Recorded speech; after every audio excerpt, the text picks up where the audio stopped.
one person guards the border, protecting the Dragon Kingdom for over a decade. With one person and one sword, you deterred the Flower Kingdom from invading. At just 20 years old, you were named the youngest guardian god of the Dragon Kingdom. But just when you should have been revered by all, the Dragon Kingdom imprisoned you for life. Because you were betrayed and mistakenly killed the son of the enemy's leader, the enemy monarch immediately declared war on the Dragon Kingdom. Yet, you didn't want to escalate the matter to a national level because of your own actions, so you voluntarily took all the blame. In the end, you were permanently imprisoned in the world's most secure prison. Meanwhile, the Dragon Kingdom publicly claimed that you had died in battle outside the prison.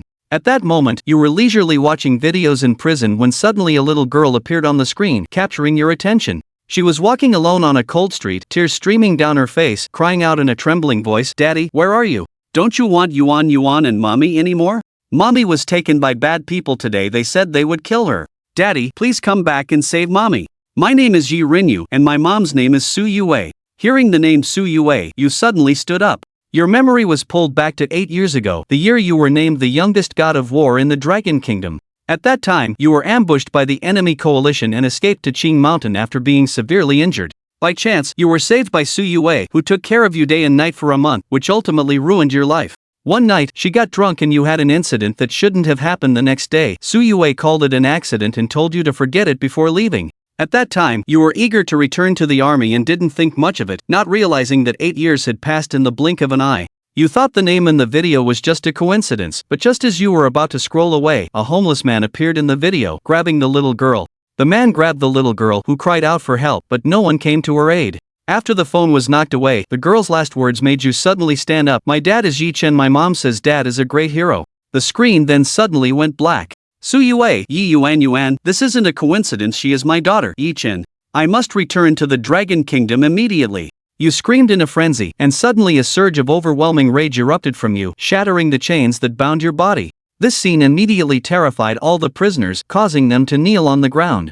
Even the thousands of guards felt as if they were facing a great enemy, their nerves instantly taut. Countless fighter jets, armed with heavy weapons, were prepared to strike at any moment. No one understood why you suddenly went mad. If you truly lost control, everyone would likely perish. At this moment, you shouted angrily at all the prisoners, "Everyone obey! Break free from your chains, seize the aircraft carriers and fighter jets, and follow me back to the Dragon Kingdom to save people." With a series of crisp sounds, over 100 extraordinary prisoners managed to break their handcuffs and shackles using their own strength. At that moment, you resembled a god of death, your aura instantly enveloping the entire prison. "Today, anyone who dares to stop me will be met with a fate worse than death." As soon as the words left your mouth, all the Special Forces soldiers retreated in fear, not daring to make a move. Moments later, you led over 100 prisoners, commandeering all the fighter jets and racing towards the Dragon Kingdom at top speed. As the warden watched you leave, he roared, "What on earth is happening? Why has he suddenly changed so drastically? He said his wife and daughter are in danger. What's going on? Report this immediately. Quick, have the Dragon Kingdom's military investigate. Something big is about to happen." Meanwhile, on the fighter jet, you dialed a number you hadn't called in 3 years. As soon as the call connected, a voice filled with emotion and tears came through. "Is this you, shopkeeper? Tian Kai, I'm sending a video to your phone. You need to investigate immediately and gather the rescue team from Tianyuan Hall, ready to respond to my orders." The voice on the other end immediately became excited after you hung up. You pushed the fighter jet to its maximum speed, yet it still felt too slow. "Su Yue, I had no idea you were pregnant after that night. Please be safe. Wait for me to return. Daddy Yuan is coming to save you." Meanwhile, in the highest command room of the Beijing War Department, one of the 4 great gods of war of the Dragon Kingdom, the Heavenly War God, was watching the video that had just come in on his phone. After watching the video, he was filled with rage. How dare someone harm the mistress and the young master? Investigate immediately. Gather all the old members of Tianyuan Hall at top speed and have all fighter jets ready for action. The Heavenly War God issued order after order. A few minutes later, a soldier ran over, reporting, "We found the War God." The video was uploaded from Cheng Mountain 2 days ago, but the phone seems to be turned off and cannot be located. Upon receiving the news, the Heavenly War God immediately called the previous number, reporting the situation. On the other end, your cold command came through: "All old members of Tianyuan Hall, gather at Qing Mountain and find out who took my wife, Su Yue." After hanging up, the Heavenly War God quickly made several more calls. One was the Hell God of the Eastern Jin War Department. The other was the Xianning God of the Western Jin War Department. And the Huangquan God of the Blue Jin War Department. In a very short time, the 4 great gods of war, the 8 heavenly kings, and the 72 great protectors. And all the million soldiers of Tianyuan Hall rushed towards Qing Mountain. At this time, the Kyoto Elders Council held an emergency secret meeting where most elders blamed each other and proposed gathering all forces to capture you and take down the 4 great gods of war. Just as all the elders were about to agree, the 5th elder stood up to oppose them. According to the information from the military, Yi Chen's wife and daughter are in danger in Qing Mountain, which is why he has gone mad. 3 years ago, you insisted on taking down Yi Chen. He has borne so much for our Dragon Kingdom, isn't that enough? 3 years ago, I couldn't stop you, but this time I will not let you kill loyal subjects. I firmly believe Yi Chen would never betray the Dragon Kingdom. If he truly rebels, it is because you forced him. As soon as these words were spoken, everyone fell silent. At that moment, the door to the highest conference room was suddenly pushed open, and a middle-aged man walked in, declaring, "The shopkeeper has ordered that no one is to obstruct Yi Chen." Hearing this, the 5th elder immediately issued several commands: use all available resources to investigate this matter. Order the General War Department and the General Governor to cooperate fully. Yi Chen must not be obstructed. Anyone who defies this order will be dealt with severely. The entire Qing Mountain Airport had been taken over by the General War Department, and the Heavenly War God had already arrived at Qing Mountain Airport with the advance troops. Seeing you walk out of the warplane, the heavenly battle gods all knelt down together, and the subordinates greeted the shopkeeper with a loud voice that echoed through the sky. Looking at these former subordinates who rushed over at my command, I am very moved inside. Everyone get up, I am no longer the owner of Tianyuan Shop, so don't call me shop owner anymore. But the heavenly clear war god and his group all shouted in unison, in our hearts, you will always be our shop owner. Seeing everyone so persistent, you didn't say much more. The god of war in clear skies will report to you soon. As the shop owner, I brought 3,000 advance troops to come over first, with the main force following behind, rushing to Qingshan City at the fastest speed. It is estimated that they will all arrive before dark. You nodded slightly, and just then, the god of war received intelligence and found the little master. Hearing this, you suddenly became incredibly excited. Quickly take me there. At the same time, a little girl who looks about 6 or 7 years old is lying on the ground. In the middle of winter, her clothes are very thin and tattered, and she is already shivering all over from the cold. Her body is covered in wounds, her legs are disabled, and her helpless gaze is filled with tears. A man lying behind is barely alive, but it is obviously pretended. This man occasionally says a few threatening harsh words to the little girl, scaring her into a daze, not daring to speak. At this time, many people stopped to watch, and many kind-hearted people threw money into the bowl in front of the little girl. This family is really unfortunate. This little girl is so pitiful, having her legs disabled at such a young age. How will she live in the future? I remember the day before yesterday, I saw this little girl begging over in the east side of the city, and at that time her legs were still fine. She couldn't have been beaten and had them broken, could she? Everyone, don't be fooled. I know this man, he pretends to be disabled and begs everywhere. This little girl should have been abducted by him.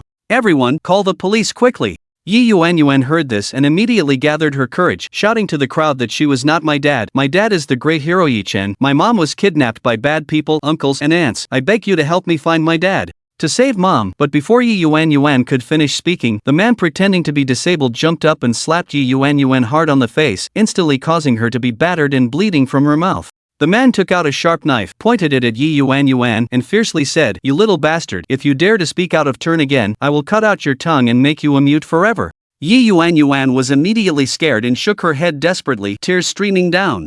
The man pointed a knife at the crowd and said, "Whoever said they would call the police just now, today anyone who dares to meddle in my business, I will kill them." The onlookers were immediately frightened and scattered in all directions. After scaring those people away, the man furiously shouted at Yi Yuanyuan, cursing, "You little bastard, even after breaking your legs, you still won't let me be. I'll cut out your tongue." Saying this, he raised the knife to cut Yi Yuanyuan's tongue. Yi Yuanyuan was so scared that she cried out loud, "Daddy, help me, come quickly to save Yuanyuan. You are just a wild seed, where is your father?" Yi Yuanyuan vigorously retorted, "Nonsense, my mom said my dad is a great hero, my dad is very impressive. You bad person, when my dad comes back, he will definitely hit you." The wild man cursed and then reached out his hand towards Yi Yuanyuan's face. Yi Yuanyuan is completely desperate. "Dad, do you really not want Yuanyuan anymore?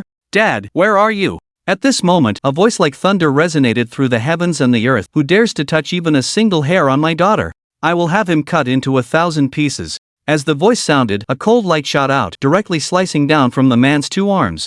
My hand, the man immediately rolled on the ground in pain. At a critical moment, you finally arrived. At this time, tanks filled all the streets, and 3,000 soldiers surrounded an area of 200 meters. The huge scene stunned everyone on the periphery, leaving them speechless. When you see what your daughter looks like now, you, who never cries, can no longer hold back your tears. You tremble all over as you come in front of her, holding her tightly. I'm sorry, Yuan, Dad is late. The god of war in the heavenly court saw this scene and immediately erupted with a furious roar. Damn it, you beasts worse than pigs and dogs. How could you torment the young master like this? Then, he stepped on the man. The man was instantly scared out of his wits. Yuan stared at you with wide eyes, looking at you for quite a while before cautiously asking, "Are you my dad, Yi Chen?" Yuan, I am Dad Yi Chen. Dad has come back to save you.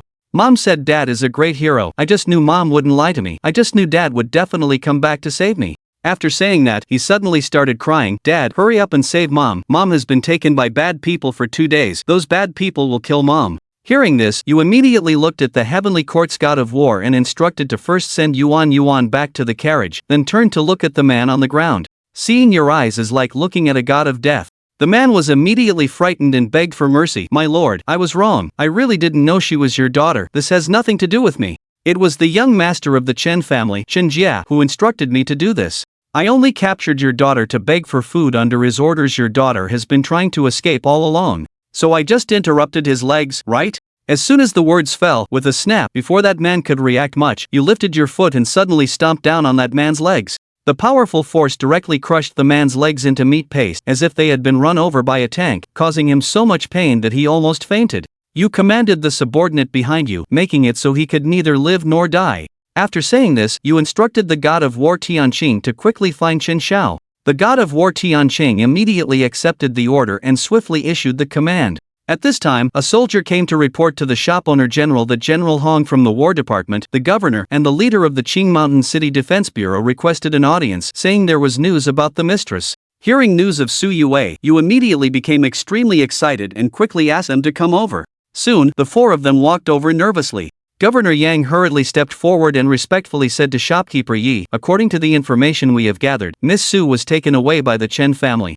I heard that you were suddenly furious and shouted, "It's the Chen family again, quickly everyone kill them all for me, don't let a single fly from the Chen family escape." A moment later everyone got in the car and drove towards the Chen family. Meanwhile, inside the Chen family's villa, the unaware head of the Chen family was drinking with an old friend, Master Zhang. Congratulations! This time in seclusion, your skills have improved a level, and it seems you will soon break through and become the first martial arts master of Qingshan City, the head of the Chen family said with a smile. Master Zhang smiled and waved his hand. Although it was just a small step, this small step was like a chasm. From a first-class martial artist to a martial arts master is still as difficult as ascending to the heavens.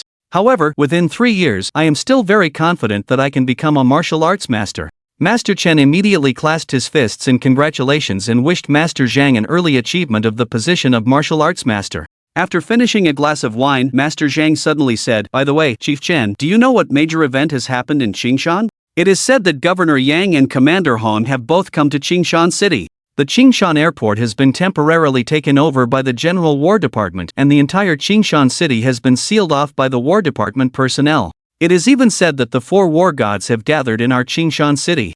I don't know who has stirred up such a big trouble." The head of the Chen family shook his head and said, "I have heard some of this news as well, but for now the situation is unclear. Anyway, it has nothing to do with us, so let's continue drinking." At this moment, a voice as thunderous as a raging storm came in from outside. "Where is the head of the Chen family? Come out quickly, or face death." Suddenly startled the two who were drinking. What happened? Who had the audacity to cause trouble at the Chen family?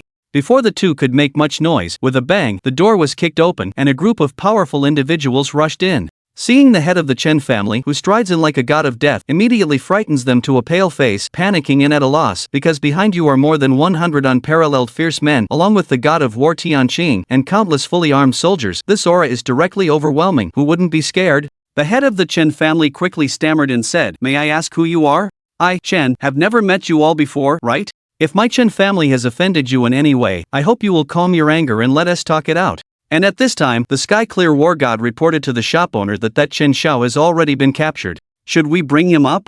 "Bring him up then." The Sky Clear War God immediately ordered his subordinates to bring Chen Jie up. After seeing the head of the Chen family, Chen Jie immediately grasped a life-saving straw and desperately shouted for help. "Grandpa, Dad, hurry and save me. These people have gone crazy. They even dare to grab me. I haven't done anything wrong." Seeing his beloved grandson being captured, old Master Chen immediately became agitated and said, "You have something to say, so first let my grandson go." And you did not pay attention to old Master Chen, but instead coldly and indifferently looked at Chen Jia. With tears in your eyes, you spoke out that you did nothing wrong, but you instructed to capture my daughter who was begging, causing my daughter to have her legs broken and begging by the roadside. You deserve to die 1,000 deaths. As soon as the words fell, an overwhelming killing intent suddenly erupted from your body, pressing down on Chen Jia like the great mountains of the 10 directions. Chen Jia was instantly frightened, her face turning pale, collapsing to the ground, looking at you with a face full of disbelief. You are Yi Yuanyuan's father. How is this possible? Yi Yuanyuan is not a bastard. How could he? Before he could finish speaking, you directly slapped him. Instantly, half of Chen Jia's face was beaten to a pulp, blood flowing profusely. Chen Jia immediately cried out in pain, calling for his parents. He never dreamed that Zhang Yaoxing's illegitimate child actually had a father, and it seemed that he was quite influential.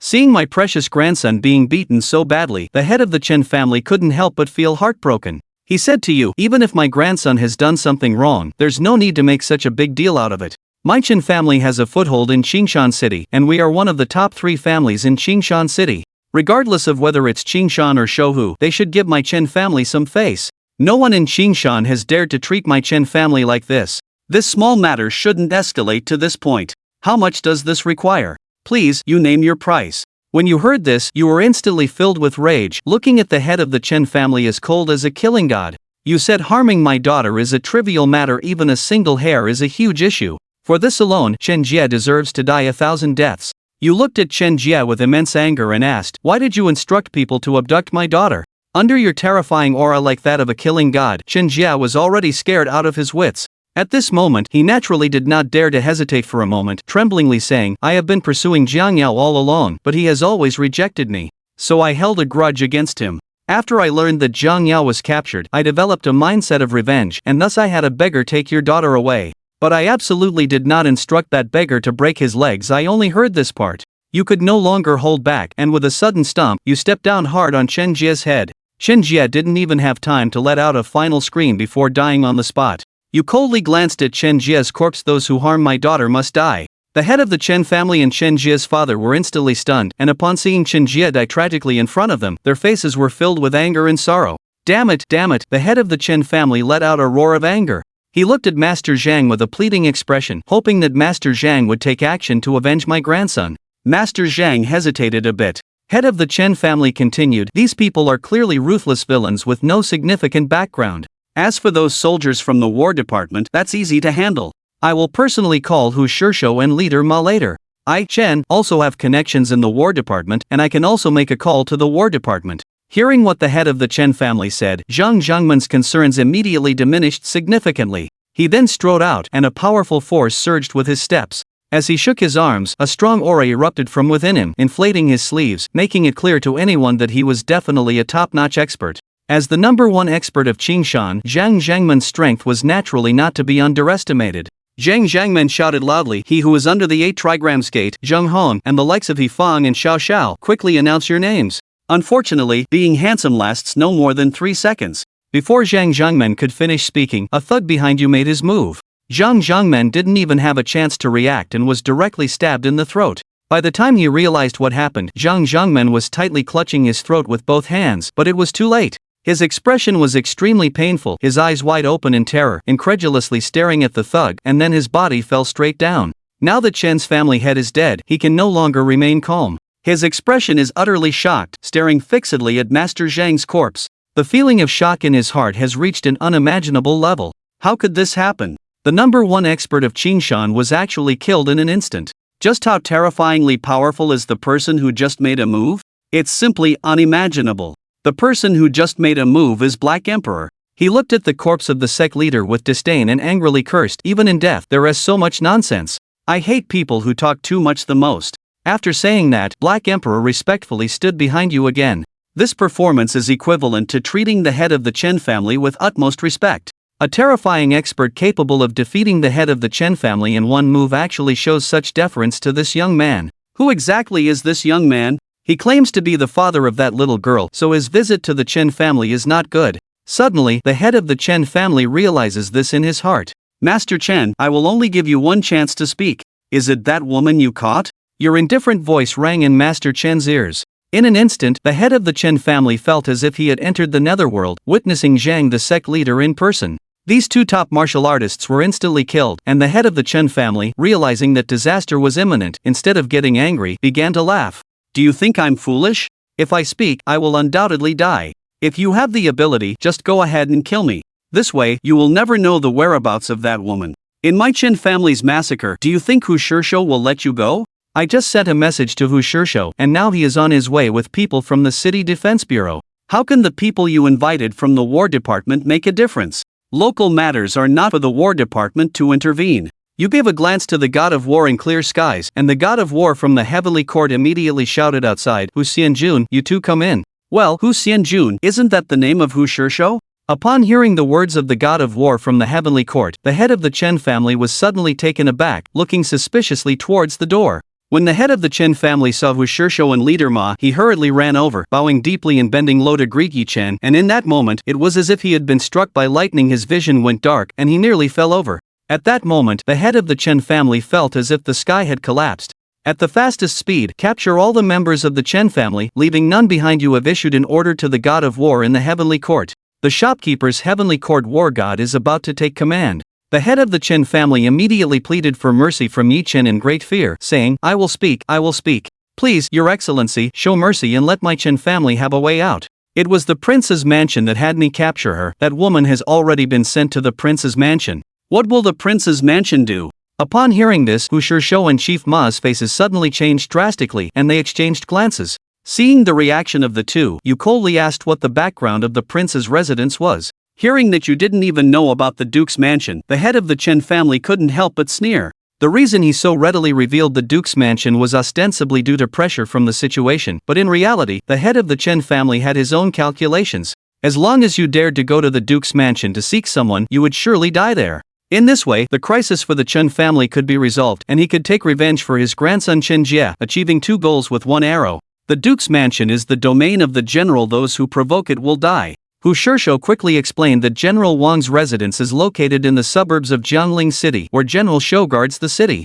General Wang has 4 sons, and this power is overwhelming. He is truly the underground emperor of generals, with over 10,000 subordinates. As soon as Hu Shi finished speaking, the war god of the Heavenly Court let out a disdainful cold snort, thinking he was nothing. If he provoked our shop owner, he would still have to die. Hearing the words of the God of War from the Heavenly Court so domineering, Hu Shi awkwardly smiled. Indeed, in front of the Lord of the Heavenly Abyss, he really doesn't count for much. However, in the General Wang's mansion, that is indeed heaven. Even Governor Yang and Commander Hong did not dare to provoke him in the slightest. But this time, he has provoked the heaven of Longhua, and the General Wang's mansion is likely to be doomed.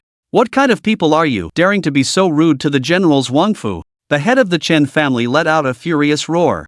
The Heavenly Court war god, heavy and imposing, gave a cold snort and scornfully cursed the so-called generals Wangfu as nothing but a pile of dog poop. Do you know who I am? I am the Heavenly Court war god from the Beijing War Department. The head of the Chen family was instantly shocked to the extreme. You are the Heavenly Court war god? The Heavenly Court war god then pointed to you and said to the head of the Chen family, do you know who he is? Do you know the Tianyuan Hall? He is the master of the Heavenly Abyss Palace. What is this?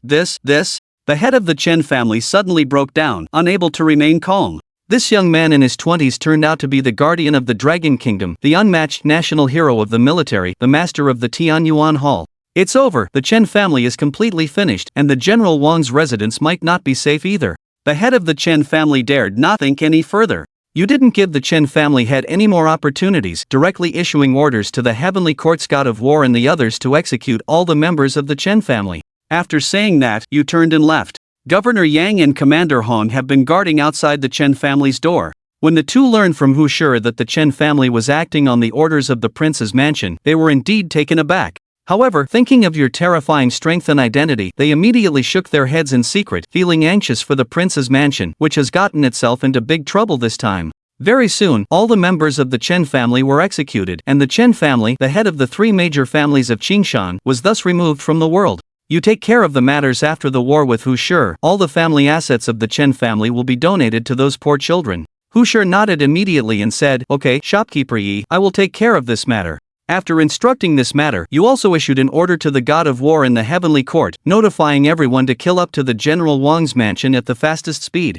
The store owner, the God of War Tianqing, immediately took command, and then a series of orders were issued. Hundreds of armed helicopters had already stopped at the entrance of the Chen family. Store owner, let's get on the plane. After arranging everything, the god of war Tianqing said to you. But at this moment, you are frowning tightly, looking deep in thought. Jiang Yao should have no grievances or grudges with the Jiang County Prince's mansion. Why would the Jiang County Prince's mansion let the Chen family capture him? This question has left everyone puzzled, unable to come up with an explanation. Logically speaking, Jiang Yao and the Jiang County Prince's mansion are completely not from the same world. Why would the Jiang County Prince's mansion capture an ordinary person? There must be a reason behind this. Based on your understanding of Jiang Yao, she is a very kind-hearted good woman who would definitely not offend or provoke others. He then instructed Hu Shi to investigate the reason. If the cause can be determined, then perhaps we can know Jiang Yao's current situation. After instructing Hu Shi to guard, you take the weather god of war and more than 100 unparalleled villains, board the armed helicopter, and rush towards the Duke's mansion at the fastest speed. The armed helicopter just left Qingshan City, and the battle god Tianqing reports to you that the shopkeeper Hu Shi has sent news from over there, reaching a very important clue. Grandmother's blood type is the extremely rare panda blood type in the world, and someone has investigated this matter at Qingshan First Hospital, so grandmother's abduction may be related to this. After hearing the words of the battle god Tianqing, Yi Chen's emotions suddenly became extremely excited, and he hurriedly shouted to the cockpit to hurry up, rushing towards the county prince's mansion at the fastest speed. At this moment, a large group of soldiers armed with live ammunition surrounded the Duke's mansion with tight security, comparable to a general's divination. At this moment, two duty guests in the alert room were playing with their phones out of boredom when suddenly the distant roar of airplanes came. The two guests looked outside and were immediately startled by the dense group of armed helicopters in the distance. One guest exclaimed in fear, "What a big scene is this? Do we need the police?" A guest slapped over and said irritably, "What do you mean? It's probably just an exercise from the General's War Department or something like that. It definitely isn't aimed at our General Wang's residence. You can rest assured, no one dares to cause trouble at General Wang's residence, not even the General's War Department." But as soon as he finished speaking, he saw fiery serpents shooting towards the island. Two guests were stunned for quite a while before they jumped up in terror. An enemy attack is an enemy attack, but it was already too late. A shell had precisely flown into the tower, and the two guests were instantly blown to bits. At the same time, shells were bombarding various wells in the General Wang's residence, and flower baskets exploded around the Jiang Junwang's residence. The guest military camp, which was particularly targeted for bombing, was surrounded by hundreds of armed helicopters, completely encircling the entire island with a barrage of indiscriminate bombardment. Hundreds of war vehicles also grandly drove across the bridge into the island, and thousands of soldiers crossed the lake to land on the island, completely surrounding and besieging the entire Jiangjun Wangfu, turning the Wangfu's morning hall into chaos. Within the mansion, the richest family in the county, the Wang family led by Wang Zhan, is having dinner with his mother, but Wang's mother has a worried expression on her face, showing no appetite in front of the table full of delicacies. Wang Hu saw this and quickly comforted his mother. "You can rest assured, Dad's blood transfusion surgery will be over soon. After today, Dad will be reborn and can definitely live for another 20 years without any problems. The ones performing the surgery are the top authoritative experts in the Dragon Country, and Old C is with Dad, so there will definitely be no issues." Hearing this, the Queen Mother nodded slightly, but at that moment, a series of intense explosions suddenly sounded from outside, shaking the entire royal palace. The Queen Mother was so scared that she almost fell off her chair, but fortunately, Wang Zhan's wife quickly came forward to support Wang Zhan. Shouting loudly at the outside about what was happening, at this moment a guest rushed in and exclaimed in surprise, reporting to Third Master that there was a big problem. A large group of soldiers was fiercely attacking the Wangfu. No matter how we shouted, the other side did not respond. The losses for the Wangfu guests were extremely heavy. Can we hold on for at most 5 more minutes? How many people did the other party actually mobilize to eliminate 3,000 guests in my royal mansion within a few minutes? Wang Zhan was so scared that his face turned pale, and he incredulously asked a question. The guest captain said with a trembling voice that according to incomplete statistics, the other side has deployed more than 500 of our Dragon Country's most advanced armed helicopters, over 500 armored vehicles, and the number of soldiers is probably over 10,000. Upon hearing this, the Queen Mother nearly fainted. Wang Zhan can be considered a figure of a generation of heroes. He was able to become a general and the wealthiest, so his abilities are certainly not to be underestimated. However, at this moment, he was also so frightened that he could barely stand. With such a terrifying lineup, it's no wonder they could wipe out the 3,000 guests in his Wang residence in just a few minutes. Who exactly are they? How dare they attack the Wang residence? Bang, bang, bang. At this moment, you led the Heavenly Court's war god and his entourage to break in, and then a furious roar echoed throughout the entire Wang residence. "Where is General Wang? Come out and see me." As soon as these words were spoken, there was an uproar in the Wang residence. Who would dare to be so disrespectful to General Wang? Wang Zhan was completely enraged and shouted, "What kind of people are you to have the audacity to commit murder in my Wang residence? Who gave you the courage to kill?" Faced with Wang Zhan's roar, Yu only coldly uttered 2 words. A peerless villain grinned coldly and charged at Wang Zhan. Death descended in an instant, and Wang Zhan immediately felt as if he had fallen into the abyss, his face turning deathly pale in an instant. And just at that moment, an elderly man in his 60s suddenly rushed out, pulled Wang Zhan away, and then threw a powerful punch, making a loud bang as he exchanged blows with the thug. Under the ravages of immense power, the old man's arm twisted and deformed in an instant, rendering it useless, and a mouthful of fresh blood was sprayed directly from the old man's mouth. Master Duan, with a look of horror, apologized to Wang Zhan, saying, "Mr. Wang, I fear I can no longer protect you today." Wang Zhan's face stiffened, and that unparalleled villain smirked, disdainfully saying something like, "What a bunch of nonsense about a martial arts master, too weak to withstand a blow, die." Before the words finished, that unparalleled villain had already charged out, delivering a heavy punch that directly smashed onto Master Duan's head, instantly killing Master Duan on the spot. This is a martial arts master, yet he was actually killed by 2 punches. This is too shocking, isn't it? The people of the Wang residence looked at that unparalleled villain with eyes full of fear. Could it be that this person has reached that level? That level is like a legend, and even the general pointed out such a thing. After resolving the Master Duan, that unparalleled villain grabbed Wang Zhan and brought him before you. Upon seeing this, everyone in the Wang residence was both shocked and terrified. The Wang matriarch was even more anxious, shouting, "Who are you people, daring to run wild in the Wang residence? Are you not afraid of facing the wrath of my Wang residence? Quickly call and inform Governor Yang and Commander Hong to bring people over. Hurry and let them come to protect my Wang residence." But you didn't pay attention to the Queen Mother. Instead you looked at Wang Zhan coldly like a god of death, and asked where the woman you captured is. "What woman?" Wang Zhan was taken aback for a moment, but quickly reacted. Could it be the woman who was brought back from Qingshan City? Wasn't it said that the woman had no identity or background at all? Although he was surprised in his heart, there was no reaction on Wang Zhan's face. He immediately denied, saying, "Is there some misunderstanding, Your Excellency? I don't understand what you are saying." As soon as Wang Zhan finished speaking, one of his hands was crippled. Yi Chen looked at Wang Zhandao with a cold and fierce anger, saying, "As the governor, Wang Zhan, you should be a smart person. I don't want to hear any more nonsense from your mouth." Otherwise, such a cold and fierce killing intent made Wang Zhan involuntarily shiver. At this moment, a soldier ran in to report the situation, stating that the entire royal mansion had been thoroughly searched, and no trace of the mistress or others had been found. The shopkeeper General Wang is going to have a blood transfusion surgery. He probably won't run too far, and it's estimated that he is likely staying at a hospital in Jiangning City. Be quick, you must be quick. Use all available resources to find the person as soon as possible. If Jiang Yao has any accidents, I will make sure that all related personnel accompany her to the grave. The overwhelming rage killed the entire royal mansion, scaring everyone in the mansion to tremble in fear, terrified as they looked at Yi Chen, who resembled the king of hell, all wondering who this divine being was and where General Wang was, as you furiously questioned Wang Zhan. Faced with your overwhelming anger, the once great hero Wang Zhan is now unsteady on his feet, as if being crushed by mountains from all directions. "I don't know," Wang Zhan still stubbornly said. As soon as the words fell, you directly slapped Wang Zhan on the forehead. Suddenly, a mouthful of essence blood spurted out from Wang Zhan's mouth, and then he fell straight down. Perhaps Wang Zhan would never believe until his death that this young man in front of him actually dared to kill him without a second thought.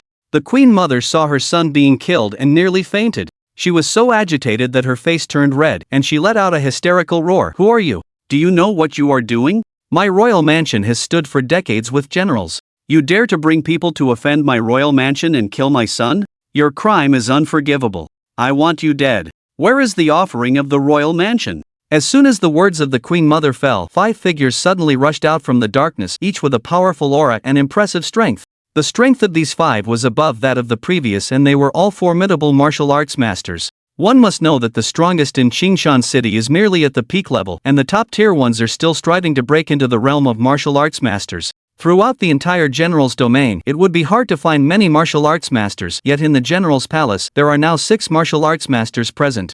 The presence of 5 martial arts masters standing there indeed carries a certain degree of intimidation. But these people in your eyes are obviously trash, too lazy to even take a glance. Where is General Wang? If you don't say, everyone in the Wang residence today will die. Kill them, the Queen Mother directly issued an order to Wu Ming. Wu Ming martial arts master did not hesitate at all, immediately launched an attack to kill you. Regardless of the outcome, there would obviously be no surprises. The 5 unparalleled villains confronted them, and in a single encounter, they instantly killed those 5 martial arts masters on the spot. The gap was indeed too great. The 5 martial arts masters that General Wang Hua hired at a high price turned out to be so easily defeated. Seeing this scene, the Queen Mother was completely stunned and suddenly felt a sense of despair. It was the first time in her life that she felt such fear. From now on, every 5 seconds, I will kill one person from your royal mansion until you tell me where General Wang is. As soon as you finish speaking, those unparalleled evildoers will rush out and capture everyone in the royal mansion. The Queen Mother trembled all over, both shocked and angry at the young man. You have some nerve. What courage to see the Queen Mother and still not speak. You cold and fierce voice kills. As the words fell, blood sprayed everywhere, and the eldest son of Wang Zhan, the Fate King, died on the spot. Such a scene left everyone in the Wang residence stunned. In just a short moment, General and the richest man Wang Zhan and his eldest son both died tragically on the spot. The princess cried blood and collapsed directly onto the chair, tremblingly asking the person next to her, Governor Yang and Commander Hong, when can they come? The others were so frightened that they trembled, their expressions filled with extreme fear, and no one paid any attention. The shadow of the princess's death hangs over the entire royal residence. At this moment, you are looking down at the princess, like a supreme deity, exerting pressure on everything in the world. In the eyes of everyone in the royal mansion, you are like a towering hurricane, lofty and unattainable. Then suddenly, you speak coldly. You want to ask Governor Yang and Commander Hong to save the situation, right? Then why don't you ask them yourself if they have the guts? As soon as the words fell, the war god of clear skies let Governor Yang and Commander Hong walk in. If it were a usual occasion, both Governor Yang and Commander Hong would naturally show utmost respect upon seeing the princess. However, today, with the real protagonist present, they both understood how to gauge the situation. Governor Yang and Commander Hong respectfully stood behind you, and this action already spoke volumes. The expressions of everyone in the Wang residence were once again shocked. The general's red and white hands actually bowed to this young man in submission. Who exactly is this young man? Wang Fei, after all, could be considered someone at the pinnacle, so she was certainly not without wit. The old woman realized at this moment that the situation was probably more serious than she had imagined. It's much more complicated and terrifying. Who exactly are you, Your Excellency? You are not worthy to know who I am, and you are still unwilling to say where the general and the king are, right? Stop killing quickly. Don't let Wang Fei and Wang Zhan's wife shout anxiously, but it doesn't help at all. The second son of King Zhan was directly killed by a peerless villain who twisted his neck. Seeing her husband and 2 sons tragically die before her eyes, Wang Zhan's wife could not withstand the blow and fainted. The others in the Wang residence were so scared that they were trembling and looked at the princess with pleading eyes, hoping she would speak up soon. After the grief, the princess will arrive soon. I will call the prince now and have him send that woman back. Upon hearing this, you were somewhat satisfied. The princess naturally did not dare to hesitate for a moment, immediately took out her phone and made a call. The call was quickly connected, and the princess only said one word. The phone was snatched away by someone and then respectfully handed to you. You picked up the phone and put it to your ear, and a deep voice came through on the other end. Who are you to dare invade my royal residence and capture my family? Are you not afraid of bearing the endless wrath of this king? The voice on the other end of the phone is that of the prince. And you coldly said, if you dare to touch my woman, I will kill your entire family. I give you half an hour to return my woman safely, otherwise I will make your Wangfu disappear from now on, and everyone in your Wangfu will have to die. But before you could finish your words, the other party actually hung up the phone. The sunny war god is about to arrive. The shop owner doesn't have enough call time and cannot locate the other party, but the general location has been determined. It's in Jiangning Hell. They have all been dispatched, and even if they have to turn Jiangning upside down, they must find the mistress. I just gave the order to seal off the entire Jiang city. Not even a fly will be let out. But you don't want to wait. Jiang Yao's life is in imminent danger at this moment, but there is no better way now. I just hope that Prince Jiang Jun can care about the lives of his whole family and not dare to harm Jiang Yao. Jiang Yao, you must hold on. You must wait for me to rescue you. The war god of Tianqing suddenly spoke again. Master, the eldest and second sons of the Jiang County king have been away for a long time, and the third son, Wang Zhan, is at the Wangfu accompanying the princess. So this time, when the Jiang County king undergoes the blood transfusion surgery, it can only be the fourth son, Wang Ba, who is accompanying him. Wang Ba is the underground emperor of Jiang County, and he has many subordinates. Someone will surely know his whereabouts. Perhaps we can capture all of Wang Ba's trusted aides and interrogate them one by one. We might be able to find out Wang Ba's location. Yi Chen immediately nodded. This method was feasible. The war god of Tianqing quickly instructed Governor Yang to cooperate in this matter, and Governor Yang naturally had no objections. In Jiangning, at a private vacation villa. Though it was called a vacation villa, it was actually a private sanatorium. In the operating room, there were 2 hospital beds placed side by side. On one bed lay a woman under anesthesia, her face pale and devoid of any color. On the other bed lay an elderly man who appeared to be around 80 years old. The two were undergoing a blood transfusion surgery. This 80-year-old man was none other than the Jiang County king, and the woman who was unconscious from anesthesia was Jiang Yao. In the operating room stood several top-tier experts, all of whom were meticulously monitoring the surgical situation, ensuring that the operation could be completed safely and smoothly. If the surgery failed, not only would they die, but their families would likely be in danger as well. Before the Jiang County king's illness, a burly middle-aged man with a fierce expression stood there. The aura he exuded was enough to make people respect and fear him, causing them to retreat. This man was Wang Ba, the fourth son of the Jiang County king. After hanging up the phone, the Jiang County king's expression turned cold and dark to the extreme. Wang Ba stepped forward and said, "Dad, the situation has been clarified." What? Upon hearing Wang Ba's report, the Jiang County king was so shocked that he nearly jumped out of the hospital bed. Such a reaction startled the experts present. Fortunately, the Jiang County king quickly calmed down. No matter who they are, anyone who dares to oppose the Jiang County Wangfu must die. Half an hour? No one has ever been able to threaten me, the Jiang County king. Those who dared to threaten me have already met the king of hell. Anyone who dares to harm my son and grandson, I will annihilate their entire clan. The Jiang County king's overwhelming rage surged forth, causing his blood pressure to spike, and the monitoring device began to flash red and beep an alarm. The Jiang County king questioned the experts, "How much longer until the surgery is completed?" One expert cautiously replied, "If everything goes smoothly, it should be completed in about an hour." The Jiang County king frowned deeply. An hour was too long for him. The other party had said they would only give him half an hour. The surgery absolutely could not be interrupted, otherwise, all his previous efforts would be in vain. The Jiang County king's expression darkened as he said to Wang Ba, "Fourth, didn't the eldest and second brothers say they would be back today? Quickly call and ask where they are. Tell them to hurry back to the Wangfu to save people." I want to see who has the guts to oppose my Wangfu. Wang Ba said seriously, "Dad, even Governor Yang and Commander Hong are obeying the other party. This person must have a significant background, perhaps someone from the capital?"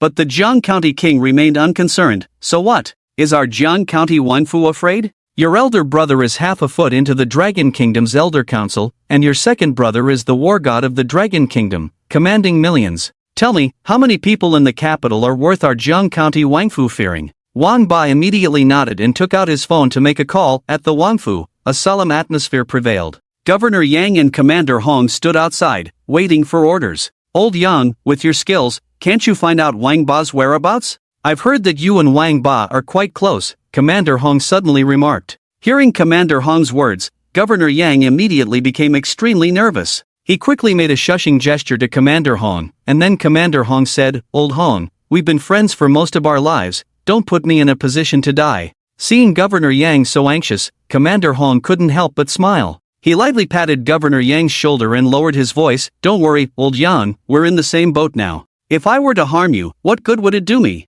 There are no outsiders here, let's have a good talk. You know the current situation as well as I do. We're acting on orders, and being able to retreat safely is the best outcome for us." Governor Yang nodded gravely. Indeed, their greatest desire now was to retreat unscathed. But when gods fight, how can the fish in the pond not suffer? After thinking for a moment, Governor Yang asked Commander Hong, "Old Hong, do you really think Lord Yi can destroy the Jiangjun Wangfu?" This was a question that Commander Hong had been pondering as well. He shook his head and said, "It's hard to say, all I can say is that anything is possible. The biggest variable should be with Wang Hu, after all, he has 1 foot in the Elder Council. Wang Lei, the god of war, definitely can't suppress Lord Yi. It all depends on whether Wang Hu dares to risk everything for the Jiangjun Wangfu. Whether the Jiangjun Wang is willing to let that woman go, I'm afraid it's a dead end. With Lord Yi's temperament, he definitely won't let the Jiangjun Wang go. The Jiangjun Wang is likely doomed. Once the Jiangjun Wang is dead, what happens next is really hard to say."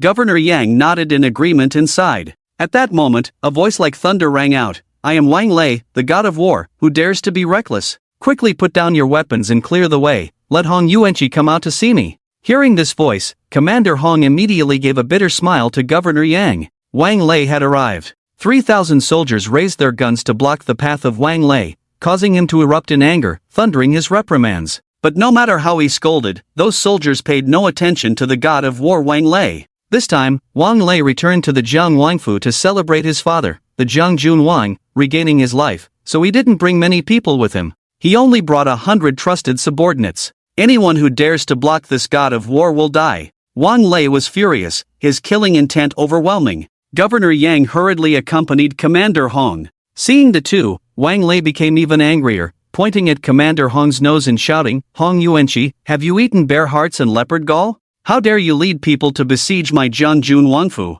How many heads do you have for me to chop off? And you, Yang Jia, are you tired of living?" Commander Hong smiled bitterly and said, "God of War Wang Lei, please calm down. We are also acting on orders." Before Commander Hong could finish, Wang Lei interrupted him furiously. "Whose orders? In Jiangjun, the only order you should follow is that of my Jiangjun Wangfu. What do the others count for? Don't think that just because of your official hats, or even your lives, that my Jiangjun Wangfu can't take them whenever we want. I'll say this last sentence, now everyone must obey my orders. Those who disobey will face military law." Just as Wang Lei's words fell, a cold voice like thunder rang out. "God of War Wang Lei, what great military power you have, daring to deal with the soldiers of my Northern Battle Department, who gave you the courage and authority?" Hearing this somewhat familiar voice, Wang Lei's brows furrowed deeply. Soon, he saw the god of war Tianqing striding towards him. "God of War Tianqing, why is it you?" Seeing the god of war Tianqing, Wang Lei was taken aback, and his imposing aura involuntarily weakened a few notches. But immediately, the war god Wang Lei feigned strength and said, "What do you mean by this, war god Tianqing? You bring people to besiege my Jiangjun Wangfu, killing my third brother and two nephews. Do you really think my Jiangjun Wangfu has no one?" War god Tianqing glanced at war god Wang Lei with disdain and sneered, "As if your Jiangjun Wangfu has anyone decent. You're all just a bunch of animals worse than pigs and dogs." This nearly made war god Wang Lei spit blood. War god Wang Lei gritted his teeth and said, "We're all war gods. You don't think I'm afraid of you, do you? Don't think that just because you have a lot of people today, you can suppress me. My Jiangjun Wangfu is not a place for you to run wild." "Then what about me?" Just as war god Wang Lei finished speaking, Yi Chen came with his hands behind his back. War god Wang Lei sized up Yi Chen and coldly snorted, "Which filthy thing jumped out from under your pants? Was today's incident instigated by you? You don't know how to die. Bold." As soon as war god Wang Lei's words fell, 3,000 soldiers shouted in unison. However, in the face of such a situation, war god Wang Lei merely scoffed, looking down on it. With a smirk, he mocked, "Bluffing to scare some cats and dogs?" Yi Chen, with his hands behind his back, coldly looked at war god Wang Lei and asked, "You don't recognize me?" War god Wang Lei glanced at Yi Chen sideways and sneered, "Does this war god need to recognize you? Who do you think you are? This war god is not interested in the dead. Since you are the instigator, then obediently come out to die. Whoever dares to kill someone from my Jiangjun Wangfu, I will tear you to pieces, leaving you with no place to be buried."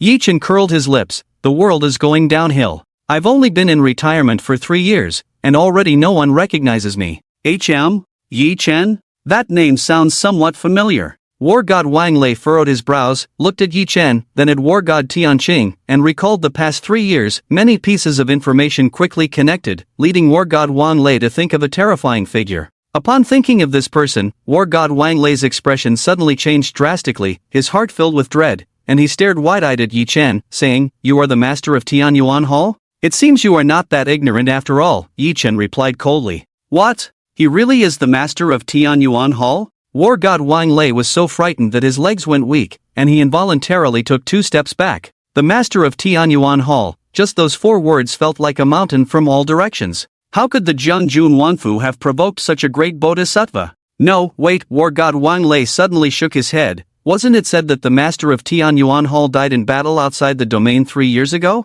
The Tianyuan Hall has been disbanded for 3 years. The master of Tianyuan Hall should have died long ago. You cannot be the master of Tianyuan Hall. It's fake, it must be fake. Kid, you have some nerve to dare impersonate the master of Tianyuan Hall. What crime do you deserve? War god Tianqing, you are even more audacious, daring to assist in tyranny. Do you still have any regard for national law and military discipline? Governor Yang, Commander Hong, why aren't you quickly capturing this impersonator of the master of Tianyuan Hall? However, no one listened to war god Wang Lei's words. They all looked at him with strange expressions. Yi Chen was too lazy to pay war god Wang Lei any more attention and coldly asked, "Do you know where Jiangjun Wang is?" War god Wang Lei stared hard at Yi Chen, not saying a word. Yi Chen clearly had no extra patience. "Since you don't know, then die." This time, war god Tianqing took action personally. Seeing war god Tianqing daring to act against him, War God Wang Lei was both shocked and terrified, roaring in anger, "War God Tiancheng, I am the war god of Long Country. If you dare to kill me, the military and high-ranking officials of Long Country will not let you go, you will die too. Not only will you die, but you will also implicate your brothers in the Northern War Department." "Crazy man, stop it," but the war god of Tianqing ignored Wang Lei and instantly killed his way to Wang Lei's front. Wang Lei's personal guards wanted to resist, but they were directly shot dead by the old troops of the Hall of Tianyuan. Seeing all his personal guards perish here, the war god of Wang Lei broke into a cold sweat. He knew the war god of Tianqing was serious.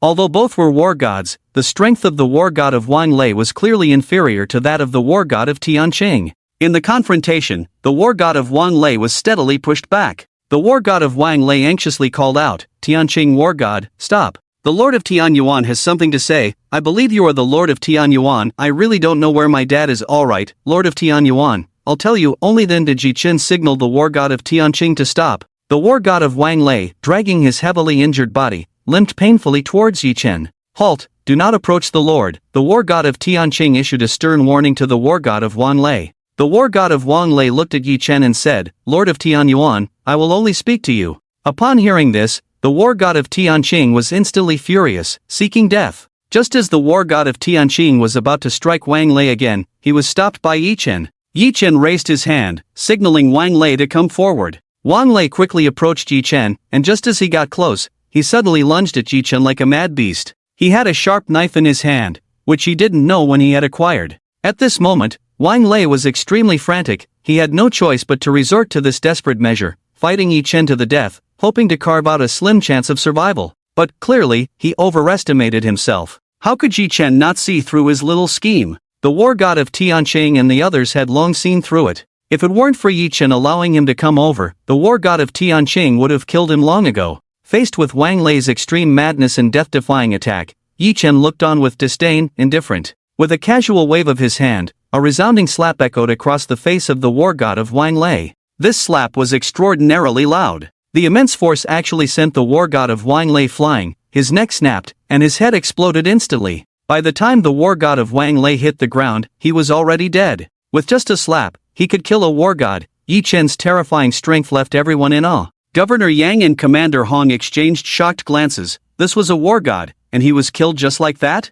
This was simply too outrageous. After slapping the war god of Wang Lei to death, Yi Chen turned and returned to the Wang residence. The war god of Tianqing casually picked up the dead body of the war god of Wang Lei and followed closely behind Yi Chen. The more than 100 extraordinary villains obediently followed. Only Governor Yang and Commander Hong were left there, dumbfounded. The Wang residence seemed destined to be completely finished. In the main hall of the Wang residence, the war god of Tianqing threw the body of the war god of Wang Lei in front of the Wang Fei. When the Wang Fei saw the body of her second son, the war god of Wang Lei, she was momentarily stunned, as if struck by lightning, unable to believe it. The Wang Fei stared at the body of the war god of Wang Lei for a long time before looking at Yi Chen with anger and helplessness, saying, "He is a war god sanctioned by the military of Longhua. He is a leader commanding 100,000 troops. How dare you kill him? You are simply lawless. The military of Longhua will not let you go.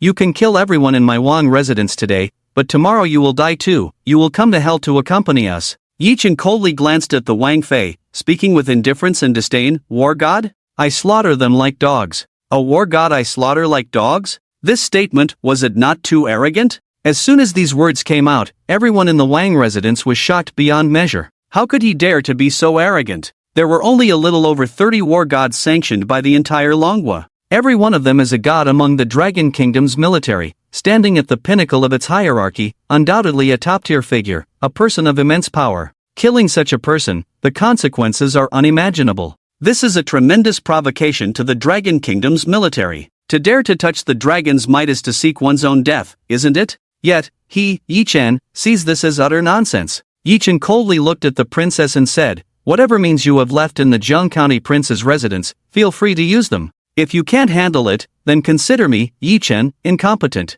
You don't have much time left, so please cherish it." Yi Chen was also waiting to find the Zheng County prince. He knew the hope of the Zheng County prince voluntarily returning Jiang Yao was slim. Yi Chen gave the Zheng County prince half an hour, but in reality, he was stalling for time. On the other side, Upon learning that his second son, the war god Wang Lei, had been killed, the Jiang County prince was filled with grief and anger. What audacity, to dare kill even the war god! Who exactly are you? Hearing the news of his second and third brothers being killed, the once formidable Wang Ba was also somewhat unsettled. Wang Ba furrowed his brow deeply, looking at the Jiang County prince with concern. Father, it seems we have underestimated these people's strength and madness. The current situation is extremely unfavorable for us. We must think of a way to resolve this quickly, otherwise our Jiang County prince's residence may truly be doomed. At this moment, the Jiang County prince was also sensing the crisis. It's not that he feared strength, but rather madness. If it were just strength, there would still be some restraint in their actions.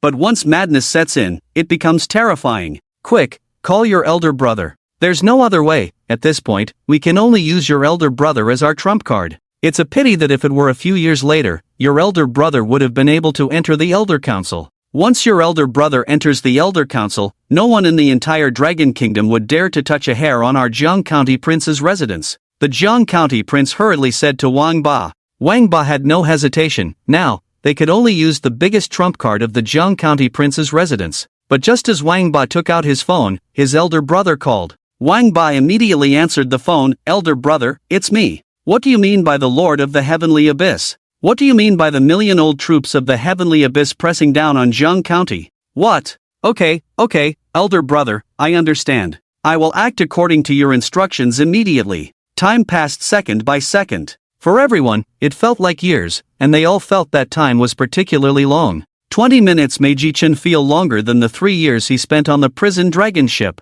Fortunately, news finally came through. The war god of heavens Qing Tian excitedly said to Yi Chen, Lord, we found the Jiang County prince. The Hell War God and the others have rushed over at the fastest speed and will be able to rescue the matriarch in less than 5 minutes. Upon hearing this news, Yi Chen was instantly excited and immediately spoke. Tell Hell not to kill the Jiang County prince. I want to personally deal with that beast.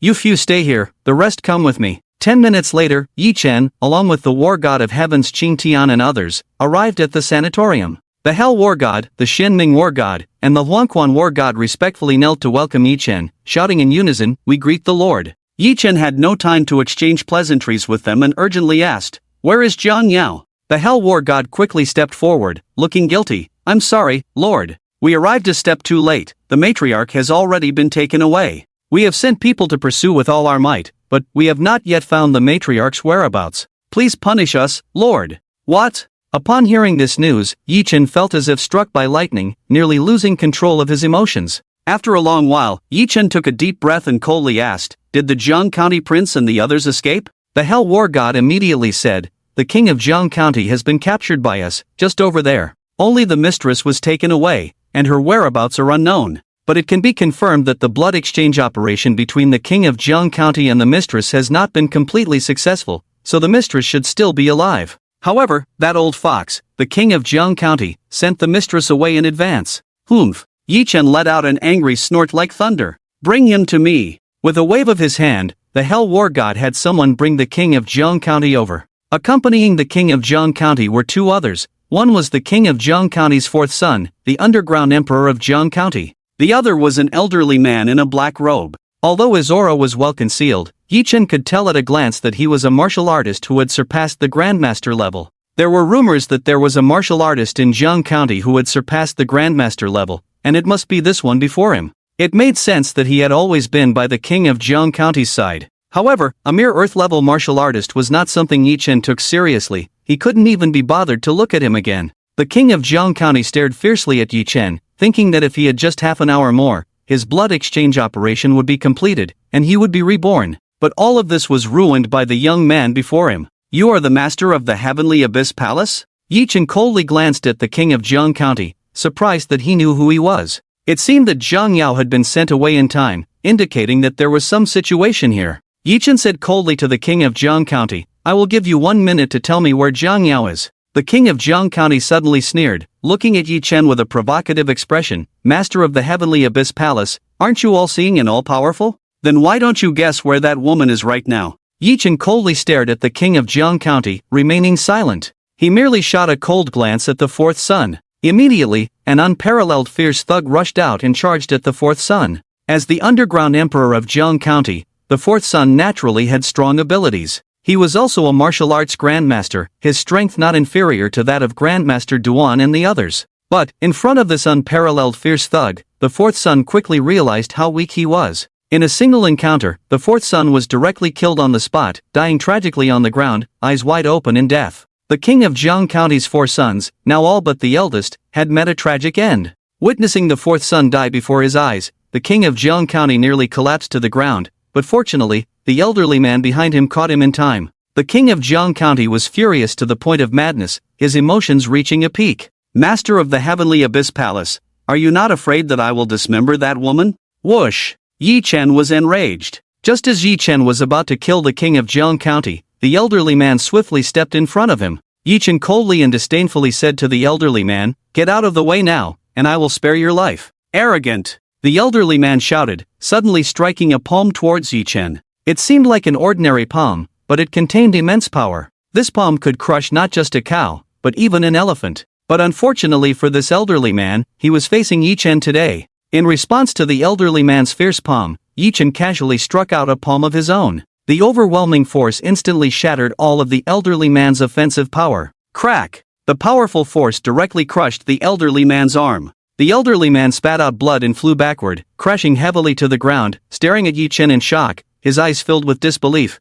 He could only utter one word before his head tilted and he died. Earth-level martial artist? Yi Chen coldly glanced at the elderly man's corpse. "I slaughter them as if stepping on ants." This scene completely petrified the king of Jiang County on the spot. The only martial artist in Jiang County was actually killed with a single glance? Just how terrifyingly powerful is the master of the Heavenly Abyss Palace? Is the Jiang County royal family truly doomed? No, as long as that trump card is in hand, they will not lose. The Jiang County king quickly calmed down, coldly looking at Yi Chen, not angry but instead laughing. "Master of the Heavenly Abyss Palace, I admit that I was wrong this time, but unfortunately, there is no medicine for regret. Now that it has come to this, there is not much more to say. I only seek a way to survive, to find a glimmer of hope for my Jiang County royal family. If you dare to kill even one more person from my Jiang County royal family, I guarantee that woman will die too. If you do not wish for that woman to die, then release me and my family, and I will tell you her whereabouts." "Alright, Master of the Heavenly Abyss Palace, you generously gave me half an hour earlier, but unfortunately, I have no time now.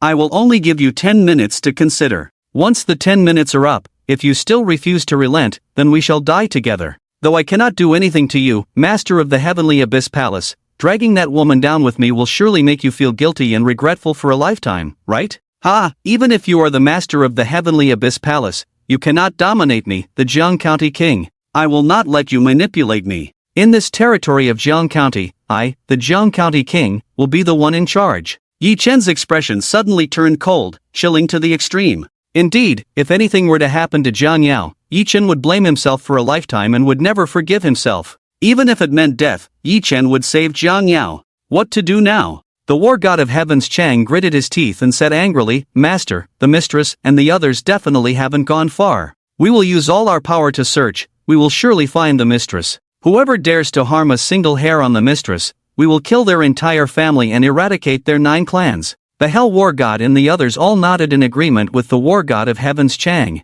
A peerless villain stepped forward with a sinister smile and said, "Boss, leave the Jiang County king to me. I guarantee I will make him confess the mistress's whereabouts within 3 minutes. If I can't get it out of him, I am willing to die as an apology. Heh, no matter how tough the bone, it won't last 3 minutes in my hands." Yi Chen furrowed his brows deeply and suddenly said, "The entire Jiangning has been sealed off by us, and the Jiang County royal family is surrounded. All of Wang Ba's subordinates have been completely controlled. Where does the Jiang County king get the strength to send someone away right under our noses?" As soon as these words were spoken, the 4 war gods fell silent. Upon reflection, it was immediately clear that there must be some clues within. The war god of heavens Chang spoke first. "Master, are you saying that someone among us assisted the Jiang County king in sending the mistress away?" "For now, she should still be in Jiangning, able to evade our search, likely hidden away. Our brothers in the Heavenly Abyss Palace can be completely trusted, and that is Governor Yang and Commander Hong?" Yi Chen spoke coldly. "Immediately have someone bring them to me."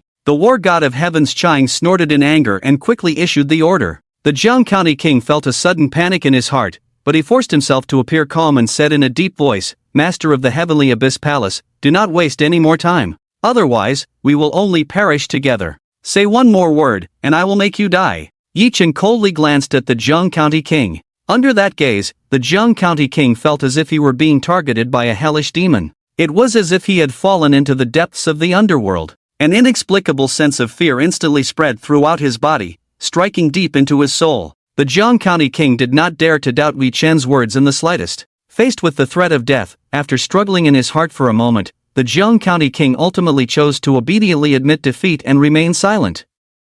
The young man before him was inscrutable, like an abyss. When you gaze into the abyss also gazes back at you. Soon, Governor Yang and Commander Hong were brought over. Upon seeing Yi Chen's cold, murderous gaze, both Governor Yang and Commander Hong trembled in fear, their expressions filled with terror as they looked at Yi Chen. "Two old dogs, kneel before me," the war god of Tianqing shouted angrily, causing Governor Yang and Commander Hong to weaken at the knees and fall to the ground before Yi Chen with a thud. Both of them turned pale, cold sweat pouring down their faces as if they were facing a great calamity. King Jiang furrowed his brows, looking puzzled. What exactly did the master of Tianyuan Palace intend to do? "I will only give you one chance to speak. I hope you cherish it." Yi Chen's icy voice pierced deep into the hearts of Governor Yang and Commander Hong like a sharp sword. They exchanged terrified glances, their expressions filled with dread. After staring at each other for several seconds, they finally spoke. "Master Yi, your wife was indeed assisted by us in leaving Boom." As soon as these words were spoken, an overwhelming rage erupted from the war god of Tianqing. "You seek death." The war god was furious, his killing intent palpable, ready to strike at Governor Yang and Commander Hong. Fortunately, Yi Chen stopped him, otherwise, in the next moment, both Governor Yang and Commander Hong would have lost their heads. With ashen faces, Governor Yang and Commander Hong knew they were in grave danger. "Give me a reason not to kill you," Yi Chen said coldly. Governor Yang and Commander Hong exchanged glances again, this time filled with more surprise. They had thought they were doomed today, but unexpectedly, Master Yi had given them a glimmer of hope.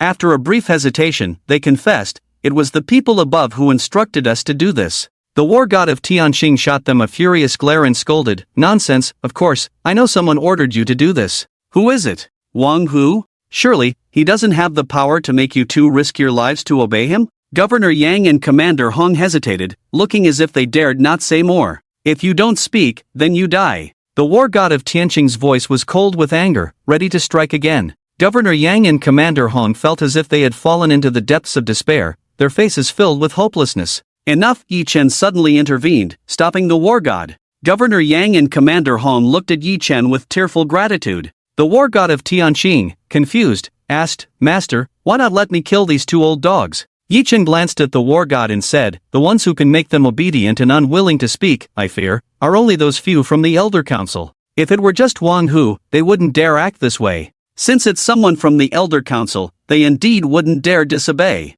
If that's the case, then Zhang Yao should be safe for now." Upon hearing this, the war god of Tianqing's expression grew serious. Involving the Elder Council? That would indeed complicate matters. But the war god snorted heavily, his anger boiling over. "Humph. So what if it's the Elder Council? As long as they dare to harm the mistress, our million soldiers of Tianyuan Palace will never agree. At worst, we will turn the heavens upside down." Yi Chen's eyes were like an abyss, cold as 1,000-year-old ice, his overwhelming aura pressing down on Governor Yang and Commander Hong as if they were being crushed by 10 mountains. Governor Yang trembled and said, "Master Yi, please rest assured, your wife is absolutely safe for now." "Humph." Yi Chen let out a heavy cold snort. His eyes radiated unmatched sharpness. No matter who it was, anyone who dared to harm a single hair on Zhang Yao, Yi Chen would never let them go. Not even the authoritarian presence of the Elder Council. No matter how heavy the world is, it cannot compare to the weight of Yi Chen's wife and children. 8 years, Yi Chen owed too much to Zhang Yao and Yuan Yuan.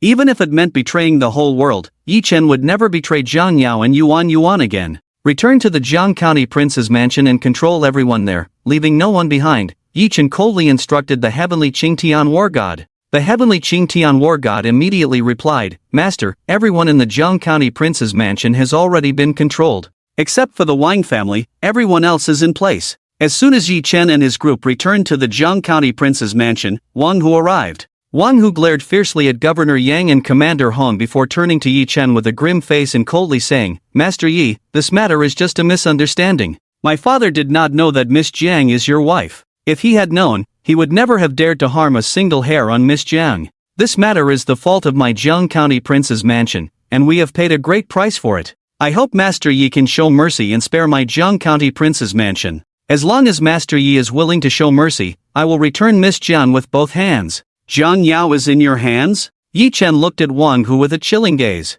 Wang Hu did not speak but coldly replied, Master Yi, you don't need to ask too much about this. I can guarantee that I will return Miss Jiang to you. If the person is not in your hands, what can you guarantee? Yi Chen spoke coldly. Wang Hu fell silent, staring hard at Yi Chen. Yi Chen was too lazy to waste more words with Wang Hu and coldly said, I'll give you 1 minute. Have your people come out to talk to me immediately, or else, 1 minute later, I will start a massacre in the Jiang County Prince's mansion. Upon hearing the word massacre, the more than 100 extraordinary thugs instantly became extremely excited. Each one revealed a fierce light, as if they had transformed into unparalleled demons. Wang Hu's face instantly sank to the bottom. He naturally did not dare to doubt Yi Chen's words. He also did not expect that his words would have no deterrent effect on Yi Chen. After hesitating and struggling for a while, Wang Hu could only choose to compromise. After all, this matter was not led by him, and he did not have the final decision-making power, so Wang Hu made a gesture of invitation to Yi Chen, pointing to a war chariot not far away, saying, Master Yi, please step this way.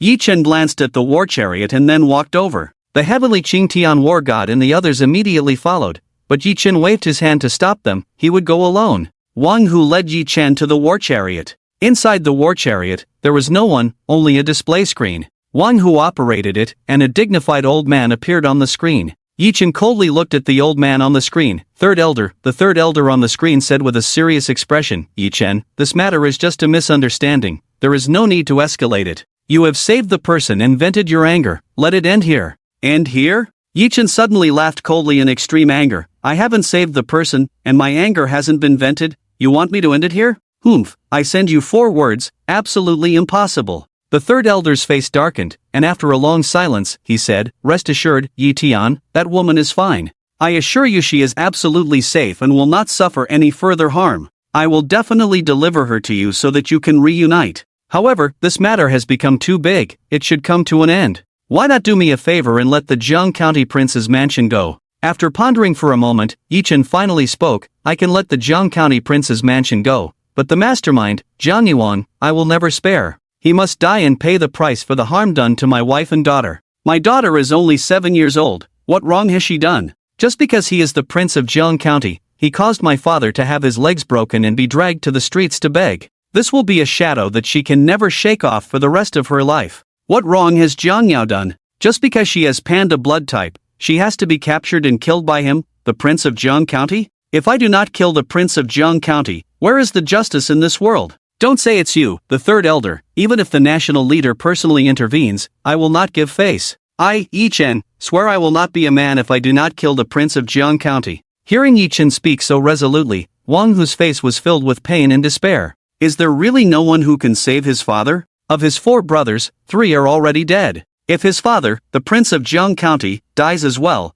then the prince's residence will be completely destroyed. The third elder's expression grew even darker and more unpleasant. There was even a strong anger flickering in his eyes. Fine, then you will deal with the Prince of Jiang County, and let the others go. In the end, the third elder still compromised. Upon hearing the third elder's concession, Wang Hu's emotions suddenly became a bit agitated, and he quickly spoke up, Third elder, shut your mouth. But before Wang Hu could finish his words, the third elder sternly reprimanded him. Immediately, the third elder's expression turned serious as he said, Yi Chen, now let's talk about serious matters. Serious matters? Wang Hu's expression suddenly changed, looking at the third elder on the screen with a hint of astonishment. Does this mean the matter of the prince's residence is over? The third elder personally intervening was not to save the prince's residence, but for something more important? Yi Chen was not surprised by this, he had anticipated it long ago. A mere prince's residence was certainly not worth the third elder's personal involvement. The third elder continued, Yi Chen, you should know why I am here. Let's make a deal. I will release that woman, and you will take those unparalleled fiends back to the prison dragon ship. You should know that if you and those unparalleled fiends do not return to the prison dragon ship, the countries of the world will be in a state of panic, and the terrible consequences will be unimaginable. It may even affect the safety of our dragon country. The prison dragon ship was built through the cooperation of countries around the world, taking decades of effort, sacrificing countless soldiers' lives, and using immense resources. The prison dragon ship cannot be destroyed by you. Yi Chen, you are a hero of the dragon country. you are loyal to the dragon country and love it even more. Therefore, I hope you will prioritize the greater good. Humph. Hearing this, Yi Chen couldn't help but sneer. His laughter was somewhat desolate, filled with more anger. Prioritize the greater good? 3 years ago, I prioritized the greater good and willingly entered the prison dragon ship. But what have you done in these 3 years? You disbanded the Heavenly Abyss Hall, scattering my million soldiers into pieces. My woman and daughter have suffered such treatment, and you still want to protect the prince's residence. Since I have walked out of the prison dragon ship, I will never return. I will use the rest of my life to make amends to Jiang Yao and my daughter. Those unparalleled fiends who came out with me to save Jiang Yao and my daughter, I naturally cannot repay kindness with enmity. I have granted them freedom.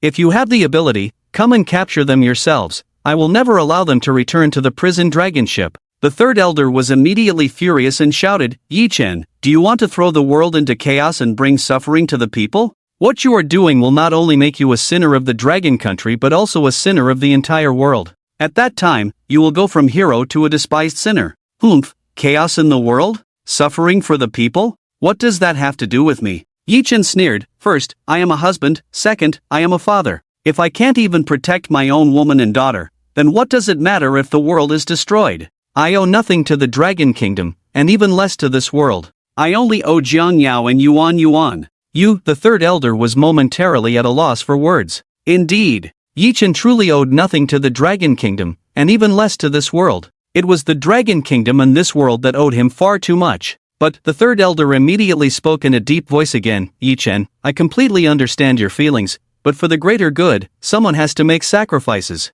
As the saying goes, if I don't go to hell, who will? You are the illustrious master of the Heavenly Abyss, the guardian of millions of citizens of the Dragon Kingdom, the unparalleled hero of our nation. You should understand this better than anyone. Since reasoning doesn't work, then we must resort to some means. Today, I am discussing a deal with you, not letting you set the terms. 2 choices, either take those unparalleled fiends back to the dragon prison, or let it all end in ruin. 10 seconds, make your choice. But, just as the third elder's words fell, Yi Chen suddenly struck. He grabbed Wang Hu by the neck and exerted force. Crack! Wang Hu's neck was instantly crushed by Yi Chen. Wang Hu didn't even have time to let out a final scream before he met his end in the northwest. Perhaps until his death, Wang Hu would never know how he died. Who was Wang Hu? He was a high-ranking official in the capital, a figure who stood at the second tier of power in the Dragon Kingdom. It was even said that the third elder intended to groom Wang Hu as his successor. Thus, many voices claimed that Wang Hu had already won foot in the Elder Council. Such a powerful figure met his end at Yi Chen's hands. Moreover, Yi Chen killed him right in front of the third elder. This was Yi Chen's way of showing the third elder his means. The third elder's expression became complex, his face surging with intense anger. Yi Chen, the third elder, suddenly roared in fury, do you really think you can act with impunity and rebel? You dare to kill Wang Hu? Does that mean if I were standing before you right now, you would kill me too? Yi Chen coldly looked at the third elder and said, I don't know, why don't you come over and try? You, the third elder's face turned dark with rage. So audacious. So reckless. He was the third elder, the fourth most powerful person in the Dragon Kingdom. Who dared to speak such rebellious words to him? In the entire Dragon Kingdom, perhaps even the whole world, only Yi Chen would dare, right? After the anger, the third elder spoke in a chilling tone, Yi Chen, do you really want that woman to die? You can handle the Wang residence as you see fit. I will not interfere any further. But you and those unparalleled fiends absolutely cannot return to this world. The chaos that ensues is a burden our Dragon Kingdom cannot bear. Humph. Chaos? With Yi Chen around, those unparalleled fiends would not dare to act recklessly, so how could there be talk of chaos? Yi Chen was too lazy to explain anything to the third elder. Instead, he said coldly, Third elder, you should know my temperament. Once I decide on something, even the King of Heaven cannot stop me. I have my bottom line and principles. The Jiang County king must die, and neither I nor those unparalleled fiends can return to the dragon prison. If anyone dares to touch a hair on Jiang Yao, I will kill their entire family, including you, third elder. If you want to touch Jiang Yao, you must first ask if I, Yi Chen, agree, if those more than 100 unparalleled fiends agree, and if the million soldiers of the Heavenly Abyss agree. I have said before, I can betray the world, but I will never betray Jiang Yao and Yuan. Third elder, I hope you won't force me, otherwise, I don't mind becoming a sinner, a villain, or even a demon that brings about the end of the world. As soon as these words were spoken, the third elder's expression instantly stiffened. He stared fixedly at Yi Chen. The third elder was very clear that Yi Chen was not trying to scare him or joke around. This madman would definitely act on whatever he dared to say. Moreover, he would certainly follow through. If this madman really went through with it, chaos would ensue. It could even lead to the downfall of the Dragon Kingdom. Even if the Dragon Kingdom wouldn't truly perish, it might still face a change of dynasty. Who could bear such consequences? He didn't even dare to think about it. The third elder could never become such a sinner. So, after much contemplation and struggle, the third elder chose to compromise. Yi Chen, I hope you won't regret this. No one knows what terrible consequences your choice today will bring. But all of this, you must face and resolve. Yi Chen coldly looked at the third elder and said, You need not worry about that, third elder. Since I dare to do this, I have naturally considered all the consequences. From now on, any trouble arising from this matter can be directed at me, Yi Chen. I will not evade it and will resolve it. The third elder said nothing more, only letting out a heavy cold snort. With a sense of helplessness and unwillingness, he said, I will have someone send that woman over immediately. After saying that, the screen went black. Yi Chen stepped out of the war chariot, and Tianqing War God and the others immediately surrounded him, looking at him with concern. Soon, someone discovered that Wang Hu was already dead. This made Tianqing War God and the others tense up. It seemed the situation was dire. Just as Tianqing War God was about to ask, a team of personnel in special soldier uniforms approached Imperial Guards. Seeing this team of special soldiers, everyone was secretly astonished. Even the Imperial Guards had arrived? The Imperial Guards, after all, were the Emperor's personal guard, only obeying the orders of the Dragon Kingdom's ruler and the members of the Elder Council. Only they had the authority to mobilize the Imperial Guards. The mobilization of the Imperial Guards indicated that a member of the Elder Council was involved in this matter. In fact, everyone could guess that the reason Governor Yang and Commander Hong obediently complied was most likely due to the presence of the Elder Council. Now it seemed that this was indeed the case. The four war gods couldn't help but look nervously at Yi Chen. After all, the might of the Elder Council was truly overwhelming. Soon, everyone saw the Imperial Guards carrying a fainted woman out. The woman's face was pale, devoid of any color, her breath extremely weak, looking as if she were in imminent danger. This woman was none other than Zhang Yao. The moment Yi Chen saw Zhang Yao, he felt as if he had fallen into a cold abyss, his body instantly stiffening, as if struck by lightning. His eyes turned red, his eyelids moist, and his lips trembled slightly. Guilt, self-blame, pain, anger, all these emotions converged and erupted in an instant. Looking at the barely breathing Zhang Yao, Yi Chen wished he could kill himself. After the Imperial Guards laid Zhang Yao down, they quickly turned and left. The entire scene fell silent, as quiet as death. Everyone held their breath, not daring to exhale, filled with immense anger. Yi Chen fell to his knees in front of Zhang Yao, looking at her unconscious form, his heart twisted in agony. Zhang Yao, I'm sorry, it's my fault.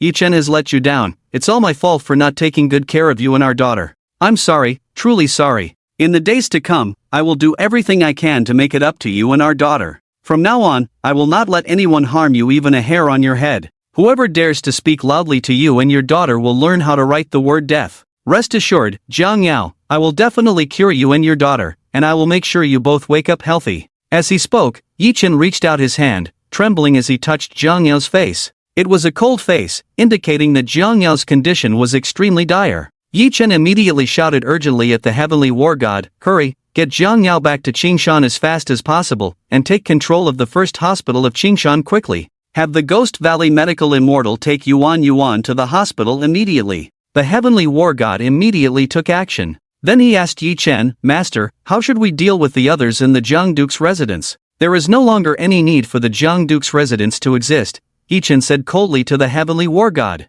The heavenly war god nodded immediately, knowing what to do. What about these two old dogs? A flicker of fierce anger flashed in the heavenly war god's eyes. Governor Yang and Commander Hong knelt there with ashen faces, both in despair and prepared for death. They had no choice. How could they dare disobey the third elder's orders? Even if given another chance to choose, they would still have to obediently follow orders. As for the consequences, they could only accept them. Daring to harm the mistress deserves 1,000 deaths. Let me kill them. Seeing that Yi Chen had not spoken for a moment, the heavenly war god angrily voiced his thoughts. After saying that, he was about to take action. Yi Chen waved his hand and said coldly, It was the third elder's order. It is understandable that they did not dare to disobey. Forget it, they are not guilty of death. Hearing that Yi Chen had no intention of killing them, Governor Yang and Commander Hong were instantly overjoyed and looked at Yi Chen in astonishment. The master actually showed them mercy? It seemed that the master was not as terrifying as they thought. he was not a bloodthirsty maniac and still had some kindness.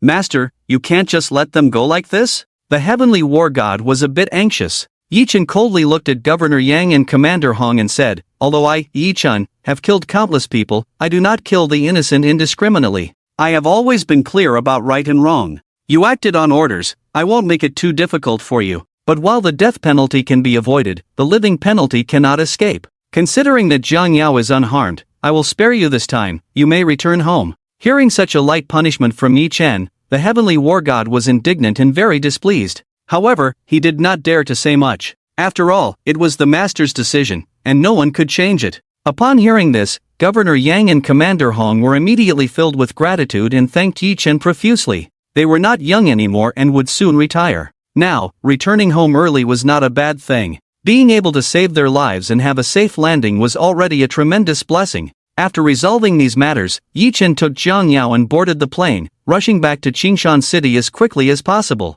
The matters at the Zhang Duke's residence were left to the heavenly war god and his subordinates. The 4 war gods and over 100 formidable warriors accompanied Yi Chen back to Qingshan City. The first hospital of Qingshan City had already been sealed off by the mayor of Qingshan City and the leader of the City Defense Bureau, taking control of the entire hospital. No one was allowed to enter. In the hospital's VIP ward, an elderly man with an ethereal demeanor was treating a little girl's leg. Leaning against the wall beside the bed was an extremely enchanting woman, sucking on a lollipop, exuding an indescribable charm. Who would have thought that this was the fearsome Demoness? Under the comfort and encouragement of the Demoness, Yuan became very brave and cooperated well during the treatment. The elder with an ethereal demeanor was none other than the legendary ghost doctor from the Ghost Valley, a figure so esteemed that even the elders of the Lianlong Kingdom found it difficult to summon him. His medical skills were unparalleled, capable of bringing the dead back to life. It was said that as long as there was a breath left, no matter how severe the illness, he could cure it. Even those on the brink of death could have a little more time borrowed from the King of Hell. At this moment, the Ghost Valley doctor was unusually cautious, meticulously treating Yuan's legs. At the door of the hospital room stood 3 individuals, their expressions tense. Among them was an elderly man wearing gold-rimmed glasses. He was Zhang Jinquan, the director of Qingshan City First Hospital, and the 2 men standing before him were Hu Shitu and Ma Sholing. Director Sang's face was filled with fear, his mood extremely anxious. Hu Shitu and Ma Sholing were even more worried. With such a significant incident occurring, they had no idea what the aftermath would be. Inside the hospital room lay a little ancestor. If anything were to happen to her, their heads would likely roll. Hu Shitu, who exactly is that little girl in the room? Director Zhang couldn't help but ask. He had only caught a fleeting glimpse. If you want to live, don't ask. Hu Shitu shot a cold glance at Director Zhang. Director Zhang was instantly frightened. Was it really that serious? After a moment of hesitation, he cautiously added, Hu Shitu, how capable is that old man who just went in? Should I personally invite Dr. Mo to take action? You should know Dr. Mo's medical skills. Shut up. Before Director Zhang could finish, Hu Shitu barked angrily.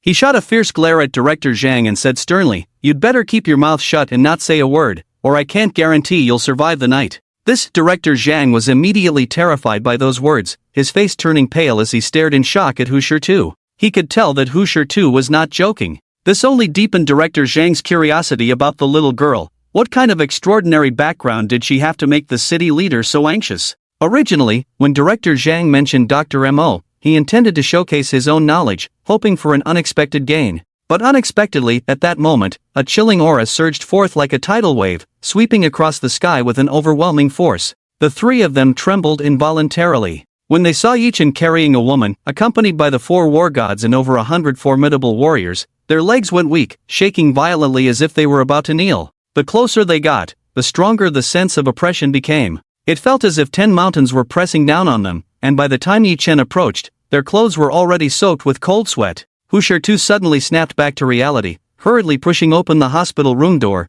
and respectfully said to Yi Chen, "Lord Yi, the little princess is inside. You all stay at the door, and no one is allowed to approach. Anyone who dares to come near will be killed without mercy." Yi Chen coldly instructed the heavenly Qingtian war god and the others. After saying this, Yi Chen quickly entered the hospital room, holding Zhang Yao.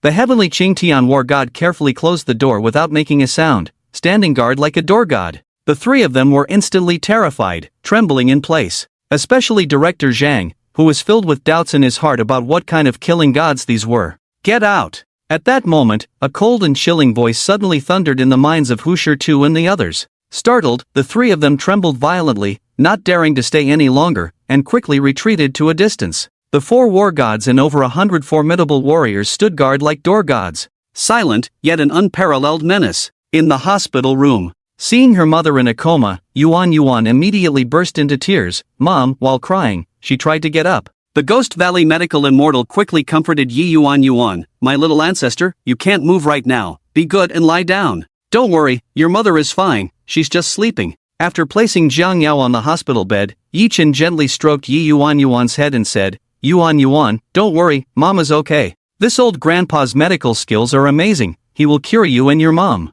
Hearing Yi Chen say this, Yi Yuan quieted down, her eyes wide and filled with tears as she looked at Yi Chen, pitifully asking in a soft voice, "Really, Dad? Mom is really okay?" Yi Chen, feeling heartbroken, hugged Yi Yuan and nodded heavily. "Dad will never lie to Yuan. Be good, lie down so the old grandpa can treat your leg." Only then did Yi Yuan obediently nod and lie down. Soon, the Ghost Valley medical immortal completed the treatment. Phew! The Ghost Valley medical immortal finally breathed a sigh of relief, stood up, and said to Yi Chen, "Lord Yi, little Yuan is fine now, she just needs to rest for a few days before she can get out of bed and walk."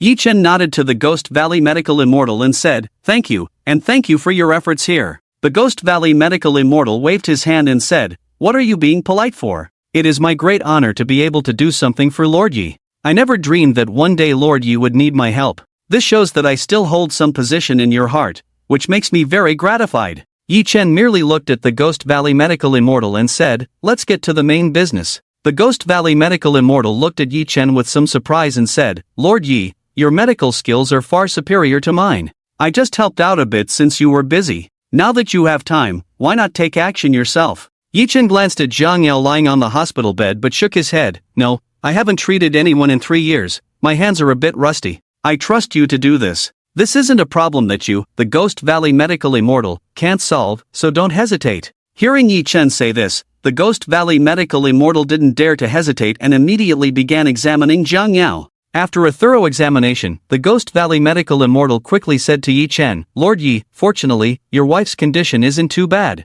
It's just deep shock caused by excessive blood loss, but fortunately, it hasn't been long, and everything is still urgent." While speaking, the Ghost Valley medical immortal took out a delicate jade box from his body. Opening the jade box, an unusual fragrance wafted out. Inside the jade box lay a blood-red pill, small and smooth like a pebble. Seeing the blood-red pill in the jade box, Yi Chen couldn't help but show a hint of surprise, looking at the Ghost Valley medical immortal and saying, "You actually have a dragon blood pill. This is the first time I've seen such a divine pill." The Ghost Valley medical immortal immediately smiled proudly and said, "Hee, Lord Yi, how can I not have it as the Ghost Valley medical immortal? As the 9th generation heir of Ghost Valley, it's quite reasonable to possess a dragon blood pill, right? Although this is a legendary life-saving pill, our Ghost Valley still has one. However, this is the only one. It was refined by our Ghost Valley's ancestor, and it has been nearly 300 years since it came into my hands. Speaking of which, it can be considered a treasure of Ghost Valley." Yi Chen looked at the Ghost Valley medical immortal and said, "Since it's a treasure of the valley, you took it out so easily? That's a bit rebellious." The Ghost Valley medical immortal smiled and didn't say much more, directly feeding the dragon blood pill to Jiang Yao. As soon as the dragon blood pill was administered, it indeed took effect immediately. Jiang Yao's vitality was rapidly recovering, her breath was quickly improving, and her extremely pale face began to show a hint of color. Such a miraculous effect made the Ghost Valley medical immortal nod in satisfaction, smiling as he said to Yi Chen, "Rest assured, Lord Yi, a dragon blood pill is enough to cure your beloved. Not only can it cure her, but in the future, your beloved will be free from all ailments, forever youthful, and enjoy a long life." Yi Chen looked at the Ghost Valley medical immortal with deep gratitude and said solemnly, "Thank you, you've gone to great lengths this time." The Ghost Valley medical immortal waved his hand dismissively, saying, "Although the dragon blood pill is extraordinarily precious, no matter how precious something is, if it is not used, it is no different from dog feces. I am the master of Ghost Valley. How to use this dragon blood pill is up to me. If Lord Yi can make use of it, then the dragon blood pill will truly reflect its value. As long as Lord Yi needs it, a mere dragon blood pill is nothing." Yi Chen nodded slightly and did not say more. Yi Yuan stared wide-eyed, looking at Yi Chen and the Ghost Valley medical immortal with a confused expression. She seemed to understand a little of their conversation, but also seemed not to understand. This filled her with curiosity. Under the miraculous effects of the dragon blood pill, Jiang Yao's vital energy quickly fully recovered, and her breathing became even. It looked as if she was just fine, but she was still in a coma. The Ghost Valley medical immortal carefully examined Jiang Yao again and then said, "Rest assured, Lord Yi, your beloved is no longer in any danger. However, the recovery of her vital energy will take a little time, so she won't wake up so soon. Let her have a good sleep, she will wake up after a good rest." Yi Chen nodded. He could see Jiang Yao's condition as well. The heart that had been hanging in suspense for Yi Chen could finally be set at ease. Yi Chen glanced at the Ghost Valley medical immortal and the demoness, and before Yi Chen could speak, both of them tactfully exited the ward. Soon, only Yi Chen, Jiang Yao, and Yi Yuan remained in the ward. Jiang Yao was still in a coma. Looking at Jiang Yao in her unconscious state, Yi Chen's thoughts involuntarily drifted back to 8 years ago. Memories surged like smoke in Yi Chen's mind. Each scene was so warm, so soul-stirring. 8 years had left many marks on Jiang Yao's face. From these marks, Yi Chen could imagine how much hardship Jiang Yao had endured alone with their daughter over these 8 years. And all of this was his fault, Yi Chen's. 8 years ago, he had left without a word, not even leaving a contact method for Jiang Yao. If he hadn't left without saying goodbye, if he had left a way to contact Jiang Yao back then, but in reality, there were no such ifs. "Daddy," just as Yi Chen was lost in thought, a sweet voice suddenly interrupted his reverie. Yi Chen immediately turned to look at Yi Yuan. Yi Yuan stretched out her tender little hand to Yi Chen's face, wiping away the tears at the corners of his eyes. With concern, Yi Yuan said, "Daddy, why are you crying? Did Yuan make you angry just now?" Yi Chen gently patted Yi Yuan's head and smiled, saying, "Silly girl, Daddy isn't crying. Daddy is happy. You didn't make Daddy angry. It's Daddy who is sorry for you." Before Yi Chen could finish his sentence, Yi Yuan shook her head vigorously like a rattle drum, her innocent face now becoming incredibly serious and determined, her voice strong as she said, "Daddy didn't do anything wrong to Yuan. Daddy saved Yuan, saved Mommy. Daddy is the best daddy in the world." Hearing this, Yi Chen felt even more guilty and ashamed. It was as if a knife had stabbed deeply into his heart, twisting painfully. He, Yi Chen, was unworthy of the title Good Daddy. Yi Chen gently stroked Yi Yuan's head and said, "But Dad has left you and Mom for so many years. Don't you blame Dad?" Yi Yuan shook her head vigorously, her tone incredibly firm as she replied, Yuan would never blame Dad. Mom told me that Dad is a great hero, that he went to the border battlefield to protect our home and country, that Dad is a great and honorable warrior. Yuan has always been proud of Dad." Jiang Yao, upon hearing this, Yi Chen's eyes immediately welled up with tears. Jiang Yao, how much burden has she carried over the years? Yi Chen, you should be ashamed. Yi Chen looked at Jiang Yao, overwhelmed with guilt and self-reproach. To hell with protecting the home and country, to hell with being the master of Tianyuan Hall, to hell with being a hero, a man who cannot take care of his own wife and child, who cannot protect them, has no right to talk about defending the country. Protecting the home comes before protecting the country. He, Yi Chen, has no regrets for the Dragon Kingdom. He has safeguarded the peace and stability of the Dragon Kingdom for 10 years. But he, Yi Chen, feels guilty towards Jiang Yao and his daughter. For these 10 years, everything I have done has been to protect the Dragon Kingdom. For the rest of my life, everything I do will be to protect the two of them. I, Yi Chen, will no longer be the master of Tianyuan Hall, no longer an unparalleled national hero, no longer the guardian of Huaxia. From now on, I, Yi Chen, will only have two identities, Jiang Yao's husband and Yuan's father. Yi Chen silently made up his mind. He would use the rest of his life to make amends to Jiang Yao and their daughter. "Dad, why are you crying again?" Yi Yuan gently wiped Yi Chen's eyes with her small hands. Yi Chen quickly composed himself, smiled at Yi Yuan, and softly said, "Dad is just moved and happy." Yi Yuan looked at Yi Chen, blinked her eyes, thought hard for a moment, and then nodded obediently as if she understood. After a while, Yi Yuan looked at Yi Chen and asked, "Dad, are you going to leave Yuan again soon?" Yi Chen immediately shook his head and said, "No, Dad will never leave Mom and Yuan again, okay?" "Really? Dad, you're not lying to Yuan, are you?" Yi Yuan was instantly excited, looking at Yi Chen with joy. The happiness of a child is so simple. What they seek is not much. Yi Chen gently stroked Yi Yuan's head, looking at her seriously and said, "Of course it's true. Didn't Dad just tell you?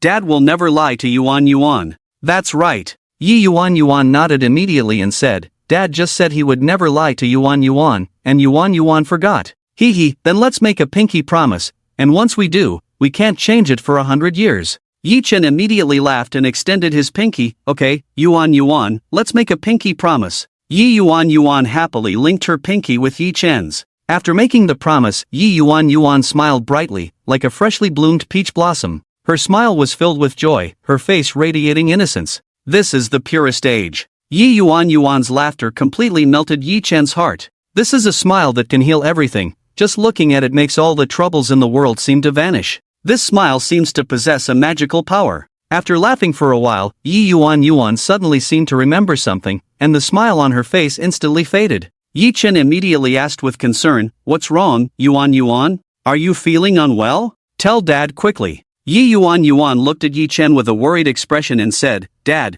you're not going to the border battlefield to protect the home and country anymore, are you? You can't always be with Mom and Yuan, right?" Hearing this, Yi Chen felt relieved and immediately assured her, "Silly girl, Dad has already hung up his armor and returned to the fields. He will never go to the border battlefield again. From now on, Dad will always be with Mom and Yuan, and will never leave even a step." Upon hearing Yi Chen's words, Yi Yuan immediately smiled happily again. Seeing his daughter smile, Yi Chen also smiled. When his daughter was happy, Yi Chen was happy too. Yi Chen glanced at Jiang Yao, who was still in a coma, and silently said, "Jiang Yao, wake up soon, so our family of 3 can be reunited." It would be soon.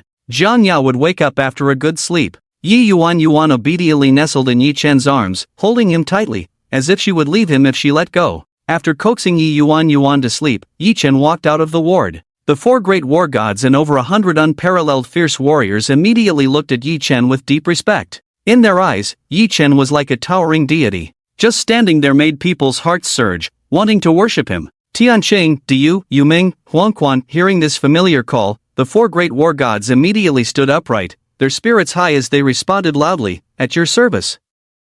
Yi Chen looked at the 4 great war gods and said in a booming voice, "The Chen family and the Zhang County prince's mansion have been destroyed, and those who bullied my wife and daughter have all been brought to justice. The matter of Qingshan has been resolved, and it is time to settle the accounts from 3 years ago." The accounts from 3 years ago. Upon hearing this, the 4 great war gods' hearts surged with emotion, their fists clenched in excitement. 3 years ago, Yi Chen was framed and mistakenly killed the prince of the snow country, which led to him being trapped on the dragon prison ship for 3 years. The Tianyuan Hall was disbanded, and 1,000,000 soldiers were implicated. The 4 great war gods endured humiliation for 3 years, hoping for Yi Chen's return. Now that Yi Chen was back, it was time to settle the old scores. Thud! The 4 great war gods simultaneously knelt on one knee before Yi Chen, their eyes red, their eye sockets moist, and they shouted in unison, "We ask the hall master to give the order." The 1,000,000 soldiers of Tianyuan Hall are always on standby, willing to spare no effort to seek justice for the hall master and for the 1,000,000 soldiers of Tianyuan Hall.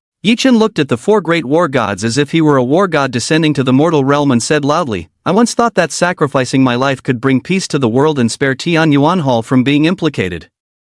But I was wrong. Those people only care about their own interests and do not consider the lives of the 1,000,000 soldiers of Tianyuan Hall. Now that I have walked out of the dragon prison ship, I will rise like a dragon and no longer be bound by any restraints. Since the 1,000,000-old troops of Tianyuan Hall have gathered here, they will follow my command and seek justice from the heavens. If we do not get justice for Tianyuan Hall, then let the heavens collapse and the earth shatter. For great war gods, heed my command. I order you to split into 4 groups, all heading north, targeting the capital. However, do not enter the capital's territory yet, surround but do not attack the outskirts of the capital." Upon hearing Yi Chen's command, the 4 great war gods exchanged glances. The Tianqing war god boldly said, "Hallmaster, since we want to seek justice, why not charge straight in and attack the capital? The 1,000,000 soldiers of Tianyuan Hall will surely be unstoppable and can reach the center." Yi Chen waved his hand and said, "That is a last resort. We cannot act like that for now. We are here to seek justice, not to rebel. We have protected the Dragon Kingdom for years, and the people of the Dragon Kingdom are innocent. The ones who wronged us are those in the Elder Council, those in the power decision-making circle of the Dragon Kingdom. Unless absolutely necessary, we must not attack the capital, understand?" The 4 great war gods immediately nodded in agreement, indicating their understanding. Seeking justice requires means, but we cannot resort to any means. They are warriors, heroes in the hearts of the people of the Dragon Kingdom. The 4 great war gods immediately stood up to carry out their orders. The more than 100 unparalleled fierce warriors were also filled with passion, each looking at Yi Chen with anticipation, and some had already begun to roll up their sleeves. The evil spirit captain grinned, a sinister smile creeping across his face as he said to Yi Chen, "Boss, how about I immediately summon my legion of 1,000,000 evil spirits to rush to the Dragon Kingdom and besiege the capital together?" Yi Chen shot a cold glance at the evil spirit captain, causing him to instinctively shrink back. Yi Chen coldly replied, "The land of my Dragon Kingdom is not a place your evil spirit legion can step into. Dare to take a single step, and I will ensure they have no place to be buried." The evil spirit captain was immediately drenched in cold sweat, repeatedly nodding submissively, "Yes, yes, boss, I was just talking nonsense, please don't be angry." Yi Chen's gaze fell upon the group of unparalleled villains. "Is there anyone willing to stay in Qingshan and work by my side in the future?" As soon as he finished speaking, the Grim Reaper was the first to eagerly respond, "Boss, I excel at disguise and concealment, and I enjoy living in the shadows. Let me stay and secretly protect the mistress and Princess Yuan Yuan. For this task, I believe no one here can outperform me." The Demoness also eagerly chimed in, "Boss, let me stay too. My intelligence from the Heavenly Machine Tower is unparalleled, and I can grasp information from countries and major organizations around the world in real time, which you will surely find useful in the future. Moreover, and most importantly, Princess Yuan Yuan likes me, so I can take care of her. Taking care of a little girl is more convenient for me as a woman. Boss, since you are going to the capital, I am the most suitable for the task of looking after the mistress and Princess Yuan Yuan." The other unparalleled villains also began to speak up, all vying to stay in Qingshan. Staying in Qingshan would definitely allow them to be by Yi Chen's side, otherwise, it might not be possible. "Alright," hearing the noisy voices, Yi Chen suddenly shouted coldly, glaring at everyone, "Don't wake my wife and daughter." Upon hearing this, the unparalleled villains quickly covered their mouths, not daring to make another sound. Yi Chen surveyed the group of unparalleled villains, all of whom looked at him with hopeful and pleading expressions, wishing he would let them stay. After pondering for a moment, Yi Chen made his final decision, "Grim Reaper, Black Emperor, and Demoness, you three stay." As soon as these words were spoken, the Grim Reaper, Black Emperor, and Demoness erupted with joy, exuding the demeanor of victors. The others, however, wore frowns, their faces filled with sorrow. But they did not dare to say anything more. They all knew that once the boss made a decision, no one could change it. Yi Chen looked at the Grim Reaper, Demoness, and Black Emperor, saying, "Grim Reaper, form a team responsible for secretly protecting Jiang Yao and Princess Yuan Yuan. I will not allow anyone to harm a single hair on them.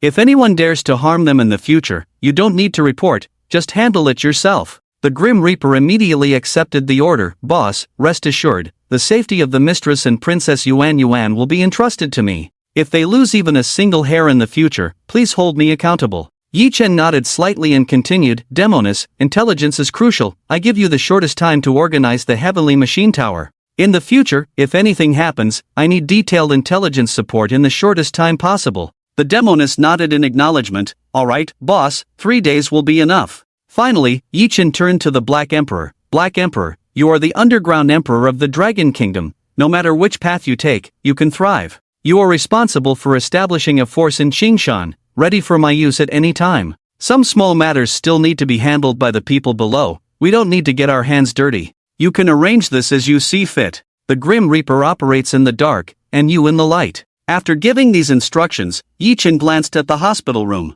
Then, feeling uneasy, he said to the Demoness, "Demoness, please take good care of Jiang Yao and Yuan Yuan for me. If they wake up and ask about me, you can tell Jiang Yao that I am from the War Department and have gone back to handle my retirement procedures. I will be back soon. And please arrange for a house to be bought in my name under the War Department. For now, don't let Jiang Yao know too much about my identity. I'm afraid she won't be able to accept it all at once. I will tell her slowly later." The Demoness immediately nodded. "Don't worry, boss, I will handle it well." Yi Chen nodded, feeling reassured. Soon, his gaze fell on the 3 leaders of Hu City, who were now trembling with fear. Just a moment ago, the Lord Yi had ordered the 4 war gods to lead 1,000,000 old troops from Tianyuan Hall to march towards the capital. If this matter was not handled well, it could lead to a catastrophic war, something unimaginable. Hu City leader Yi Chen suddenly spoke coldly, causing Hu City leader to shudder and hurriedly respond, "I am here, Lord Yi. What orders do you have? Have you found out who leaked Jiang Yao's blood type?"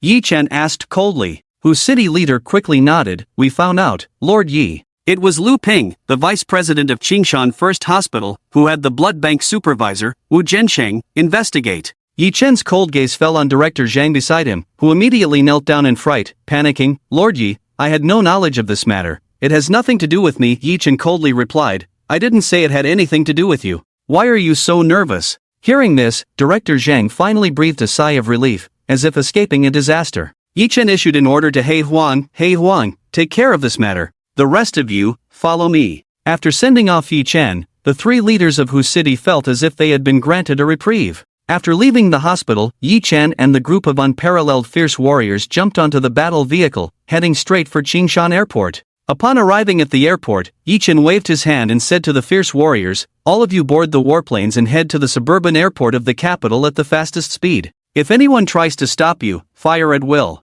The fierce warriors, like demons escaping from hell, excitedly boarded the warplanes. More than 100 warplanes quickly took to the skies, soaring into the clouds. At the same time, the million-old troops of Tianyuan Hall were also marching towards the capital in a grand manner. Simultaneously, thousands of planes flew towards the capital, creating a formidable spectacle. The sky over Long Country was about to change. At this moment, all the major war departments of Long Country were alerted, and all radars and satellites were focused on Yi Chen and his group. Long Country War Department, Satellite Monitoring Room. The million-old troops of Tianyuan Hall gathered in Qingshan, and the Long Country War Department quickly entered a state of high alert. All personnel in the command center were on standby. In the Satellite Monitoring Room, there was naturally a heightened tension, with all satellites directed over Qingshan, closely monitoring every move of the million-old troops of Tianyuan Hall. When they saw all the warplanes take off and all the battle vehicles leave Qingshan, everyone in the Satellite Monitoring Room breathed a sigh of relief, thinking that the million-old troops of Tianyuan Hall had disbanded and were returning to their respective war departments.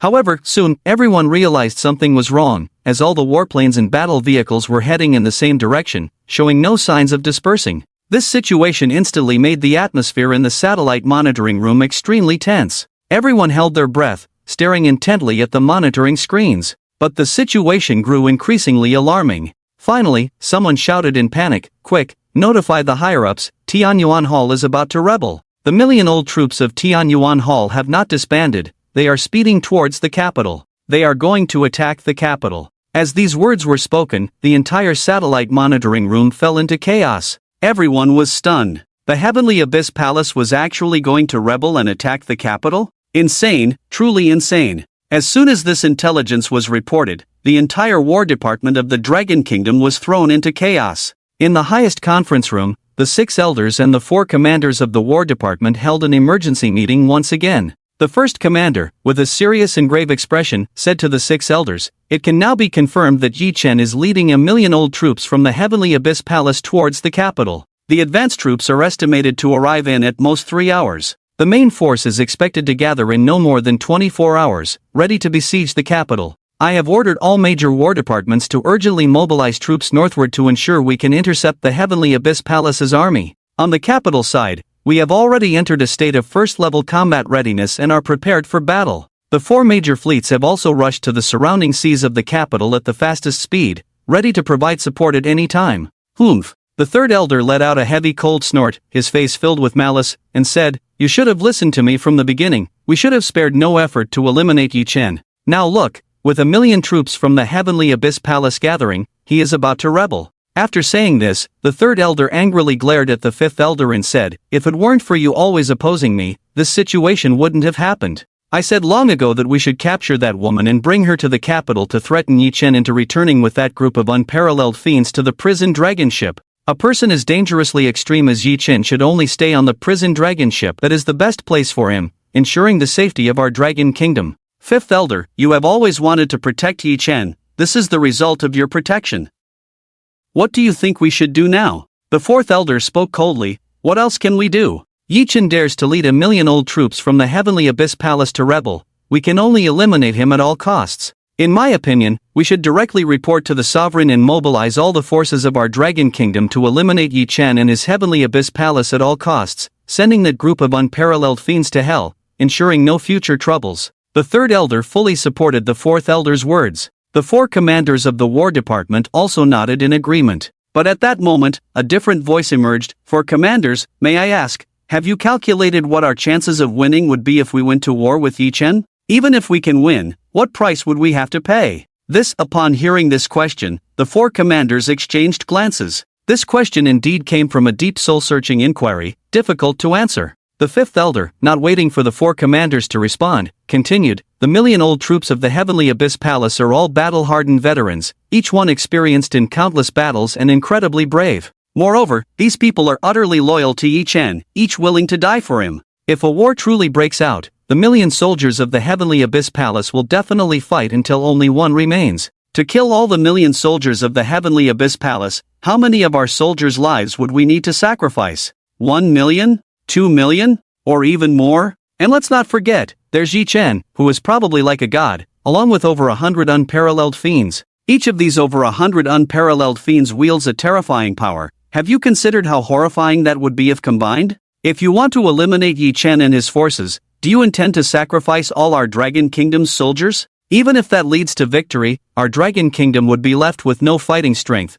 Would we still have a chance of survival?" The fifth elder's words were deafening, causing everyone's expressions to darken immediately. For a moment, no one knew what to do. The third elder frowned, coldly looking at the fifth elder and said, "So according to you, we should just surrender directly, why fight at all?" The fifth elder looked at the third elder and said, "I know Yi Chen, he absolutely will not rebel. He has brought 1,000,000 old troops from the Tianyuan Hall to the capital, and it is definitely not to attack the city. If he really had such ambitions, he wouldn't have chosen to board the prison dragon 3 years ago for the greater good. If I'm not mistaken, Yi Chen's actions must be to seek justice for the Tianyuan Hall. 3 years ago, we promised him that we wouldn't implicate the Tianyuan Hall, but later it was you, third elder, who insisted on disbanding the Tianyuan Hall. The Tianyuan Hall has sacrificed too much for our Dragon Kingdom, shed too much blood, it should not be treated this way. I can understand that Yi Chen wants to seek justice for the Tianyuan Hall." Upon hearing this, the third elder's expression suddenly changed.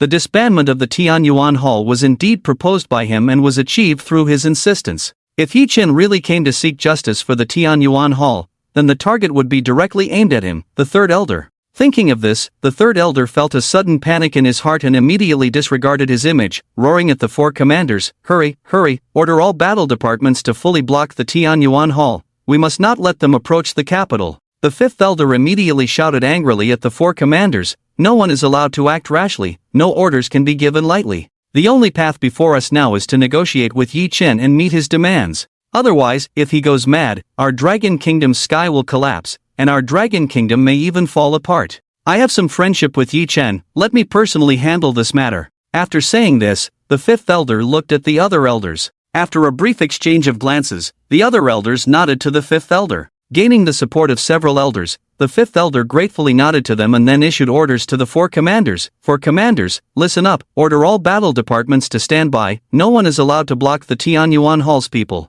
Clear the suburban airport, let the Tianyuan Hall's aircraft land. Prepare a vehicle immediately to take me to the suburban airport. Send a message to the Tianyuan Hall to express my intentions. In the capital, enter a level 1 strategy, but without the unanimous order of the Elder Council, no one is allowed to act rashly, violators will be dealt with according to military law." The four commanders immediately took their orders. The third elder sat there with a gloomy and cold expression, but at this moment, he was powerless to change anything. On the other side, Yi Chen piloted the fighter jet at the forefront, leading a vast fleet of aircraft towards the capital. At the speed of the fighter jets, they would arrive soon. "Master, the Dragon Kingdom's battle department has sent word that the suburban airport has been cleared for all our Tianyuan Hall's aircraft to land.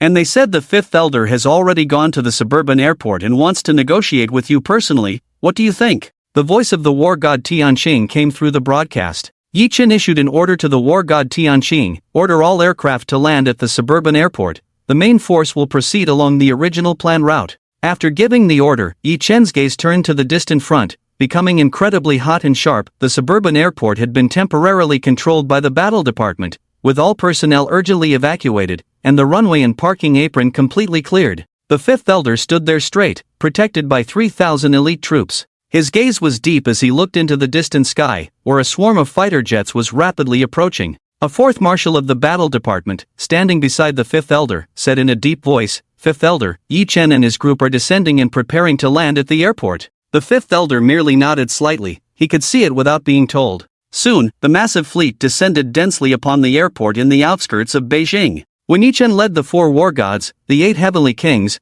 over 100 unparalleled fiends, and tens of thousands of old members from the Tianyuan Palace, the fourth marshal of the War Department and the 3,000 Imperial Guards couldn't help but feel a terrifying sense of oppression wash over them, leaving them anxious and unsettled. The momentum was overwhelming, capable of crushing the heavens. The fourth marshal, a seasoned veteran of the battlefield, found himself worried in the face of such an extreme sense of pressure. In contrast, the slightly aged figure of the fifth elder stood firm like a spear, his expression unchanged. This imposing presence was worthy of the title of elder. The overwhelming pressure felt as if the apocalypse was approaching. The 3,000 Imperial Guards instinctively tightened their grips on their weapons, ready to fight at any moment. Yet, cold sweat trickled down their backs, and they were tense to the extreme. Even though they commanded the strongest legion of the Dragon Kingdom, they lacked the courage to confront the Tianyuan Palace. The more than 100 unparalleled fiends watched the Imperial Guards with a playful and mocking gaze, like ferocious beasts eyeing a plump prey, revealing greedy and sinister expressions.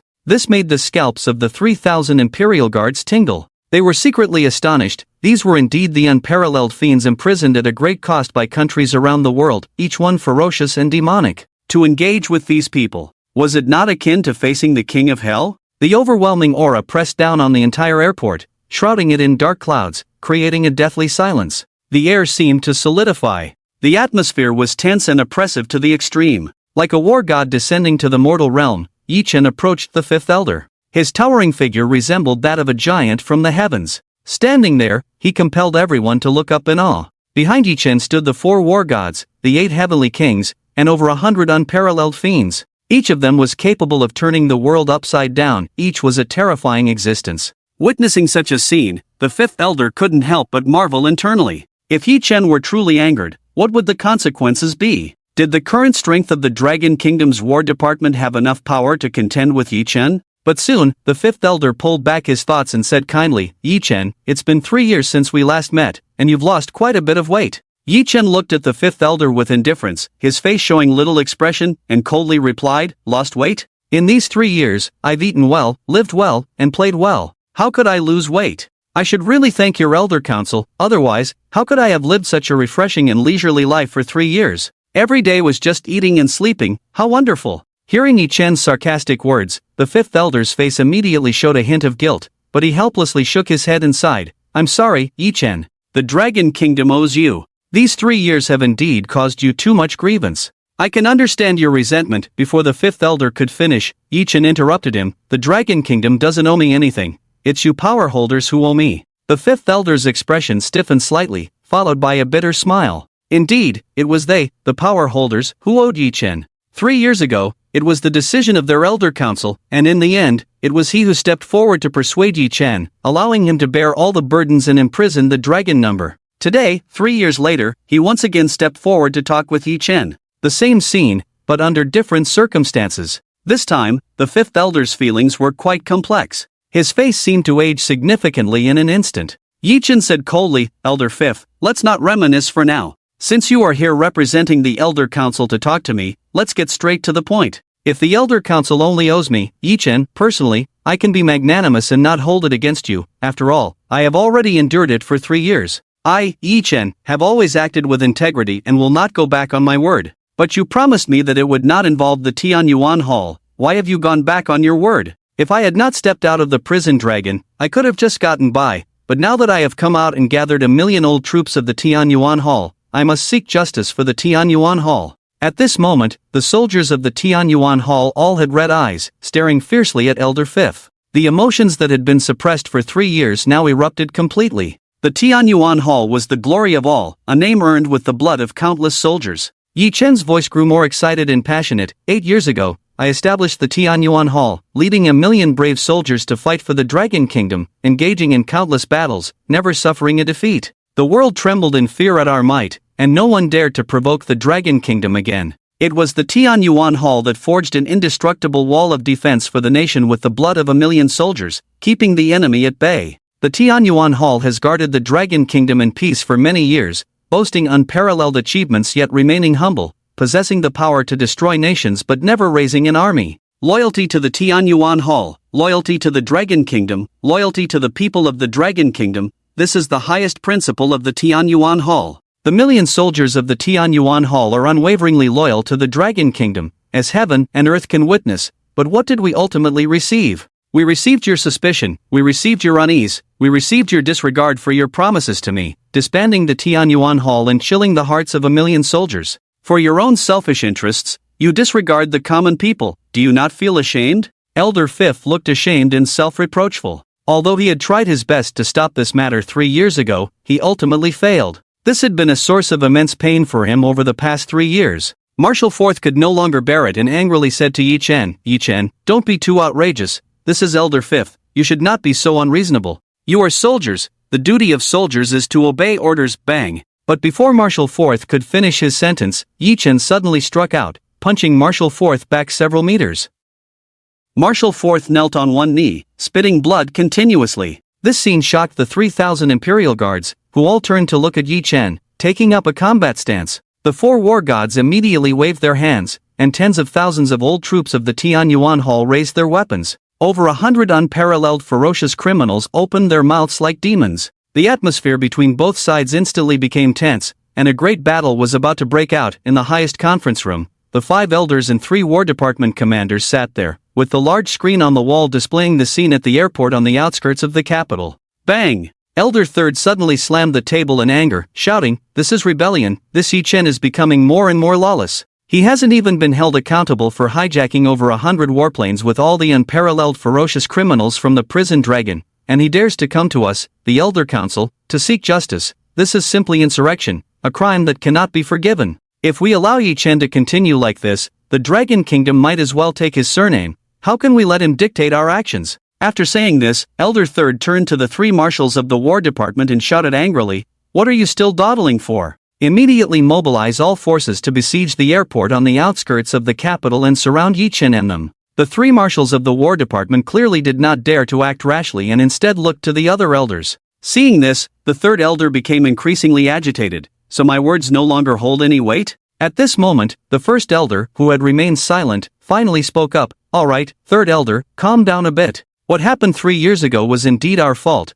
We should not have disbanded the Heavenly Abyss Hall. The trapped dragon has already ascended to the heavens. How easy is it to confine him again? The moment he walked out of the dragon prison with those unparalleled fiends, we should have understood this situation. Now is not the time for impulsive actions. We need to figure out how to resolve this matter. We all know Yi Chen's temperament. He is now at a point of no return, reckless and unyielding. I believe he is capable of anything at this moment, and the million soldiers of the Heavenly Abyss Hall will surely follow his command. If war truly breaks out, our Dragon Kingdom will perish." The 3rd elder snorted coldly and retorted, "First elder, are you not just boosting others' morale while diminishing our own? Although the million veterans of the Heavenly Abyss Hall are powerful, if we exert our full strength, we can certainly annihilate them. You also saw how arrogant Yi Chen is now, cursing the 5th elder and injuring the 4th marshal. Is there anything he dares not do? If we allow him to act recklessly, won't our council and the Dragon Kingdom's War Department have to bow to him and obey his orders? This is utterly absurd and disgraceful. If you can endure it, I cannot. I still propose that we spare no effort to kill Yi Chen. Only with his death can our Dragon Kingdom achieve peace. As long as this boy lives, he will ultimately be a disaster." 3 years ago, it was also the 3rd elder's proposal and insistence that led to the disbandment of the Heavenly Abyss Hall. Now, he proposed again. But this time, the other 4 elders did not agree with the 3rd elder's proposal as they had 3 years ago. Instead, they shook their heads in opposition, infuriating the 3rd elder to the point where his face turned dark, and he pointed at the 4 elders, cursing them without regard for the elder's image. At the airport in the suburbs, dark clouds loomed. A great battle was imminent. The 5th elder shouted at the 3,000 Imperial Guards, "Put down your weapons. No one is allowed to act." At the 5th elder's command, the 3,000 Imperial Guards quickly laid down their weapons. The 5th elder then turned to Yi Chen and said, "Yi Chen, I understand your feelings and anger. Since I represent the council to talk to you, everything is negotiable. Disbanding the Heavenly Abyss Hall, I admit, was indeed a mistake on our part. Feel free to express what you want now, as the council members are watching you." Yi Chen glanced at the high-definition camera not far away. He had known all along. Yi Chen coldly looked at the 5th elder and said, "5th elder, I respect you, but this matter cannot be decided by you alone. If your council truly has the sincerity to negotiate with me, then it shouldn't be just you standing here to talk to me. If you want to talk, all 6 elders of your council and the 4 commanders of the War Department must be present, otherwise, there's no need to discuss. After all, going back on your word is a tactic you all are accustomed to, right?" The fifth elder's expression stiffened, momentarily choking on his words. Now, it was normal for Yi Chen not to easily trust him. After all, once bitten by a snake, one is afraid of a rope for 10 years. However, the fifth elder had his own concerns and did not dare to easily agree. Yi Chen coldly continued, "Fifth elder, I have no patience left. The million veterans of the Heavenly Abyss Hall will soon gather and march on the capital. When my million soldiers gather in the suburbs, if I have not obtained a satisfactory result, I will directly storm the capital and wipe out your council and the Dragon Kingdom's war department. Fifth elder, you should know that I, Yi Chen, have always been a man of my word. When I say something, I will definitely follow through. This is not just my matter, it concerns the honor of the million soldiers of Tianyuan Hall and the million who have died. This justice may be delayed, but it will never be absent. I have come today to seek justice for Tianyuan Hall." The four war gods and all the old members of Tianyuan Hall were filled with fervor, shouting in unison, "Seek justice! Seek justice! Seek justice!" At that moment, the entire outskirts of the capital trembled. The fifth elder could only shake his head helplessly and sigh. He knew he could not persuade Yi Chen today, nor could he stop him. Yi Chen was like an arrow already on the string, ready to be released. If he did not comply with Yi Chen's wishes, the consequences would be unimaginable. Trying to reason with Yi Chen now would be pointless. The tactics from 3 years ago would certainly not work now. So, after a moment of contemplation, the fifth elder said solemnly to Yi Chen, "All right, Yi Chen, I can arrange for 6 elders from our council and the 4 commanders to meet with you, but the location cannot be here. It must be the highest conference room of the Dragon Kingdom. Moreover, you can only go with me, you cannot bring them. If they enter the capital, it could easily lead to a misunderstanding." As soon as the fifth elder finished speaking, before Yi Chen could respond, the war god of Tianqing immediately objected, "Absolutely not. Letting the hall master go into the capital alone is like walking into a trap, falling into your ambush. If the hall master is to enter the capital, we must accompany him. Otherwise, let the elder council and the war president come here to talk. If you lack sincerity in your discussions, then there's no need to talk, we'll meet on the battlefield." As soon as the war god of Tianqing spoke, the soldiers of Tianyuan Hall immediately shouted, expressing their desire to accompany Yi Chen into the capital. The fifth elder said seriously, "Yi Chen, I guarantee with my life that there will be no ambush, and you will not be schemed against. Even if we cannot reach an agreement, I assure you that you will be able to leave the capital safely. Please believe me, I will not deceive you." However, the war god of Tianqing still refused. "Is there anyone in your elder council that can be trusted? Your tricks of going back on your word are second nature to you. In any case, it is absolutely unacceptable for the hall master to go into the capital alone." The fifth elder looked equally helpless. He did not want it to be this way, but he knew it was impossible to have all the other elders and commanders come to the airport in the outskirts to talk with Yi Chen. Just as the fifth elder was in a dilemma, Yi Chen suddenly spoke in a deep voice, "All right, fifth elder, I will go into the capital with you alone." As soon as he said this, the 4 war gods spoke out simultaneously, "Hall master, absolutely not." But Yi Chen waved his hand to the 4 war gods and said, "It's fine. Even if they really set a trap for me, if I, Yi Chen, want to leave, who in this world can stop me? The one who can kill me, Yi Chen, has yet to be born. The capital is nothing more than my own backyard. What is there to fear?" This display of overwhelming confidence stirred the hearts of the old members of Tianyuan Hall, filling them with admiration for Yi Chen. The fifth elder stared at Yi Chen in shock. He knew how terrifying Yi Chen was, but he did not expect him to be so confident. It seemed that during the 3 years on the prison dragon, Yi Chen's strength had not diminished but rather increased. Just how terrifying had Yi Chen's power become now? The fifth elder could not help but glance at the severely injured fourth marshal. He knew the fourth marshal's strength, a true powerhouse of the heavenly realm. Yet before Yi Chen, he was utterly powerless, as weak as an ant. What then was Yi Chen's strength? It was simply unimaginable. However, the fifth elder had no intention of plotting against Yi Chen, so naturally, he was not worried about that.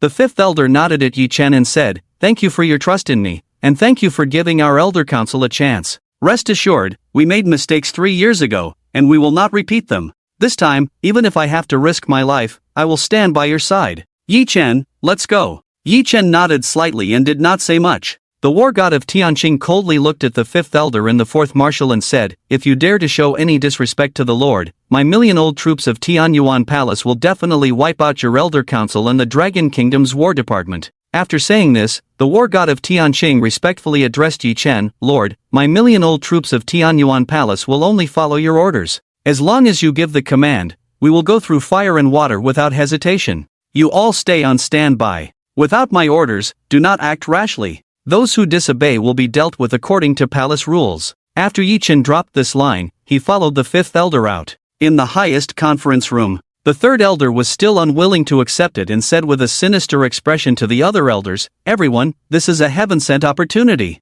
That Yi Chen is too arrogant and self-important, daring to come to the capital alone to meet us. Since he dares to come alone, let him come and not return. This is our best chance. As long as we set up a net to catch him, wait for Yi Chen to walk into our trap, and kill him on the spot, the situation will immediately calm down. Once Yi Chen is dead, I don't believe the million-old troops of Tianyuan Palace will still dare to cause trouble." But the third elder's words were immediately rebutted by the first elder. "Third elder, what time is it? How can you still be thinking about how to kill Yi Chen? Do you really want to drag our dragon kingdom into the abyss?" The loyalty of the million-old troops of Tianyuan Palace to Yi Chen is beyond doubt. If we dare to touch Yi Chen, the million-old troops will definitely storm into the capital. The third elder was instantly furious and said, "This is our only chance to resolve this matter with the least cost. Are you really that afraid of Yi Chen?" The first elder was also angry and coldly shouted, "No need to say more. The elder council is not decided by you alone, third elder. If it weren't for your proposal and insistence 3 years ago, would we be in this situation today? All of this is the mess you created, and now we are cleaning up after you." This statement immediately displeased the third elder. 3 years ago, it was indeed my proposal, but didn't you all agree with my proposal? Without your support, could I have decided this matter alone? Clearly, you were also afraid that Tianyuan Palace would grow stronger, gain people's hearts, pose a threat to our Dragon Kingdom's war department, and overshadow the master, which is why you agreed to my proposal to dissolve Tianyuan Palace and eliminate this potential major hidden danger. So now, do you want to push all the responsibility onto me? In the face of the third elder's words, the four elders fell silent. Indeed, 3 years ago, they had also agreed to the third elder's proposal. It was indeed a consideration in that regard. But now, after a long silence, the first elder said solemnly, "All right, stop arguing. Let's think about how to calm this matter down. Taking action is a last resort, a path we should only take if absolutely necessary. The consequences of taking action are something no one can bear, third elder. I hope you realize this clearly." The third elder coldly snorted and fell silent. Half an hour later, the fifth elder and the fourth marshal brought Yi Chen into the highest conference room. 30,000 forbidden troops had completely surrounded the outside of the highest conference room, standing ready. Yi Chen's arrival immediately made the atmosphere in the highest conference room somewhat cold and oppressive. Yi Chen's gaze swept over the elders and marshals, his expression still cold and indifferent. The former leaders now appeared to him as enemies, evoking no respect whatsoever. Even the fifth elder, whom he had once held in high regard, now felt strange to him. 3 years had perhaps changed him significantly. Especially this time, when he had recklessly stepped out of the prison dragon, it represented the emergence of a completely new Yi Chen in this world. Previously, he had lived for the Dragon Kingdom. Now, he would live for himself, for his wife and daughter, and for the Heavenly Abyss Palace. Yi Chen's cold and powerful aura made everyone feel uncomfortable. The Yi Chen standing before them was also incredibly unfamiliar. Both sides stared at each other in silence. It was unclear how long had passed when the fifth elder broke the silence first, speaking to Yi Chen. "Yi Chen, you can speak now, right?" Yi Chen coldly looked at the 10 highest authorities of the Dragon Kingdom, beings who stood above thousands, and said in a chilling voice, "I come today not for anything else, but to seek justice for the Heavenly Abyss Palace. First, announce to the world, restore the Heavenly Abyss Palace. Second, you personally go to apologize and admit your mistakes to the million soldiers of the Heavenly Abyss Palace, to comfort their hearts. Third, posthumously honor all the soldiers of the Heavenly Abyss Palace who died in battle as martyrs and issue the highest compensation." Before Yi Chen could finish, the third elder immediately jumped out, angrily declaring, "This is absolutely impossible. The Heavenly Abyss Palace has already been disbanded and incorporated, how can it be restored? Yi Chen, do you think the military structure is child's play, that it can be changed just like that? If the Heavenly Abyss Palace is restored, then the million soldiers will only listen to your orders, Yi Chen. Wouldn't you want to divide the world with us? Humph, you want us to personally apologize to the million soldiers of the Heavenly Abyss Palace? Do you think that's possible?" The other elders and marshals fell silent for a moment. The conditions proposed by Yi Chen were indeed somewhat harsh. The Heavenly Abyss Palace had already been disbanded and reorganized. If it were to be restructured, the impact on the Dragon Kingdom's military would be enormous. They were the 10 highest authorities of the Dragon Kingdom, for them to apologize. Yi Chen's lips curled into a cold smile. "Not possible? Then there's nothing more to discuss, see you on the battlefield." With that, Yi Chen turned and walked away. Yi Chen, several voices called out simultaneously, but Yi Chen paid no heed. He had not come to negotiate terms with these people, he had come to present them with conditions. If they agreed, then there would be something to talk about. If they did not agree, then there would be nothing to discuss. It was that simple. The mistakes of 3 years ago would not be repeated. If he could not seek justice for the Heavenly Abyss Palace, then how could he be worthy of being its master? How could he deserve the million soldiers of the Heavenly Abyss Palace to heed his call and gather from all corners of the Dragon Kingdom without hesitation? If the million soldiers of the Heavenly Abyss Palace did not fail him, then he could not fail them either. This time, even if he tore the heavens apart, even if he turned against the whole world, Yi Chen would not hesitate. He was not afraid of being pointed at by thousands, nor was he afraid of being called a demon, because what he upheld was the justice in his heart, the backbone of a soldier. Thus, he was fearless and unafraid. Yi Chen, we can agree to your 3 conditions. The first elder finally spoke again, agreeing. Upon hearing this, Yi Chen finally stopped and turned to look at the first elder. The third elder immediately opposed, looking at the first elder, absolutely not. How can we agree to such unreasonable conditions? How can we be at the mercy of Yi Chen? Before the third elder could finish, the first elder coldly interrupted. Enough, third elder, the council is not for you to dictate. Since you have a different opinion, let's put it to a vote. Those who agree to Yi Chen's 3 conditions, please raise your hands. After saying this, the first elder raised his hand. The fifth elder almost simultaneously raised his hand as well. The second, fourth, and sixth elders hesitated for a moment before slowly raising their hands. Seeing that 5 elders had raised their hands in agreement, the third elder's face instantly turned pale, as if struck by lightning, and his emotions became extremely agitated. The Elder Council had always been a case of the minority obeying the majority. What else could the third elder say? The first elder cast a cold glance at the third elder and then said to Yi Chen, Yi Chen, we all agree to the conditions you mentioned. After all, this matter is indeed our fault. When the emperor breaks the law, he should be punished like the common people. If we make a mistake, we must acknowledge it, and once acknowledged, we must correct it. Yi Chen, we are sorry, it was us who made you suffer. These flattering words were not what Yi Chen wanted to hear right now, nor would he take them seriously. He merely smiled coldly. The first elder continued, Yi Chen, do you think we can put this matter to rest now? I now order the Dragon Kingdom's War Department to immediately begin restoring all matters related to the Tianyuan Hall, and it must be completed within 3 days. What do you think? You need our apology and acknowledgement of wrongdoing. We can go with you to the suburban airport to meet the soldiers of Tianyuan Hall right now.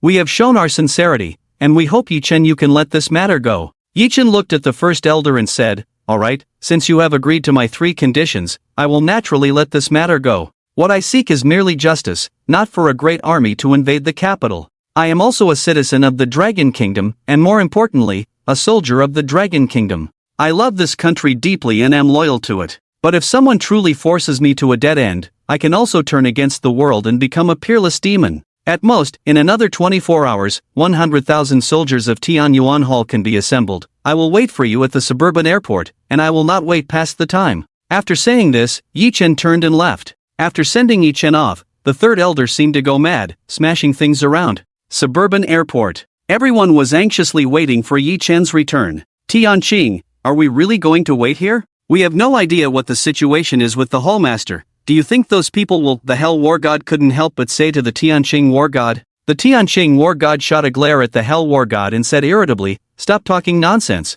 Why are you worrying for nothing? The Hallmaster's strength is unparalleled in the world. Since he said he would leave and no one can stop him, then no one can stop him. Isn't it just 30,000 forbidden troops? They can't block the Hallmaster's steps. We don't know the situation inside the highest conference room, but we have been keeping an eye on the situation outside. If those forbidden troops make any moves, we won't care about anything else and will directly raise our troops to invade the capital. The Hell War God nodded. Just then, a figure appeared at the suburban airport. It was Yi Chen. Upon seeing Yi Chen return, everyone rushed forward, their expressions excited as they looked at Yi Chen. Everyone was waiting for the final result. Yi Chen looked at the people of Tianyuan Hall and smiled slightly, saying, the Elder Council has agreed to restore Tianyuan Hall. Welcome back, brothers. Roar! Roar! Roar! As soon as these words were spoken, the entire place erupted. The soldiers of Tianyuan Hall immediately covered their faces and wept, overwhelmed with emotion. The 4 war gods also excitedly embraced each other tightly. This day, they had waited for 3 years. They had thought they would never see hope in this lifetime, but unexpectedly, it had become a reality. At this moment, everyone was filled with passion, as if they had found their lost souls. Tianyuan Hall has returned. Brothers, we are home. They had finally found their belonging, returned to their home. Thud! The soldiers of the Tianyuan Hall suddenly knelt down in unison before Yi Chen, loudly proclaiming, "We pay our respects to the Hall Master." Looking at the soldiers of the Tianyuan Hall, Yi Chen couldn't help but feel a wave of emotion. The feeling of coming home is truly wonderful. Yi Chen said to the soldiers, "Get up." Everyone stood up, their faces beaming with joy. At that moment, over 100 unparalleled fierce warriors also knelt down in unison before Yi Chen, loudly saying, "Boss, let us join the Tianyuan Hall. We are willing to follow you forever, swearing our loyalty to you." Yi Chen's gaze fell upon the more than 100 fierce warriors. In terms of strength, they indeed had the qualifications to become the war gods of the Tianyuan Hall. But Yi Chen shook his head and said, "You all have your own forces and are considered overlords in your own right, so there's no need to join the Tianyuan Hall. Everyone in the Tianyuan Hall is a life and death brother who has fought alongside me on the battlefield. Our blood is thicker than water. Moreover, your strength is too great. If you were to join my Tianyuan Hall, the positions of the 4 war gods would be at risk." Hearing this, the 4 war gods felt a bit awkward. In terms of strength, indeed, they were not a match for those more than 100 fierce warriors. In the Tianyuan Hall, strength is paramount. If those more than 100 fierce warriors were to join the Tianyuan Hall, they might really lose their positions. The fierce warriors spoke in unison again, "We don't need to be war gods, we can be foot soldiers. As long as we can join the Tianyuan Hall, we are willing to start from the bottom. We ask you, boss, to grant us this." But Yi Chen still shook his head and said, "There's no need to join the Tianyuan Hall. However, since I have brought you out of the prison dragon, I will not send you back. This time, you are following my orders. Even if I risk everything, I must return your freedom. If you truly wish to follow me, then listen to my arrangements now. You will return to reorganize your respective forces and be of use to me in the future. I will have need of you, but I hope you will remember the rules I have set for you over these 3 years. If anyone violates them, I will personally take action to bring them back to the prison dragon. You all supervise each other, and if anyone reports a violator successfully, I may consider keeping them by my side." The fierce warriors immediately replied in unison, "Yes, boss, we will remember this and start anew. If anyone violates it, let boss handle it."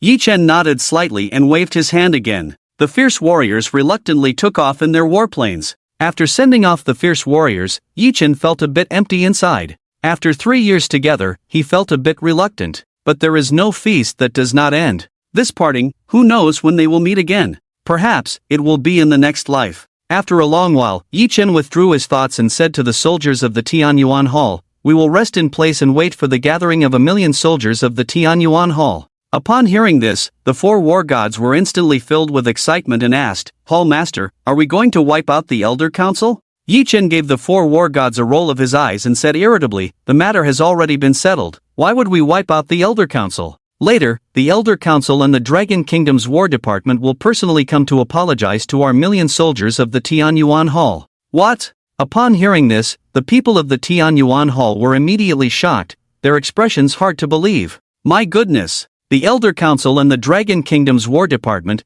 these are the highest power departments of the Dragon Kingdom. These high and mighty tyrants would actually come to apologize to the 1,000,000 soldiers of the Tianyuan Hall? This was simply unimaginable. It felt too crazy to be true. But the 1,000,000 soldiers of the Tianyuan Hall believed wholeheartedly that the Hall Master would never deceive them. This had to be true. This was undoubtedly the supreme glory that belonged to their Tianyuan Hall. Everyone was so excited that tears filled their eyes. Looking at the soldiers of the Tianyuan Hall, Yi Chen spoke again, "These are all things you deserve. Our Tianyuan Hall can bleed for the Dragon Kingdom, can sacrifice for the Dragon Kingdom, and can endure grievances for the Dragon Kingdom. But if we still cannot earn the respect of the rulers of the Dragon Kingdom, then what is the meaning of it all? The things that belong to our Tianyuan Hall, we will definitely take them all back." Roar! The entire venue erupted once more with shouts like a raging flood. Qingshan, Villa 88, Tangong. Yuan Yuan, no, please don't hurt Yuan Yuan. Zhang Yao suddenly woke up from a nightmare. She sat up abruptly in bed, her mind still trapped in endless fear. At that moment, a familiar voice rang in her ear, "Mom, you finally woke up." "Mom, what's wrong?" "Yuan Yuan is fine, Yuan Yuan is right here." Hearing this voice, Zhang Yao was momentarily stunned. Her consciousness quickly returned, and she looked up to see Yuan Yuan standing by the bed, looking at her with concern. "Am I dreaming?" Zhang Yao seemed a bit incredulous. She looked around. It was a strange room. Where was this? She remembered being knocked out and taken away, and then in a daze, it seemed someone said they were going to drain her blood. The details after that were unclear, and then she seemed to have had a nightmare. She dreamed that her daughter was taken away and cruelly tortured. When she woke up, this was the scene before her. Yi Yuan climbed onto the bed, leaned in front of Jiang Yao, and asked again, "Mom, why aren't you talking? Are you still sick? But that Dr. Grandpa said you would be fine after a good sleep." Jiang Yao touched Yi Yuan, confirming that everything was real.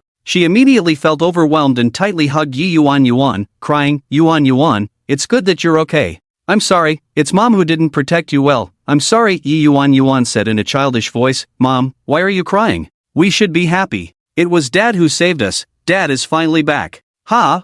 Dad? Jiang Yao looked at Yi Yuan in confusion. Seeing that Jiang Yao seemed skeptical, Yi Yuan said seriously, it really was Dad who saved us. Mom, you said Dad's name is Yi Chen, right? The one who saved us is Dad. What? Yi Chen, he's back? Really? After disappearing for 8 years, Jiang Yao had long given up any hope. Had he really returned? At that moment, a voice suddenly sounded, Sister-in-law, Yuan is right, it was Yi Chen who saved you. At this point, Jiang Yao noticed that there was a beautiful and enchanting woman in the room. Jiang Yao looked at the enchanting lady in confusion and asked, who are you? Before the enchanting lady could respond, Yi Yuan introduced her to Jiang Yao. Mom, she is Sister Yaoheim, a friend of Dad's, and she came with friends to save us. The enchanting lady said, Sister-in-law, here's the thing. The enchanting lady explained the situation to Jiang Yao in detail according to the pre-arranged script. She said that Yi Chen had been fighting continuously for the past 8 years and had coincidentally seen the rescue video that Yi Yuan posted online,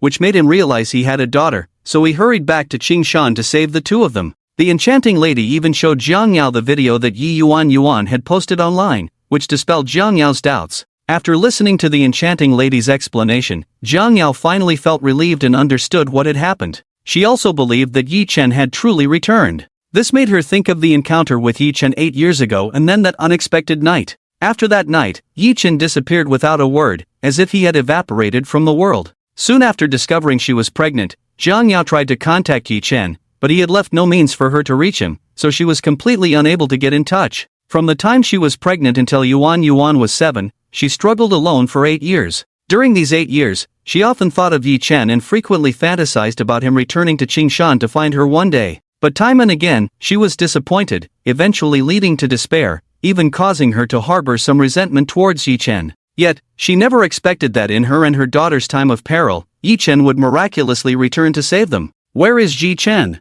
After a long silence, Jiang Yao quietly asked. Her feelings towards this man who had vanished for 8 years were somewhat complicated at this moment. The demoness immediately replied, Sister-in-law, Brother Yi has gone back to the War Department to process his retirement paperwork. He will rush back in the next couple of days. Retirement paperwork? Jiang Yao furrowed her brows in confusion as she looked at the demoness. The demoness nodded, yes, Sister-in-law, Brother Yi said he would always be with you and Yuan from now on and would never leave again. Upon hearing this, Jiang Yao's heart suddenly jolted, feeling an indescribable emotion. Yi Chen was going to give up his identity in the War Department, retire, and come back to Qingshan to be with her and Yuan? This was indeed something she had longed for deeply in her heart, yet had never dared to think too much about. Was it really going to come true now? Suddenly, Yi Yuan pouted and asked the demoness, Sister Demoness, when will my daddy come back? I miss him a bit. Then she looked at Jiang Yao and said, Mom, don't you miss Daddy too?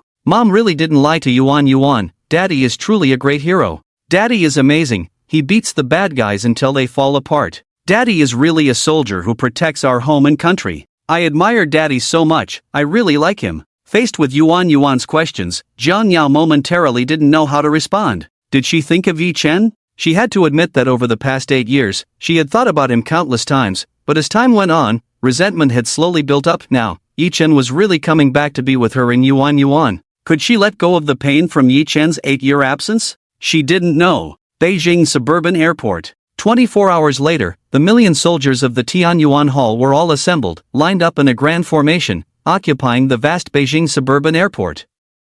All the soldiers of the Tianyuan Hall knelt down, their voices booming, we pay our respects to the Lord of Tianyuan Hall, welcoming the Lord's return. Seeing the million soldiers of the Tianyuan Hall gathered, Yi Chen's heart surged with emotion. Get up, Yi Chen said to the soldiers of the Tianyuan Hall. At that moment, hundreds of war vehicles were driving towards them. Yi Chen looked coldly, a slight smile on his lips. They were coming. The 6 elders and the 4 commanders arrived together, standing side by side in front of the million soldiers of the Tianyuan Hall. Looking at the 10 most powerful figures in the Dragon Kingdom, the soldiers of the Tianyuan Hall wore solemn expressions. Yi Chen's gaze fell on the elders. Broadcast the live footage of your apology to the Tianyuan Hall to all the major war departments in the Dragon Kingdom. I want all the soldiers of the Dragon Kingdom to witness this moment, to restore the glory of the Tianyuan Hall, and to bring justice back to the Tianyuan Hall. Upon hearing this, the 3rd elder immediately exploded with rage, unable to contain himself. Yi Chen, don't push your luck.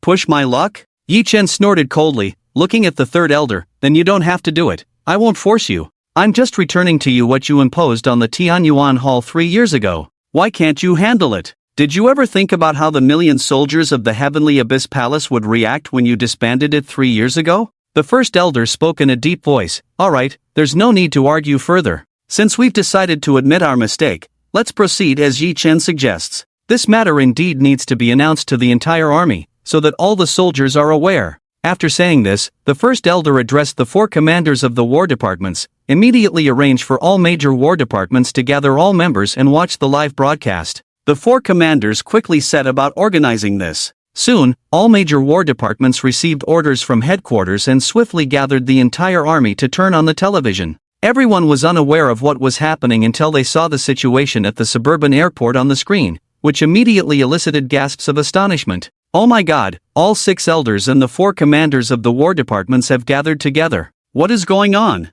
Oh my God, a million troops are gathering. Is that the Heavenly Abyss Palace? Yes, it's the Heavenly Abyss Palace. It has returned to the world. Do you see who that is? Isn't that the Lord of the Heavenly Abyss Palace, Yi Chen? Wasn't he said to have died on the battlefield 3 years ago? He's actually alive? And he has called back a million soldiers of the Heavenly Abyss Palace? What is he planning? The Lord of the Heavenly Abyss Palace, the 4 war gods, the 8 heavenly kings, the 72 great protectors, a million soldiers, the entire Heavenly Abyss Palace is gathering, poised to strike at the capital. This can't be an uprising, can it? Countless discussions erupted among the various war departments. The war gods of each department were equally shocked. But soon, everyone began to understand what was happening. Oh my God, did I hear that right? The 6 elders and the 4 commanders of the war departments are collectively apologizing to the Heavenly Abyss Palace? Admitting that disbanding the Heavenly Abyss Palace 3 years ago was a mistake? They want to restore the Heavenly Abyss Palace?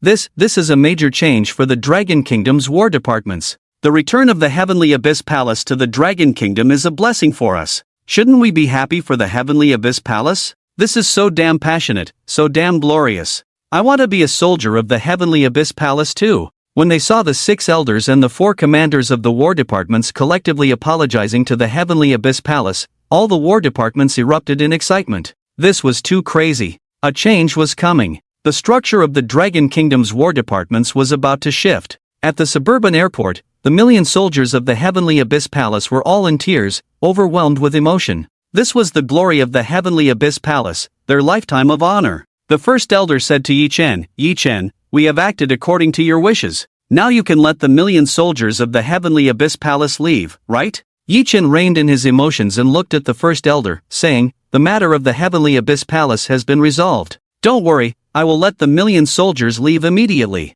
But before that, there is still one more thing that needs to be addressed. One more thing? The elders furrowed their brows, looking at Yi Chen with confusion. Yi Chen's gaze turned icy as it fell upon the 3rd elder, coldly asking, 3rd elder, let me ask you, 3 years ago, who was it that made me take the blame for everything that happened on the prison dragon ship and proposed disbanding the Heavenly Abyss Palace? Upon hearing this thunderous question, the 3rd elder's expression darkened instantly, turning extremely cold. The 3rd elder glared at Yi Chen, fury surging within him. The other elders exchanged glances, a sense of foreboding rising in their hearts. Was there something major about to happen? What's wrong? You, the esteemed 3rd elder, high above all others, the 3rd elder who stands above 10,000, dare to do but not to acknowledge? Yi Chen continued coldly. The 3rd elder retorted, so what if it was me? Yi Chen pressed on, was it you who ordered my wife to be captured to threaten me? This time, the 3rd elder was straightforward, nodding directly, yes, it was me. Then that's settled.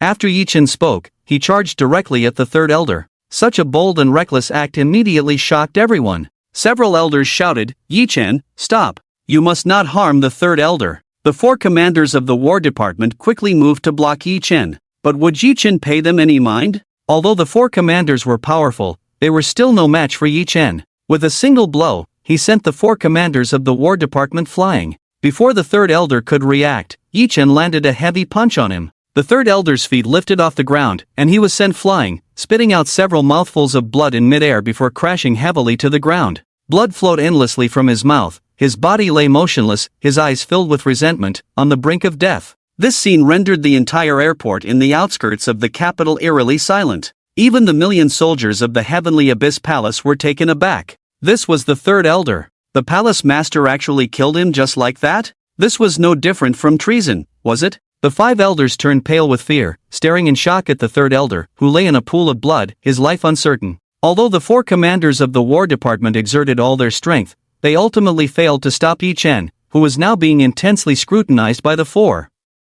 Was he really going to rebel? He dared to kill even the third elder? If they did not take action soon, the imperial authority would truly be rendered meaningless. The atmosphere instantly became tense and oppressive. The million soldiers of the Heavenly Abyss Palace were also ready for battle. With things having escalated to this point, it seemed that a fight was inevitable. The 5th elder could not help but say to Yi Chen, have you really gone mad? Are you really forcing us to take action against you? Now that you've pushed things to such an extreme, do you think we will still tolerate you? The 1st elder glared at Yi Chen with fury. Even a clay figurine would be angry. This was a blatant provocation against the imperial authority of the Dragon Kingdom. There was no room for retreat. If they did not fight, what meaning would there be for the elders and the Dragon Kingdom's War Department to continue to exist? At that moment, Yi Chen coldly spoke, he is not dead, I still have restraint. I only seriously injured him. I can be provoked, but anyone who dares to touch my wife or daughter must pay a painful price, no matter who it is. Considering that my wife is unharmed in the return of the Heavenly Abyss Palace, I held back just now and did not injure the third elder's vital points. But if this happens again, I, Yi Chen, will not show any mercy. Whoever it is, I will kill. After saying this, Yi Chen no longer paid attention to the elders and turned to the 4 war gods, saying, 4 war gods, listen up. I order you to reorganize the Heavenly Abyss Palace within 3 days and complete all the formalities with the Dragon Kingdom's War Department. Once everything is in order, report to me in Qingshan. Now, everyone, retreat. The 4 war gods immediately took their orders. Yi Chen then turned and jumped onto a warplane, soaring into the sky. On the other side, at Villa 88 in the Tang Palace, Yi Yuan sat on a small stool at the door, waiting all day. Jiang Yao approached her and said, Yuan, it's windy outside. Come inside, or you'll catch a cold. But Yi Yuan resolutely shook her head, saying, no, I want to wait for Dad to come back. It's already been 2 days, Dad will definitely come back today. Jiang Yao couldn't help but smile wryly. She glanced at the empty outside and shook her head secretly. Would Yi Chen really come back today? Jiang Yao recalled that the person who had grabbed her was from the Chen family, one of the 3 prominent families in Qingshan. Yi Chen saving her meant he must have offended the Chen family, and if he had offended them, then Yi Chen might be in danger, right? Therefore, she had been somewhat worried about Yi Chen all along. Just then, Yi Yuan suddenly jumped up excitedly and ran towards the door, exclaiming, Daddy, it's Daddy, Daddy is back. Jiang Yao's heart jolted, and she looked up to see a familiar yet unfamiliar figure walking towards her. Upon seeing Jiang Yao, Yi Chen immediately froze in place, filled with excitement. However, Jiang Yao looked at Yi Chen with surprising calmness. Even after 8 years apart, she recognized him at a glance. This was the man etched into her bones. Even if he turned to ash, she would still recognize him. After 8 years apart, she never expected to see him again. Their eyes met, and for a moment, time seemed to freeze. A glance could last 1,000 years, perhaps that was how it felt. It was unclear how long it had been, but Yi Chen walked over, looking at Jiang Yao with a face full of guilt, saying, Jiang Yao, I'm sorry, these past 8 years have been mine. Before Yi Chen could finish, Jiang Yao coldly smiled and said, Yi Chen, I think you must have some misunderstanding. You haven't wronged me at all. What happened back then was just an accident, and we agreed long ago not to bring it up. Although Yuan has the surname Yi, she is not your daughter. So, there really is no relationship between us. Ha! Yi Chen's brows furrowed, staring blankly at Jiang Yao. Yuan is not his daughter? How could that be? Before Yi Chen could think further, Jiang Yao coldly continued, Yi Chen, thank you for saving me and my daughter this time. I will remember this kindness. But I also hope you won't disturb the lives of me and my daughter anymore. we should not interfere with each other, right? That was our understanding back then. So, please leave, thank you. Hearing Jiang Yao's heartless words, Yi Chen felt as if a sharp knife had been plunged deep into his heart, causing him pain so intense he could hardly breathe. No adjective in this world could describe even a fraction of this pain. But at that moment, Yi Yuan desperately shook her head and said, "No, Mommy is lying. Mommy has always told Yuan that her daddy is Yi Chen, a great hero, a soldier who protects the country. Mommy always brings up daddy. She clearly misses him because she always secretly cries, and she always calls out daddy's name in her sleep." Upon hearing Yi Yuan expose her secret, Jiang Yao immediately panicked. She grabbed Yi Yuan and said, Yuan, he is not your daddy. Mommy has been lying to you because Mommy doesn't even know who your daddy is, so she made up a lie to deceive you. Woo woo. Yi Yuan immediately started crying. Mommy is lying to Yuan now. This is Yuan's daddy. Thud. Yi Chen suddenly knelt in front of Jiang Yao. Yi Chen's kneeling left Jiang Yao stunned, looking at him in utter disbelief. For a moment, Jiang Yao covered her mouth, unable to speak. Jiang Yao knew very well the weight of Yi Chen's kneeling. For his own sake, Yi Chen actually, in that moment, Jiang Yao felt an indescribable touch in her heart. Her eyes immediately became moist. Yi Chen looked at Jiang Yao with utmost seriousness and said, "Jiang Yao, I hope you will let me finish, okay? It was my fault for leaving without a word 8 years ago, even without leaving you any contact information. I truly didn't expect that night would make you all these years. I have owed you in Yuan, I owe you. I didn't know before, so I never came back to find you. Now I know, so I have returned. Jiang Yao, I beg you to give me a chance to take care of you and your daughter. For the rest of my life, I just want to take good care of both of you, and I will never let anyone hurt you even a hair. I want to repay my debts to you 100-fold, 1,000-fold. Jiang Yao, can you give me this chance? I want to give you a home, to accompany Yuan as a father. Is that okay?" Slap. Hearing Yi Chen's heartfelt and earnest words, it was clearly false for Jiang Yao to say she wasn't moved. For the past 8 years, there hasn't been a day when she didn't think of Yi Chen. She had countless times imagined that one day he would suddenly come back to find her, and she would give him a big surprise. But what left her in despair was that for 8 years, a full 8 years, Yi Chen seemed to have evaporated from the world. She had thought about looking for Yi Chen, but apart from knowing a name, she had no other information. In this vast sea of people, where could she find him? With more disappointment, it naturally turned into despair. In these 8 years, she had lost too much, given too much, and endured too much. Now, this man was finally standing in front of her. No, to be precise, he was kneeling in front of her. She wanted so badly to rush up and hug Yi Chen, to pour out the bitterness of these 8 years. But she didn't dare. 8 years ago, Yi Chen had left without a word. And now, could Yi Chen really accompany her and their daughter? If not, then it was better not to have this fantasy. If she didn't hope, she wouldn't be disappointed. Yi Yuan tugged at Jiang Yao's hand, shaking her head vigorously. With a pitiful look, she began to plead, "Mommy, please agree to daddy quickly. Yuan wants daddy, Yuan won't let daddy go, Yuan wants daddy to always be with Yuan. Hearing Yuan's words, Jiang Yao felt an indescribable pain in her heart, and tears flowed like 2 small streams. Aren't you a soldier? Aren't you supposed to protect the home and the country? Don't you have discipline? How could you possibly stay to accompany me and our daughter?" Jiang Yao's heart finally softened. But she also had her worries. Yi Chen immediately said to Jiang Yao, "I have retired. I am no longer a soldier, but a jobless drifter." Really? Upon hearing this, Jiang Yao was suddenly excited to the point of being ecstatic. If that were true, Yi Chen nodded heavily, assuring Jiang Yao, "Really, absolutely true.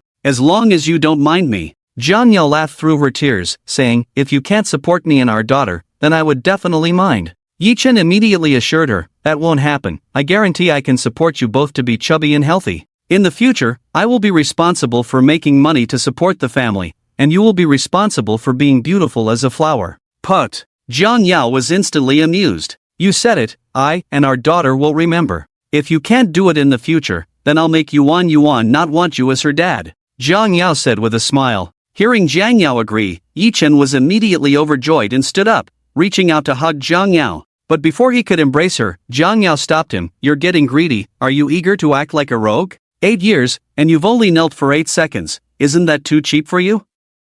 Then should I kneel a little longer? Alright, I'm just joking, you fool. A man kneeling is worth gold. How can you just kneel? Kneeling for my wife is only right." Pfft. Who is your wife? You haven't married me yet. Don't shout randomly. Then let's pick a good day to get married. Get lost, I'm not marrying you. At that moment, Jiang Yao suddenly received a phone call. After saying a couple of sentences, she hurriedly hung up and threw a sentence at Yi Chen. Yi Chen, something happened at my home, please take care of Yuan Yuan, I need to go back. With that, she rushed out. Jiang family villa. The old master of the Jiang family suddenly fell ill and lost consciousness, prompting the family to rush back. The old master had 3 sons, the eldest, Jiang Zhenghai, the second, Jiang Zhenghe, and the youngest, Jiang Zhengchuan. Jiang Zhenghai had a daughter, who was Jiang Yao. Upon her return, Jiang Yao was met with cold stares from the family. Jiang Yao, what are you doing here? How dare you show your face? Is it not enough that you made Grandpa angry? Just seeing you, this jinx, makes me feel unlucky. Your grandfather's illness was caused by you, the harbinger of death. Be sensible and get out of here, you are not welcome. The speaker was a plump middle-aged woman, adorned in jewels, with a sharp and bitter demeanor, openly displaying her disdain for Jiang Yao. This was Jiang Yao's second aunt, Tang Hongyan. Among the 3 brothers of the Jiang family, only the second, Jiang Zhenghe, had a son, the eldest and youngest both had daughters. Thus, the second family was naturally the most favored by the old master. Tang Hongyan always considered herself a great contributor to the Jiang family, and with the old master backing her, she had a loud voice in the family. After berating Jiang Yao, she was still not satisfied and turned to Jiang Zhenghai and his wife with a sarcastic tone. I say, big brother and sister-in-law, what are you confused about today? Why did you call this jinx here? Jiang Zhenghai and Li Yongmei looked embarrassed. Jiang Yao looked at Tang Hongyan and said, Aunt, no matter what, I am still a member of the Jiang family. As a granddaughter, I should come back to see Grandpa when he is seriously ill. Ha! As soon as Jiang Yao finished speaking, Tang Hongyan laughed mockingly. Now you know you are a Jiang family member? 5 years ago, when you left the Jiang family, how did you not know you were a Jiang family member? Since you chose that illegitimate child over being a Jiang family member, why come back? Hearing these heartless words, Jiang Yao felt as if her heart was being cut, the pain making it hard to breathe. Her eyes turned red, and tears welled up. She was only worried about her grandfather's safety, but the Jiang family no longer had room for her. Forget it, she was no longer a Jiang family member. Just as Jiang Yao was about to turn and leave in disappointment, a cold and furious voice suddenly rang out. Who dares to call Yuan Yuan an illegitimate child? I'll kill whoever says it. Yi Chen walked in, holding Yi Yuan Yuan's hand. Upon hearing someone insult Yi Yuan Yuan as an illegitimate child, how could he, as a father, tolerate it? A surge of overwhelming anger erupted from him. The Jiang family members were startled by this sudden voice and all turned to look at Yi Chen, this unfamiliar intruder. Seeing Yi Chen and her daughter arrive, Jiang Yao panicked and rushed forward to stop Yi Chen. Yi Chen, don't go crazy, don't say anything reckless. Weren't you supposed to take your daughter home first? What are you doing here causing trouble? Let's go. With that, Jiang Yao tried to pull Yi Chen away. Stop right there. At that moment, Li Yongmei suddenly shouted. As she spoke, Li Yongmei had already rushed in front of Yi Chen and the others, scrutinizing Yi Chen with a cold and fierce gaze. After examining him for a while, Li Yongmei pointed at Yi Chen and questioned Jiang Yao. Who is he? Where did you find this wild man? Has your brain been eaten by a dog? Why do you always like to find such unsavory people? The young master of the Chen family pursued you for so long without complaint, and you ignored him. Now you turn around and find a wild man. How can you face me and your father? Yi Yuan Yuan immediately defended Yi Chen. Grandma, he is my dad, he is not a wild man. Shut up! Li Yongmei angrily yelled at Yi Yuan Yuan. Startled, Yi Yuan Yuan was on the verge of tears and quickly hid behind Yi Chen. Jiang Yao, feeling an overwhelming sense of pity, pulled Yi Yuan Yuan into her embrace and said to Li Yongmei, Mom, what are you doing? Why are you getting angry at a child? Li Yongmei had been seething with anger, but she still had some reluctance to unleash it on her own daughter. Now that she had found an outlet for her frustration, she naturally wouldn't let it go. Li Yongmei huffed angrily, seeing this wild child makes me furious. Before she could finish her sentence, she suddenly felt a terrifying chill sweep over her like a storm, making her feel as if she had fallen into an ice cellar. It was even a sense of impending death that was horrifying. This made the words on the tip of Li Yongmei's tongue get swallowed back, as if an invisible hand had tightly gripped her throat. Instinctively, Li Yongmei looked at Yi Chen. At that moment, Yi Chen was looking at Li Yongmei with a cold, murderous gaze that startled her. She involuntarily took a step back. Seeing this, Jiang Yao quickly grabbed Yi Chen and said, What are you doing, Yi Chen? This is my mom. Yi Chen looked at Jiang Yao seriously and said, No one can ever call Yuan Yuan a wild child again. It was my fault for not being here before, that was my responsibility, and I can overlook it. But now that I am back, if anyone dares to say Yuan Yuan is a wild child again, I will not let it go. I don't care who it is, if they dare to say it again, I will really kill. Looking at Yi Chen, who seemed like a different person, Jiang Yao was momentarily stunned. She could clearly feel that Yi Chen was not joking. Yi Chen coldly looked at Li Yongmei again, who was now nervously glancing at Jiang Zhenghai, seeking help. The others in the Jiang family were also somewhat frightened. At that moment, it felt as if a heavy stone was pressing down on their hearts. Everyone's gaze was fixed on Yi Chen, wondering who this suddenly appeared man was. Was he the one who refused to say anything even after beating Jiang Yao, the man who abandoned Jiang Yao 8 years ago? Yi Chen looked at Li Yongmei and coldly said, "Auntie, I am the man who hurt Jiang Yao and left without a word 8 years ago. For all these years, I had no idea Jiang Yao gave birth to a daughter for me. I only learned this news today, which is why I rushed back to Qingshan as fast as I could. All of this is my fault. The one you should blame is me. Jiang Yao is innocent. I am Yuan's father, Jiang Yao's man, and from now on, I will take good care of Jiang Yao and Yuan. Hearing Yi Chen's words, Li Yongmei's eyes nearly bulged out. The members of the Jiang family had various expressions. What kind of ridiculous plot was this? Humph. Li Yongmei suddenly sneered. Do you have a house? Do you have a car? Do you have savings? Do you have a career? No, perhaps I should ask if you have a job? You should take a good look at yourself in the mirror and see how pitiful you look. Do you know what people online call people like you? They call you a loser. Do you deserve my daughter Jiang Yao? Although my Jiang family is not a prestigious family in Qingshan, we are at least a third-rate family with assets worth tens of millions. What do you have to take care of my daughter? What ability do you have to give her happiness? I see you probably can't even support yourself, let alone take care of Jiang Yao and her daughter? Humph, it's simply ridiculous, laughable." Tang Hongyan, standing nearby, sneered sarcastically, "Li Yongmei, isn't it just that you gave birth to a foolish daughter who specializes in losing money? My Jiang family's face has been thoroughly disgraced by her. What a waste of such good looks, and she was even named one of the 4 beauties of Qingshan. But if she were just a little smarter, she would have married into a wealthy family long ago. Why does she have to wander around in such a miserable state now?" Li Yongmei looked at Jiang Yao with a face full of disappointment. Jiang Yao remained silent. She had endured far too much over the past 8 years. She had heard such remarks far too often. She had never thought of herself as foolish. This was a path she had chosen for herself. So, even if it meant crying and suffering, she would see it through to the end. If it weren't for her daughter, Yuan, perhaps she would have bowed her head and compromised with the Jiang family, accepting the arrangements made for her. But with Yuan, she had to live for her. She never regretted her choice. Though the past 8 years had been bitter, she finally saw a glimmer of hope. Yi Chen had returned. Even if life became poorer and harder in the future, she was willing to accept it. Jiang Yao gritted her teeth and looked resolutely at Li Yongmei, saying, "Mom, this is the path I chose for myself.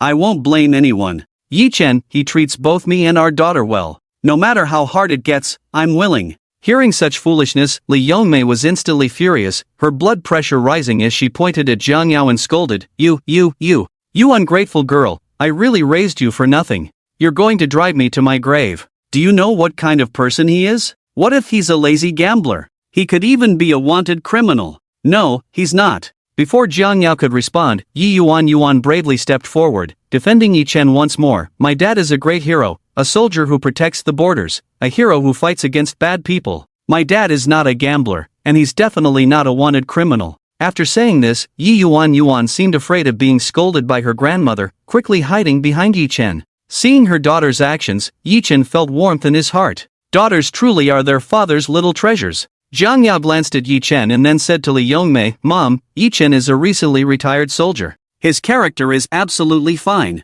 Humph. Little did she know, Li Yongmei disdainfully glanced at Yi Chen and mocked, "After so many years as a soldier, you didn't even get a decent position? That means you haven't done well at all. So, what you're saying is, Yi Chen, you are now an unemployed drifter with no money, no power, no house, and no car, right?" Yi Chen remained cold and silent. Just as Jiang Yao was about to explain for Yi Chen, old Huang, who had been treating the old master Jiang, walked out with a serious expression, and everyone's attention immediately turned to him. "Old Huang, how is my dad?" The Jiang family members asked anxiously. Old Huang shook his head helplessly and said, "I'm sorry, I've done my best. The situation for old Jiang is not optimistic, he can last at most 2 hours. Now, it seems only Dr. Mo can save him." The Jiang family members stood frozen in shock, as if struck by lightning. Dr. Mo was the leading figure in the medical field of Qingshan City, recognized as the best. The Jiang family was just a small third-rate family. It was impossible for them to invite Dr. Mo to help.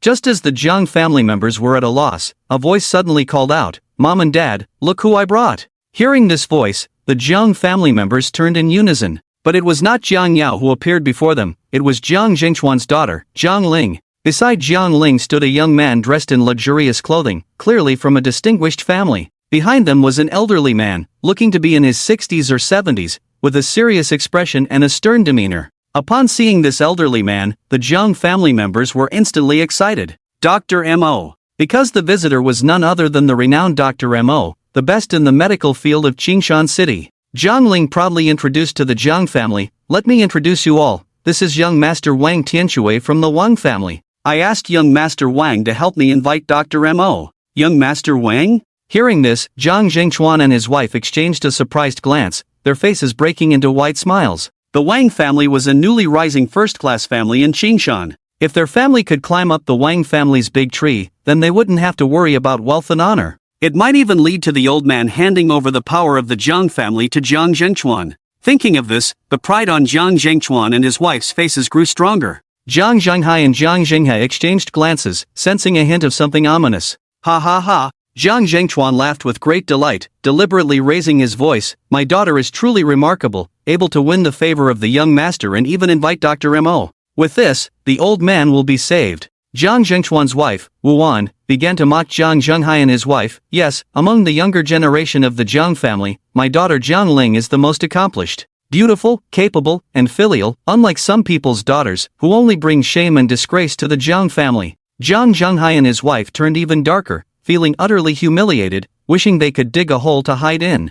Jiang Zhenghai said in a deep voice, "Let's save Dad first." Jiang Zhengchuan immediately stepped forward, respectfully bowing to Dr. Mo. "Dr. Mo, my father is inside, thank you for your trouble." Dr. Mo glanced at Jiang Zhengchuan indifferently and coldly replied, "I'm doing this for young Master Wang, not for your small Jiang family." Jiang Zhengchuan quickly nodded and bowed, "Yes, yes, yes, we Jiang family will definitely remember young Master Wang's kindness." Only then did Dr. Mo enter old Master Zhang's hospital room. Jiang Ling smiled at Wang Tianshui, "Thank you, young Master Wang." Wang Tianshui nodded slightly. Jiang Ling's gaze suddenly fell on Jiang Yao, her disdain unmistakable, and she scrutinized Yi Chun, her contempt deepening. With a mocking smile, she said to Jiang Yao, "I say, Jiang Yao, can you have just a little ambition? You have looks and a good figure. Why do you always like to rummage through garbage? If you really have no connections, I can have my boyfriend, young Master Wang, introduce someone to you." Wu Wan immediately added fuel to the fire. "Yes, Jiang Yao, with young Master Wang's connections in Qingshan, he can introduce you to any kind of man you want. You've been clever since you were little, how come you've become more foolish as you grow up? This is something you really need to learn from Jiang Ling. You think you can find anything good in a garbage heap, right?" Listening to this mother and son duo ridicule and humiliate Jiang Yao, Yi Chen was instantly enraged. Jiang Yao seemed to sense Yi Chen's desire to act. She tightly grasped his hand, shaking her head at him, her eyes filled with pleading. Jiang Yao was afraid that Yi Chen would really take action against her aunt and cousin. After all, they were her family. Seeing Jiang Yao's pleading gaze, Yi Chen could only suppress his anger and endure for the time being. "Young Master Wang, why don't you help introduce someone for my cousin?" Jiang Ling linked her arm with Wang Tianshui's, playfully saying to him. Wang Tianshui glanced at Jiang Yao with an arrogant demeanor, chuckling lightly, "Ling Ling, this might be a bit difficult. After all, everyone around me is exceptional, and their standards are quite high. Your cousin, while she has some looks, is a bit older, and she comes with a burden. Do you think my friends would be interested in her? Rummaging through garbage isn't such a bad idea." As these words came out, Jiang Zhenghai and Li Yangmei's faces turned extremely ugly. Jiang Ling immediately nodded in agreement, smiling, "Yes, yes, yes, young Master Wang is right, a broken shoe matches broken rags, isn't that a perfect match?" Jiang Yao's face darkened to the extreme, her fists clenched and trembling. Over the years, she had endured too much ridicule and endless humiliation. What else could she do but endure? She had managed to hold on before, and now with Yi Chen by her side, what could Jiang Yao not get through? Yi Yuan, on the verge of tears from anger, said to Yi Chen, "Daddy, Mommy is not a broken shoe, and Daddy is definitely not trash. These bad people just know how to bully Mommy. Daddy, please stand up for Mommy." Yi Chen, feeling heartbroken, gently patted Yuan's head and said, Yuan, watch Daddy take care of the bad guys." As soon as he finished speaking, the sound erupted, slap, slap. Two crisp sounds of slaps suddenly rang out. Jiang Ling and Wang Tianshui were instantly stunned by the unexpected sound of the slaps,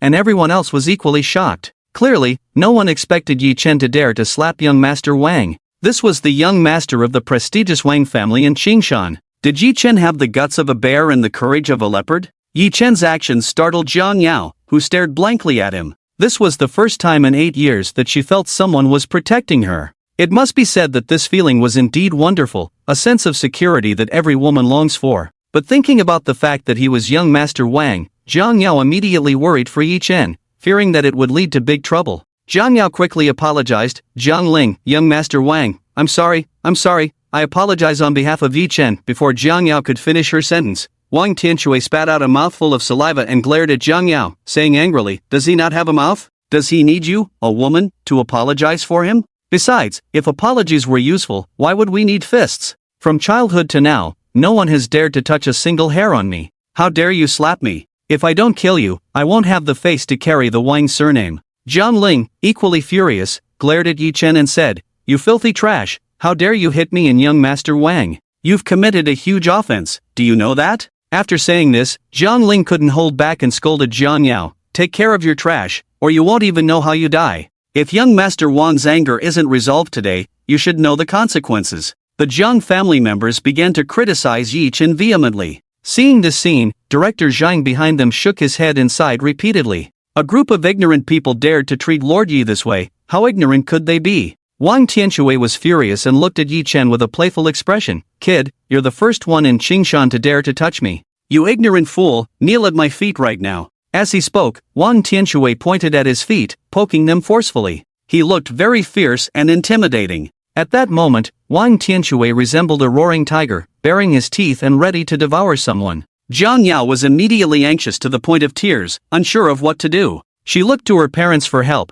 but Jiang Zhanghai and his wife turned their heads away. Not to mention that the Jiang family couldn't afford to offend young Master Wang. Even if they could, they wouldn't offend him for Yi Chen, right? Jiang Yao, feeling helpless, could only look at Jiang Ling with a pleading expression. But before Jiang Yao could speak, Jiang Ling sneered and said, Jiang Yao, don't even think about begging me. Your wild man dared to slap me and young Master Wang, so he must pay the price. Whatever punishment young Master Wang decides, he must accept it obediently. However, if you kneel down and beg me, I might consider letting young Master Wang show some mercy. Without any hesitation, Jiang Yao nodded, okay, I will kneel down and beg you. As she spoke, Jiang Yao was about to kneel down to Jiang Ling, who was waiting with a smug expression for Jiang Yao to submit. For years, she had never overshadowed Jiang Yao, and today she was finally going to vent her anger and trample Jiang Yao down. She wanted to become the pride of the Jiang family, the symbol of the Jiang family. But just as Jiang Yao was about to kneel down, a large hand firmly grabbed her. Yi Chen looked at Jiang Yao with a serious expression and said, you don't need to ask anyone for help, and you certainly don't need to kneel to anyone. I said before, I won't let anyone bully you or yuan even a little. This small matter, I can handle it well. Small matter? Is this a small matter? Wang Tianshui looked at Yi Chen with a cold smile and said, you call this a small matter? I say this is a huge matter. Who do you think you should listen to? Before I lose my patience, you'd better obediently kneel over and accept my punishment. Perhaps I might spare you. Otherwise, do you believe I can find someone to ruin you? Jiang Ling was a woman who didn't shy away from trouble. She chimed in, with the Wang family's power in Qingshan, let alone ruining you, killing you is as easy as stepping on an ant. Don't be ungrateful and seek your own death. Jiang Yao is no longer one of our Jiang family members. You are even less worthy of being my Jiang family's son-in-law. My Jiang family won't pity you even a bit. Jiang Zhanghai and Li Yongmei also coldly reprimanded Yi Chen, urging him to quickly do as Wang Xiao said, lest he implicate the Jiang family. The second and third families were desperately trying to distance themselves, claiming that Yi Chen and Jiang Yao were not members of the Jiang family. This wave of actions left Director Zhang dumbfounded. What kind of family is this? They are so eager to distance themselves from Lord Yi? It should be known that even if Hu Shishou wanted to be Lord Ye's dog, he wouldn't be qualified. Yet the Jiang family is pushing away this great bodhisattva that has come to their door? As long as Lord Yi extends a little help to the Jiang family, they could easily surpass the three major families of Qingshan and become the rulers of Qingshan. It's a pity, though, that a county mouse is a short-sighted frog at the bottom of a well. Jiang Yao looked at her parents with a heart full of coldness, wondering what to do now. Yi Chen, why don't you just— Jiang Yao looked at Yi Chen, wanting to suggest that he soften his stance, but the words that followed felt as heavy as 1,000 pounds, and she couldn't bring herself to say them. Yi Yuan looked terrified, her pitiful appearance gazing at Yi Chen. This little look made one's heart ache. Jiang Ling immediately spoke arrogantly to Yi Chen. Did you hear that, you piece of trash? Jiang Yao has spoken, why aren't you quickly kneeling down? Yi Yuan gently shook Yi Chen's hand, weakly saying, Daddy, Yuan doesn't want you to be bullied by bad people. They are clearly the ones bullying mommy, woo. As she spoke, tears couldn't help but spill from her eyes. A daughter's tears were undoubtedly a lethal weapon for Yi Chen. It made his heart ache as if it were being cut by a knife. Yi Chen quickly wiped away Yi Yuan's tears, softly comforting her. Don't worry, Yuan, Daddy is a great hero. How could he be bullied by bad people? Yuan, be good and don't cry. Watch how Daddy deals with the bad guys. Upon hearing this, Yi Yuan immediately stopped crying and nodded at Yi Chen. Jiang Yao frowned. She had a very bad premonition. Yi Chen wasn't going to. After comforting his daughter, Yi Chen coldly looked at Wang Tianshui. Under Yi Chen's icy gaze, Wang Tianshui felt as if he had fallen into the depths of hell, a chill creeping into his heart. Yi Chen stepped forward and stood in front of Wang Tianshui. An invisible, terrifying pressure surged like a tidal wave, causing Wang Tianshui to involuntarily take a step back, filled with inexplicable fear. But before Wang Tianshui could retreat further, Yi Chen's hand had already grasped his shoulder. Seeing Yi Chen's bold move, Wang Tianshui's face changed dramatically, and he angrily shouted, You brat, are you looking for death? Try moving against me again, and see if I won't kill you. Jiang Ling immediately pointed at Yi Chen and shouted sternly, You piece of trash, let go of Wang Xiao quickly. If you dare to touch Wang Xiao again, you and Jiang Yao won't be able to bear the consequences. Don't seek your own death. Li Yongmei was even more anxious and shouted angrily, Yi Chen, who gave you the audacity? Let go of young Master Wang. If you don't obediently kneel down and let young Master Wang deal with you, you'll never see Jiang Yao and Yuan again. Yi Chen, Jiang Yao's voice trembled, filled with tension. If Yi Chen made another move against young Master Wang, it would truly be a disaster. There would be no room for retreat. So, Jiang Yao looked at Yi Chen in panic and fear, feeling completely lost and helpless.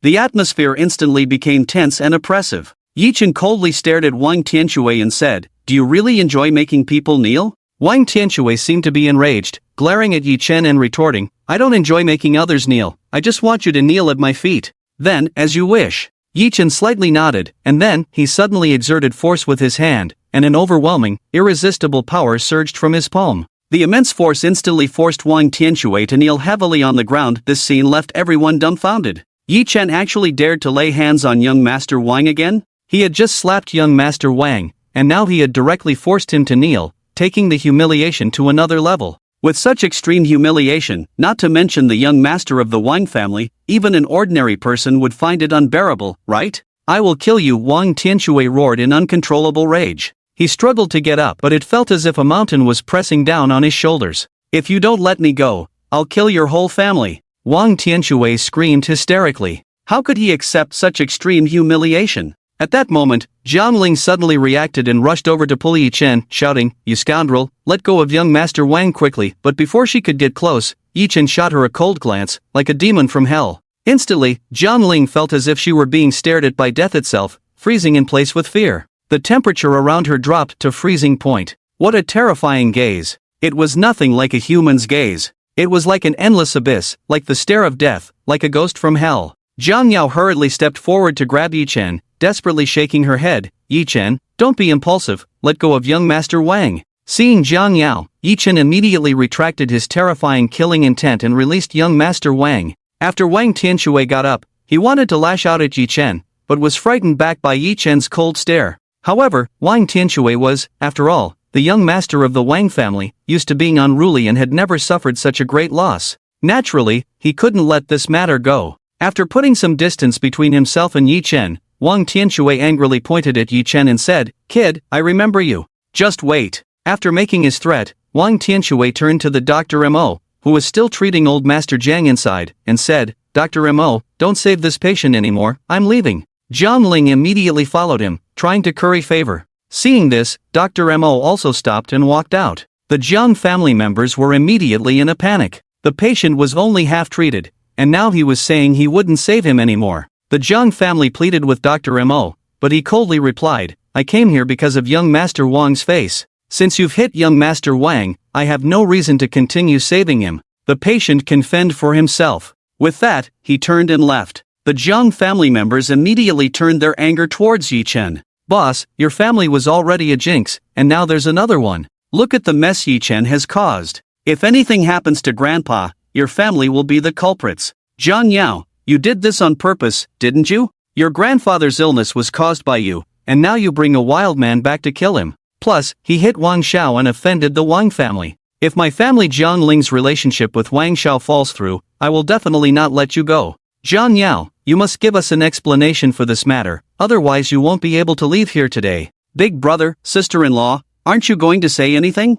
Zhang Zhanghai and Li Yongmei looked at Yi Chen with dark faces, filled with anger, and were even more disappointed in Zhang Yao. Zhang Yao's tears were welling up in her eyes as she tightly grasped Yi Chen's hand, her nails digging into his flesh. She struggled to hold back her tears. Seeing this, Yi Chen felt a deep pain and guilt. Initially, he didn't care about Jiang Laozu's life or death, but since Zhang Yao wanted to save him, he had no choice but to step in. Zhang Yao walked directly towards Jiang Laozu's room. The Jiang family members immediately tried to stop Yi Chen. I want to treat the old man. Anyone who dares to come within a step of the room, I will hit them, Yi Chen coldly warned the Jiang family. This cold shout immediately frightened the Jiang family members back. Zhang Yao was also startled, unsure of what to do. Yi Chen knows medicine? 10 minutes later, Yi Chen walked out of the emergency room, indifferent, and said, "It's fine, the old man is okay now. He'll wake up after a rest." Okay? So soon? The Jiang family members rushed into the room. They indeed saw the heart monitor showing a stable heartbeat, breathing evenly, and faint signs of awakening.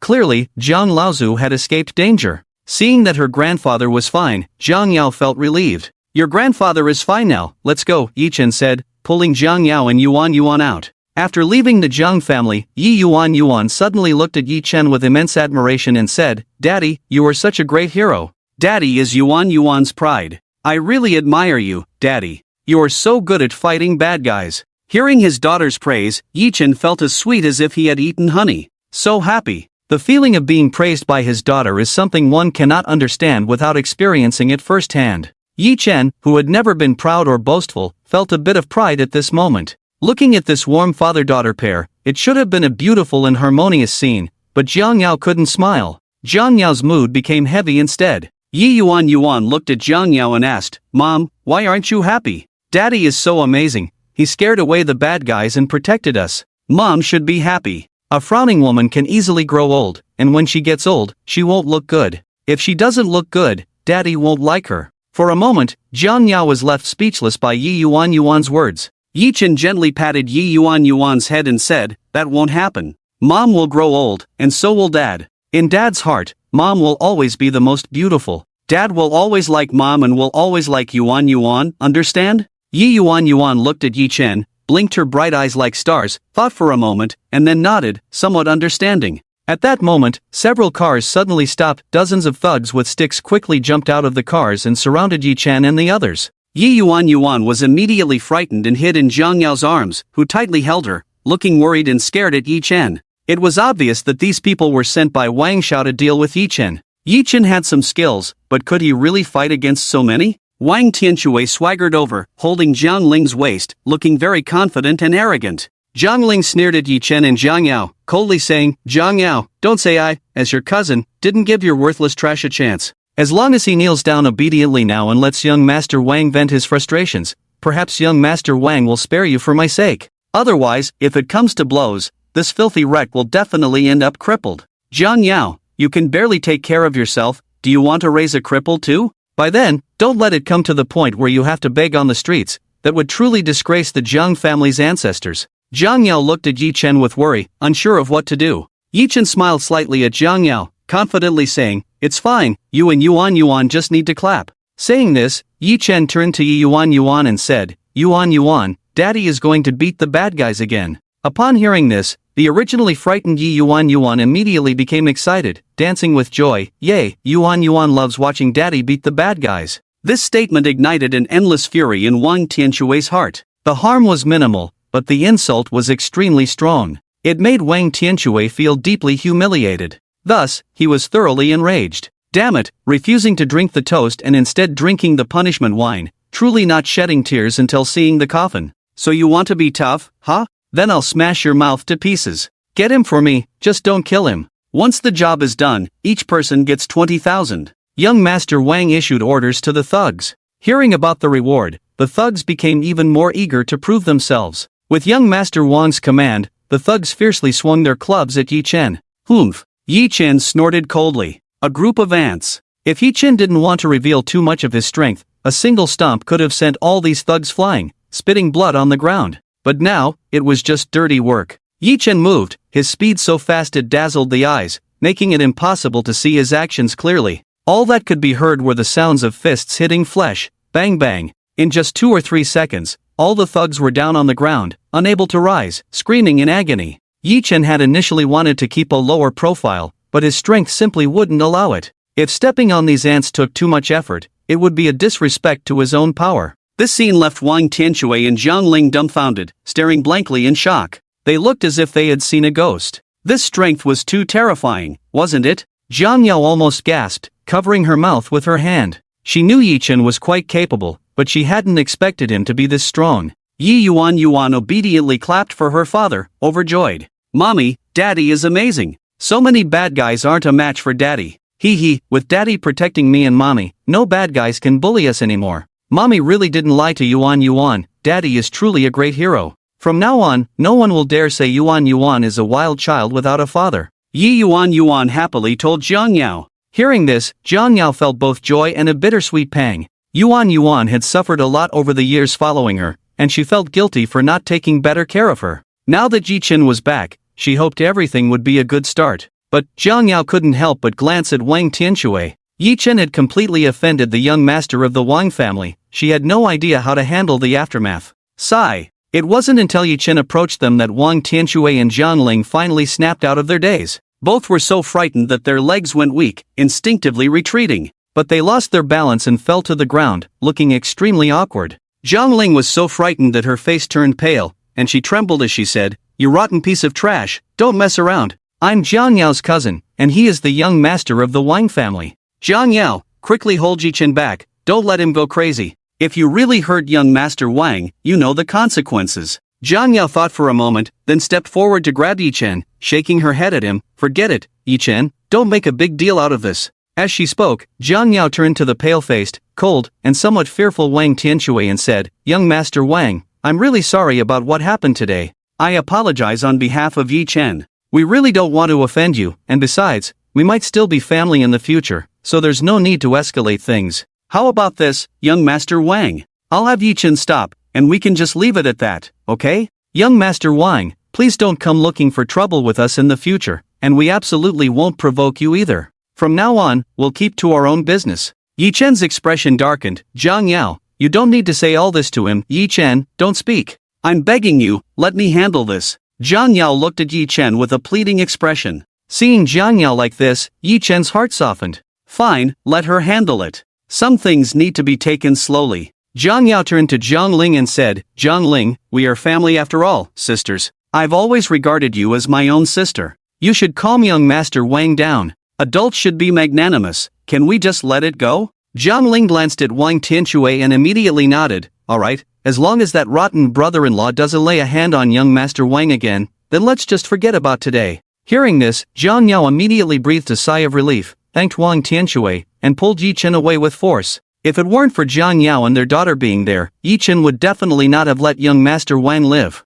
Those who dared to provoke Yi Chen always had one outcome: death. But now, with a wife and daughter by his side, Yi Chen's killing intent had softened considerably. As he left with Zhang Yao, Yi Chen shook his head at the Grim Reaper and the Demoness in the shadows, signaling them not to act yet. Yi Chen could see that Zhang Yao was someone who valued family ties deeply. Even if the Zhang family treated her poorly, she still regarded them as her relatives. If the Grim Reaper and the Demoness acted, Wang Tianshui and Zhang Ling would likely die. Killing Wang Tianshui wasn't a big deal, but if Zhang Ling were killed too, Zhang Yao would definitely be heartbroken. Yi Chen didn't want Zhang Yao to be sad. So, for now, he decided not to let the Grim Reaper and the Demoness act. Slap! After sending Yi Chen and the others away, Wang Tianshui suddenly, in a fit of rage, slapped Zhang Ling hard across the face. The sudden slap left Zhang Ling dazed. Once she came to her senses, tears almost streamed down her face from the pain. But Zhang Ling didn't dare to get angry at young Master Wang. After all, he was the wealthy young master she had worked so hard to attract.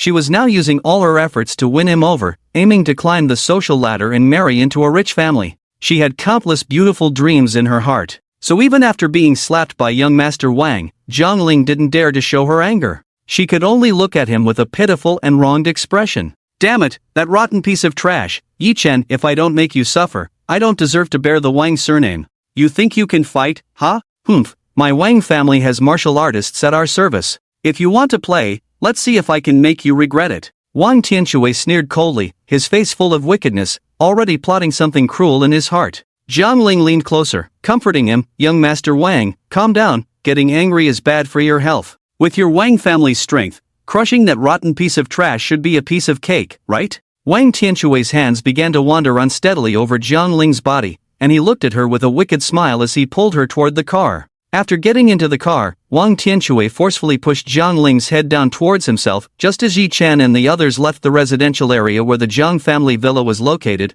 they were blocked by a few people. A young man with a rough demeanor, sporting a head of brown hair and long locks, was leering at Zhang Yao with a wicked smile. Behind him were several lackeys, all exuding a tough guy attitude. Yi Chen cast a cold glance at these people, his eyes filled with intense disgust. The brown-haired youth ignored Yi Chen and leered at Zhang Yao with a greedy expression. He grinned and said to Zhang Yao, "Darling, where have you been lately? I've been looking for you everywhere. You're so naughty, playing hide and seek with your brother Tao." Zhang Yao glared at the brown-haired youth in anger and shouted, "Huayun Tao, shut your filthy mouth and get lost. You filthy woman, how dare you talk to your brother Tao like that?" As soon as Zhang Yao finished speaking, one of Huayun Tao's lackeys angrily pointed at Zhang Yao and cursed, "Slap!" But before he could finish, Huayun Tao slapped him hard and kicked him, scolding, "How can you talk to your future sister-in-law like that? Others can insult your brother Tao, but your future sister-in-law can say whatever she wants, and I'm happy to listen. What's wrong with you?"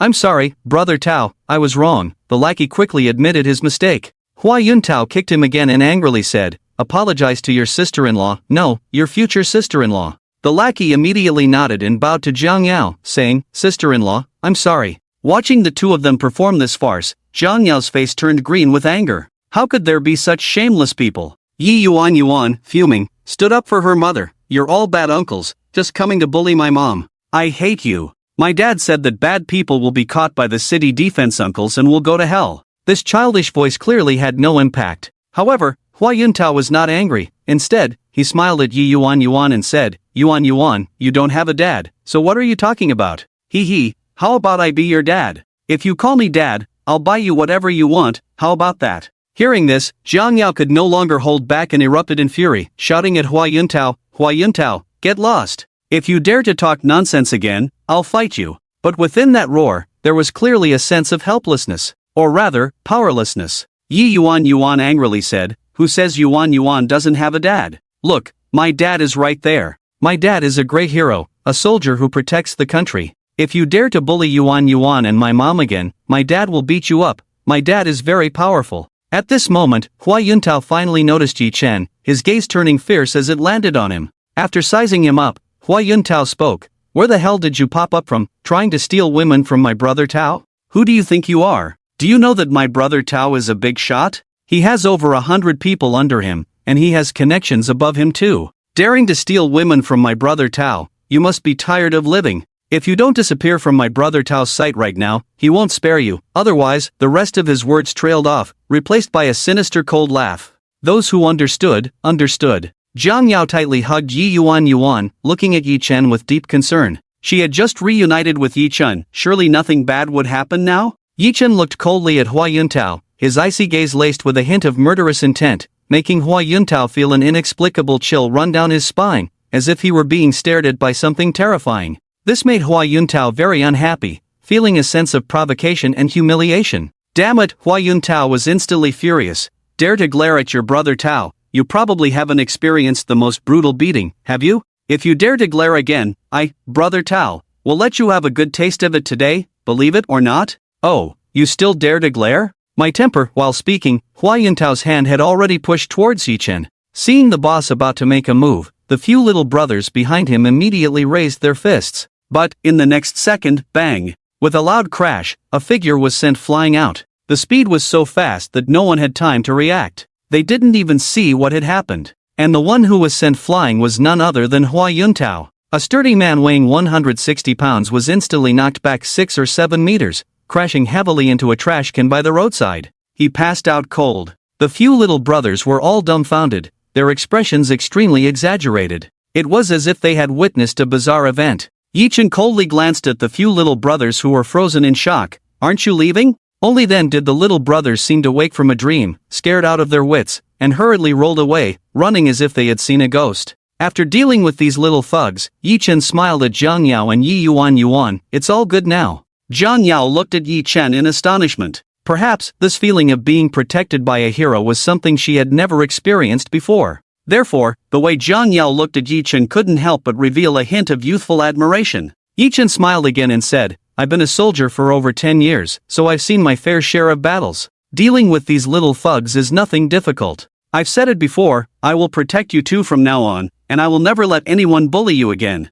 Zhang Yao nodded with a smile. "Then you must keep your word, no lying to me. Lying to you is like lying to a puppy. A man's words are just lies. I don't believe it. If you don't believe it, ask Yuan. Mommy, I believe Daddy. Daddy said he would never lie to Yuan. Hee, Daddy is so amazing. Daddy is really a great hero." Villa No. 88, Tandong. After 3 hours of busy work, Zhang Yao finally put Yi Yuan to sleep. After saying goodnight to the mother and daughter, Yi-Chen returned to his room. Just as he got back to his room, 3 figures appeared like ghosts, respectfully bowing to Yi-Chen. "Hey Huang, how did the task I assigned you go?" Yi-Chen asked He Huang. He Huang immediately replied, "Boss, I have brought a group of trusted people to Qingshan, and they are basically all here. Tomorrow, my He Huang Group's Qingshan branch will officially be established, and the office building has already been purchased. Hu Shiming will personally attend the inauguration ceremony tomorrow. Additionally, the largest underground force in Qingshan, the Qinglong Society, already belongs to my He Huang Group.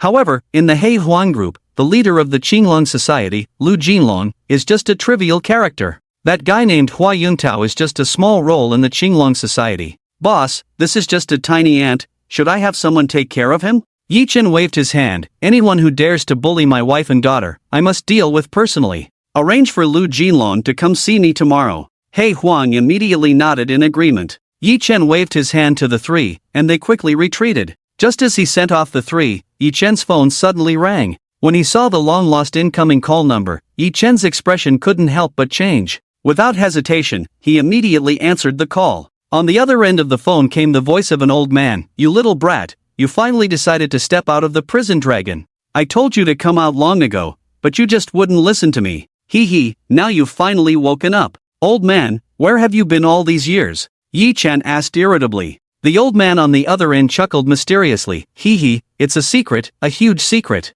You'll find out soon enough. Just wait, in a few days, I'll send you a surprise. With that, he hung up the phone. This old guy, Yi-Chen shook his head, speechless, mumbling to himself. However, he couldn't help but ponder, curious about the huge secret the old man mentioned. What could the surprise be? The next morning, when Zhang Yao came downstairs with Yuan and saw Yi-Chen just setting a lavish breakfast on the table, she was stunned as if struck by lightning.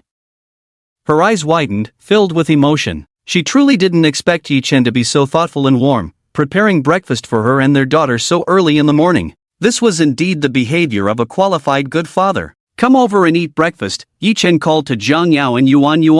Yuan immediately ran over happily. "Daddy, you're amazing. This breakfast looks so sumptuous and delicious." Yuan praised Yi-Chen with admiration. The compliment from his little cotton-padded jacket made Yi-Chen feel proud. Looking at the table filled with century egg and lean meat porridge, fried eggs, fried sausages and bacon, milk, and toast, it looked as exquisite as if it had been prepared in a high-end restaurant. Zhang Yao hadn't tasted it yet, but it definitely looked appetizing. Speaking of which, Zhang Yao was also the young lady of a third-rate family, but she hadn't had such a lavish breakfast in many years. A sense of indescribable happiness welled up within her. Zhang Yao looked at Yi-Chen, feeling warm inside. Heaven had finally given her a ray of sunshine. "Mom, come sit down and eat. Daddy is the chef, and the breakfast is so delicious. This is definitely the best breakfast in the world." Yuan shouted while eating. Seeing Yuan gobbling down her food, Zhang Yao smiled and said, Yuan, eat slowly, no one is competing with you."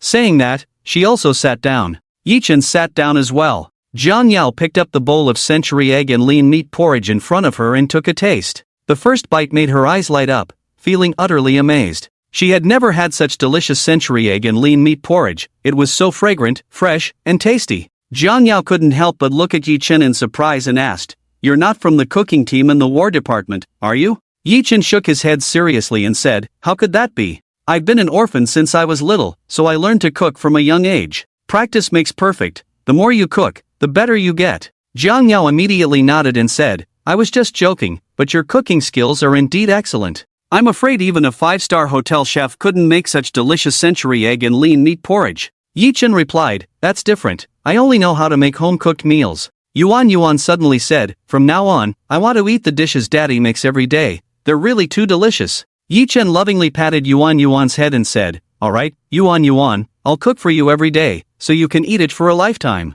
Daddy wants to raise you and Mommy to be chubby and healthy." Yuan nodded happily. Jiang Yao immediately refused. "I don't want to be chubby, being fair is fine, but not fat. If a woman gets fat, it ruins everything." "Not at all. Mommy will always be the most beautiful woman in the world," Yuan immediately replied. Yi Chen smiled slightly. In his eyes, Jiang Yao was also the most beautiful woman in the world.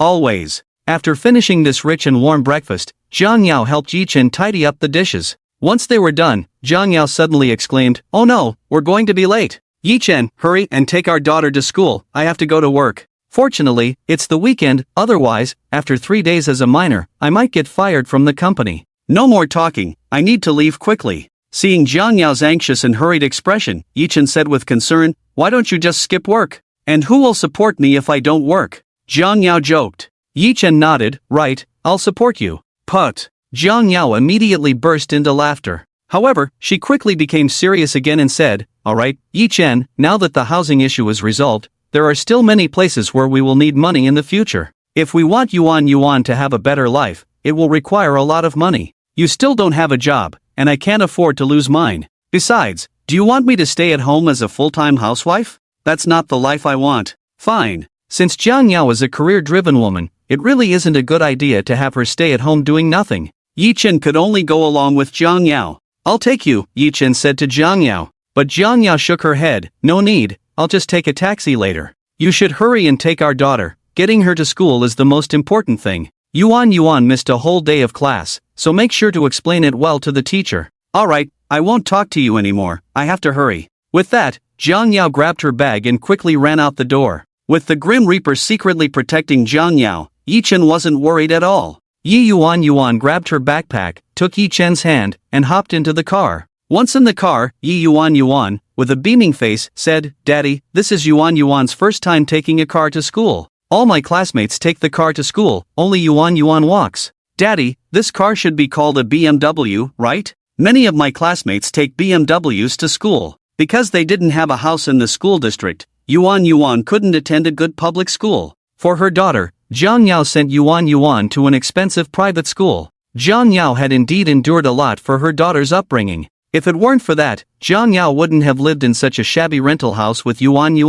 Yi Chen always felt guilty and heartbroken. He patted Yuan's head and said, "From now on, Daddy will take you to school every day." Yuan nodded happily. Due to being unfamiliar with the road conditions, they ended up being a few minutes late when they finally dropped Yuan off at school. After sending Yuan into the school, a figure suddenly appeared in front of Yi Chen. It was none other than the Demoness. "Take good care of Yuan," Yi Chen said to the Demoness. The Demoness immediately replied, "Don't worry, boss. Leave Yuan to me. If she loses even a single hair, the Demoness is willing to die in apology." After the Demoness left, the Black Emperor arrived. The Black Emperor approached Yi Chen and reported, "Boss, the inauguration ceremony of the Black Emperor Group will be held tonight at the Qingshan Grand Hotel. Do you want to attend?" Yi Chen shook his head, "Forget it, I don't like such high-profile occasions, nor do I like to show my face publicly. You don't need to handle this personally, let your subordinates take care of it to avoid unnecessary attention." The Black Emperor immediately nodded, "Understood, boss.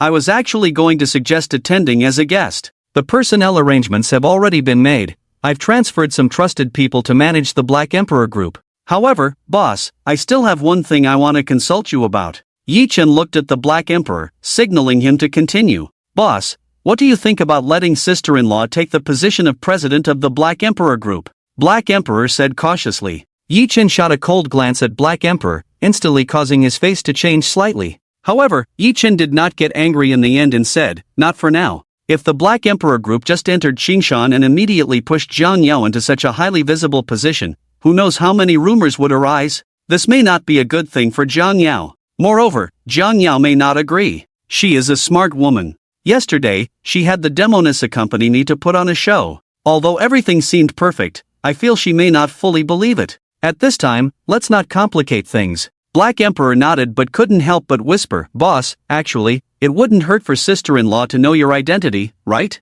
You are a hero, the master of Tianyuan Hall, the guardian deity of Huaxia, a peerless national hero, all of which are righteous identities." Yi Chen shook his head and said, "My identity cannot be known to Jiang Yao for now. First, it would be hard for her to accept all at once, and second, it might backfire and make her afraid to get close to me. Of course, the most important thing is that right now, countless forces from various countries and even within the Elder Council are keeping a close watch on me. If Jiang Yao were to learn my identity, it would bring her no benefits and could even attract endless trouble." Hearing Yi Chen say this, Black Emperor finally felt relieved. Yes, that was indeed the case. Not letting sister-in-law know the boss's identity was a way to protect her. Right now, there were indeed countless people eyeing the boss, and the future was likely filled with unknown dangers. This was also the reason Yi Chen wanted to conceal his identity from Jiang Yao. He wanted to protect her and their daughter as much as possible. They were incredibly fragile and could not withstand even the slightest turmoil. Yi Chen would never allow anyone to harm them in the slightest.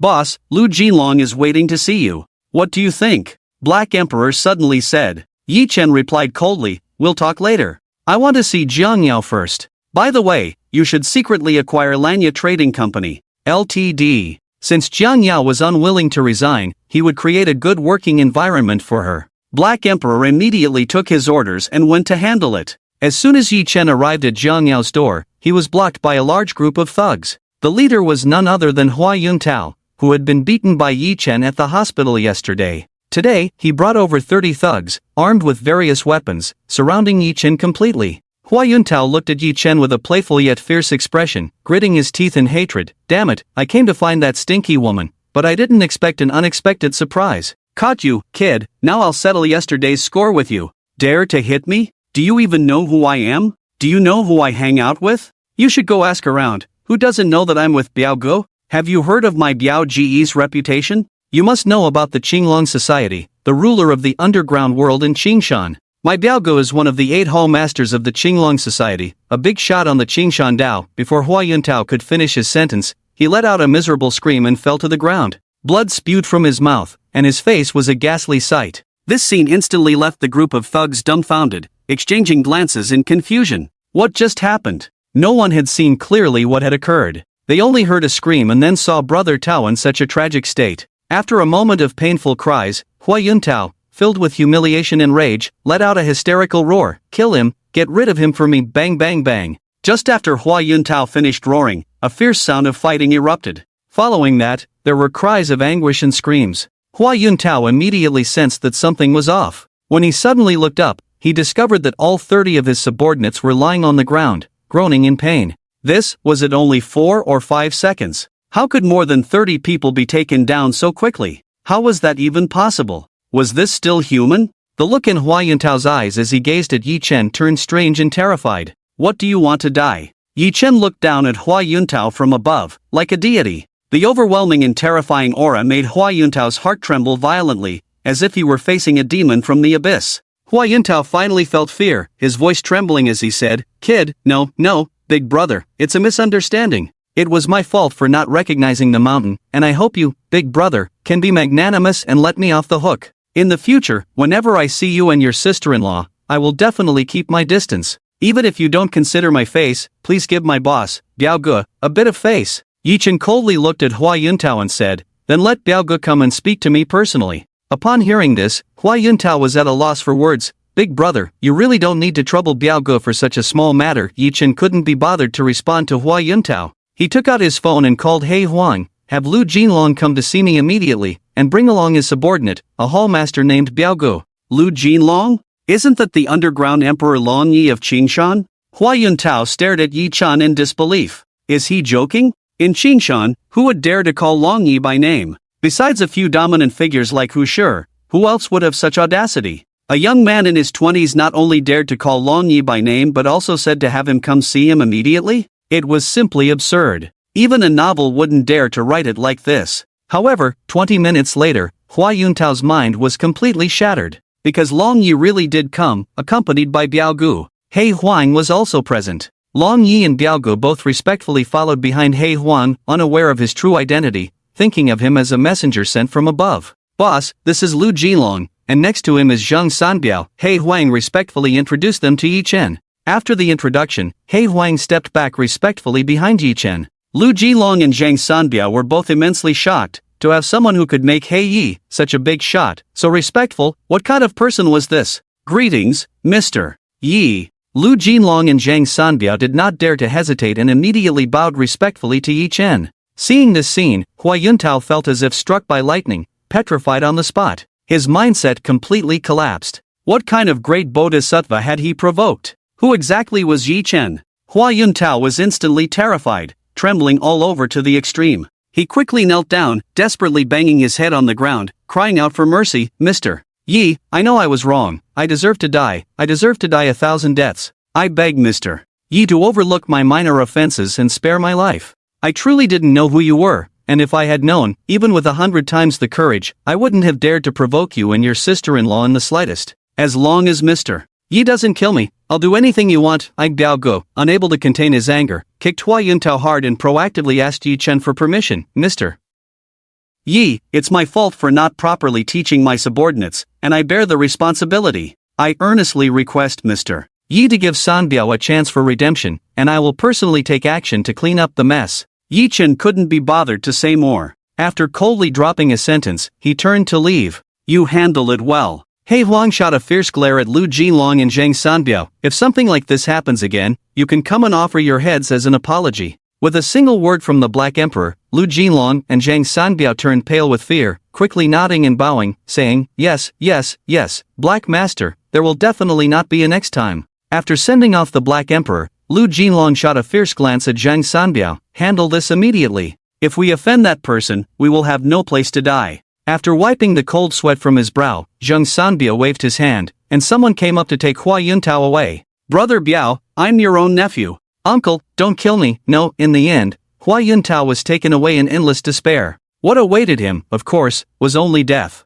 On the other side, Yi Chen had already entered Jiang Yao's company. Lanhai Trading Company, Ltd. was not large, with only over 200 employees and an annual turnover of only 1 or 200 million. In Qingshan City, it could only be considered a small company. The company was small, but it was full of intrigue. In the general manager's office, General Manager Li Tai looked sternly at Jiang Yao standing in front of him, tapping a pile of reports on the desk with his finger, saying to Jiang Yao, let's not talk about your miner's work these past 3 days. Just looking at this month's performance, Lily has done better than you. If you had secured that project from the city government, winning would have been a foregone conclusion. But during your 3 days of absence, Lily seized the opportunity and got the city government project before you. So, in the competition between you and Lily in the business department, you lost. From now on, Lily will be the manager of the business department, and you will assist her. Upon hearing this, Jiang Yao's emotions suddenly became agitated. Jiang Yao had joined the company 5 years ago, and with her outstanding work ability, she had risen from a small employee to a supervisor, then to deputy manager,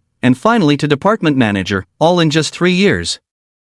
After becoming the department manager, Jiang Yao worked even harder, rarely taking weekends off. She had a strong sense of career ambition and wanted her daughter to have a better life. Therefore, she had been working tirelessly for 5 years. Originally, she was doing well as the department manager, but a month ago, General Manager Huang Chang called her into his office, talking about enhancing the department's activities and competitiveness, saying that someone was dissatisfied with her position as department manager and that the company needed to promote fair competition. The person who stood up to contest Jiang Yao's position as department manager was none other than Lu Lily, whom Jiang Yao had personally trained and even supported against opposition to promote to the position of deputy manager. Unexpectedly, Lu Lily, who had only been in the deputy manager position for a month, jumped out to try to take her department manager position. The key was that this matter had the strong backing of General Manager Huang. Feeling cold and helpless, Jiang Yao could only agree to the 1-month betting agreement proposed by General Manager Huang.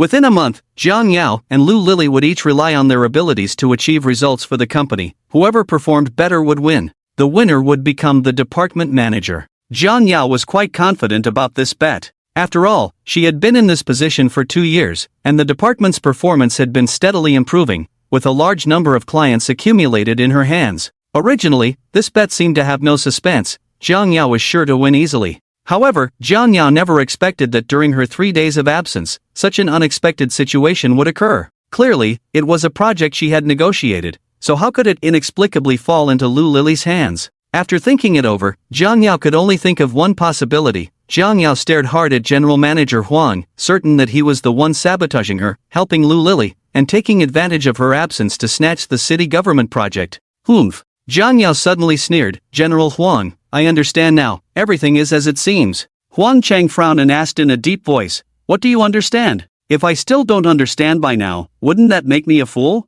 Jiang Yao sneered, I wasn't unaware before, I just didn't want to believe it. There have been rumors about this in the company for a while, but I chose to ignore them. Now it seems it's not just rumors, it's indeed true. Huang Chang was somewhat angry, his face darkening as he coldly looked at Jiang Yao and said, so what if you know? Are you going to report me to the chairman? Go ahead, let's see if the chairman believes you or me. Humph, Jiang Yao, I gave you a chance, but you didn't cherish it. Look at you, so good looking. If you were willing to obey, who could take the position of the business department manager from you? You, a woman who has given birth to a daughter, still pretend to be pure? I heard you were abandoned by a man. What's wrong with being my mistress? Shut up. Before Huang Chang could finish, Jiang Yao angrily interrupted him. Mr. Huang, please show some respect. If I have to sacrifice myself to get a position, then I'd rather not have it. Lu Lili's willingness is her own business. Don't cast your twisted thoughts on me, never. Since the position of department manager was hard-earned by Lu Lili with her body,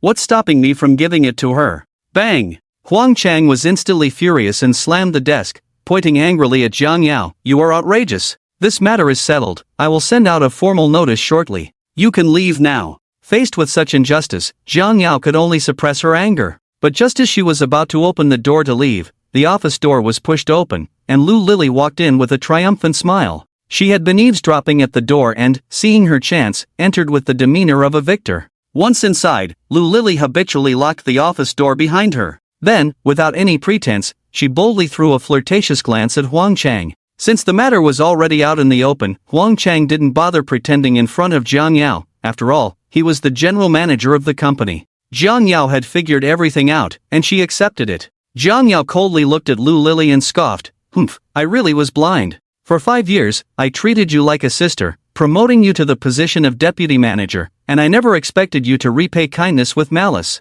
Raise a dog for 3 days, and it will be grateful for 3 years. Raise a person for 3 years, and they may bite back. A dog is always a dog, but sometimes a person is even worse than a dog. I admit I lost this round, but I'm not convinced. Lu Lili, don't be too happy too soon. Being the business department manager, you might not win everyone's support. Listening to Jiang Yao's reprimand, Lu Lili laughed without a care. Only losers get so hysterical and lose their composure. I'm the winner. I won't argue with you today. Let's not make your help sound so grand. I reached the position of deputy manager through my own efforts, step by step. You may have given me a little help at the beginning, but it was nothing significant. What kind of favor is that? People strive to rise, and water flows downwards. An employee who doesn't want to be a manager isn't a good employee. I'm younger than you, smarter than you, and more capable than you. I should be the department manager. Who has any objections? Jiang Yao, face reality. If you lose, you can only blame your own lack of ability. Complaining is useless. If you're unwilling to serve under me in the future, I have a better suggestion for you. Why don't you submit your resignation to Mr. Huang? I'm quite strict in management. My subordinates have it tough. Her words were clearly meant to belittle Jiang Yao, even carrying a hint of coercion. Jiang Yao glared at Lu Lili with immense anger. This woman not only repaid kindness with enmity but was also cruel enough to want to drive her out of the company? The bamboo viper's mouth, the wasp's stinger. Both are harmless, but the most poisonous is a woman's heart. Lu Lili, you used to call me Sister Yao more affectionately than your own mother. You haven't even officially taken the position of department manager yet, and you're so eager to eliminate me? What, afraid that my presence in the company will threaten you? Or are you worried I might expose your affair with President Huang? Jiang Yao was truly furious. What did it feel like to be betrayed by a subordinate she had always treated like a younger sister? What did it feel like to be schemed against by a superior who had always valued her? To give up the position of department manager and still have to assist the subordinate who plotted against her, what kind of feeling was that? Jiang Yao really wanted to quit. But thinking of her daughter to care for, and with Yi Chen still not having found a job, she knew she couldn't resign no matter what. She had to swallow her grievances. Lu Lili looked at Jiang Yao with disdain, sneering coldly, "If you refuse to resign, then get out, and remember to close the door behind you." Jiang Yao gritted her teeth and finally walked out. After sending Jiang Yao away, Lu Lili immediately locked the office door and skillfully threw herself into Huang Chang's arms. After giving Huang Chang a kiss, she sweetly said, "Thank you, Huang Chang." Huang Chang's hands began to wander over Lu Lili's body, a wicked smile on his face as he looked at her. "So how do you plan to thank me?" Lu Lili looked at Huang Chang with a flirtatious expression. "President Huang was a bit too fiery just now, let me help cool him down." Saying this, Lu Lili knelt in front of Huang Chang and reached to unbutton his pants. Huang Chang lay back in the boss's chair, enjoying the moment, his eyes filled with lust as he watched Lu Lili's skilled movements. Just then, bang! A sudden loud noise erupted like thunder in the night, and the office door burst open. The unexpected turn of events startled Lu Lili, who instinctively hid under the desk in a panic. Huang Chang hurriedly pulled up his pants, glaring angrily. Just as Huang Chang was about to explode with rage, he saw Yi Chen approaching like a cold-blooded killer, and a powerful, chilling aura swept over him like a mountain pressing down. Instantly, Huang Chang felt suffocated, his heart racing, and the words on the tip of his tongue were swallowed back. That extremely cold gaze made Huang Chang feel as if he had fallen into the depths of hell, experiencing unprecedented fear. By the time Yi Chen stood before him, Huang Chang was already terrified, sweating profusely, his body trembling as if facing a deity. This feeling was something Huang Chang had never experienced before. Fortunately, at that moment, Jiang Yao rushed in, grabbing Yi Chen and shaking her head. "Yi Chen, forget it, let's go." "Forget it?" Yi Chen looked at Jiang Yao, shaking his head. "You can let it go because you compromise with reality out of kindness. But I can't let it go, because you are my woman. I said, no one can bully you even a little, this is my vow, my bottom line. The dragon's reverse scale, how can it be touched? Leave this matter to me." Yi Chen's tone carried an irresistible strength. It revealed an extraordinary masculine aura and absolute confidence. After staring blankly at Yi Chen, Jiang Yao said nothing more. Well, Lu Lili suddenly crawled out from under the desk, her eyes wide with anger as she pointed at Jiang Yao. "Jiang Yao, so it was you who brought him here. You're just a discarded cheap item. Where did you find this wild man? Ha, so shabby, clearly a poor wretch." As she spoke, Lu Lili looked at Yi Chen with disdain, her face full of anger as she said, "Why are you looking at me like that? Are you not convinced that you're a wild man and a poor wretch? What do you see in Jiang Yao? Do you enjoy being a father to a 7-year-old daughter for free? Any man with a bit of ambition wouldn't look at this worn-out shoe, right? What are you staring at? Do you want to hit me or something? Slap." Lu Lili was right. Yi Chen raised his hand and slapped her hard across the face, sending Lu Lili flying, crashing heavily to the ground. One side of Lu Lili's face instantly swelled up like a pig's head, her mouth cracked and blood flowed freely. The power of that slap was somewhat frightening. Huang Chang watched, his mouth twitching violently, his body stiff with fear. "Why you?" Huang Chang's eyes widened in shock, looking at Yi Chen in panic and fear. "How can you hit someone? Security, where's the security?" But clearly, he wouldn't get a response from security here. Huang Chang didn't dare to act recklessly. He could only look at Jiang Yao and said in a commanding tone, "Jiang Yao, you need to stop him quickly, or you won't be able to bear the consequences. This is the company, the general manager's office.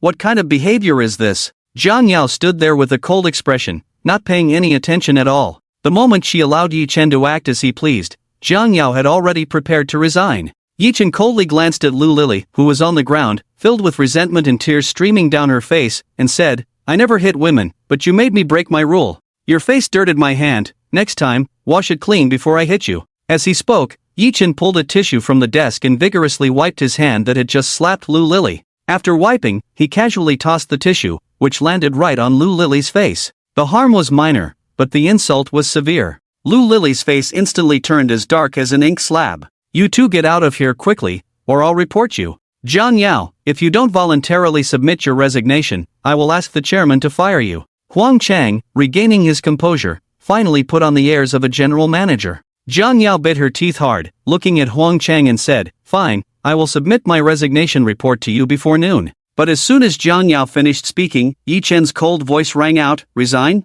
On what grounds? What wrong has she done? Humph." Hearing this, Huang Chang burst into loud laughter. He looked at Yi Chen as if he were a fool, sneering, "You actually ask me on what grounds? Are you out of your mind?" As he spoke, Huang Chang poked his own head with his finger and continued, "Assaulting a superior, threatening a leader, which of these isn't a major offense? I am the general manager of the company, all personnel decisions are mine to make. I said let her resign, that's giving her a last bit of dignity, a shred of respect. If you keep blabbering, it won't just be a simple resignation. 1. She resigns voluntarily, you both leave. 2. She gets fired by the company, and you go to jail. Choose one." Lu Lily, holding her face in pain, struggled to get up from the ground, crying out to Huang Chang, "Manager Huang, we can't let them off so easily, they must pay the price." "Shut up." Huang Chang glared coldly at Lu Lily and snapped. Scared, Lu Lily quickly fell silent. Yi Chen looked coldly at Huang Chang, unhurriedly pulling another tissue from the desk and laying it flat on his palm. Seeing Yi Chen's actions, Huang Chang was filled with confusion. What was this guy up to? But soon, Huang Chang would find out. Slap! Yi Chen suddenly slapped Huang Chang hard across the face. It turned out that Yi Chen had spread a tissue on his hand, afraid of getting his hands dirty. This slap made Huang Chang spin in place a few times, looking dazed. "You dare hit me?" Huang Chang, furious and humiliated, glared at Yi Chen. But immediately, Yi Chen's words choked him. "Do you believe I would dare to kill you?" If it were someone else saying this, Huang Chang would definitely not believe it. But coming from this man, whose eyes were as cold as a killing god, he truly felt fear. Just as the air suddenly fell silent, Huang Chang's secretary rushed in, saying, "Mr. Huang, the chairman is here. He wants everyone in the company to gather at the entrance urgently. We don't know what's going on." Huang Chang's brows furrowed instantly. What was the chairman up to? He couldn't make sense of it at all. But Huang Chang didn't dare hesitate for a moment and immediately said to Lu Lily, "Quick, come with me to meet the chairman." As he passed by Jiang Yao, Huang Chang shot her a meaningful cold glance. After sending the two away, Jiang Yao finally let out a breath. She smiled bitterly but didn't blame Yi Chen. Instead, she smiled at him and said, "Forget it, let's leave it at that. Sorry, I lost my job the day after you came back. It seems I really need you to support me now." Clearly, Jiang Yao was joking. Yi Chen walked in front of Jiang Yao and smiled slightly at her, saying, "You give up? That doesn't seem like your character. It's not good to say such pessimistic things before things are settled. Who knows, maybe you won't have to resign. Perhaps, it should be those two who resign." Jiang Yao didn't want to argue with Yi Chen about this anymore. It wasn't important. Resigning was her last bit of dignity. Just as Jiang Yao was about to take Yi Chen to help her pack up and leave, the general manager's secretary rushed over, saying to Jiang Yao, "Jiang, why are you still here? The chairman is waiting for you. You're the one he specifically wants to see. Please come with me." Hearing this, Jiang Yao looked at the general manager's secretary, puzzled. The chairman wants to see her? Did Huang Chang report her to the chairman? Just as Jiang Yao hesitated, Yi Chen pulled her outside, saying, "Let's go, it might be a good thing." A good thing? Jiang Yao looked at Yi Chen in confusion. When Yi Chen led Jiang Yao to the company entrance, all eyes immediately turned to them. A wave of surprise swept through. Many boys widened their eyes, looking at Yi Chen with a strange gaze. With Jiang Yao's looks, she was undoubtedly the goddess of the people wherever she went, the company's top beauty without a doubt. Even though Jiang Yao was nearly 30 and had a 7-year-old daughter, she still had admirers. However, Jiang Yao was usually very serious and cold in the company, and the boys privately referred to her as the Ice Mountain Goddess. Plus, Jiang Yao was a department manager and an executive, so no one dared to pursue her actively. For a long time, everyone thought Jiang Yao was single. But unexpectedly, today she was seen holding hands with a boy as they walked out of the company. This scene truly shocked many boys. They felt indignant inside, wondering what they lacked. Under the gaze of over 300 pairs of eyes in the company, Jiang Yao finally reacted, quickly pulling her hand away from Yi Chen's and softly saying to him, "You wait for me over there." Yi Chen didn't say anything and stepped aside. Jiang Yao took a deep breath, trying hard to smooth out the blush on her face. With a bit of anxiety in her heart, Jiang Yao walked over. Cough cough, Chairman Li Taizhong cleared his throat twice, pulling everyone's attention away from Jiang Yao. Huang Chang and Lu Lily shot a cold glance at Jiang Yao, both puzzled in their hearts about why the chairman insisted on calling her over. Just a moment ago, Huang Chang had tentatively asked, but the chairman said he would wait for Jiang Yao to arrive before making any announcements. Li Tai cleared his throat and raised his voice. "I have good news to share with everyone. Our company has secured a strategic investment from a mysterious major capital, which will inject a significant amount of funds and support into our company. With a big tree to lean on, we can enjoy the shade. I believe this year will surely be a year of soaring for our company. I am also fully confident that this year's revenue will at least double compared to last year. As soon as these words were spoken, the room erupted in excitement. Everyone was thrilled, cheering, and celebrating. The better the company developed, the greater the benefits for all employees, with more opportunities for promotions and raises. Huang Chang was even more ecstatic upon hearing this. He could finally showcase his abilities this year. If the company's revenue doubled, his year-end bonus and dividends would be substantial. But before Huang Chang could revel in his joy, a thunderbolt struck him. In light of the company's development situation, I have decided to make a significant adjustment to the personnel structure. Now, I am here to formally announce a new personnel appointment. At this point, Li Tai's gaze fell on Jiang Yao. Everyone's eyes followed the chairman's lead, causing Jiang Yao to freeze in surprise. Huang Chang and Lu Lily's expressions instantly stiffened, exchanging glances filled with unease. A bad premonition surged in both of their hearts. Sure enough, Li Tai solemnly announced, in recognition of Jiang Yao's outstanding performance over the past 5 years and her indelible contributions to the company, along with her exceptional capabilities in business operations. Therefore, I have decided to appoint Jiang Yao as the president of the company, responsible for all business operations, overseeing the business and finance departments, and supervising the human resources department.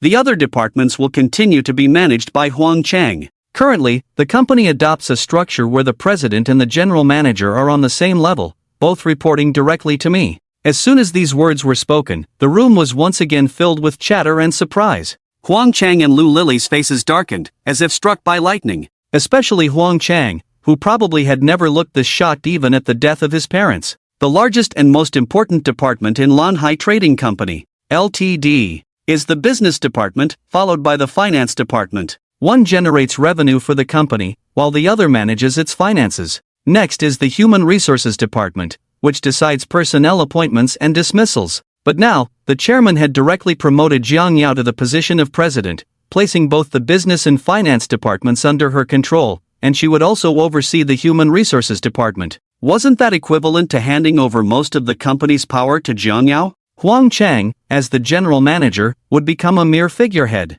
It sounded nice to say they were on the same level, but it was clear he was now a rank lower, meaning Huang Chang would go from being the second in command to the third. Moreover, just moments ago, Huang Chang had been urging Jiang Yao to resign. Who would have thought the slap in the face would come so quickly? What a bitter irony! Jiang Yao stared at Li Tai in disbelief, unable to comprehend that the chairman would entrust her with such a significant responsibility, her power now surpassing Huang Chang's. This happiness came too suddenly, catching Jiang Yao off guard and leaving her feeling both thrilled and apprehensive. Li Tai smiled as he approached Jiang Yao, saying, "Jiang Yao, congratulations. The company will be entrusted to you to manage from now on. You are young, and I hope you can inject youthful energy into the company, bringing more vitality and allowing the company to develop healthily and rapidly. I will entrust the company's future to you." This statement conveyed a clear message to everyone. Jiang Yao would be the company's second in command from now on. Saying that Huang Chang was on the same level as Jiang Yao was merely to appease him and spare him any embarrassment.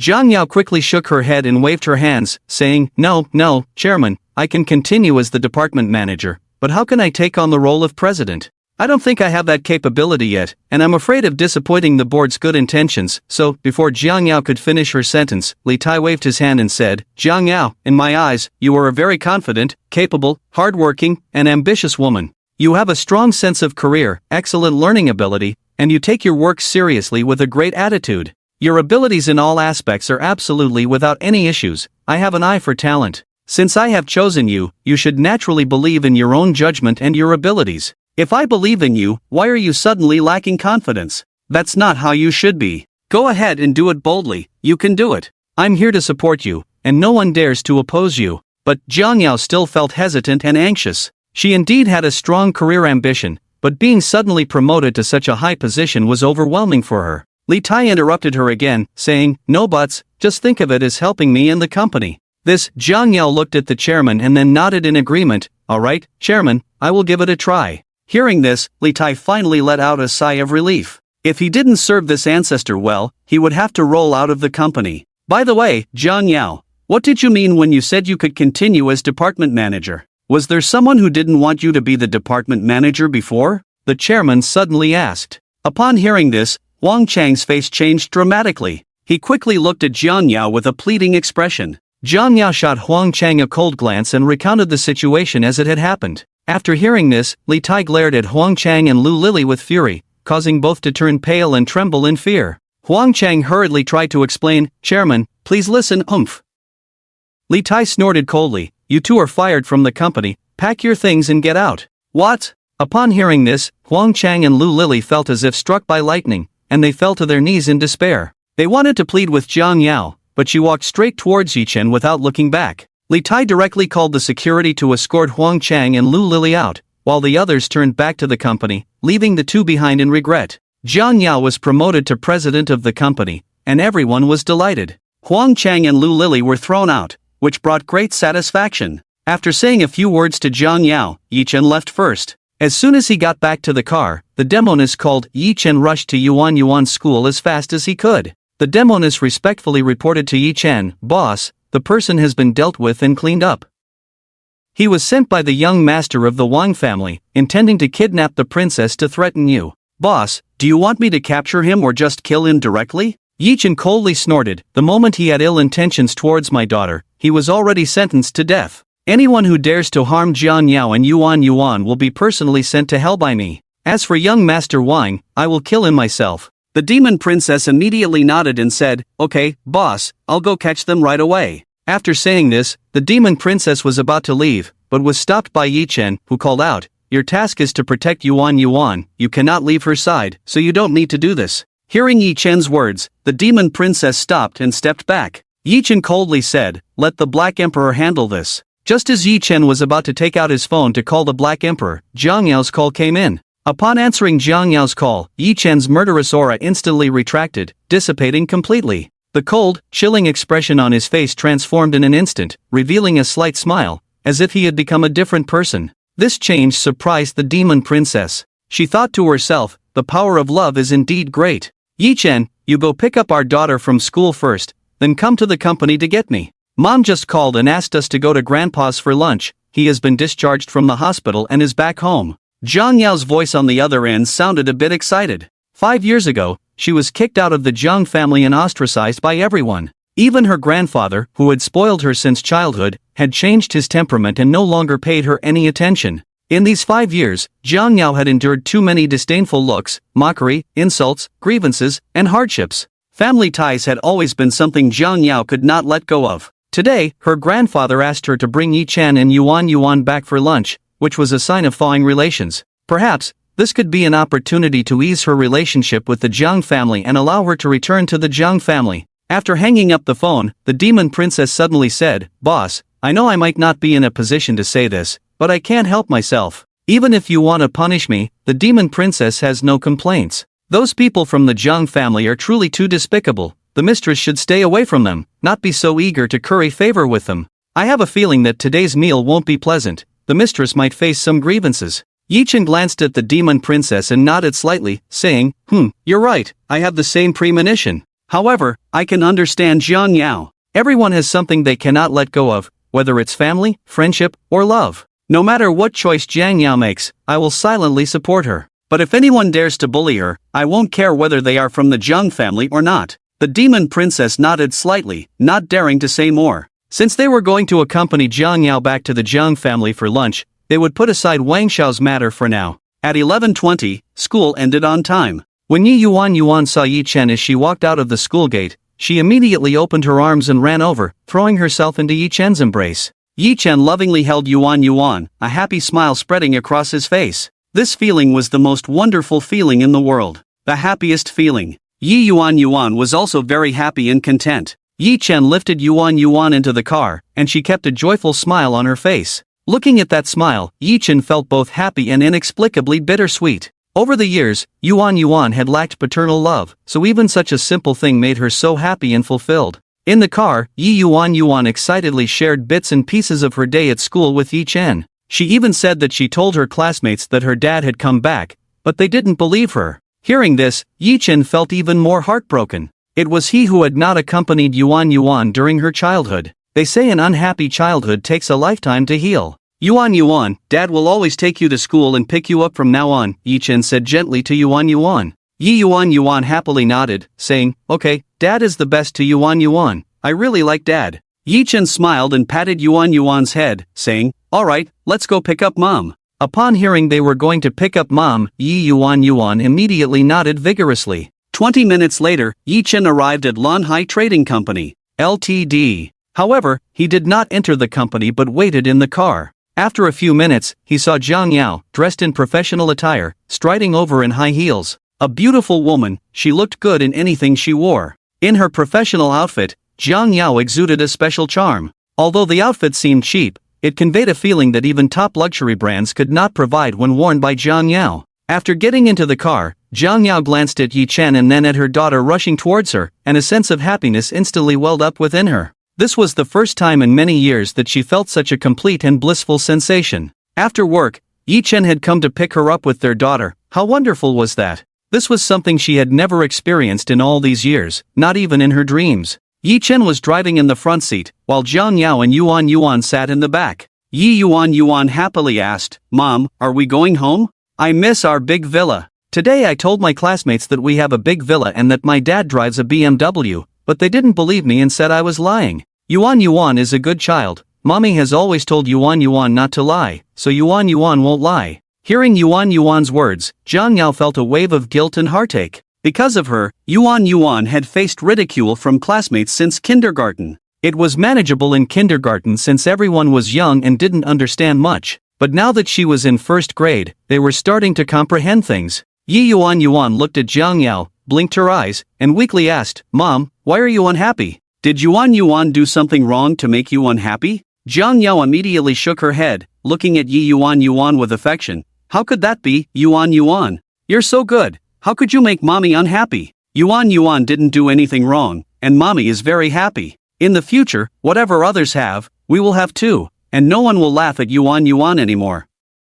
Yay, hooray! Hearing Zhang Yao say this, Yuan immediately began to dance with joy. Zhang Yao smiled and glanced at Yi Chen. Perhaps the worst was over, and the best was yet to come. She hoped everything would be a good start. Yi Chen had returned, the housing issue was resolved, and now she had been promoted and received a raise, with her salary increasing several times over. With this generous salary, everything would get better, she just needed a little time. Finally, the bitter days were over, and she had seen the light. 99% of the troubles in this world could be solved with money. If they couldn't be solved, it might be because you weren't rich enough yet. After a few minutes, the car stopped in front of the Zhang family villa. Upon seeing the villa, Yuan immediately shrank into Zhang Yao's embrace as if she had seen something terrifying, shaking her head in fear. "I don't want to go to the Zhang family, they only bully Mommy and Yuan. They are all very scary. Yuan doesn't want to go. Daddy, let's go home, Yuan doesn't like it here." Seeing Yuan's intense reaction, Zhang Yao felt immense heartache. She didn't know how to comfort Yuan and could only look at Yi Chen with a pleading expression. Yi Chen patted Yuan's head and gently said, Yuan, don't you remember that Daddy is a hero? Daddy is the best at fighting bad guys. Don't you want to see Daddy beat up those bad guys who bully Mommy?" Yi Yuan immediately looked up at Yi Chen, thought for a moment, and then nodded vigorously. Watching Yi Chen soothe Yuan like this, Zhang Yao felt a mix of emotions. She was genuinely worried that Yi Chen might take action against the Zhang family. Just as the three of them got out of the car, a Ferrari sped towards them. Wang Tianxue jumped out of the Ferrari, hugging Zhang Ling. When the two saw Yi Chen and the others getting out of the BMW X5, their expressions immediately turned a bit strange. They looked at Yi Chen with eyes as if they were watching a thief. Yi Yuan was so scared that she hid behind Yi Chen. Yi Chen coldly glanced at Wang Tianxue and Zhang Ling, making both of them feel a sudden chill in their hearts, a wave of lingering fear. They still remembered the pain and humiliation of being slapped by Yi Chen in the hospital yesterday. Zhang Ling sneered, sarcastically mocking, "Oh Zhang Yao, we're really impressive, driving a BMW X5? This top-spec version costs around 800,000 to 900,000 on the road. If you rent it for a day, it must cost at least a few thousand, right? A few thousand is enough for half a month of your salary. That rented low-income housing of yours seems to be only 600 a month, right? Hee Zhang Yao, I really didn't see this side of you, pretending like no one knows your background, puffing yourself up at home." Zhang Yao was already used to the cold words from the Zhang family, and today she was in a good mood, so she didn't bother to pay much attention to Zhang Ling. Wang Tianxue said with a playful expression, "If you want to use a car, just tell me directly, why bother renting? I have a bunch of cars in my garage just sitting there collecting dust. If you want one, feel free to pick one and take it, consider it a gift, after all, we're all family." Jiang Ling immediately laughed mockingly. Did you hear that, Jiang Yao, Yichen? Look how generous our young Master Wang is. Even the worst car in young Master Wang's garage is better than your rented BMW X5. Aren't you going to thank young Master Wang properly? Yichen said coldly, we have cars, no need for this pretentiousness. He. As soon as Yichen finished speaking, Jiang Ling burst into laughter, a laugh full of mockery. You're killing me with laughter. Jiang Ling looked at Yichen with disdain. Taking a rented car as your own? Can you have a bit more dignity? Then why did you rent a BMW? Wouldn't it be better to rent a Rolls-Royce? As expected, birds of a feather flock together. If you're not family, you don't enter the same door. Being poor isn't your fault, but pretending to be rich is your mistake. Yi Chen's expression immediately darkened, a glint of sharpness flashing in his eyes. Jiang Yao sensed Yi Chen's change in mood and quickly grabbed his hand, shaking her head at him, signaling him not to act rashly. If it weren't for Jiang Yao, these two would have already met the king of hell. Before I lose my temper, don't provoke me, get lost. Yi Chen said coldly. This made Jiang Yao even more nervous. However, Jiang Ling and Wang Tianshui appeared fearless, not at all afraid or flustered, completely ignoring Yi Chen's words. Not only did they ignore him, but Jiang Ling also continued to shout, "Get lost? Are you out of your mind? How much fake wine did you drink to get this drunk? This is my Jiang family's place, and you, who haven't even been recognized by my Jiang family, what right do you have to shout here? You should be the one to get lost. What, are you staring at me because you want to hit me? Try hitting me again, and I guarantee you won't be able to leave here today." Jiang Yao pulled on Yi Chen hard, not letting him make a move. The noise outside immediately attracted the people in the Jiang family villa. The old master of the Jiang family and Jiang Zhenghai all came out, and when they saw the situation outside, Wu Wan immediately pulled Jiang Ling and asked what was going on. Jiang Ling then exaggeratedly recounted what had just happened, even saying that Yi Chen wanted to hit her, stirring up hatred. She was quite skilled at that. After hearing Jiang Ling's account, the Jiang family members looked at Yi Chen with displeased expressions. Wu Wan was the first to fire at Yi Chen, launching a barrage of sarcastic remarks, while Tang Hongyan, enjoying the spectacle, added fuel to the fire. Jiang Zhenghai and Li Yongmei felt a sharp sting on their faces, and the couple could only glare at Yi Chen with resentment. They had yet to acknowledge the son-in-law. He hadn't even crossed the threshold of the Jiang family, and all they felt was disdain. But who could blame them when their foolish daughter was so determined, even having a daughter with Yi Chen? Jiang Zhenghai and his wife truly wished they didn't have this daughter, who brought them nothing but embarrassment. Listening to the cold words and sarcasm from the Jiang family, Yi Chen suppressed the raging anger within him. Under normal circumstances, these people would have long since been confessing to the king of hell. However, today, with Jiang Yao and Yuan by his side, especially seeing Jiang Yao's tearful, pleading eyes, Yi Chen could only endure in silence. He stood there with a cold face, allowing the Jiang family's verbal attacks to wash over him. Li Yuan was so frightened she was on the verge of tears. Just as everyone was enjoying their verbal sparring, Wang Tianshui suddenly took out his phone and displayed it in front of everyone, smiling as he said, "I had someone check this car. Although it was just registered yesterday, the owner is not Yi Chen. So this car is indeed rented." Jiang Ling looked at Yi Chen with a sneer and said, "Yi Chen, what do you have to say now?" Yi Chen took out his phone and dialed the number of the demoness, and the call connected immediately. He commanded, "Transfer that car to my name right now, you have 3 minutes." After saying that, Yi Chen hung up the phone directly. Ha ha ha! Wang Tianshui and Jiang Ling immediately burst into laughter as if they had heard the funniest joke in the world, laughing until their stomachs hurt. "Yi Chen, do you want to make me laugh to death and then inherit my credit? You really must have a problem with your brain, talking nonsense in broad daylight. How about another day, I let Dr. Mo take a look at you? If you're sick, you need to treat it early, right?" Just after Wang Tianshui finished mocking, Jiang Ling immediately followed up, the two of them working together quite harmoniously.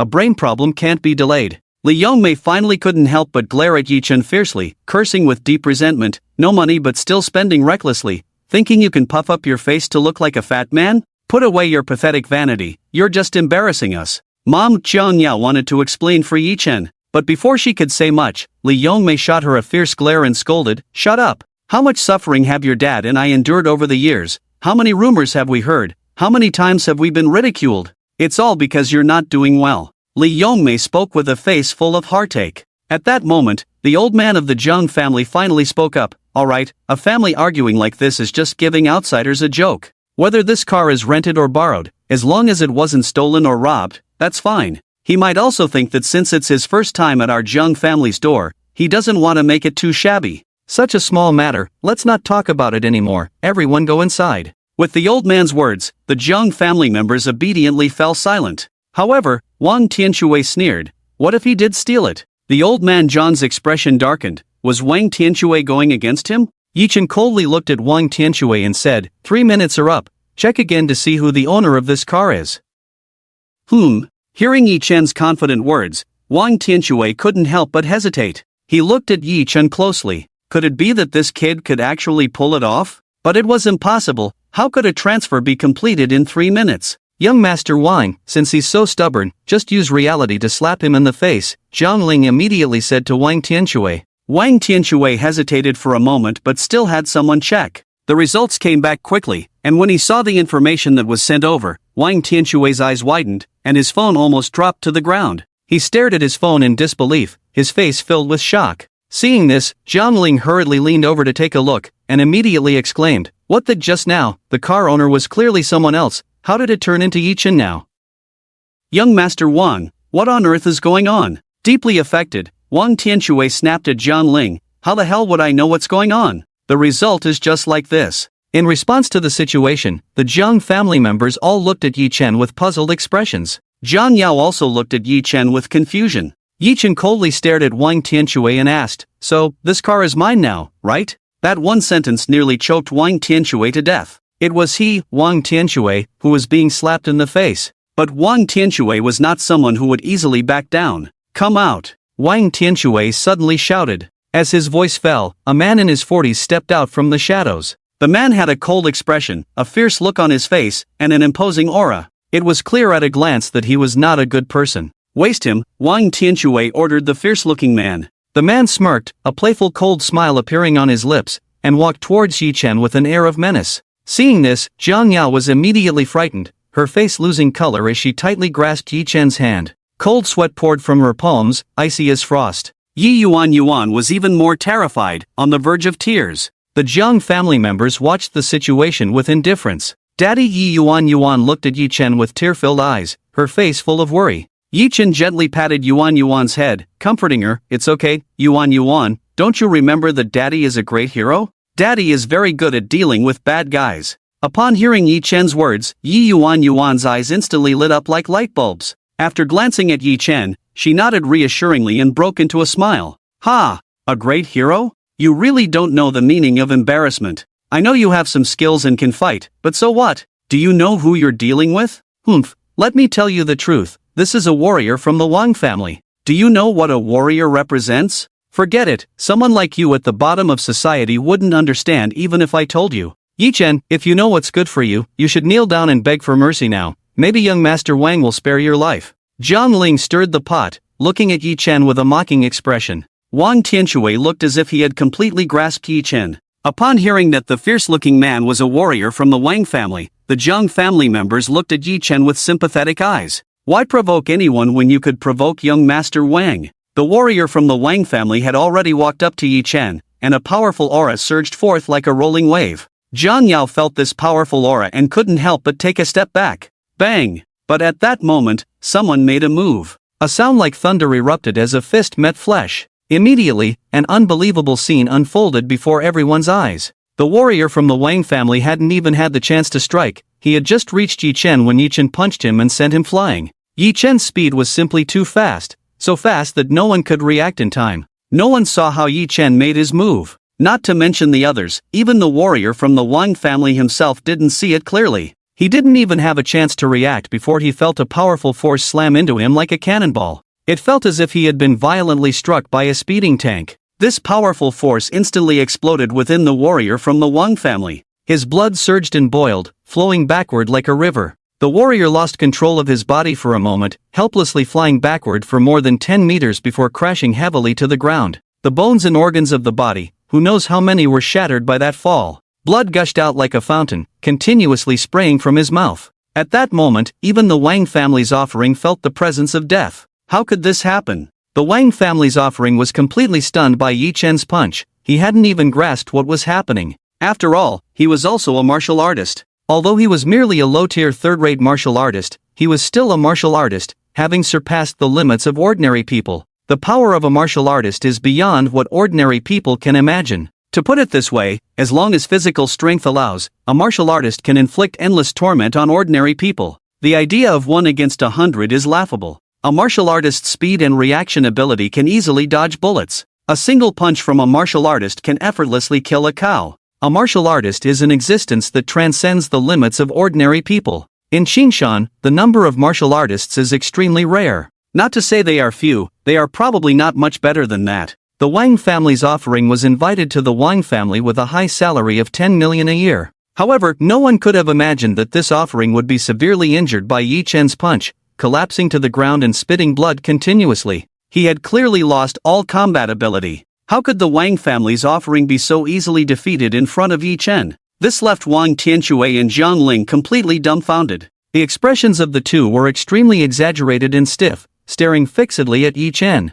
The Jiang family members were also greatly frightened. Clearly, no one expected such an outcome. A martial artist? Is this it? A martial artist, I can slaughter like a dog. Yi Chen cast a disdainful glance at the Wang family's offering on the ground, sneering. He couldn't be bothered to look at such a person again. His gaze shifted to Wang Tianxue and Zhang Ling. When they were swept by Yi Chen's cold eyes, the two immediately trembled in fear, as if disaster was imminent. Especially when Yi Chen, cold as a killing god, walked step by step towards them. They were even more terrified, their legs turning to jelly. They wished they could run away. But at that moment, their legs felt as if they were filled with lead, unable to move an inch. The two could only watch in utter terror as Yi Chen approached them. Thud! Under the immense pressure of his aura and mental shock, Wang Tianxue and Zhang Ling finally couldn't hold on any longer. Their legs went weak, and they knelt directly in front of Yi Chen. They were filled with unimaginable fear, as if a devil stood before them. Yi Chen, no, brother-in-law, I was just joking with you earlier.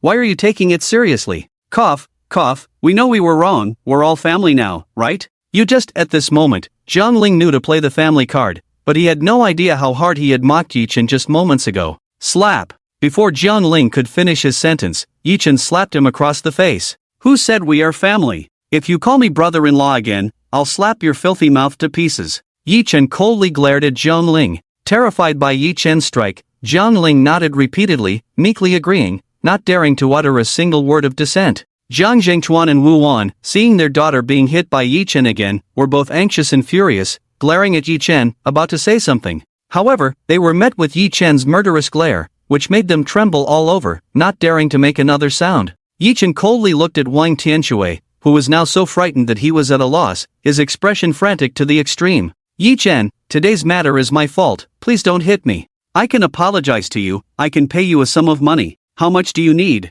Just say a number, slap. But Yi Chen also didn't give Wang Tianxue the chance to finish his sentence, directly giving him a slap. But this was not the end. Immediately, Yi Chen stomped heavily on Wang Tianxue's knees. Crack! The chilling sound of bones shattering echoed instantly. Accompanied by Wang Tianxue's pig-like screams of agony, it was heart-wrenching and horrific. Ah, my leg is broken. Yi Chen, you're a madman, a lunatic. You've crippled my legs. My Wang family will not let you go. The Wang family? In Yi Chen's eyes, they were nothing but ants. Yi Chen coldly looked at the gruesome Wang Tianxue, lifting his foot again. Too much face given, even a dog thinks it's a character. I spared you yesterday for Jiang Yao's sake, and you still don't know how to die. How low can you be? In your next life, don't bother being human again. What? Upon hearing this, Wang Tianxue felt as if struck by lightning, his face turning pale to the extreme, his mind in utter panic. Yi Chen wanted to kill him? No, an endless sense of fear spread throughout his body,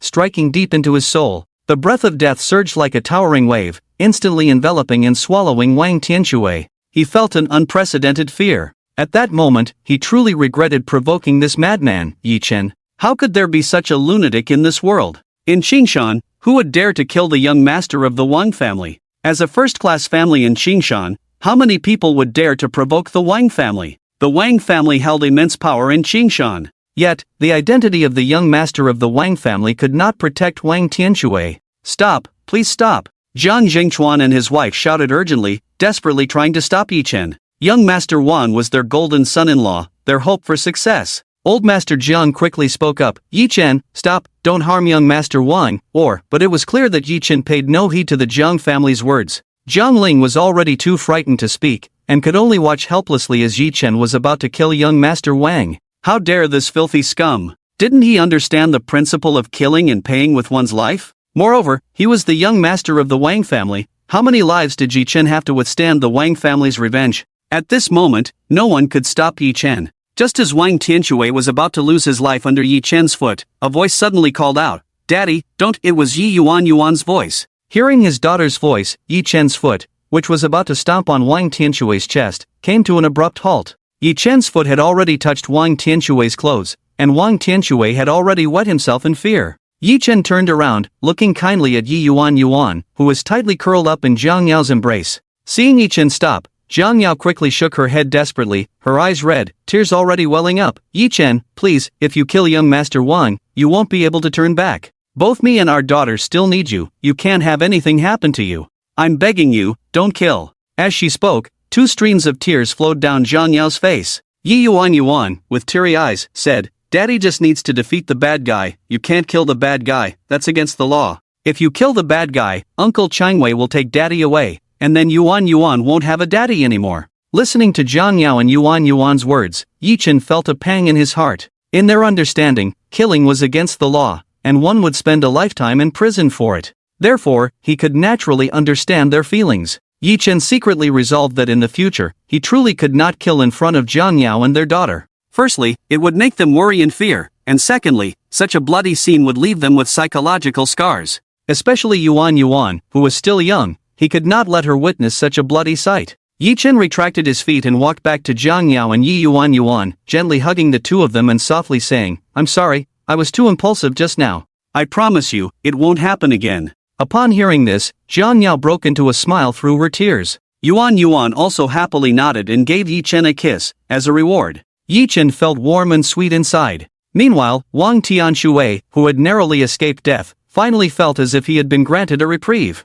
Yi Chen opened the car door and said to Jiang Yao and Yuan, "Let's go." "Go?" Jiang Yao looked at Yi Chen in confusion and said, "Aren't we here to eat?" "Eat?" Yi Chen let out a cold laugh, turned back to glance at the Jiang family, and said to Jiang Yao, "Haven't you figured it out yet? Today, calling us back for a meal was a trap set by Wang Xiao, deliberately luring us here to take action against me. The Jiang family isn't that kind-hearted. If they were truly kind-hearted, they wouldn't have driven you and Yuan out of the house 5 years ago, neglecting you both for these 5 years." Jiang Yao's expression immediately darkened. Jiang Yao was not foolish, she was a very intelligent woman. Hearing Yi Chen say this, how could she not react? Jiang Yao glanced at her parents, who turned their faces away, looking awkward and uncomfortable. She then looked at her grandfather, whose face was gloomy and silent. The silence spoke volumes. Jiang Yao had long since grown accustomed to the Jiang family's indifference and cruelty. 5 years had allowed her to see through and let go of everything. But today, Jiang Yao had rekindled her hope. She returned to the Jiang family with a nervous and excited heart, thinking she could mend past grievances and once again feel the warmth of home and family. But unexpectedly, it turned out to be a trap. It was nothing like she had imagined. This made Jiang Yao's heart feel as if it had been pierced by an ice pick, painful, cold, and disheartened. To save a dog is to know gratitude. To save a person is to be indifferent and heartless. Many people are even worse than a dog. Yi Chen coldly looked at the old man Jiang and mercilessly mocked him. After saying this, Yi Chen took Jiang Yao and Yuan and left in the car. However, Yi Chen had no intention of letting Wang Tianshui off the hook. Yi Chen was not someone who liked to let things go. He had already spared Wang Tianshui once yesterday, and today he dared to scheme against him, causing Jiang Yao such sadness. Therefore, Wang Tianshui must die. Yi Chen issued an order to the Grim Reaper, leaving this matter to him. It wasn't until Yi Chen's car had driven away that the Jiang family finally reacted. Old man Jiang hurriedly spoke up, "Quick, call an ambulance, hurry and send Wang Xiao to the hospital, and immediately notify the Wang family." "No, I need to personally go to the Wang family. Only then can I clarify everything that just happened and allow the Jiang family to clear their name and distance themselves from this. Otherwise, even a hint of anger from the Wang family could lead the Jiang family to utter ruin. Yi Chen took Jiang Yao and Yi Yuan straight back to the villa. Jiang Yao cried all the way back. The events from earlier had indeed hurt her deeply. Yi Chen, feeling heartbroken, held Jiang Yao in his arms, while Yi Yuan obediently stayed by his side. "I'm sorry, Jiang Yao, it's all my fault. I caused you and your family to end up like this," Yi Chen said with a face full of guilt. Jiang Yao wiped her eyes, sniffled, and looked at Yi Chen, saying, "I don't blame you. If anything, I blame my bad luck. From their perspective, I can understand. Forget it, it's all in the past, I've already gotten used to it." Yi Chen shook his head and said, "Clearly, they only see money and interests. completely disregarding your feelings and situation. In their eyes, family ties aren't that important. Alright, Yi Chen, let's not talk about this anymore. I have a headache. Jiang Yao interrupted Yi Chen's words, looking somewhat displeased. Since Jiang Yao didn't want to listen, Yi Chen naturally wouldn't say more. Family ties might still be something Jiang Yao couldn't let go of. Forget it, he couldn't force her too much. Some things had to be approached gradually, not rushed. The Jiang family urgently sent Wang Tianshui and the Wang family's offering to Qingshan First Hospital. Old Master Jiang personally went to the Wang family to apologize, placing all the blame on Yi Chen. Although the Wang family was furious, they didn't retaliate against Old Master Jiang but directed all their anger and hatred towards Yi Chen. However, facing a master who could seriously injure their offering with a single punch, the Wang family dared not act recklessly. The priority was to treat Wang Tianshui and the Wang family's offering first. Fortunately, both were not seriously injured, at least not to the point of life-threatening. After some surgery, Wang Tianshui was out of danger and lay in the hospital room recuperating. Lying on the hospital bed, Wang Tianshui recalled the humiliation of today, filled with rage and resentment, hating Yi Chen to the bone.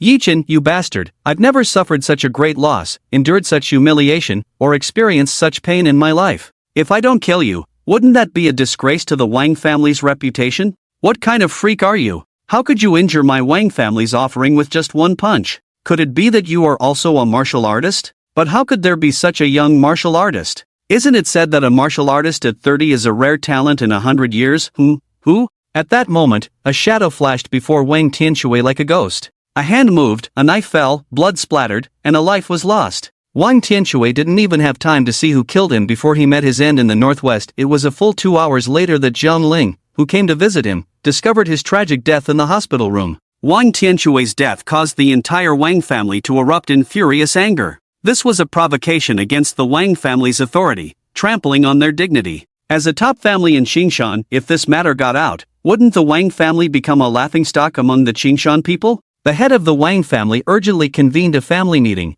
with all direct descendants in attendance. Although they reviewed all the hospital surveillance footage and found no trace of the murderer, the Wang family was certain that the perpetrator must be closely related to Yi Chen. Very few dared to provoke the Wang family in Qingshan, and this young man named Yi Chen not only dared to seriously injure their offering but also infiltrated the hospital to kill the young master of the Wang family. What a humiliation!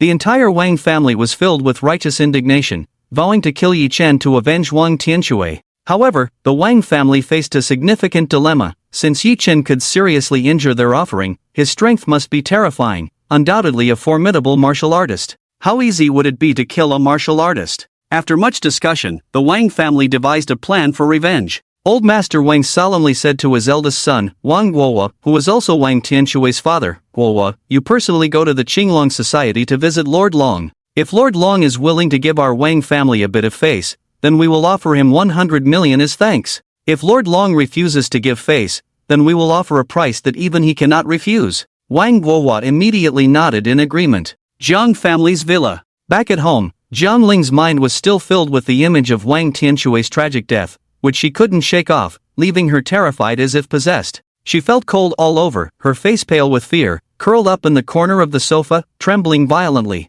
Her face was written with terror. Upon learning that Wang Tianshui had been murdered in the hospital, the Jiang family was understandably shaken. Jiang Zhengchuan and his wife were especially distraught, their dreams shattered in an instant. With Wang Xiao dead, Jiang Ling's aspirations of entering high society were also dashed. Could the murderer be Yi Chen? This was the thought that crossed everyone's mind. If it really was Yi Chen, then just thinking about it was terrifying. This madman even dared to kill the eldest son of the Wang family? It was simply lawless. That evening, Yi Chen personally cooked a feast. Yi Yuan exclaimed that she had never eaten such delicious food in her life and insisted that she wanted to eat her father's cooking every day. Zhang Yao's culinary skills were outright dismissed. However, in terms of cooking, Zhang Yao had to admit that she was far inferior to Yi Chen. She even joked with him, Yi Chen, I really think you could work as a chef in a big hotel. With your cooking skills, you could probably be the head chef at a 5-star hotel without any problem. I heard that the salary of a 5-star hotel chef can be several tens of thousands.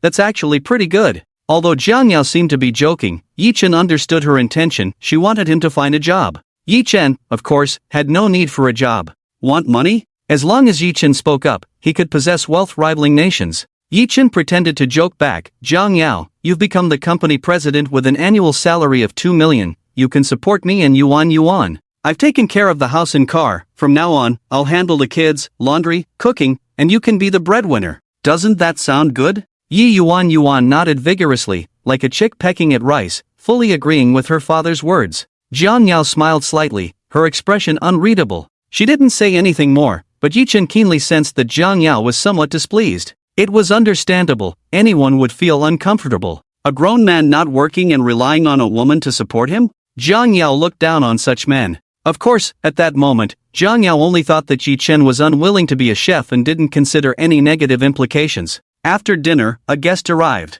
It was the old doctor from Gigu, Mo Lao. Jiang Yao regarded Mo Lao as a lifesaver, having saved her and Yuan. Therefore, she was very warm and polite to him. Upon learning that Mo Lao was not from Qingshan, Jiang Yao immediately invited him to stay at their home, which was also what Mo Lao intended, so he readily accepted. Jiang Yao prepared a guest room for Mo Lao. After a flurry of activity, Jiang Yao took Yuan upstairs to wash up and rest. In the living room, Yi Chen glared at Mo Lao. Mo Lao, with a sheepish smile, looked at Yi Chen and said, "Little Shishu, please don't look at me with that hungry gaze, my old bones can't handle it." Hearing Mo Lao's inappropriate remarks, Yi Chen picked up a fruit knife from the coffee table and was about to throw it at him. Mo Lao was so frightened that he quickly waved his hands in surrender. No, little Shishu, I just want to follow you and serve you, give me a chance." Yi Chen rolled his eyes at Mo Lao and said irritably, "I'm still young, I don't need an old man like you to serve me. If you want to learn the Taishan 9 needles, just say so, don't waste time with this nonsense. Why don't you stay in your Gigu? What do you want to do by hanging around me?" Seeing that his thoughts had been seen through, Mo Lao awkwardly smiled. With a flattering expression, he said to Yi Chen, "Whether it's the Taishan 9 needles or not, it doesn't matter, mainly, I have a heart to learn and improve. Being by little Shishu's side, I can surely learn something, right?" Yi Chen couldn't be bothered to say much about Mo Lao's shamelessness. If he wanted to follow, then let him. Having an extra person at home could sometimes be useful. At that moment, someone else arrived. This time it was Black Emperor. Black Emperor respectfully reported to Yi Chen, "Boss, news has come from Lu Jinlong that the Wang family has approached him, offering 500 million to have the Qinglong society kill you. Lu Jinlong rejected the Wang family, sent them away, and is asking how you would like to proceed. Boss, should we have Lu Jinlong capture the Wang family members?" Yi Chen waved his hand and said, "Forget it, this is a city after all, if we can avoid killing, we should. I just want to live a peaceful life with your sister-in-law and Yuan. I'm tired of fighting and killing." Wang Tianshui's death and the Wang family's desire for revenge were within Yi Chen's expectations. It was not surprising that they sought the Qinglong society. If the Wang family was willing to give up, that would be best. If they dared to continue playing tricks, it would be pure suicide. Yi Chen didn't want to dwell on these matters. Black Emperor paused and continued, "Boss, there are a few more things I need to report. Today, the Black Emperor Group has officially been established, and you are the chairman. An office has been set up for you on the top floor of the Black Emperor Group building. From now on, I will be your secretary." Yi Chen was indifferent to this and casually replied, "Whatever." Black Emperor continued, "Boss, tomorrow night our Black Emperor Group will hold a business gala at the Qingshan Grand Hotel, and the threshold is quite high. The invitees are all well-known large enterprises in Qingshan, not many, just a few dozen people, making it the highest standard business gala in Qingshan. Boss, do you think we should invite the Jiang family and the matriarch?" Yi Chen still didn't care and casually said, "You decide." Black Emperor immediately nodded, understanding the implication. Black Emperor continued, "Boss, do you think you could visit the Black Emperor Group tomorrow? 1. To let you inspect the work, and 2. To let the main leaders of the group meet you." Yi Chen replied lightly, "Let's talk about it tomorrow." "Alright, boss, I'll wait for your news." Black Emperor didn't dare to say more. Finally, he added, "Boss, there's one more thing. The matriarch's cousin, Zhang Fei, came to our Black Emperor Group for an interview. What do you think?" Zhang Fei? Yi Chen had never met him. After thinking for a moment, Yi Chen said, "Let him stay." After finishing the report, Black Emperor didn't dare to linger and left immediately. Just after sending off Black Emperor, a small head suddenly peeked out from the stairs. "Daddy, Mommy wants you to come here." Yuan said with a sweet voice, smiling at Yi Chen. Seeing Yuan, Yi Chen's face immediately showed a hint of a loving father's smile. "Okay, Daddy's coming." Yi Chen didn't hesitate and immediately got up to go upstairs.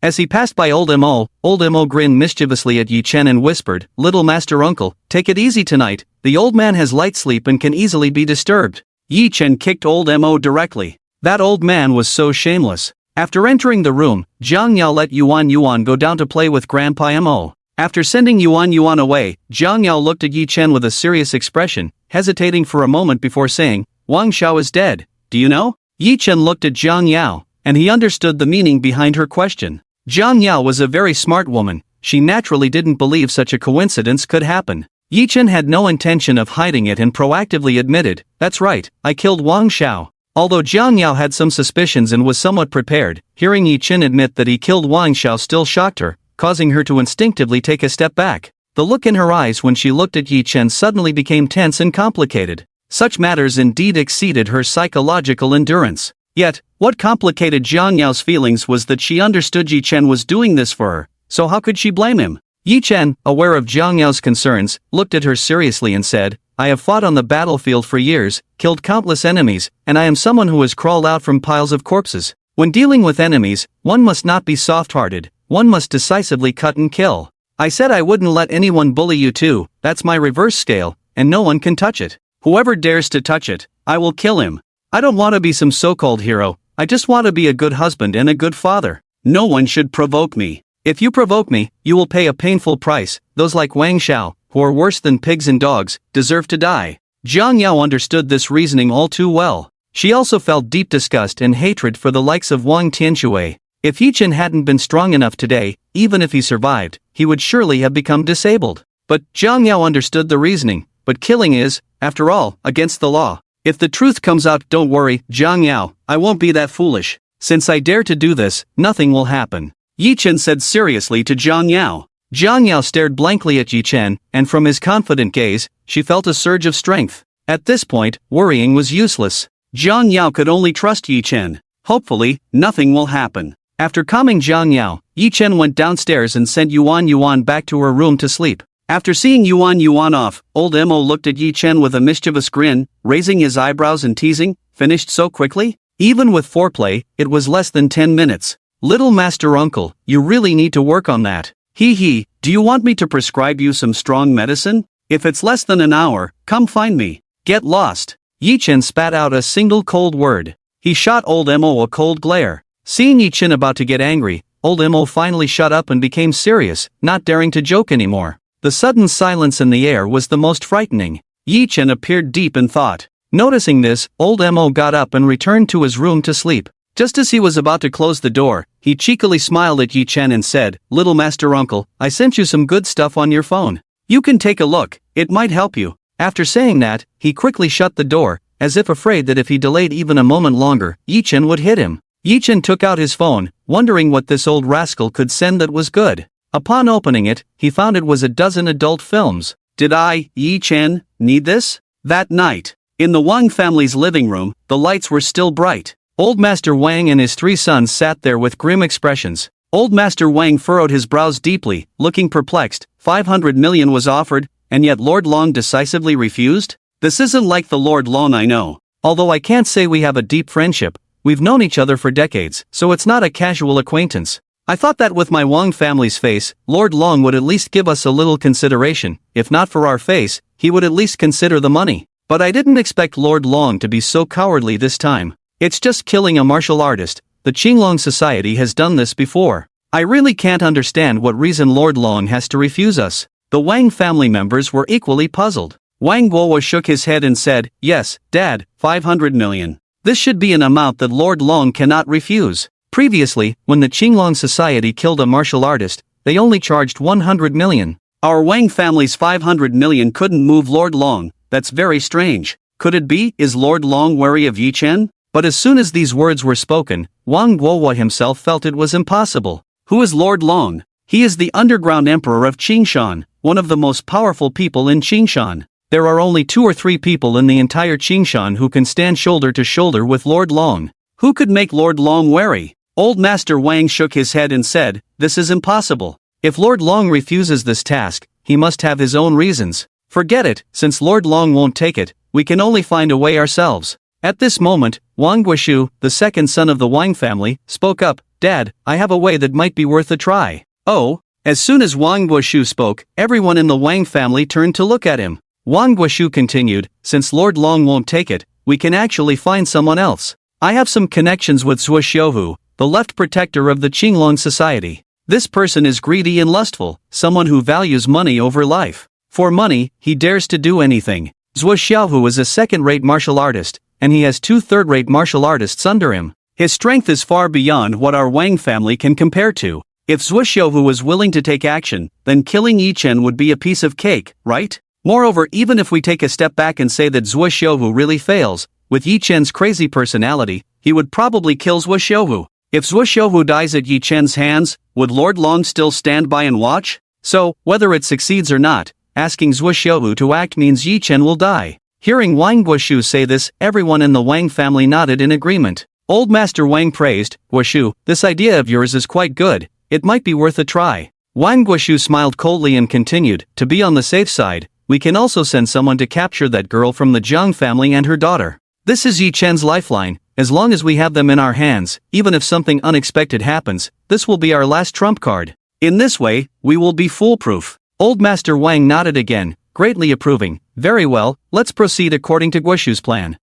I want Yi Chen to know what the consequences of provoking the Wang family will be. He must die, and his wife and daughter must die too. Their whole family must be buried with the waters of Tianshui. With the plan set, the Wang family members began to take action separately. A dark current began to surge. Perhaps no one in the Wang family could have imagined that this would toll the death knell for them. The next day, as usual, Yi Chen got up early to prepare breakfast. Originally, old Mo was very eager to come over and take over the cooking, but he was kicked away by Yi Chen. And he proudly said, my wife and daughter only love the meals I cook. After breakfast, Zhang Yao, with a worried expression, pulled Yi Chen aside and said helplessly, Yi Chen, my mom wants to see you. No. Yi Chen replied decisively with just 2 words. Yi Chen had no good feelings towards the Jiang family, and now he felt even more disgusted. If it weren't for Zhang Yao being family, he probably wouldn't be so easy to talk to. He felt a few degrees of aversion towards his sharp-tongued and snobbish mother-in-law. Zhang Yao had anticipated that Yi Chen would react this way,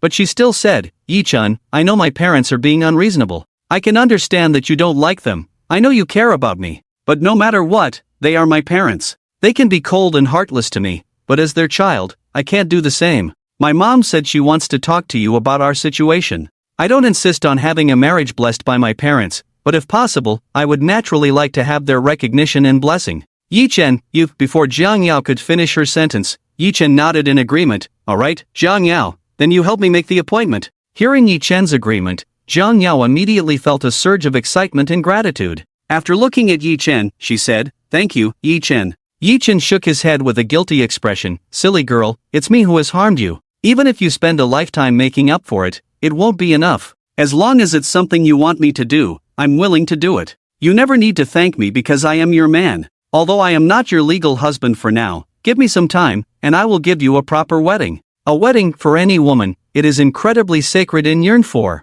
It will be the most sacred and happiest moment for a woman. Naturally, Zhang Yao also had an immense desire for a wedding. Listening to Yi Chen say this, Zhang Yao felt warm and sweet inside, even harboring a hint of longing. However, a girl still needs to be a bit reserved. I haven't agreed to marry you yet, Zhang Yao said shyly, her face turning red. Yi Chen looked at Zhang Yao seriously and said, then I will work hard to pursue you, proposing to you every now and then until you are willing to accept. Put. Hearing this somewhat romantic statement, Zhang Yao couldn't help but laugh out loud. Which woman doesn't like a boy like this? Zhang Yao said to Yi Chen, you said it, and I've noted it down. If you can't do it in the future, I will take Yuan and leave for a place you can never find. Yi Chen immediately held up 3 fingers, looking solemn. I swear, if I can't do it. Before Yi Chen could finish his vow, Zhang Yao covered his mouth with her finger, shaking her head. Alright, I believe you. No need to swear, I don't want to hear any bad words. But can you promise me one thing? I hope that at our future wedding, our parents and relatives will be present. If there are no elders present, I feel that the marriage is incomplete, not solemn, not sacred, and lacks blessings. Yi Chen nodded earnestly. Okay, Zhang Yao, I promise you. With Yi Chen's promise, Zhang Yao smiled happily again. Being cherished by someone feels really good. After finishing the conversation, Zhang Yao hurried off to work. Yi Chen initially wanted to send Zhang Yao, saying that she was now the president of the company, and it was somewhat inappropriate for her to take a taxi or bus to the office. However, Jiang Yao didn't care about that and insisted that Yi Chen not send her, just to take Yuan Yuan to school. She would take a taxi to the company. Jiang Yao, how about I buy you a car? I still have hundreds of thousands from my retirement subsidy, Yi Chen suggested. But Jiang Yao decisively refused. You should keep your retirement subsidy, you'll need money for many things in the future. I don't need a car for now, we can talk about it later. After saying that, Jiang Yao picked up her bag and left. With no other choice, Yi Chen had to give up. However, in this day and age, not having a car is not acceptable. Since Jiang Yao wouldn't let him send her or buy her one, he had to ask Li Tai to handle it. Yi Chen called He Huang to take care of this matter. After hanging up, Yi Chen took Yuan Yuan to school. After dropping Yuan Yuan off, Yi Chen went to the cafe where Jiang Yao's mother, Li Yongmei, had arranged to meet. Originally, Jiang Yao said her mother would come to their house to find Yi Chen, but he had refused. Jiang Yao could manage to deceive and handle things for now, but if Jiang Yao's mother came and saw the villa, it would be hard to hide the truth.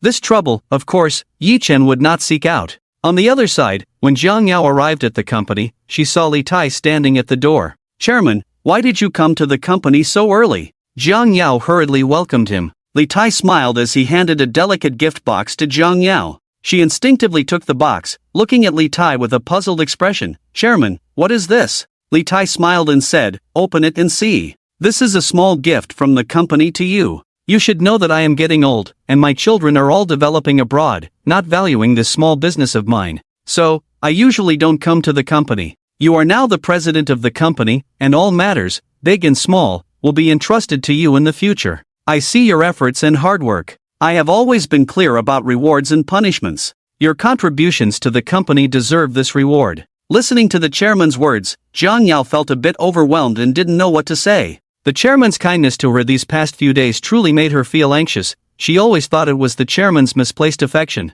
She also worried that she wouldn't do well and wouldn't meet the chairman's expectations. Jiang Yao's hands trembled slightly as she opened the gift box, revealing 2 Maserati car keys and a small green book inside. A Maserati as a gift? This gift is too extravagant. Jiang Yao quickly wanted to refuse. But Li Tai didn't give her a chance to decline. You must accept this reward, don't try to push it away. After all, you are now the president of our company, and when you go out, you represent the company's image. How can you do that without a decent car? I've arranged a driver for you. When you need it, just let the driver take you, and when you don't, you can drive it yourself. The car will be registered in your name. It will be your personal property. Of course, the fuel and insurance will be reimbursed by the company. From now on, the company will be entrusted to you. Instead of making excuses, you should manage and operate the company well, creating more benefits for it. That would be the greatest reward for me. I also hope to give you a reward every year in the future. After saying this, Li Tai didn't give Jiang Yao a chance to speak and directly got into the car and left. After seeing off the chairman, Jiang Yao could only accept this precious gift. She secretly vowed to manage the company well and not to disappoint the chairman's kindness. This was a tremendous opportunity for her in life. If she could seize this great opportunity, perhaps it could change her life. The future would surely get better and better. Come on, Jiang Yao, the bright door has already opened for you. After calming her emotions, Jiang Yao's gaze fell on the Maserati presidential car parked at the company entrance. This car, worth nearly 2 million, would now be Jiang Yao's vehicle. It would be impossible to say she wasn't happy about it. However, Jiang Yao suddenly thought of a strange situation. Yesterday, she had almost been driven out of the company by Huang Chang and Lu Lili working together. But it was at that moment that the chairman appeared and directly fired Huang Chang and Lu Lili on the spot. If it was just Lu Lili being fired, that wouldn't be much. But thinking back on Huang Chang's dismissal, Jiang Yao felt something was off. Huang Chang was a veteran of the company, one of the earliest followers of the chairman, and had been in the general manager position for 20 years. From both seniority and loyalty, the chairman had no reason to fire Huang Chang just because of his scheming against her, right? Moreover, the decision was so decisive and straightforward, leaving no room for maneuver and not giving Huang Chang any face at all. This ruthlessness felt almost personal. This was something Jiang Yao couldn't understand afterward. She had no personal connection with the chairman, yet he treated her like his own daughter. This made Jiang Yao feel very strange. How could the chairman suddenly seem like a different person? Moreover, the most important thing was that Jiang Yao clearly remembered what Yi Chen had said to her at that time, that she would not be fired. Sure enough, not only was she not fired, but she also pushed Huang Chang out and became the president of the company. In an instant, it brought her to the peak of her life, changing her destiny. If what happened yesterday was just a coincidence, then what about today? Just now, Yi Chen said he would buy her a car, and after she decisively refused, she received a car from the chairman as soon as she arrived at the company. Could there really be such coincidences in this world?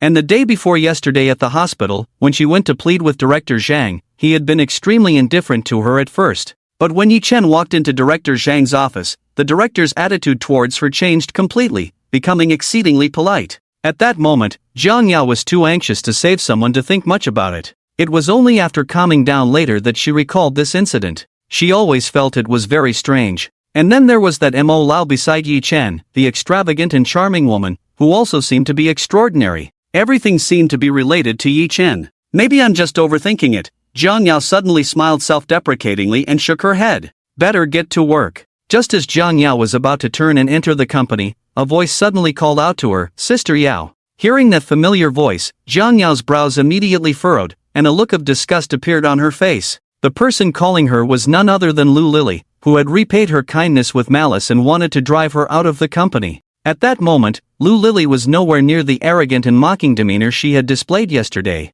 Instead, she looked pitiful and humble, gazing at Jiang Yao with a face full of flattery, calling her sister Yao in a tone more affectionate than that of a biological mother. Jiang Yao had heard Lu Lily call her sister Yao for 5 years, but today was the first time it made her feel nauseous. "Don't call me Sister Yao, I can't bear it," Jiang Yao said. She was a very kind woman, but that didn't mean she was foolish or that she wouldn't hold a grudge. What happened yesterday had completely broken her heart. Thud. Lu Lily, unashamed, directly knelt down in front of Jiang Yao with a thud. With tears and snot, she pleaded, "Sister Yao, I know I was wrong. It was my fault. I deserve to die. I was blinded by greed. Sister Yao, you have shown me kindness. Without you, there would be no Lu Lily today. I was just confused and made this terrible mistake. Sister Yao, please give me another chance to turn over a new leaf. Please don't fire me. I will absolutely obey you from now on. If you tell me to go east, I won't dare to go west. Please, Sister Yao." But before Lu Lily could finish her sentence, Jiang Yao coldly dropped a sentence and turned to leave. "A person who has been bitten by a dog once will not give that dog a second chance.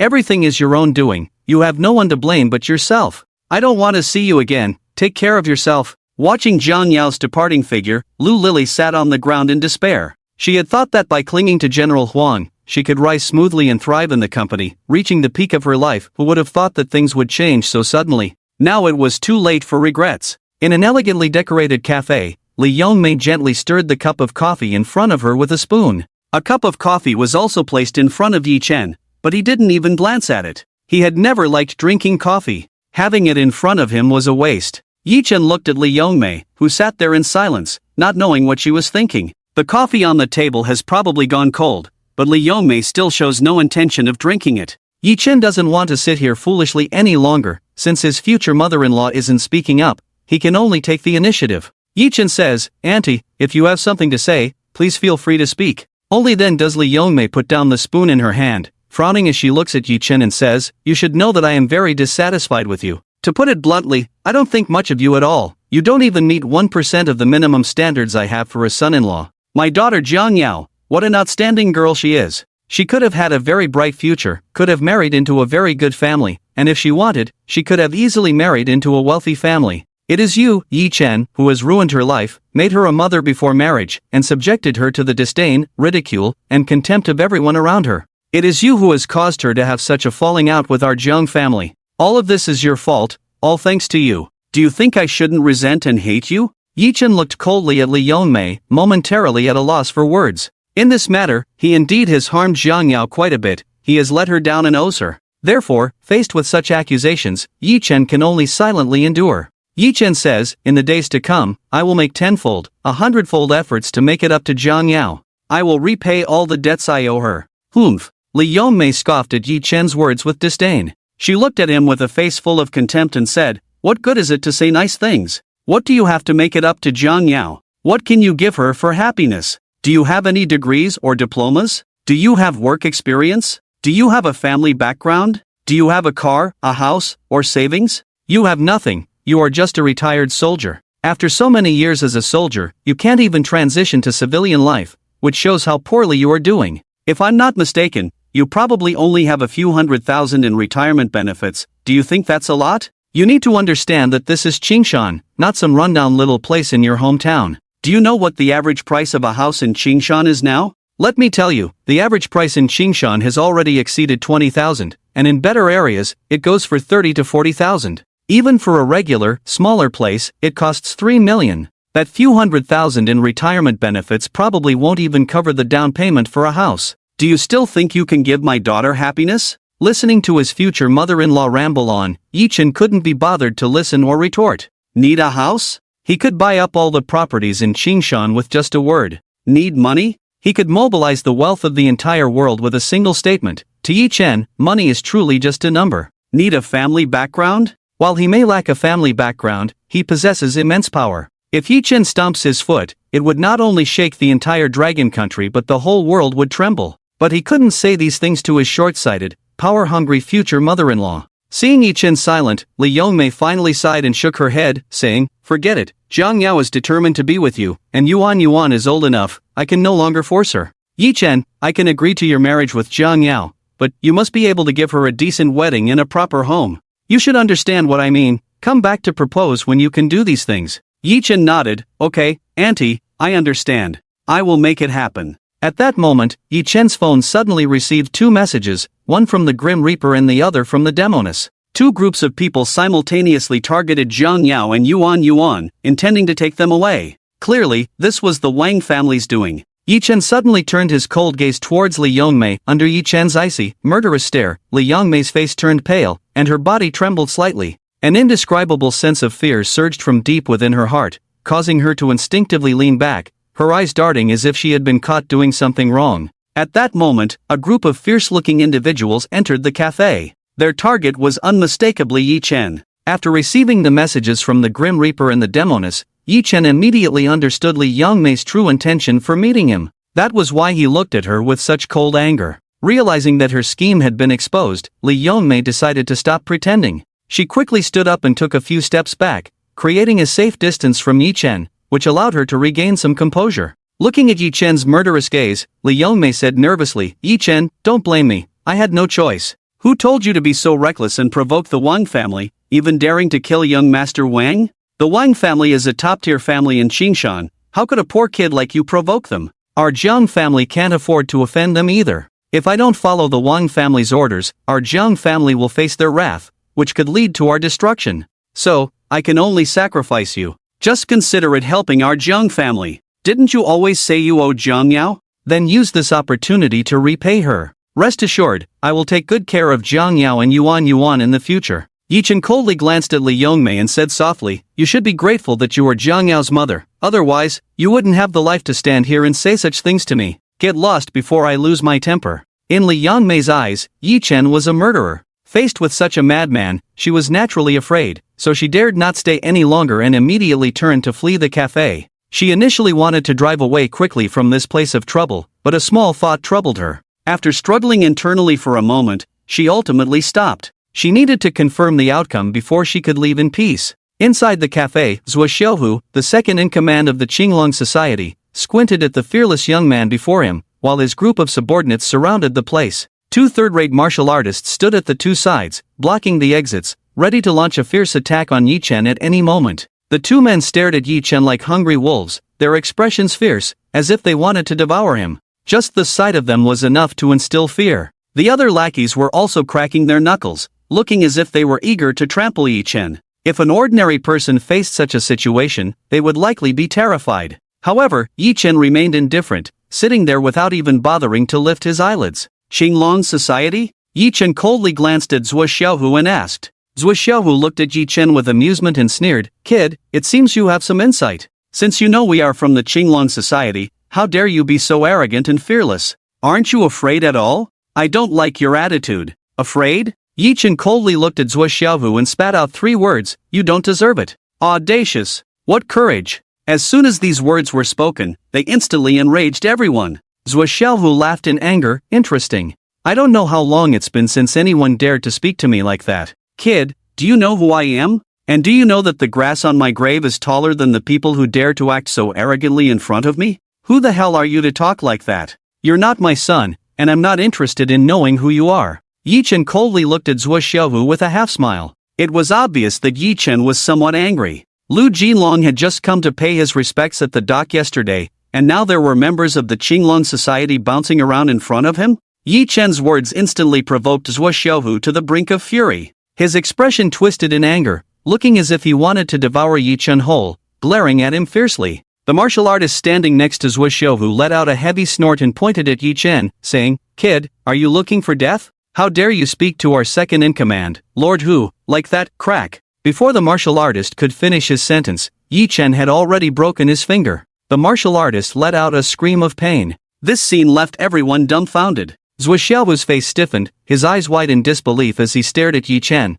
a hint of astonishment crossing his face. His expression grew more serious. As a second-rate martial artist, he had not even seen what had just happened. Not a single bit. This indicated one thing: the speed at which this young man acted was incredibly fast, so fast that he had completely failed to perceive it with his naked eye. In the world of martial arts, speed is invincible. Being fast is a significant skill in itself. The ability to severely injure someone who served the Wang family certainly indicated impressive strength, possibly even that of a second-rate martial artist. Although Zhuo Xiaohu found it hard to believe that a young man under 30 could reach the level of a second-rate martial artist, he was always cautious in his dealings. Thus, he had brought all his core subordinates today to ensure nothing went wrong. Now it seemed that the situation was indeed serious. This sudden turn of events caused Zhuo Xiaohu's subordinates to immediately adopt a fighting stance, all glaring angrily at Yi Chen. Yi Chen looked at the third-rate martial artist coldly and said, "I hate it when others point their fingers at me. You should be grateful that we are in Qingshan, so I only broke one of your fingers as a small warning."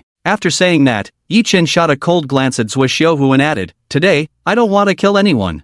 I'm giving you a chance to get lost." After all, the Qinglong society could be considered Yi Chen's subordinate, so he didn't want to go on a killing spree against Zhuo Xiaohu and his men. However, Zhuo Xiaohu did not appreciate Yi Chen's mercy. Instead, he was filled with rage and felt deeply humiliated. "Humph." Zhuo Xiaohu snorted heavily, "You're not big, but your tone is quite grand. Those who speak arrogantly will reap the consequences. Since you are so oblivious to your own mortality, I, Lord Hu, will let you know that there are heavens beyond the heavens, and people beyond people." Slap. But before Zhuo Xiaohu could finish his sentence, Yi Chen swiftly slapped him hard across the face. The powerful force sent Zhuo Xiaohu flying. The 180-pound man rolled several times in the air before crashing heavily to the ground, looking extremely disheveled. Zhuo Xiaohu struggled to get up from the ground, still a bit dazed, unable to distinguish east from west. That slap had completely stunned him. The others were also left dumbfounded, staring in disbelief at the scene before them. This was Lord Hu, the second-in-command of the Qinglong society,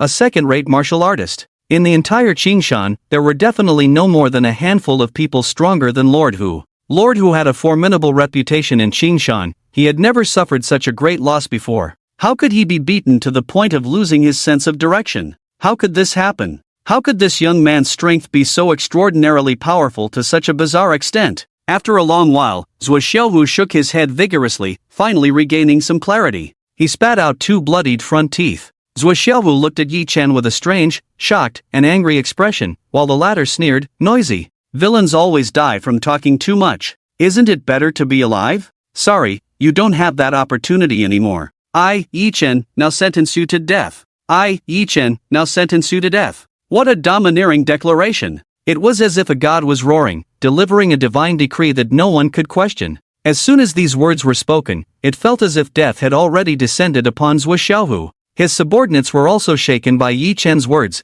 as if they had received a death sentence, momentarily stunned and speechless. After a brief daze, Zhuo Xiaohu immediately laughed disdainfully and coldly, "Ha ha ha, this is probably the funniest joke I've ever heard in my life. With a bit of strength, you really think you're the king? I, Zhuo Xiaohu, have been in this world since I was 13, experiencing countless storms. What kind of scene haven't I seen? I was careless just now and you managed to sneak attack me, but now all of you, go together and kill him." Stubborn and unrepentant, he was not worth pity. A sharp killing intent flickered in Yi Chen's eyes. At that moment, a hurried shout came from afar, "Stop! Everyone, stop! Who dares to show any disrespect to Mr. Yi? I will kill his entire family." Hearing those words filled with supreme authority and anger, Zhuo Xiaohu and the others were immediately frightened into stopping, all looking over in unison. The speaker was none other than the leader of the Qinglong society, Lu Jinlong. Black Emperor and Lu Jinlong hurried over, Black Emperor's face dark and filled with murderous intent.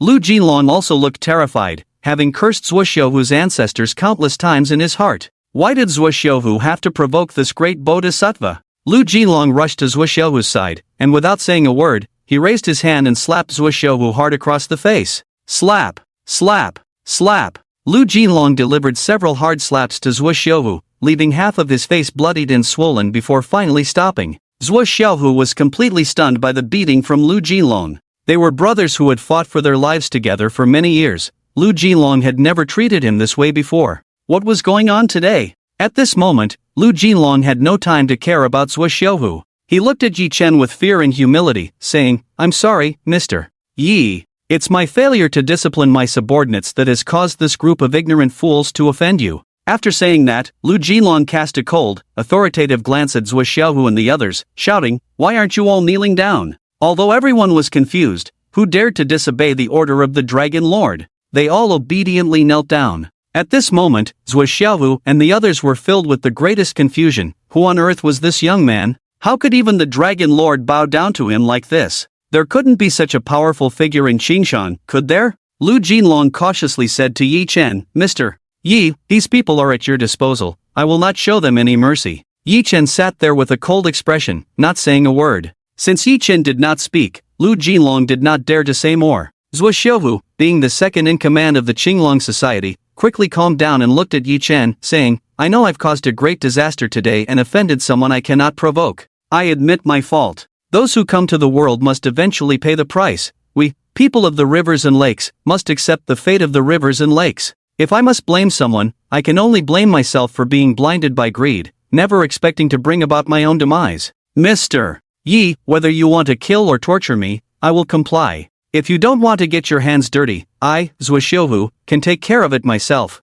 I just want to be a clear ghost." Yi Chen looked coldly at Zhuo Xiaohu, who still had some courage left. However, to become the second in command of the Qinglong Society, he must be someone of significance. If he lacked even this bit of backbone, he wouldn't deserve to sit in that position. Lu Jinlong cautiously observed Yi Chen, and upon seeing that Yi Chen did not oppose, he said to Zhuo Xiaohu, "You don't need to know much about Mr. Ye's background. You only need to know that Mr. Yi is the messenger sent by our boss, the Black Emperor of the Black Emperor Group, to Qingshan, and we must obey all his orders." What? The Black Emperor personally issued the order? Hearing this, Zhuo Xiaohu was taken aback. The Black Emperor was a god in his eyes. Not only for Zhuo Xiaohu, but for almost all the people in the Dragon Kingdom's underworld, he was the supreme big shot. The Black Emperor ruled over more than half of the underground world of the Dragon Kingdom. Although the Qinglong Society was the ruler of Qingshan's underground world, it was merely a small branch within the Black Emperor group. Lu Jinlong, the underground emperor of Qingshan, was just a minor leader in the hierarchy of the Black Emperor group.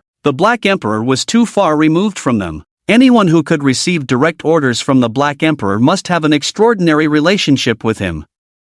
Such a person was not someone they could afford to offend.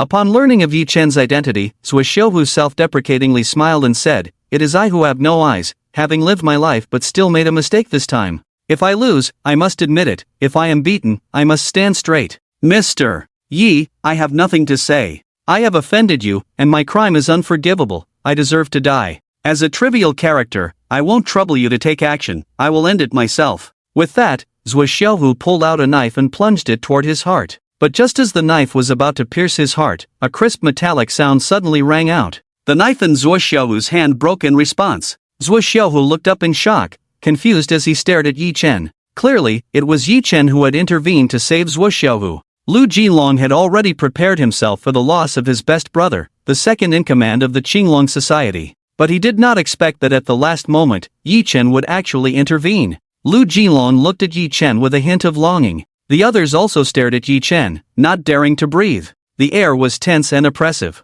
At some point, the Black Emperor had respectfully stood behind Yi Chen. Yi Chen finally spoke, "I have never shown the slightest mercy to my enemies. To my own people, I can give a chance. As the saying goes, ignorance is no crime. You took the Wang family's money to help them avert disaster, which is understandable. I should have killed you, but considering you are a member of the Qinglong Society, I will give you a chance to redeem yourself. I believe you know what to do." Upon hearing this, Zhuo Xiaohu thought he had misheard. Lu Jinlong immediately kicked Zhuo Xiaohu and scolded, "Why aren't you quickly thanking Mr. Yi for sparing your life?" Realizing what was happening, Zhuo Xiaohu hurriedly bowed to Yi Chen. "Thank you, Mr.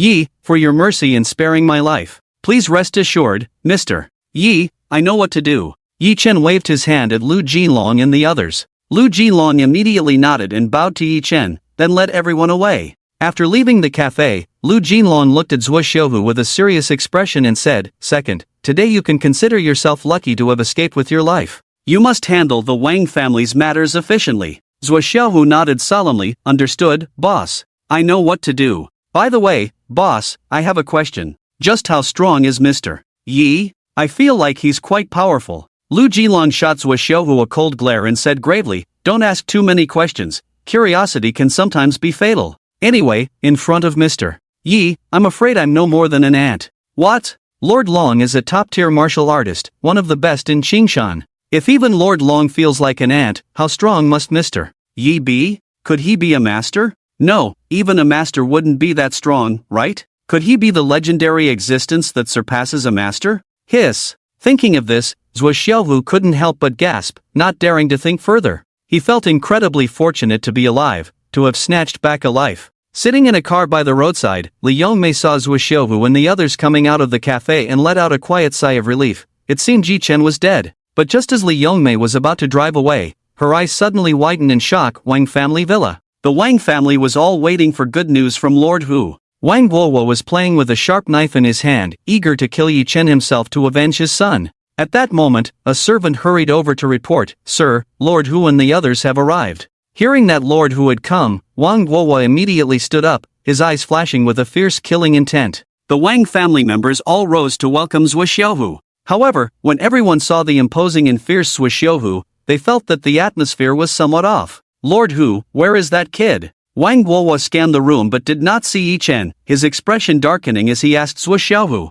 "Slap." But the answer he received was a resounding slap from Zhuo Xiaohu. This action stunned the Wang family members, each looking at Zhuo Xiaohu with confusion. Zhuo Xiaohu's subordinates quickly rushed forward, capturing everyone from the Wang family. This sudden turn of events left the Wang family members dumbfounded. Zhuo Xiaohu, filled with rage, glared at the Wang family and shouted, "Damn it, I almost got killed because of your Wang family. If you want to die, don't drag me down with you. I really don't understand how your Wang family became a top family in Qingshan. You all act like a bunch of fools." Faced with Zhuo Xiaohu's barrage of insults, the Wang family members were even more bewildered. What on earth had happened? Weren't they the ones who gave Lord Hu 200 million to kill Yi Chen? Could it be that Lord Hu suffered a huge loss at Yi Chen's hands? But how could that be? Zhuo Xiaohu coldly said, "You Wang family have provoked someone you shouldn't have. I'm just following orders to destroy your Wang family." Wang family head, "Guoshu brother, I'm sorry." "What? To destroy the Wang family?"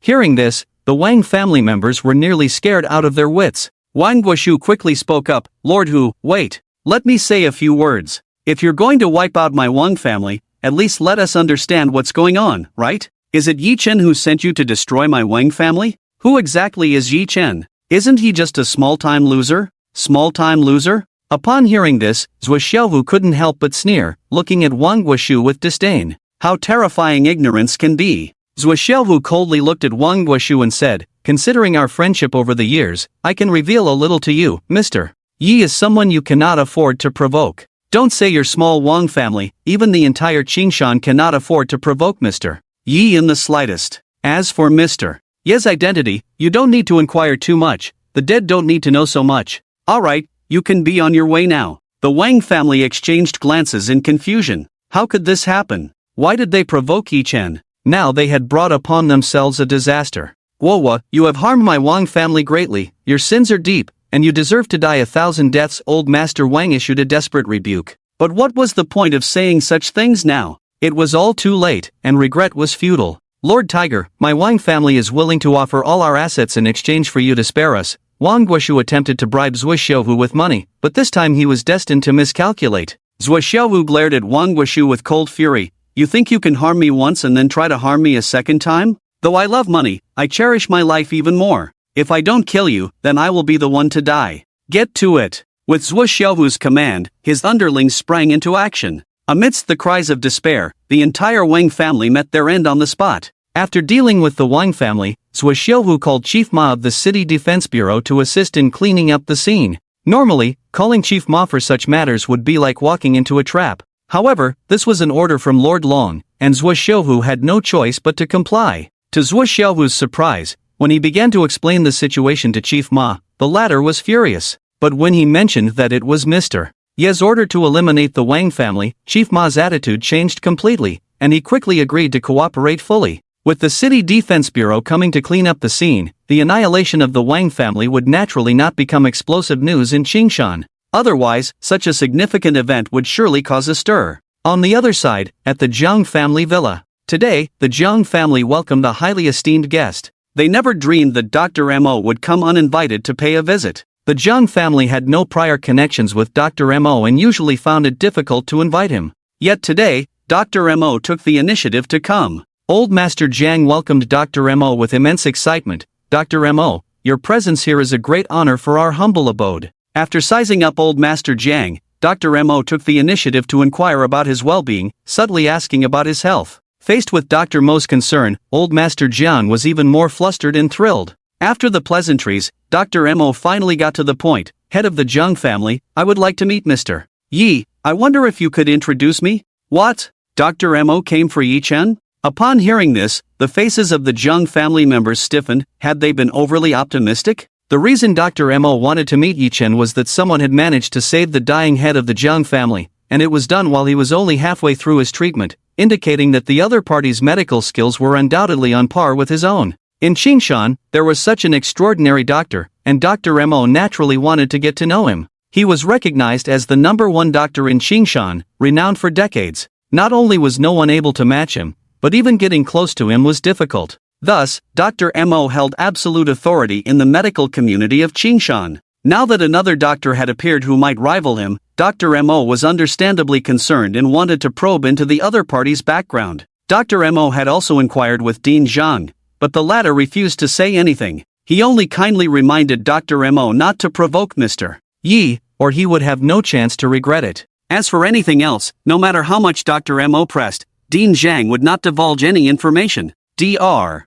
Mo has had a friendship with Director Zhang for decades, yet they couldn't uncover the truth behind Mr. Yi. Given that someone like Director Zhang treats Mr. Yi with such caution, it naturally piqued Dr. Mo's curiosity about Yi Chen even more. Inconvenient? Dr. Mo asked, noticing the Jiang family's troubled expressions. Old Master Jiang let out a bitter smile and briefly explained the situation to Dr. Mo. After listening, Dr. Mo furrowed his brows. The Wang family had already hired Master Hu to kill Yi Chen? Just then, a disheveled Li Yongmei returned. Seeing her back, Old Master Jiang immediately asked, "Is everything taken care of?" Li Yongmei glanced at Old Master Jiang and stammered, "I don't know what happened, but Master Hu didn't make a move on Yi Chen. After they met, they both left." What? Didn't make a move? What was going on? The Jiang family members looked at each other in confusion. Dr. Mo frowned deeply, pondering for a moment before pulling out his phone to call Zhuo Xiaohu. After some indirect inquiries, Dr. Mo received a shocking and terrifying piece of news. The Wang family has been completely wiped out. After saying this, Dr. Mo immediately realized he had let something slip and quickly turned to leave. After seeing Dr. Mo off, the Jiang family exchanged glances, their expressions a mix of shock and intrigue. The Wang family had been wiped out? What a coincidence! The Wang family had just hired Master Hu to kill Yi Chen, and unexpectedly, shortly after, the Wang family was annihilated. Was it Yi Chen's doing? Yesterday, Wang Xiao was killed in the hospital shortly after being beaten by Yi Chen. Today, the Wang family had just made a move against Yi Chen, and soon after, they were wiped out. Was it really just a coincidence? Or was Yi Chen truly not simple? Meanwhile, in the chairman's office on the top floor of the Black Emperor Group, Yi Chen's cold gaze scrutinized a stunning woman in professional attire, a true beauty with an alluring figure. Both her physique and looks were exceptional. Although she was slightly older, appearing to be in her early 30s, her well-maintained appearance made her look no different from someone in their mid-20s. Most importantly, her curves were extraordinarily developed. The clothes she wore seemed almost ready to burst. Sexy, enchanting, she was like a great enchantress. There were probably very few men in the world who could resist the allure of this stunning beauty. Even Yi Chen couldn't help but glance at her a bit longer. Of course, it was just a glance. Yi Chen was definitely a good leader who could withstand any test. He Huang stood respectfully beside Yi Chen and introduced, "Boss, this is my adopted daughter Yi Rao, one of the 4 guardians of the Black Emperor Group." She is loyal to me, and during my absence over the years, it was thanks to her stabilizing the situation that the Black Emperor Group didn't fall apart. Her capabilities in various aspects are outstanding, which is why I brought her over to serve as the president of the Qingshan branch of the Black Emperor Group. Yi Chen merely nodded casually, he didn't really care. The Black Emperor Group still belonged to He Huang, and he didn't interfere. Boss, if you have any tasks in the future, you can directly instruct her. He Huang wanted to say more, but Yi Chen waved his hand impatiently.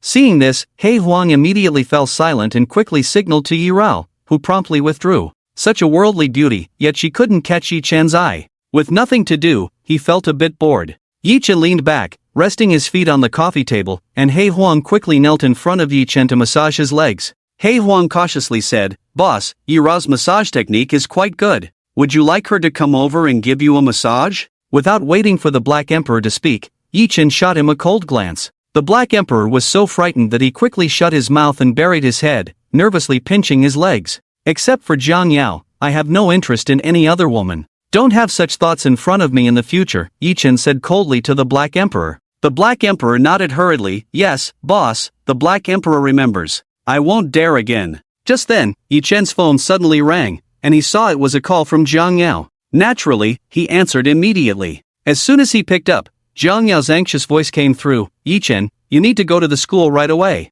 Just now, Yuan's homeroom teacher called and said Yuan got into a fight with a classmate during recess and hurt them." "Is Yuan hurt? Is she okay?" Hearing Jiang Yao's words, Yi Chen stood up abruptly, asking with great concern. Jiang Yao replied on the other end, "I don't know the specifics. Just hurry to the school." "Okay, I'm on my way." After hanging up, Yi Chen rushed out immediately, with the Black Emperor following closely behind. 20 minutes later, Yi Chen arrived at Yuan's school. The demoness immediately came up to him, looking guilty as she apologized. "I'm sorry, boss. I didn't take good care of Yuan. Please punish me." Yi Chen looked coldly at the remorseful demoness and asked, "What exactly happened?" The demoness quickly explained, "Boss, it was like this. During gym class, a boy bullied Princess Yuan. At first, Princess Yuan didn't dare to fight back and kept giving in to that little boy. Later, that little boy insulted Princess Yuan, calling her a wild child and saying she had no father, which made her very angry and she retorted.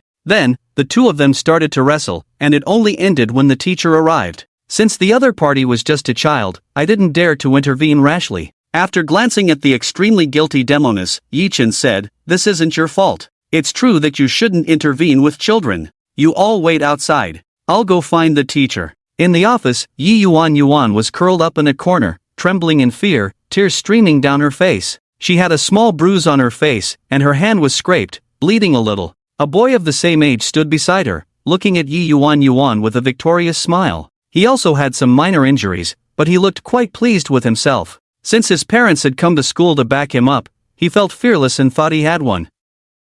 The boy's parents glared at Yuan with anger, their predatory gazes making her want to bury her head in her neck, too scared to look up. Yuan's homeroom teacher was a woman in her 30s, but she stood silently to the side. She couldn't afford to provoke this couple. The boy's name was Yu Hao, notorious in class for being mischievous and always teasing his classmates. He often bullied Yuan, who had always endured it and never dared to fight back. Since her father had been absent before, Yuan could only let her classmates call her a wild child and say she had no father. But now that her father was back, Yuan would no longer allow anyone to say such things about her. Yu Hao's mother, looking extremely impatient, said to the homeroom teacher, "Teacher Su, when is this wild child's mother coming? How much longer do we have to wait? If this wild child has no one to teach her, then I'll teach her a lesson on behalf of her mother today." Learning to hit people at such a young age? What will happen in the future? Look at what my son has become. Our whole family has treated my son like a treasure since he was little.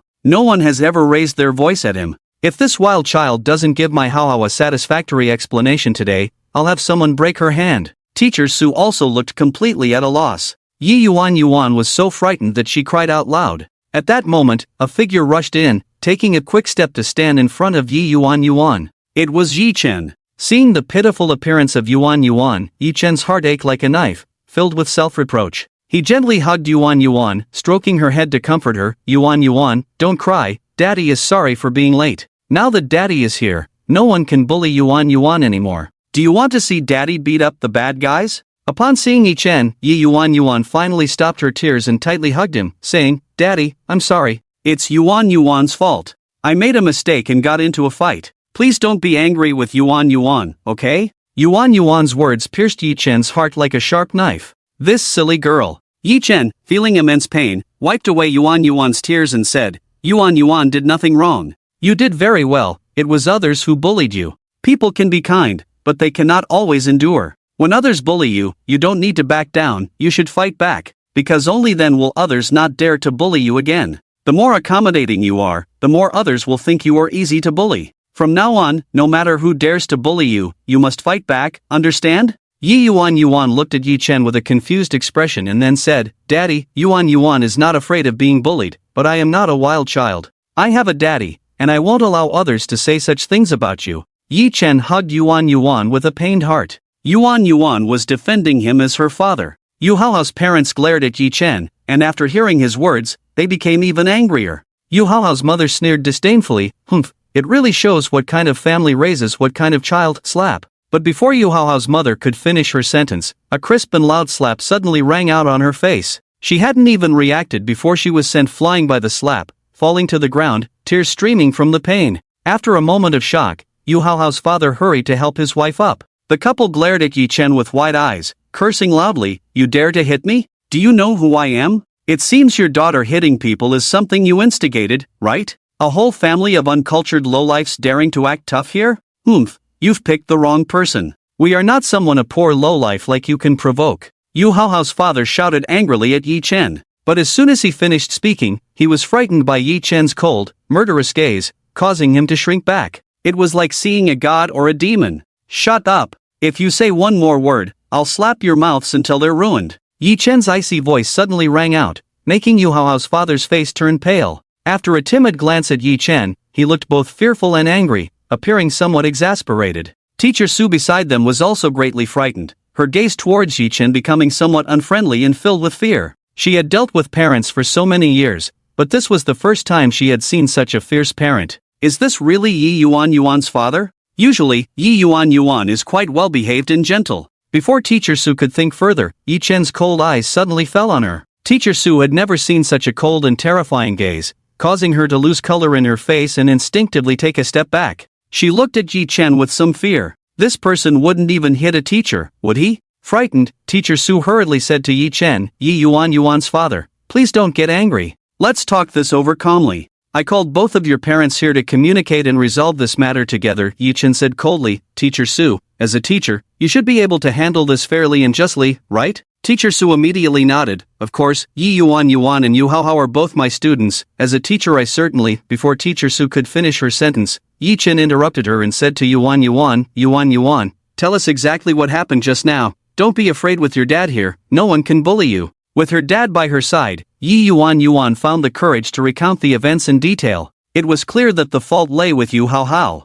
Yu Haohao's mother immediately became emotional and exclaimed, "Lying. Learning to lie at such a young age, and doing it so flawlessly, the adults have taught well. My Haohao is very well behaved, he would never bully his classmates, it must be this little, she bullied my Haohao first." Saying this, Yu Haohao's mother pulled him closer and said, "Haohao, tell us what happened. Your parents are here to support you, don't be afraid, speak boldly. Trying to frame our Haohao, not a chance." Yu Haohao's father also encouraged him with a stern face. "Yes, Haohao, say it boldly, is she framing you? Did she hit you first? Just say it." With his parents backing him, Yu Haohao naturally felt unafraid. But just as he was about to say what his parents wanted him to, he suddenly felt a terrifying gaze fixated on him. The sight of that gaze made Yu Haohao feel as if he had seen a ghost, and he trembled all over, his face turning pale. As if his spirit had been frightened, Yu Haohao honestly said, Yuan is right, I bullied her first, I called her a wild child without a dad, and I hit her first." Before Yu Haohao could finish,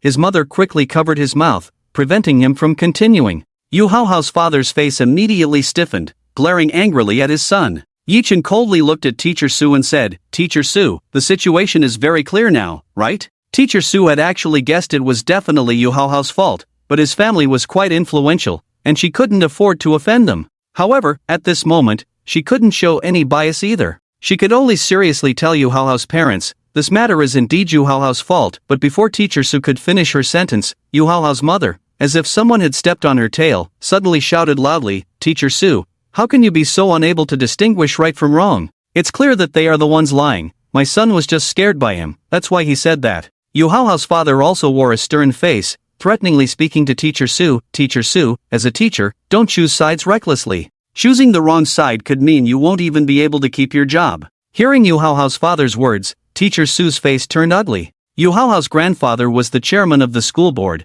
How could she afford to offend him? Moreover, the Yu family was a second-tier family in Qingshan. They had great power and could easily crush her. So, how could Teacher Sue not be afraid? On one side was the ironclad truth, and on the other was someone she couldn't afford to offend. She was just an ordinary teacher, feeling utterly helpless. After biting her lip hard, Teacher Sue finally called Yi Chen aside and lowered her voice. "Yi Yuan's dad, I know this matter is indeed Yu Haohao's fault, but the Yu family is not something you or I can provoke. You may not know, but let me tell you, the Yu family is a second-tier family in Qingshan, and they are the major shareholders of our school. Offending the Yu family, not only will I not be able to be a teacher, but your daughter Yuan probably won't be able to continue her studies at school either.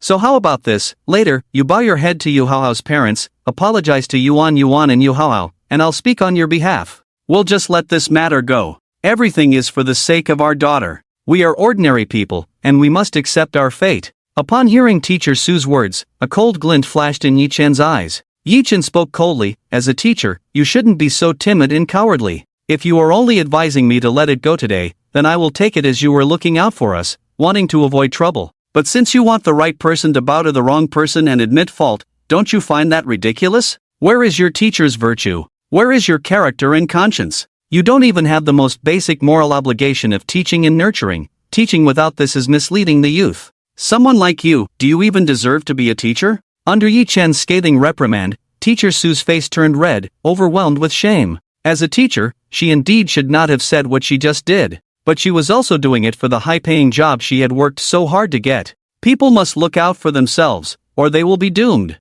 Yet she had to admit that saying those words did weigh on her conscience. Yi Chen was too lazy to deal with Teacher Sue any further and instead pulled Yuan, saying, Yuan, let's go home first." Hearing Yi Chen say they were going home, Yuan's eyes immediately filled with tears. Looking at Yi Chen with a pitiful expression, she softly said, "Daddy, Yuan knows she was wrong. Yuan will apologize to Yu Haohao. Please don't take Yuan home. Yuan wants to go to school." Yi Chen gently patted Yuan's head, saying, "Silly girl, how could Daddy not let you go to school? Don't worry, today Yuan is hurt, so take a day off. Tomorrow, Daddy will bring you back to school, okay? Yuan did nothing wrong, they are the ones at fault. Daddy will make them apologize to Yuan and let her come back to school." Hearing Yi Chen say this, Yuan finally felt reassured.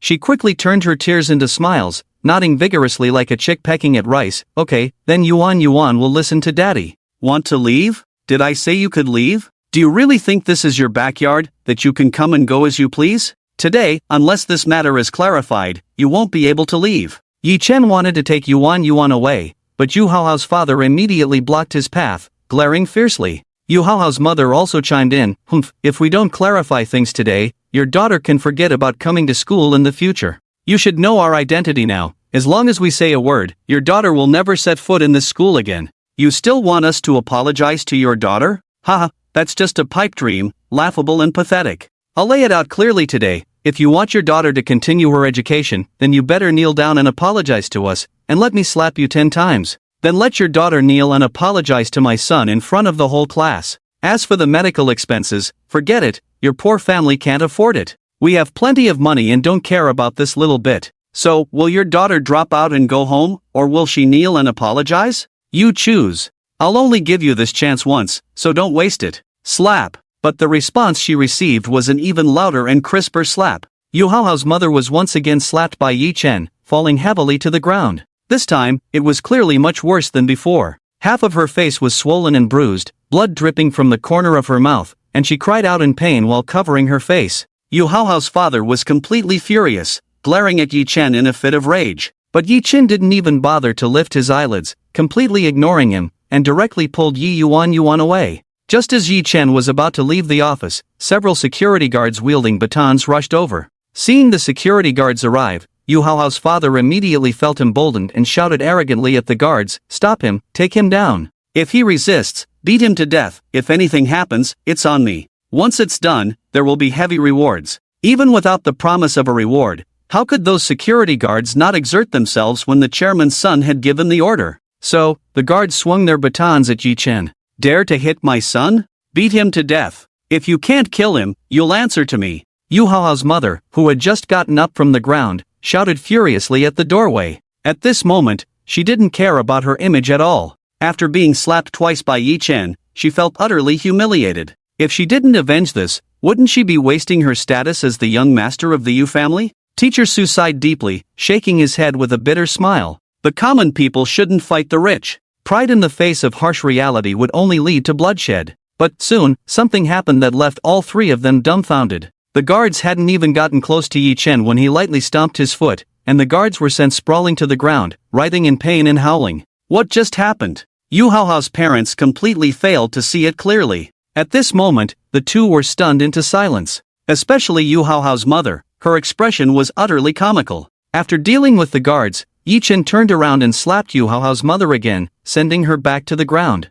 The other side of her face was now swollen, making her look like a pig's head. Even her own mother wouldn't recognize her. After doing all this, Yi Chen strode away with Yi Yuan. He left behind Yu Hao's father, who was still dumbfounded, and Yu Hao's mother, who was on the ground crying uncontrollably. It was hard to tell whether she was crying from pain or grievance. She was sobbing like a child. Yu Hao was already terrified, standing there with a dazed expression. After a long while, Yu Hao's father let out a furious roar. Yi Yuan's father, Yu Chan, will never let you go. There will come a time when you kneel and beg for mercy. You little punk, you're not even worthy to play with my Yu family. Anyone who dares to provoke my Yu family will never have a good ending. After saying this, Yu Cheng took out his phone, preparing to take action. Just a lowly person from the bottom of society, killing him would be as easy as squashing an ant. Yu Cheng wanted to teach Yi Chen a lesson. After leaving the school, Yi Chen instructed the demoness to take Yuan out to play. He Huang respectfully approached Yi Chen, awaiting orders.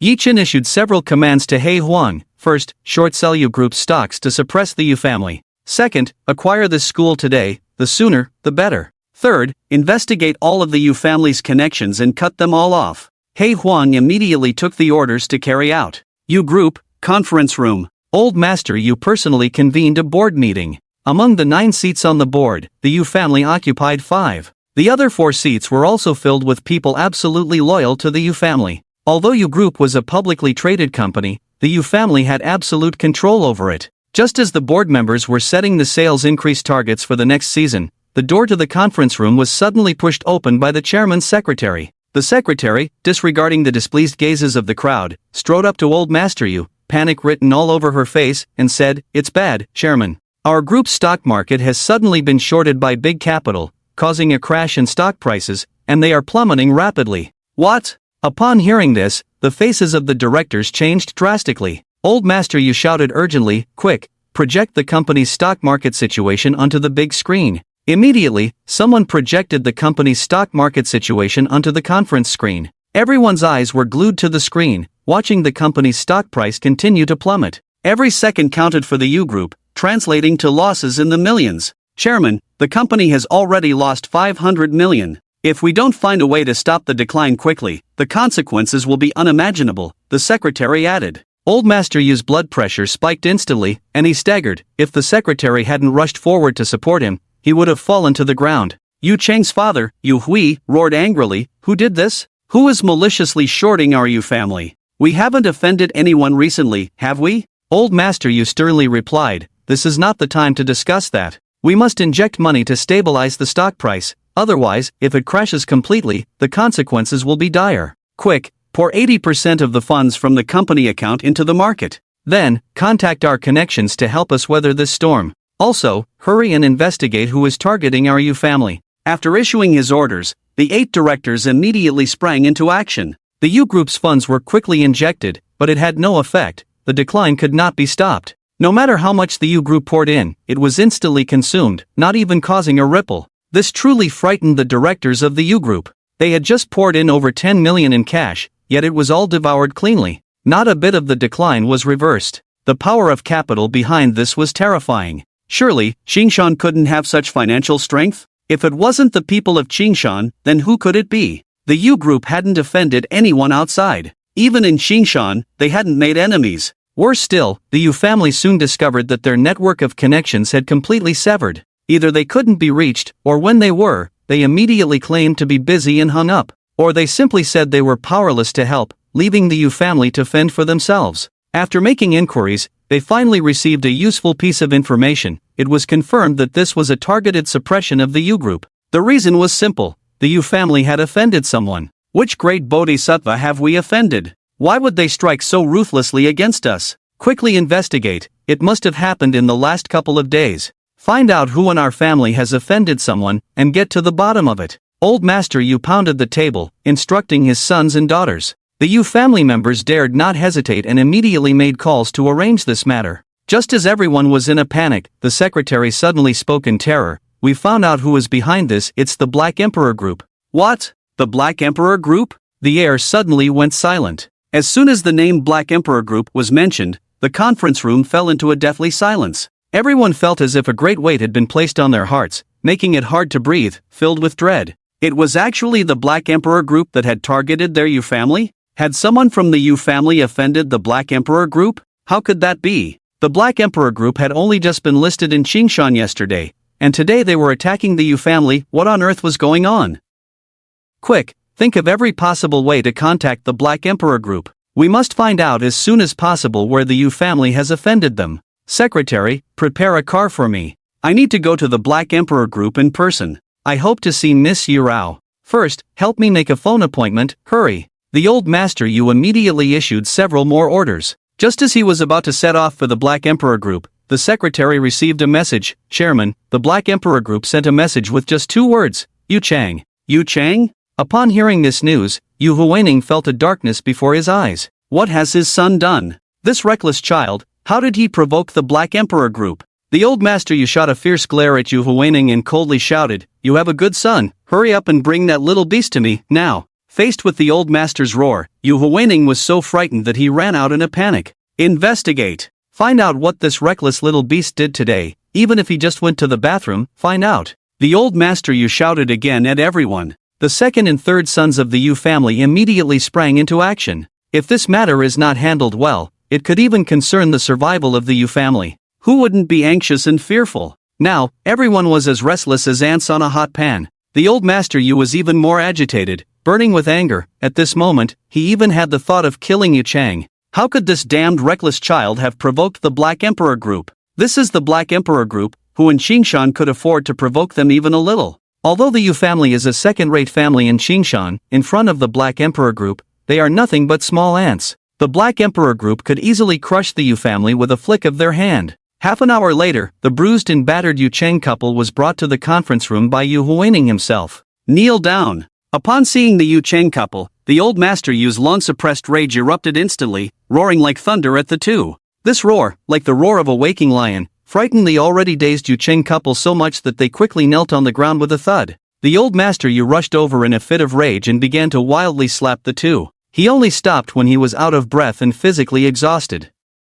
The Yu Chang couple had already been beaten to the point of bleeding, their faces swollen beyond recognition. "Grandpa, what did we do wrong?" Yu Chang looked at the old Master Yu in terror, his face full of grievance as he asked. The old Master Yu, unable to contain his anger, pointed at Yu Chang's nose and scolded, "You little beast, have you grown wings and become capable? Usually, you flaunt your power and stir up trouble outside, and I could still clean up after you. But you are so bold as to provoke even the Black Emperor Group? How many lives do you think you have? If you want to die, don't drag our entire Yu family down with you. Do you know that the Black Emperor Group is targeting our Yu family? So far, our family has already lost over 1 billion, and all our connections have severed ties with us. If the Black Emperor Group continues to act, today will be the end of our Yu family." Faced with his grandfather's reprimand, the Yu Chang couple looked even more bewildered. Yu Chang shook his head desperately, crying out, "Grandpa, I really don't know what happened. I'm not stupid. How could I dare to provoke the Black Emperor Group?"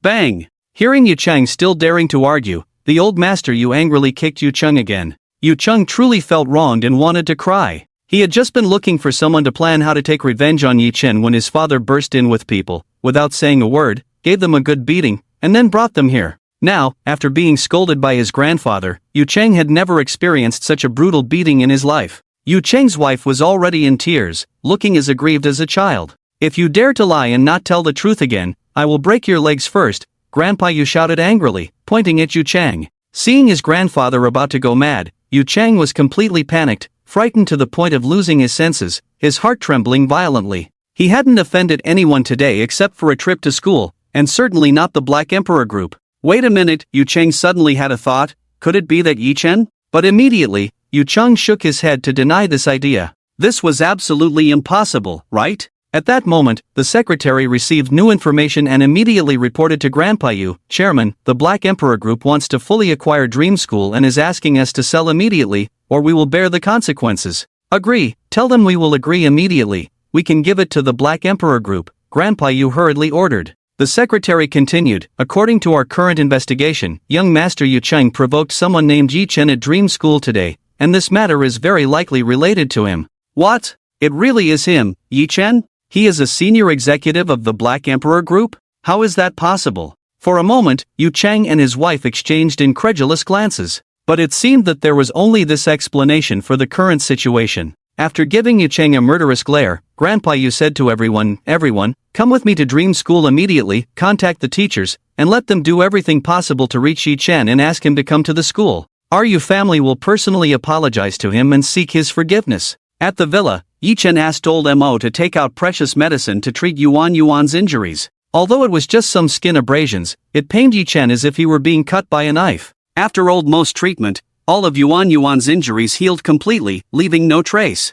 After finishing, old Mo even said somewhat regretfully to Yi Chen, little Shu, these minor abrasions will heal on their own in 3 to 5 days. The medicine we just used could sell for at least several billion. Yi Chen rolled his eyes at old Mo and said, don't say several billion, even several 100 billion is far less important than my daughter. My daughter's injuries are more important to heal even a second earlier than several billion. Cough cough, faced with such a doting father, old Mo could only smile awkwardly. He was just saying it casually, not that he truly minded. Yuan suddenly weakly said to Yi Chen, Daddy, Yuan is fine now. Can we go to school? Yuan still wants to attend class with her classmates, it's so boring at home. Yi Chen, feeling heartbroken, gently patted Yuan's head and nodded, alright, since Yuan wants to go to school, we will go to school. We will listen to Yuan. Yi Chen calculated the time, it should be about right. Hearing her father say they could go to school, Yuan immediately danced with joy. At that moment, Yi Chen's phone rang as expected.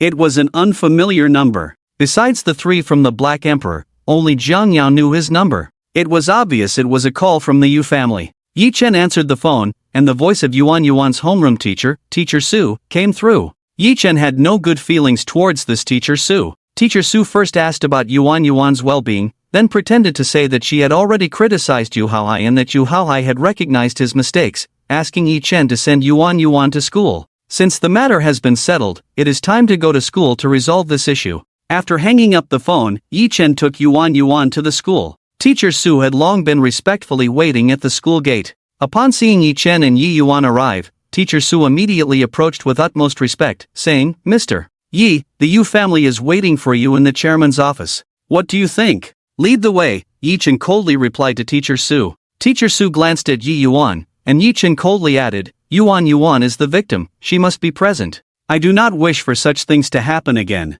Teacher Su quickly nodded and gestured for Yi Chen to proceed. Holding Yuan's small hand, Yi Chen followed Teacher Su and soon arrived at the chairman's office. The Yu family members, including Mr. and Mrs. Yu, as well as Yu Haohao, were standing there in a neat row. Upon seeing Mr. and Mrs. Yu, Yuan was so frightened that she immediately hid behind Yi Chen. Yi Chen felt an immense pain in his heart at Yuan's instinctive action. It was clear that she had been intimidated by Mr. and Mrs. Yu. He gently patted Yuan's head and softly said to her, It's okay, Yuan. Daddy is here. Why aren't you kneeling before me? At that moment, a voice suddenly rang out. The voice came from old Mr. Yu. The reprimanded party was, of course, Mr. and Mrs. Yu. They were so frightened that they quickly knelt in front of Yi Chen, causing Yu Haohao, who was nearby, to cry out in fear. Teacher Su had never witnessed such a scene and was utterly shocked, standing there dumbfounded. The Yu family actually knelt before Yuan's father?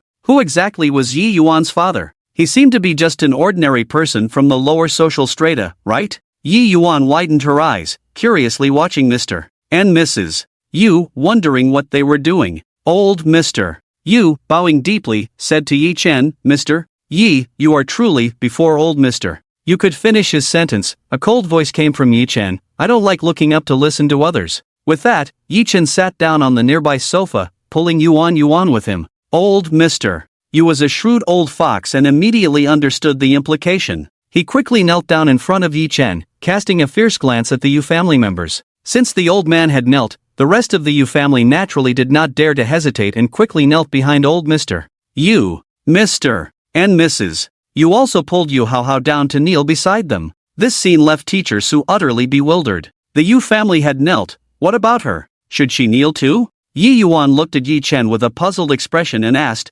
Daddy, why are they all kneeling? Yi Chen smiled and replied, they feel tired standing, so they think kneeling is more comfortable. Is that so? Yi Yuan blinked her eyes. Old Mr. Yu spoke again, Mr. Yi, it is my failure as a parent that has raised such a disgrace. I have already understood the situation from Teacher Su. It was my grandson Yu Hao's fault, and Mr. and Mrs. Yu are even more unforgivable. How to punish them is entirely up to you, Mr. Yi. Our Yu family would not dare to say a word against it. We only ask you to show mercy and let our Yu family off the hook. Yi Chen gently stroked Yuan's head while looking at old Mr. Yu with a cold, murderous gaze, saying, Yuan is my lifeline, more important than my own life. Children playing and fighting is inevitable. I wouldn't hold it against a 7-year-old child. An apology and a proper reprimand would suffice, and I wouldn't say much more. But your Yu family has been unreasonable, turning black into white, intimidating and insulting my daughter, which is utterly unforgivable.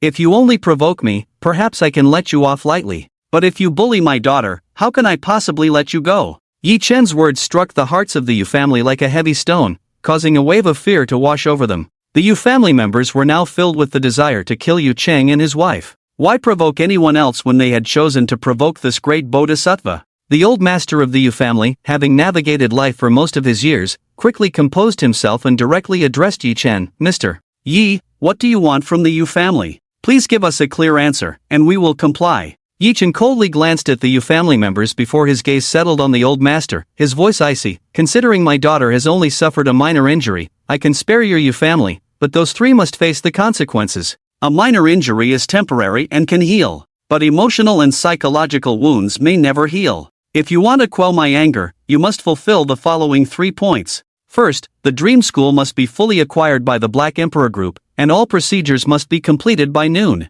The old master immediately nodded submissively. I have ordered people to expedite this matter and guarantee it will be completed by noon. This acquisition, we will sell the school to you for $0, as compensation for your daughter's medical expenses and emotional distress. Yi Chen coldly regarded the old master, thinking, is one school enough for compensation? Mo Lao alone spent billions on medicine. This look startled the old master, who quickly added, if Mr. Yi feels this is insufficient, we can offer a different amount. Yi Chen replied coldly, no amount of money can undo the harm done to my daughter. Do you think I care about your Yu family's trifles? Upon hearing this, the Yu family members couldn't help but twitch at the corners of their mouths. However, considering that the Black Emperor Group would obey Yi Chen, they realized he might not be exaggerating. Second, they must go to class and explain the situation in front of all their classmates, sincerely apologizing to my daughter. The old master nodded immediately, that is only right. Third, I do not want to see them again, they must leave Qingshan.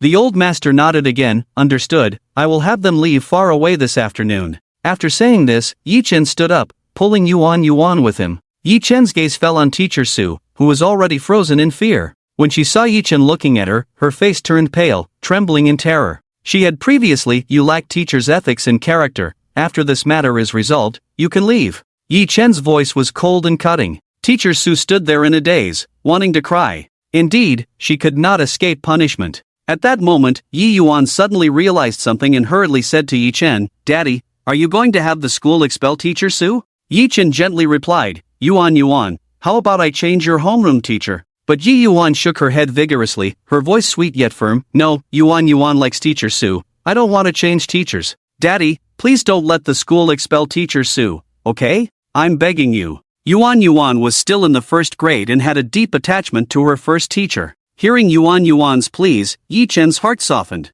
He coldly looked at Teacher Su, and after a moment of silence, he said, since Yuan is pleading for you, I will not hold you accountable this time. But I hope you will be a good teacher in the future, setting a good example to educate your students. If you do not do well, then my next outburst will be something you cannot bear." Having witnessed Yi Chen's ruthless methods just now, Teacher Su dared not utter a single word of dissent. He quickly nodded and promised Yi Chen, "Yes, yes, yes, Mr. Yi, please rest assured, I will definitely do well in the future." "Thank you, Mr. Yi, for your generosity," Yi Chen coldly interrupted. "Don't thank me, thank Yuan Yuan, she is the one who pleaded for you." The reason Yi Chen agreed to give Teacher Su a chance, aside from not wanting Yuan Yuan to be upset, was also to make Teacher Su remember Yuan Yuan's kindness and treat her better in the future. After all, in the days to come, it would still be Teacher Su who spent more time with Yuan Yuan. Teacher Su took Yi Yuan Yuan and the Yu family of 3 to the classroom. Everything was being handled according to Yi Chen's wishes.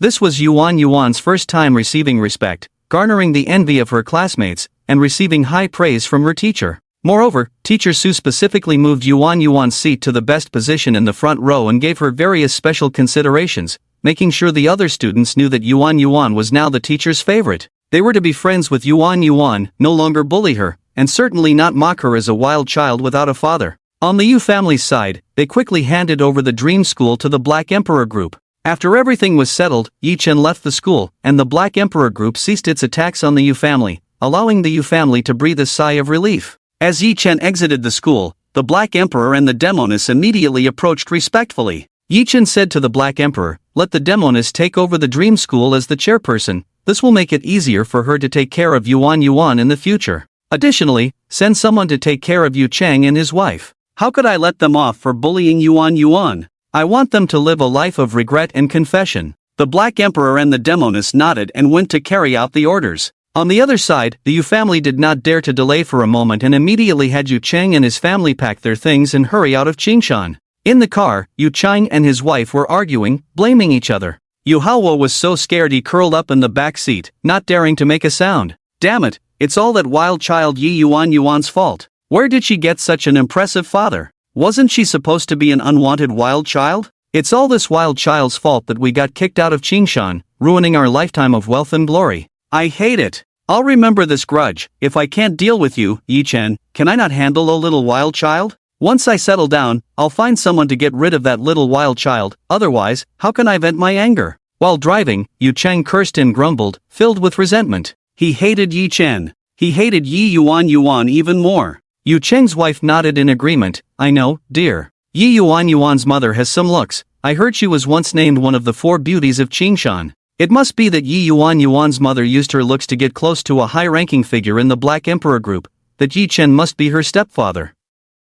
"Humph, do you think a big shot from the Black Emperor Group would like to pick up a broken shoe? That cheap woman, that sly fox, I wonder what kind of drug she gave that Yi Chen." Just then, several cars suddenly blocked their way, startling Yu Cheng into an emergency brake. As soon as he stopped the car, a few more vehicles rolled up behind them, completely cutting off their escape. A large group of fierce-looking individuals quickly got out of the cars. The leader was someone Yu Cheng recognized, Zhou Xiaohu, the second in command of the Qinglong Society. Such a big figure in the underworld was someone even his grandfather had to curry favor with. Yu Cheng and his wife instantly turned pale, their faces drained of color, terrified to the extreme. It was over. The people from the Black Emperor Group. Even a fool could figure out what was happening. Before Yu Cheng and his wife could react, several thugs forcibly dragged them out of the car and pressed them to kneel before Master Hu. Master Tiger coldly looked at the two. "Humph, originally Mr. You just wanted us to come and deal with you, but you dare to be so reckless? You even dare to plot to harm Mr. Ye's daughter? You dare to insult Mr. Ye's wife? Then you are seeking your own death." After saying this, Master Tiger waved his hand to his subordinates, giving the order, "Just kill them." Upon hearing this, the couple, Yu Cheng and his wife, were completely paralyzed with fear, filled with regret, wishing they could slap themselves for what they had just said. Unfortunately, there is no medicine for regret in this world. Before Yu Cheng and his wife could plead for mercy, Master Tiger's men rushed forward and began to attack wildly. In no time, the couple was beaten to death. In the car, Yu Haowo was already so scared that he was in tears. After killing Yu Cheng and his wife, Master Tiger glanced at the car and said, "Notify the Yu family to come collect the bodies and take this child away." Black Emperor Group, Chairman's Office. Black Emperor respectfully reported to Yi Chen, "Boss, Zhou Xiaohu has reported the situation. They overheard Yu Cheng's car and learned that the couple planned to retaliate against Princess Yuan Yuan and insulted the matriarch. So Zhuo Xiuhu has executed Yu Cheng and his wife on the spot,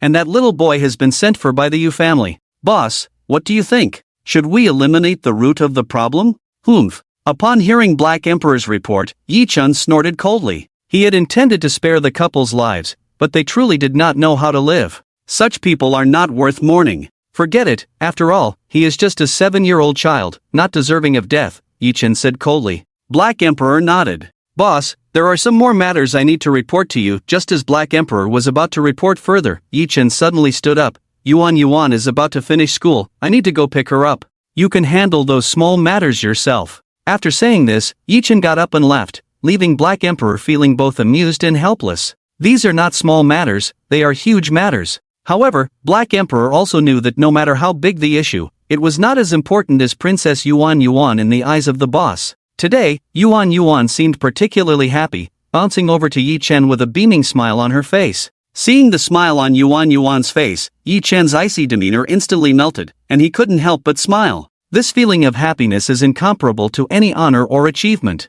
In the car, Yuan Yuan happily talked about school, saying that her teachers and classmates were very nice to her, that the teacher often called on her to answer questions in class, and praised and rewarded her. The joy of a child is so simple. Yuan Yuan's happiness is Yi Chen's greatest joy. If it weren't for today's events, Yi Chen wouldn't have thought about acquiring the school. Now the entire school belongs to him, Yi Chen, so how could the teachers not take good care of Yuan Yuan? By the way, Dad, I saw Sister Yeoheim at school this afternoon. She seems to be a teacher at our school too? Yuan Yuan suddenly said. Yi Chen smiled inwardly and told Yuan Yuan, Sister Yeoheim is not a teacher at your school, she is the chairman of your school. Yuan Yuan looked at Yi Chen with a puzzled expression and asked, Dad, what is a chairman? Besides the teachers, principal, security guards, and cleaning staff, how can there be a chairman? Yi Chen patiently explained, the chairman is the most important person in the school, the principal, teachers, and security guards all have to listen to the chairman. After blinking her eyes, Yuan Yuan seemed to understand a bit and said, oh, so Sister Yeoheim didn't lie to Yuan Yuan.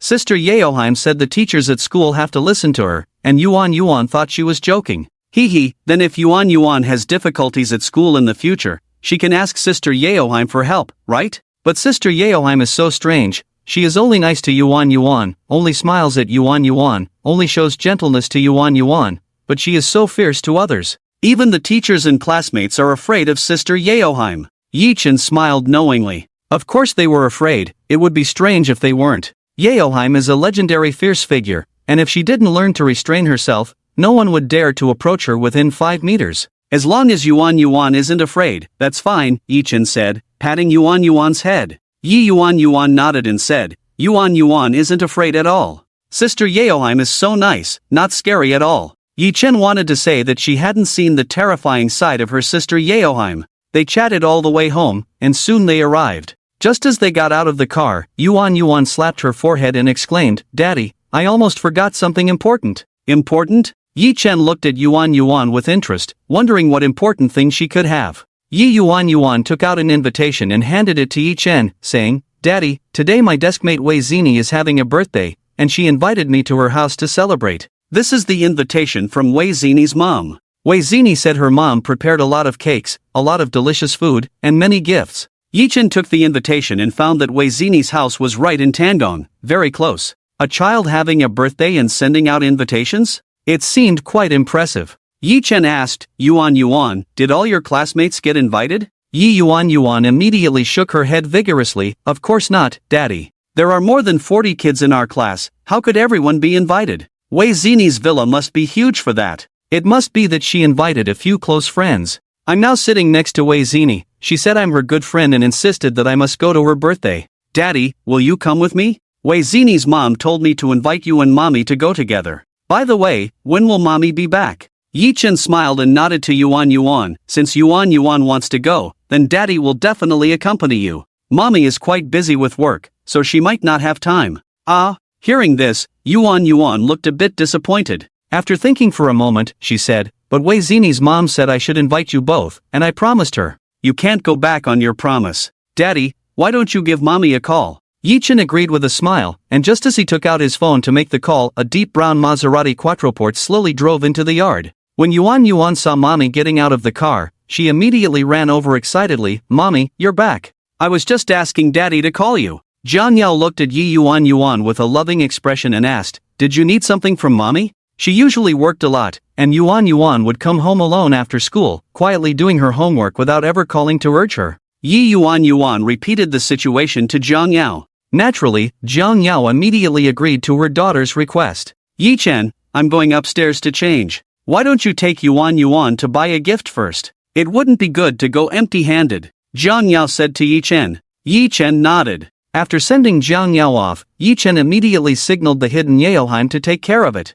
Before Jiang Yao changed her clothes, Yaoheim had already handed a beautifully wrapped gift to Yi Chen. Jiang Yao changed into a more formal evening dress. Although it wasn't a famous brand, it certainly made her look striking. Clothes still depend on who wears them. Yi Chen, I have to leave early because I need to attend an important business dinner later, Jiang Yao said to Yi Chen. Yi Chen nodded and replied, it's fine, you can stay for a while and then leave. When Yi Chen and his family of 3 arrived at Villa 47 in Tandong, the entrance was already filled with luxury cars. The least expensive were all Mercedes S-Class, along with Porsches, G-Wagons, and even Bentleys. Fortunately, there were only 8 luxury cars in total. It seemed that not many people were invited. In the villa's yard, a very warm birthday venue had been set up, complete with a small playground for children. The food area was filled with various fruits, drinks, cakes, and snacks. There was also a small gift area, where a large pile of assorted small gifts was available for the children to take freely. Then there was the adults' resting area, where the sofas were arranged in a large square. The coffee table in front of the sofas was filled with expensive drinks and food. There were rare liquors like Mutai, Lafite, and Romanée-Conti, among other luxurious beverages. Delicacies from land and sea were also abundantly displayed. 10-pound alone, 10-pound king crabs, a whole abalone, top-grade caviar. All kinds of world-class ingredients you could imagine were available here. Just this table alone would cost at least $1 million. And that was just the cost price of the ingredients. This birthday banquet exuded extravagance everywhere. The children were having a great time in the playground, while the parents enjoyed food and conversation in the resting area, creating a warm atmosphere. Yuan Yuan is here, Yuan Yuan, come play over here. As soon as Yi Chen's family entered the yard, a little girl dressed like a princess ran over, grabbing Yi Yuan and heading towards the playground. With classmates to play with, Yi Yuan happily followed. At this moment, all the parents' gazes turned to Yi Chen and Jiang Yao. Jiang Yao, who had dressed up carefully, was particularly eye-catching. She was already stunningly beautiful, a rare beauty. Even when she dressed simply, her extraordinary looks could not be concealed. Today, for the important business dinner, Jiang Yao had made a rare effort to dress up. After all, she was representing the company as the president tonight. At this moment, Jiang Yao was like the moon in the starry sky, shining the brightest wherever she went. The men who saw Jiang Yao were instantly captivated, unable to tear their eyes away. Not only the men, but even the women looked on with envy and jealousy. As soon as Yi Chen arrived, all the women felt overshadowed, becoming mere green leaves to the red flower. The men looked at Yi Chen with envious, tearful eyes. How many lifetimes of good fortune would it take to marry such a beautiful wife? Especially when those men glanced at their own wives, instantly, they felt an impulse to return and exchange for someone else. No comparison, no harm. A strong scent of jealousy filled the air. The hosts, Wei Jian and Su Yanfen, approached, but both seemed somewhat sarcastic. Su Yanfen looked at Jiang Yao with jealousy and said, TSK, Jiang Yao, after so many years since graduation, you really haven't changed at all. Still so young, beautiful, and graceful, and your daughter is already this big, yet you haven't aged a bit. Indeed, beautiful women are favored by time. No wonder back in college, there must have been a large number of boys pursuing you, right? On the surface, these words were compliments to Jiang Yao, but the tone was clearly filled with jealousy. As she spoke, Su Yanfen even nudged Wei Jian beside her, teasingly saying, Honey, you were also one of the boys pursuing Jiang Yao back then, weren't you? When Su Yanfeng exposed the events of the past on the spot, Wei Jian's expression darkened slightly, feeling a bit embarrassed. He forced a laugh and said, Back then, I was just joining in the fun with everyone. After all, Jiang Yao was our class goddess, the recognized school beauty. Not just in our class, but the whole school had at least 3,000 to 5,000 people pursuing Jiang Yao. Su Yanfeng shot Wei Jian a glare. Just hearing about it made her uncomfortable. Jiang Yao awkwardly added, There's no need to bring up school matters from back then. It's been so many years, I've long forgotten. What goddess, school beauty? Those were just things the classmates joked about. I really didn't know our daughter was in the same class. What a coincidence. Su Yanfeng immediately smiled and said, you're Jiang Yao, the school beauty, must have a poor memory. I invited Yi Yuan because I knew she was your daughter. The implication was clear. Originally, Jiang Yao had no right to be here. Jiang Yao was not foolish. Not only was she beautiful, but she was also very smart. She could naturally pick up on the subtext in Su Yinfeng's words. She didn't want to come, but was just accompanying her daughter. However, Jiang Yao had gotten used to it over the years, so she didn't mind much and smiled slightly at Su Yinfeng. But Su Yinfeng was relentless, shifting her gaze to Yi Chen. After sizing him up like a criminal, she said, "Oh, Jiang Yao, this wouldn't be your husband, would it? Hee, I keep hearing that you had a one-night stand and then gave birth to your daughter? Are these all just rumors? But I can't help but ask, is he Yuan's biological father?" As soon as these words were spoken, the other 6 pairs of parents looked over with strange expressions. Jiang Yao's face immediately darkened. She knew Su Yinfeng was deliberately trying to humiliate her, bringing up her scandal in front of everyone. Yi Chen looked coldly at Su Yinfeng and said in a deep voice, "I am Yuan's biological father. I have been fighting on the border for the past 7 years, so I haven't returned to Qingshan." He. Su Yinfeng let out a strange laugh, looking at Yi Chen with an odd expression. "So the wild man everyone talks about is you? Not bad, you're still a soldier? After so many years in the War Department, you were still discharged. It seems you haven't done too well. No wonder, you don't even have a car. I really feel sorry for our class beauty." After all, Jiang Yao is also the young lady of the Jiang family. Although the Jiang family isn't considered a prestigious family in Qingshan, it's still a third-rate family. I really don't know what kind of magic potion you gave Jiang Yao to make her willing to turn against the Jiang family, get kicked out, and even sever ties. I thought you were some high, rich, and handsome guy. Turns out you're just a retired person who couldn't make it in the War Department, a typical 3-no product. Wei Jian immediately chimed in with a smile. Well, who told him he was lucky but had a bad stomach? What can you do? The two of them played off each other in a sarcastic manner, causing the other parents to point and laugh at Yi Chen. Jiang Yao's expression grew colder and darker, feeling very displeased. She could tolerate them talking about her, but she couldn't stand them talking about Yi Chen. At that moment, Yi Chen held Jiang Yao's hand and spoke coldly, "Sorry to disappoint you. I'm really not some high, rich, and handsome guy. I only have a villa in Tangong and a BMW X5. I am indeed lucky. My wife just got promoted to president of Land Trading Company, and I am currently unemployed. Although these conditions can't compare to yours, they shouldn't be too shabby, right?" Yi Chen's words not only surprised everyone but also made them laugh. Especially Wei Jian and Su Yinfan. They seemed to have heard the biggest joke in the world, filled with mockery. Su Yinfan looked at Jiang Yao with a sarcastic tone and said, "Oh really, Jiang Yao, I didn't expect you to achieve this position in just a few years without relying on your Jiang family. Indeed, a capable and beautiful woman can climb quickly wherever she goes. With enough capital, it's all good." This was clearly insinuating that Jiang Yao had reached the position of company president by selling her looks. Before Jiang Yao could get too angry, Su Yinfan turned to Wei Jian and said, "Hey, husband, I remember you know Chairman Li from Land Trading Company, right? Chairman Li values our old classmates so much, we should thank him." Wei Jian immediately grinned. Yes, you're right, dear. I'll call Chairman Li and invite him to dinner." Saying this, Wei Jian took out his phone to make a call. Su Yinfan, with a smug expression, waved at Jiang Yao and said, "Hee, we are all old classmates. My husband Wei Jian happens to be familiar with your Chairman Li, so when we set up a dinner with him, I'll invite you too." Other parents were snickering and waiting to see Yi Chen and Jiang Yao make fools of themselves. Su Yinfan's intention was clearly to expose Jiang Yao on the spot. Although Land Trading Company was not a big company, it still had an annual revenue of several hundred million. She didn't believe Jiang Yao was the company president. Su Yinfan, as the daughter of the first-class Su family in Qingshan, was merely managing a small company with a scale of about 100 million for her family group. She had been classmates with Jiang Yao since high school, but Jiang Yao had overshadowed her in every aspect, making her jealous for many years. From academic performance to looks to social connections, Jiang Yao was miles ahead of Su Yinfan.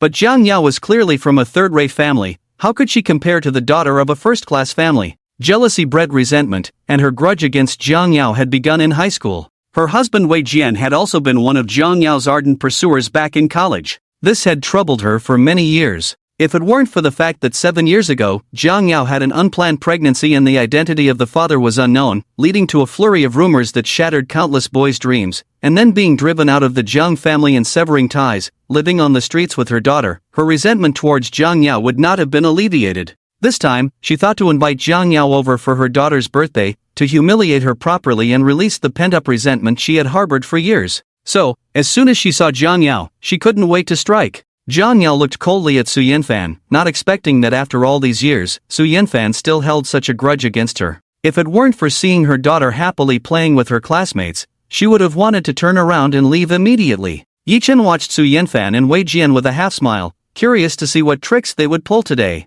Want Jiang Yao to embarrass herself? Humph, they would surely humiliate themselves. Su Yanfan narrowed her eyes, darkly contemplating how she could soon slap Jiang Yao in the face. Just thinking about it made her feel exhilarated. But Su Yanfan was soon slapped in the face herself. When she heard Chairman Li on the other end of the line confirm that Jiang Yao was indeed the newly appointed president of Land Trading Company, her expression instantly stiffened like iron. She stared at Jiang Yao with an incredulous look and blurted out, "Are you really the company president?" Originally, Jiang Yao didn't want to flaunt this matter, but since Su Yanfan insisted on making an issue of it, Jiang Yao naturally no longer held back and coldly replied, "Didn't you just hear? Do you want me to take you to the company for a field verification?" Slap. An invisible slap made Su Yanfan's face flush with embarrassment. Being slapped in the face by her own words left Su Yanfan feeling both humiliated and ashamed. After confirming Jiang Yao's identity, the other parents also looked at Jiang Yao with a changed expression. Su Yanfan was not someone to be taken advantage of. She immediately turned to Yi Chen and said, "Tanggong is the most expensive villa area in Xincheng. There are only 100 villas in total, numbered from 1 to 100. Villas 1 to 10 belong to the 10 most powerful families in Qingshan, symbolizing status and identity. The other 90 villas are priceless, you can't just buy them with money. Our villa was obtained with great effort from the Wei family, and with the face of my Su family, it was secured for us as a wedding house. 5 years ago, we spent 30 million, and now it would at least double in value." You say you just returned from retirement and bought a villa in Tanggong? Yi Chen replied with 2 words, "Yes." He. Su Yanfan immediately laughed and said, "Since it's such a coincidence that we both live in Tanggong, we can consider ourselves neighbors. When will you invite us to visit your new house? For such a joyous occasion, as old classmates, it's only right for us to congratulate you, isn't it?" Facing their intentions, Yi Chen gave them an unexpected reply, "If you are willing to take a trip, you can go right now." This statement immediately unsettled Su Yanfan and Wei Jian. The two exchanged glances. Could it be that Yi Chen was telling the truth? But that couldn't be possible, right? There was no family with the surname Yi among the powerful families of Qingshan. How could Yi Chen possibly afford a villa in Tanggong? Even if he could afford it, he wouldn't be able to buy it, right? The villa area of Tanggong was built 5 years ago and was not publicly sold. All purchases were made internally through qualifications. Such villas, representing status and identity, were unlikely to be sold by any family. Impossible, this was absolutely impossible. Bluster? Su Yanfan and Wei Jian quickly concluded that Yi Chen must be bragging. After sharing a knowing smile, Su Yanfan said, "All right then, it's just a few steps away, let's go take a look." Saying this, Su Yanfan called everyone to go together. She wanted to expose Yi Chen's lie and put him in a difficult position. However, Yi Chen and Jiang Yao remained calm and composed, leading the way ahead. Soon, the group arrived at Villa 88 in Tanggong. Villa 88? Su Yanfan widened her eyes at the doorplate, staring blankly at Wei Jian and said, "Villa 88 is the most prestigious one besides villas 1 to 10, right? It is said to have been bought by a mysterious figure from Jiangning and has been unoccupied for 5 years. This villa was already worth a sky-high price 5 years ago, now it would probably sell for several hundred million, right?" Wei Jian nodded and said, "Several hundred million. I doubt that mysterious figure from Jiangning would sell it." Hearing Su Yanfan and Wei Jian's words, the other parents were astonished. This villa was actually worth several hundred million. Wow, it really refreshed their understanding of the villas in Tanggong. Several hundred million? Jiang Yao frowned slightly, looking at Yi Chen with confusion. Is it really worth that much? Yi Chen said this was a reward from the Ministry of War. If it were truly worth several hundred million, the ministry wouldn't be so generous, right? Su Yanfan still looked at Yi Chen with skepticism and asked, "Are you sure this villa is yours?" Yi Chen directly opened the courtyard gate and gestured for everyone to enter. Looking at the 2 cars parked in the yard, Su Yanfan couldn't help but twitch her mouth. A villa and 2 nice cars. This condition was not at all inferior to her family's. This struck her deeply, leaving her greatly stimulated. Impossible. She still didn't believe that this villa truly belonged to Yi Chen. Su Yanfan's expression darkened, and with an extremely certain look, she said to Yi Chen, "This villa cannot be yours. I see that this villa has been unoccupied, so you must have picked the lock to come in and impersonate the owner, right? As soon as these words were spoken, all the parents turned their gazes towards Yi Chen, filled with doubt. Wei Jian immediately wore a serious expression and said to Yi Chen, "Brother, breaking into a private residence and claiming it as your own is against the law. The person who can buy Villa 88 in Tang Palace is not someone you can provoke. If this matter isn't handled well, your lives might be in danger." He then said to Jiang Yao, "Old classmate, take my advice and leave quickly while the situation hasn't escalated.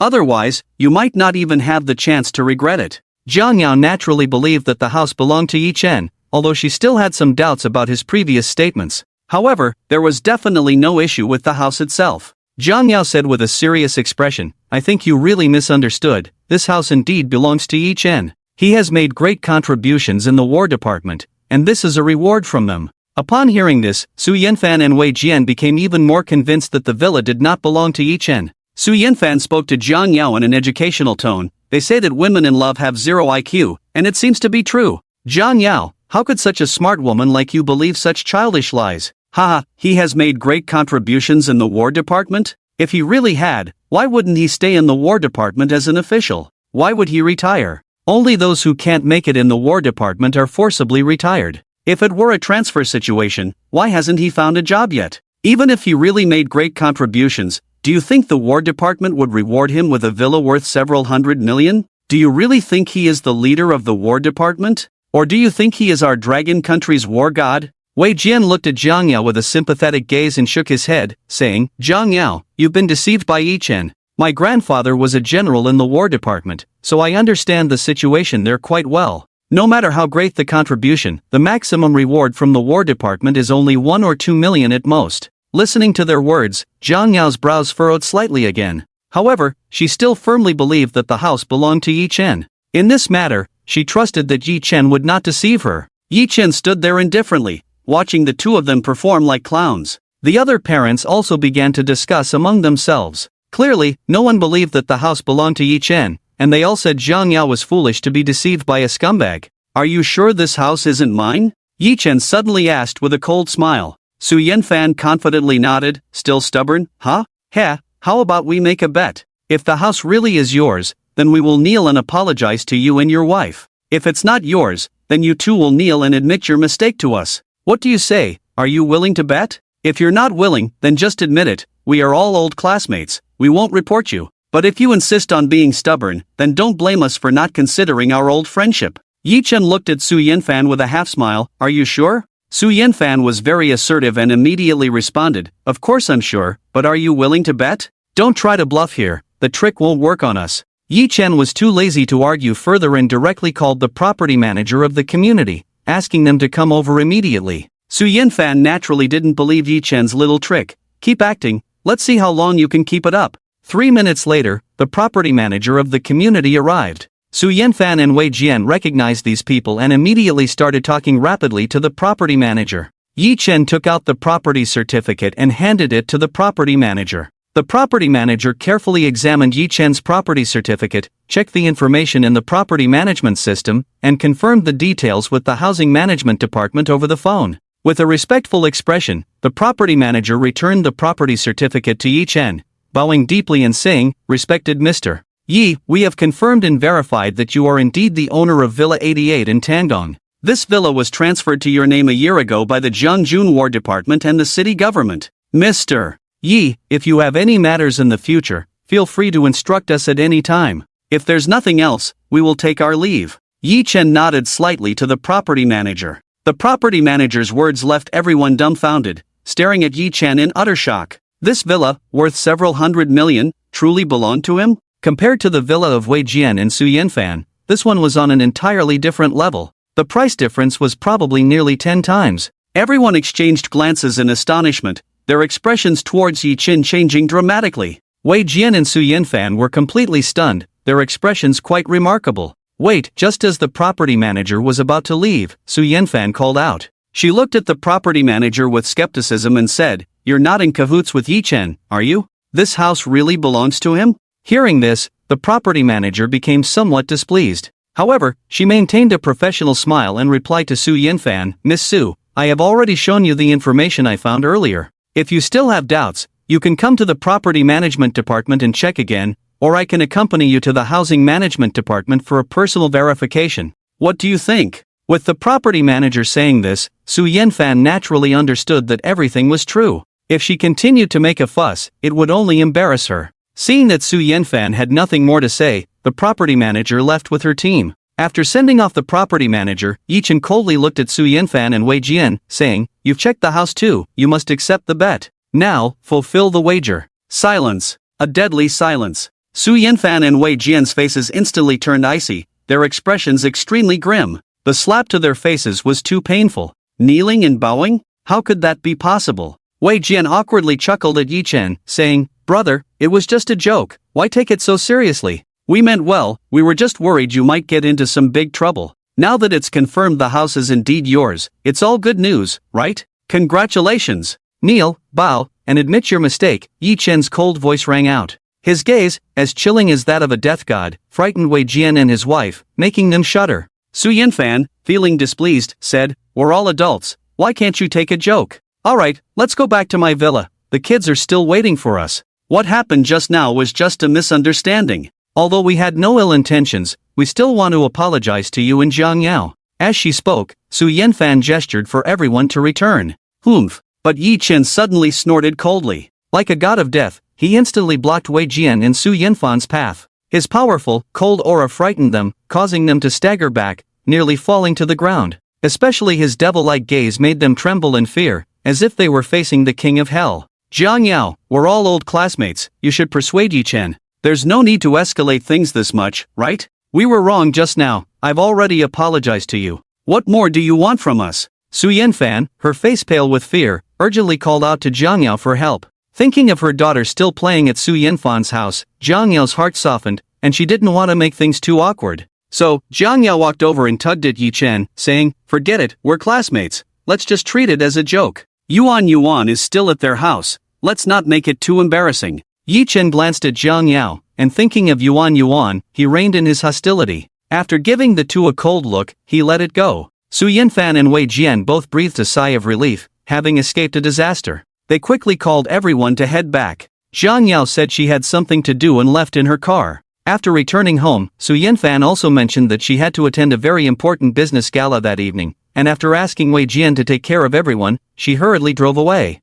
Just as Su Yanfan left, a Ferrari pulled up at the entrance. A tall man dressed casually in sportswear stepped out of the car. Despite his seemingly relaxed attire, those who truly understood fashion would recognize that his outfit was worth over 100,000, and the limited edition sneakers he wore could buy a BMW. The tall man walked over with a leisurely stride, grinning as he tossed a thick red envelope towards Wei Jian from a distance. Wei Jian caught it effortlessly, smiling as he greeted, "Good brother, you're late." The tall man approached Wei Jian, lightly punching him on the chest, causing Wei Jian to frown in pain. The tall man laughed, "Ha, when have I ever been on time?" Wei Jian opened the thick red envelope and saw a stack of foreign currency inside, worth about 100,000. Seeing the tall man's generosity, the other parents looked on in surprise. The tall man glanced around and asked Wei Jian, "Didn't you say our class goddess would come? Where is she?" Wei Jian replied, "You came late, she was just here but had to leave for something. However, her husband and daughter are still here." "Oh, husband?" The tall man's gaze quickly fell on Yi Chen, scrutinizing him as if he were a criminal. After sizing him up for a while, the tall man extended his hand to Yi Chen and said, "What do you call yourself, brother?" "I'm Zhang Xiaoqiang, from the Zhang family of the gossip sect, a classmate of Zhang Yao.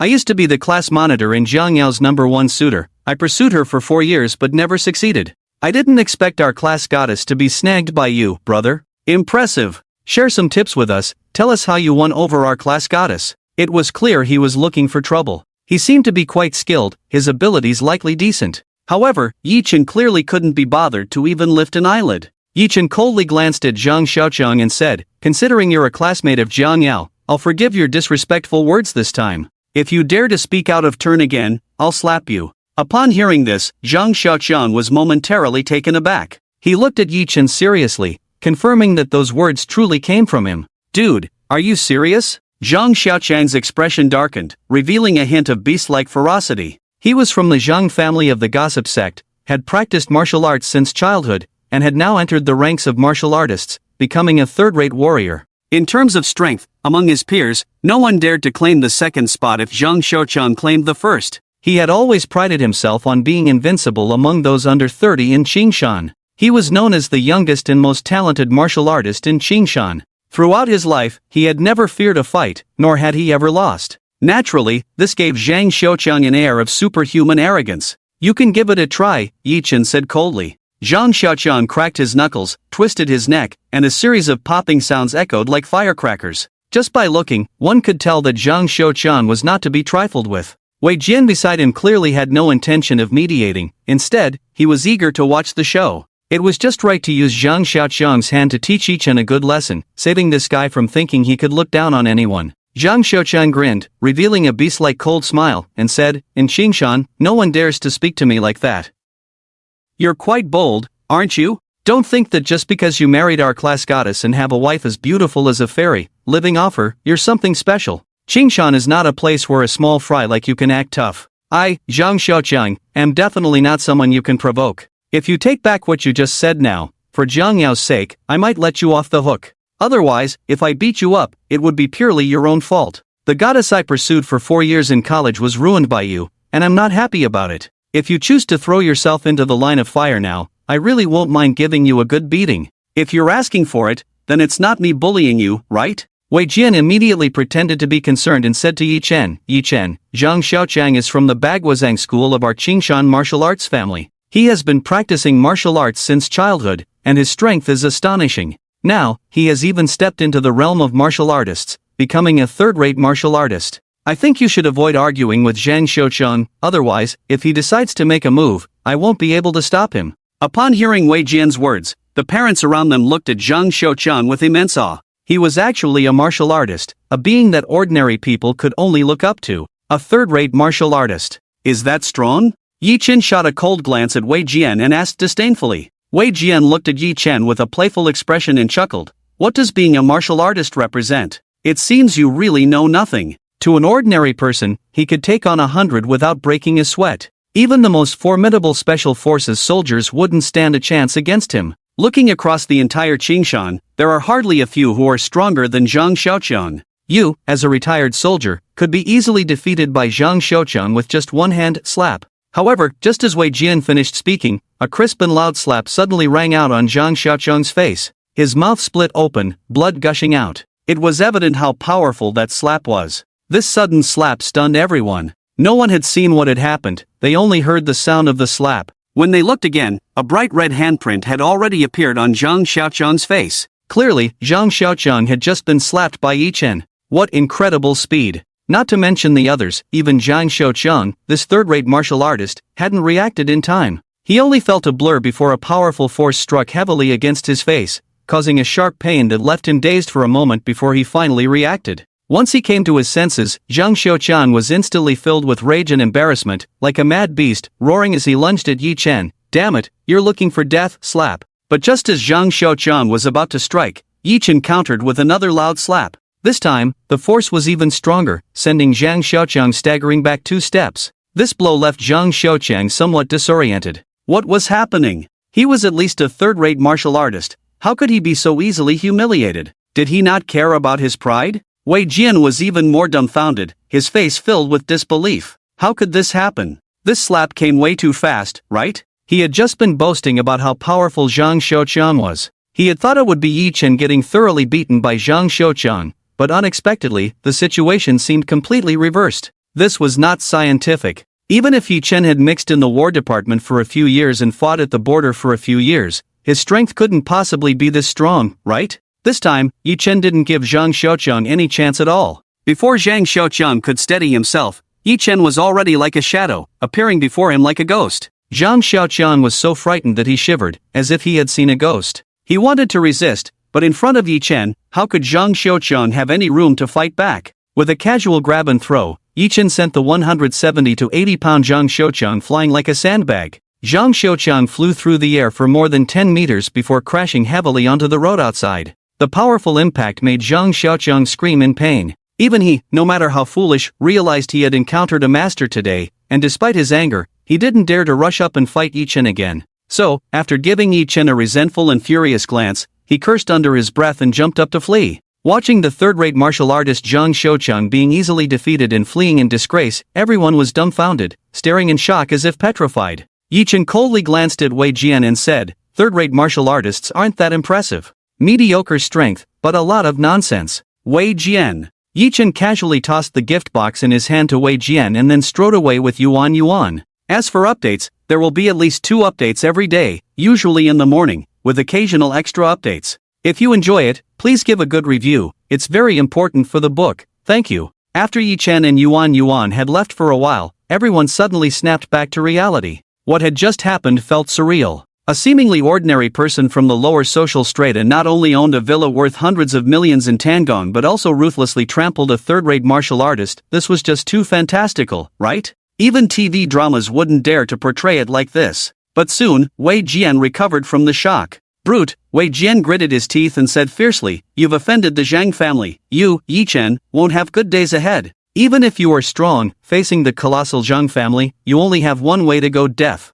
The Zhang family is the strongest family in Qingshan, a first-rate family in its own right. In terms of martial power and financial resources, they are second to none in Qingshan. You, an ordinary person without a background, cannot provoke them. Once you mess with the Zhang family, you will know how to write the words regret." The other parents nodded in agreement. Who in Qingshan didn't know about the power of the Zhang family? Wei Jian casually opened the gift box Yi Chen had sent and, upon seeing a figurine inside, sneered disdainfully, "A toy worth a few dozen bucks, yet packaged so well, truly a loser mentality." After saying that, Wei Jian casually threw the figurine on the ground, smashing it into 2 pieces. The other parents, seeing this, also showed expressions of contempt. Although their gifts weren't as extravagant as those from the young master of the Zhang family, they were still worth a few thousand. How could Yi Chen have the nerve to present a gift worth only a few dozen bucks? This left everyone puzzled. How did Yi Chen come by that villa at No. 88 Tangong? He didn't seem like someone who could come up with hundreds of millions, right?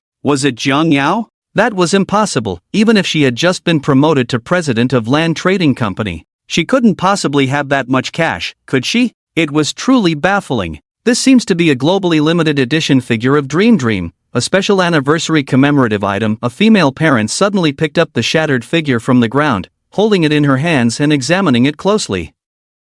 Her expression became somewhat excited as she said, "That's right, it even has the autograph of a world-class figure master, along with an anti-counterfeiting number. The craftsmanship of the material is flawless, this should be the genuine article." Figures like this are a form of art that only a very few people appreciate collecting. The vast majority cannot understand them at all. Seeing the female parent's particularly excited demeanor, Wei Jian scoffed, "Even if it's genuine, it can't be worth much, at most a few hundred." However, her words immediately shocked everyone present. "Young Master Wei, you might not know much about figures, this one has an official price of over $1 million. And it's not something you can just buy with money. On the black market, the price has already skyrocketed to $1 million. What? This broken figure is over $1 million? Are you kidding me? Naturally, everyone was filled with skepticism about the female parent's words. Wei Jian also looked at her with a strange expression, coldly saying, "You're not in cahoots with Yi Chen, are you?" The female parent hurriedly explained, "Young Master Wei, I've always been a figure enthusiast. I love collecting various figures,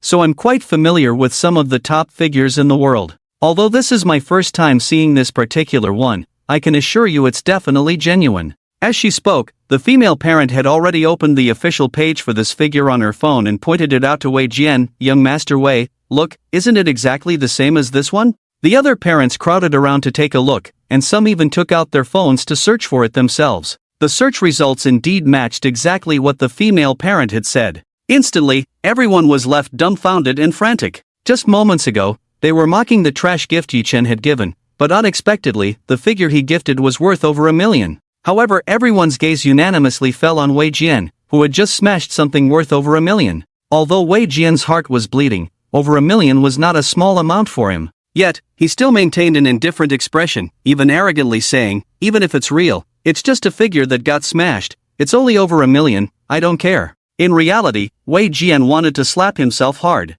What a foolish mistake. The No. 1 Mansion is considered the highest standard reception venue in Qingshan, with the city government holding a 50% stake. The other 50% is held by Long Yi of the Qinglong Society. Today, it was booked by the Black Emperor Group and the city government for a commercial evening event in Qingshan. It was a meeting between the Black Emperor Group and the local power brokers. The strong entry of the Black Emperor Group into Qingshan has been the hottest topic in the business community these past few days. Who wouldn't want to collaborate with the Black Emperor Group? Therefore, for today's evening event, all the major families in Qingshan were eager to get an invitation. The large parking lot at the entrance of the No. 1 mansion was already full of cars. Many uninvited company executives and similar figures squatted at the entrance like street vendors. Some might be hoping to take a chance and sneak into the venue. Others might just want to meet the big shots of Qingshan, as this was a rare opportunity. It was expected that all the prominent figures of Qingshan would attend today's event. Just as Zhang Yao was about to take out her invitation to enter the No. 1 mansion, she was stopped by a piercing voice. "Oh, Zhang Yao, what are you doing here?" Hearing that familiar voice, Zhang Yao frowned slightly, looking at the extravagantly dressed Su Yanfan. "It really is a case of enemies crossing paths. I didn't expect to see you again so soon after parting." Zhang Yao replied indifferently, "Of course, I'm here to attend the party. He. As soon as Zhang Yao finished speaking, Su Yanfan began to mock her, looking at Zhang Yao with a face full of derision, pointing at the No. 1 mansion and asking, "Do you know who is hosting the party at No. 1 mansion tonight?" Zhang Yao naturally understood Su Yanfan's meaning. After glancing at her, she said, "I know, the Black Emperor Group." "Then do you know that all the invited guests tonight are significant figures from our Qingshan? And you are? You are just from a third-rate family. Oh right, your Jiang family is also at the bottom of the third-rate families. And it seems you were kicked out of the Jiang family 5 years ago, right? The Jiang family hasn't said anything about you being welcomed back, have they? Are you trying to say that just because you are now the president of land trading, you think you qualify to attend tonight's party? Just a president of a small company. Look over there, isn't every one of them a company president? Do you think they qualify? Don't you know that tonight's party is by invitation only, 1 invitation per person? Without an invitation, how can you get in? Are you trying to sneak in?" After saying this, Su Yanfan immediately turned to a few security guards at the entrance and said, "Keep an eye on her, don't let her sneak in." The security guards seemed to recognize Su Yanfan and nodded in understanding, then looked at Zhang Yao with a vigilant expression, guarding against her like a thief. Zhang Yao was too lazy to say anything more and directly took out her invitation from her bag and handed it to the security personnel at the entrance. Su Yanfan immediately began to ridicule Zhang Yao. "Oh, did your homework? You even know to prepare a fake invitation in advance. But it's useless, the invitations are all under real name registration. If your name isn't on the list, you still can't enter the venue." After saying this, she reminded the security personnel, "You must check carefully, if someone sneaks in, you can't take responsibility for that." But before Su Yanfan could finish her words, she was immediately slapped in the face. After checking, the security personnel respectfully returned the invitation to Zhang Yao, bowing and gesturing, "Dear honored guest, please come in, an attendant will guide you to the venue." Hearing this, Su Yanfan was instantly stunned on the spot. Her expression froze, as if struck by lightning. Is the invitation in Zhang Yao's hand real? How could that be? What qualifications does she have to obtain an invitation? Whether it was her identity as a Jiang family daughter or as the president of land trading company, it should be far from enough to qualify her for an invitation. For a moment, Su Yanfan felt a bit disoriented. At this moment, Zhang Yao coldly said to Su Yanfan, "You only have one face, can't you save some of it from being lost? Do you think I would do something as foolish as you?" After saying this, Zhang Yao stepped into the No. 1 mansion without looking back. After watching Zhang Yao enter the No. 1 mansion, Su Yanfan's face turned green with anger. After muttering to herself for a while, she threw the invitation at the security personnel and shouted unhappily, "Hurry up!"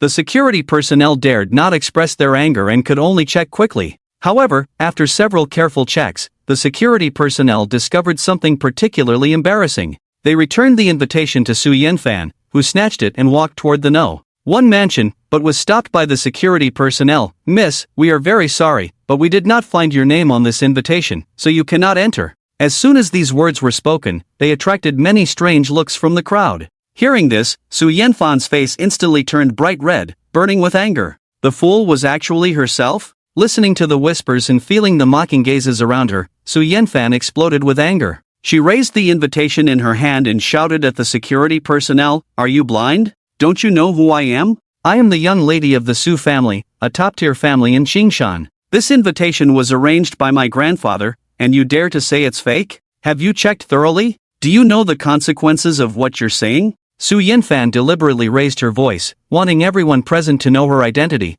to prove that she could not possibly have a fake invitation. But the security personnel, with a bitter smile, said, I'm really sorry, we've checked several times, and your name is not on the list, so we really can't let you in. This made Su Yanfan so furious that she felt like hitting someone. She pointed arrogantly at the security personnel and demanded, "Get your supervisor here right now. I won't waste my time with you small fries." Just then, several figures walked out from the No. 1 mansion. It was Zhuo Xiaohu with 2 subordinates. "Who is making such a ruckus here?" Zhuo Xiaohu said coldly. Su Yanfan didn't recognize Zhuo Xiaohu. She thought he was just the security head for the event, so she was naturally impolite. She glared at Zhuo Xiaohu and said, "How are you handling this slap?" Before Su Yanfan could finish her sentence, Zhuo Xiaohu slapped her hard across the face. The force of the slap knocked Su Yanfan to the ground. Her pretty face was swollen, her mouth was bleeding, and she cried out in pain, tears streaming down her face. Her makeup was ruined, and her expensive evening gown was stained.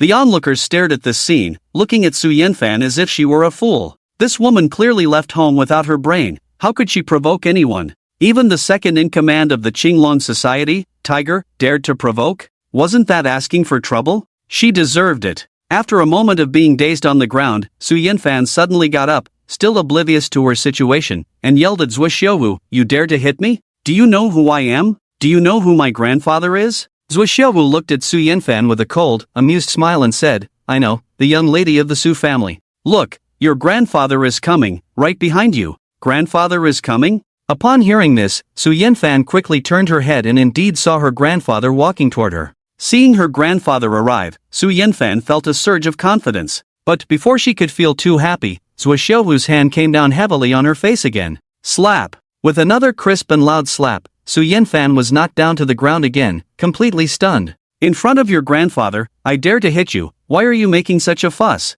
Now I know who you are, but do you know who I am?" Su Yanfan was utterly terrified, looking at Zhuo Xiaohu in panic. Even she, in her ignorance, realized that the person before her was not someone to be trifled with, otherwise, he wouldn't dare to hit her in front of her grandfather. Although the head of the Su family looked somewhat displeased, he still respectfully said to Zhuo Xiaohu, "Tiger, I'm not sure what my granddaughter has done to offend you. She's just a little girl who doesn't understand. I hope you can show mercy and not hold it against her." Tiger? Hearing this name, Su Yanfan's heart trembled violently, nearly scaring her to death. Only then did she realize that the person before her was actually the second in command of the Qinglong Society, Tiger. This was definitely someone her Su family could not afford to provoke. Tiger was fierce by nature and cruel in his methods. Those who dared to provoke him never ended well. Thinking of this, Su Yanfan trembled in fear, looking at Zhuo Xiaohu with a face full of regret, completely losing the arrogance she had just displayed. "You blind fool, hurry up and apologize to Tiger."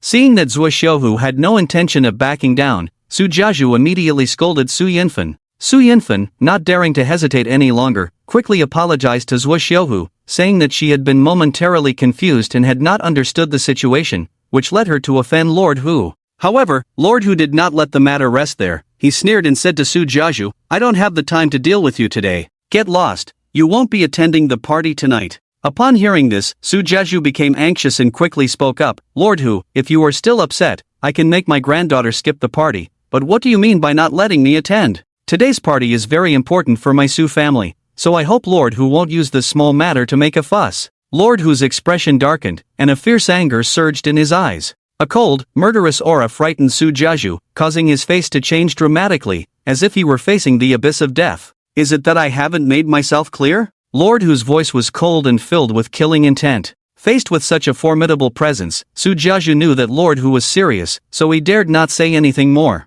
Even though he felt aggrieved, he could only temporarily hold back and avoid confrontation. Su Jiazhu quickly calmed down. As the head of a prominent family, he was not an ordinary person. Thus, he soon understood the underlying issue and got straight to the point. "Lord Hu, we have known each other for decades. You can't possibly deny me attendance at the party over such a trivial matter. Can you give me a reason? If I, Su, have truly offended you, I will accept whatever you decide afterward. But today, can we settle this matter fairly?" After a cold glance at Su Jiazhu, Zhuo Xiaohu stepped closer and lowered his voice, saying, "The Black Emperor Group has ordered me not to allow your Su family to attend." And as for the reason, he did not finish his sentence but glanced at Su Yanfan on the ground. The implication was clear. Su Jiazhu's face instantly turned cold as he looked sternly at Su Yanfan, who was once again bewildered. "Come with me," Su Jiazhu said coldly to Su Yanfan before turning and striding away. Meanwhile, in a room on the top floor of Mansion No. 1, Yi Chen stood quietly by the floor-to-ceiling window, with the Black Emperor respectfully standing behind him. This was all arranged by Yi Chen. At the entrance of Mansion No. 1, Jiang Yao had not left. She had just witnessed everything unfold. Although she felt somewhat pleased, she was also filled with inexplicable doubts. Wasn't this a bit too coincidental? Su Yanfen had just provoked her, and immediately someone dealt with her? And she wasn't even allowed to attend the party. Was it really just a coincidence? Or, how could you be so blind as to offend a big shot from the Black Emperor group?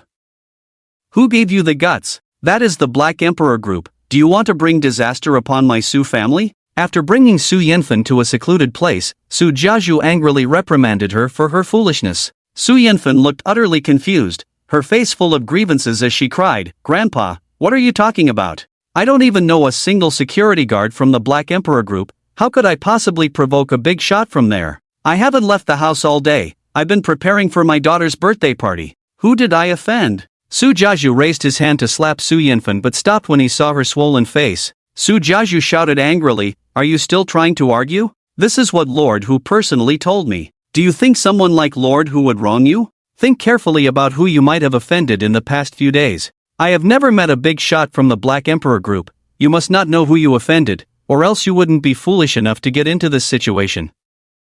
Who has she offended these past 2 days? She hasn't offended anyone, has she? If we really have to say who she offended, then it can only be Yi Chen and Jiang Yao? Could it be them?" The head of the Su family furrowed his brows immediately. "Yi Chen, Jiang Yao? Who are they?" Su Yanfen briefly introduced the two, and after hearing this, the head of the Su family couldn't help but frown even deeper. If that's the case, then it doesn't seem like it's them, right? Su Yanfen shook her head vigorously. "Grandpa, in the past few days, aside from the company and home, I haven't been anywhere else. I really haven't offended anyone else." The head of the Su family frowned even deeper, his expression cold and contemplative. After pondering for a moment, he said in a deep voice, "Jiang Yao is from the Jiang family. She must have nothing to do with the Black Emperor group. As for that Yi Chen, I haven't heard of him, but his return to Qingshan coincides with the Black Emperor group entering Qingshan. Perhaps this isn't a coincidence. I'll call Chief Ma and have him check Yi Chen's profile." After saying this, the head of the Su family took out his phone and called Chief Ma. On the other end of the line, Chief Ma was so startled by the head of the Su family's request to check on Yi Chen that he nearly dropped his phone, immediately refusing. The head of the Su family, not giving up, subtly asked Chief Ma if Yi Chen had any connection to the Black Emperor group, but Chief Ma naturally dared not reveal anything and quickly made an excuse to hang up. Although the head of the Su family didn't get a specific answer from Chief Ma, he had already formed a conclusion in his heart. The head of the Su family looked at Su Yanfen with a serious and authoritative expression. "Yi Chen is very likely a big shot in the Black Emperor group. He is still at your home, right? Let's go, take me to see him." On the top floor of Mansion No. 1, the Black Emperor respectfully said to Yi Chen, "Boss, Chief Ma just called and said the head of the Su family is already inquiring about you." Yi Chen smiled coldly. It seems the head of the Su family isn't foolish. Perhaps the head of the Su family has already guessed that you are a big shot in the Black Emperor group. The Black Emperor added. Yi Chen didn't seem to care much. It doesn't matter. If he guesses, he guesses. The identity of the Black Emperor group is not important. Even if he really guessed it, it's just a guess. He's a smart man. He definitely won't spread it around. The Black Emperor nodded. That was true. The Black Emperor thought for a moment and then said, "Boss, the madam has already entered the party. Aren't you going to make an appearance?" Yi Chen shook his head. "Forget it. It wouldn't be good to explain my appearance. Jiang Yao is a very smart woman. She has already started to suspect me. I just had Zhuo Xiuhu take care of Su Yanfen a bit, and if I show up again, she will definitely guess my connection to the Black Emperor group. After all, the Black Emperor group is a force in the underworld. Jiang Yao might not like it, and I don't want her to think I'm a bad person."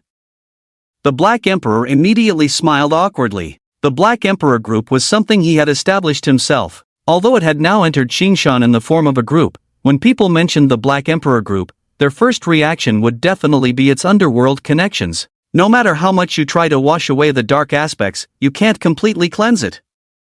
The darkness is the mark of the Black Emperor group. How can it be washed away? Yi Chen continued, "I just came to take a look around and see Jiang Yao. Yuan is still at home waiting for me. I need to go back and accompany her. As for here, just keep an eye on things for me, and report to me immediately if anything happens." The Black Emperor immediately nodded in acknowledgement. 20 minutes later, Yi Chen returned home. As soon as he got out of the car, Yi Chen's brows furrowed coldly, a glint of cold light shooting from his eyes. Yi Chen swiftly dodged an attack. Before the person behind him could strike again, Yi Chen launched a lightning-fast counterattack, delivering a powerful punch that sent the attacker flying. Yi Chen swiftly moved and grabbed the ambusher who had flown out, firmly gripping his neck. Only then did he see clearly that the ambusher was a man in his 30s with a buzz cut. Dressed in black, tall and muscular, with a face as sharp as a knife, he was a top-tier expert. However, in front of Yi Chen, he was clearly not enough to be taken seriously. At that moment, a heavy voice suddenly rang out, "Yi Chen, stop!" Hearing this voice, Yi Chen frowned and turned to look. He saw an elderly man in his 60s standing there, protected by a group of black-clad individuals. The old man looked at Yi Chen with a kind expression, as if a grandfather were looking at his grandson, his face full of warmth. Upon seeing the old man, Yi Chen finally released his grip. The black-clad man respectfully bowed to Yi Chen before silently retreating behind the old man. Yi Chen walked over to the old man and calmly called out, "Elder Fifth." Elder Fifth turned around, and the black-clad guards parted to make way, revealing several specially armored bulletproof vehicles behind them. One of the vehicles opened its door. Elder Fifth smiled at Yi Chen and said, "Shall we sit in my car and chat for a bit?" In response to Elder Fifth's invitation, Yi Chen remained indifferent, his expression devoid of any emotion as he replied, "I have nothing to discuss with your council, nor do I have any reason to sit with you. My daughter is still waiting for me at home. I must take my leave." With that, Yi Chen turned to leave, showing no regard for the situation. However, just as he turned, several black-clad guards swiftly moved in front of him like phantoms, blocking his path. These were all elite soldiers of the Dragon Kingdom, each possessing immense strength. Yet, Yi Chen clearly did not regard these soldiers as a threat. He coldly glanced at the guards blocking his way and said, "Get out of my way, don't force me to take action." The guards showed no intention of moving, they were not afraid of death. Without Elder Fifth's command, they would certainly hold their ground. Looking for death. Just as Yi Chen was about to act in anger, Elder Fifth spoke again, "Yi Chen, I came to find you today for 3 reasons. First, concerning your safety. Second, concerning the safety of the Dragon Kingdom. And third, concerning the peace of the world. Of course, more importantly, it also relates to the safety of your wife and daughter. I believe you have no reason to refuse, do you?" Yi Chen looked deeply at Elder Fifth, his expression still cold, and casually said, "Just get to the point, don't waste my time returning to my daughter." Elder Fifth sighed with a bitter smile and said, "The Emperor of the Snow Country knows you left the prison dragon ship and was furious, amassing 1,000,000 troops at the border, displaying an intent to go to war with our Dragon Kingdom. The Emperor of the Snow Country's envoy has also submitted a formal letter to our Dragon Kingdom's ruler, demanding that we hand you over, or else they will declare war on us. Besides the Snow Country, other nations are also protesting against us for your release of those unparalleled criminals. Currently, a coalition of 30 nations has been formed, gathering 500,000 soldiers, heading to the border, intending to jointly invade our Dragon Kingdom." Hearing this, Yi Chen's expression remained utterly indifferent, showing no reaction whatsoever. It was as if these matters had nothing to do with him. Seeing Yi Chen's complete lack of response, Elder Fifth's brow furrowed slightly, and his expression darkened. After glancing at Elder Fifth, Yi Chen said, "Rest assured, once my Heavenly Abyss Hall is organized, I will head to the border and repel all invading enemies. With my Heavenly Abyss Hall here, no enemy forces can step into our Dragon Kingdom's territory even a single step. This is the sacred mission of my Heavenly Abyss Hall, and it is the very reason for our existence. Even if this matter has nothing to do with me, I will still have the Heavenly Abyss Hall take action.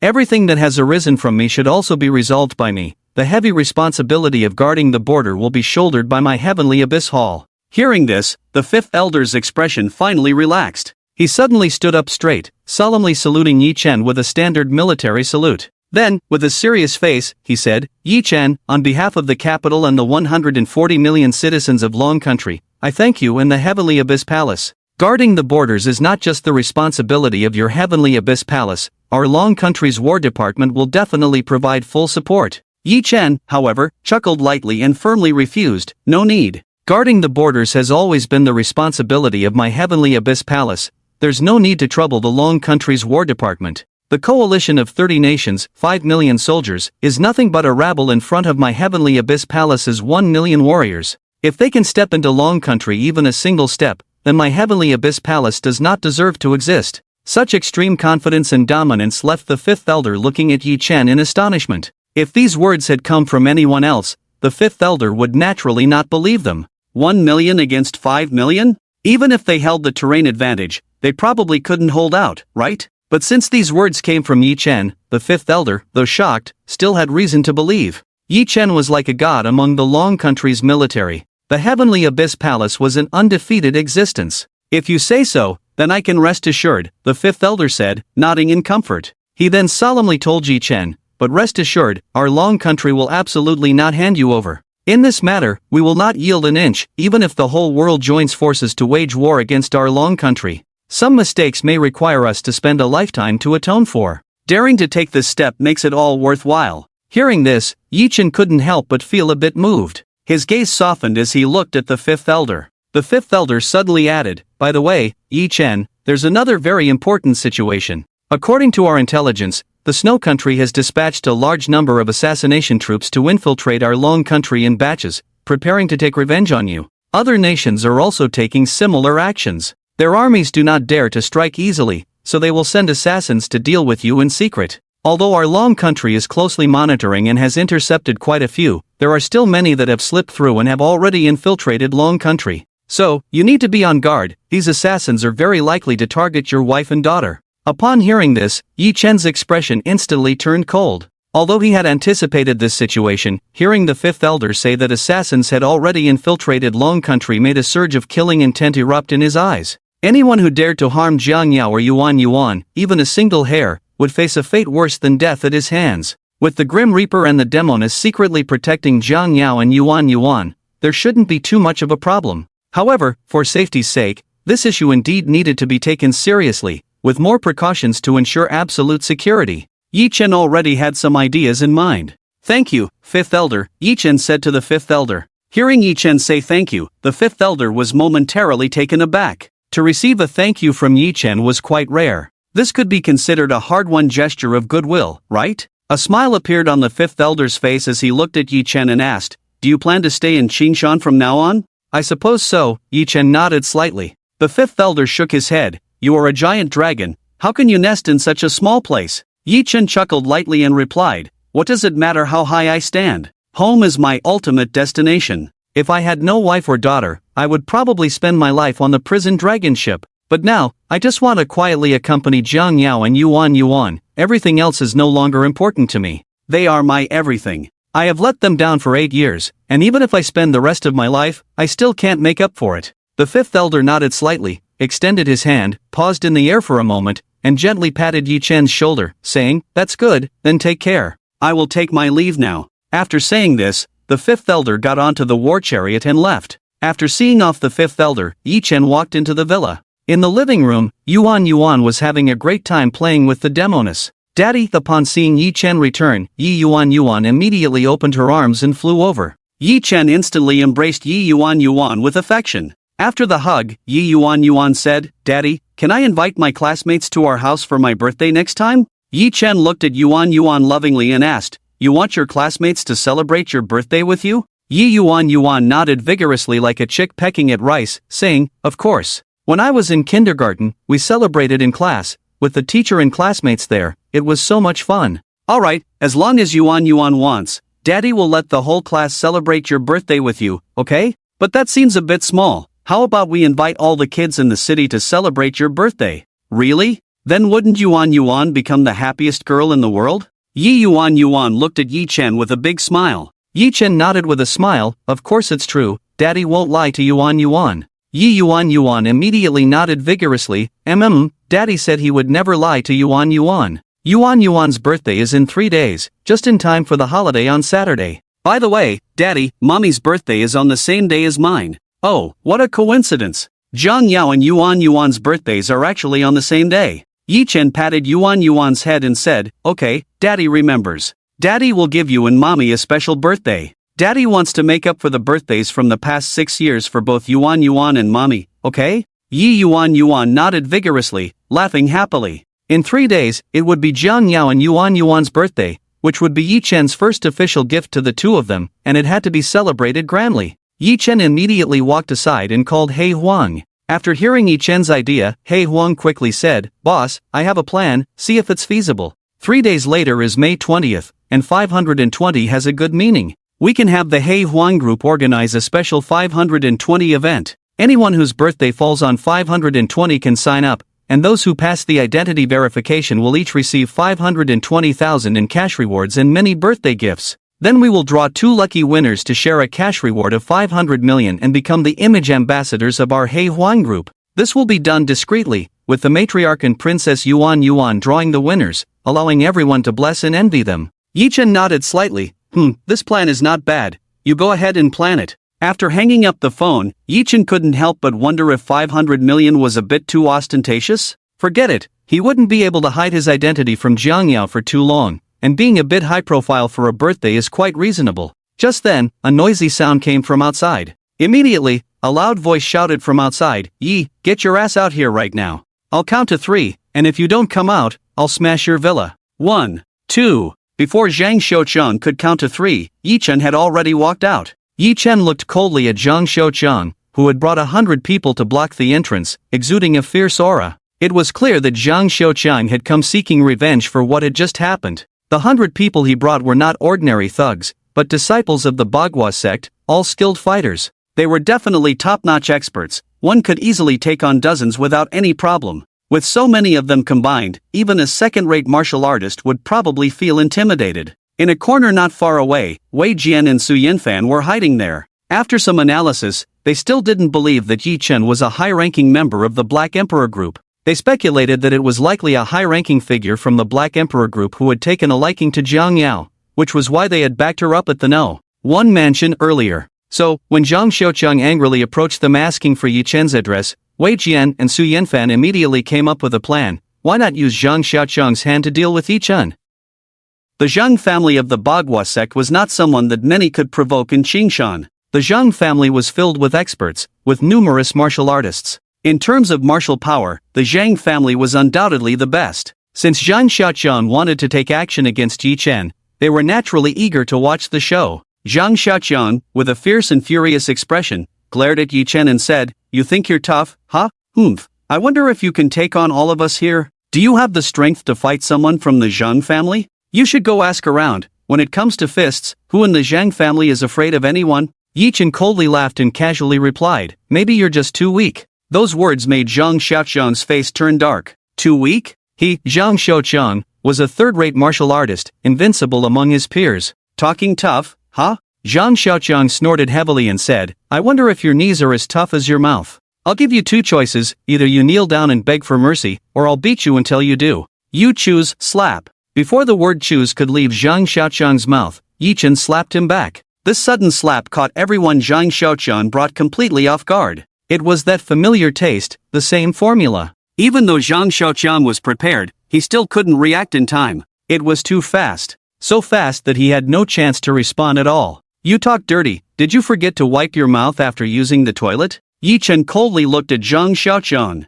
After a long moment of shock, Zhang Xiucheng suddenly reacted and roared, "Brothers, let's kill him together." Meaningless. Before he could finish the last word, Yi Chen slapped him again. This time, the force was great enough to send Zhang Xiucheng flying. Bang bang bang. Before those people could make a move, Yi Chen launched his attack like lightning, with an incredible speed, taking down everyone in a matter of moments, leaving them either injured or incapacitated. One by one, they lay on the ground, moaning in pain, unable to get up. The only one still standing was the stunned Zhang Xiucheng. He looked in disbelief at the group lying on the ground and then fixed his gaze on Yi Chen. How could this be so strong? He hadn't even seen what had happened. Everything occurred too quickly. He found it hard to believe how Yi Chen had done it. A second-rate martial artist shouldn't be this strong, right? Could it be that Yi Chen was a first-rate martial artist? But how could that be? A first-rate martial artist under 30? That was simply unheard of. Isn't it better to live well? There are millions of paths in the world. Why do you like to seek death?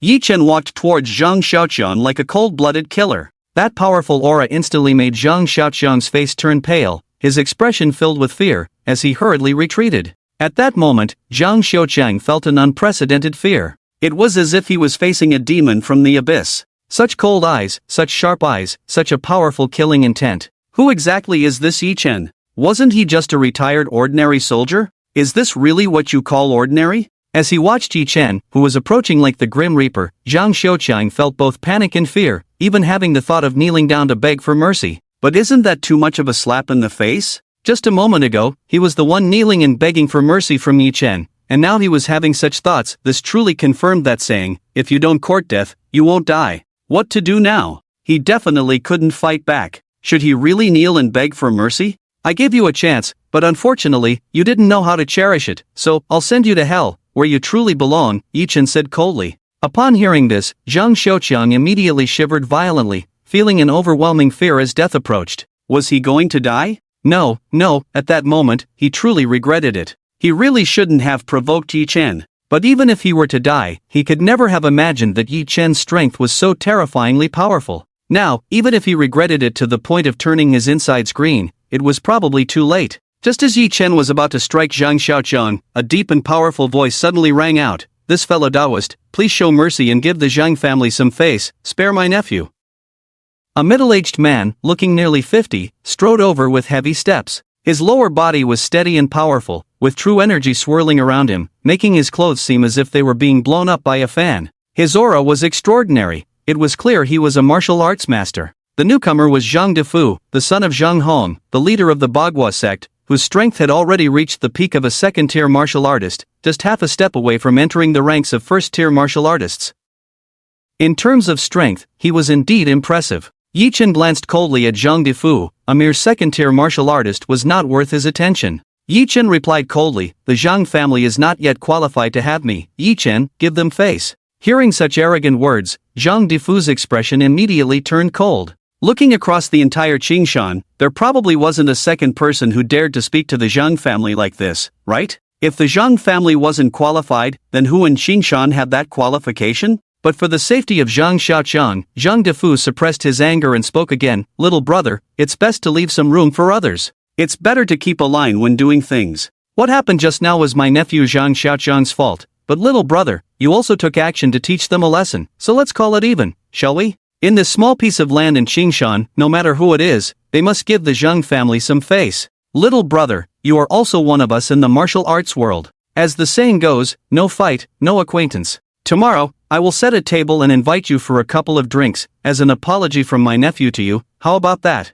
Yi Chen looked at Zhang Defu with a half-smile and asked, "Is your Zhang family very strong?" Zhang Defu cleared his throat and said, "I can't say we're very strong, but in Qingshan, there shouldn't be anyone who can provoke us, that's all I can say." The implication was that he was warning Yi Chen not to be ungrateful. Yi Chen immediately sneered, "Is that so? Since no one in Qingshan can provoke you, then I will provoke you. I want to see just how strong your Zhang family is to dare ask me, Yi Chen, for face. I'll give you one night to prepare. Tomorrow at 9 in the morning, I will come to visit. Don't say I'm bullying your Zhang family, you can call anyone you want, and if they can touch me even once, I'll consider it a loss. Remember, the opportunity is only given to you once. Now get lost." With that, Yi Chen turned and entered the villa, leaving behind Zhang Defu, whose face was as cold and gloomy as the depths of hell. He had never seen someone so arrogant before. "Humph, tomorrow I want to see if this kid dares to go to the Zhang family. Thanks to a few friends for their gifts, thank you for your support, and once again, I ask for good reviews, they are very important for the book's success, thank you." It wasn't until after 9 in the evening that Jiang Yao returned home. Today was a day full of gains for Jiang Yao. It was also her first time attending such a high-profile gala. Not only that, but she also hit it off with Yi Rao, the president of the Black Emperor Group, and was fortunate enough to chat with her for a bit. With Yi Rao backing her up, Jiang Yao became one of the most eye-catching figures at the gala. Many big shots from Qingshan took the initiative to come over and get to know Jiang Yao, exchanging contact information. In the workplace, Jiang Yao was a true strong woman, and she handled such grand occasions with ease. Seeing Jiang Yao so happy made Yi Chen very pleased. Jiang Yao and Yuan's happiness was Yi Chen's greatest joy. Yi Chen accompanied Jiang Yao and soon lulled Yuan to sleep. As Yi Chen stood up to leave, Jiang Yao suddenly called out to him, "Do you have time to chat for a bit?" Yi Chen smiled at Jiang Yao, "Of course I have time." Jiang Yao walked to the balcony, resting her chin on her hands as she gazed at the night sky. The evening breeze gently brushed against her cheeks, lifting a few strands of hair. From this angle, Jiang Yao had a different charm that captivated Yi Chen. "Why are you staring at me?" Jiang Yao felt a bit shy under Yi Chen's gaze. Yi Chen blurted out, "You look really beautiful." "Put." Jiang Yao stifled a laugh, playfully scolding, "Smooth talker." However, being complimented by someone she liked felt quite nice. "You look even better when you smile," Yi Chen said earnestly. "Put." Jiang Yao couldn't help but laugh even more. But then she felt she should be a bit reserved, stopping her laughter and becoming serious. "Yi Chen, do you really think you are my lucky star?" "Lucky star?" Yi Chen looked at Jiang Yao. Jiang Yao nodded slightly. "Look, ever since you came back, I got promoted and received a raise, landing a position I never even dreamed of. Tonight, I was also very fortunate to attend such a high-profile gala, giving me the chance to enter the top business circle of Qingshan. Before you came back, I felt my life was in darkness. After you returned, it became bright. Now I live in such a large villa, drive such a nice car, and earn such a high salary. Everything feels so dreamy. Yi Chen smiled and asked, "So do you like it this way now?" Zhang Yao nodded, "Of course I do, but compared to material things, I actually prefer the position of president. It's not that I love vanity, but I've always wanted to achieve something in my career. I've been interested in business since I was young. I studied finance and business management in college. I thought I could make a big splash in the Jiang Group after graduation, but I didn't expect. However, fate has been kind to me. It closed one door but opened a window." Yi Chen joked, "So your ultimate wish is to be a domineering female president?" Zhang Yao chuckled self-deprecatingly, "My ultimate wish in college was to create a company worth 100 billion. Looking back, I was really naive when I was young." Yi Chen replied, "That's just 1,000 small goals. It's not an absolutely impossible dream. As Lei Busi said, dreams are still important. What if they come true? I believe in you, you can definitely make it happen. For my soft rice dream, you go for it." Soft rice? Just this villa alone is worth several hundred million. Is there really such a thing as eating soft rice? Zhang Yao looked deeply at Yi Chen, as if trying to see through him. After a long while, she said meaningfully, "Yi Chen, why do I feel like I can't see through you? I've been thinking these past few days, who exactly are you? I still feel like I know nothing about you." Yi Chen looked at Zhang Yao, naturally understanding the meaning behind her words. After a moment of silence, Yi Chen looked at Zhang Yao seriously and said, "I do have some secrets that I can't tell you for now. Give me 3 months, and I'll let you know everything, okay?" Zhang Yao glanced at Yi Chen and nodded, "Alright, then I won't ask." "Perfect, in 3 months, I can get to know you better. It's getting late, I'm going to take a shower and rest." After saying goodbye to Zhang Yao, Yi Chen returned to his room. "Come out," Yi Chen said to the dark balcony. 3 figures immediately emerged like ghosts, respectfully bowing to Yi Chen. He Huang reported to Yi Chen, "Boss, the 520 birthday plan has been prepared by Yi Rao, and it will be launched for promotion tomorrow, with a budget of 1 billion. Yi Chen nodded slightly. Spending $1 billion on a birthday was unimaginable even for the 3 major families of Qingshan. But if it weren't for the fear that Zhang Yao might not be able to accept it all at once, Yi Chen would have wanted to angrily spend 100 billion. He Huang continued, "Boss, you don't need to handle the Zhang family personally, I can send Lu Jinlong to do it?" Yi Chen waved his hand, "Since I'm free anyway, I can't go back on my word after saying I'll visit tomorrow." He Huang dared not say more. Yi Chen's gaze fell on the 3 of them, and he said seriously, "There's one more thing I need you to do. Each of you should bring over some loyal elites to secretly protect Zhang Yao and Yuan. It might not be peaceful in the near future, so we need to be a bit vigilant." The god of death immediately said, "Boss, all 10 judges from my death hall have arrived in Qingshan. They are the most loyal and strongest assassins under my command. The safety of the mistress will be entrusted to me. Even if I and the 10 judges die, we will absolutely not let anyone harm a single hair on the mistress." He Huang then said, "Boss, I've already sent the 4 guardians and the 8 golden men to Qingshan as fast as possible. They should all be in place tonight." The demoness added, "Boss, I've ordered the 12 golden hairpins from my Tianji tower to come to Qingshan. They can arrive tonight." Yi Chen nodded slightly, "God of death, you and your 10 judges will be responsible for protecting Zhang Yao. Demoness, you and your 12 golden hairpins will protect Yuan. He Huang, your 4 guardians and 8 golden men will serve as backup forces, to be used when necessary." The 3 immediately accepted their orders. He Huang suggested to Yi Chen, "Boss, you shouldn't let those people leave. If we keep them all here, even if the King of Heaven comes,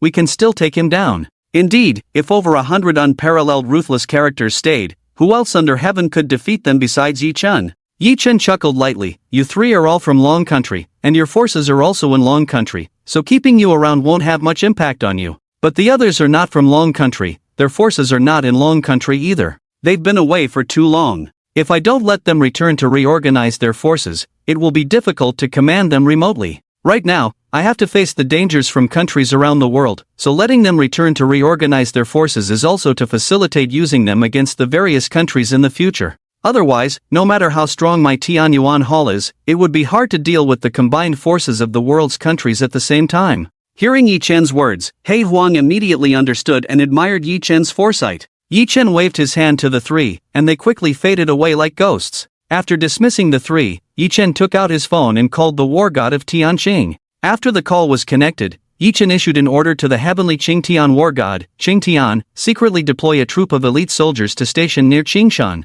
There's no need for too many, 3,000 will suffice. Act discreetly and maintain confidentiality. After giving the instructions, Yi Chen hung up the phone. This move was also a precautionary measure, preparing for any unforeseen circumstances. Once everything was in place, Yi Chen finally felt at ease. He went to the balcony, sat cross-legged on the ground, and closed his eyes to begin his cultivation. The bright moonlight bathed Yi Chen, enveloping him in a silvery glow. But soon, a misty aura suddenly surged from within Yi Chen, transforming into an azure dragon that coiled around him, an extraordinary sight. The next day, Jiang Yao, after finishing the breakfast meticulously prepared by Yi Chen, drove to work as usual. However, as soon as she drove out of the Tangong Villa area, her path was blocked by a car. Seeing a man and a woman getting out of the car, Jiang Yao frowned slightly, rolling down her window with a hint of displeasure to address the pair who approached her. Wei Jian, Su Yinfan, I need to get to work, please move aside. Jiang Yao was well aware that the visitors had ill intentions, clearly coming after her due to yesterday's incident. The humiliation Su Yinfan suffered at the entrance of the No. 1 mansion yesterday had nothing to do with her, Jiang Yao. Su Yinfan smiled maliciously and said to Jiang Yao, you probably don't know that your man is in grave danger today, right?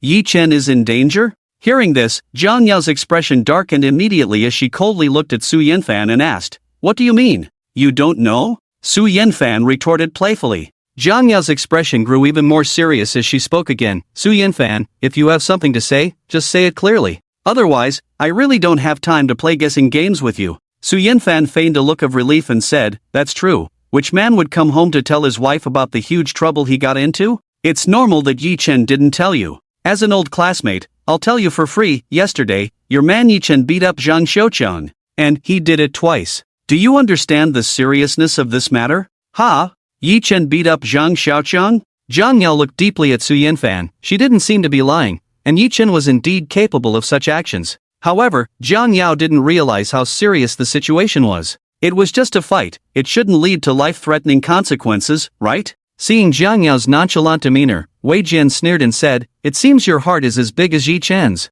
You both really think too simply about things. Jiang Yao, you should know my relationship with Zhang Xiuqiang, he's my closest buddy. I can responsibly tell you that Zhang Xiuqiang will take action against Yi Chen today, and it will be lethal. The Zhang family of the Gossip Gate is not only a top family in Qingshan but also the strongest martial arts family in Qingshan. The Zhang family is built on martial prowess, with experts aplenty. You should know that martial artists tend to have fiery tempers and don't consider the consequences of their actions. If Zhang Xiuqiang really decides to make a move today, Wei Jian didn't continue, instead laughing with a hint of schadenfreude, leaving Jiang Yao with endless possibilities to imagine. Hearing Wei Jian's words, Jiang Yao's expression sank to the lowest point. She finally realized the danger. Seeing that their words had taken effect, Wei Jian and Su Yinfan smiled and returned to their car. After hesitating for a moment in her car, Jiang Yao quickly drove away. However, she wasn't heading to the company but to the Zhang family.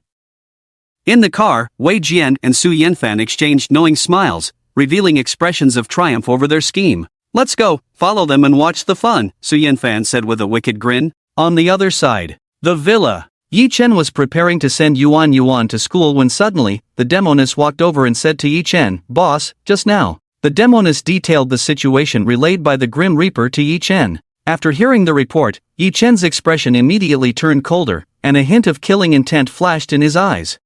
Wei Jian and Su Yinfan, I was too lazy to bother with you, but since you insist on seeking death, then I shall grant your wish. Zhang family, Yi Chen said to the demoness, you take Yuan to school. After saying that, Yi Chen drove away, heading to the Zhang family, while also sending orders to the Black Emperor. 20 minutes later, Jiang Yao arrived at the Zhang family. The Zhang family's villa was exceptionally grand, covering an area of over 1,000 square meters. The courtyard alone exceeded 500 square meters. The modern European-style villa exuded an air of magnificence. The entire Zhang family usually lived here. Surrounding the Zhang family's villa were dozens of other villas. These people were either collateral relatives of the Zhang family, disciples of the Zhang family, or some who worked for the Zhang family. It could be said that this vast area was entirely the Zhang family's territory. The Zhang family of the 8 Trigrams sect had a legacy of over 100 years in Qingshan, holding a prestigious reputation. It would not be an exaggeration to say that about 80% of the martial artists in Qingshan had come from the Zhang family.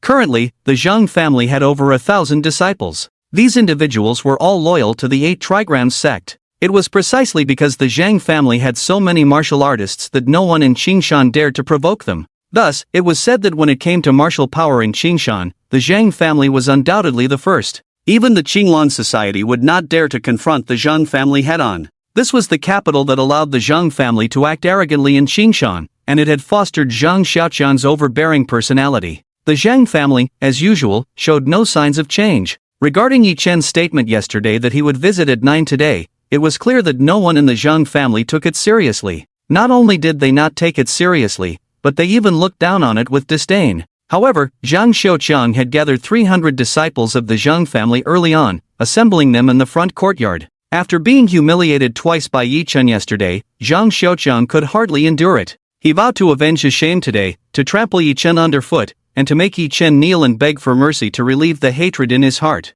Zhang Xiaoqiang looked at the neatly lined up disciples of the Zhang family, all dressed in black martial arts uniforms. With a defiant expression and a spirited demeanor, filled with anger and ferocity, he addressed the 300 disciples. Brothers, you are all the most outstanding disciples of the Zhang family, each with exceptional skills and accomplishments in martial arts. Soon, a reckless kid who doesn't know the heights of heaven and earth will come to provoke our Zhang family. If he dares to come today, then beat him to death. The dignity of the Zhang family cannot be provoked by anyone. At that moment, Zhang Yao, like an ice goddess, strode over with heavy steps. Her stunning beauty immediately captured the attention of all the men. A cold woman has a certain charm that can ignite a man's desire to conquer. Seeing Zhang Yao, Zhang Xiaoqiang was somewhat surprised. Back in school, he had been a loyal pursuer of Zhang Yao, but unfortunately, he had always been rejected. It had been many years since he last saw Zhang Yao, and seeing her again involuntarily stirred up the restlessness that had been buried for years. Zhang Xiaoqiang immediately smiled at Zhang Yao and said, "Zhang Yao, long time no see," but Zhang Yao did not give Zhang Xiaoqiang a good look. Instead, she coldly said, "You gathered so many people to deal with Yi Chen?"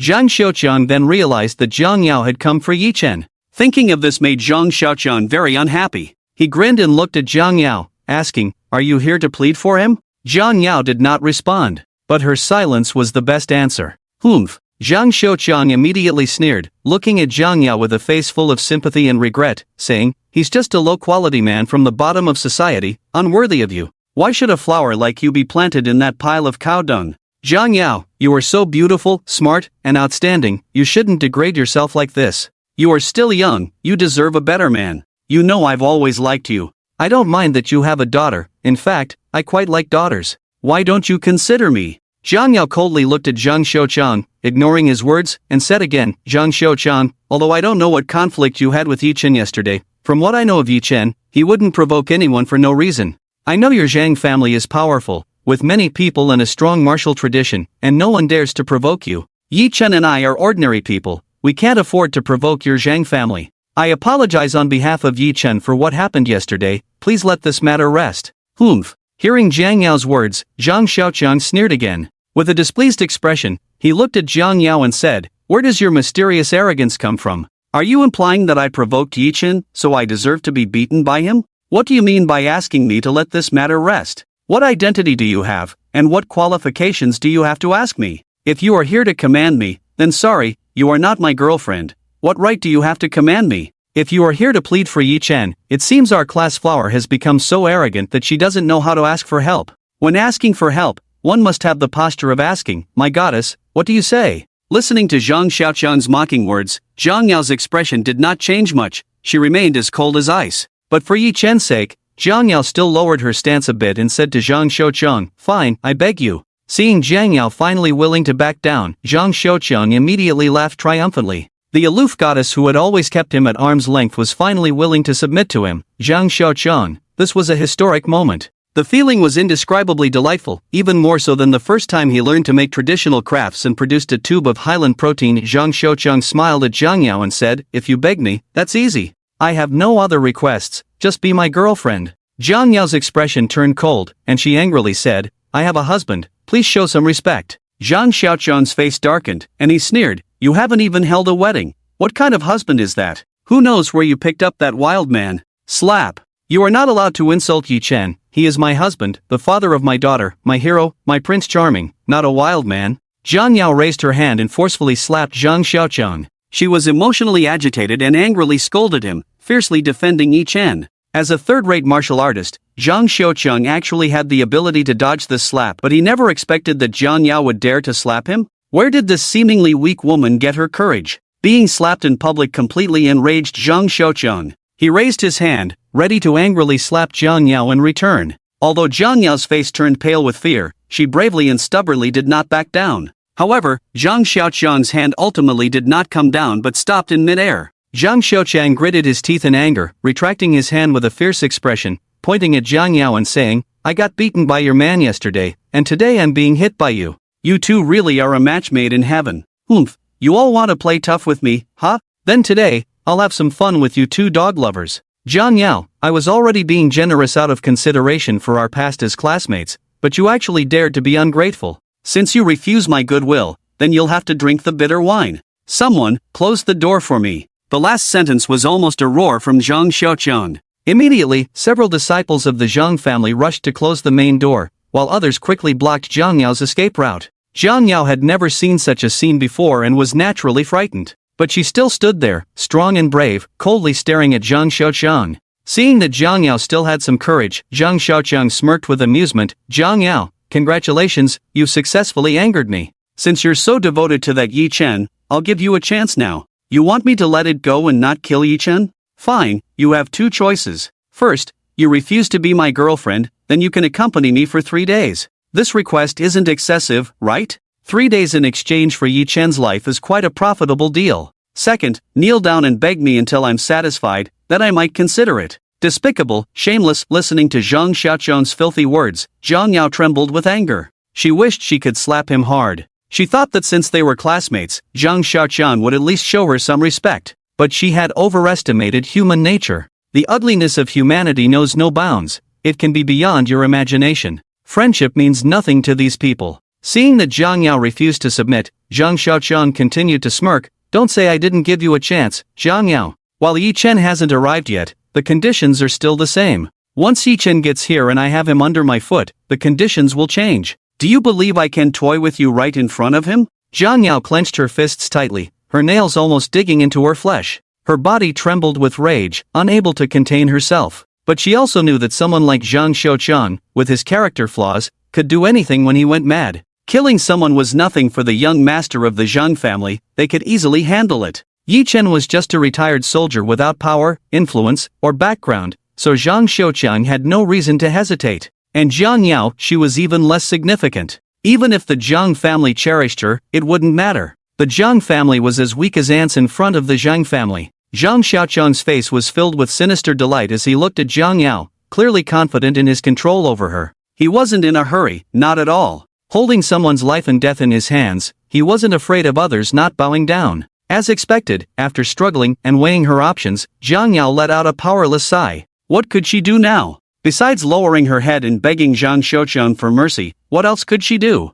Even if Yi Chen was strong, facing the Zhang family was a dead end. No matter what, she couldn't let anything happen to Yi Chen. She had waited 8 years for him to return, and everything was finally starting to develop in a good direction, giving her some hope and dreams for the future. She didn't want everything to feel like a fleeting dream, dissipating once she woke up. Jiang Yao ultimately made her decision. She suddenly raised her head, her eyes filled with unwavering determination, and coldly looked at Zhang Xiaocheng. "Alright, I'll kneel down and beg you to spare Yi Chen." With that, Jiang Yao began to kneel before Zhang Xiaocheng. However, there wasn't much satisfaction on Zhang Xiaocheng's face. In fact, he preferred Jiang Yao to agree to accompany him for 3 days. Even if he couldn't win her heart, he still wanted to have her by his side. But just as Jiang Yao's legs slightly bent, preparing to kneel down, an angry voice, cold as a killing god, suddenly echoed throughout the Zhang family. "Zhang Xiaocheng, you're seeking death." The thunderous voice rolled in like a storm, shocking everyone present. Zhang Xiaocheng couldn't help but take 2 steps back in fright, a lingering fear in his heart.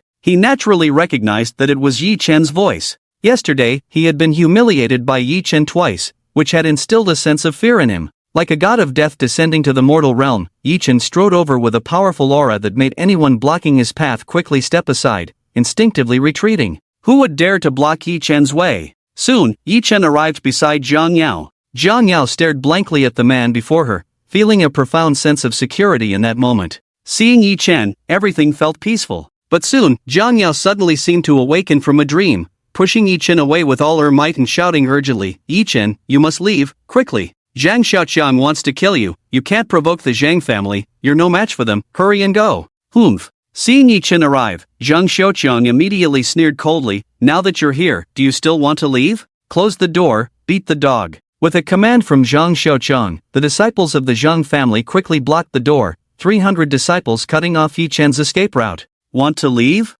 It's not that easy. Why did you come over? I can handle this," Jiang Yao reproached Yi Chen. But after saying that, she placed her hand in front of Yi Chen, coldly looking at Zhang Xiaoqiang, whose expression was gradually becoming crazed, and said, "Zhang Xiaoqiang, you already promised that as long as I kneel, you would let Yi Chen go. I hope you won't go back on your word." After saying this, Jiang Yao was about to kneel down to Zhang Xiaoqiang, but was pulled back by a large hand, preventing her from kneeling. Jiang Yao immediately felt anxious, trying hard to push Yi Chen's hand away, but how could she possibly move him even a little? "Yi Chen, let go of me. We can't afford to provoke Zhang Xiaoqiang, don't act impulsively. My daughter and I both need you, you can't get into trouble. It's just kneeling, it won't cost you anything. As long as you're fine, that's all that matters." Hearing Jiang Yao's words, Yi Chen's anger surged violently. He looked at Zhang Xiaoqiang with a cold, murderous gaze, and with just one look, he had already sentenced Zhang Xiaoqiang to death. Zhang Xiaoqiang was seeking death. Retracting his gaze, Yi Chen immediately turned to Jiang Yao with a gentle, pained expression and said, "You are my woman, and no one in this world deserves to make you kneel.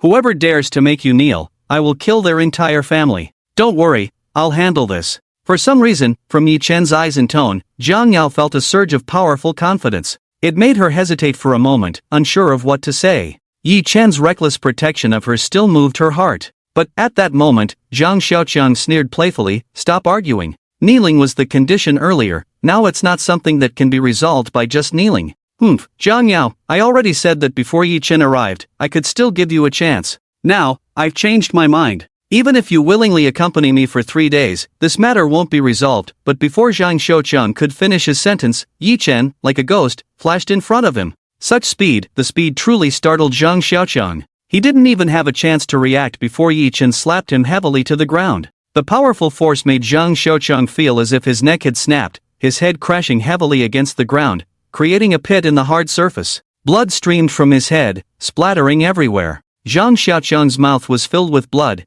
and he felt as if his jaw had been dislocated, leaving him momentarily unable to move. His face was a mess of cuts and bruises, half of it ruined. Endless pain surged over him like a tidal wave, completely dazing Zhang Xiaoqiang. It was truly the case of speaking the harshest words and receiving the most brutal blows. As a third-rate martial artist, he had been knocked down by a single slap, unable to muster the strength to stand. Yi Chen naturally did not give Zhang Xiaoqiang a chance to get back up. As Zhang Xiaoqiang fell, Yi Chen's foot swiftly stomped down on both of Zhang Xiaoqiang's knees. Crack! Crack! The crisp, chilling sound of bones shattering echoed throughout the front yard of the Zhang family. The 300 disciples of the Zhang family felt their scalps tingle, their hearts racing, staring in shock and fear at the scene. They were momentarily dumbfounded, unsure of how to react. Such a situation was clearly something they had never anticipated. They were all stunned, unable to comprehend what was happening.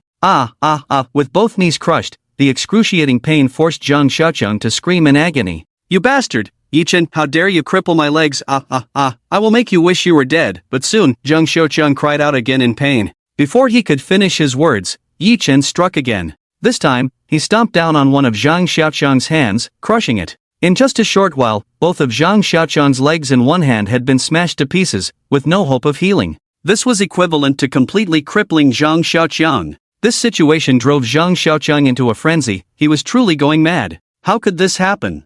How insane must Yi Chen be to dare to do such a heartless thing? In his own Zhang family, Yi Chen actually had the audacity to cripple him? Say less, it won't do you any harm. You only have one hand left, and you're still shouting? Yi Chen looked at Zhang Xiaoqiang coldly, like a god of death. From his elevated position, his imposing aura was even more overwhelming, like a demon. Zhang Xiaoqiang wanted to curse Yi Chen again, but as the words reached his lips, he slammed on the brakes and stopped. He knew very well that if he dared to provoke Yi Chen again, Yi Chen would definitely crush his last hand as well. If all 4 limbs were crippled, then he would truly be better off dead. Living would hold no meaning at all. Beside them, Jiang Yao was frozen in shock, like an ice sculpture. She had not expected Yi Chen to be so ruthless, directly crippling Zhang Xiaoqiang. Today's events would likely be impossible to resolve. Now, Yi Chen had completely offended the Zhang family. What to do? For a moment, Jiang Yao felt a bit disoriented, unsure of what to do. Faced with the colossal Zhang family, she was truly filled with fear and despair.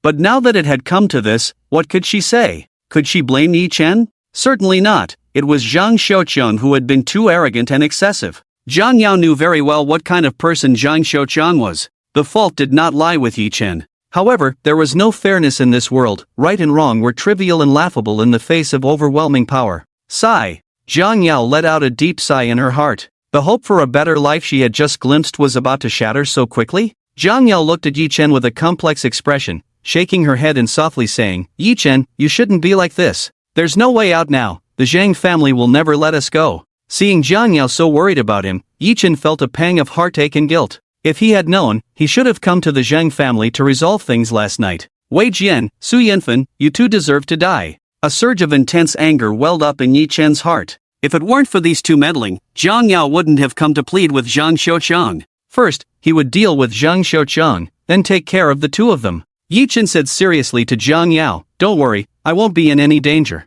It's just a Zhang family, they can't do anything to me. When it comes to fighting, I've never been afraid of anyone. What kind of grand scene haven't I seen? I've faced a million-strong army without fear, so how could I be afraid of a small Zhang family? Jiang Yao, you should leave first. The next scene might be a bit unsuitable for you to watch." With that, Yi Chen pulled Jiang Yao outside. Jiang Yao desperately shook her head, refusing, "No, I won't go," but Jiang Yao had no way to resist and was soon pushed out of the Zhang family's main door by Yi Chen. After pushing Jiang Yao out, Yi Chen locked the door behind him and coldly stared at the Zhang family members like a grim reaper. Bang! Bang! Bang! Outside, Jiang Yao pounded on the Zhang family's door with all her might, but it wouldn't budge. Anxious, her eyes turned red, and her eyelids became slightly moist. She was flustered and terrified, looking utterly at a loss. Seeing that knocking was futile, Jiang Yao didn't give up. Instead, she quickly calmed down. "No, I have to find a way to save Yi Chen. I can't just watch him die at the hands of the Zhang family. The Zhang family is known for their ruthless actions, especially since Yi Chen has already crippled Zhang Xiaoqiang." Jiang Yao's mind raced. What could she do to save Yi Chen? She was just a weak woman with no power. Should she ask her grandfather? Although Yi Chen had saved her grandfather's life, that clearly wouldn't work. Not to mention her grandfather would never agree. Even if he could, he wouldn't have the ability to save anyone. The Zhang family was too weak in front of the Zhang family. Besides her grandfather, who else could she turn to? Wait, suddenly, a thought struck Jiang Yao. She remembered someone she had just met yesterday. President Yi Rao. If she is willing to help, perhaps the Zhang family would give her some face. Yes, now the only person I can ask for help is President Yi Rao. Even if I have to risk my reputation, I can't care about that anymore. Without any hesitation, Jiang Yao jumped into her car and headed for the Black Emperor Group. A group of martial artists from the Zhang family rushed out upon hearing the news. The Zhang family was prosperous, with the current head, Zhang Hong, having more than 10 brothers. By the time of Zhang Xiaoqiang's father, Zhang Dishing, there were as many as 40 or 50 brothers. Although some had already branched out to develop their own paths, most still remained in the Zhang family. In Zhang Xiaoqiang's generation, the number had directly reached nearly 100. However, only about a third of them usually stayed at the Zhang family's ancestral home. Even with just a third, the number was still considerable. Among the third generation of the Zhang family, Zhang Xiaoqiang was undoubtedly the most outstanding, a true prodigy. He was also the future hope of the Zhang family. Barring any accidents, he would surely hold the power of the Zhang family in his generation. Therefore, when the martial artists of the Zhang family saw Zhang Xiaoqiang,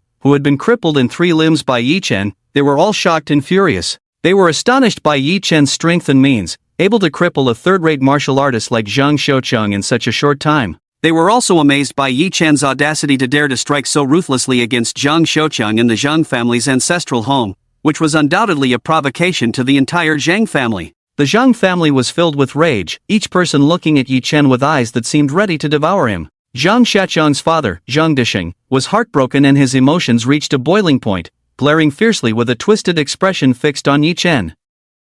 "Dad, I want him to suffer worse than death, worse than death." Zhang Xiaoqiang let out a hysterical roar at his father, Zhang Dishing. Zhang Dishing promised Zhang Xiaoqiang, "Don't worry, son. Our Zhang family will make him pay 10-fold, 100-fold, so he knows just how tragic the consequences of touching a member of the Zhang family can be." After speaking to Zhang Xiaoqiang, Zhang Dishing roared like a mad beast at the 300 disciples of the Zhang family. "What are you waiting for? Are you waiting for me to buy you coffins? You're all a bunch of useless sacks of wine and food. So many of you just stood by and watched my son get crippled? What use do we have for you in the Zhang family? All of you, get to work. If you can't kill this kid, then all of you can get lost." The 300 disciples looked aggrieved. Everything had happened too quickly for them to react. However, saying anything now was clearly pointless. What they needed to do was subdue Yi Chen to redeem themselves, or they might really be kicked out of the Zhang family. Kill! The 300 disciples showed no hesitation, immediately shouting in unison as they charged at Yi Chen. Although these 300 disciples had not yet reached the level of martial artists, they were still top-notch experts compared to ordinary people. In the outside world, they could easily take on dozens of opponents. They may not be martial artists, but their numbers were their strength. The crowd of 300 brandished their clubs and rushed towards Yi Chen. "A bunch of ants, you're not worthy of me lifting a finger. Get lost." Facing the 300 disciples, Yi Chen scoffed disdainfully. He stepped forward forcefully, and a powerful wave of energy surged forth like a tidal wave. Instantly, all 300 disciples charging at him were knocked to the ground. The immense force of the energy created a gust of wind that even made the martial artists of the Zhang family take 2 steps back involuntarily. Yi Chen had merely stepped out, he hadn't even moved his hands, and all 300 disciples of the Zhang family were already down on the ground. This level of strength was undeniably formidable. The martial artists of the Zhang family looked on in shock, staring at Yi Chen with incredulous eyes. It was hard to believe. How could someone so young possess such immense power? The strength Yi Chen had just displayed left the martial artists of the Zhang family feeling inferior. They clearly could not match it. How thick must one's true energy be to wield such powerful force? A first-rate martial artist? A first-rate martial artist at such a young age? That was simply unfathomable. Zhang Xiaoqian was considered a rare martial arts genius in the Zhang family. He was of similar age to Yi Chen but had only just become a third-rate martial artist. That was already an outstanding achievement. Yet here was someone of similar age who had reached the terrifying level of a first-rate martial artist? This truly left the martial artists of the Zhang family astonished and enlightened. Zhang Difu had witnessed Yi Chen's strength yesterday, but he had thought Yi Chen was merely at the level of a second-rate martial artist. Now it seemed he had underestimated Yi Chen. Zhang Difu looked coldly at Yi Chen and asked, "A first-rate martial artist?" Upon hearing Zhang Difu's words, the martial artists of the Zhang family collectively gasped. If this young man before them was indeed a first-rate martial artist, then today's situation would likely be difficult to handle. If he were just a first-rate martial artist, that wouldn't be too frightening. The Zhang family had first-rate martial artists in their ranks. Moreover, the Zhang family had dozens of martial artists, with as many as 6 second-rate martial artists. With the strength of the Zhang family, they naturally would not fear a single first-rate martial artist. But the question is, what kind of power lies behind such a young top-tier martial artist? How strong could it possibly be? This was a concern shared by all the martial artists of the Zhang family at that moment. Yi Chen coldly glanced at Zhang Difu and said, "I don't know what a top-tier martial artist is or isn't, I only know that none of you are my match. The number of martial artists in the Zhang family should be far more than this, there should be even stronger ones among you. Stop hiding, just call them all out. I, Yi Chen, dislike trouble the most. When trouble arises, I prefer to resolve it all at once. I told you yesterday that I would visit the Zhang family at 9 o'clock today. I arrived a bit early due to an unexpected turn of events. It's only 8:30 now, so you have half an hour to prepare. Don't say I didn't give you a chance. In half an hour, bring out everyone you can summon and all the means you can use. Let me see just how strong the Zhang family really is. Remember, you only have one chance. As soon as the clock strikes 9, I will act." Arrogant. These words were simply too arrogant. The martial artists of the Zhang family stared at Yi Chen, stunned by his extreme bravado. They say youth is reckless, but this young man named Yi Chen was far beyond mere recklessness. He was utterly unyielding. So bold he had no friends. Yet, Yi Chen's words truly shocked everyone in the Zhang family, leaving them exchanging glances. How could he be so confident? Who exactly was Yi Chen, and what was his background? Surely, he wouldn't dare speak so boldly without some backing?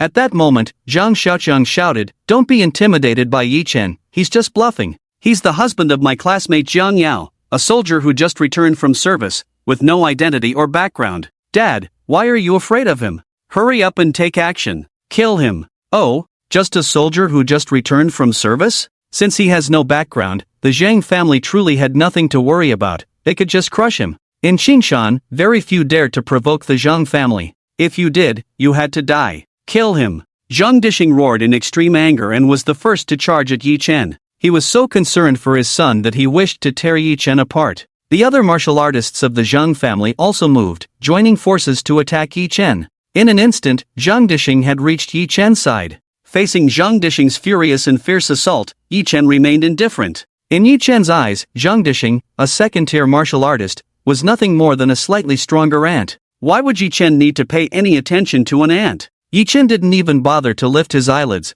When Zhang Dishing got close, Yi Chen suddenly struck. His late strike arrived first. Yi Chen's speed was simply too fast, so fast that Zhang Dishing didn't even feel it before he was heavily punched by Yi Chen, sending him flying backward. Like a cannonball, he flew over 10 meters before crashing heavily into a wall, creating a large hole in it. This scene instantly left everyone in the Zhang family dumbfounded. They were all petrified, as if struck by lightning, frozen in place. No one had clearly seen what had just happened. It felt as if Yi Chen hadn't moved at all, yet when Zhang Difu got close, he was instantly sent flying. This situation was truly bizarre. After all, Zhang Difu was a peak second-tier martial artist, already half a foot into the ranks of top-tier martial artists. Among second-tier martial artists, very few could match Zhang Difu. In the entire Qingshan, apart from a few top-tier martial artists, no one was a match for Zhang Difu. Yet, this formidable second-tier martial artist couldn't even touch the corner of Yi Chen's clothing and was directly sent flying with a single blow, crashing into the house in a most embarrassing manner. After hitting the ground heavily, Zhang Difu spat out blood, and his chest had a deep dent resembling a bowl. His clothes were already soaked in blood, a sight so shocking it was hard to look at. The look in Zhang Difu's eyes as he gazed at Yi Chen was filled with astonishment and terror, as if he had encountered a devil. In those deep and complex eyes, an expression of disbelief flickered. How could he be so strong? Zhang Difu was still trying to recall what had just happened. Yi Chen's speed was simply too fast, he hadn't even seen clearly what had transpired. The power of that casual strike was terrifyingly immense, making Zhang Difu feel as if he had been struck by a heavy bomb. A top-tier martial artist shouldn't be this strong, right? Could it be that the young man before him surpassed even top-tier martial artists? Zhang Xiaoqiang, who had just been roaring in anger, was now dumbfounded, his expression frozen as if turned to stone. How could this be? A storm of disbelief surged within Zhang Xiaoqiang. He found it hard to believe that Yi Chen, who was of a similar age, could be so extraordinarily powerful.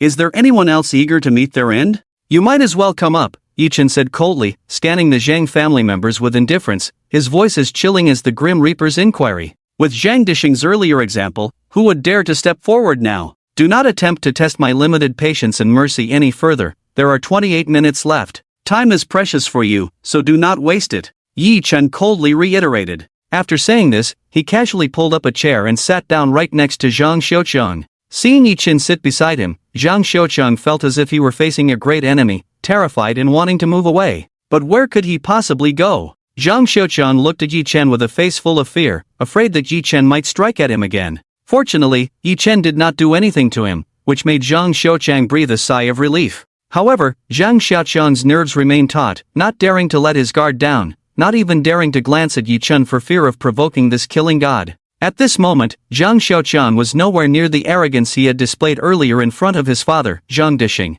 The rest of the Zhang family also fell silent, their expressions strange as they stood frozen in place. At that moment, an elder stepped forward. His pace seemed slow, but he quickly arrived in front of Yi Chen. Upon seeing the newcomer, the Zhang family members suddenly looked as if they had found their backbone, each one gazing at the elder with hopeful eyes. After Zhang Hong's death, the bagwoman was temporarily taken over by Zhang Meng, the second strongest of the Zhang family, who now presided over the Zhang family. Zhang Meng was also a top-tier martial artist. Previously, the Zhang family had two top-tier martial artists in Zhang Hong, the recognized strongest in Qingshan. Besides the two top-tier martial artists, the Zhang family also had over a dozen second-tier martial artists and dozens of third-tier martial artists. The total number of martial artists in the Zhang family exceeded 50. The total number of martial artists in all of Qingshan probably did not exceed 100. The Zhang family occupied more than half of that number. Therefore, the Zhang family had absolute qualifications and confidence to walk boldly in Qingshan, unafraid of anyone.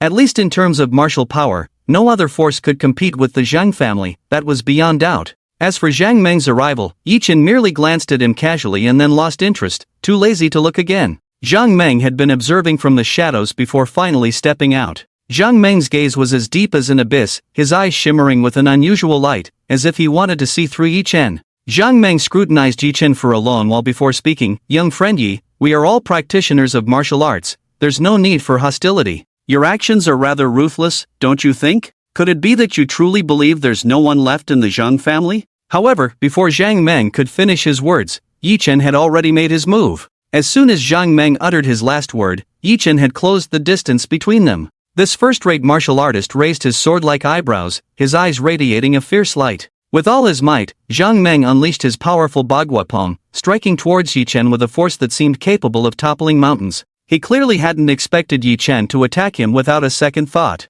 This young man had no regard for martial ethics. Bang! The two palms collided in mid-air. It was a clash of power. The moment their immense forces met, a thunderous sound erupted. From the deafening noise, one could tell just how strong this strike was. The overwhelming force sent Zhang Meng flying. Zhang Dishing's situation was no better. He too was hurled back several meters, crashing through a wall and collapsing to the ground, spitting blood. The difference was that Zhang Dishing was injured in the chest, while Zhang Meng was hurt in the arm. His arm, which had clashed with Yi Chen, was now twisted and deformed, the bones shattered, with broken fragments piercing through the skin. Zhang Meng's hand was clearly ruined. The entire venue fell into a deathly silence. Everyone was completely petrified. Stunned and aghast, their expressions were frozen in shock. At that moment, everyone's hearts were shaken to an unimaginable degree. The third-rate martial artist Zhang Xiaochuan was beaten like a dog. The peak second-rate martial artist Zhang Dishing was thoroughly defeated and gravely injured. Now, even the first-rate martial artist Zhang Meng was like a clay chicken or a tile dog,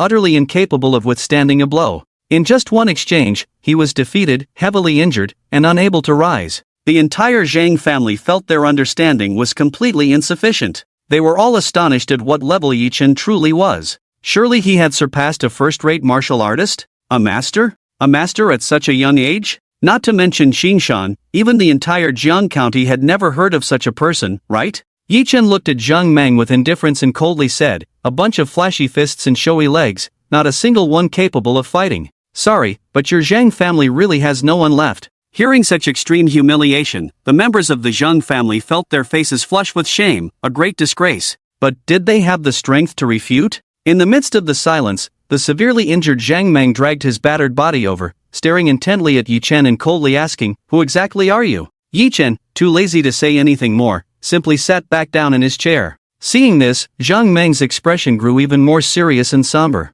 He knew that Yi Chen had no interest in speaking with him any further. At the moment he moved, he would strike without hesitation. From this perspective, this young man was quite principled, yet such principles were clearly unfriendly to the Zhang family. After a long silence, Zhang Meng spoke again in a deep voice, "Sir, one should spare those who can be spared. There's no need to be so aggressive, right? Today, let it be said that the Zhang family was blind to the mountain before us, and we have offended you. I represent the Zhang family in apologizing to you. I also have a rough understanding of the situation. This matter was indeed instigated by Zhang Xiaochuan, and all responsibility lies with him. But you have already crippled his legs and one of his hands. Such punishment is heavy enough, isn't it? Are you still unwilling to let this go, insisting on putting him to death? This matter, my Zhang family admits defeat and concedes, but I ask you to show mercy and let this end here. How about that?" End here? Wouldn't that mean Zhang Xiaochuan was wasted for nothing? Wouldn't the Zhang family lose all face? The Zhang family has stood in Xingshan for 100 years. When have they ever suffered such a great loss? No one has been born yet who dares to make the Zhang family suffer a huge loss. But at this moment, no matter how unwilling, resentful, or dissatisfied the Zhang family members were, what could they do? Dare they say a single word of refusal? In the martial world, strength is king. Fists are justice, everything else is nonsense. In the face of absolute power, one must bow their head obediently. Yi Chen merely glanced coldly and casually at the head of the Zhang family and said indifferently, "You have 25 minutes. Hurry up. If you say one more word of nonsense, I'll kill you. Do you believe it?" This extremely contemptuous remark was, for Zhang Meng, an ultimate humiliation. As a top martial artist, who in Xingshan would dare to speak to him in such a tone? Who would dare to utter such wild threats? Yet this young man named Yi Chen dared. Moreover, Zhang Meng had no doubt that Yi Chen could follow through. Thus, after a long, deep look at Yi Chen, Zhang Meng chose not to say anything further. It seemed that today's matter was difficult to resolve peacefully, so some measures had to be taken.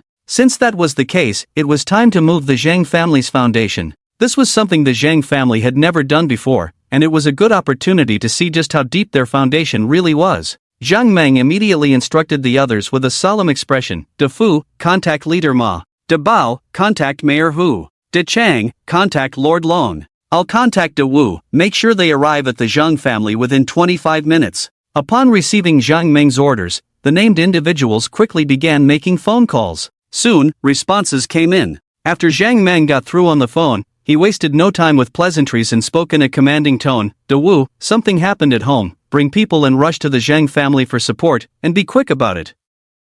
After hanging up, Jiang Meng looked at Yi Chen with an extremely sinister expression. Meanwhile, Yi Chen had closed his eyes to rest.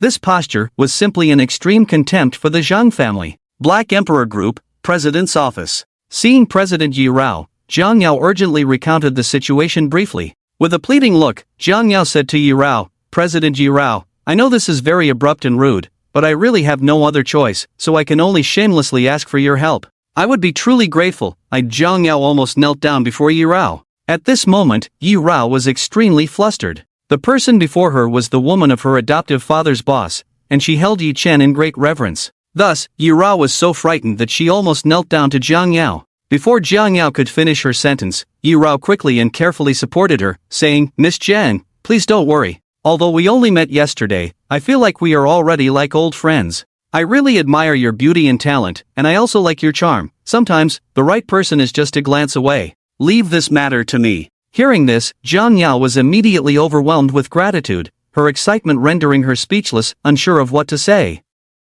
She hadn't expected President Yi Rao to agree so readily. After all, this was no small matter, and it was bound to involve some trouble. Not to mention someone she had only met once, even her own family would probably hesitate to agree so easily. At this moment, however, Jiang Yao, eager to save someone, naturally didn't think too much about it. Yi Rao realized the key point about Jiang Yao. In fact, Yi Rao was not worried at all. She was well aware of Mr. Ye's terrifying strength. Not to mention a small Qingshan, even looking at the entire dragon country or even the whole world, there was no one or any force that could threaten Mr. Yi in the slightest, right? A mere Zhang family was nothing more than an ant in front of Mr. Yi. However, Yi Rao naturally could not tell Jiang Yao about these circumstances. So, she could only comfort Jiang Yao. Don't worry, Miss Jiang, I'll call a few helpers right now. Finding helpers? Hearing that Yi Rao was going to look for others, Jiang Yao couldn't help but feel a bit anxious, thinking that this back and forth would likely waste a lot of time. Just as she was about to say something to Yi Rao had already noticed Jiang Yao's thoughts and quickly explained,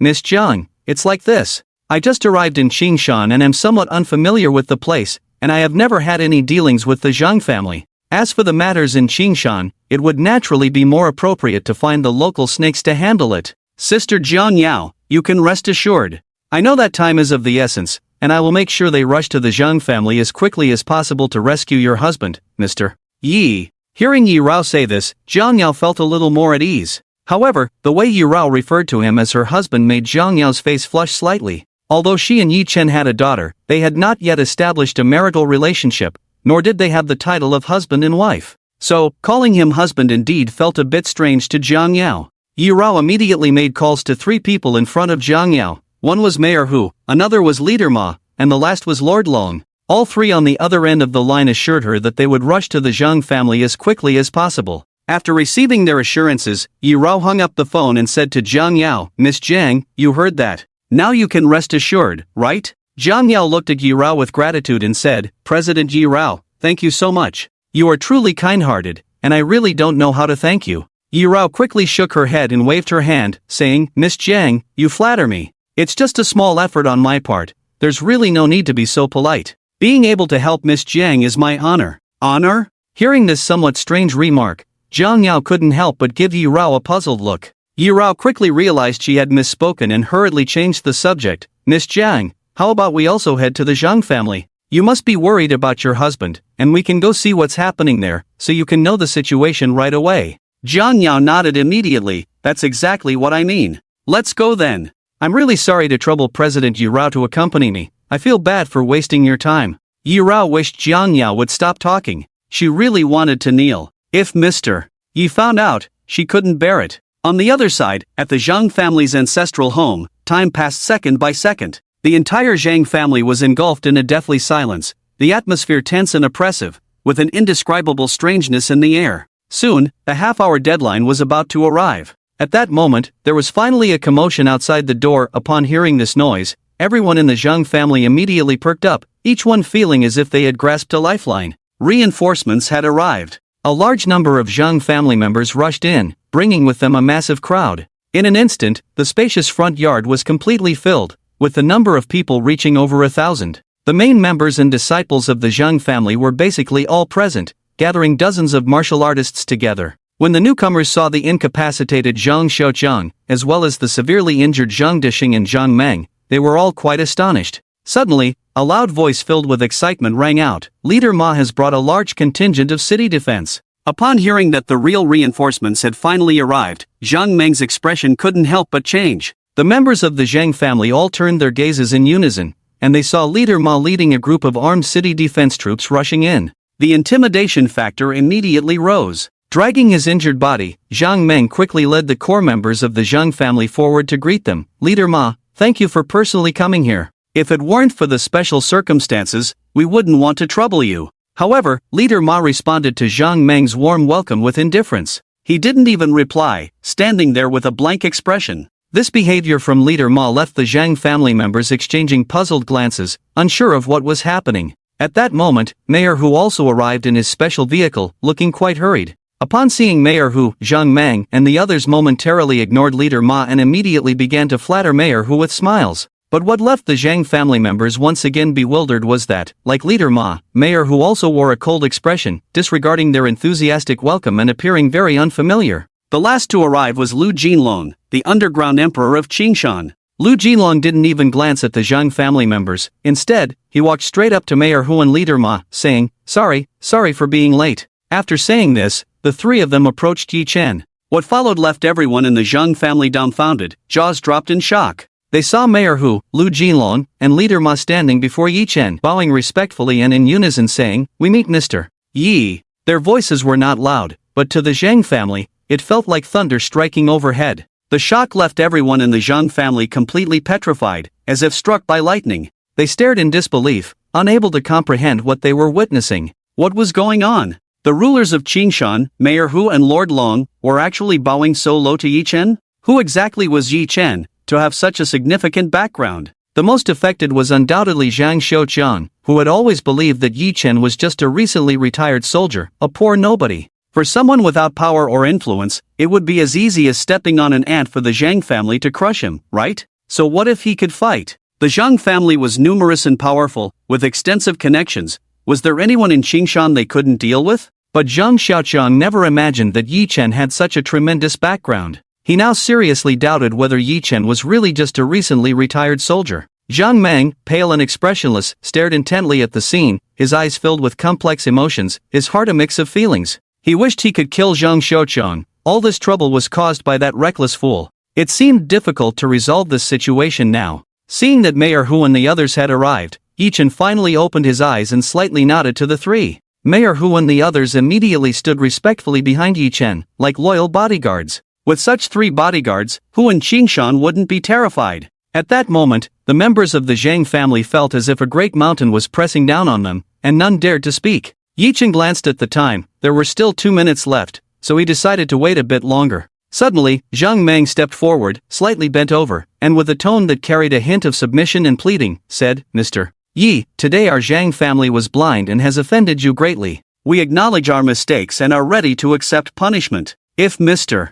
Yi wishes to vent your anger, please feel free to speak. Our Zhang family will accept the consequences." Yi Chen coldly said, "Isn't there still one person who hasn't arrived? Let's wait a bit longer." Upon hearing this, Zhang Meng nearly spat blood. The meaning behind those words was very clear. He had no intention of giving the Zhang family a chance to back down. "Mr. Yi, what will it take for you to let this go? My Zhang family has already admitted defeat and is willing to accept all punishments, ready to pay a great price." "Why must you be so relentless, Mr. Yi? We are all from Qingshan. I hope Mr. Yi can show mercy and spare my Zhang family." Zhang Meng spoke again. As he did, he cast a pleading glance at the three leaders of Hushi. He had a decent relationship with them, and now that the Zhang family was in trouble, he naturally hoped they could lend him a hand. But clearly, how could the three leaders of Hushi dare to say a word in favor of the Zhang family? They wanted to live a few more years. If they angered this great bodhisattva, they would all be doomed. President Yang and Commander Hong had both lost their positions because of this.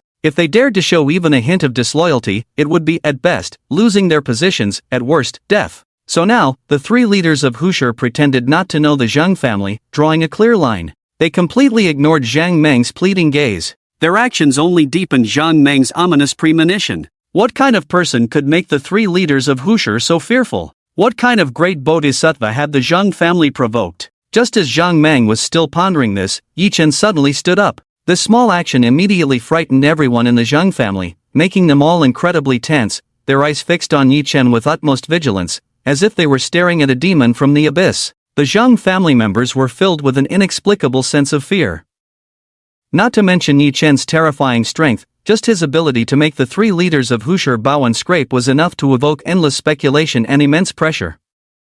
The invisible pressure had already made everyone's nerves taut to the extreme. Yi Chen looked at Zhang Meng with a cold, murderous gaze, and at that moment, his figure seemed to grow immensely tall and imposing, like a demon god standing there. Zhang Meng was suddenly struck with shock. He didn't understand why he felt such an inexplicable fear towards Yi Chen. Yi Chen coldly spoke, "It's already 9 o'clock. I don't have time to wait any longer. You, Zhang family, have truly disappointed me." Zhang Meng stared blankly at Yi Chen, momentarily at a loss for words. The Zhang family's savior, Zhang Dewu, had yet to arrive. But given the current situation, if Zhang Dewu came, it might not even be able to turn things around. Yi Chen looked at Zhang Xiuqiang on the ground, who was already pale with fear, his face devoid of color, looking at Yi Chen in utter panic. Under Yi Chen's deathly gaze, Zhang Xiuqiang felt as if he had been targeted by the king of hell. This only added to Zhang Xiuqiang's already extreme fear, causing him to lose control of his emotions and completely break down. He no longer cared about face, dignity, or posture, and directly begged Yi Chen for mercy. "Yi Chen, no, Mr. Yi, it's my fault. I shouldn't have provoked you. I know I was wrong, please let me go. I'm still young, I don't want to die. I'll bow and apologize to you and Zhang Yao. I'll pay you money, whatever you want. Please, spare me, spare my Zhang family, I beg you, Mr. Yi. Zhang Yao and I are classmates, I beg you, Mr. Yi, for the sake of our friendship, let me off this time, I won't dare again." Yi Chen looked coldly at the humble Zhang Xiuqiang begging for mercy and said frostily, "There's no need to beg me, you won't have the chance to bully my woman again. If you merely provoke me, perhaps I could spare your life. But if you bullied my woman, then you must die, with no room for negotiation. The bond of classmates spoken from your mouth is utterly disgusting. You die." Yi Chen directly sentenced Zhang Xiuqiang to death. As he spoke, Yi Chen's foot was already pressing down on Zhang Xiuqiang's head. Instantly, a sense of impending death swept over Zhang Xiuqiang, filling him with terror as if he were facing the depths of hell. How many could face death calmly? No, Yi Chen, don't kill me, please don't kill me. I'll do anything you want as long as you spare my life.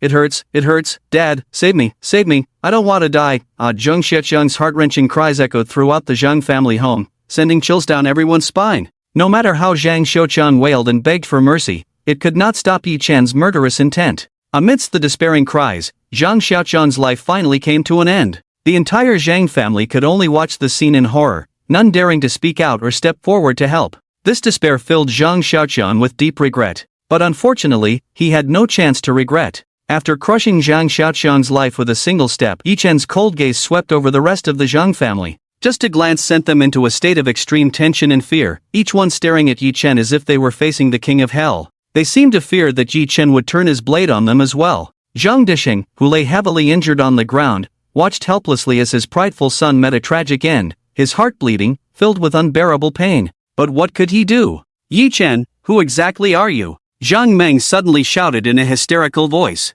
Yi Chen sneered and retorted, "Does it matter?" Zhang Meng spoke coldly, "You have to let the Zhang family understand what kind of ghost you are, right?" "Yi Chen, I know you have a significant background. But forgive my ignorance, I truly did not know that there was someone like you in Qingshan or even in Jiangjun. There are no prominent figures with the Yi surname in Jiangjun, at least I am not aware of any. You can make Hushi Tu and Long Yi treat you with such respect. Your identity must be extremely significant. In terms of strength or power, the Zhang family is utterly defeated, the gap is vast. We accept our defeat, but I also want to know who we lost to. This request is not excessive, right? In the 100-year history of the Zhang family's establishment in Qingshan, they had never bowed their heads to anyone. But this time, they had no choice but to lower their heads. Such a powerful opponent was something the Zhang family had never encountered in a century. Just then, a loud commotion suddenly came from outside.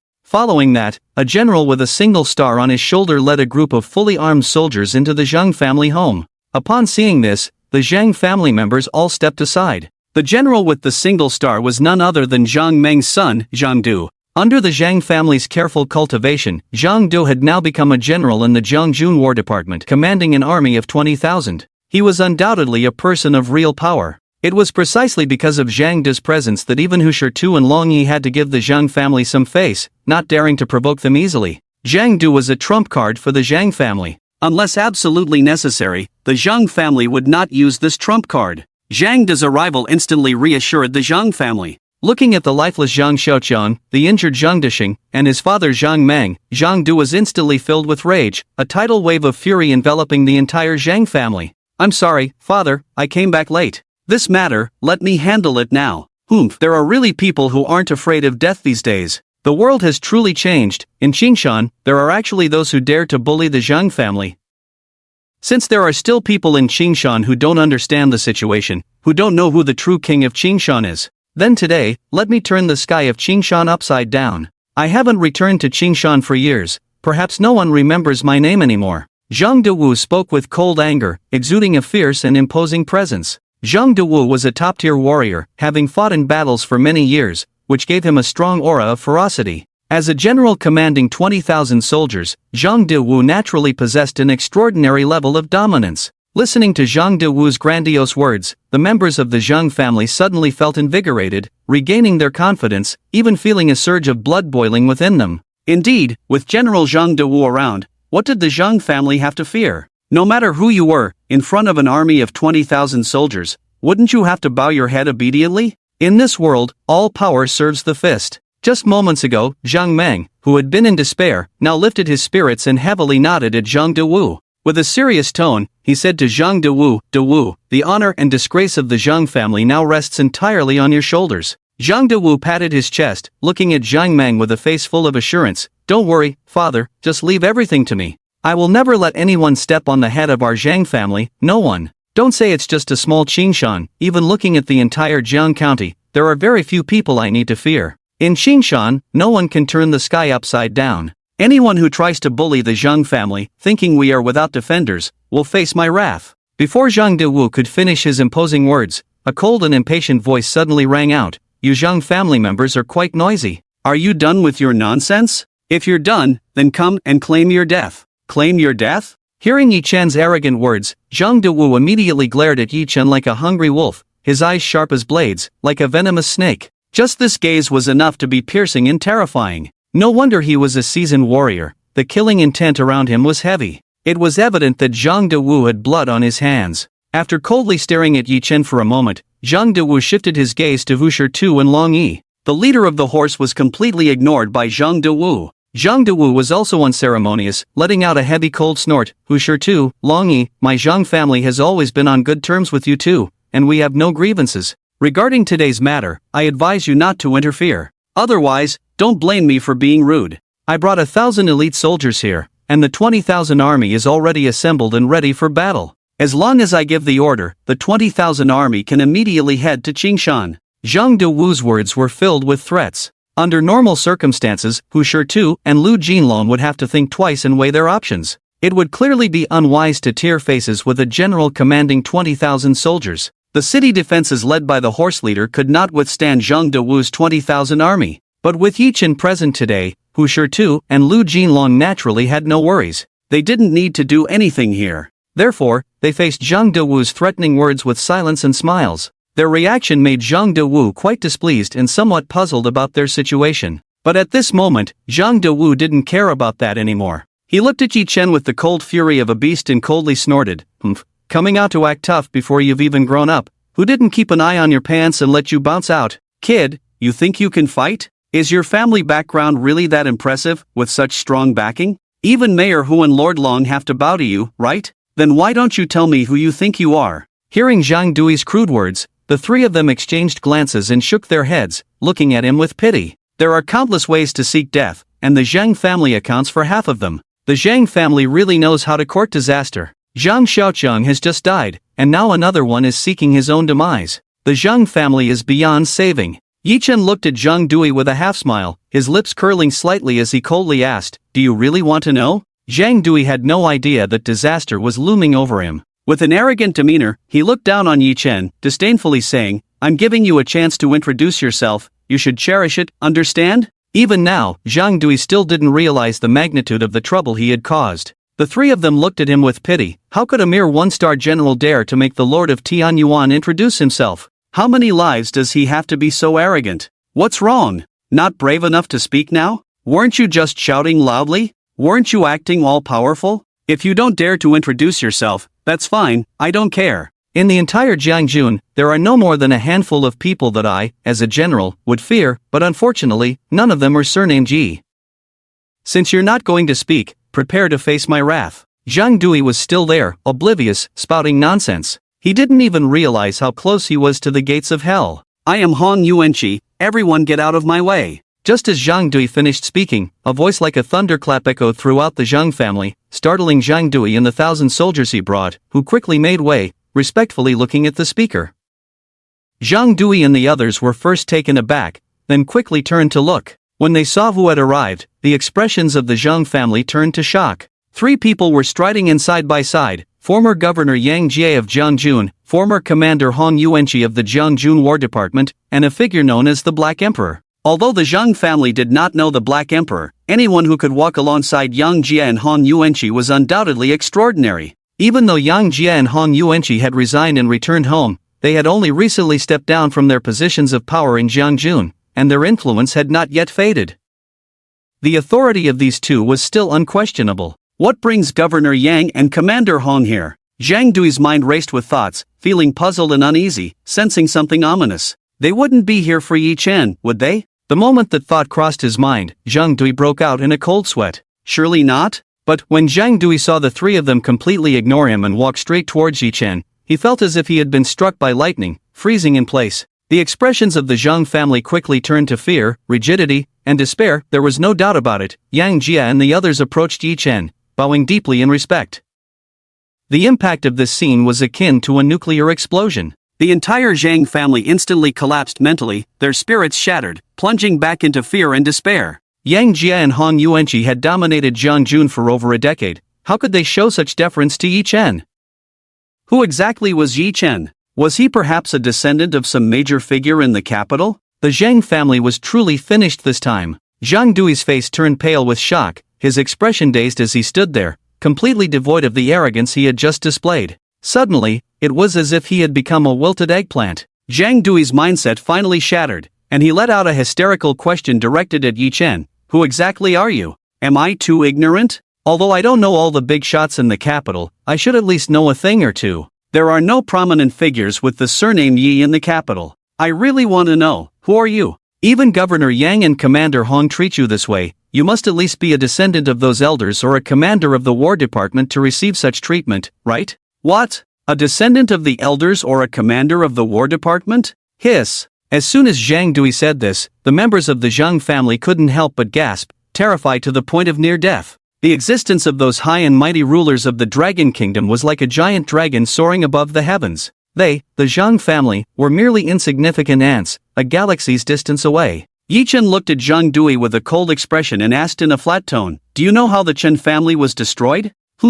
Upon hearing this, Zhang Dui's brows furrowed deeply into a shape, looking at Yi Chen in confusion. "What does that mean? Could it be?" Before Zhang Dui could think further, Yi Chen continued, "Because the Chen family harmed my wife and daughter, I personally destroyed the Chen family." Boom! As soon as these words were spoken, the entire place erupted in an uproar. The members of the Zhang family felt a storm brewing in their hearts, shocked to an unimaginable degree. The Chen family had been inexplicably wiped out overnight, and this matter had not spread in Qingshan. The mayor of Hushur had been trying to suppress it. Although there was some discussion among the social elite in Qingshan, no one knew what had really happened. According to unofficial rumors, it was said that the Chen family had offended the War Department, committing a heinous crime, and was exterminated by the War Department's troops. Since this matter involved the War Department, naturally, no one dared to discuss it further. But Yi Chen's words made the Zhang family realize that it was actually he who had destroyed the Chen family. This was the Chen family, the foremost of the three great families in Qingshan.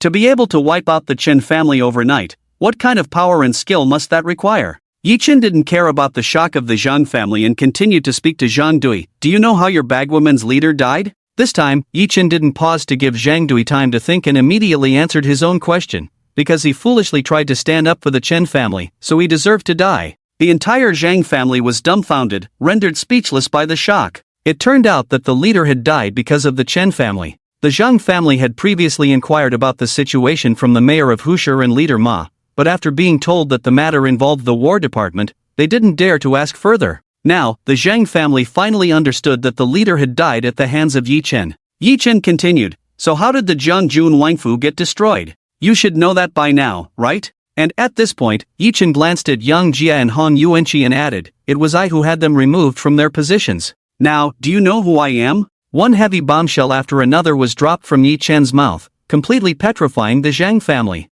The word shock could no longer describe their feelings even a fraction. The previously arrogant Zhang Dui was now so frightened that his legs went weak and trembled violently. His face turned pale, and his expression was filled with extreme fear. His mindset had completely collapsed. But Zhang Dui still shook his head, his voice beginning to tremble. You've said so much, yet I still don't know who you are. You might as well give me a clear answer. I know I will undoubtedly die today, I accept my fate. Now, I ask for nothing more than to understand. Yi Chen shook his head in disappointment at Zhang Dewu, saying, I've told you so much and given you so many hints, yet you still don't know who I am. I really don't know how you managed to reach the position of general, he added. After that, Yi Chen looked at the 6 members of the Black Emperor and said, since the Zhang family is so eager to know who I am, I might as well break the norm today and make a grand statement. Come, tell the Zhang family who I am. Thud. As soon as Yi Chen's words fell, the 6 members of the Black Emperor immediately knelt down in unison. In a voice filled with utmost respect, they shouted, we greet the Lord of Tianyuan Palace. The loud voice echoed throughout the Zhang family's estate, causing everyone in the Zhang family to be stunned, as if struck by 5 thunderbolts, falling into a moment of complete silence where even a pin drop could be heard. The air instantly became thick with tension. Everyone was shocked to the core, staring at Yi Chen with exaggerated expressions. Especially Zhang Dewu, who was so frightened that he nearly lost control. His legs went weak, and with a thud, he fell to the ground, an overwhelming fear spreading throughout his body in an instant. Zhang Dewu trembled violently, as if he were having a seizure. This was a first-rate martial artist, a general commanding an army of 20,000. Yet at this moment, he was reduced to such a foolish state. The Lord of Tianyuan Palace, the national protector, the unparalleled hero. Yi Chen, the Lord of Tianyuan Palace, yes, he was indeed the Lord of Tianyuan Palace. Zhang Dewu wished he could slap himself hard. How could he have been so foolish? With hints this obvious, he still couldn't guess that Yi Chen was the Lord of Tianyuan Palace. The last incident had involved all 4 war gods of Tianyuan Palace. Wasn't the person behind it the Lord of Tianyuan Palace? He had known that the announcement from the Dragon Kingdom's War Department 3 years ago was false. How could a godlike figure like the Lord of Tianyuan Palace have died in battle beyond the realm? It turned out to be true, the Lord of Tianyuan Palace was still alive. Not only was he alive, but he was also right here in Qingshan. Unfortunately, he realized too late that his Zhang family had foolishly provoked the Lord of Tianyuan Palace.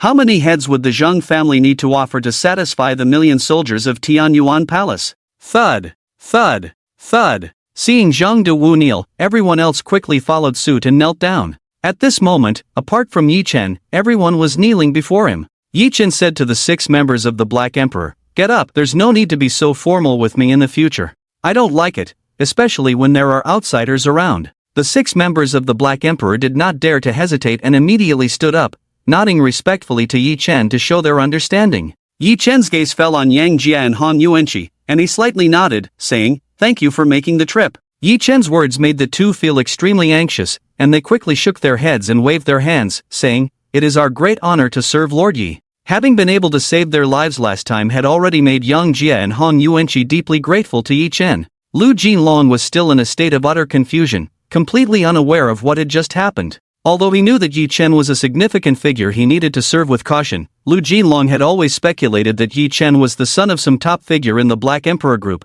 perhaps a left envoy or one of the 4 guardians. But Lu Jinlong would never have imagined that Mr. Yi was actually the Lord of Tianyuan Palace. Although he was involved in the underworld, Lu Jinlong had always held deep respect and admiration for the Lord of Tianyuan Palace. Therefore, at this moment, Lu Jinlong was both shocked and excited, feeling an immense honor. It truly felt like a blessing earned after 8 lifetimes. Yi Chen's gaze once again fell on Zhang Dewu, who was so frightened that he hurriedly knocked his head against the ground, filled with regret and admitting his mistake. I deserve to die 1,000 deaths. Yi Chen looked coldly at Zhang Dewu and said expressionlessly, you could have avoided death, but unfortunately, you insisted on seeking it. If I don't kill you, it would be against the natural order. I'll give you a dignified opportunity, die to atone for your sins. Although facing death, Zhang Dewu felt fear. Yet, he was very clear in his heart that he had no choice, he would undoubtedly die today. Dying with dignity was his last shred of respect. Zhang Dewu repeatedly bowed 3 times to Yi Chen, his face filled with gratitude, saying,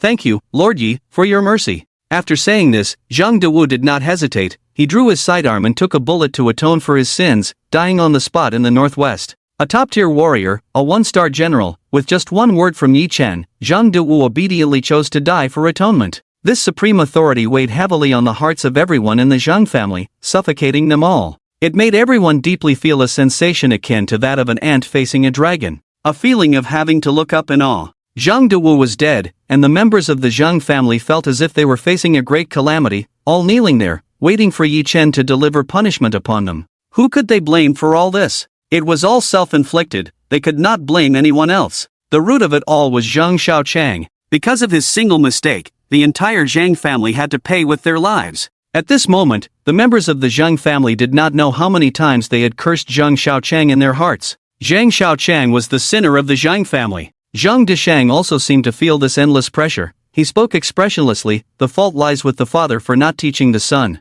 I, as his father, bear an irrefutable responsibility for the colossal mistake committed by Zhang Xiaochang. I cannot escape my guilt, I can only atone with my death. After saying this, Zhang Deshang also ended his own life. Zhang Xiaochang, Zhang Dewu, Zhang Deshang, 3 bloody lives lay quietly there. Blood had already stained the ground. A hint of the smell of blood began to permeate the air. For the Zhang family, this was the scent of death. Looking at the 3 corpses, Zhang Meng let out a self-deprecating bitter laugh. He suddenly looked up at Yi Chen and said, Lord Yi, you are the lofty master of the Heavenly Abyss Palace, the national guardian deity revered by millions in the Dragon Kingdom, a myth recorded in our history, a true national hero. We, the Zhang family, cannot withstand your immense wrath. Zhang Xiaochang and the others deserve their fate, their deaths are not regrettable. As the current ruler of the Zhang family, I am also responsible for today's events. I admit my guilt and accept my punishment. I atone with my death, hoping that Lord Yi can spare the lives of the other members of the Zhang family.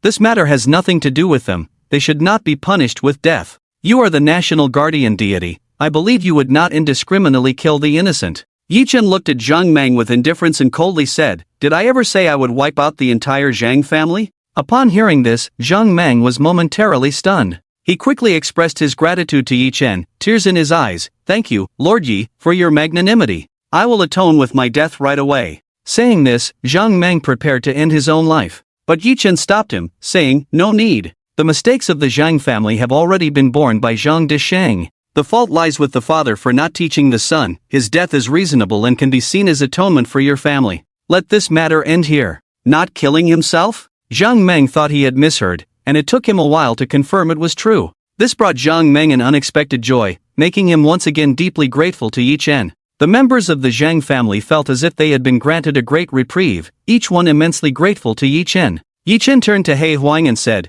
You handle the matters that follow, I will leave first. Zhang Yao is outside the Zhang family, wait a few minutes before you leave, do not follow me. He Huang nodded heavily in acknowledgement. Under everyone's respectful send-off, Yi Chen strode out. At this moment, inside the car, Zhang Yao was as restless as a cat on a hot tin roof, her heart burning with anxiety, like an ant on a hot pan. Zhang Yao had looked at Yi Rao with pleading eyes countless times. If it weren't for Yi Rao constantly blocking her, she would have rushed into the Zhang family long ago. She was truly worried about Yi Chen, truly afraid something would happen to him. Every second she waited felt like an increase in danger for Yi Chen. Miss Jiang, you can rest assured. With Mayor Hu, Leader Ma, and Lord Long all working together, no one in Qingshan would dare to disrespect us. Mr. You will definitely be fine, we just need to wait here peacefully, Yi Rao said, feeling somewhat helpless, silently calling out to her ancestors and great-aunt in her heart. She had already said such things 800 times, but there was nothing she could do. Zhang Yao was still very worried.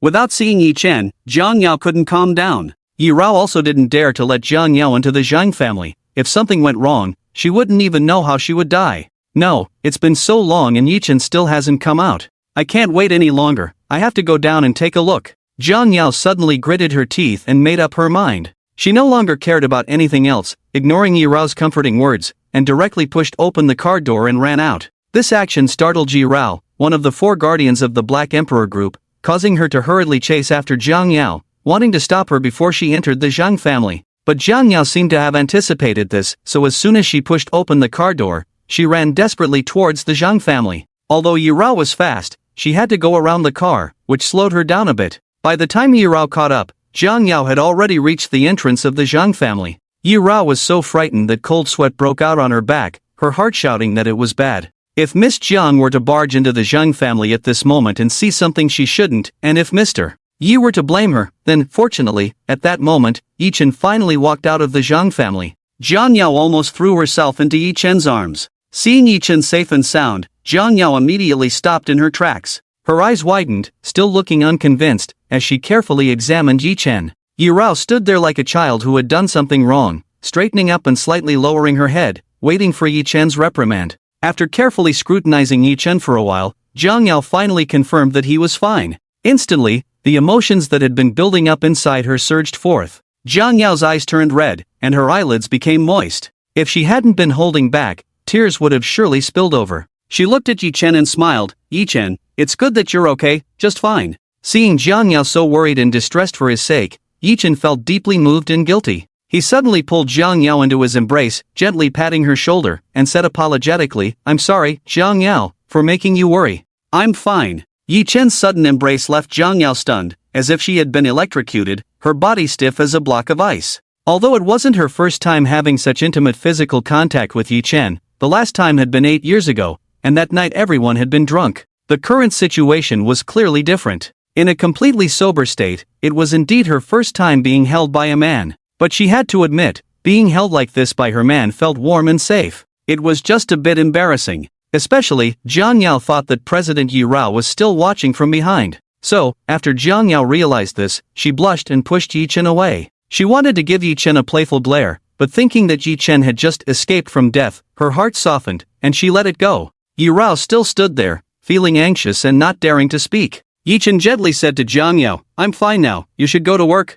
"I drove here, so I'll go back by myself later." Jiang Yao seemed a bit uneasy about Yichen and thought for a moment, "I'll go back with you. It's already so late, I'll just take a leave in the morning." Yichen smiled and said, "Isn't it inappropriate for a newly appointed president like you to take leave? You're a very career-oriented strong woman, and the chairman of your company trusts you so much. How can you be so carefree?" "It's fine, I'm not foolish, I won't cause you any more trouble." But Jiang Yao stubbornly shook her head, looking resolute as she said to Yichen, "No, I must accompany you home before I can feel at ease going to work. If I can't settle down, then I won't be efficient at work, and I might even make mistakes. So, you have to listen to me, or I will really get angry." Seeing Jiang Yao's serious and determined expression, Yichen couldn't help but smile happily. Being managed by his wife actually felt quite nice. This was a feeling of happiness. Since Jiang Yao was so insistent, Yichen naturally agreed with a nod. All right, I'll listen to you." As the ancients said, listening to your wife is never wrong. You're being cheeky again. Jiang Yao shot Yichen a fierce glance, scolding him in a bad mood. In ancient times, there was no such thing as a wife. Yichen and Jiang Yao quickly left. Phew! After sending the two away, Yi Rao let out a long sigh of relief. Fortunately, Mr. Yi did not blame her. Yi Rao did not linger and quickly drove away. In another corner, a Porsche Panamera was parked there. Inside the car sat 2 people, none other than Wei Jian and Su Yanfen. They had been watching the show from here. But the more they watched, the more they felt something was off. Fortunately, their perspective was limited. They did not recognize Yang Jia and Han Yuanqi, nor did they know Yi Rao and He Huang. They only recognized Hu Shishou, Ma Shouling, and Long Yi. When they saw these 3 enter the Zhang family, they realized that something seemed wrong. But then they saw Zhang Dui arrive with 1,000 soldiers, and they felt even more that something was amiss. Shouldn't Zhang Dui be the Zhang family's biggest trump card? Logically, as the Zhang family's biggest trump card, Zhang Dui would not act unless absolutely necessary. Zhang Dui hurried back to the Zhang family with 1,000 fully armed soldiers, which clearly indicated that the Zhang family was in trouble and needed him to take action. This was quite strange. They had been watching here the whole time and had seen Jiang Yao and Yichen enter the Zhang family one after the other. Then they saw Jiang Yao being pushed out by Yichen. After that, even though Jiang Yao brought a young and beautiful woman over, they did not recognize who she was. Moreover, the two had been sitting in the car without getting out, so Wei Jian and Su Yanfen did not think much of it, believing Jiang Yao had just called a friend to keep her company. Then several groups of people entered the Zhang family one after another. Until just now, they actually saw Yi Chen walk out of the Zhang family unscathed. Watching Yi Chen and Jiang Yao drive away, Wei Jian and Su Yanfen exchanged bewildered glances. What the hell was going on? Let's chase after them and see. Not knowing how long they had been stunned, Su Yanfen still refused to give up and said to Wei Jian. Wei Jian was about to start the car to chase Yi Chen, but just as he was about to drive, a person suddenly blocked the front of the car. Thanks to user 6134 for the character summon, thanks to user 5497 for the blade, thanks to the inspiration capsule from Wu2, thanks to the update charm from Dai Shirtan, and to other friends for the flowers. Thank you all for your support and encouragement. This sudden situation startled Wei Jian and his wife greatly, especially when they saw the person pressing both hands on the car hood, showing them an evil, ghostly expression. It made them feel as if they were facing the king of hell, instantly terrified to the extreme. In a panic, Wei Jian instinctively slammed the accelerator, wanting to ram the person out of the way. But then a bizarre scene unfolded. The car couldn't move an inch. If it weren't for the engine roaring like a beast, Wei Jian and his wife would have doubted whether they had pressed the gas pedal at all. This was a Porsche worth over $1 million, with an engine capable of producing around 300 horsepower. With such powerful horsepower, even a reinforced concrete wall would be impossible to stop. Yet at this moment, a single person was blocking it with their body. Before Wei Jian and his wife could process their shock, the person suddenly exerted tremendous force. Bang! Bang! The powerful force came crashing down on the car hood like a mountain, completely crushing the front of the car. The tires burst, the front collapsed, instantly turning into a pile of scrap metal on the ground. The engine also exploded, sputtering smoke. Wei Jian and his wife, sitting in the car, were utterly stunned by this scene, as if they had seen a ghost, staring wide-eyed at the demon-like figure before them. Was this still a human? To crush a car into scrap metal with bare hands? What kind of immense strength could accomplish that? Before they could regain their senses, the figure walked to the front of the car, casually yanked, and tore the car door off with ease. Such inhumanity was something only seen on television. As the demon-like figure approached, Wei Jian and his wife were already terrified, their minds blank. The figure grabbed them as if they were chicks and pulled them out of the car, then walked towards the Zhang family. Although Yi Chen had left, the atmosphere in the Zhang family remained tense and oppressive. Everyone stood frozen in place, not daring to move. The figure casually threw Wei Jian and his wife to the ground, and when they saw several corpses lying there, they screamed in terror and clung tightly to each other. The two were completely paralyzed by fear. They didn't know how long it had been before Wei Jian and Su Yanfeng slightly calmed down. What on earth was happening? They clearly had not yet processed the situation. Big brother, what exactly did we do wrong? Wei Jian trembled as he glanced at the figure. Just one look made him feel as if he were facing a god or demon, and he quickly lowered his head, not daring to look again, fearing he might offend the figure. The figure's cold voice echoed in their ears, "Lift your heads." After exchanging a terrified glance, Wei Jian and his wife cautiously raised their heads. The figure pointed at Hu Shitu, Ma Shouling, and Long Yi, asking Wei Jian and his wife, "Do you know them?" The couple immediately nodded vigorously. Hu and Xingshan didn't know these three big shots? The figure then pointed at Yang Jia and Hong Yuanqi, asking again, "What about them?" They glanced at them and quickly shook their heads. Finally, the figure pointed at the three corpses on the ground and asked, "What about these three?" Wei Jian and his wife then looked seriously and were shocked to find that it was Zhang Xiaoqiang, his father Zhang Disheng, and the Zhang family's general, Zhang Du. This Yi Chen had just left unharmed, but Zhang Xiaoqiang and the others were dead? What on earth was going on? Do you know how they died? The Black Emperor looked at Wei Jian and his wife with a chilling sneer.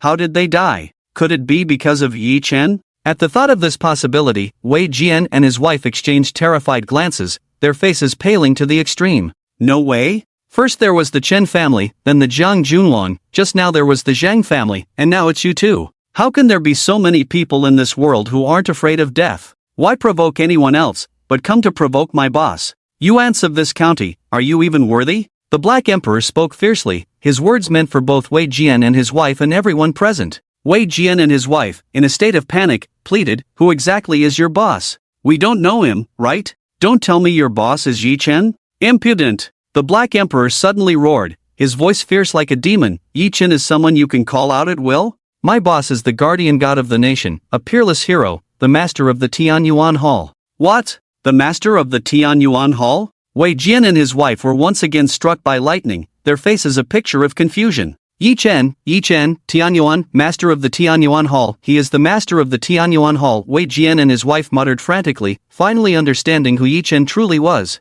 The poor, broke, retired soldier in their eyes, who had been ridiculed for ruining Jiang Yao's reputation. They never expected he would be the master of the Tianyuan Hall, that godlike figure. They had actually provoked the master of the Tianyuan Hall? So, the Chen family and Jiang Junwang also faced disaster because they had provoked the master of the Tianyuan Hall? Zhang Xiuqiang and the others also died at the hands of the master of the Tianyuan Hall? So now it was their turn? At this thought, Wei Jian and his wife were instantly terrified, filled with regret, and hurriedly bowed their heads to beg for mercy. But it was already too late. The Black Emperor had already taken action to send the two of them to the afterlife. After dealing with them, the Black Emperor cast a cold, fierce glance at everyone present and shouted, "I hope everything that happens here today stays in your stomachs. If anyone dares to leak even half a word, I will annihilate their entire family. Do you all understand my words?" Everyone nodded desperately, not daring to say they didn't understand. After giving these instructions, the Black Emperor turned to leave. Lu Jinlong quickly followed. Once outside, Lu Jinlong knelt before the Black Emperor with a thud, respectfully saying, "Subordinate Lu Jinlong pays his respects to the Black Emperor. I hope the Black Emperor can forgive me. I never knew your identity." His trembling voice carried a deep admiration. Although Lu Jinlong was the emperor of the underground world of Qingshan, a big shot in his own right, within the Black Emperor's group, he was just a minor character. If the Black Emperor's group were ranked, the Black Emperor would be at the first level, the left and right envoys at the second level, the 4 great protectors at the third level, the 8 great warriors at the fourth level, the 18 arhats at the fifth level, and the 108 earth spirits at the sixth level. Lu Jinlong was among the 108 earth spirits. In the Black Emperor's group, Lu Jinlong could only rank at the sixth level. Lu Jinlong had always held immense admiration for the Black Emperor, even viewing him as a divine figure. He had fantasized countless times about meeting the Black Emperor, never expecting to be so fortunate this time. The Black Emperor glanced at Lu Jinlong, realizing that he had guessed his identity so quickly. Lu Jinlong still had some brains. "Keep my identity a secret," the Black Emperor said coldly to Lu Jinlong. Lu Jinlong immediately nodded seriously. "I will obey your command and keep my mouth shut," never daring to reveal even half a word to anyone. On the other side, after returning to the Tang Palace Villa, Jiang Yao finally felt at ease. After saying a few words to Yi Chen, Jiang Yao hurriedly rushed to the company. Just after sending Jiang Yao off, the Black Emperor arrived. "Boss, those two have been executed. Should we wipe out their entire family?" Black Emperor said. Yi Chen waved his hand and replied, "Disasters shouldn't involve family. Their deaths are well deserved, and their family members haven't provoked me yet, so there's no need for a massacre." Black Emperor nodded and continued, "Boss, I've already purchased all the nearby villas. My people, along with the Grim Reaper and the Demoness, have all settled in Qingshan. For now, they are all arranged in the nearby villas to better protect the mistress and Princess Yuan. Boss, is there anything else you would like to instruct?" Yi Chen slightly nodded at Black Emperor, saying,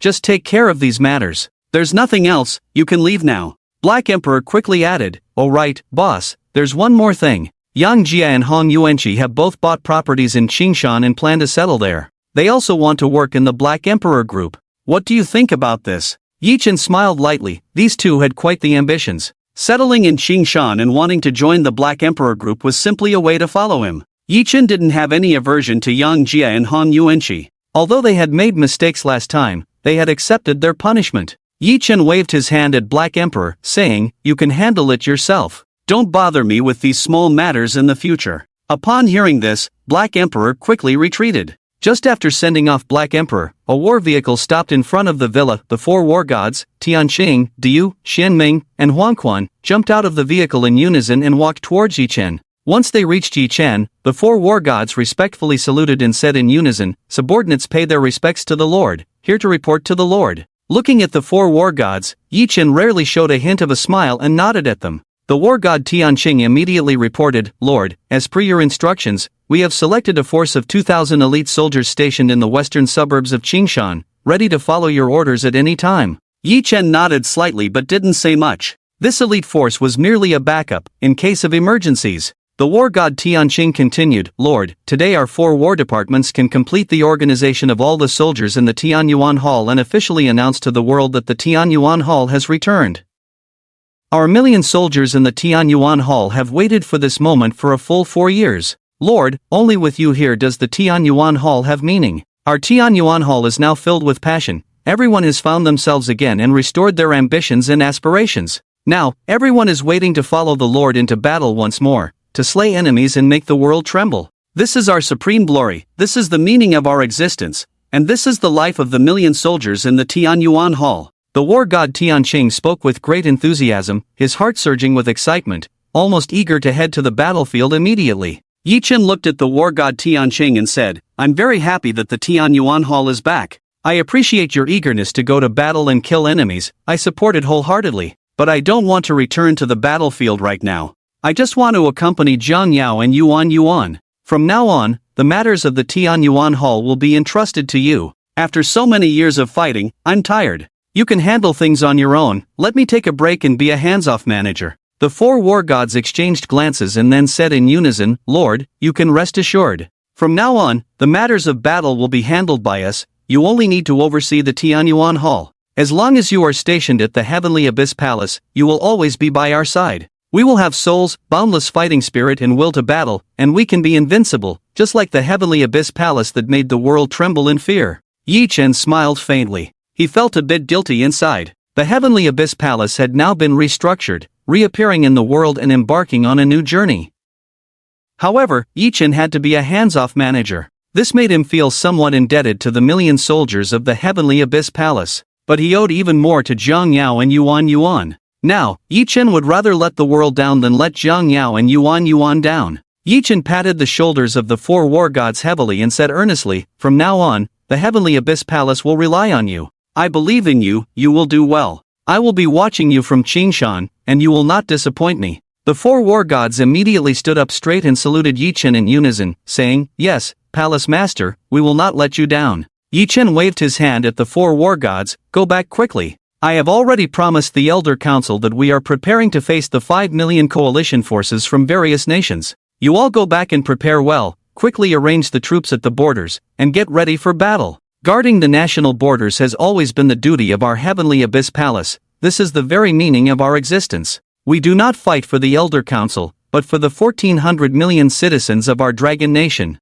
This matter also stems from me, and our Heavenly Abyss Palace has an unshirkable responsibility. It will all be hard work for you." The 4 war gods nodded in acknowledgement. They were already aware of this matter and had been actively preparing. Although this battle might be unprecedentedly difficult, they were still full of confidence. The Heavenly Abyss Palace would never lose. Just as they were about to leave, the war god of Heavenly Qingtian suddenly remembered something very important and said solemnly to Yi Chen, "By the way, Palace Master, there is one more thing I need to report to you. Do you know the Dragon Soul War God?" "Dragon Soul War God?" Yi Chen frowned slightly, pondering for a moment before saying, "Isn't he the grandson of the 3rd Elder? He was conferred the title of Dragon Soul War God 8 years ago, and then it seems there hasn't been much news about him. I haven't paid attention to him since. What, does he want to come find me to take revenge for the 3rd Elder?" The war god of Heavenly Qingtian nodded and said, "Yes, Palace Master, he is indeed the grandson of the 3rd Elder. This person has extraordinary strength,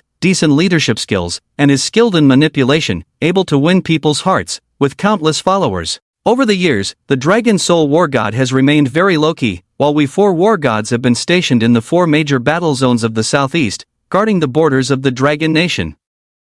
He, the Dragon Soul War God, is responsible for the extreme west, a desolate and frigid land. I hadn't paid much attention to this person before, but in the days since you returned to the country, the Dragon Soul War God has suddenly become unusually active. When he made his move, it was indeed quite astonishing." "Oh, astonishing?" Hearing this, Yi Chen looked at the war god of Heavenly Qingtian with interest and said, "Tell me, how astonishing is it?" The war god of Heavenly Qingtian continued, "Although the Dragon Soul War God was conferred the title of War God 8 years ago, he has always hidden himself well, so no one has noticed him, thinking he is just an ordinary war god. Like that Ashura war god, he is hardly worth mentioning. The Dragon Soul War God only leads 10,000 troops, stationed in the extreme west. But in the past 2 days, all the talents were suddenly shocked. It turns out that the Dragon Soul War God has been hiding his strength for the past 8 years, acting in secret, and using his ability to gather people to actually bring all the forces of the Dragon Kingdom, except for our 4 major war departments, under his command.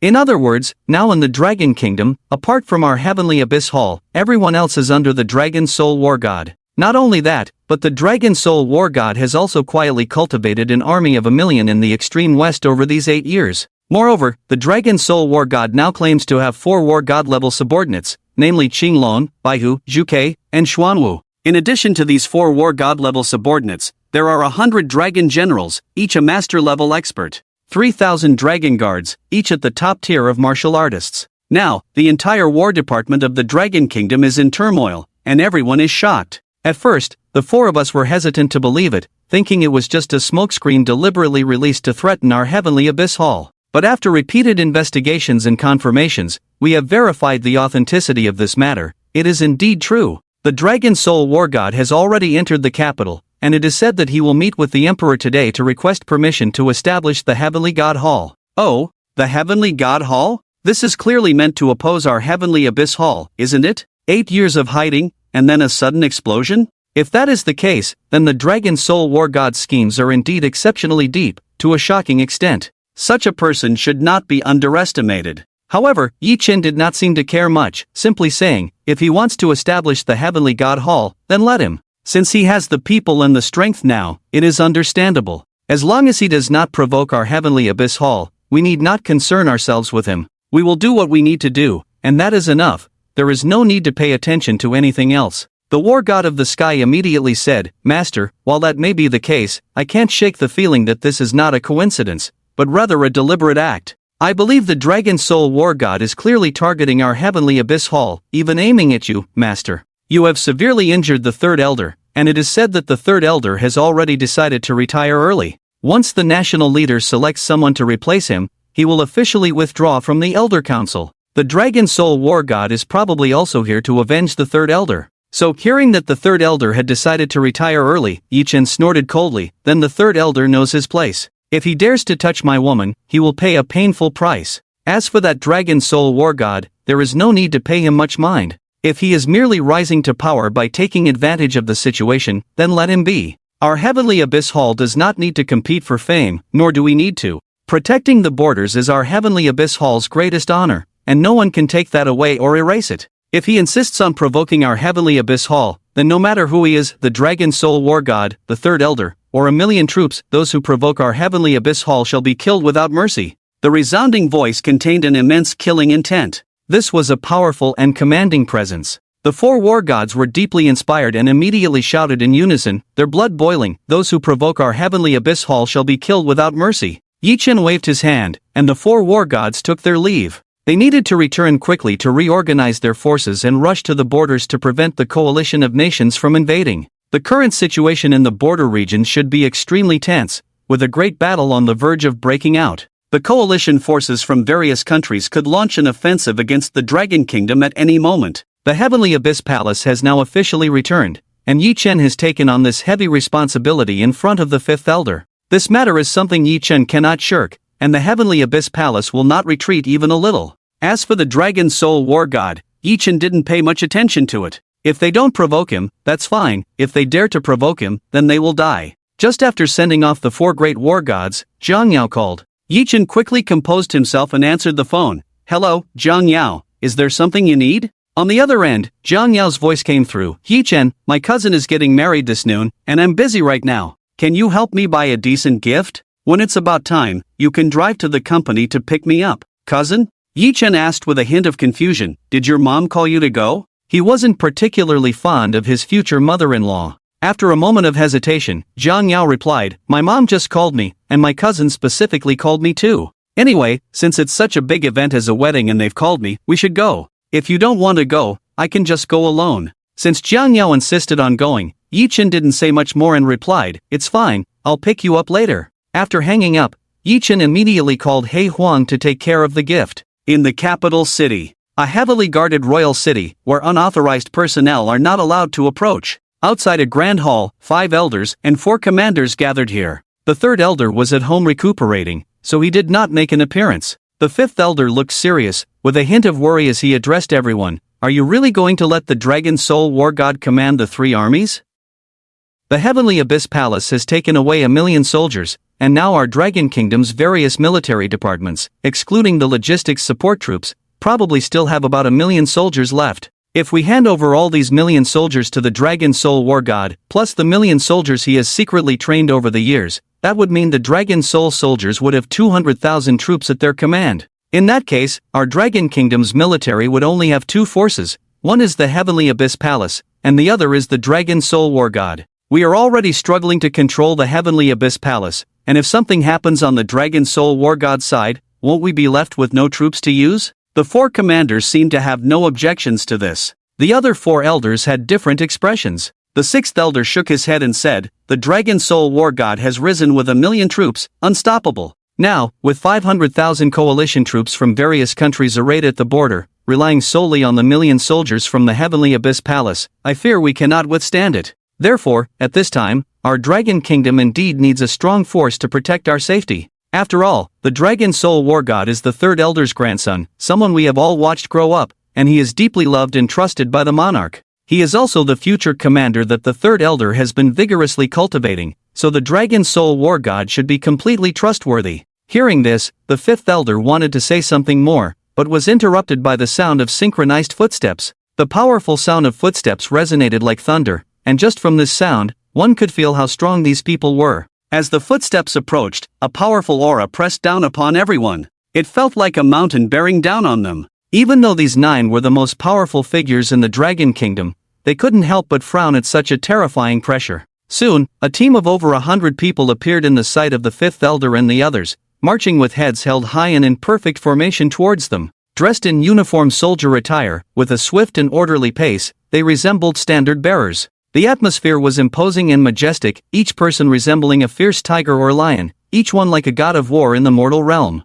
Just this aura alone was enough to leave one in awe. At the forefront was a man who appeared to be around 30, tall and upright, robust yet not overweight. Moreover, he was handsome, undeniably a striking figure. His face bore an expression that seemed to look down upon the heavens and the earth, with a hint of regal demeanor between his brows. Proud and domineering, every gesture he made lived up to his title as the God of War. This man was none other than the Dragon Soul God of War. Following closely behind him were his 4 god-level subordinates, Qinglong, Baihu, Zhu Ke, and Xuanwu. Behind these 4 god-level subordinates were 100 dragon generals, each of whom was at least a master-level existence. With such a formidable array of strong figures, the overwhelming sense of pressure made the surrounding elite troops feel uneasy, as if facing a great enemy. If these people truly decided to take action, it was likely that the 3,000 elite troops here would not be able to withstand them. Just thinking about it was an extremely terrifying prospect. This powerful aura put immense pressure on the 4 commanders, who showed signs of fear.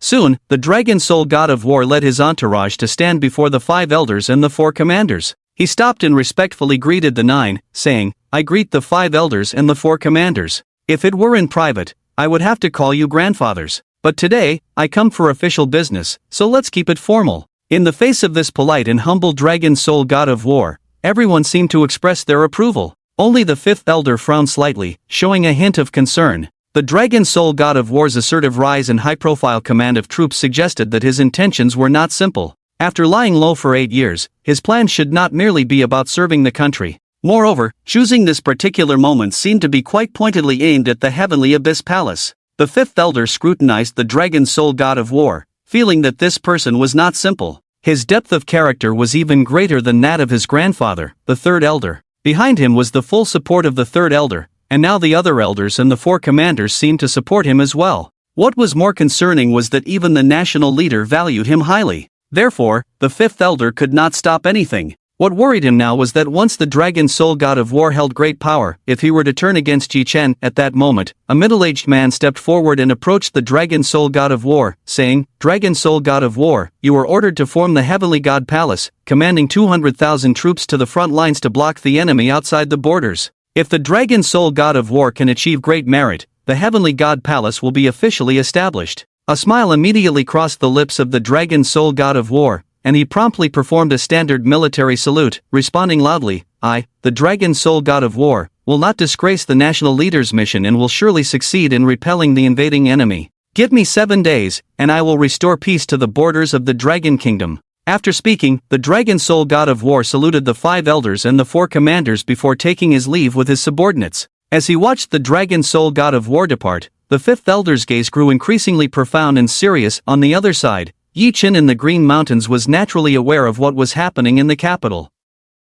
Of course, he did not care much. At 12 o'clock, Yi Chen arrived on time at the company building to pick up Zhang Yao. Yuan had lunch at school, so there was no need to pick her up at noon. With the enchanting Demoness accompanying Yuan at school, Yi Chen had nothing to worry about. After a busy morning, Zhang Yao felt a bit dizzy. Managing just one department was manageable, but now she was overseeing the entire company. This made Zhang Yao feel like there were endless tasks every day, truly giving her a sense of being stretched thin. As soon as she got in the car, Zhang Yao collapsed heavily onto the seat, breathing heavily. Seeing Zhang Yao looking so exhausted, Yi Chen felt a pang of sympathy and said to her, "I thought being the company president would be easier for you, but it turns out it's even more tiring. Why don't you just not be the president?" Zhang Yao turned her head and glanced at Yi Chen weakly, saying, "This is a goal I've worked hard for and never thought I could achieve. Now that it's inexplicably real, I'm still too happy to even think about not doing it." "Well, I won't agree to that. This has always been my pursuit. It might be a bit tiring for now. After all, I just took office, and there are many things that still need to be sorted out, so naturally, I'm a bit flustered. Moreover, I've noticed that the company has several issues in many areas. I'm planning to identify all these problems, organize them, and then come up with a feasible reform plan. If I can get the chairman's support, perhaps I will carry out a major reform in the company. To achieve better, larger, and further development for the company, I feel the current system is seriously inadequate." As she spoke about work, Zhang Yao became animated. Yi Chen quickly interrupted, "Let's not talk about work when we're together. I can't understand all this high-level stuff. You should rest well for now." Zhang Yao nodded and closed her eyes to rest. 20 minutes later, the car stopped at the No. 1 mansion. Zhang Yao's cousin Yin Feifei's wedding was being held at the No. 1 mansion. Being able to book the entire No. 1 mansion for a wedding shows the strength of the groom's family. This is not something an ordinary family can manage. To book the No. 1 mansion for a wedding, the expenses would likely add up to no less than a small fortune. The sight of the large parking lot at the No. 1 mansion filled with luxury cars was enough to indicate how many wealthy and influential guests had arrived today. After parking the car, Zhang Yao opened her eyes. After resting for a while, she felt much better. Zhang Yao asked Yi Chen, "Did you buy the gift for me?" Yi Chen casually raised a small box in his hand and said, "I bought it." Seeing the small box in Yi Chen's hand, Zhang Yao couldn't help but frown slightly. Clearly, she was not very satisfied with this gift. She had told Yi Chen over the phone to buy a decent gift. However, thinking that Yi Chen might not have much money, she felt relieved. Forget it, it will have to do. She hadn't received her salary yet, so she didn't have much money either. After confirming their identities, the security personnel allowed Yi Chen and Zhang Yao to enter the No. 1 mansion. The huge banquet hall was already packed, with guests filling every seat, bustling with noise and excitement. After looking around, Zhang Yao finally found her parents at a table in the corner of the second row. Because they were her maternal relatives, they were arranged in the second row.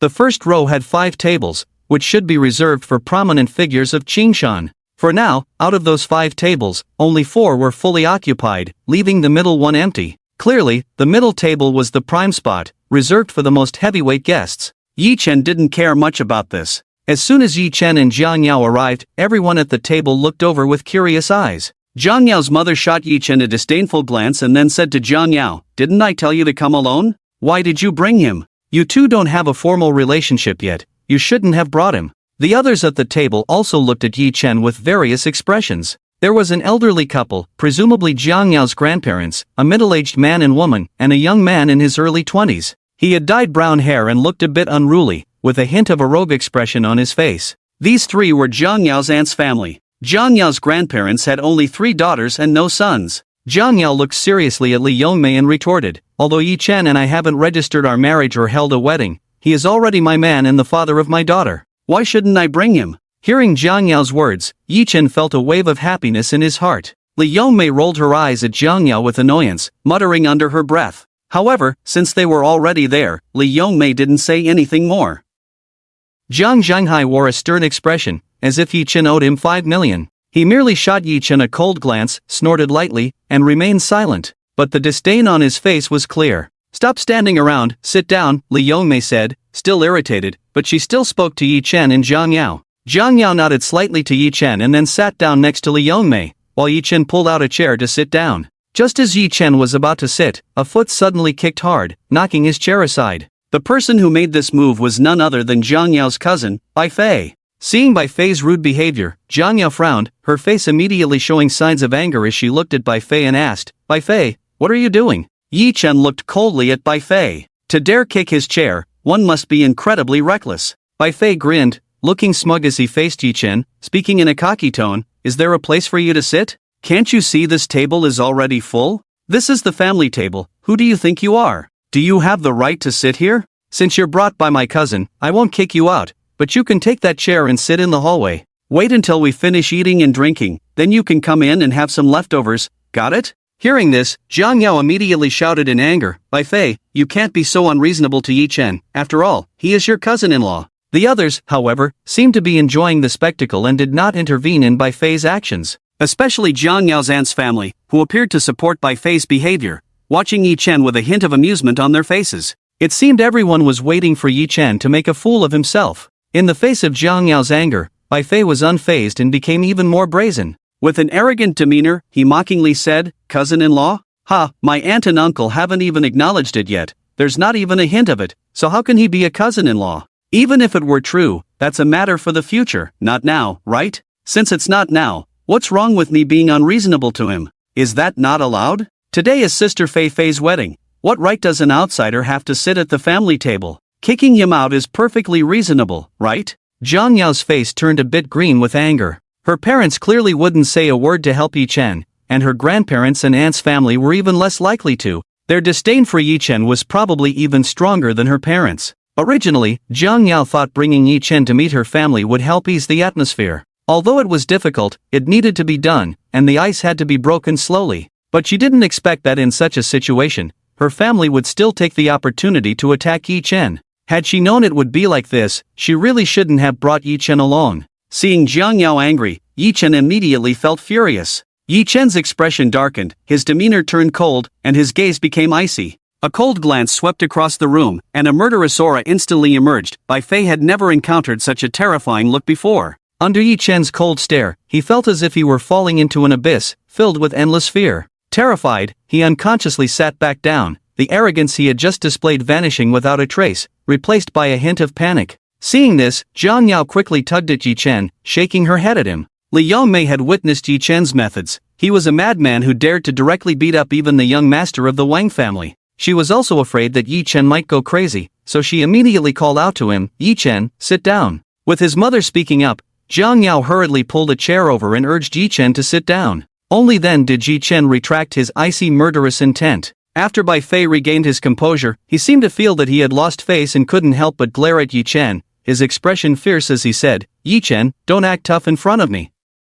I am a member of the Qinglong Society, do you know that? If you provoke me, do you believe I can call 100 or 80 brothers to beat you up with just a word? Qinglong Society?" Yi Chen glanced at Bai Fei indifferently. Bai Fei thought Yi Chen was intimidated by him and immediately boasted with a proud expression, "Now you know to be afraid, right? My boss is the leader of the Qinglan district, Brother Biao. If you dare to mess with me, I'll make sure you don't survive." "Zhang Sanbiao?" Yi Chen let out a cold laugh and casually replied, "I'd beaten him before." "What?" Hearing Yi Chen's words, Bai Fei looked at him in shock. "Zhang Sanbiao, wasn't that Brother Biao's name?" Upon hearing Yi Chen speak so disrespectfully about Brother Biao, Bai Fei's face turned furious as he glared at Yi Chen and said, "If you dare to talk nonsense again, do you believe I'll deal with you right now?" The others looked at Yi Chen with disdain, someone who couldn't even fight but still liked to boast? A grown man who didn't understand the simplest principle that trouble comes from the mouth? Yi Chen coldly glanced at the fierce-looking Bai Fei and scoffed dismissively, "To be beaten by me is a great honor for Zhang Sanbiao.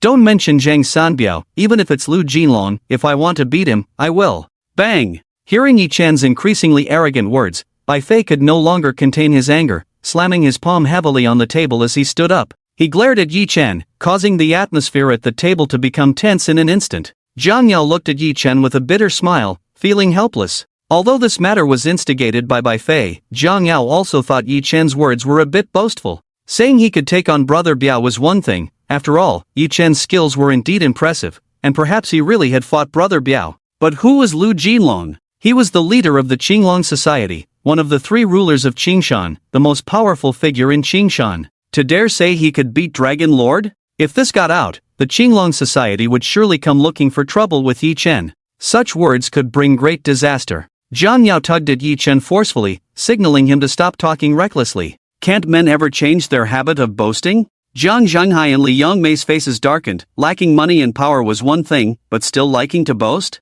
That was a clear sign of poor character. Just as Bai Fei was about to confront Yi Chen, a respectful voice suddenly rang out. "Hello, Mr. Yi, I didn't expect to see you again so soon." As the voice fell, a figure had already arrived in front of Yi Chen. Upon seeing the newcomer, everyone at the table was instantly frightened and stood up in awe, looking at the person with respect. Especially Bai Fei, who was so shocked he stood there like a wooden chicken. His face quickly revealed a strong sense of admiration and excitement as he trembled, shouting, "Dragon Lord!" The newcomer was none other than the underground emperor of Qingshan, Dragon Lord. Yi Chen merely glanced at Dragon Lord and nodded slightly as a gesture of acknowledgement. Such an arrogant demeanor left everyone at the table dumbfounded. In Qingshan, was there really someone who dared to be so arrogant in front of Lord Long? How could he, Yi Chen, have the audacity? But what shocked everyone even more, leaving them utterly astonished, was that in the face of Yi Chen's arrogance, Lord Long not only didn't get angry but instead awkwardly smiled and said to Yi Chen, "Mr.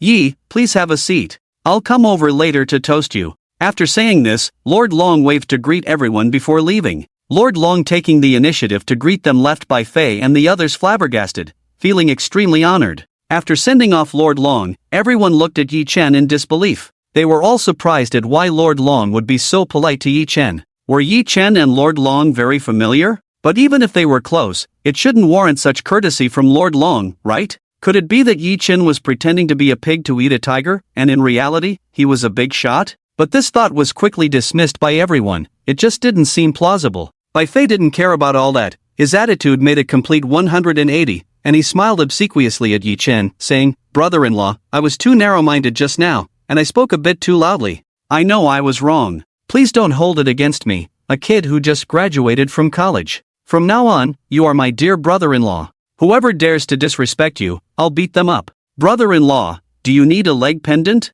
I'm good at groveling. I'll follow you from now on." Bai Fei's sycophantic behavior left everyone stunned. He hadn't been like this just moments ago. Yi Chen couldn't help but glance at Bai Fei. This guy could really adapt his words to the audience. However, Yi Chen couldn't be bothered to engage with such a person. Li Yongmei couldn't help but ask Yi Chen, "Yi Chen, do you know Lord Long?" Her tone was much gentler and friendlier. Looking at his future mother-in-law's expression, Yi Chen casually replied, "Not really, just met him once." Li Yongmei looked incredulous. "Lord Long would be so polite to you after just one meeting? Even the heads of the Hu city and the three major families wouldn't have such clout, right?" The others also looked at Yi Chen with suspicion. The more Yi Chen denied it, the more they doubted him, wanting to figure out what kind of relationship he had with Lord Long. If Yi Chen really was close to Lord Long, that would be a tremendous advantage. After all, in Qingshan, being connected to Lord Long would make many things much easier. Yi Chen could naturally see through everyone's thoughts. If these people had been a bit more polite to him earlier, perhaps he would have acknowledged it.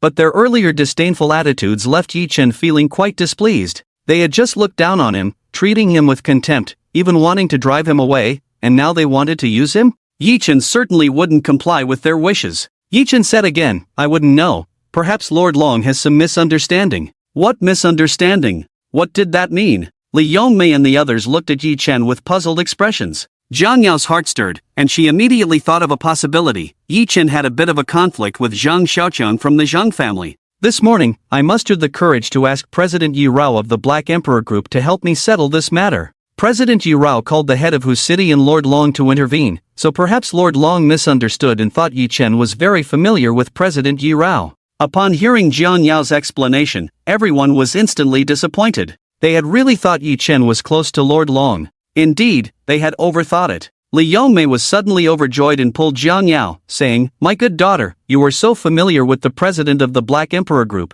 That's truly wonderful. Building a good relationship with such a big shot brings endless benefits. Jiang Yao, you must seize this once-in-a-lifetime opportunity." Jiang Zhanghai rarely looked at Jiang Yao with such approving eyes, already calculating how to leverage this connection in his heart. In Qingshan, everyone was eager to get a foothold with the Black Emperor Group. Anyone who could establish a relationship with the Black Emperor Group would have immense opportunities for gain, a chance to rise to prominence. Jiang Yao's aunt and uncle looked at her with envy, wondering what kind of luck she had to connect with the president of the Black Emperor Group. Jiang Yao forced a smile and shook her head. Mom, you misunderstood. I just happened to meet President Yi Rao at a business dinner yesterday. Perhaps she just felt obligated to help since I approached her. Today was an urgent matter, otherwise, I definitely wouldn't have dared to seek out President Yi Rao. After hearing Jiang Yao's explanation, the smiles on Jiang Zhenhai and Li Yongmei's faces faded significantly. Had they thought too much? Jiang Yao's aunt, Li Yongzhen, felt much better and said with a smile, perhaps to the president of the Black Emperor Group,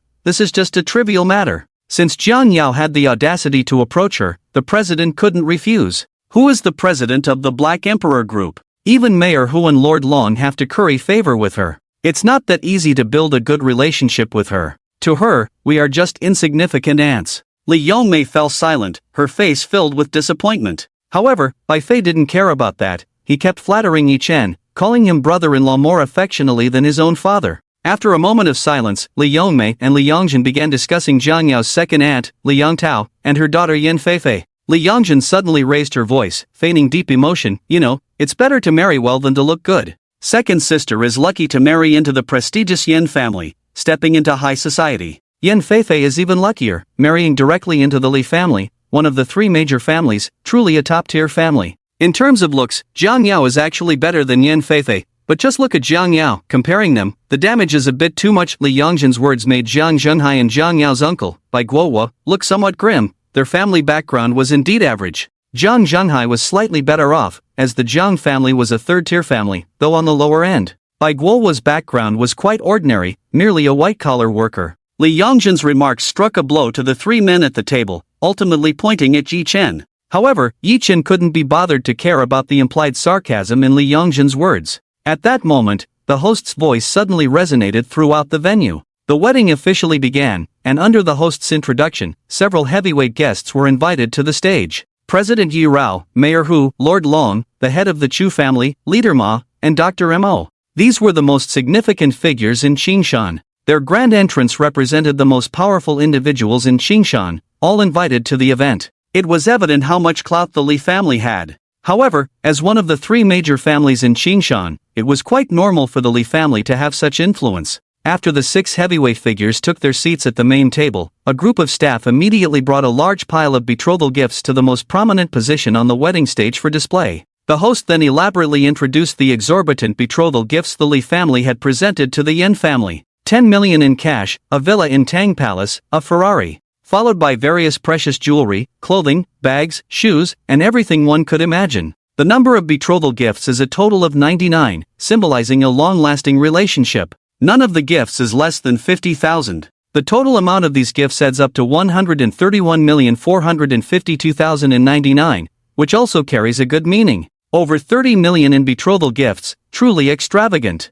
It's simply beyond reason. This is definitely the ceiling for betrothal gifts in Qingshan. When the host announced the betrothal gifts, the entire banquet hall was filled with envious voices. Which woman does not yearn for such a sky-high betrothal gift? Li Yongmei couldn't help but feel sour, especially when she saw Jiang Yao sitting next to her. Li Yongzhen was fanning the flames, speaking in a sarcastic tone. Jiang Yao, you also had such an opportunity, but unfortunately, you didn't know how to cherish it. Otherwise, 8 years ago, you could have married into a wealthy family in style, held a grand luxurious wedding, and shown off in front of others, becoming the envy of many. You say such a good opportunity was right in front of you, and you actually discarded it like trash? Was it worth it for him, Yi Chen? Li Yongzhen didn't care that Yi Chen was sitting nearby. Bai Fei immediately stood up for Yi Chen. Mom, you can't say that about my brother-in-law. Li Yongzhen shot Bai Fei a fierce glare. Jiang Yao was about to speak when Li Yongmei interjected. Jiang Yao, look at Yin Feifei. In terms of looks, figure, or education, how can she compare to you? You've wasted the title of one of the four beauties of Qingshan. Look at Yin Feifei, how glorious she is today. She will definitely be the happiest and most glamorous woman in Qingshan. 130 million in luxurious betrothal gifts is definitely the headline news in Qingshan today. Your conditions are better than Yin Feifei's, but look at you. Forget about glamorous betrothal gifts. You can't even afford a regular wedding, can you? As she spoke, Li Yongmei cast a disdainful glance at Yi Chen. The implication was clear. Jiang Yao looked at Yi Chen and then said to Li Yongmei, the grandeur of a wedding has nothing to do with happiness. A grand wedding does not guarantee a happy life afterward, and a simple wedding does not mean unhappiness. I have never yearned to marry into a wealthy family, nor have I thought about living a luxurious life. For me, a simple life is enough, a plain existence is also a form of happiness. Li Yongmei glared at Jiang Yao in frustration, scolding her, "You silly girl, I see you've been foolish all these years. Following Yi Chen, you will only live a life of poverty, and you will definitely regret it later." Just as Jiang Yao was about to say something, Yi Chen suddenly spoke seriously to Li Yongmei, "Auntie, give me 3 months, and I will give Jiang Yao a grand wedding.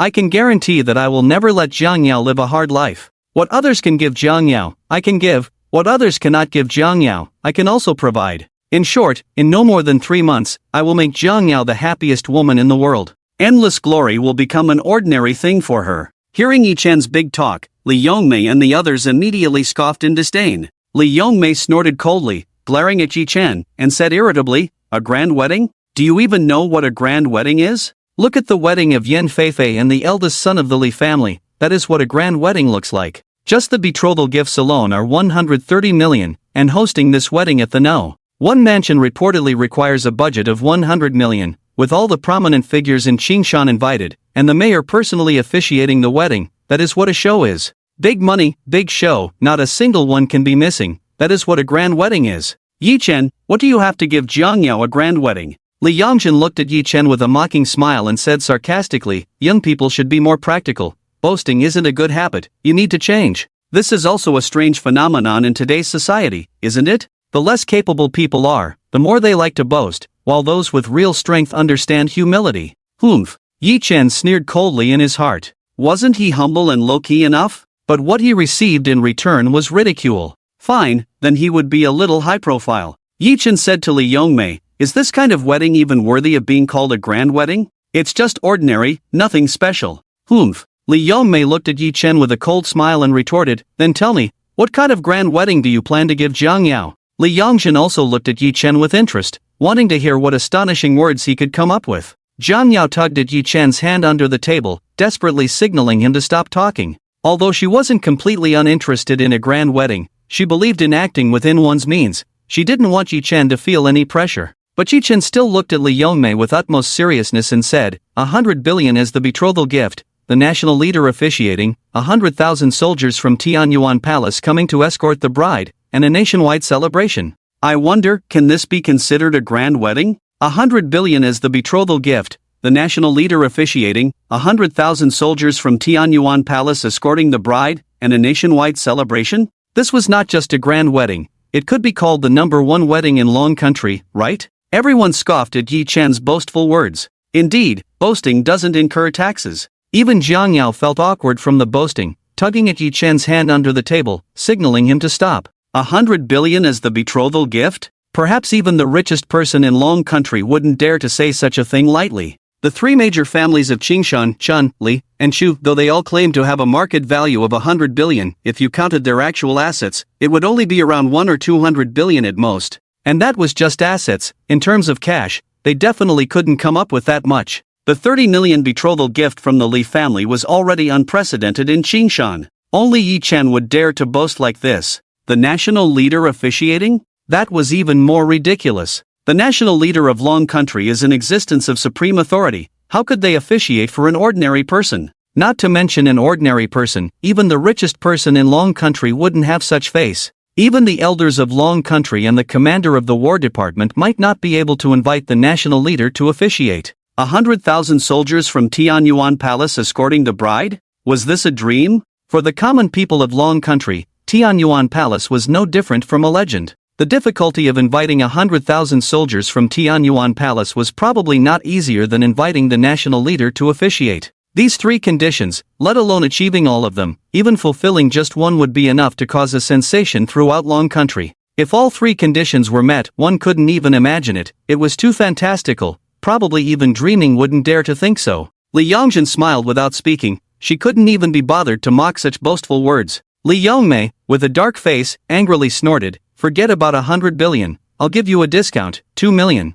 As long as you can come up with 2 million in betrothal gifts within 3 months, I will agree to your marriage with Jiang Yao. If you can't come up with it, then voluntarily leave Jiang Yao and don't entangle her anymore." Yi Chen, what do you think? Jiang Yao immediately said to Li Yongmei, "Mom, this is between me and Yi Chen. We will handle it well, so don't pressure him." Before Jiang Yao could finish her sentence, Li Yongmei was so angry that she looked like she wanted to hit Jiang Yao. "You little brat, without my and your dad's consent, you and Yi Chen can never get married. After being foolish for so many years, why are you still being foolish?" Yi Chen's powerful voice suddenly rang out, "Don't worry, what I said I will definitely do. In 3 months, everything will naturally be revealed." Seeing that Yi Chen still showed no signs of regret, Li Yongmei shot him a look filled with disdain and despair. Zhang Zhanghai shook his head and sighed. This kind of person was beyond saving. Even Bai Fei couldn't help but say to Yi Chen, "Brother-in-law, although I definitely support you and my sister 100%, don't you think you might have exaggerated a bit just now? Men, you know, we all understand. I usually like to brag too." Yi Chen was too lazy to say anything more. It was normal for everyone not to believe him when he was bragging. Such words, I'm afraid, no one with a slightly normal mind would believe. It didn't matter, time would prove everything. After an awkward silence, Li Yongzhen suddenly found a new topic to break the silence. With a feigned look of concern, Li Yongzhen asked Jiang Yao, "It must have been tough for you to work alone outside without the support of the Jiang family all these years, right? The job market is tough, competition is fierce, and good jobs are hard to find. With just a few thousand yuan a month, how do you expect to live in this day and age?" As she spoke, Li Yongzhen looked at Zhang Zhanghai and Li Yongmei, saying, "Sister, brother-in-law, you only have Jiang Yao as your daughter, so why keep this up? Find an opportunity to talk to old Master Jiang and let Jiang Yao go back." Zhang Zhanghai and Li Yongmei immediately showed some difficulty on their faces. This matter was clearly not as easy as it sounded. Hearing this, Jiang Yao looked at her parents with a hint of expectation. If her parents were willing to let her go back, she would be very happy. But clearly, the situation still left Jiang Yao somewhat disappointed. Jiang Yao secretly smiled bitterly and shook her head, saying, "No need, I'm doing quite well now. I have a house with Yi Chen, and my career is also improving.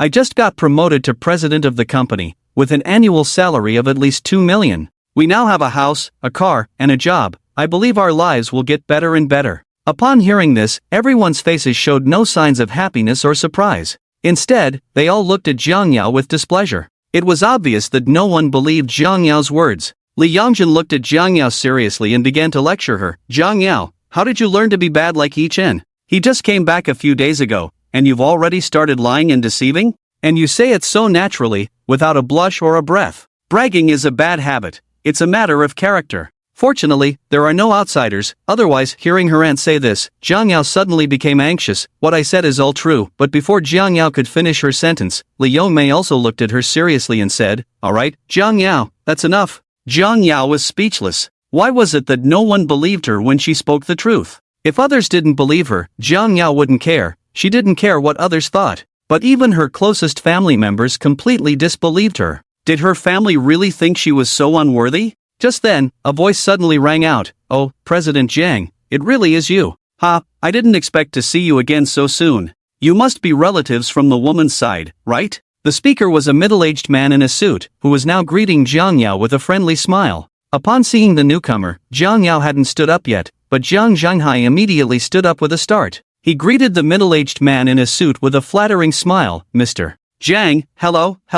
At this moment, Jiang Yao finally reacted and quickly stood up to greet the newcomer, "Hello, Mr. Jiang, I am the cousin of the bride." The middle-aged man casually glanced at Zhang Zhanghai, not recognizing him, so he ignored him. Instead, he smiled warmly at Jiang Yao and said, "President Jiang, please have a seat. I'll come over later to toast you. Let's arrange a meal sometime when you're free. How does that sound?" "Mr. Zhang's words left Jiang Yao a bit flabbergasted. After a moment of surprise, she quickly nodded and replied, "Sure, I'll contact you later, Mr. Jiang." After Mr. Jiang nodded at Jiang Yao, he left. Once Mr. Jiang was sent off, the table fell silent. Everyone looked at Jiang Yao with strange expressions. The person just now was the head of the Qingshan second-tier family, the Jiang family, managing a group worth billions. He was definitely a big shot in Qingshan. How could he be so polite to Jiang Yao? After an unknown amount of time, Bai Fei suddenly asked Jiang Yao, "Cousin, are you really the president of the company?"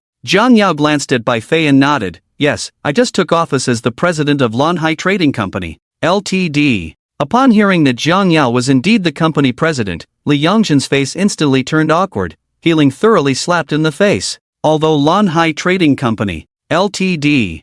was not considered a big company in Qingshan, it still had an annual output value of several hundred million. Being the president of such a company was quite successful. Li Yongmei immediately beamed with joy, unable to contain her smile, and with a hint of pride, she said to Li Yongjin, "Yongjin, I told you Jiang Yao has never lied since she was a child. If she says she's the president, then she is." Although Jiang Yao may not have the luck of Yin Feifei, her abilities are much stronger than Yin Feifei's. In just a few years, she has become the president of a large company. There are hardly any women in all of Qingshan who can compare. Watching Li Yongmei flaunt, Li Yongjin could only mutter under his breath. Jiang Yao could only smile wryly. It truly echoed the saying, when you fail, even your breathing is wrong. When you succeed, everything you do is right. At that moment, another voice suddenly rang out, "President Jiang, you're here, what a pleasure. I didn't get a chance to drink with you last night before you left early. When will you be free to meet up?" The speaker was a plump man, Lu Dafu, the owner of Dafu Group. Although Lu Dafu was not a local tycoon in Qingshan, he had significant connections, being a member of the Jiang County Chamber of Commerce Qingshan branch.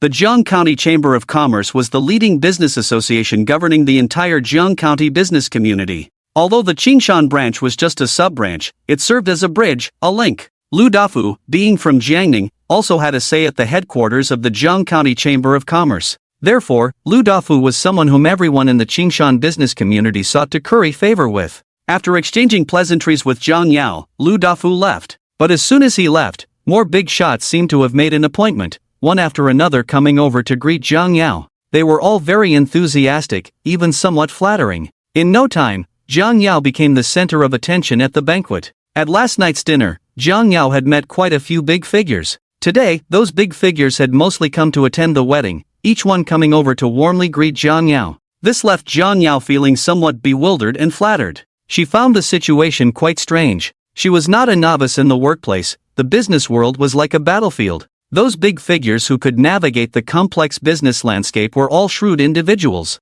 It is said that merchants do not rise early without profit. Generally, they would not engage in anything that did not yield benefits. Jiang Yao did not believe that the big shots at the table in the corner of the second row were merely passing by and casually greeting her. It was clear that those people had specifically come over to greet her. Moreover, they were genuinely interested in setting up a meeting with her. Business is business, one needs to have a meeting to close a deal. Although this was a tremendous opportunity, Jiang Yao still felt a bit anxious. The others at the table were all stunned, staring at Jiang Yao in disbelief. Only Yi Chen had a slight smile on his lips. Yi Chen knew that this was definitely the work of the Black Emperor. Including Lu Jinlong's earlier appearance, it was certainly arranged by the Black Emperor behind the scenes. The timing of their entrance was quite good. In this regard, the Black Emperor was indeed quite capable. After a dozen or so big shots had come over to warmly greet Jiang Yao and set up meetings, the way everyone looked at her had clearly changed, and their attitude had made a complete turnaround. Li Yongmei, with a face full of joy and pride, pulled Jiang Yao and said, "Good daughter, you've made it now.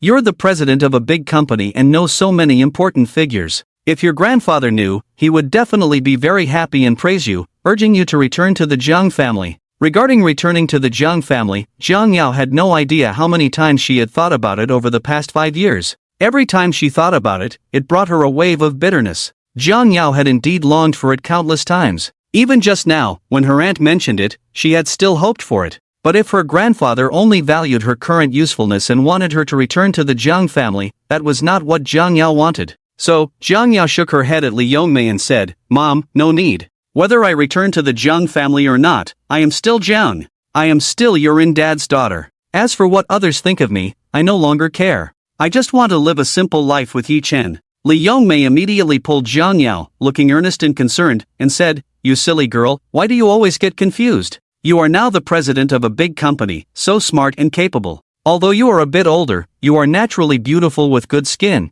and you still look like a girl in her early 20s. Your looks overshadow everything.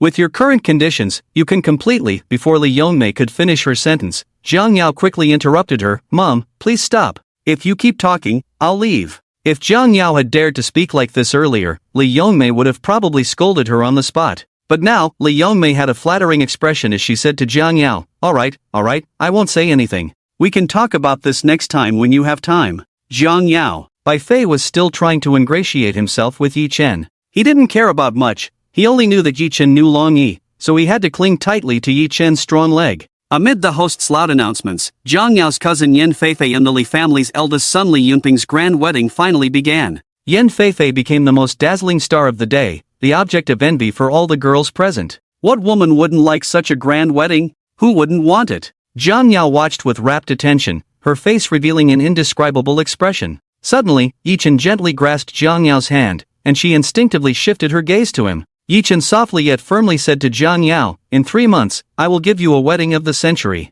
What I said just now was all serious. The reason he mentioned 3 months was that he had previously promised Jiang Yao that he would reveal all his secrets to her in 3 months. Additionally, Yichen needed to stabilize the current chaotic world situation within 3 months. Without settling everything, how could he feel at ease to hold a wedding with Jiang Yao? The situation abroad is extremely dire and unstable. Various countries have assembled 5 million coalition troops along the border, ready to launch an offensive against the Dragon Country at any moment. Yichen also hopes to use the next 3 months to allow Jiang Yao to gradually understand him and fully accept him, so that they can marry out of true love. Hearing Yichen boast again, and with such a serious demeanor, Jiang Yao felt a bit angry. She looked at Yichen earnestly and said, "Alright, Yichen, don't say that to me anymore. Even if you can't provide any betrothal gifts, I will still marry you. In this lifetime, I, Jiang Yao, have only one man, and I only recognize you as that man, otherwise, I wouldn't have waited for you for 8 years. I don't need a grand wedding, nor do I need you to give me any grandeur. I just want you to live a steady life with me, even if it's ordinary and plain, I'm willing." Yichen looked at Jiang Yao with guilt. He didn't know what to say. Indeed, he knew that Jiang Yao wouldn't believe those words right now. Yichen could understand that. So, at this moment, he felt a surge of impulse, wishing he could reveal everything to Jiang Yao right now. But reason calmed him down. If he were to tell Jiang Yao everything at once, she probably wouldn't be able to accept it. Forget it, take it slow, 3 months should be enough to resolve everything. Alright, Jiang Yao, don't be angry, I won't say it again, Yichen said apologetically. Jiang Yao shook her head and replied, "It's fine." She actually knew that Yichen said this to please her, not wanting her to look bad in front of her family. But after all, it wasn't true. Amidst cheers and envy, the grand wedding finally came to an end, and the host announced the start of the banquet. The waitstaff had already set a lavish feast on the table, with all kinds of delicacies available. Soon, the families of the bride and groom came over to toast. This table belonged to her grandmother's family, and since they were the main guests today, the toasting was quite formal. The Yan family and the Chen family all came over, even the elder of the Chen family was present. One was for toasting, and the other was for recognizing relatives. Li Yongmei and the others presented wedding gifts to Yan Feifei, as a form of blessing. Yichen handed the prepared gift box to Jiang Yao, who immediately passed it to Yan Feifei. "Feifei, wishing you a happy marriage. I came a bit hurriedly today, so I didn't have time to pick a gift for you, so I had Yichen help me buy one. I hope you won't mind. The gift is light, but our blessings for your marriage are heavy." Yan Feifei glanced disdainfully at the small gift box Jiang Yao handed over. Out of politeness, she accepted it but didn't even bother to open it. Beside Yan Feifei, Li Yunping, the eldest son of the Li family, smirked and looked at Yichen. Li Yunping smiled and said, "You must be the cheap man of Feifei's cousin, right? Nice to meet you. It's true that seeing is better than hearing. Ha, do you know that many people in Qingshan envy and hate you? Everyone calls you the lucky one. I really admire you. You say you have nothing, yet you managed to capture the hearts of the 4 beauties of Qingshan, which even the eldest son of the Li family couldn't pursue. What methods did you use? Teach me sometime." Li Yunping's teasing remarks were clearly a mockery of Yichen. As soon as he said this, it immediately drew a burst of laughter, and some people even joined in, teasing Yichen. Many looked at Yichen with disdain. Jiang Yao's expression darkened, clearly displeased. But in such an occasion, she couldn't say much. Jiang Yao subtly tugged at Yichen's hand, signaling him not to be angry. Yichen glanced at Jiang Yao, smiled indifferently, and couldn't be bothered to care about anything. Just a clown who didn't know his own limits. Yan Feifei, however, showed no regard for Yichen, looking at him with disdain before bluntly saying to Jiang Yao, "Cousin, you say your conditions are so good, marrying into a wealthy family should be an easy thing. Why do you have to bury your happiness in a pile of cow dung? How about I have Yunping introduce you to a young master from a top family?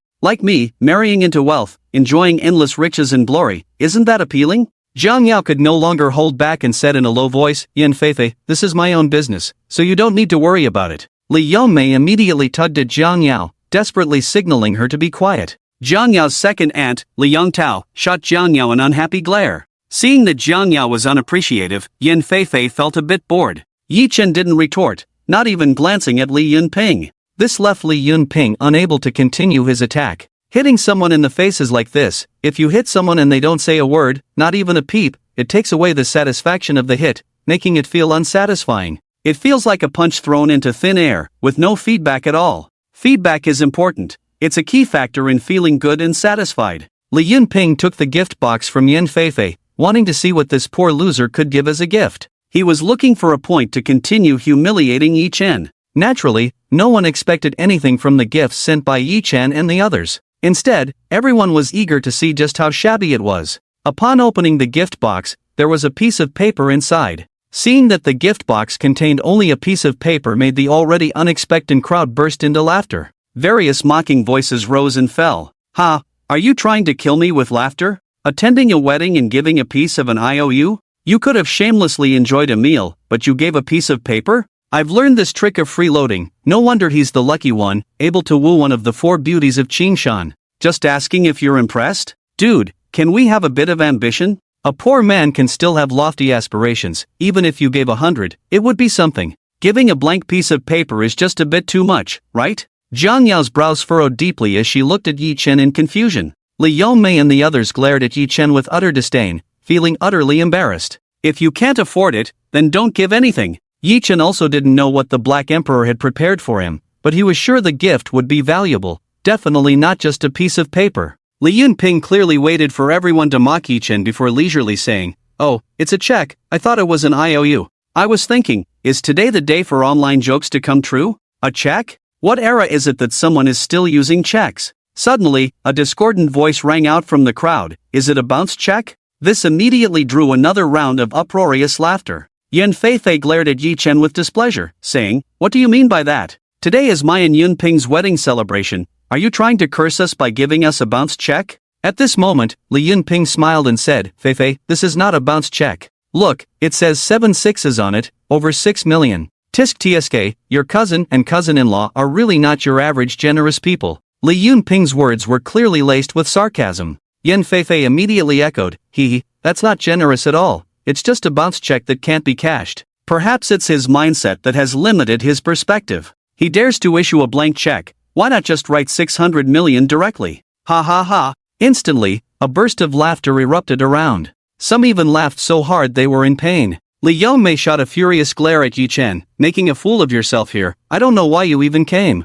Jiang Yao bit her lip hard. Her gaze at Yi Chen was somewhat complicated. She initially thought things weren't as everyone said, but upon hearing Li Yunping mention the figure of over 6 million, Jiang Yao couldn't help but feel a mix of laughter and tears. If it were over 60,000 or 600,000, it might have been true. But over 6 million? That was clearly impossible. She hadn't expected that asking Yi Chen to prepare a gift would turn out like this. This made Jiang Yao a bit angry as well. Yi Chen sat there with a calm expression, silent, looking at Li Yunping with a half-smile. Yan Feifei scoffed, took the check from Li Yunping's hand, and returned it to Yi Chen. "You should keep this blank check for yourself. It could work for my cousin too. We don't lack money. If we can't buy a gift, a blessing will do," Li Yunping said with a smile. "Hee, it's fine, we can still eat and drink well without gifts, so don't feel burdened." The more he said this, the more it dripped with sarcasm. A normal person would probably feel too embarrassed to continue dining. Not bringing a gift to a banquet is inherently shameful. Holding up the check, Yi Chen looked at Yan Feifei and Li Yunping with a half-smile. "Are you sure you don't want this gift?" Yan Feifei laughed even more disdainfully. "Such an expensive gift, we can't accept it. You keep it." Jiang Yao felt so awkward that she stood up, her face flushed with embarrassment, and apologized to Yan Feifei and Li Yunping. "I'm sorry, the gift issue is my responsibility." Before Jiang Yao could finish her sentence, a pleasant voice suddenly rang out. "Could I see that check?" Hearing this voice, everyone turned to look. When they saw who was speaking, they immediately stood in respect. Yan Feifei and Li Yunping both moved aside respectfully. The speaker was none other than Yi Rao, the president of the Black Emperor Group. As the second in command of the Black Emperor Group in Qingshan, she was someone all the big shots in Qingshan sought to curry favor with. Even the heads of the Hu family, Long Yi, and Li Chu had to treat her with courtesy. With President Yi Rao present, who would dare to be disrespectful? Yan Feifei quickly said to Yi Rao, "President Yi, this is a fake check. You don't need to look at it, right?" Yi Rao immediately shot a glance at Yan Feifei and coldly replied, "Are you teaching me how to do my job?" The powerful aura instantly rendered Yan Feifei speechless. Terrified, Yan Feifei hurriedly shook her head and waved her hands. desperately explaining and apologizing. No, how could I dare to teach President Yi how to do her job? Before Yan Feifei could finish, Yi Rao coldly interrupted. If not, then shut up. When President Yi Rao got angry, who would dare to speak? The large banquet hall fell silent. The members of the Yan and Li families didn't even dare to breathe. They even shot stern looks at Yan Feifei, urging her to be quiet. Angering President Yi Rao was not something the Yan and Li families could bear. President Yi Rao's presence was overwhelmingly powerful. The once lively atmosphere instantly turned oppressive. After reprimanding Yan Feifei, President Yi Rao changed her expression, showing a hint of a smile as she looked at Yi Chen. May I see it? President Yi Rao asked again. Yi Chen naturally understood that Yi Rao was doing this on purpose. Yi Chen's lips curled into a faint, cold smile. Since Yan Feifei and Li Yunping were being so ungrateful, he didn't mind slapping their faces. Yi Chen casually handed the check to Yi Rao. After glancing at it, Yi Rao spoke up. This check is real. Her voice wasn't loud, but the entire venue was so quiet that her words rang clearly in everyone's ears. As soon as she said this, it was like a thunderclap had exploded. Everyone was stunned, exchanging incredulous glances, their expressions utterly fascinating. Especially those who had just mocked Yi Chen. Now they were left dumbfounded, looking utterly foolish. The check was actually real? This plot was too outrageous. Even novels wouldn't dare to write it this way. The slap in the face was resounding. How could this be possible? Yi Chen didn't seem like a wealthy person at all, did he? To give a gift of over 6 million? What kind of extravagant person could afford such a sum? Li Yangmei's eyes widened, her expression exaggerated as she looked at Yi Chen, unable to believe it. Jiang Yao was momentarily stunned, but she still looked at President Yi Rao with some suspicion. Although Yi Chen had told her he received a retirement payment, she thought it couldn't be much, at most a few $100,000. Even if it were more, there was no way he would be reckless enough to take out over 660,000 for a gift, right? If he didn't have a few $100 million, he shouldn't be able to do such a thing. At that moment, a bold thought crossed Jiang Yao's mind. Could it be that President Yi Rao was intentionally stepping in to help her, to resolve her embarrassment? Yan Feifei couldn't help but speak up again. President Yi, could you be mistaken? My cousin and he are living quite frugally. There's no way they could come up with over 660,000. How could they possibly give such a heavy gift? The check might be real, but what if it can't be cashed? Yes. Yan Feifei's words immediately reminded everyone. The check was real, but that didn't necessarily mean it could be cashed, right? It was possible that Yi Chen was just taking advantage of this point. Yes, it must be like that. Everyone found their reason to doubt Yi Chen again. Li Shangping also raised his doubts. Yes, President Yi, it's not that we doubt what you said, but 660,000 is indeed not a small amount. It exceeds all the gifts I've received today. Although they are my wife's cousin and cousin-in-law, this amount is a bit too extravagant. In the history of Qingshan over the past few decades, no one has ever given such a heavy gift, right? Even in the best of relationships, giving $1 million would already be a huge favor. I don't believe they have that kind of financial capability. Everyone nodded in agreement with Li Shangping's words. What a joke, giving a gift of over 660,000 at a banquet. What kind of foolish person with a lot of money would do such a thing? Even those with assets over 100 million might not be able to take out that much cash. At that moment, a middle-aged man stepped forward, a hint of a smile on his face, and said, "This is simple, let me take a look, and we'll know. I believe I have the qualifications to verify this, right?" Seeing the wealthy middle-aged man step forward, everyone nodded in agreement. Li Yunping immediately complimented him. "Director Yu, you certainly have the qualifications, you are the most qualified here. You are the president of the Qingshan branch of Longhua Bank, and this check just happens to be from your Longhua Bank. Whether this check can be cashed, naturally, Director Yu, you have the most authority to speak on this." Yi Rao casually handed the check to President Yu, who took it and examined it seriously, then nodded earnestly, saying, "This check is genuine, there are indeed no issues, and it can be cashed." What? It can be cashed? As soon as these words were spoken, it stirred up a huge uproar. The banquet hall erupted into a clamor, as if a tsunami had arrived. Everyone looked at Yi Chen with incredulous expressions.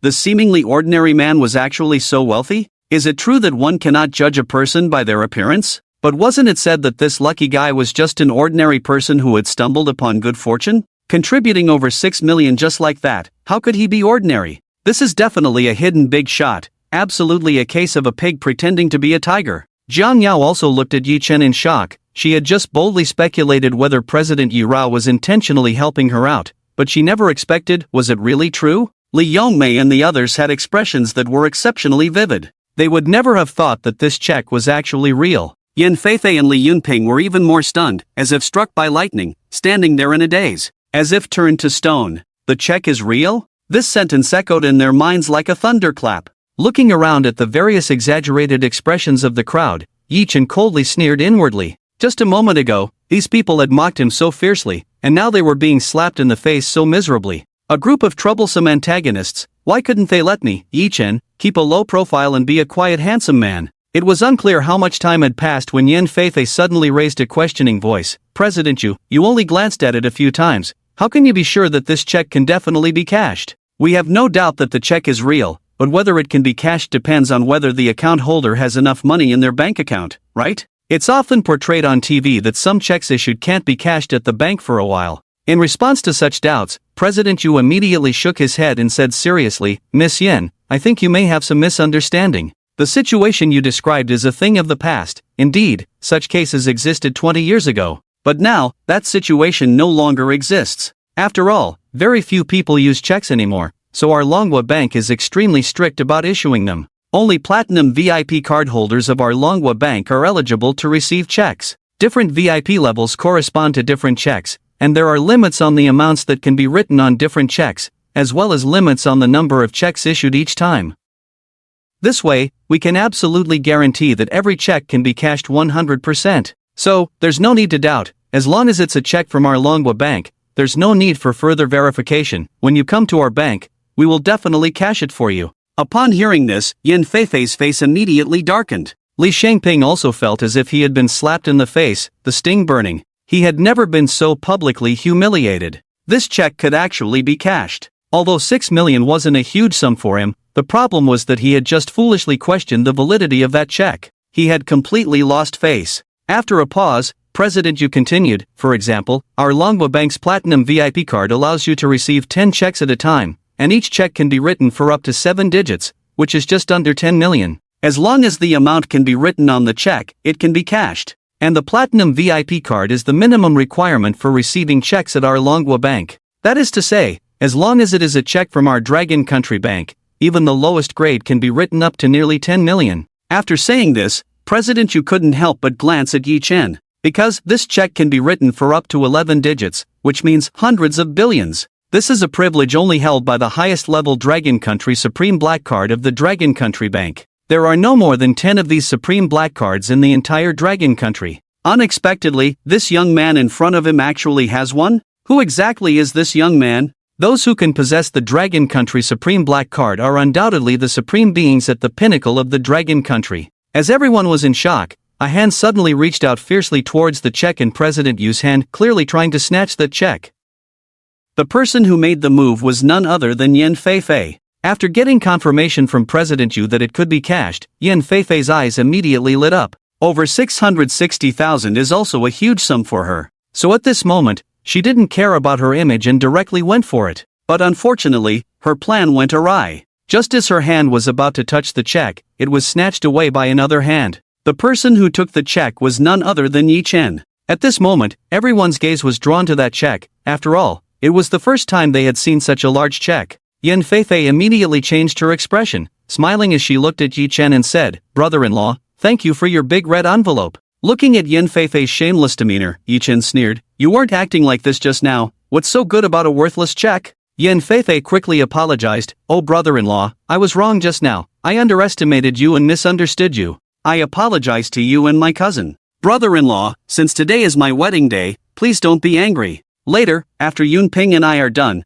we will toast to you and my cousin to thank you for the big red envelope." For the money, Yan Feifei was willing to throw away her pride. However, to be fair, if one still cared about their face at this moment, it would be disrespectful to the 660,000. Yi Chen glanced at Li Yunping, who looked somewhat displeased. Yan Feifei wasn't foolish, she quickly understood Yi Chen's meaning. For over 660,000, Yan Feifei didn't care about anything else and immediately pulled Li Yunping, signaling him to quickly soften up to Yi Chen. Li Yunping hesitated for a moment, but for the sake of the money, he forced a smile and said to Yi Chen, "Cousin-in-law, what happened just now was our fault. Please be magnanimous and don't hold it against us. Later, I will drink a cup as punishment and apologize to you, cousin-in-law." Looking at the ugly expressions of the two, Yi Chen sneered, "It seems that money really has a huge face. If you want it, fine, I'll give it to you." Upon hearing this, Yan Feifei and Li Yunping were instantly overjoyed. So much money could buy a luxury supercar. Many guests around also showed envious expressions. Receiving such a large red envelope was simply too delightful to think about. But clearly, Yan Feifei and Li Yunping were too early in their joy. Just as Yan Feifei reached out to take the check from Yi Chen's hand, Yi Chen suddenly tore the check into pieces and casually scattered it towards Yan Feifei. A cold voice then came from Yi Chen's mouth. But sorry, my tolerance has always been very small. Since you say this check is worthless, then I'll just tear it up. This scene instantly left everyone dumbfounded. A check of over 660,000 was actually torn like this? This show of bravado was truly outrageous. Seeing the scattered fragments of checks on the ground, Yan Feifei's heart twisted in pain, and she began to pound her chest and stomp her feet, exclaiming, "My checks, my 6,600,000. Li Yunping's face darkened immediately, and he glared at Yi Chen with gritted teeth, saying, "Do you dare to play us? Play you?" Yi Chen coldly glanced at Li Yunping and Yan Feifei before shaking his head and replying, "Not at all. You think too much, you aren't even worthy." Not worthy? As soon as these words were spoken, the entire venue erupted in an uproar. Wasn't this tone a bit too arrogant? This was practically an open humiliation of Li Yunping, wasn't it? Wasn't that equivalent to offending the Li family's dignity? Sure enough, the expressions of the Li family members darkened, and they looked at Yi Chen with anger. Li Yunping, filled with rage, coldly said to Yi Chen, "Are you looking for death? Don't think that just because you're Feifei's wild man, I won't dare to do anything to you. If you provoke me, I can take care of you, and even Jiang Yao won't be spared." Li Yunping's harsh words startled Jiang Zhenhai and Li Yongmei. The couple shot angry, reproachful glares at Yi Chen, ready to scold him. But before they could speak, a crisp slap echoed throughout the banquet. Instantly, the large banquet hall fell silent. Eyes widened in shock as they turned to Yi Chen. Has he gone mad? How dare he be so audacious, to slap the young master of the Li family in public? Today, the young master of the Li family was the main character. It was an immense humiliation for the groom to be slapped at his own wedding. What a disgrace. As one of the three major families, the Li family felt their face was thoroughly wiped clean. Jiang Yao was terrified, her hands gripping Yi Chen tightly. Before anyone could react, Yi Chen's voice, cold as a killing god, rang out. "This is the first and last time. You can provoke me, but if you dare to touch my woman, I'll kill you. Considering you are Jiang Yao's relatives, today I'll only give you a small lesson. I hope there won't be a next time. Since we didn't contribute to the gift money, we won't be eating this banquet." With that, Yi Chen pulled the still-dazed Jiang Yao and walked straight out. "Stop! Did I let you go?" Just as Yi Chen was about to exit the door, Li Yunping suddenly seemed to wake up, letting out a furious, hysterical roar. His voice was filled with overwhelming rage and a strong intent to kill. Hatred had reached an extremely intense level. Li Yunping's expression was twisted, as if he wanted to devour someone. Yi Chen, who was about to step out of the banquet hall, halted, his face turning cold, and a chilling murderous aura burst forth from his eyes. Looking for death. Just as Yi Chen was about to turn around in anger, the head of the Li family suddenly spoke sternly to Li Yunping. "Enough, Yunping.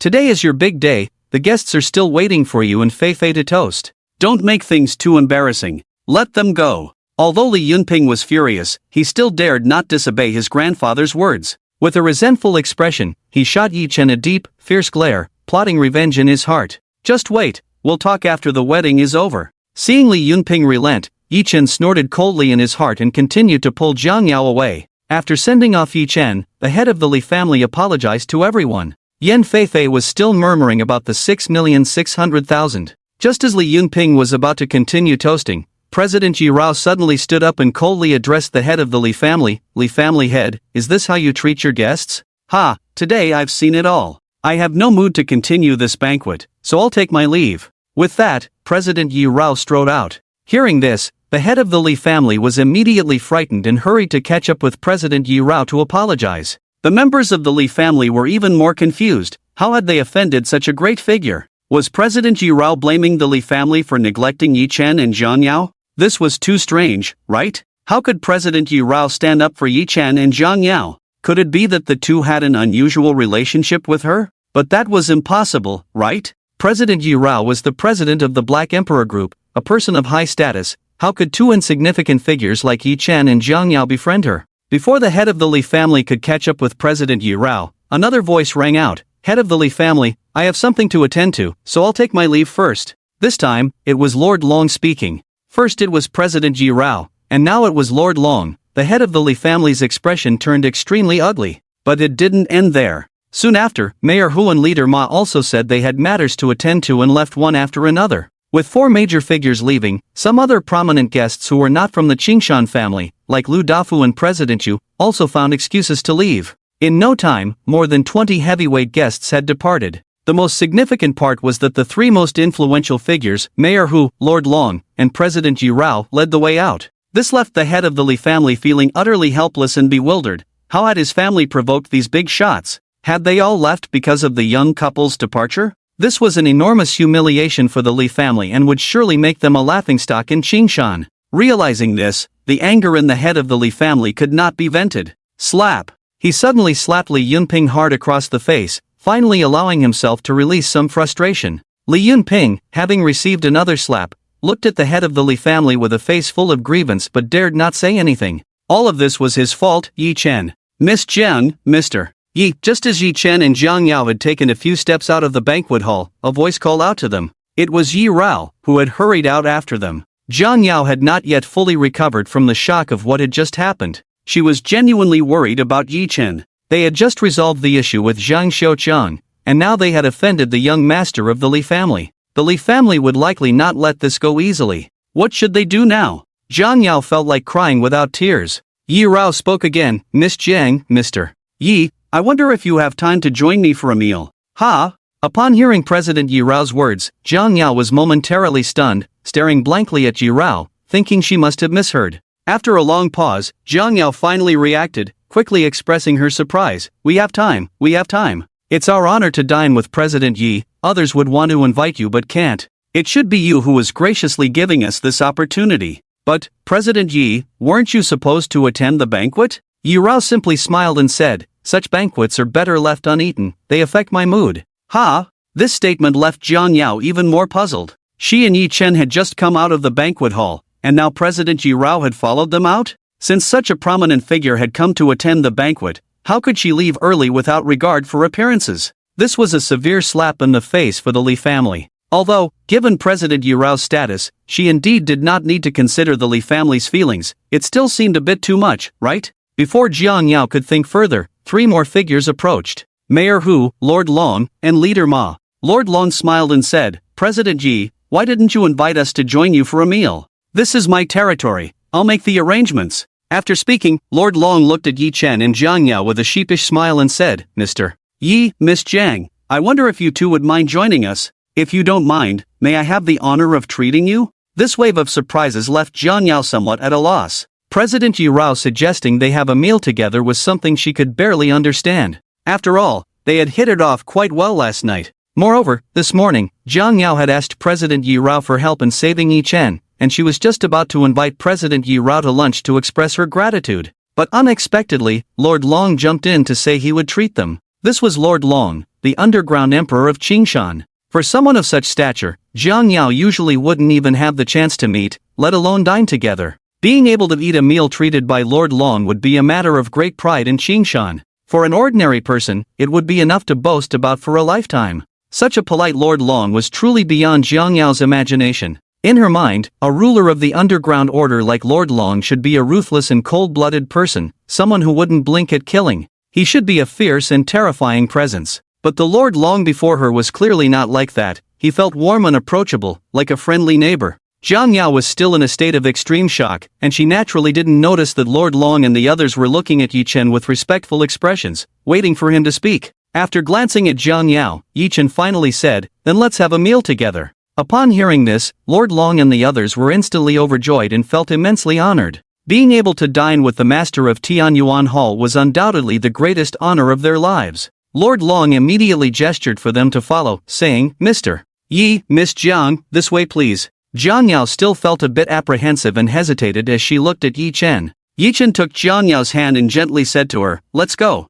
Only then did Jiang Yao take a step forward. However, she still felt somewhat puzzled. She couldn't understand why Lord Long was being so polite to her. It didn't make sense. This was her first time meeting Lord Long. Could it be because of President Yi Rao? Did Lord Long mistakenly think she had a good relationship with President Yi Rao, which was why he was acting this way? Jiang Yao glanced at President Yi Rao, thinking that this might be the only possibility. The people who followed behind saw Yi Chen and Jiang Yao walking in the same direction as Lord Long and couldn't help but exchange glances. They wanted to follow along, but ultimately dismissed the idea. Everyone looked at each other, unsure of what to do. Lu Dafu suddenly smiled and said, "Bosses, how about I treat you all to some drinks and we gather together? As for President Yi and Lord Long, let's not disturb them, lest we end up with nothing good." Now we can basically confirm one thing: Miss Zhang's relationship with President Yi is definitely not ordinary. In the future, we should interact more with Miss Zhang and collaborate with her company. That way, we won't have to worry about not having a chance to connect with President Yi.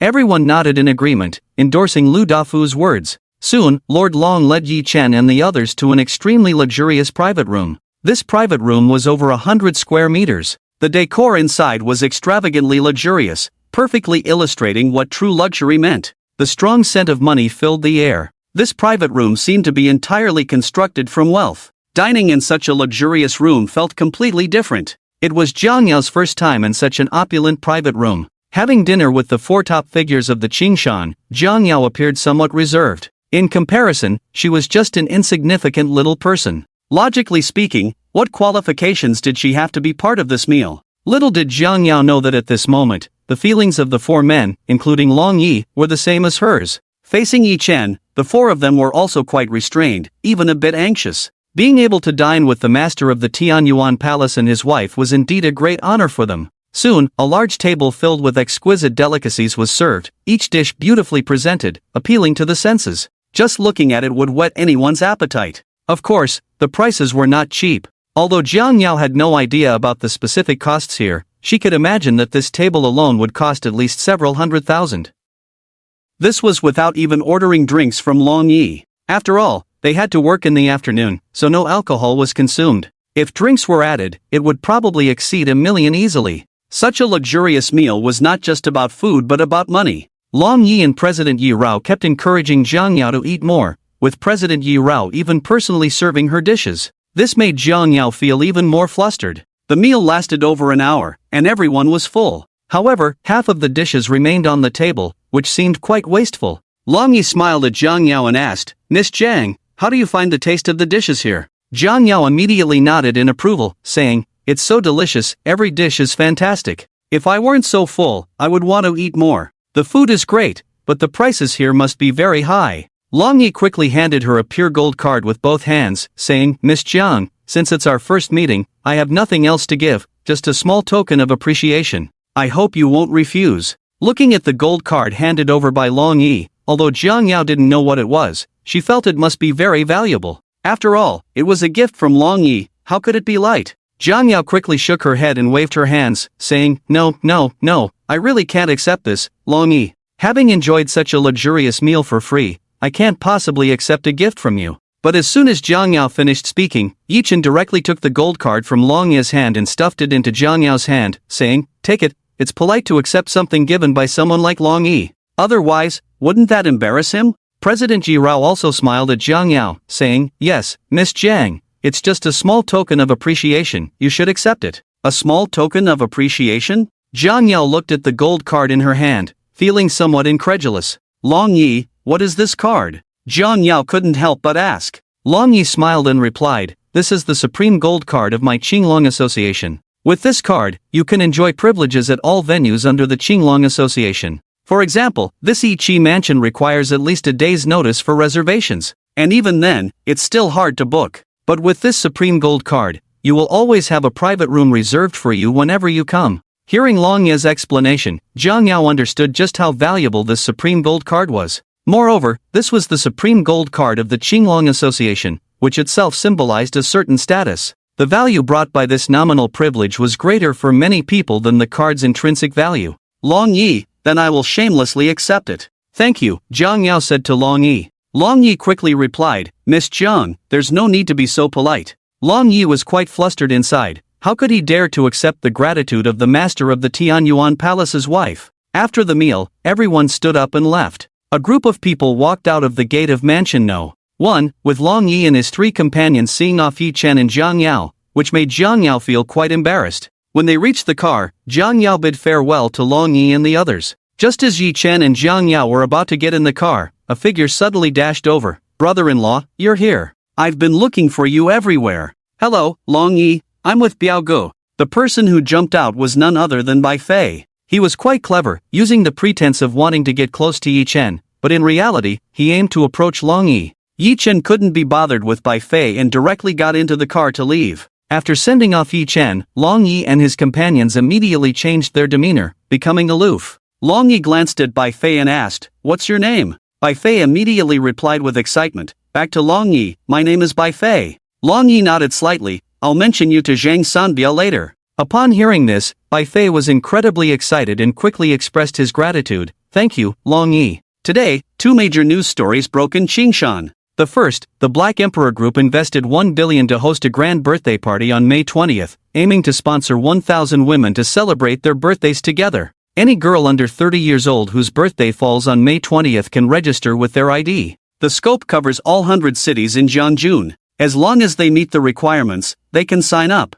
In the end, 1,000 people will be selected to attend the grand birthday party. Participation guarantees a birthday red envelope of 52,000, along with numerous chances to win prizes. Out of the 1,000, only 2 lucky winners will share a massive reward of 500 million. Even so, just by participating, one could average 500,000, and with a bit of luck, one could win 5,200,000. Who wouldn't be tempted by such a generous event? Once the Black Emperor Group announced this activity, it immediately caused a huge stir throughout Jiangjun, creating a massive sensation and a flood of discussions. The event page was repeatedly overloaded, and it spread wildly on social media. The second, 500,000 soldiers from various countries began the first wave of attacks on Long Country at noon today, igniting a great war. The Dragon Soul War God has already led 200,000 troops to the border to fend off the enemy's advance. Long Country has not seen war for several years, and its citizens seem to have forgotten that war exists. The unfamiliar name of the Dragon Soul War God suddenly became a hot topic of discussion. However, most people were not particularly concerned about such national affairs. Thus, this significant news was far less popular than the grand birthday party of the Black Emperor Group. Yi Chen also received a report from the Tianqing War God, indicating that the Tianyuan Hall was still in the process of reorganization and would not be fully operational until tomorrow at the earliest. The Tianqing War God expressed that he did not want the Dragon Soul War God to steal the glory, as guarding the borders of Long Country has always been the responsibility of the Tianyuan Hall. When has it ever been appropriate for others to intervene? Moreover, the Tianyuan Hall had just been restored and reorganized. At this critical moment, the Dragon Soul War God stepping in was utterly unacceptable. The atmosphere in the Tianyuan Hall was one of outrage. Yi Chen, however, did not care much about it and replied to the Tianqing War God, "If the Dragon Soul War God wants to seize this achievement, then let him go ahead. A war god who does not seek to achieve merit is not a qualified war god. Since he has been lying low for so many years, he should show the brilliance he has concealed for so long. As long as he can fend off the enemy, that is a good thing. Our Tianyuan Hall does not need to compete with anyone for credit. We do not guard the borders and protect the citizens of Long Country for the sake of merit, but for the sacred belief and responsibility in our hearts. As for everything else, it is no longer important." Hearing Yi Chen's words, the heavenly Qingtian War God finally relented. Talents emerge in every generation, and the Dragon Kingdom also needs capable generals. Whether the Dragon Soul War God's intentions are pure or not can be set aside for now. The fact that he is willing to charge into battle and kill enemies is not a bad thing. It can also buy some time for the Heavenly Abyss Palace and relieve some pressure from them. Originally, Yi Chen had taken on all the responsibilities of the war, but since the Elder Council and the War Department disagreed, so be it. As soon as he returned to the villa, Yi Chen saw a black Audi parked there. Upon seeing Yi Chen return, a middle-aged man in his 40s or 50s immediately got out of the car. The middle-aged man had a cold expression with a hint of hostility, his face stern as if Yi Chen owed him 5 million. Yi Chen shot a cold glance at the middle-aged man, and the man instinctively halted in his tracks, startled by Yi Chen's icy gaze. After a moment of astonishment, the middle-aged man finally spoke in a deep voice, "You must be Yi Chen, right? I am the butler of the Su family. Our family head would like to invite you for a discussion on a matter, and we hope you can oblige." The Su family? Yi Chen shot another cold glance at the middle-aged man. Su Yanfan's family? The Su family, a first-rate family in Qingshan. However, in Yi Chen's eyes, they were nothing more than insignificant ants. Naturally, Yi Chen had no interest in such matters and coldly replied, "Sorry, my face is not something anyone can just demand. Your Su family is not qualified. Get lost, before I lose my temper." Hearing such arrogant words, The middle-aged man's brows furrowed immediately. He looked at Yi Chen with deep, penetrating eyes, like a cold knife radiating a chilling aura. With a serious expression, the middle-aged man said, "Young man, let me give you a piece of advice. It's best not to be too reckless at your age. In Qingshan, not many dare to disrespect the Su family like this. The Su family is not something an ordinary person like you can provoke. Offending them will likely lead to dire consequences for you. I'm not trying to scare you, I'm just stating a fact. If you come with me now, it will save us all some trouble. If you refuse, think about your wife and daughter. You should believe that the Su family has the power to do something to them." But before the middle-aged man could finish his sentence, a hand firmly grasped his throat. In an instant, he was left gasping for breath, on the verge of death. An overwhelming sense of fear spread through him, striking deep into his soul. The middle-aged man was instantly terrified by Yi Chen, who resembled a Shura-killing god, his face pale and eyes wide with horror, struggling to make a sound but unable to. However, Yi Chen did not kill the middle-aged man. Instead, he casually threw him to the ground. The middle-aged man grimaced in pain but still managed to show some resilience. Soon, he forced himself to get up from the ground. Looking at Yi Chen, he said, "Young man, even if you kill me, it won't matter. I'm just an insignificant servant, not an important figure in the Su family. I was only sent to deliver a message. If you refuse to come with me, I will return to report as is. But what consequences may follow are beyond my control." Yi Chen had always hated being threatened. Anyone who dared to threaten him would find themselves buried under half a meter of grass. Since the Su family was courting death, Yi Chen would not indulge them. "Let's go, take me there," Yi Chen said coldly to the middle-aged man. Seeing this, the middle-aged man immediately opened the car door and gestured for Yi Chen to enter. Soon, the middle-aged man parked the car in front of Wei Jian and his wife's villa. This was the same place Yi Chen had visited yesterday. Inside the villa, there were 2 ice coffins. Naturally, the coffins contained the bodies of Wei Yi and Su Yinfen. Besides these 2 coffins, there were also 2 pairs of middle-aged couples, who could easily be guessed to be the parents of Wei Jian and Su Yinfen. Additionally, there was an elderly man around 70 years old, who was Su Yinfen's grandfather, the head of the Su family. Behind the head of the Su family stood another elderly man, appearing to be in his 60s. Although this man looked somewhat thin, his gaze was incredibly sharp and fierce, exuding a sinister aura. He radiated a powerful and intimidating presence, clearly a martial arts expert. Besides these people, Yi Chen had already sensed that there were many others lying in ambush outside before he entered. However, Yi Chen did not care about these circumstances. In the face of absolute strength, all schemes and tricks were powerless. As soon as Yi Chen arrived, the atmosphere in the room instantly turned cold and oppressive to the extreme. Glares filled with overwhelming anger and hatred fixed on Yi Chen, as if they wanted to devour him, tearing him to pieces and subjecting him to 1,000 cuts. Yi Chen had long anticipated this situation and regarded it with indifference. Humph! A heavy cold snort suddenly erupted like thunder in the midnight. "Yi Chen, did you kill the 2 of them?" Su family head Su Ko's voice was like thunder, imposing and filled with cold fury. If it were an ordinary person, they would probably be greatly frightened. But Yi Chen looked at Su Ko with a calm and indifferent expression and simply replied, "Yes." "What? Yes?" Although the people from the Su and Wei families had speculated and even basically concluded that the ruthless murderer of Wei Jian and Su Yinfen was Yi Chen,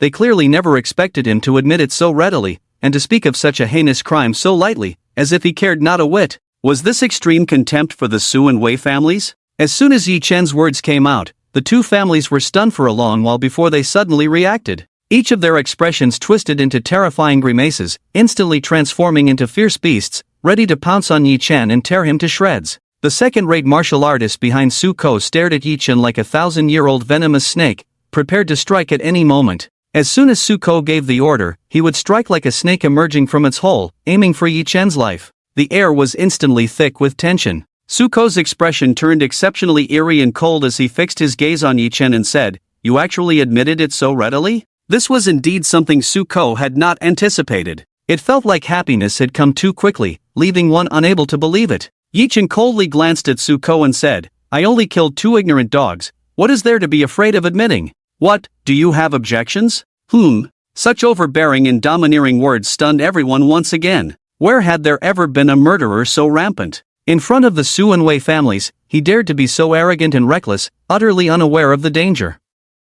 Who gave him the courage? As the head of the first-rate Qingshan family, Su Ko had traversed the martial world his entire life and had never encountered such a young and reckless person. This was simply a complete disregard for him, treating the Su family as if they were nothing. Suko coldly stared at Yi Chen, pointed at the two ice coffins, and said in an extremely cold tone, "This morning, the two of them were brutally murdered and their bodies thrown in a car. After investigation, it was found that in the past 2 days, they had only had conflicts with you, Yi Chen. We intended to bring you here to test you, but unexpectedly, you were so incredibly arrogant. Not only did you admit it readily, but you also dared to speak so wildly, completely unaware of the danger. Do you think we wouldn't dare to kill you?" Faced with Suko's menacing words, Yi Chen merely scoffed disdainfully and said, "I know you dare, but you can't do it." "Can't do it? The prestigious Su family of Qingshan wants to kill an ordinary young man and can't manage it? Who gave him this mysterious confidence?" "I gave them a chance, but unfortunately, they didn't know how to cherish it and insisted on seeking death. They deserve to die.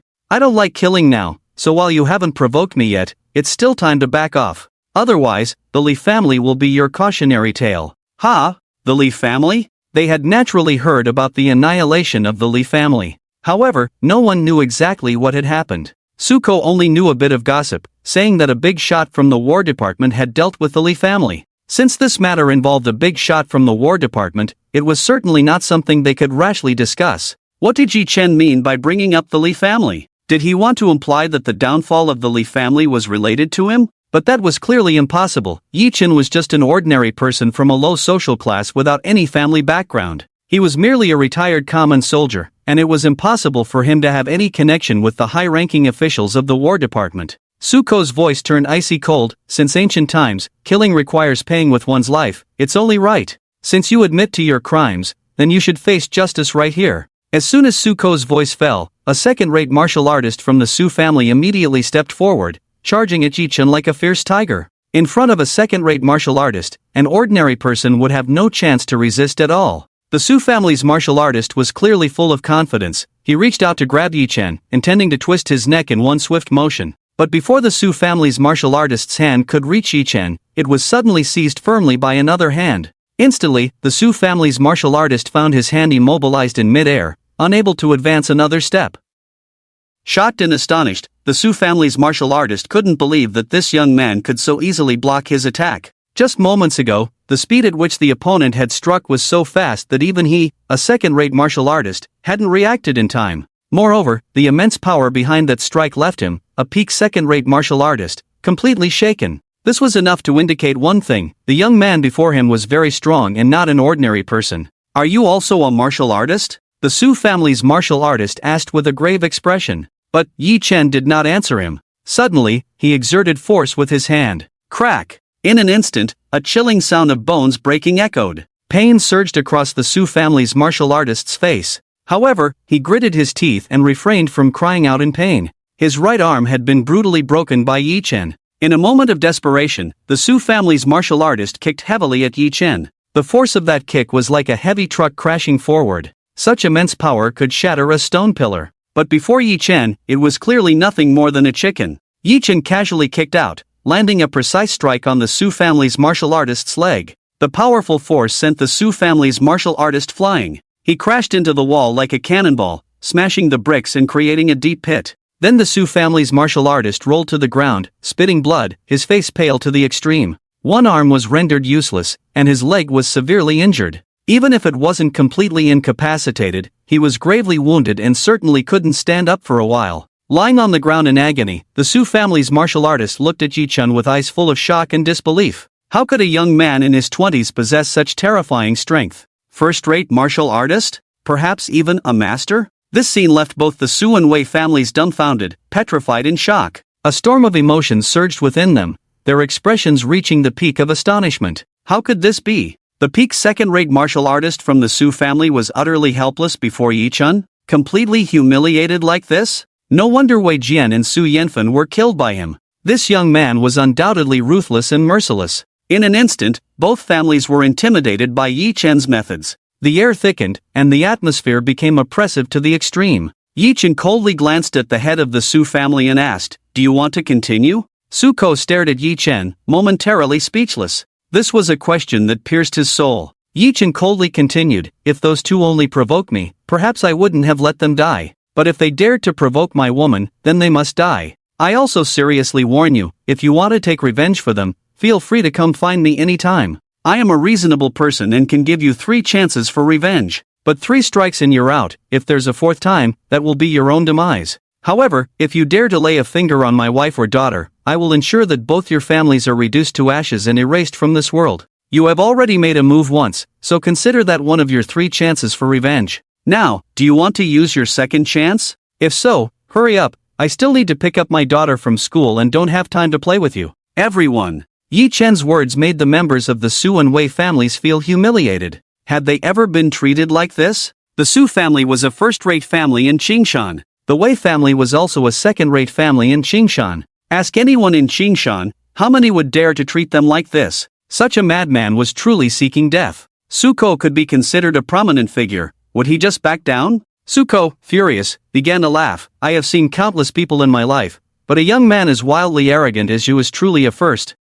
Young man, do you really think that just because you are strong, you can do as you please? To easily defeat a second-rate martial artist from my Su family, you should be a first-rate martial artist. The strength of a first-rate martial artist is indeed formidable, but they are not invincible. You, an ordinary person without any power, want to fight us? That is undoubtedly like an ant trying to shake a tree. How easy do you think that is? My Su family may not control everything in Qingshan, but we have the means to turn the tides. If you provoke my Su family, if you obediently accept death to pay for their lives, then this matter can end here. If you insist on being reckless, then it may not just be you who dies. This world relies on strength, but strength is not just personal martial prowess, it is more about power. No matter how strong you are still just a martial artist. And martial arts will always serve power. Do you think you can fight against us? No matter how strong you are, what use is it? We have 100 ways to make you die. And your beautiful wife and obedient daughter, you wouldn't want anything to happen to them, would you?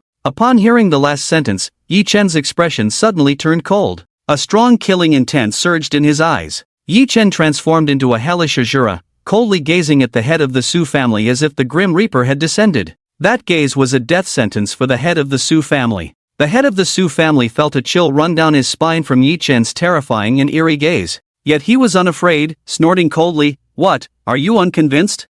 When you killed those 2, you should have thought of this. You cannot withstand the wrath of my Su family, your only choice is to obediently confess and accept death." Yi Chen looked at the head of the Su family with a smile that was not quite a smile, his voice cold. "I initially wanted to leave you a way out, but it seems you are determined to choose the path of death. Daring to threaten my wife and daughter, there is no need to spare your lives. Today, I will send you down to reunite with them." A chilling aura of killing intent filled the air. Su Yinfan's father, Su Longxiang, suddenly roared in anger, pulling out a gun and aiming it at Yi Chen. "Kid, try being arrogant one more time and see if your fists are harder than my bullets. You think you're tough, huh? Come on, try to make a move." With the gun in hand, Su Longxiang felt he had seized Yi Chen's life. Su Ko said coldly, "No matter how skilled you are, you still fear a kitchen knife. Don't you understand such a simple truth? A top martial artist is strong, but can they be stronger than a bullet?" Su Longxiang roared furiously, "I want you to kneel down right now, kneel before my daughter and son-in-law's coffin to confess and repent, do you hear me?"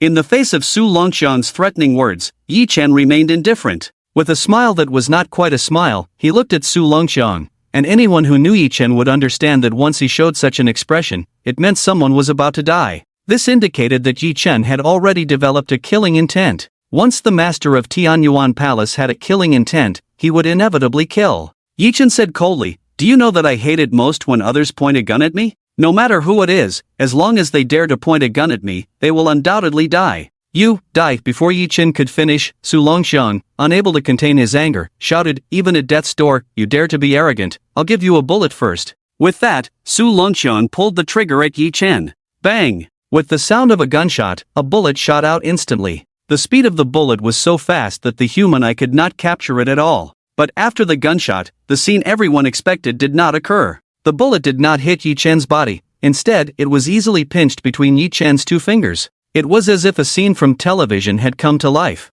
When everyone saw such an unbelievable sight, they were instantly dumbfounded, unable to believe it. Catching a bullet with bare hands? Is this even human? Isn't this something only seen in TV shows? No matter how strong a top martial artist is, they shouldn't be able to do this, right? Unless a grandmaster? At that moment, the Su family's offering, still writhing in pain on the ground, was once again filled with horror, staring at Yi Chen, muttering, "A grandmaster? This is definitely a martial arts grandmaster." A grandmaster in his 20s? Who on earth is he? A grandmaster. The entire Qingshan had not produced one in decades. Looking across the entire Jiangjun, there were hardly a few grandmasters to be found. To become a grandmaster at 50 is a talent of extraordinary caliber, an existence that is extremely rare. Most grandmasters reach that level at the age of 60 or 70. A grandmaster in their 20s? It's simply unheard of. Just thinking about it feels too monstrous and terrifying. Therefore, the Su family's offering felt that Yi Chen's background was far from simple.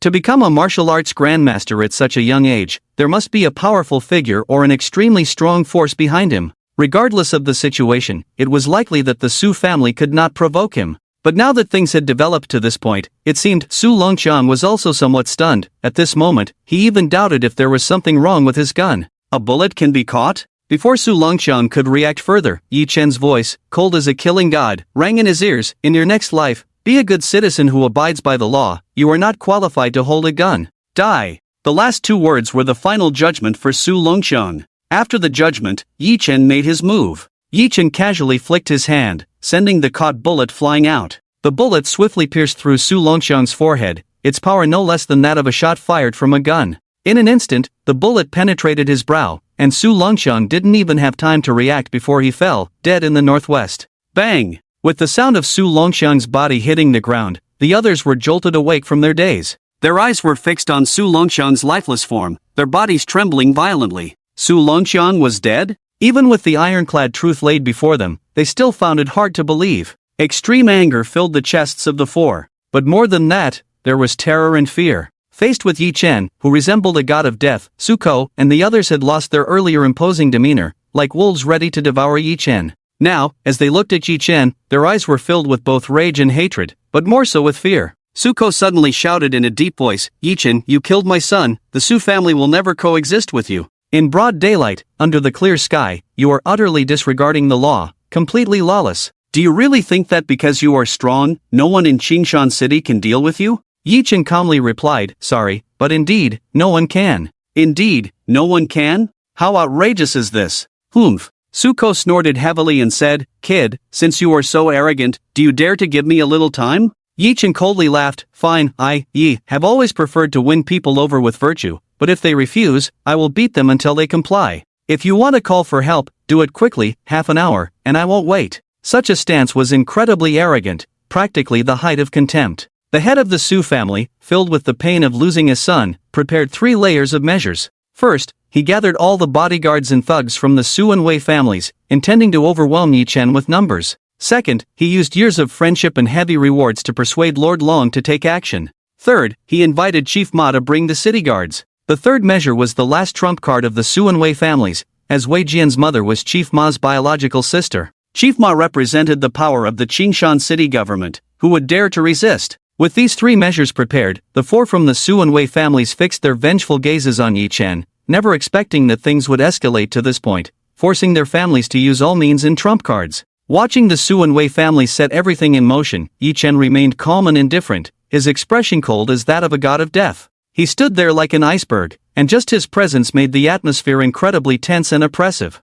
Both sides fell silent, waiting. Time passed second by second. For Su Ko and the others, the waiting was the most agonizing. More than 20 minutes passed, and the people from the Su and Wei families had yet to arrive. The situation was clearly off. What chilled the 4 even more was that all their phone calls were failing. Not a single person had come, nor could they reach anyone. The hundreds of bodyguards and thugs they had arranged seemed to have evaporated from existence. What on earth was happening? But now they could not leave, and with the phones down, they were at a loss. As half an hour approached, not only had the bodyguards from the Su and Wei families not arrived, but Lord Long, who had promised the Su family, also failed to show up. The head of the Su family couldn't help but call Lord Long to inquire about the situation, only to find that the call couldn't go through either. The series of failed calls instantly filled Su Ko and the others with a bad premonition. Even Chief Ma's side faced the same issue, the calls were still not going through. This left Wei Yi's mother in a state of panic. The leader Ma was his own brother, and logically speaking, even if others encountered problems,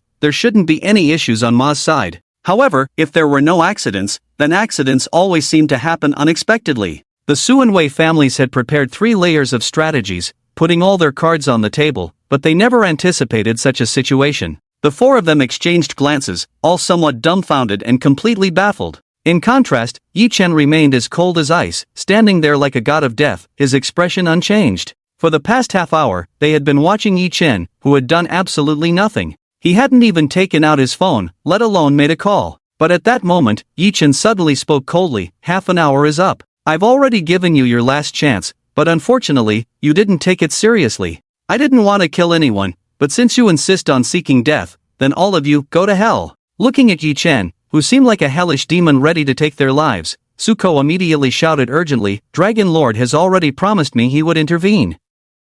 Given my lifelong friendship with Dragon Lord, if he has promised something, he will definitely do it. If you make a move against us now, Dragon Lord will not let you off. Dragon Lord should be on his way with his men. No matter how strong you are nothing in front of the Qinglong society. Don't say you are just a first-rate martial artist, even if you were a master. Provoking the Qinglong society would only lead to your demise." Yi Chen looked at the still unconvinced head of the Su family with a half-smile, saying, "It seems you are still not convinced. I said I would beat you until you submit, and I will do just that. Since you, the head of the Su family, speak so highly of Dragon Lord, then I will wait for him to come." Yi Chen's confident arrogance immediately made Suko's heart leap with joy. He believed Dragon Lord would definitely come. As long as Dragon Lord arrived, they would be safe. No matter how strong Yi Chen was, he would have to die in front of the Qinglong society. Moreover, Dragon Lord himself was the #1 expert in Qingshan. It was even said that Dragon Lord had already reached the realm of a master. Even if Dragon Lord was not yet a martial arts master, he would definitely be at the peak level of a first-rate martial artist. The strength of Dragon Lord was beyond doubt. Not to mention Dragon Lord's own power, the thousands of brothers in the Qinglong society combined formed a terrifying force.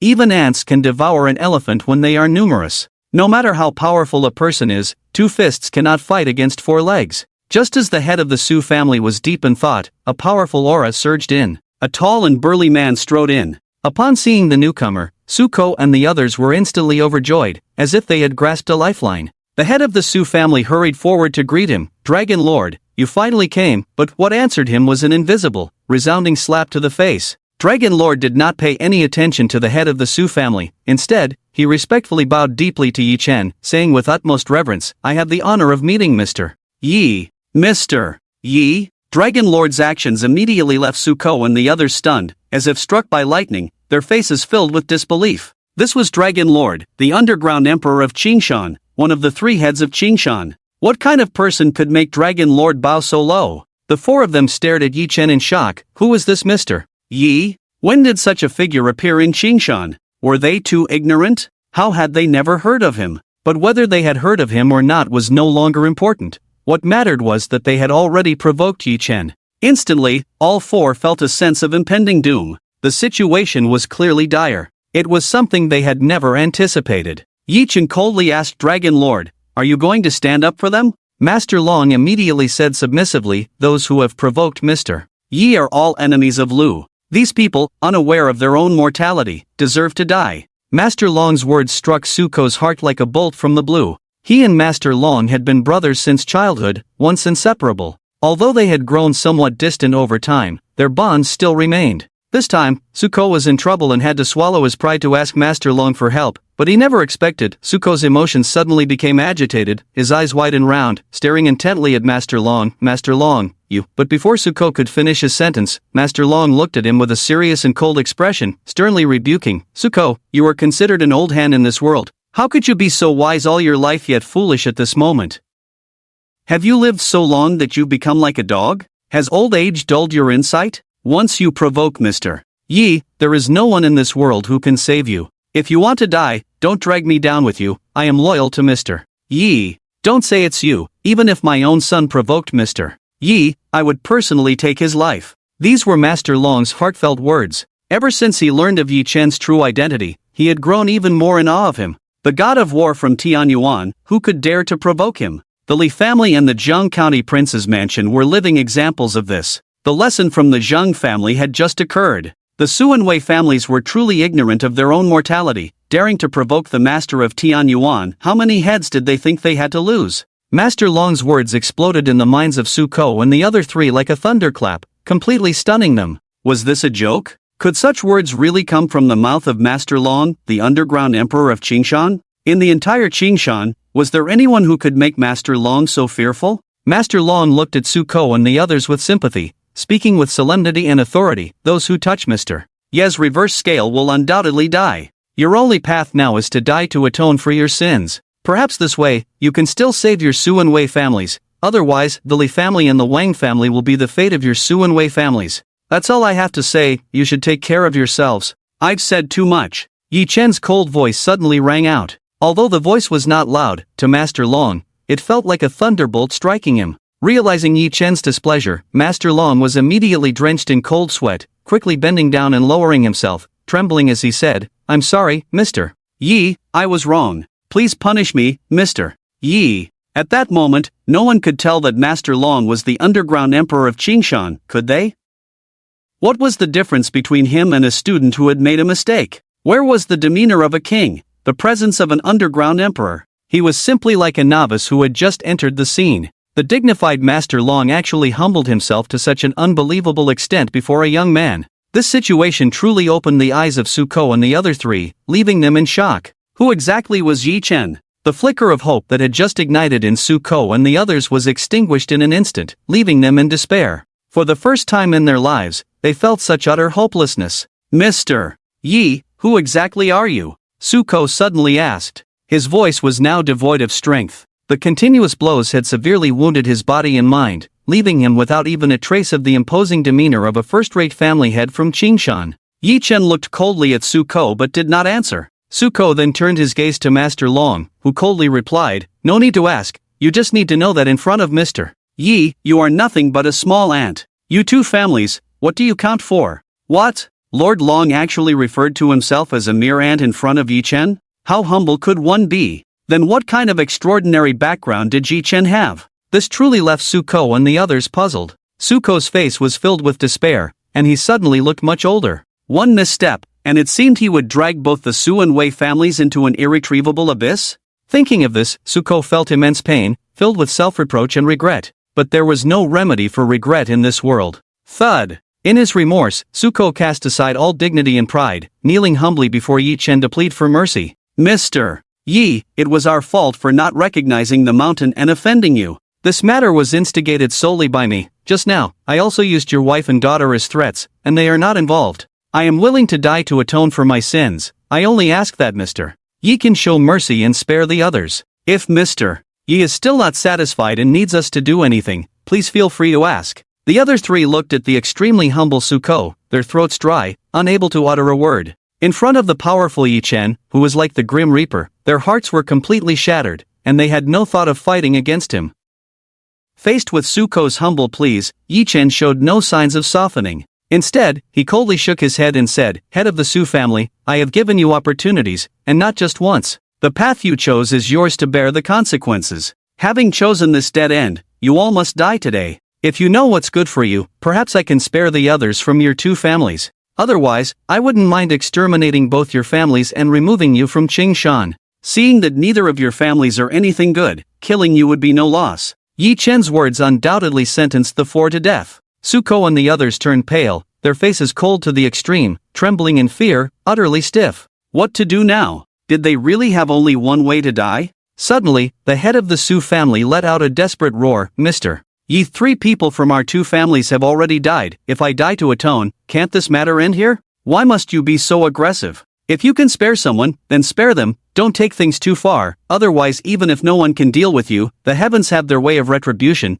Who can escape their fate?" Hearing this hypocritical statement, Yi Chen immediately sneered. He looked at the head of the Su family, whose mentality was collapsing and nearly going mad, and said, "What a good saying about sparing others and the heavens' retribution. Yesterday, I already spared Wei Jian and the others, but today they still recklessly plotted against my woman. Who is being aggressive? I already told you, I gave you 2 chances. Who is being aggressive? I don't care whether the heavens spare anyone, but I, Yi Chen, will definitely not spare you today." Boom! The head of the Su family was struck again, collapsing to the ground, his face ashen. Yes, who can they blame for this? Blame themselves for wanting to put Yi Chen to death. In this game, the Su and Wei families were utterly defeated, losing completely. They lost without any power to resist. But they couldn't afford to lose. Losing meant death. Humph, how laughable and tragic. Wei Jian's mother suddenly spoke to Yi Chen in a threatening tone. "Yi Chen, the leader of the Qingshan City Guard, is my brother. I don't care who you are or how powerful you are,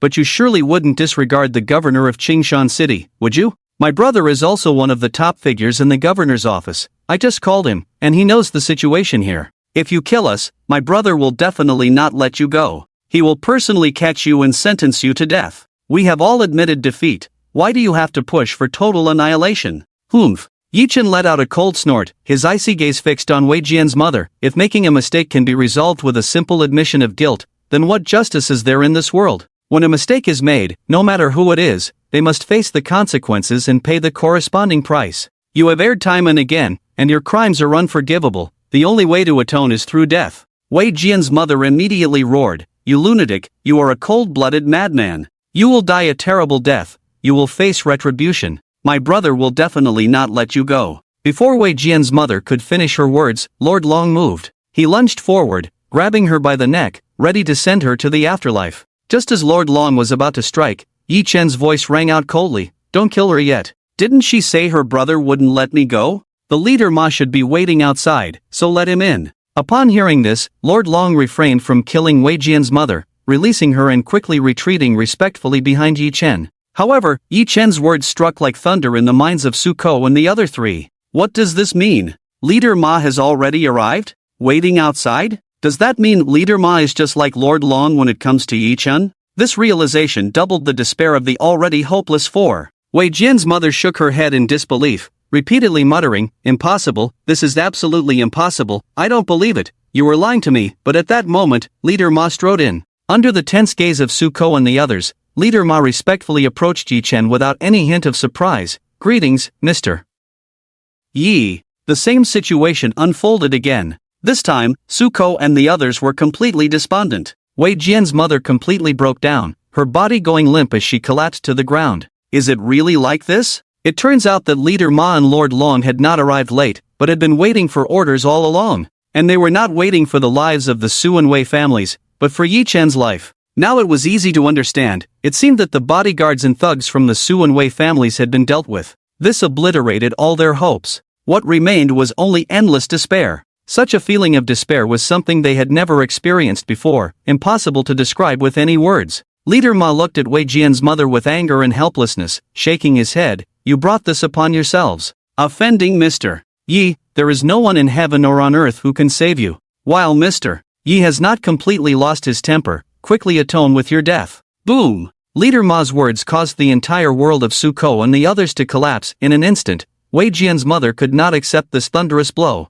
Deeply shaken, she cried out to Leader Ma in a frenzied state, "Brother, I am your own sister. How can you stand by and watch me die? Your own nephew and niece were killed by him, and now you want us to atone with our deaths, to push for total annihilation, utterly heartless." As the leader of the Qingshan City Guard, one of the top figures in the Qingshan official family, how can you be so indulgent of evil? Shut up! Hearing Wei Jian's mother's mad words, Leader Ma immediately shouted angrily, pointing at her and reprimanding, "You have no idea the heinous crime you have committed. Just letting you atone with your death is already Mr. Ye's greatest mercy. If you don't want both the Wei and Ma families to face utter destruction, then shut your filthy mouth and immediately die to atone for your sins." After saying this, the leader of the Ma clan cast a cold, furious glance at the others and sternly shouted, "If you don't want to implicate your families, then quickly do as Mr. Yi says, otherwise, what happened to the Chen and Wang families yesterday will be your fate today." At this moment, the Ma leader wished he could personally send the four of them to the afterlife. Especially his sister. If he continued to provoke the Lord of Tianyuan Palace, then the consequences would be unimaginable. He did not want the wrath of the Lord of Tianyuan Palace to fall upon his Ma family. These people seeking death were truly not worth mourning. Right now, the Ma leader just wanted them to die quickly. Beside him, Lord Long also dared not speak. He had just been reprimanded by Yi Chen. Lord Long secretly signaled to the Ma leader with his eyes, indicating that he should not say more to avoid provoking the Lord of Tianyuan Palace's displeasure. After being scolded so harshly by the Ma leader, Wei Jian's mother calmed down a bit. She looked deeply at the Ma leader, realizing that he was not joking. She finally understood that they had provoked a terrifying existence. Even her brother, the Ma leader, was bowing and scraping in fear to such an extent. This clearly showed that Mr. Yi possessed immense power, far beyond what they could provoke. Had they known this earlier, but who in this world could foresee the future? People only realize how to write the word regret when disaster strikes, wishing they had acted differently. But it was already too late. Thud! Wei Jian's mother's legs went weak, and she fell to the ground. She immediately disregarded her image and cried out, pleading with Yi Chen, begging him to spare her life. She did not want to die. Seeing Wei Jian's mother so shamelessly begging, Su Yanfeng's mother also humbly pleaded for mercy. At this moment, she did not care that her daughter and husband had both died at Yi Chen's hands. She only sought to survive. For the sake of life, many people could humble themselves without reservation. Thud! Wei's father also knelt down, his face ashen as he said to Yi Chen, Mr. Yi, it is our fault for being blind and provoking you. We are unforgivable and cannot escape death, we accept it. Whether Mr. Yi wants to kill or torture us, I will not back down. I only ask Mr. Yi to be magnanimous and spare these two women. Mr. Yi, you are a person of great stature, you wouldn't hold it against two women, would you? Su Ko also spoke solemnly, Mr. Yi, if you want us dead, we accept it. We only ask that you spare them. Mr. Yi is a great person and should have the heart of a great person. A man who kills women is not a true hero. Hearing their words, Yi Chen immediately sneered. After coldly glancing at the two, he said, Did I not give you a chance? It is you who did not know how to cherish it. Did I not tell you my bottom line? It is you who insisted on crossing it. Now, you still want to ask me to spare them. Do you think that is possible? In my life, I have never indiscriminately killed the innocent, nor have I mistakenly killed a good person, but I will never let a bad person go. Those who touch my reverse scale must die. After saying this, Yi Chen turned and left, tossing a sentence to the Ma leader and Lord Long, handle this well. As his voice fell, he had already departed. Having been sentenced to death by Yi Chen, the four of them collapsed to the ground in despair. Brother Wei Jian's mother trembled, wanting to say something, but the Ma leader shook his head helplessly, looking at Wei's mother with a look of disappointment, saying, If you had provoked someone else, perhaps I could have pleaded for you. But it's your fault for provoking Mr. Yi, no one can plead for you. Die, I will personally send you on your way. As the words fell, the horse leader had already drawn his gun, aiming directly at Wei Jian's mother's forehead and firing a shot. A bullet accurately struck her forehead, causing her to die on the spot. Until her death, she probably never understood what kind of person could make her beloved brother send her on her way with his own hands. Seeing the horse leader draw his gun, Long Yi said to him, Then you can take care of it all at once, so I won't have to get my hands dirty. The horse leader showed no hesitation and quickly opened fire on the others, killing them all. On the other side, after Yi Chen returned to the villa, He Huang respectfully came out to report to him, Boss, the matter has been resolved. Yi Chen didn't seem to care much about it, merely nodding slightly. He Huang continued, Boss, the Dragon Soul War God is leading 2 million troops to the border to engage in battle with the coalition forces of various countries. Now the entire Dragon Kingdom is focused on this battle, with various official media and many influential figures online live streaming the situation at the front. This matter concerns hundreds of millions of citizens in the Dragon Kingdom and is generating a lot of heat. Moreover, there is a powerful force secretly fanning the flames, trying to elevate the impact of this event to a very high level. Online, there are already countless trolls praising the Dragon Soul War God. In fact, many people have already started comparing the Dragon Soul War God to you, boss. If this continues, it might not bode well for you. Should we take some measures to respond? Yi Chen, however, waved his hand dismissively, no need, I don't care about the opinions online. The Dragon Soul War God has been dormant for so many years, his high-profile return is precisely to vie for fame and profit. Since he wants to compete, let him compete. As long as he can repel the coalition forces, that would be a great achievement and a good thing for our hundreds of millions of citizens in the Dragon Kingdom. If we retaliate, wouldn't that just give those with ulterior motives more ammunition? Wouldn't it give them more opportunities to create topics? The points of contention being hyped online are merely to create opposition to elevate the topic. This is a pit they have dug for us. How can we foolishly jump into it? Our Tianyuan Hall has never needed to compete with anyone, we just need to be grounded, do our own things with a clear conscience, bear our own responsibilities, and protect our borders. That is enough. As for the rest, why should we care? Yi Chen's selfless and great spirit of thought made He Huang deeply admire him. He Huang nodded, indicating he understood. He Huang then said, by the way, boss, there is one very important thing. The Demoness just sent me a message. According to the intelligence from the Tianji Tower, the Snow Country has dispatched a powerful assassin team that has quietly infiltrated the Dragon Kingdom. Our side and our people set up an ambush to intercept them, but it failed. We managed to capture a portion of the assassins, but some have breached our defenses and have already entered the Dragon Kingdom. The number of these assassins is not yet clear from the Tianji Tower, but it is estimated to be around 5 or 6. Each one is a master beyond the Grandmaster level and is extremely skilled in stealth and assassination. By the time calculations, these assassins have likely infiltrated Qingshan.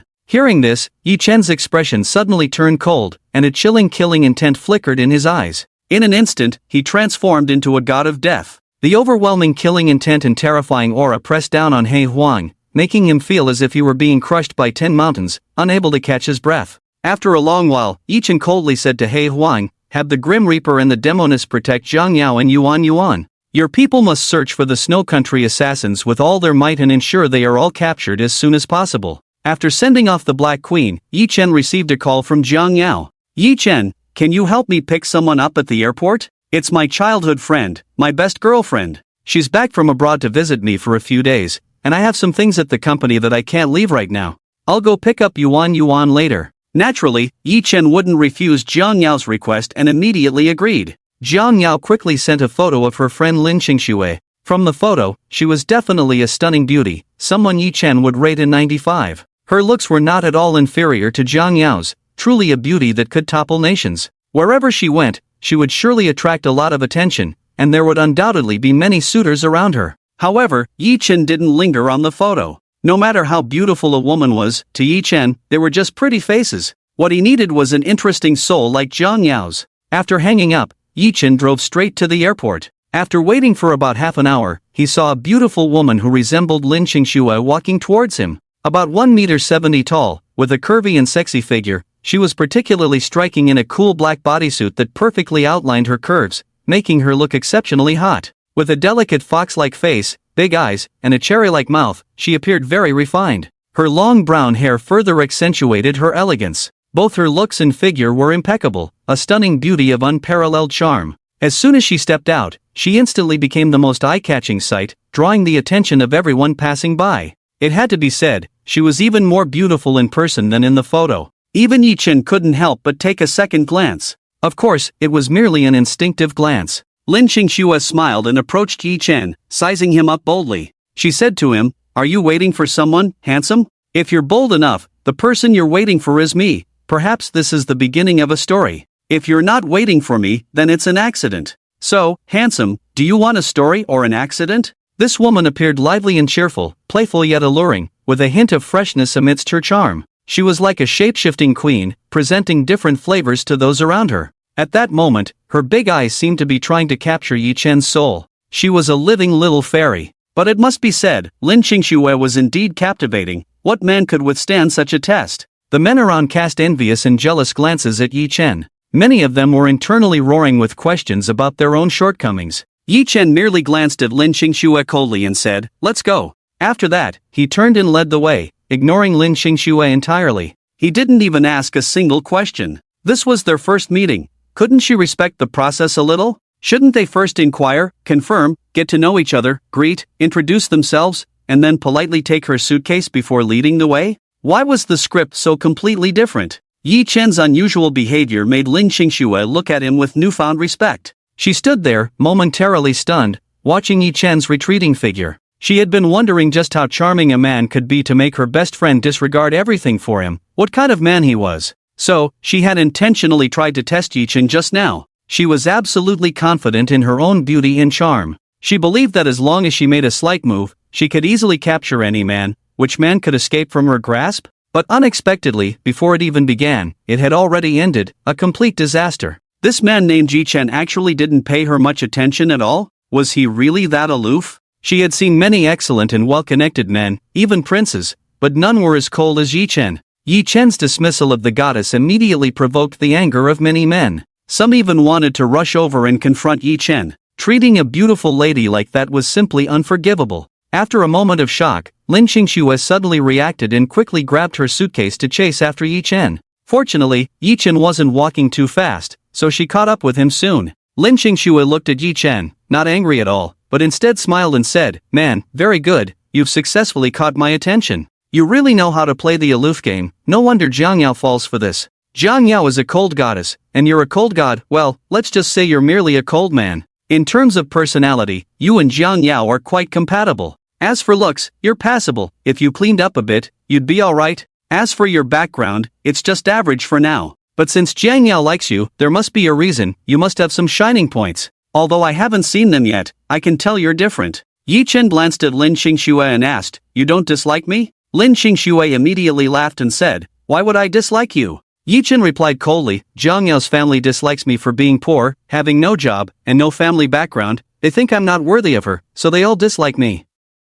Jiang Yao said you're her childhood friend, her best girlfriend. You don't dislike me? Yi Chen didn't sense any disdain from Lin Qingshue's words, nor did he see it in her eyes. So, he couldn't help but ask. This woman seemed a bit different from others. However, her earlier teasing had made Yi Chen somewhat displeased. Ha ha, Lin Qingxue laughed again, looking very happy. After laughing, she said, "My thoughts aren't so old-fashioned. I've always believed that life is precious, but love is even more valuable. What I've always yearned for is a free love, a love without any complications, the most sincere love. So, whether you have a family background, whether you're rich or poor, whether you have a good job, doesn't matter in my view of love. It's not what I consider important. Jiang Yao is my best girlfriend, we should be similar in this regard, and her view of love should be the same. You have no money, no power, no connections, Jiang Yao likes you for who you are.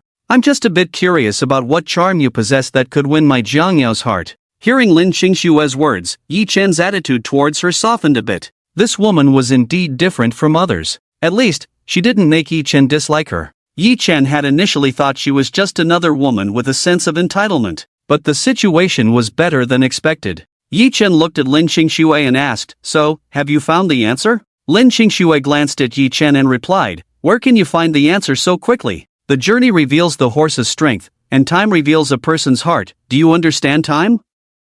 Time? What the heck? A second to get on the expressway? This woman seemed to have a rather large scale. Lin Qingxue ignored Yi Chen's strange gaze and continued, "But you really are quite aloof, or perhaps a bit arrogant? You are indeed very unique, maybe even unconventional, a high-level scoundrel?" Hee, I'll be staying in Qingshan for a while, so I have time to slowly find the answer. Yi Chen, I don't know if you've heard a saying? What saying? Yi Chen looked at Lin Qingxue. Lin Qingxue smiled in a peculiar way at Yi Chen and continued, "If you want to win over a woman, you must first win over her best friend. So, do you understand what I mean?" As she spoke, Lin Qingxue was hinting wildly, almost ready to hand the suitcase in her hand to Yi Chen. But Yi Chen ignored her and coldly replied, "I don't carry things for anyone except Jiang Yao." After saying that, he quickened his pace. This bold move left Lin Qingxue dumbfounded. A steel straight man? A high-level scoundrel? No domineering CEO fate but suffering from a domineering CEO's illness? Lin Qingxue suddenly felt a bit unhappy and pouted angrily. At that moment, a man came running over, grinning awkwardly as he said to Lin Qingxue, "Miss, let me help you with your suitcase." Before the man could finish his sentence, Lin Qingxue roared at him like a lion, "Ugly rejection, get lost." After scolding him, Lin Qingxue hurriedly chased after Yi Chen, running while calling out in a spoiled tone, "Yi Chen, slow down, wait for me." This scene left many men in disarray. In the car, Lin Qingxue pouted, casting a complaining glance at Yi Chen, and said unhappily, "You really don't understand how to cherish a lady at all. I'm a girl too. How can you bear to watch me chase after you with such a big suitcase? You have no idea how many men shot you looks that could kill just now. Doing this will earn you the wrath of both gods and men. Men should have a bit of gentlemanly demeanor. I have to give you a big thumbs down on this. You better appease me now, or I might just go tell Jiang Yao on you." Facing Lin Qingshue's threat, Yi Chen ignored her. Instead, he suddenly said, "I have a habit of not carrying things for anyone other than Jiang Yao. Gentlemen are just hypocrites in sheep's clothing." Put. This statement instantly amused Lin Qingxue. "Your viewpoint is quite refreshing. It seems you prefer to be a rogue rather than a gentleman? Heh, looking at you, you don't seem like someone who can be a rogue. I really can't tell if your aloofness is an act. There are no outsiders here, you can freely express your true nature in front of me, I can handle it." Yi Chen glanced at Lin Qingxue coldly and continued driving. "Boring man," Lin Qingxue muttered. But the more he acted this way, the more curious she became about him. What kind of man could be so indifferent to her, a stunning beauty? Was it a moral decline or a distortion of humanity? Was she not flamboyant enough today or not bold enough? Did she really need to show off her skills? Wait, could it be that there was another possibility? Yi Chen couldn't possibly be lacking in that aspect, right? Thinking of this, Lin Qingshue's gaze unconsciously revealed a hint of peculiarity as she looked at Yi Chen. Yi Chen seemed to see through Lin Qingshue's thoughts, and a sudden cold voice came from his mouth, "Don't look at me with such doubtful eyes, I'm strong in every aspect, and my orientation is fine." I just simply don't think highly of you. Of course, I'm not targeting just you, but all women except Zhang Yao." Upon hearing this, Lin Qingxue was instantly furious. What does it mean to simply not think highly of her? Just listen to what was said, isn't it infuriating? Is this even something a person would say? Who is Lin Qingxue? Wherever she goes, isn't she surrounded by a crowd of men? There are at least 8,000 men pursuing her. Lin Qingxue. You make it sound like I would think highly of you. Stop being so full of yourself, Lin Qingxue retorted defiantly. Yi Chen nodded as if relieved and said, "That's good." What does that mean, that's good? It makes it sound like she was trying to get his attention. Lin Qingxue looked completely speechless. She had roamed the martial world for 20 years, and she had certainly been through the thick of it without getting entangled. What kind of men hadn't she encountered? What kind of battles hadn't she fought? But someone as detestable as Yi Chen was definitely a first. People are often like this. They say what you can't have always stirs restlessness, and the more you can't conquer, the more you want to conquer it. For Lin Qingxue, the queen of the dating scene, she only allows herself to look down on men. She absolutely does not allow any man to look down on her. Not even her best friend's man. A woman's curiosity can be deadly. Lin Qingxue increasingly wanted to know what kind of man Yi Chen really was. A man so different from others, she had indeed never met anyone like him in her life. Compared to Yi Chen, the men she had encountered before felt like they were on entirely different levels, like clouds and mud. It's just a pity he is Zhang Yao's man. Now, Lin Qingxue seemed to understand a bit why the exceptionally proud Zhang Yao would be moved by an ordinary man without a family background. She even had a lovely daughter with him. Everything that exists must have its reason. From a side perspective, Lin Qingxue noticed that Yi Chen was indeed quite handsome. His face was chiseled, like it was carved from stone, filled with masculine vigor and an unyielding tenacity. His eyes were sharp and powerful, like blades. Moreover, those eyes were as deep as an abyss, yet contained not a hint of impurity. They also had a certain halo about them, very attractive, very charming. For a moment, Lin Qingxue found herself somewhat losing her composure. Just as she was captivated by Yi Chen, a cold voice suddenly thundered in her ear. "You'd better not keep staring at me with that kind of gaze, or I might ask you to get off the car right now." Get off the car? Does it have to be so serious? Even if you are a cold, aloof god, you should be a bit gentler with girls, especially pretty ones. Really, so lacking in charm. Not a bit of a man's grace. So petty. If you don't want me to look, then I won't. As if anyone would be enamored with you. I've seen plenty of handsome guys, there are many more good-looking people than you. Lin Qingxue pouted angrily, casting a resentful glance at Yi Chen before reluctantly looking away. Indeed, there are handsome boys everywhere. This world is full of good-looking young men and women. But some people, while good-looking, can only be admired from afar. Someone like Yi Chen, who could captivate her, was definitely a first. For a moment, Lin Qingxue felt a bit dazed. What was wrong with her today? Pft, pft, pft. Lin Qingxue, you are a goddess who could enchant millions of young men and women. You are also a woman that countless men cannot have. How could you have fallen so low? And he is Zhang Yao's man. How could you? What is improper should not be seen. What is improper should not be seen. Lin Qingxue silently recited the Heart Sutra in her heart, which finally calmed her down. She found it strange that no man had ever made her lose her composure like this before. It felt as if she had been bewitched. Could it be that this Yi Chen had cast some kind of spell on her? Just as Lin Qingxue was lost in her thoughts, a pleasant voice suddenly interrupted her reverie. Qingxue. Hearing this voice, Lin Qingxue snapped back to reality. When she focused her eyes, she realized they had already arrived at a villa's courtyard. At some point, Yi Chen had gotten out of the car. Zhang Yao happily came over to open the car door, looking at Lin Qingxue with a face full of joy, her smile wide and somewhat excited. Had they arrived so quickly? Lin Qingxue immediately cast aside her distracting thoughts and jumped out of the car, wrapping her arms around Zhang Yao. The two women embraced tightly, like sisters who had been separated for many years, filled with immense joy. This heartfelt happiness was something that no amount of money could buy. They held each other for quite a while before reluctantly letting go. It had been 8 years since they last met, and now they had so much to talk about. After exchanging pleasantries, Zhang Yao introduced Yi Chen and Yi Yuan to Lin Qingxue. After putting Lin Qingxue's things inside the house, Zhang Yao suggested they go out to eat to welcome Lin Qingxue. Yi Chen drove them to Yiqi Mansion. For her good sister whom she hadn't seen in 8 years, Zhang Yao wanted to indulge a little and treat her to a nice meal. Along the way, the two women chatted non-stop. Seeing Zhang Yao so happy, Yi Chen felt happy for her too. It was rare to see Zhang Yao in such high spirits. Half an hour later, when Yi Chen and the others arrived at Yiqi Mansion, they were stopped by several men who looked like bodyguards. Go eat somewhere else, Ichi Mansion is booked for the day and is not accepting anyone, one of the bodyguards said coldly, his tone quite unfriendly. Even with two stunning beauties like Zhang Yao and Lin Qingxue present, they received no special treatment. Booked out again? Zhang Yao's brows furrowed slightly. She knew very few upscale dining places in Qingshan. After all, she hadn't eaten out much in recent years, and when she did, it was usually at roadside stalls or ordinary restaurants. Ichi Mansion was the most famous high-end restaurant in Qingshan, and Zhang Yao felt that the food here was indeed quite good. Unlike some upscale restaurants that only sold an environment while the food was mediocre, merely satisfying some people's vanity, Ichi Mansion was definitely not one of them. Zhang Yao even thought that the dishes here were worth the price. The environment was nice, upscale, and the food tasted great. This was also why Zhang Yao chose Ichi Mansion. Is it the Li family that booked the place? Zhang Yao asked the bodyguards. The bodyguard who had spoken earlier waved his hand impatiently. What Li family? Today is young Master Lei's event, hurry up and leave. Young Master Lei? It seemed there was no one with the surname Lei among the powerful figures in Qingshan.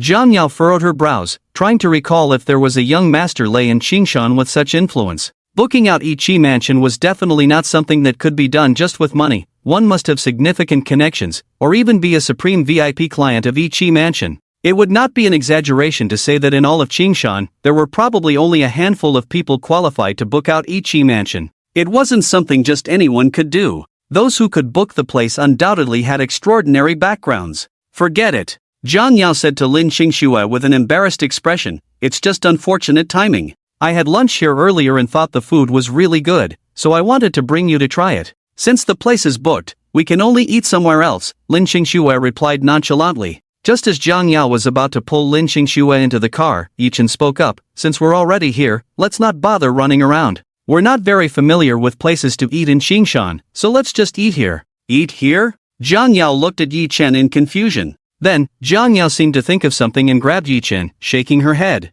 It was clear that she was worried Yichen would cause trouble. Tonight was meant to welcome Lin Qingxue, and she didn't want to create any issues in front of her good friend whom she hadn't seen in 8 years. Yichen gave Zhang Yao a reassuring glance, then coldly addressed the few bodyguards, you're not from Lino. One pavilion and have no right to block guests. Step aside. Yichen's words left the bodyguards momentarily stunned, exchanging glances. They indeed were not from Lino. One pavilion, they were just following orders to stop anyone trying to enter. Since they couldn't book the place, they had decided to block all guests as a form of reservation. However, since they hadn't actually booked it, Yichen's words made them feel a bit guilty. But soon, one of the bodyguards glared fiercely at Yichen, his expression menacing. With a threatening tone, he said, Kid, don't look for trouble. Leave quickly, or don't blame us for being rude. Putting on a fierce demeanor was somewhat intimidating. Zhang Yao couldn't help but tug at Yichen, signaling him to let it go. Changing places wasn't a big deal. But upon hearing this, Yichen's expression turned cold, a glint of frost flashing in his eyes. His cold gaze swept over the bodyguards, causing them to instinctively take a step back. What a terrifying look. It was like the gaze of a god of death. Yichen coldly asked, what kind of rudeness are you planning? Encountering a tough character? The bodyguards exchanged glances and became furious. They were bodyguards for one of the 5 major families in Jiangjun, the Lei family, and could walk all over Jiangning, let alone a small Qingshan. There really were people who weren't afraid of death, daring to act tough in front of them? They had received strict orders not to let anyone step into the know. One pavilion. So, after exchanging glances, the bodyguards simultaneously moved to attack Yichen. Seeing the bodyguards suddenly strike without warning shocked Zhang Yao. Lin Qingxue reacted quickly, pulling Zhang Yao and Yi Yuan back a couple of steps to avoid getting hurt. But clearly, Lin Qingxue's actions were somewhat unnecessary. Because as soon as the bodyguards made their move, before their fists could even reach Yichen, he had already struck back, sending them flying. Yichen's speed was astonishingly fast, dazzling to the eye. The bodyguards didn't even have a chance to react before they were all sent flying, crashing to the ground with painful groans. Lin Qingxue's eyes lit up in surprise as she looked at Yichen, then said to Zhang Yao, your man is quite capable. He seems to have some skills, no wonder he dares to be so bold. He's a real man. Zhang Yao, however, couldn't smile at all, feeling that Yichen was about to cause big trouble. The young Master Lei they mentioned clearly had a significant background. Yichen, however, didn't care about that and said to Zhang Yao, let's go inside. Upon hearing this, Zhang Yao hesitated. Go in? Isn't that clearly asking for trouble with that young Master Lei? This matter, just as Zhang Yao hesitated, a group of bodyguards rushed out. This time, there were dozens of them, each wielding short weapons and looking quite fierce. One bodyguard sternly shouted at Yi Chen, "Halt! Retreat immediately, or you'll be asking for trouble. Today, no. One mansion does not receive any guests. Anyone who dares to approach will not be treated kindly." Zhang Yao couldn't help but step forward and tug at Yi Chen, saying, "Yi Chen, forget it. Let's eat somewhere else. It's not like we have to eat here."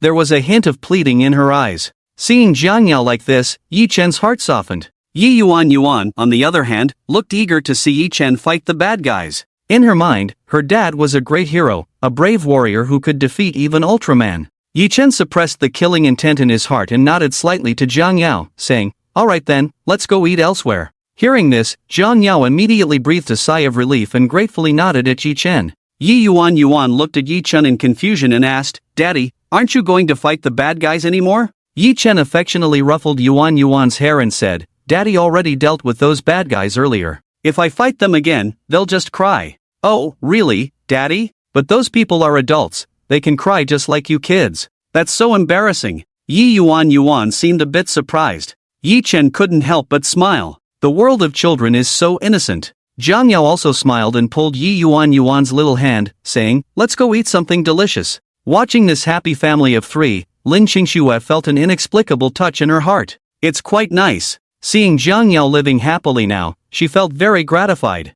Sigh. Thinking of that matter, Lin Qingxue couldn't help but let out a long sigh, a heavy sense of helplessness weighing down on her. Just as Yi Chen and the others were about to get in the car and leave, 5 sports cars roared over. The cars stopped, and 5 young men, looking like rich kids, jumped out of the 5 supercars. Several sharp gazes immediately swept over to Yi Chen and the others. "Oh, Zhang Yao and Yi Chen, it's you. Humph, what a coincidence to run into each other." The speaker was none other than Li Yunping. He was currently looking at Zhang Yao and Yi Chen with a fierce expression. Today was supposed to be his wedding day, a day of glory. But unexpectedly, his wedding was ruined by Yi Chen and Zhang Yao, turning him into a laughingstock in the upper class of Qingshan, losing face and ending in humiliation. Naturally, this made Li Yunping harbor resentment and hatred towards Yi Chen and Zhang Yao. If he hadn't been too busy today, he would have sought trouble with them. So when he saw Yi Chen and Zhang Yao come right to him, he naturally wanted to repay the grudge. The 4 rich kids behind Li Yunping were staring intently at Zhang Yao and Lin Qingxue, revealing a hint of malicious intent.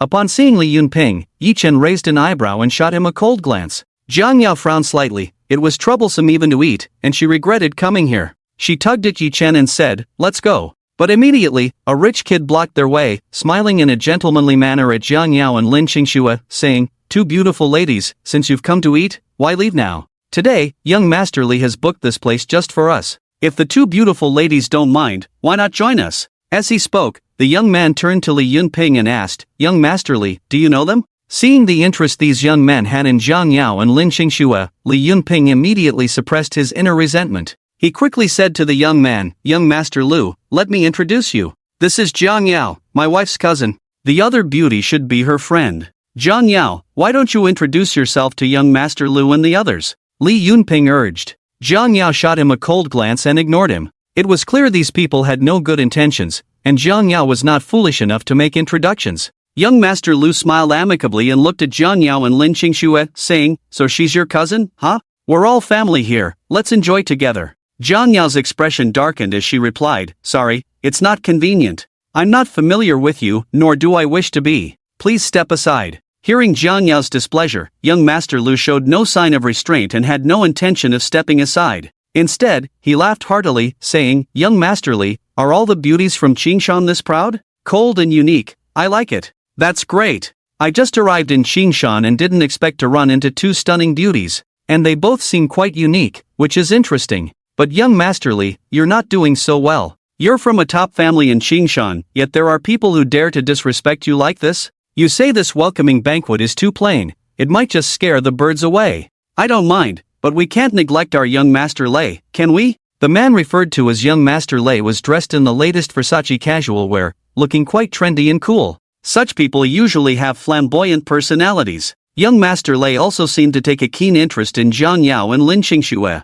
After glancing at young Master Lei, Lu Jiaojuan immediately smiled knowingly and gave Li Yunping a look. As a qualified follower, one must think of the boss's needs first. Young Master Lei's needs were their top priority and had to be arranged properly. After receiving the signal, Li Yunping knew exactly what to do. He turned to Jiang Yao and said, "Cousin, you didn't eat at lunch, so let me make it up to you tonight. Since we're here, let's eat together, shall we?" Li Yunping's words clearly carried a hint of threat. This was not an invitation, it was an order. Jiang Yao felt a surge of anger and disgust at Li Yunping's demeanor. She knew exactly what he was plotting. Just as Jiang Yao was about to express her outrage, Yi Chen suddenly spoke up, "Since we're here, let's just eat here. No need to change places." With that, Yi Chen directly pulled Jiang Yao inside. Jiang Yao was momentarily taken aback, instinctively following Yi Chen. Since Jiang Yao was still holding on to Lin Xingxue, the four of them headed towards the No. 1 mansion. Seeing this, Li Yunping's face broke into a smug smile.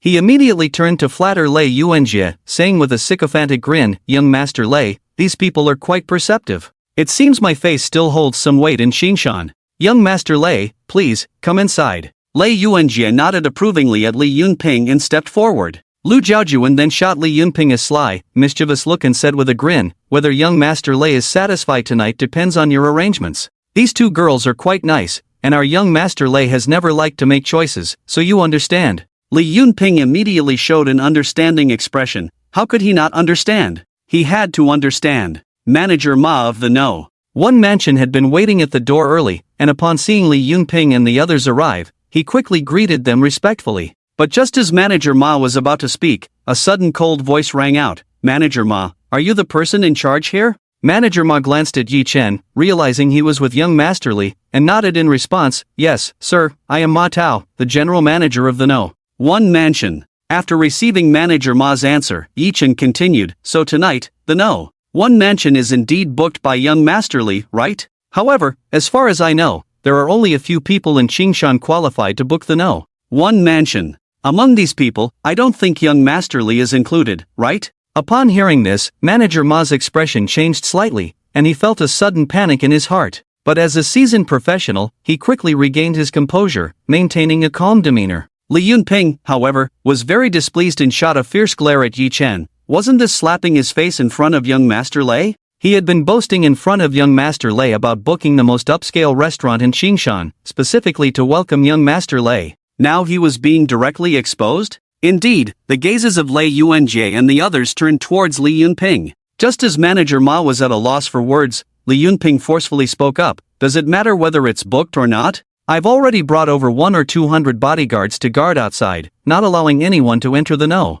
1 mansion. Tonight, I want to host a banquet for young Master Lei here, so naturally, I can't let anyone disturb us." Regarding Li Yunping's foolish words, Yi Chen couldn't be bothered to respond. Instead, he coldly looked at Manager Ma and continued, "The No. 1 mansion has its own rules. How you, Manager Ma, choose to please young Master Li is your business, but if you break the rules of the No. 1 mansion, the consequences will definitely fall on you, Manager Ma." Upon hearing this, Manager Ma's expression suddenly changed drastically. For a moment, he felt a bit unsettled. This matter, while small, could also be significant. If the rules were broken and Long Yi really pursued it, he would be in deep trouble. "Yi Chen, I've tolerated you for a long time, don't fuck with me here. I invite you to dinner, and you still want to make things difficult for me, right? Are you looking for trouble? If you annoy me, do you believe I can make sure you don't leave here today?" Li Yunping finally couldn't hold back, glaring fiercely at Yi Chen and issuing a strong threat. But this had no effect on Yi Chen.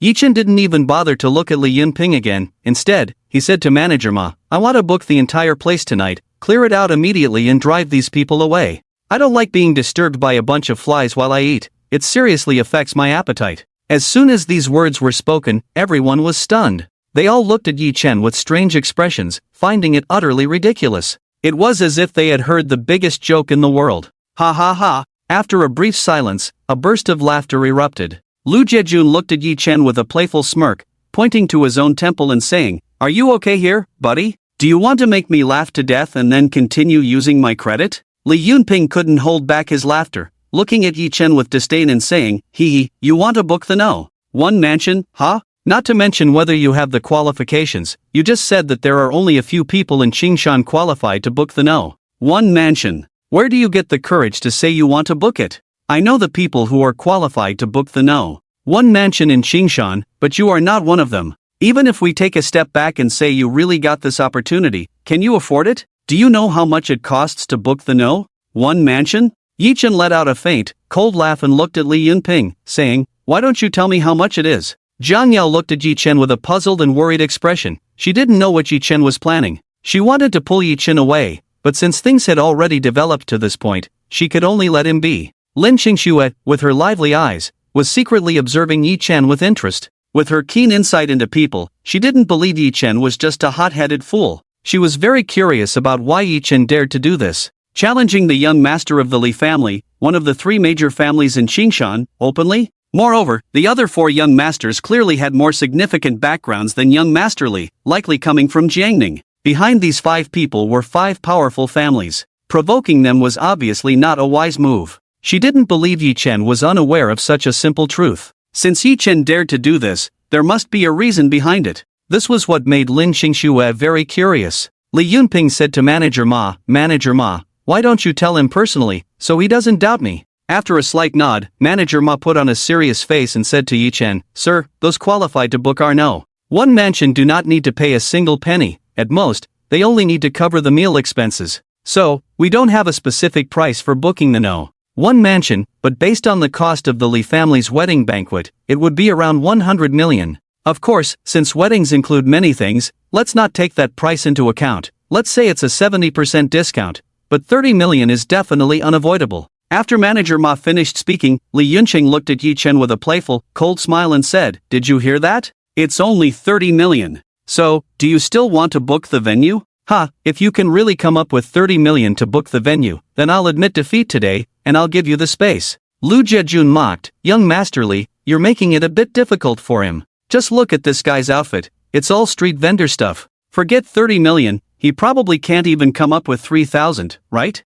I really don't understand how a brainless poser like him can find a wife. And she's one of your Qingshan's 4 beauties? How many lifetimes of good fortune would it take to deserve that? I, the young master of the first-class family Lu from Jiangning, have to stoop to envying a poor loser from the lower class? Isn't that infuriating?" Lei Yunjie and the others also looked at Yi Chen with disdainful amusement, sneering at him. These people all had a significant sense of superiority. Listening to these cold jibes, Jiang Yao felt uncomfortable and indignant. She wanted to stand up for Yi Chen, but she felt powerless to refute anything. On the contrary, Lin Qingxue was not worried at all. She looked like she was waiting for a good show. She had a strong premonition that a good drama was about to unfold. Manager Ma, with a serious expression, said to Yi Chen, "You can't afford to provoke young Master Li and the others. Any one of them can turn the tides in Qingshan. Handsome, you should listen to my advice. When it's time to bow your head, you must bow your head. Don't be stubborn, that will only harm yourself. Since ancient times, the poor do not fight with the rich, and the common people do not fight with officials. You can't win against them, understand?" After Manager Ma said this, Jiang Yao couldn't help but feel a bit flustered. She pulled Yi Chen again and almost pleaded with him, saying, "Why don't we just leave? Don't act on impulse." But before Yi Chen could respond, Li Yunping coldly laughed and said, "Isn't it a bit late to want to leave now? You can leave if you want, I can let Yi Chen and your daughter go, but you and your friends have to stay and join us for dinner." Yi Chen's eyes suddenly shot out a chilling murderous intent as he coldly glared at Li Yunping. Clearly, Yi Chen was somewhat angry. At that moment, Yi Chen was as cold as a god of death, his voice icy as he said, "Li Yunping, are you looking for death?" Under Yi Chen's murderous gaze, Li Yunping instinctively took a step back, frightened. That icy, terrifying gaze made Li Yunping feel as if he had fallen into the depths of hell. This feeling was too horrifying. Such a dreadful gaze was something he had never encountered before. Just a glance made Li Yunping truly feel as if he had seen the gates of hell. For a moment, he was so scared that he didn't dare to speak. But soon, feeling a sense of humiliation from the disdainful looks of Lei Xiao and his 3 companions, Li Yunping regained his composure and glared fiercely at Yi Chen. Seeing the intense killing intent in Yi Chen's eyes, Jiang Yao immediately grabbed Yi Chen's hand tightly, shaking her head vigorously. Jiang Yao was genuinely afraid. After all, the people in front of them were far too significant. Moreover, there were important figures from Jiangning present. If Yi Chen really took action, it would likely lead to a catastrophic disaster. After looking at Jiang Yao, Yi Chen still reigned in his killing intent. With his daughter by his side, he didn't want to lose his temper, fearing it would scare her. "If you dare to speak disrespectfully or show any disrespect towards Jiang Yao, I will tear your mouth apart," Yi Chen coldly said to Li Yunping. Although Li Yunping felt deeply humiliated, he was momentarily hesitant to retort. Yi Chen's terrifying gaze, reminiscent of a demonic abyss, still lingered in his mind, making him shudder. Yi Chen coldly looked at Manager Ma and said, I don't intend to give you 30 million, but I want to book this place for myself. Before Yi Chen could finish, he was interrupted by Li Yunping. How much fake wine have you drunk to be this drunk? Yi Chen, who do you think you are? Are you the king of heaven? Are you the third path of Qingshan? What are you even worth? Who gave you the courage to spout such nonsense here, acting so arrogantly? Do you think the No. 1 mansion is your family's? You have no money or influence, yet you want to book the whole place? If you had even a bit of sense, you wouldn't be this foolish slap. This time, Yi Chen finally couldn't hold back any longer. He swung his hand and gave Li Yunping a resounding slap. This action left everyone dumbfounded. It was indeed quite bold to directly slap Li Yunping without a second thought. One could only say it was impressive. Lei Yunjie and the others were also left speechless. No matter how one looked at it, Li Yunping was an absolute figure in Qingshan, right? Who would dare to slap Li Yunping in Qingshan? What kind of audacity and fearlessness would it take for someone to do such a reckless thing? Lin Qingshue's eyes sparkled with a strange light, and her admiration for Yi Chen inexplicably deepened. This man was indeed very special, very different, and very unconventional. He possessed a masculine charm and heroic demeanor that other men lacked. Zhang Yao's face stiffened, and she felt like crying without tears, her heart sinking to the bottom. It felt like disaster was imminent. Now, Yi Chen had completely offended Li Yunping. Next, being publicly slapped in the face, especially in front of several heavyweight young masters, left Li Yunping utterly humiliated, instantly filled with rage and shame. In a moment of heated impulse, Li Yunping raised his fist, ready to strike Yi Chen. But just as quickly, he regained his composure, halting his fist mid-air. This was because Li Yunping had sensed a terrifying, cold aura of death emanating from Yi Chen's eyes, which were as cold as a killing god. It sent a shiver down his spine. After a moment of stunned silence, Li Yunping let out a roar like an angry dragon. Where are the bodyguards of the Li family? As soon as his voice fell, over 100 bodyguards in identical attire rushed over, standing in formation behind Li Yunping. Seeing such a display, Zhang Yao's face turned worried. Yuan was so frightened that she hid behind Yi Chen. Lin Qingxue looked at Yi Chen with curiosity. Daring to slap the face of a young master from the Li family was an audacious act in itself. Facing over 100 professional bodyguards from the Li family, Yi Chen remained calm and composed, his expression unchanged. This was not something an ordinary person could achieve. Just as Li Yunping was about to order the bodyguards to take action against Yi Chen suddenly handed a card to Manager Ma, saying, Now, is there any problem with me booking the No. 1 pavilion? When Manager Ma saw the supreme VIP card for the No. 1 pavilion in Yi Chen's hand, he looked as if he had been struck by lightning. After a long moment of shock, Manager Ma quickly regained his composure, immediately showing utmost respect, and said to Yi Chen, No problem, no problem. With your supreme VIP card for the No. 1 pavilion, you can book the venue at any time. That was my mistake. Before Manager Ma could finish, Yi Chen impatiently interrupted. No need for small talk, just take us inside. I don't like being disturbed while eating, let these people leave. Manager Ma nodded and bowed, saying, Yes, I will take care of it right away. With that, Manager Ma personally led Yi Chen and the others into the No. 1 pavilion. This series of events left Li Yunping and his group dumbfounded. What was going on? Lei Yuanjie looked at Li Yunping with a hint of displeasure. Li Yunping immediately shouted, Stop! Yi Chen, how do you have a supreme VIP card for the No. 1 pavilion? But Yi Chen couldn't be bothered to respond to Li Yunping, walking straight into the No. 1 pavilion with Zhang Yao and the others. Li Yunping felt humiliated by Yi Chen's disregard. Furious, he yelled at the bodyguards behind him, Go and bring him out. Just as the bodyguards from the Li family were about to act, Manager Ma suddenly shouted, You all keep an eye on the door, no one is allowed to step inside. Whoever dares to break in, don't hesitate to take action. If you can't handle it, call for backup immediately. After saying this, Manager Ma continued to escort Yi Chen inside. A large group of bodyguards quickly rushed out from the No.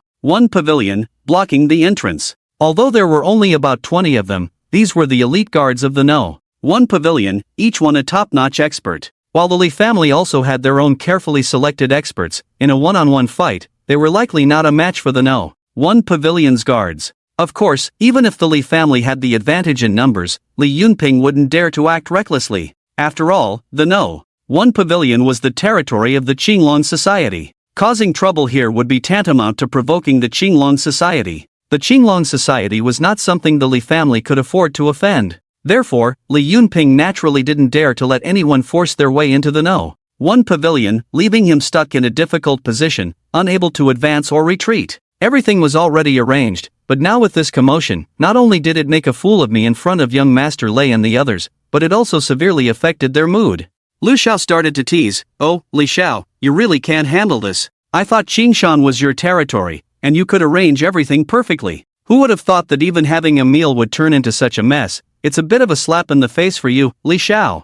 Who is this guy, anyway, daring to go head-to-head with you, Li Xiao?" Hearing Lu Xiao's words, Li Yunping's face turned red with anger and embarrassment. In just one day, he had suffered humiliation from Yi Chen twice. This extraordinary shame was something Li Yunping had never encountered in his life, and it made him hate Yi Chen to the bone. Li Yunping gritted his teeth and said, "Lu Xiao, you think too highly of him. What background does he have? Yi Chen is just a retired soldier, relying on a bit of courage and fighting skills. I guess this is a bad habit he picked up on the battlefield." Upon hearing this, Lu Xiao became somewhat curious. "Oh really? A little nobody dares to be so arrogant? Haha, now that's interesting.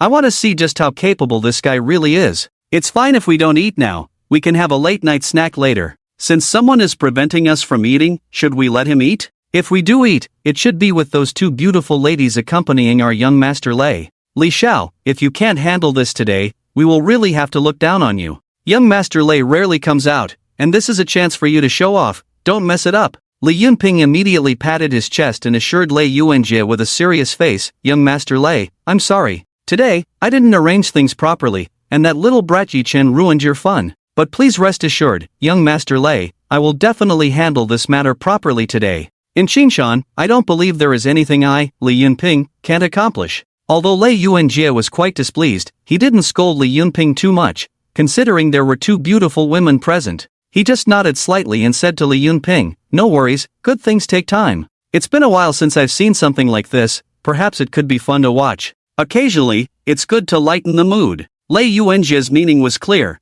and Li Yunping understood it well. With young master's words, Li Yunping immediately began to put in extra effort. He took out his phone and made a call, saying to Lei Yuanjie and the others, "I'll call Lu Xiao and have him come over to handle this." Lu Xiao naturally referred to Lu Jinlong, the son of the leader of the Qinglong Society. He was the prince of Qingshan and also Li Yunping's close buddy. Manager Ma respectfully led Yi Chen and the others into the luxurious private room for lunch. Looking at such an extravagant room, Lin Qingxue couldn't help but say, "Zhang Yao, we can just eat a little. With our relationship, there's no need to be so polite. Don't let a meal make you spend too much, that would make me feel embarrassed. I still plan to stay in Qingshan for a few days, don't make me feel like I can't stay." Seeing Manager Ma bring them to the best private room in the one mansion, Zhang Yao felt a bit uneasy. After all, she didn't have much money. Originally, Zhang Yao planned for 3 adults and 1 child to eat, thinking a few thousand should be enough. But arriving at this most luxurious private room, the feeling was hard to describe.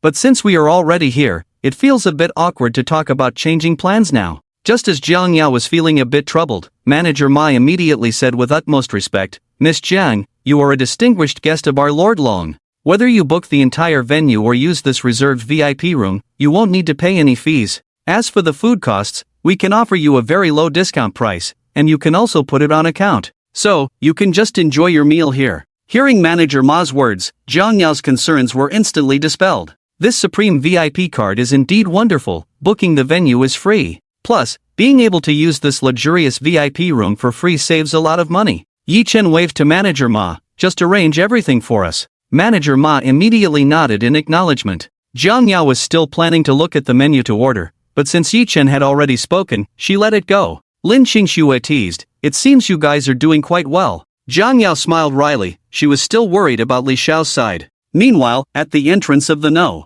one mansion, Li Yunping and the others waited for more than 10 minutes before Lu Fen, the young master of the Qinglong Society, finally arrived. The aura of someone who mingles in the underworld is different. Lu Fen had a cheeky expression, with his brown hair styled in a very cool way. His outfit was very fashionable, definitely at the forefront of style. He also had a dragon tattoo that almost covered half of his body, which looked a bit exaggerated. Moreover, Lu Fen was tall and sturdy, standing at 185 meters, with a muscular build that made him look quite powerful. His lower body was stable, and he walked with a certain swagger, clearly a trained fighter. After all, Lord Long was one of the top experts in Qingshan, a first-class martial artist. It is said that a tiger's son is not a dog, as Lord Long's son, Lu Fen naturally practiced martial arts from a young age, learning the true teachings of his father. Lu Fan's strength had reached the level of a third-rate martial artist. For someone his age, that was already considered exceptional talent. Looking across the entire Qingshan, perhaps only Zhang Xiaoqian could rival him.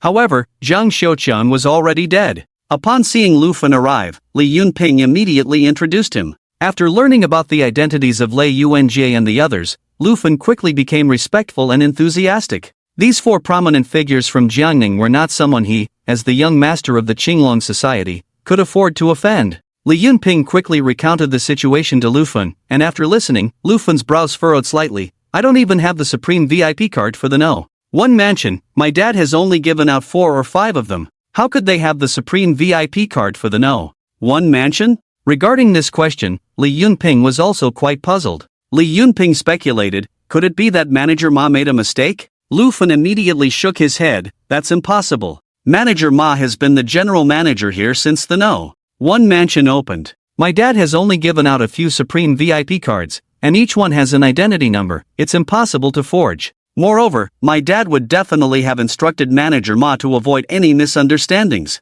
The card must be real, but why my dad would give it to them is what I can't understand. A woman who was kicked out by a third-rate family and a soldier who just returned from the war, what qualifications do they have to receive a Supreme VIP card? Li Yunping shook his head. Lu Xiao, let's not get caught up in this for now, let's focus on the main business. If it were just me today, I wouldn't have bothered you, Lu Xiao. But we can't let young Master Lei stand here drinking the northwest wind, can we? Lu Fan immediately patted his chest and said, Young Master Lei, you can rest assured. After all, this is my family's territory, I'll take care of everything. I'll handle it. After saying that, Lu Fan walked towards the door. He shot a cold glance at the thugs at the entrance and shouted sternly, Aren't you going to get the hell out of my way? Are you blind? You dare to block my path? Do you believe I'll beat you to death? Haven't dealt with you for a few days, and now you all think you can mess with me? Lu Fan's scolding was clearly meant to show off his authority as the prince of the Qinglong society in front of Lei Yuanjie and the others. But, this time, Lu Fan was met with a slap in the face. Although the thugs were trembling a bit, under normal circumstances, they wouldn't dare to block the prince's way even if they had 10 times their courage. But the problem was that today was different. Manager Ma had just given them a death order to hold this place and not let anyone in. This anyone naturally included Lu Fan, who had come to support. Seeing that these thugs had no intention of stepping aside, Lu Fan felt he had lost face in front of Lei Yuanjie and the others, and anger surged within him. Lu Fan glared at the thugs and shouted again, I'll say it again, get the hell out of my way. If you don't move, I'll see whose bones are tougher, yours or my fists. As he spoke, Lu Fan was already cracking his knuckles, ready to fight at any moment. The thugs were truly at a loss. They knew Lu Fan's strength was beyond their capability to handle. Even if they could take him on, how could they dare to lay a hand on the prince? That would be pure suicide. Faced with Lu Fan's pressure, one bolder thug, with a mournful face, said to Lu Fan, Young Master Lu, please don't make it hard for us. Manager Ma gave us a death order to not let anyone in. If you really want to go in, you should talk to Manager Ma directly. As long as Manager Ma gives the word, we'll step aside immediately. This statement was not unreasonable. Manager Ma was the general manager of the No. 1 mansion. Theoretically, these thugs were indeed supposed to follow Manager Ma's orders unless the Dragon Lord had spoken. But Lu Fan, as the prince of the Qinglong society, had just made a guarantee in front of young Master Lei. At this moment, how could he lose face? Lu Fan pointed angrily at the thug's nose and shouted, My words aren't as effective as Manager Ma's, huh? Still not moving, huh? Just as Lu Fan was about to explode, Manager Ma rushed out quickly. Seeing Manager Ma arrive, Lu Fan retracted his fist that was raised in the air. He shot a furious glare at Manager Ma and scolded, Manager Ma, the longer I don't see you, the more arrogant you get? You need to manage these people well, they're getting out of hand, daring to block me? What, do you want to set up your own shop, Manager Ma? Manager Ma immediately wore a bitter smile and helplessly pulled Lu Fan, saying, Your Highness, please don't joke with me. You know me, old Ma, I'm loyal to the Dragon Lord. Even if I die, I'll die in the Qinglong society. Before Manager Ma could finish, Lu Fan impatiently waved his hand and said, Stop spouting useless nonsense. What the hell is going on? How can you not distinguish between high and low? Don't you know who they are? The young master of the Lei family, one of the 5 great families of Jiangjun, and the 3 young masters of the LV family are all from first-class families in Jiangning, along with my iron brother, the young master of the Li family. How dare you keep them all outside? Who in Qingshan has the guts to be so arrogant? Quick, stop the nonsense and take us to the VIP room. Then have those 2 beautiful women come over to accompany young Master Lei for dinner. You better get this done for me quickly, or I'll be asking you about it. After saying that, Lu Fen smiled confidently at Lei Yuanjie and said, "It's settled, young Master Lei, I'll take you in right now. In my Qinglong Club's territory, I won't allow such arrogant people to appear. Let's go, young Master Lei, please come inside." Lei Yuanjie nodded in satisfaction at Lu Fen's performance. Li Yunping also secretly breathed a sigh of relief. If this matter wasn't handled properly today, it would definitely upset young Master Lei. He had put in a lot of effort to invite young Master Lei to Qingshan for a couple of days, and this was undoubtedly a great opportunity for him to latch onto this big leg and board this big ship. It was also a pathway for the Li family's business to expand into Jiangning. Originally, Li Yunping had invited young Master Lei and his group to attend his wedding at noon, but they had played too late the night before and woke up too late, so they set off in the afternoon.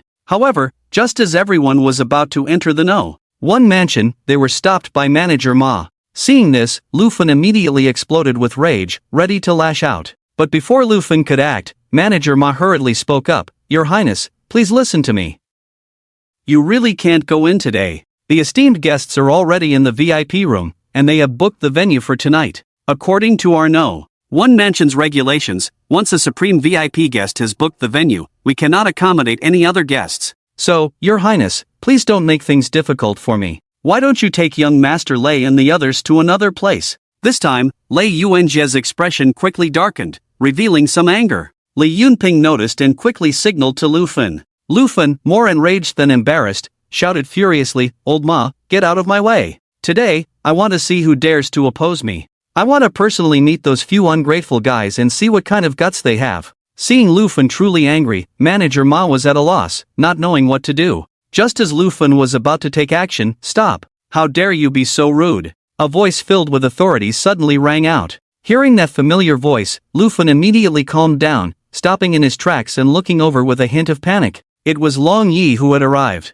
Seeing Long Yi come, Manager Ma instantly felt relieved. "Dad, why are you here?" Lu Fen asked nervously. Lu Jinlong glared at Lu Fen with an imposing look and sternly reprimanded, "If I hadn't come, you would have caused a huge disaster today." Hearing his father's severe words and seeing his serious expression, Lu Fen felt a bit dazed. His dad had never been this serious with him since he was a child. What was going on today? It was just two ordinary people. What could his Qinglong Club not handle? Did it really need to be taken so seriously? However, Lu Fen knew his father's temper, so he could only obediently stand aside, not daring to speak, like a child who had done something wrong. Lu Jinlong coldly looked at Li Yunping and the others, saying in a deep voice, "Gentlemen, we are hosting esteemed guests at the one mansion tonight, and the venue has been booked. We cannot accommodate anyone else, please leave." Li Yunping immediately replied, "Long Yi, are you really going to offend young Master Lei for the sake of two ordinary people? Even if you don't take our Li family seriously, can you really disregard Lei from the 5 great families of Zhongjun?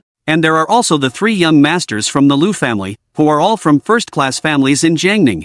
This carries weight, and I believe Long Yi should understand that." Lord Long coldly glanced at Li Yunping, too lazy to say anything more, only making a cold gesture of invitation. This arrogance and disdain made Li Yunping's face stiffen, looking extremely unpleasant. Lord Long truly showed no respect at all. Wasn't this a slap in the face to young Master Lei and the others? Sure enough, a hint of displeasure appeared on Lei Yuanjie's face. With a hint of anger, Lei Yuanjie looked at Lord Long and said, "Lord Long, although you are the local tyrant of Qingshan in Jiangning, you are nothing. It should be your honor that I can come to your territory to eat. This is my first time in Qingshan, and you, Lord Long, should give me a proper lesson, right? A local tyrant must lie low in front of a true dragon." Lord Long's expression immediately darkened. He looked at Lei Yuanjie with a strong sense of anger. Lu Jinlong was, after all, the underground emperor of Qingshan, a ruthless figure with blood on his hands. How could the dignified Lord Long be threatened by a young master? Under Lord Long's terrifying gaze, filled with killing intent, Lei Yuanjie suddenly felt an inexplicable sense of fear rise in his heart. Lord Long coldly spoke, "I will only say this one last time, either get lost, or I will throw you out." Lord Long's words made the faces of Lei Yuanjie and his companions stiffen. But how could they dare to challenge Lord Long? They could only endure. With a cold expression, Lei Yuanjie looked at Lord Long and said in a deep voice, "Lord Long, I will remember this debt." After saying that, Lei Yuanjie and his group left in a huff. After sending off Lei Yuanjie and the others, Lu Fen looked at Lord Long with a puzzled expression and said, "Dad, why would you offend young Master Lei for the sake of two ordinary people? Slap." However, before Lu Fen could finish his sentence, Lord Long suddenly slapped him hard across the face. This slap instantly stunned both Lu Fen and Manager Ma. Since childhood, Lord Long had always doted on Lu Fen. He rarely even scolded him, let alone hit him. But today, Lu Fen looked at Lord Long in confusion. Lord Long, with a look of disappointment, poked Lu Fen's forehead and shouted, "Are you a pig? If they were really ordinary people, why would I give them a supreme VIP card? That Mr.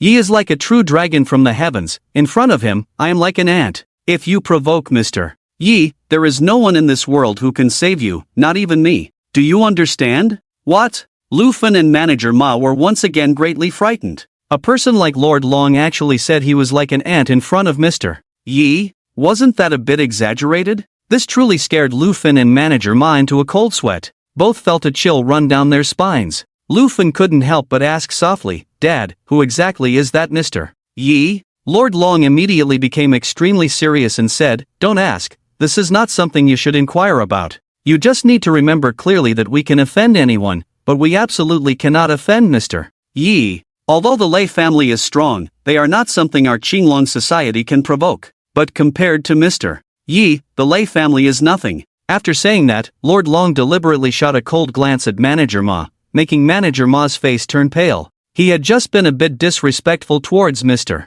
Yi. Lord Long said with utmost seriousness, "Manager Ma, considering your diligent and loyal service over the years, I will give you a chance to make amends. Later, you will go and seek Mr. Yi's forgiveness. If Mr. Yi is magnanimous enough to forgive you this once, then I won't punish you too harshly. But if Mr. Yi is still displeased, then I definitely cannot protect you." These words instantly made Manager Ma break out in a cold sweat. He quickly nodded and said, "Yes, Lord Long, I know what to do." On the other side, in the VIP room, a sumptuous dinner was finished in a not-so-great atmosphere. Jiang Yao was still worried whether Li Xiao and the others would retaliate against Yi Chen. Moreover, she was concerned about the high price of the lavish dishes on the table. So, she always felt a bit uneasy while eating. Yi Yuan, on the other hand, looked particularly happy, claiming it was the best meal she had ever had. As the meal was coming to an end, Manager Ma suddenly pushed the door open and entered. Jiang Yao was about to ask Manager Ma for the bill, but before she could speak, Manager Ma suddenly knelt down in front of Yi Chen with a thud. This unexpected action startled Jiang Yao greatly. She looked at Manager Ma with a puzzled expression. Lin Qingxue also looked at Manager Ma curiously, wondering what was going on. Manager Ma was the general manager of the No. 1 mansion, and even within the Qinglong society, he held a relatively high status. How could he suddenly come and kneel before Yi Chen? Not only did he kneel, but he also looked remorseful and respectfully said to Yi Chen, "Mr. Yi, I sincerely apologize for my earlier behavior. I was blind to the truth and abused my power, assisting Li Xiao in his wrongdoing. I realize my mistake and hope Mr. Yi will punish me." Yi Chen glanced coldly at Manager Ma, naturally guessing that Lu Jinlong must have said something to him. Manager Ma's earlier behavior was unsatisfactory to Yi Chen, but his later attitude was somewhat acceptable. "Let's consider it a balance of merits and demerits." Yi Chen indifferently replied, "I just came here to eat, you don't need to say these things to me."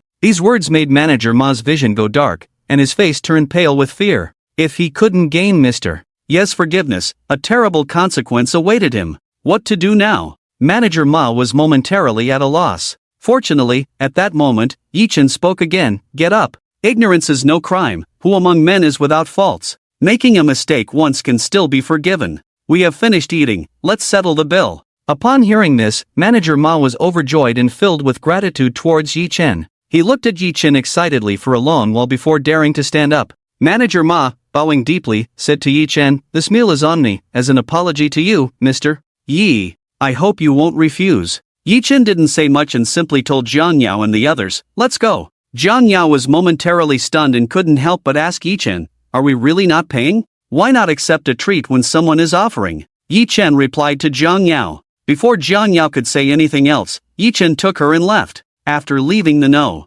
1 mansion, Jiang Yao suggested going to the night market. After all, Lin Qingxue hadn't been back to Qingshan for 8 years and wanted to explore the area. When it came to having fun, Yi Yuan was also excited and wholeheartedly agreed. After Yi Chen and the others left, Lord Long brought Lu Fen out from the shadows, the night market. It was indeed the liveliest place in Qingshan, without exception. At night, the night market was a paradise for the people of Qingshan. Especially for young men and women, after a long day of work, they loved to stroll through the night market. Here, there was everything to eat, drink, and enjoy. Yi Yuan hadn't been out to play for a long time, so she was particularly happy and excited. Many of the attractions were very appealing to her, and Yi Chen indulged her, allowing her to enjoy everything she wanted, giving Yi Yuan a great sense of satisfaction. In her joy, Yi Yuan didn't know how many times she said, "Daddy, I love you." Listening to this most beautiful voice in the world, Yi Chen felt it was worth giving up everything. "Daddy, it's so lively over there. What are those people doing around a pile of stones?"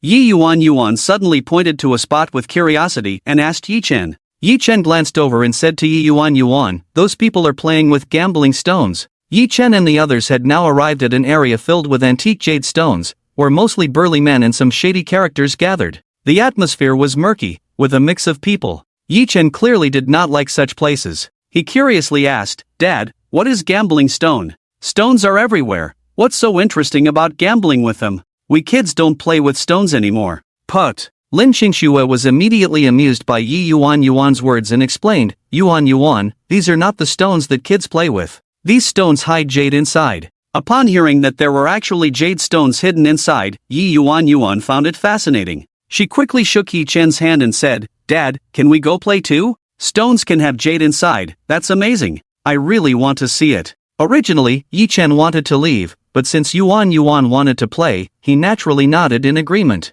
Thus, the four of them arrived at the most popular gambling stone stall. There were nearly 100 people gathered around. The stall was piled with hundreds of raw stone materials of various sizes. Many onlookers were seriously examining the raw stones, clearly selecting carefully. These were mostly genuine gambling stone enthusiasts. A considerable number were just there to watch the excitement, knowing little about gambling stones. When Jiang Yao and Lin Qingxue, two stunning beauties, appeared, they immediately attracted many wolfish gazes. Some even approached to flirt and show off. To dispel those wolfish intentions, Yi Chen directly took Jiang Yao's hand. This action indeed had a good effect. However, the price was that many people shot him fierce glares, and he could imagine how many times they cursed him in their hearts. If envy and jealousy could kill, Yi Chen would probably die 1,000 times over. Lin Qingxue pouted and said, "Hey, Yi Chen, you only hold Jiang Yao's hand and not mine. Now those wolves are staring at me. How about I take a loss and let you hold my hand too? I guarantee you'll become the most eye-catching one in the crowd." Yi Chen shot Lin Qingxue a cold glance and replied, "It's fine that you're beautiful, but wanting more is a bit greedy." Ha ha ha. This remark made Lin Qingxue laugh, bending over with amusement. It must be said that Lin Qingxue's figure was indeed exceptionally developed. In this regard, Jiang Yao felt somewhat inferior. Her smile nearly captivated the eyes of many men present. "Yi Chen, are you belittling me or praising me? You really know how to talk, making me unsure whether to be happy or sad. Is this a high-level flirting technique? You didn't use this trick to steal Jiang Yao's heart, did you?" Lin Qingxue teased. Yi Chen merely shot her a cold look and was too lazy to say more. This prompted Lin Qingxue to mutter, "Boring man, I really don't know what Jiang Yao likes about you." Jiang Yao let out a bitter laugh. Yes, she also didn't know what she liked about Yi Chen. Perhaps it was fate. Perhaps she was just foolish. But no matter what, she had never regretted it. Even if given another chance to choose again, she would still make the same choice. Yi Yuan's voice suddenly rang out again, Daddy, how about we buy a stone to play with?" Originally, Yi Chen had no interest in gambling stones. Jiang Yao and Lin Qingxue clearly had little interest, merely joining in for the excitement. If it weren't for Yuan's curiosity, they wouldn't have bothered to join in at all. Yi Chen nodded at Yi Yuan and said, "Alright, how about you pick one yourself?" Yi Yuan immediately nodded her head enthusiastically like a chick pecking at rice, "Yay, yay. Yuan will definitely pick a stone that can yield jade." Yi Chen took Yuan to the pile of raw stones and let her choose for herself. After all, it was just for fun. As long as Yuan was happy, that was what mattered. Whether or not they found jade was irrelevant. Some enthusiastic stone gamblers, seeing Yi Yuan picking stones, jokingly offered her some suggestions. However, Yi Yuan was quite opinionated and did not take anyone's advice. Instead, she began to pick with a serious demeanor, as if she were an expert in stone gambling.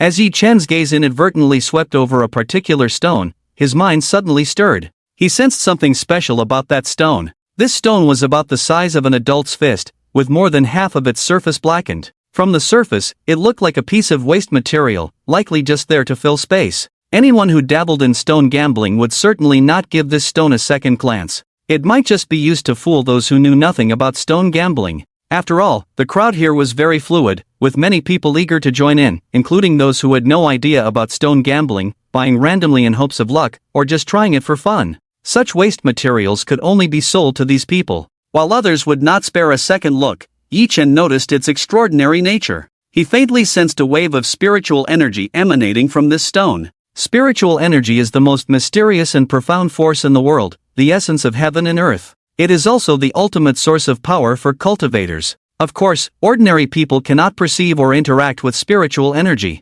Only those who have reached a very high level of cultivation might be able to sense it. According to ancient classifications, martial artists are divided into several levels. From low to high, they are third-rate, second-rate, first-rate martial artists, masters, earth realm, heaven realm, and mysterious realm. It is said that above the mysterious realm, there are even higher levels. However, these have become legends, difficult to verify from historical records, and seem to have been lost to time. For the current Dragon Country, the most common are still first, second, and third-rate martial artists and masters. For example, the offerings from the Chen family, Zhang Hong and Zhang Quan from the Zhang family, and Lord Long, all of whom are first-rate martial artists. Master Duan from the Jiang County Prince's Mansion is a master. In the entire Jiang County, masters are few and far between, probably not exceeding a handful, which is quite pitiful. To reach the master level is already quite remarkable, considered among the elite of martial artists. A master can dominate a region. As for the Earth realm, it is even rarer.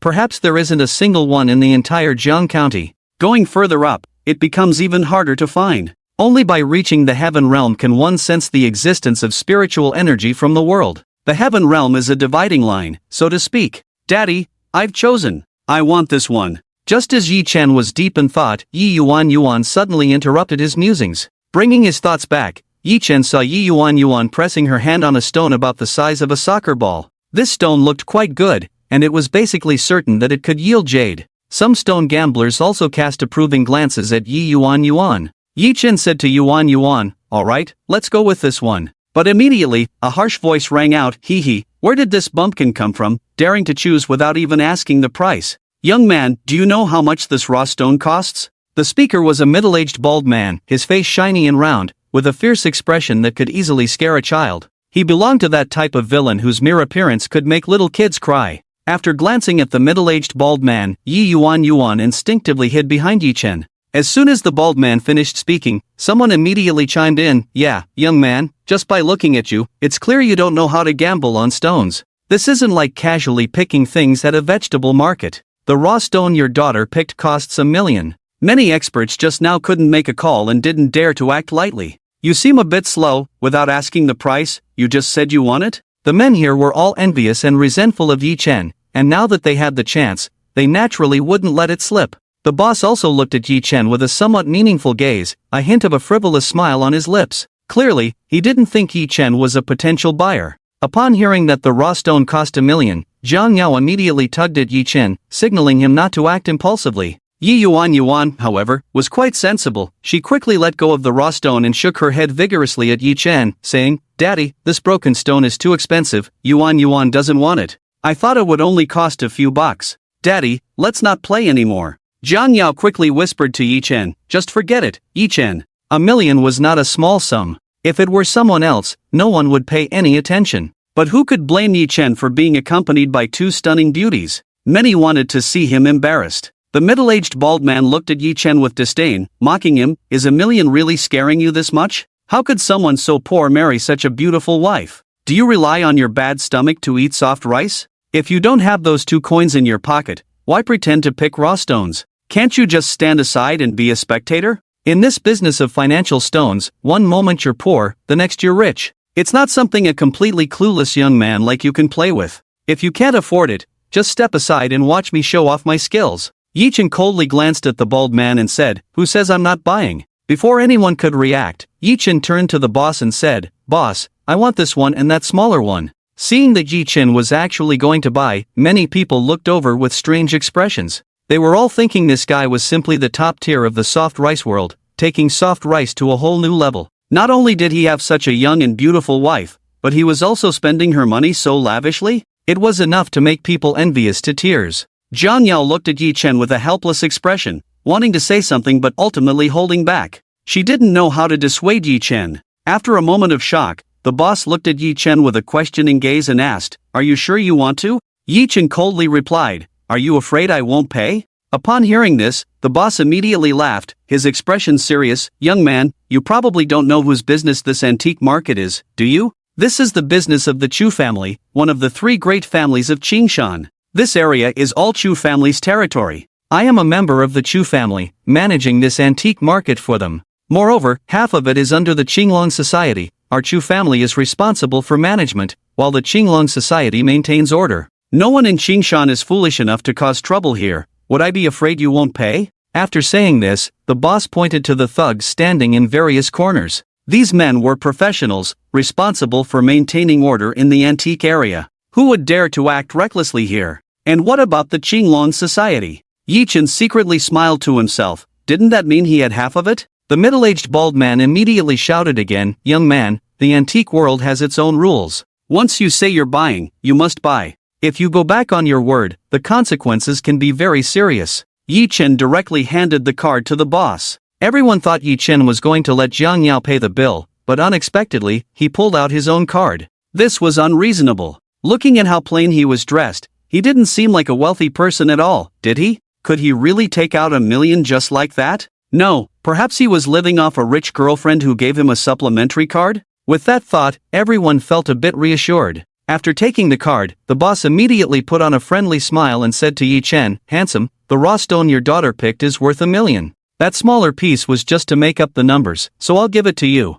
After processing the card, the boss returned it to Yi Chen. Seeing that Yi Chen really spent $1 million on gambling stones, Yi Yuan looked like a child who had done something wrong, gazing weakly at Yi Chen, and softly said, "Daddy, I'm sorry." Yuan did something wrong. "I won't buy things randomly anymore." $1 million is a lot of money. Yi Chen affectionately patted Yi Yuan's head and said, Yuan didn't do anything wrong. You have to believe in your own judgment. Maybe the stone Yuan bought can yield a lot of jade? Hearing Yi Chen say this, Yi Yuan's eyes suddenly lit up. Really? Jiang Yao beside them felt a mix of amusement and helplessness, unsure of what to say. It's true that gambling stones can lead to either poverty or wealth, but even the most experienced gambling stone experts can stumble. Yi Chen, being a complete novice, had a high chance of losing. Perhaps with one cut, $1 million could just go down the drain. The middle-aged bald man mocked again. "You're thinking quite beautifully. It seems you're a master at dreaming. Young people have to pay some tuition to grow. You even want waste stones. That shows how inexperienced you are. This $1 million raw stone, I'm afraid you'll lose everything. Let me show you what real gambling stones are like." Saying this, the middle-aged bald man patted a large stone and said to the boss, "This raw stone is also $1 million. I'll take this one. Cut this one first, let this young man broaden his horizons." Seeing the middle-aged bald man take action, everyone immediately perked up. The boss glanced at Yi Chen with an inquiring look, but Yi Chen didn't mind. The boss quickly instructed the stone cutter to start cutting the stone. Although Yi Chen didn't know how to gamble on stones, jade has a natural spirit, and the better the jade, the greater the spirit. Yi Chen could clearly feel the spirit within the raw stone. The greater the spirit, the better the jade inside. The reason Yi Chen agreed to buy the raw stone chosen by Yuan for $1 million was partly to make Yuan happy, and partly because Yi Chen sensed that the raw stone was full of spirit, indicating there must be good jade inside. Spending $1 million on it would definitely not be a loss. But the stone chosen by the middle-aged bald man had little spirit, clearly indicating there wouldn't be much good jade inside. $1 million would surely be a loss. Seeing the middle-aged bald man's confident expression, Yi Chen couldn't help but sneer. The middle-aged bald man glared at Yi Chen angrily and asked, "Kid, what are you laughing at? Do you think I'll make a mistake?" Yi Chen coldly looked at the middle-aged bald man and said, "Perhaps you can remove the think part." The middle-aged bald man was instantly furious, rolled up his sleeves, and pointed at his own nose, saying to Yi Chen, "Kid, do you know who I am?"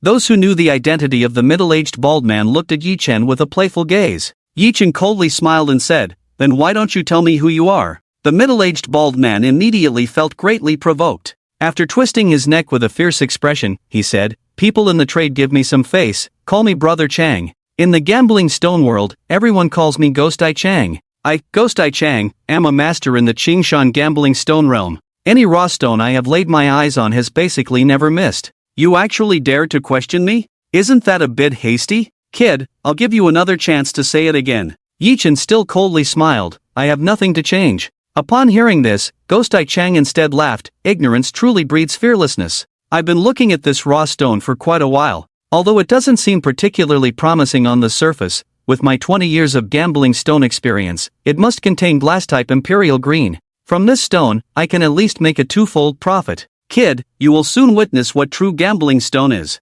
Ghostai Chang spoke with full confidence, and upon hearing this, the crowd immediately admired and envied him. 1 million to earn 200,000. Wouldn't that mean earning 2 million? Gambling stones, indeed, can make one rich or poor in an instant. Spending 10,000 to make 2 million? That's even more profitable than buying a lottery ticket. Everyone's gaze was fixed tightly on the cutting stone platform, waiting for the moment of green to appear. Ghostai Chang was very confident. His gaze was not on the cutting stone platform but rather on Yi Chen. It's green, it's green. As expected of Ghostai Chang, truly impressive. The first cut revealed so much green, it really looks like a profit. Suddenly, someone shouted excitedly. The cut was all green. Moreover, both the type and the green were quite good. Although the quality wasn't top-notch, it was still very high. If the stone was all green inside, then it was indeed as Ghostai Chang said, at least a twofold profit. Ghostai Chang immediately looked at Yi Chen with a smug smile and said, How about it, kid? Have you gained some insight? I hope you can still laugh later, Yi Chen coldly replied. Ghostai Chang confidently said, easily making 2 to 3 million. Why wouldn't I be able to laugh? But, just as Ghostai Chang finished speaking, an unexpected event occurred. The second cut revealed not a single trace of green. This left everyone in the audience dumbfounded, their eyes wide open, staring intently at the cutting stone platform. Even the master cutting the stone felt it was strange. The first cut was all green, yet the second cut had not a hint of green. Such a situation was quite rare. Ghostai Chang was also stunned, as if struck by lightning, completely dumbfounded. He was utterly shocked. Ghostai Chang stared at the raw stone in disbelief. Could it be that he really missed? A 1 million stone, and this is what came out? The little bit of green that was cut out was worth at most 100,000. Laughing while losing 900,000. Not only was he losing money, but he was also losing face. Just a moment ago, he had boasted about himself, but he never expected to be slapped in the face so quickly. Many onlookers also looked at Ghostai Chang with doubtful eyes. Is this really a master of gambling stones? Just this? Feeling the questioning gazes, Ghostai Chang's expression grew increasingly dark and ugly. But who could he blame for missing? He could only blame himself. This face was lost by his own doing. Ghostai Chang coldly glared at Yi Chen and said, Kid, don't be too gleeful too soon. You also spent 1 million, maybe you lost even more than I did. After saying this, Ghostai Chang had the master cut the piece chosen by Yuan. After getting Yi Chen's consent, the boss had the master take it over to cut. With Ghostai Chang's miss, everyone was now even more eager to see what Yi Chen's piece would yield. Jiang Yao suddenly appeared a bit nervous. After all, she had spent 1 million on this. If it turned out like Ghostai Chang's, it would be a huge loss. 1 million could buy a small house in Qingshan. If 1 million were lost on gambling stones, it would truly be worthless. Just as Jiang Yao was lost in her thoughts, an incredibly excited voice suddenly broke her reverie. It's green. Glass type, imperial green. Oh my god, it really is imperial green.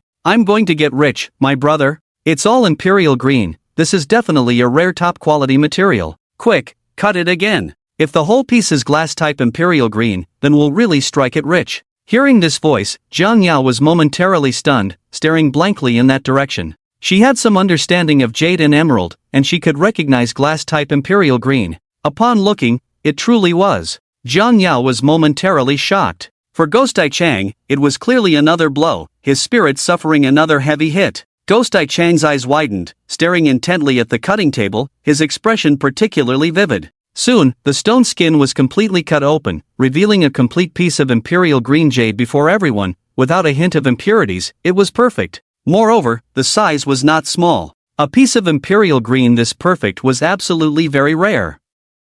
Ghostai Chang was left speechless, his mouth twitching violently. He had been gambling on stones for over 20 years but had never personally opened such good jade. After a brief moment of shock, the entire venue erupted in a clamor. We're rich. Conservatively estimating, this jade must be worth 10 million, right? Why do you say you're an outsider? Your perspective is too small. A piece this large and perfect imperial green is worth at least 30 million. If a skilled sculptor turns it into jewelry to sell, it could even create a value of 50 million. What? 30 million? 1 million turned into 30 million? This is truly a slice of wealth. The crowd was buzzing with excitement, casting envious glances at Yi Chen. Just moments ago, they envied Yi Chen for having a stunningly beautiful wife, and now they envied him for making 30 million with a single move. Yi Chen was on a winning streak. 30 million? Hearing this astronomical figure, Jiang Yao was momentarily stunned in place. Just a moment ago, she had felt helpless, somewhat blaming Yi Chen for spending money recklessly.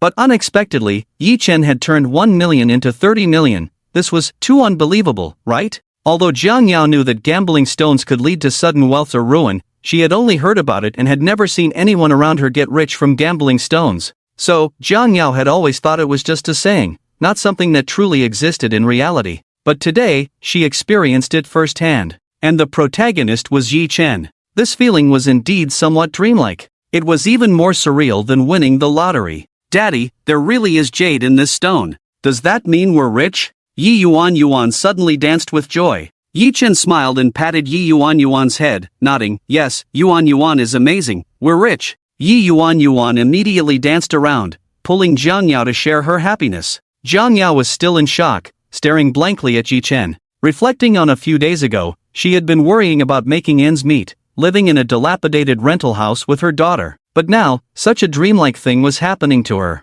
The rough stone that Yuan casually picked turned out to be worth 30 million in Imperial Green. Something she wouldn't even dare to dream about was happening in reality. At this moment, Ghost Ai Chang was greatly stimulated, feeling utterly unwell. His mindset was somewhat collapsing. How could this happen? He, the so-called master of the gambling stone world, had just suffered a humiliating blow, losing 900,000. But two people who knew nothing about gambling stones, and even a little girl, managed to pick a material that yielded such a rare and perfect Imperial Green. In comparison, the damage was immense and the insult even greater. This truly made him feel deeply humiliated. The public opinion immediately tilted towards Yi Chen. This was undoubtedly rubbing salt into his wounds. Just moments ago, everyone had been mocking Yi Chen, but now they were all flattering, praising, and envying him. Some even wanted to cling to him for support. The change in attitude was quite rapid. However, it echoed the popular saying online, "Today you ignore me, tomorrow I'll make you unable to reach me."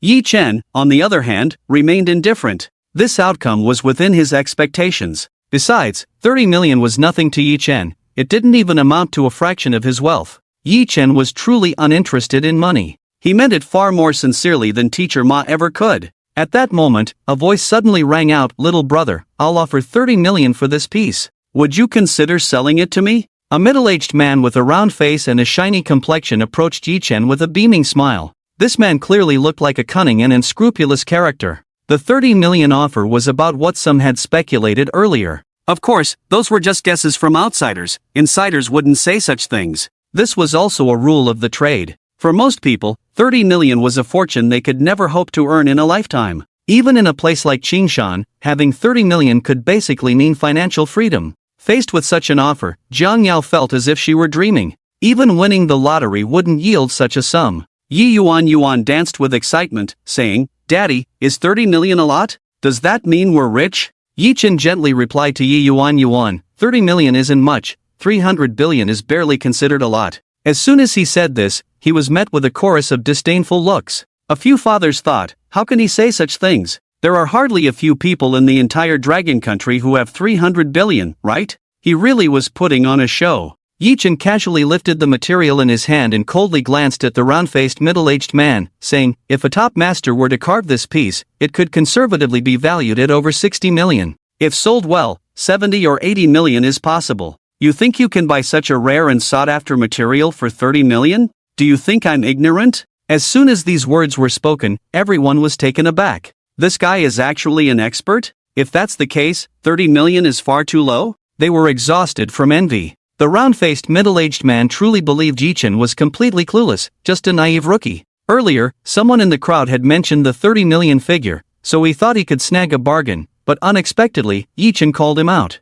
The round-faced middle-aged man wasn't embarrassed at all. With a forced smile, he said, "Little brother, since you know a bit about the trade, you should also understand how high the fees are for hiring top masters these days. From hiring a top master for carving to marketing and selling, it would take at least a month or two. During this time, a significant amount of manpower, resources, and financial investment is required, not to mention the cost of time. If luck is on your side, you might sell it for 60 million, but after deducting costs, there would be only a meager profit left. 30 million is truly not a low price. Otherwise, you can ask the experts present if anyone is willing to offer more than this. Naturally, the fellow industry people wouldn't undermine the round-faced middle-aged man, and the boss remained silent nearby. There are rules in the trade, and they primarily focus on selling raw materials, so they generally won't openly compete with those customers for business.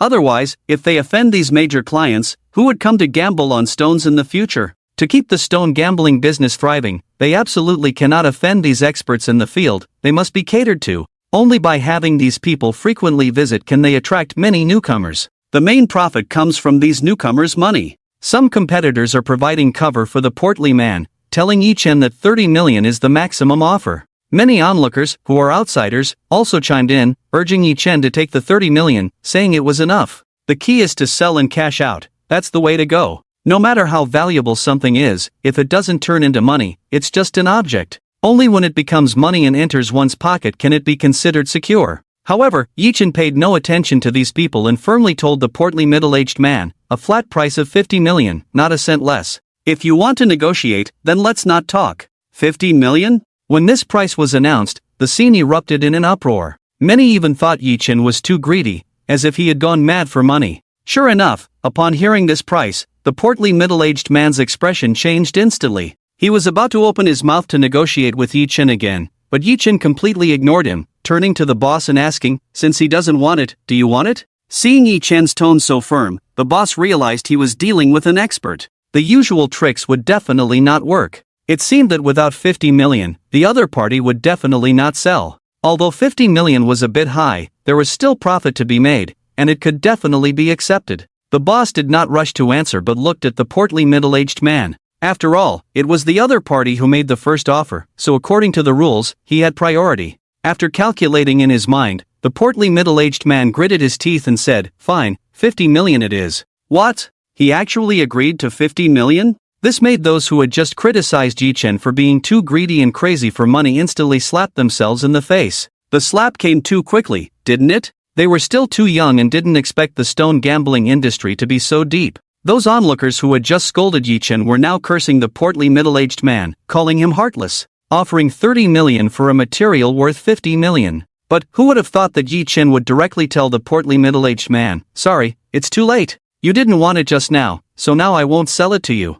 This statement nearly choked the portly middle-aged man to the point of spitting blood. His face turned ashen and dark, glaring fiercely at Yi Chen, his eyes filled with anger and resentment. It felt like being toyed with. This made many onlookers unable to hold back their laughter. Yi Chen ignored the portly middle-aged man's extremely ugly expression and asked the boss again, 50 million, will you take it? With business coming to his door, the boss naturally had no reason to refuse and immediately nodded, saying, "Since it was cut from our stall, we naturally have no reason not to accept." Hearing this, Yi Chen was also very straightforward and immediately handed the material to the boss. Such a straightforward action left the boss slightly stunned. It was indeed rare to see someone doing business for the first time be so decisive. Of course, this was a deal involving the Chu family and the Qinglong society, so there would be no situation of the shop bullying the customer. The boss quickly said to Yi Chen, "Handsome, please give me a card number. I'll report it to the higher-ups and have the finance department transfer the money immediately." "Transfer it to my wife's card," Yi Chen said to the boss before looking at Zhang Yao.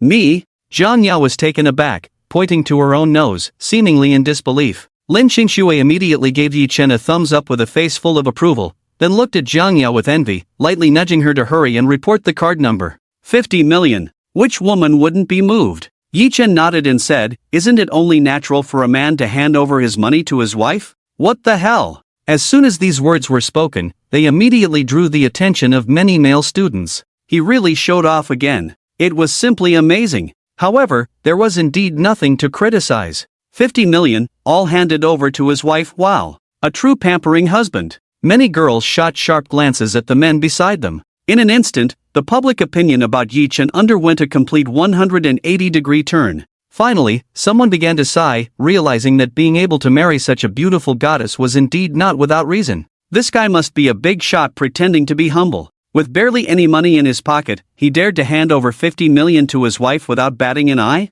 That's excessive. Clearly a big shot, yet dressed so simply and unpretentiously, this level of showing off is a bit high. Yi Chen's constant mention of wife made a blush appear on Zhang Yao's face. In a daze, Jiang Yao was pushed in front of the boss by Lin Qingxue, and under the boss's urging, she groggily reported the card number. Before long, the 50 million had already arrived. When Jiang Yao saw the bank card balance on her phone actually turn into 50 million, she stood there as if struck by lightning. 50 million. This was an unimaginable number for her. All her hard work over the years was just to earn money to take good care of Yuan, right? Now, they had a big villa, luxury cars, good jobs, and even money. All these changes had happened in just a few days. And all of this was because one person had returned, Yi Chen. Yi Chen's return had changed everything for her, pulling her directly from the abyss to paradise. This feeling was like a dream. If this was really a dream, Jiang Yao hoped she would never wake up. Until a loud voice suddenly rang out, interrupting Jiang Yao's thoughts. By the order of the young master of the Li family, the antique street is now sealed off. Everyone must leave immediately. Those who do not leave will bear the consequences. Hearing such a domineering voice, the lively antique street erupted in chaos. Everyone was having a good time. Why did the young master of the Li family suddenly want to seal off the antique street? The merchants were all confused, wondering what had happened. However, despite their doubts and displeasure, everyone quickly began to leave. In Qingshan, no one dared to offend the Li family. Coming back to her senses, Jiang Yao frowned. She naturally knew that Li Yunping had come to trouble them. Earlier, Yi Chen had made Li Yunping embarrass himself in front of Lei Xiao, and at the middle-aged wedding, Yi Chen had also made Li Yunping lose face. So Li Yunping must have hated Yi Chen to the bone. Jiang Yao looked at Yi Chen worriedly and said, "Should we blend in with the crowd and leave?" Yi Chen shook his head and said, "We four stand out too much. We can't blend in. What should we do then?" Jiang Yao suddenly felt a bit flustered. Yi Chen comforted her, saying, "Don't worry, it's fine." Fine? How could it be fine? In a moment of panic, Jiang Yao took out her phone, wanting to call President Yi Rao for help. But thinking that she had already troubled her once in the morning, she hesitated and decided against it. However, apart from President Yi Rao, she didn't know any other big shots in Qingshan. Just as Jiang Yao was lost in thought, a large group of thugs armed with weapons rushed over, surrounding Yi Chen completely. After the stall owner gave Yi Chen a strange look, he quickly retreated to a safe distance. The thugs watching over the antique street naturally wouldn't get involved in this matter and stepped aside. Seeing the 200 to 300 fierce-looking thugs around, Jiang Yao's face turned pale with fear, and Yi Yuan directly hid behind Yi Chen. Lin Qingxue furrowed her brows slightly, her expression finally becoming somewhat serious. Li Yunping and his 5 companions stepped forward, all wearing expressions of disdain as they looked at Yi Chen. Yi Chen's expression was indifferent, his eyes flickering with a cold glint. He took a big step forward, positioning himself in front of Jiang Yao and the others, using his towering figure to create a protective wall for them. Looking at Yi Chen straight back, Jiang Yao and the others immediately felt a powerful sense of security. It seemed a thought rose in their minds: as long as Yi Chen was there, they were safe. Yi Chen coldly regarded Li Yunping and his group, truly a bunch seeking death. Li Yunping looked at Yi Chen from a distance, his face dark and sinister, a mocking smile playing on his lips, his gaze chilling. With the demeanor of someone in a superior position, he looked down on Yi Chen with contempt and said mockingly, "Yi Chen, considering you are my wife's cousin-in-law, I can give you a chance to admit your mistake. As long as you crawl over here on your knees like a dog and beg us to spare your life, and let Jiang Yao and her friends come over tonight to serve young Master Lei well, I might consider letting you off the hook.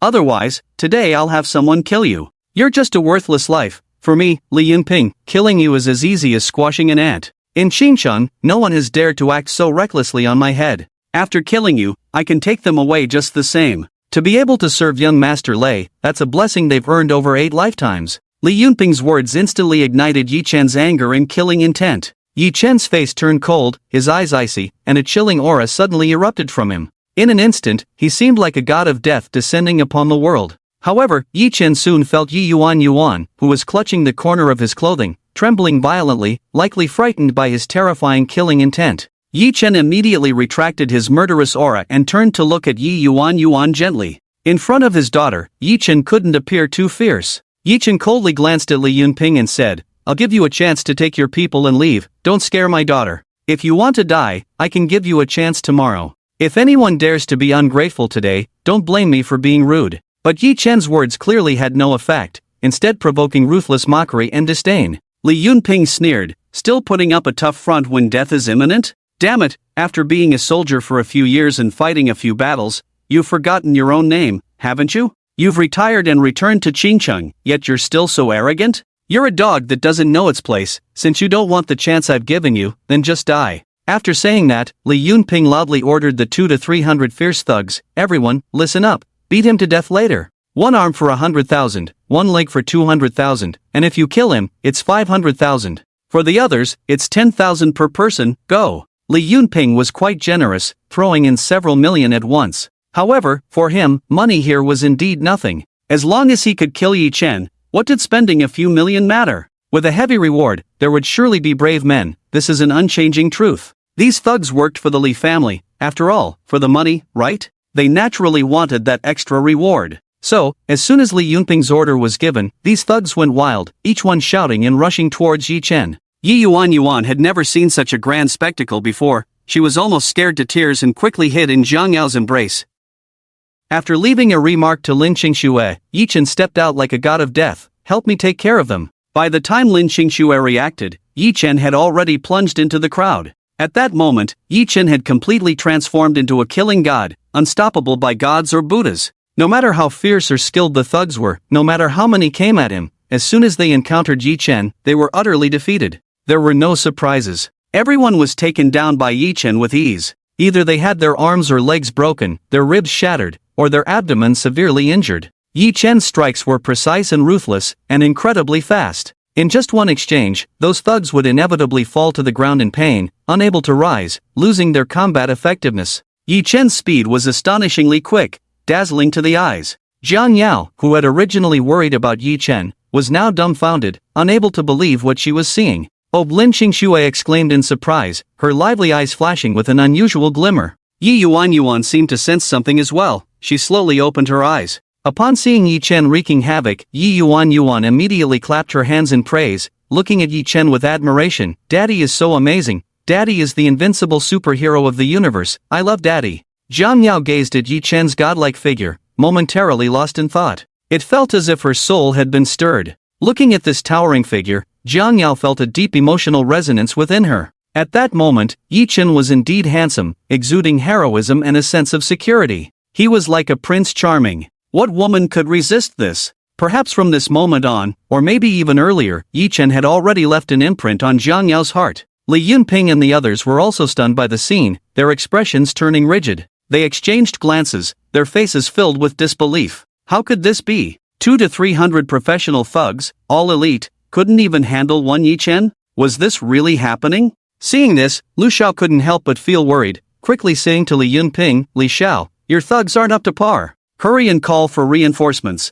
or we might be the ones in trouble today. Doesn't your Li family have first-rate martial artists? At this time, don't hold back, bring all your Li family's martial artists over." Li Yunping didn't dare hesitate and immediately made a call for help. But the situation seemed quite dire. Just after Li Yunping finished his call, he was horrified to discover that all 200 to 300 thugs had been taken down by Yi Chen. This scene left Li Yunping and his companions dumbfounded. Was this really a retired soldier? Even the king of special forces couldn't be this strong, right? A martial artist, yes, he must be a formidable martial artist. Thinking of this, Li Yunping and the others began to feel anxious. Reinforcements wouldn't arrive that quickly, and if Yi Chen went berserk at this moment, the five of them looked at Yi Chen, their previous arrogance and high-handedness replaced with tension, their eyes fixed on him. However, unexpectedly, Yi Chen did not continue to attack Li Yunping and the others but instead walked back to Zhang Yao and the others, gently pulling Zhang Yao and Yi Yuan close and softly saying, "Let's go." Zhang Yao's heart had been in turmoil. She was worried about what Yi Chen might do to Li Yunping and the others, which would lead to serious trouble. After all, the Li family was one of the three major families of Qingshan, a formidable force. However, it was fortunate that Yi Chen stopped in time this time, which made Zhang Yao breathe a sigh of relief. She quickly nodded to Yi Chen and pulled Lin Qingxue to leave immediately. Lin Qingxue, with her bright and moving eyes, looked at Yi Chen with some confusion. Given Yi Chen's earlier demeanor, he didn't seem like someone who would easily back down. Of course, Yi Chen couldn't just give up so easily. He refrained from continuing to attack Li Yunping and his group simply to avoid scaring Zhang Yao and Yuan, and he didn't want Zhang Yao to worry. Therefore, Yi Chen decided to send them back first and deal with the matter later. Yi Chen had already hinted to the hidden Black Emperor to keep an eye on Li Yunping and his group. Seeing Yi Chen about to leave, Li Yunping suddenly became anxious. His reinforcements were on the way, and if he let Yi Chen go now, wouldn't that be too embarrassing for him? He had brought so many people to surround Yi Chen, only to suffer such a crushing defeat. Just as Li Yunping was about to call out to Yi Chen, he was frightened into retreating a step by Yi Chen's cold glare. A sense of fear spread throughout his body in an instant. In the end, Li Yunping could only watch helplessly as Yi Chen and his 3 companions left, disappearing from view. Li Xiao, are you capable or not? If you can't handle it, we might as well have someone come over from Jiangning. Damn it, when have we ever suffered this kind of humiliation? It's one thing for us brothers to take the heat, but what about young Master Lei? Young Master Lei came to Qingshan out of respect for you, Li Xiao, and this kind of extreme humiliation happens right after he arrives. Lu Xiao complained angrily to Li Yunping. Although Lei Yuanjie didn't say anything, his expression was already quite unpleasant, clearly dissatisfied with Li Yunping's performance.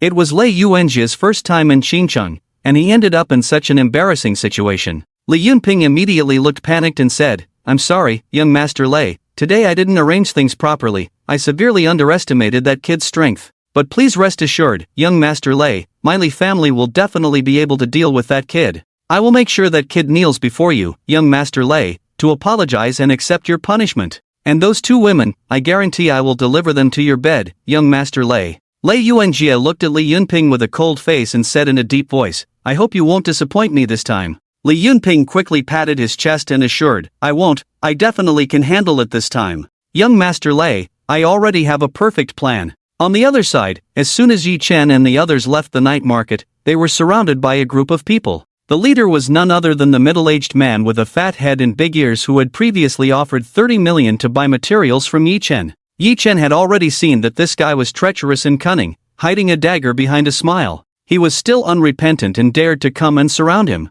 Just as one wave subsided, another rose. Jiang Yao was truly at a loss for words. They had just dealt with Li Yunping, and now they were being blocked again? Did Yi Chen come with a halo that attracted hatred? Jiang Yao realized that ever since Yi Chen returned, good things kept happening, but troubles also followed. It really left Jiang Yao unsure of what to say. Yi Chen coldly looked at the fat-headed, big-eared man and asked, "What do you want?" The fat-headed, big-eared man smiled insincerely and said, "Little brother, it's not good to do bad things at such a young age. Haven't you heard the saying, cutting off someone's financial path is like killing their parents? You didn't sell that material to me. Do you know how much I lost because of that? Should I come to you to settle this score?" Listening to the shameless words of the fat-headed, big-eared man, Jiang Yao was so angry that she wanted to curse. Could he be any more shameless? Human nature is often so ugly. Yi Chen looked at the chubby man with a half-smile and coldly asked, "So, what do you want to do?" "What do I want to do?" The chubby man burst into loud laughter. "Ha, little brother, don't be nervous, I'm not that hard to talk to.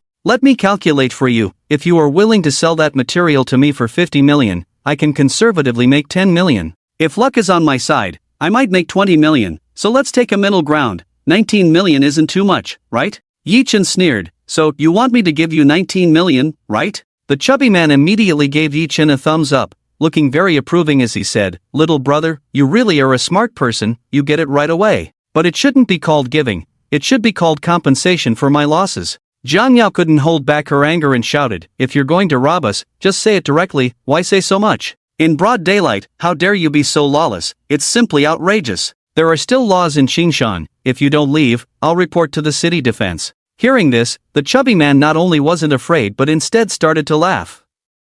With an utterly unconcerned expression, he even arrogantly said to Jiang Yao, "Report to the city defense? Go ahead, feel free to report. Little beauty, I'm afraid you don't know who I am, right? The captain of the city defense is my brother-in-law, and Zhang Sanbiu of the Qinglong Society is my sworn brother. No matter if you play fair or foul, you can't outplay me. What do you have to compete with me? In a word, today I really have you at my mercy. If you know what's good for you, then quickly compensate me for 19 million in losses. If you don't, it might not just be 19 million. Listening to the chubby man's rampant words, Jiang Yao was truly infuriated. How can there still be such blatant robbers in this day and age? Yi Chen looked at the chubby man with a half-smile and said, "So you mean you can play both sides? So, no matter what, you plan to rob us of 19 million today, right?" The chubby man arrogantly dropped the pretense and nodded with a smile. "Yes, you can understand it that way. Let me give you a piece of advice. People like you from the lower social strata can't compete with me. If you don't know what's good for you, then in the end, you won't be able to keep a single cent of that 50 million. That 50 million is ill-gotten wealth for you. It's better not to be too greedy. If you take out 19 million, there will still be 31 million left, enough for you to live a lifetime. The end of greed is only a dead end." Yi Chen sneered, "It's already 2023. And you're still using such outdated methods of robbery? In Qingshan, you're not even a character. If you were, would you dare to rob a bank? Tell me, is there a possibility that I won't give you a single cent? Ha ha ha. Hearing this, the chubby man laughed instead of getting angry. His laughter was both playful and sinister. After laughing, the chubby man's expression changed, becoming fierce. Young man, you haven't experienced the harshness of society and still don't know the cruelty of this world. It's laughably naive. Today, I'll give you a good lesson and slap. Before the chubby man's words could finish, Yi Chen's palm unexpectedly landed on his face. The force of this slap was simply terrifying. With a crisp and resounding sound of the slap, the chubby man's body fell straight down.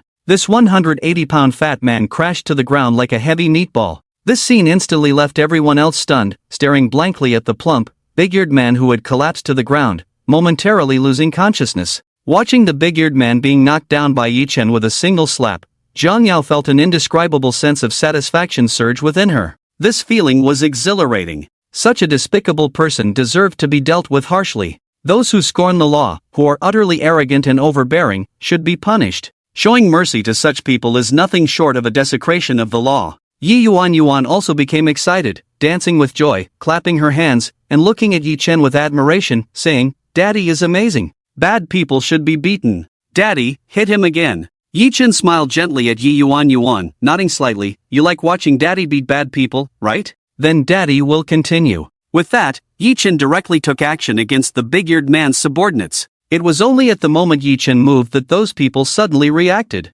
After all, they were thugs, accustomed to this line of work. Naturally, they showed no signs of retreat, each raising their fists and charging at Yi Chen. Jiang Yao and Yi Yuan both knew that Yi Chen was very capable and strong, so they were not worried at all. Bang! Bang! Bang! As expected, there were no surprises. Yi Chen quickly took down all the thugs, leaving them groaning in pain on the ground. At this moment, the big-eared man finally regained some consciousness. The first thing he did upon regaining awareness was to let out a roar like a furious dragon. "Damn it, kill him!" However, after shouting this, the big-eared man was horrified to find that all his thugs were lying on the ground. His situation was no better. Seeing this, the big-eared man looked at Yi Chen in confusion and immediately cowered. He realized he had encountered a master. The big-eared man hurriedly struggled to get up, grimacing in pain, and said to Yi Chen in a submissive tone, "Little brother, no, big brother, you see, I was just joking with you and your sister-in-law earlier. Does this explanation still seem reasonable?" Yi Chen coldly looked at the big-eared man and replied, "Do you think I believe you?" Thud. The big-eared man was indeed someone who could bend and stretch, and he was quite perceptive. Without any hesitation, he knelt down before Yi Chen. Then, with a sincere expression, he said, "Big brother, doesn't this make it more credible? I swear, I am a law-abiding good citizen, definitely someone who can provide a clean criminal record. Today, I just drank too much, got carried away, and let my head get hot trying to show off. I spoke out of turn, I deserve a slap." Smack! Smack! After saying this, the big-eared man promptly raised his hand and gave himself 2 hard slaps. He truly was a man of action, not many words. The arrogant demeanor he had just displayed was completely transformed. He changed faster than a chameleon. This comical display amused Jiang Yao and the other 2 women, as they had never seen someone with such a stark contrast in behavior. "Are you giving up the 19 million? Yi Chen asked coldly. The big-eared man immediately replied, "Big brother, what are you talking about? That was just a joke, you can't take it seriously. Drunken talk is just drunken talk. I wouldn't dare take your money, not a single cent." Yi Chen's voice grew even colder. "I don't like people making such jokes with me." This icy, menacing gaze filled with killing intent made the big-eared man feel as if he were facing the Grim Reaper. Terrified, he shivered and quickly said, "Big brother, you must have misheard me. I meant to say I would give you 19 million.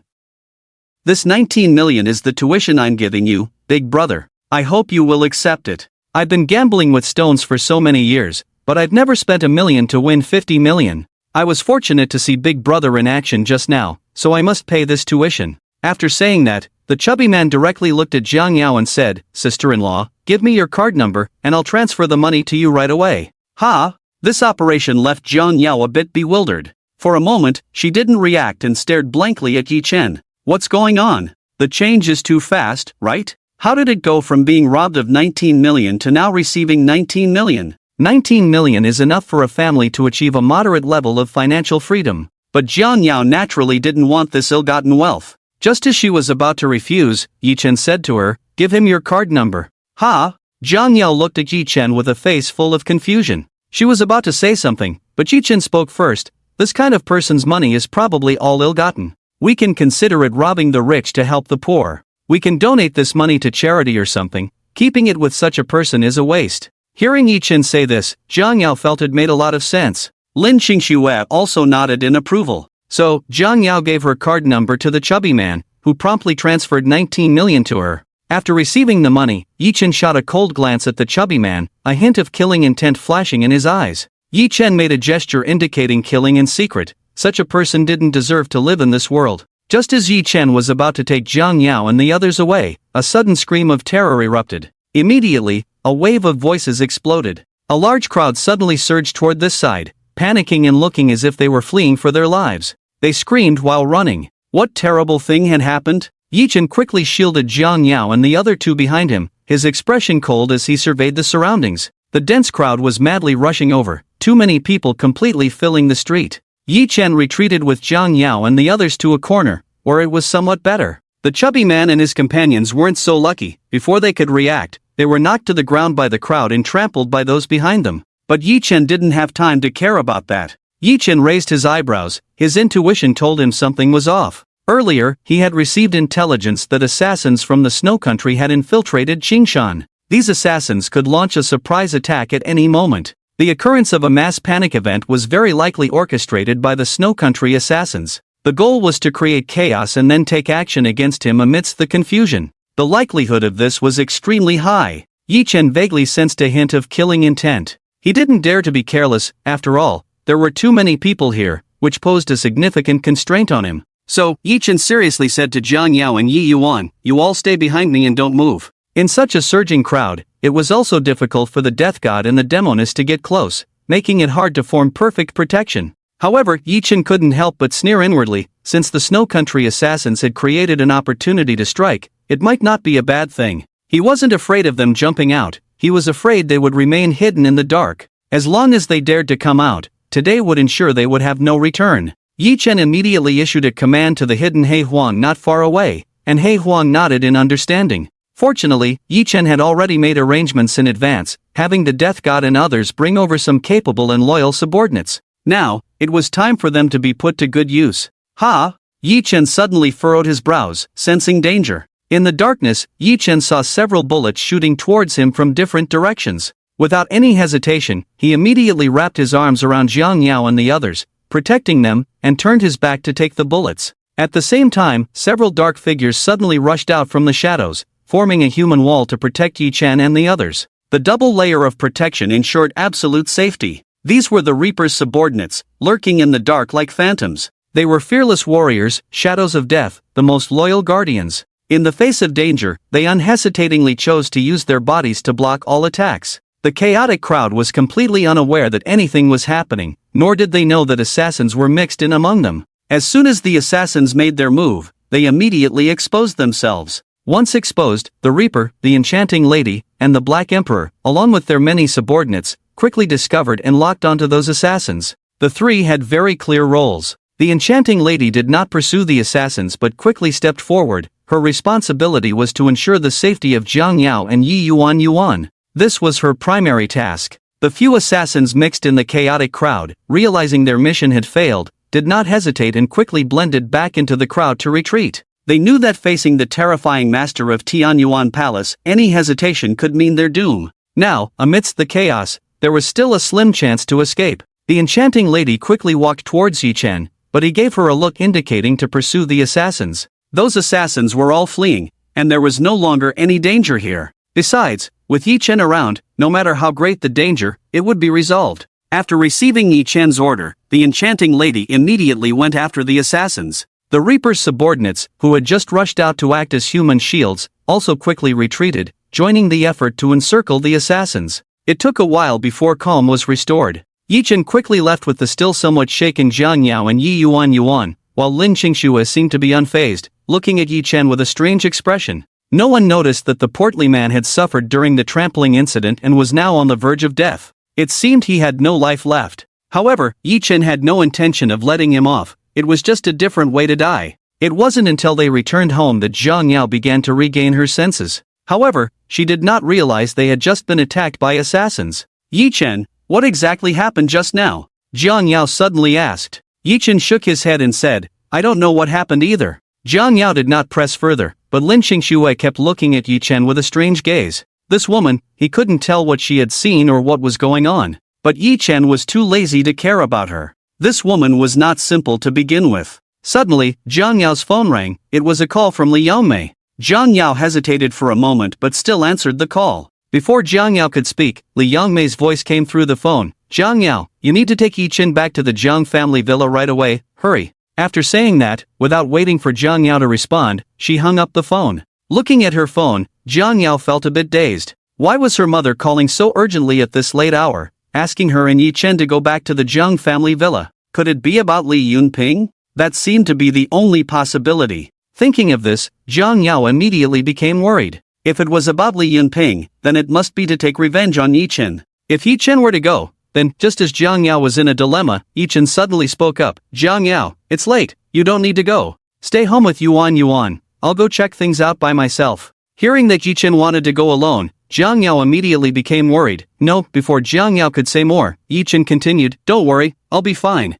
Since this matter arose because of me, it's only natural that I should resolve it. Trust me, I'll handle it well. Just wait for me to come back at home. After saying this, Yi Chen gave Lin Qingxue a meaningful glance before turning to leave. Watching Yi Chen's departing figure, Jiang Yao hurriedly chased after him and called out, Yi Chen, my daughter and I will be at home waiting for you to come back. Although Jiang Yao didn't say much, her intention was to remind Yi Chen to think of her and Yuan. Both she and her daughter needed him. She wanted to ensure that Yi Chen returned safely. Yi Chen paused, turned back, and smiled, nodding at Jiang Yao. After exiting the villa, Yi Chen coldly instructed those in the shadows, protect them well, don't let them leave the villa even a step. A group of people had been dispatched in the dark to guard the villa, and Yi Chen was speaking to them. Still feeling uneasy, Yi Chen sent a message to the Demon Empress, urging her to hurry back to the villa. With the Demon Empress around, Yi Chen felt a bit more at ease. After arranging these matters, Yi Chen headed straight to the Jiang family villa. Yi Chen hadn't planned to let Li Yunping and the others off. If it weren't for the earlier incident, he would have gone to settle accounts with them by now. Since they had come to him, it saved him some effort. Half an hour later, Yi Chen arrived at the Jiang family villa. At the entrance, it was surrounded tightly, heavily guarded. These were clearly the family soldiers of the Li family. When they saw Yi Chen arrive, they looked at him with fierce, predatory gazes, like beasts ready to pounce. Yi Chen glanced coldly at the family soldiers, causing them to quickly part and make way. He strode inside. At this moment, the hall of the Jiang family villa was also filled with people. Li Yunping and his 4 companions were sitting on the sofa, while the Jiang family members stood beside them. Upon seeing Yi Chen, everyone's gaze turned to him with anger.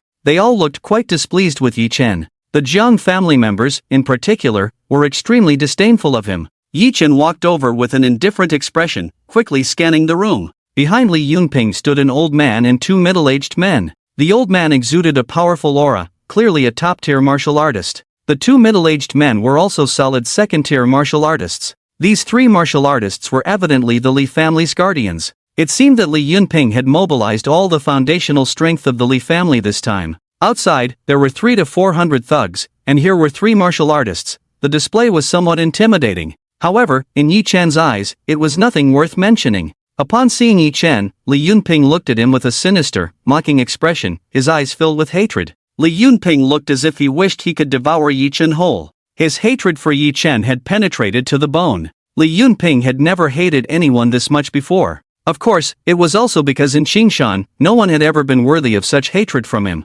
Generally, those who dared to provoke Li Yunping would not have a good ending. He would send them to meet the King of Hell. Yi Chen was the only one who had made him lose face 3 times in a single day, completely humiliated. Moreover, and most importantly, he had made young Master Lei very unhappy. Therefore, today, he had to kill Yi Chen no matter what. He had already discussed this matter with his grandfather and received his full support. Old Master Li granted Li Yunping special privileges, allowing him to call upon all the resources of the Li family. If necessary, Old Master Li would also step in at any time. In short, today it was clear, Yi Chen must be killed. If Yi Chen was not killed, how could Li Yunping show his face in Qingshan in the future? What dignity would the Li family have as one of the 3 great families of Qingshan? A powerless, insignificant retired soldier dared to look down on the Li family? dared to repeatedly provoke and even humiliate the young master of the Li family? Today was the day Yi Chen would die. When Yi Chen arrived, Li Yongmei was the first to jump up, furiously pointing at Yi Chen's nose and scolding him. Yi Chen, are you out of your mind? Who told you to repeatedly provoke young Master Li? You should take a good look at yourself. What are you even worth? How dare you provoke young Master Li? If you want to die, don't drag our Jiang family down with you. What do we owe you? Now that young Master Li has come to our Jiang family to seek justice, you better quickly apologize to him and let him punish you, so we can calm his anger. Otherwise, I won't let you off. Yi Chen coldly glanced at his future mother-in-law, ignoring her completely, and instead fixed his gaze on Li Yunping. Sitting next to Li Yunping, Yan Feifei was equally unrelenting, looking at Yi Chen with disdain, her face openly displaying her contempt. She scolded him sharply, "You may not have much ability, but your temper is quite big. Yi Chen, don't think that just because you're my cousin's man, we won't dare to do anything to you. If you can't satisfy my husband and young Master Lei today, you might not leave here alive.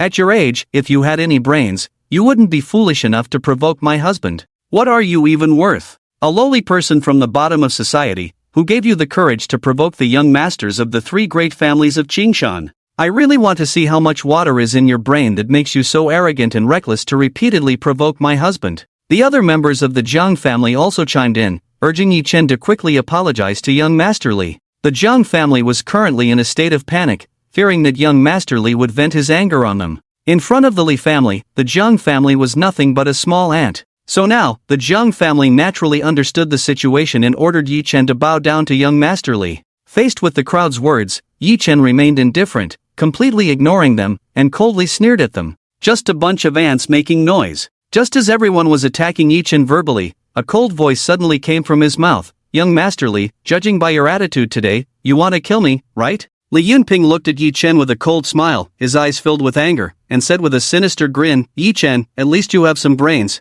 You're not completely foolish, knowing that I want to kill you today. So, do you think you should die?" Yi Chen coldly replied, "I was going to let you go twice today because you are Jiang Yao's cousin-in-law. But things don't go beyond 3, since you insist on seeking death, then tonight I'll fulfill your wish. People like you are a waste of food in this world, it's better for you to go to hell sooner." Hearing Yi Chen's words, Li Yunping laughed instead of getting angry. It was as if he had heard the funniest joke in the world. Li Yunping spread his hands, adopting a very arrogant pose, looking at Yi Chen with disdain, and said playfully, "You must still be drunk from yesterday, right? Or did you get drilled in the head? Otherwise, how could you have such a bizarre idea?" As he spoke, Li Yunping poked his own head. Lei Yuanjie and the others couldn't help but laugh. This kid still hasn't realized the situation? Li Yongmei began to curse at Yi Chen again, her voice sharp and scolding. Faced with Li Yongmei's repeated verbal assaults, Yi Chen no longer indulged her. He looked at Li Yongmei with a cold, murderous gaze, his eyes like those of the Grim Reaper, instantly freezing her in place, her body stiffening as cold sweat broke out on her back.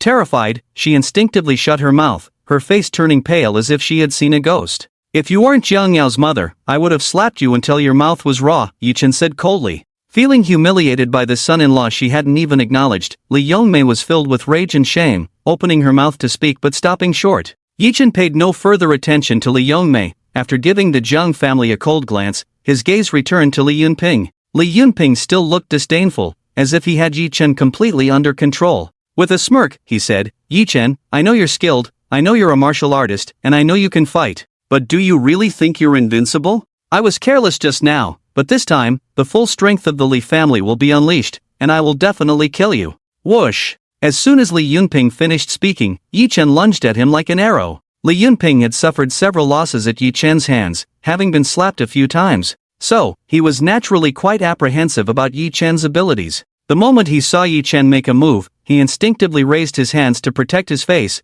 putting on a fearful expression. Humph! Fortunately, this time he had brought the three great guardians of the Li family with him. Seeing Yi Chen attack, the three great guardians of the Li family let out heavy cold snorts and quickly rushed out to intercept Yi Chen. "You brat, you were so bold and arrogant, daring to act so recklessly in front of me, truly unaware of your own insignificance. This palm of mine contains a century's worth of skill, let's see if you can withstand it." The great guardian of the Li family spoke with cold anger, suddenly slapping his palm towards Yi Chen. After all, this was a first-rate martial artist, and a full-force strike would be quite formidable. The power of this palm was overwhelming, like a mountain crashing down. If it hit, even a giant rock would be shattered to pieces in an instant. The other two second-rate martial artist guardians also unleashed their lethal moves towards Yi Chen, their attacks viciously aimed at him. The three guardians coordinated remarkably well, launching a fierce and unmatched assault on Yi Chen from three directions. The three guardians attacked together with all their might, holding nothing back. Their goal was to take down Yi Chen in one blow, giving him no chance to catch his breath. With the three great guardians of the Li family joining forces, it was likely that no one in the entire Qingshan could withstand it. Even Lu Jinlong might not be able to stop them. Everyone was filled with confidence in the strength of the three great guardians. Li Yunping and the others watched Yi Chen with amused expressions, waiting for the moment he would be humiliated. The three guardians were also extremely confident in their abilities. They didn't believe anyone in Qingshan could withstand this strike. To block this attack, one would have to be a master-level figure. But there were no master-level individuals in Qingshan. Even in the entire Jiang County, there were hardly a few to be found. Clearly, this young man, no matter how strong he was, could not possibly be a martial arts master. As long as he wasn't a martial arts master, he was bound to lose. With this strong confidence, the three great guardians coldly watched Yi Chen. But soon, the three great guardians realized they were wrong, terribly wrong, and absurdly mistaken. Because, soon they felt a destructive force heavily crashing down upon them. The three great offerings had no chance to react, and they hadn't even seen what was happening. The terrifying power struck them hard. With this powerful force, the three great offerings instantly felt their internal organs shatter, their entire bodies meridians snap, and their bones feel as if they were disassembling. Their breath surged back, rushing straight to their throats. The three great offerings felt as if their bodies were instantly hollowed out, and they floated up into the air. Their feet left the ground, and the three great offerings were immediately sent flying out like cannonballs. The speed at which they flew out left everyone stunned. Before anyone could comprehend what was happening, they heard three loud bangs. The walls of the Jiang family villa were directly smashed by the three great offerings, creating three large holes. Moreover, the bodies of the three great offerings were stuck directly in the walls, looking both awkward and comical. Blood gushed out like columns from their mouths. The three great offerings had vacant eyes, expressions pale and pained, their consciousness hazy and unstable, their whole beings on the verge of collapse, almost completely unresponsive. This scene instantly stunned and shocked everyone. Everyone stared wide-eyed, their expressions frozen in disbelief as they fixed their gaze on the three great offerings of the Li family stuck in the wall, their faces filled with incredulity. The entire place fell into a deathly silence. Clearly, this situation was something no one had ever anticipated. At this moment, everyone's hearts surged with shock and horror. How could this be? How could Yi Chen's strength be so unfathomably monstrous? The three great offerings of the Li family were knocked unconscious with just one encounter? Was he even human? What kind of freak was Yi Chen? Sorry, I really am invincible. After an unknown amount of time, Yi Chen's indifferent voice suddenly rang out, waking everyone from their stupor. Hearing this pretentious remark, everyone lost their anger. This guy had truly outdone himself. Seeing this situation, Li Yunping was so frightened he couldn't speak. It felt as if he had seen a ghost. Yi Chen ignored Li Yunping and turned to walk out. Just as Li Yunping reacted to give orders to the Li family's men outside, a series of piercing screams came from outside. Just from the sounds, one could tell how brutal the battle outside was. Remembering the scene from the antique street and glancing at the three great offerings of the Li family, who were in a state of uncertainty, Li Yunping's heart trembled violently. He could immediately imagine that outside, it was probably another one-sided massacre by Yi Chen. Thinking of this, a deep sense of fear surged within Li Yunping. He was truly scared. He finally realized that he had provoked a great bodhisattva. Even if Yi Chen had no power or family background, his fists were strong. At such a young age, possessing the strength of a martial arts master was simply unimaginable. A martial arts master who would dare provoke him. But Li Yunping realized this a bit too late. Before he could think further, the intense sounds of fighting outside suddenly stopped. The cessation of the fighting meant that there was already a victor outside. Everyone's gaze involuntarily turned towards the door. Unsurprisingly, the person who walked in was Yi Chen. The Li family had hundreds of professional fighters, either trained martial artists or retired special forces, each with exceptional skills. But Yi Chen had resolved them all in just a few minutes? Who the hell said he was just a retired soldier? This guy was probably a war god. No, even a war god shouldn't be this powerful, right? Seeing Yi Chen walk into the room like a cold-blooded god of death, everyone turned pale with fear, their expressions filled with panic. They instinctively avoided him, afraid that he might strike at them. Even Lei Yuanjie had lost his usual composure, showing signs of nervousness and fear, though he tried hard to conceal it. After all, he was the young master of the Lei family, one of the 5 great families of Jiang County, and he valued his face. As Yi Chen approached him step by step, resembling the Grim Reaper, Li Yunping felt his body stiffen with tension. It felt as if a great mountain was pressing down on him, pinning him to the sofa, unable to move. The overwhelming sense of pressure made Li Yunping's heart tremble involuntarily. Cold sweat poured down his face. Yi Chen soon stood in front of Li Yunping, the pressure almost suffocating. He looked down at Li Yunping with a chilling voice. "Are you scared? Who wouldn't be afraid in such a situation?" Li Yunping's voice trembled as he said, "Yi Chen, you win, I admit defeat." "Is that all?" Yi Chen's cold voice rang out again. Li Yunping's face turned ashen. He understood the implication behind Yi Chen's words. Gritting his teeth, Li Yunping replied, "If I lose, I must admit it. If I get beaten, I must stand straight." "What do you want from me? Just say it." Yi Chen coldly looked at Li Yunping and asked, "I want you to die. Do you accept?" "What? Let young Master Li die?" At this statement, the members of the Jiang family and Yan Feifei were instantly terrified. Is he crazy? Li Yunping is the young master of the Li family. How could he be allowed to die? What would that mean for the Li family? What about the dignity of the law? Li Yunping was momentarily stunned, his face turning a deep shade of gray as he stared at Yi Chen.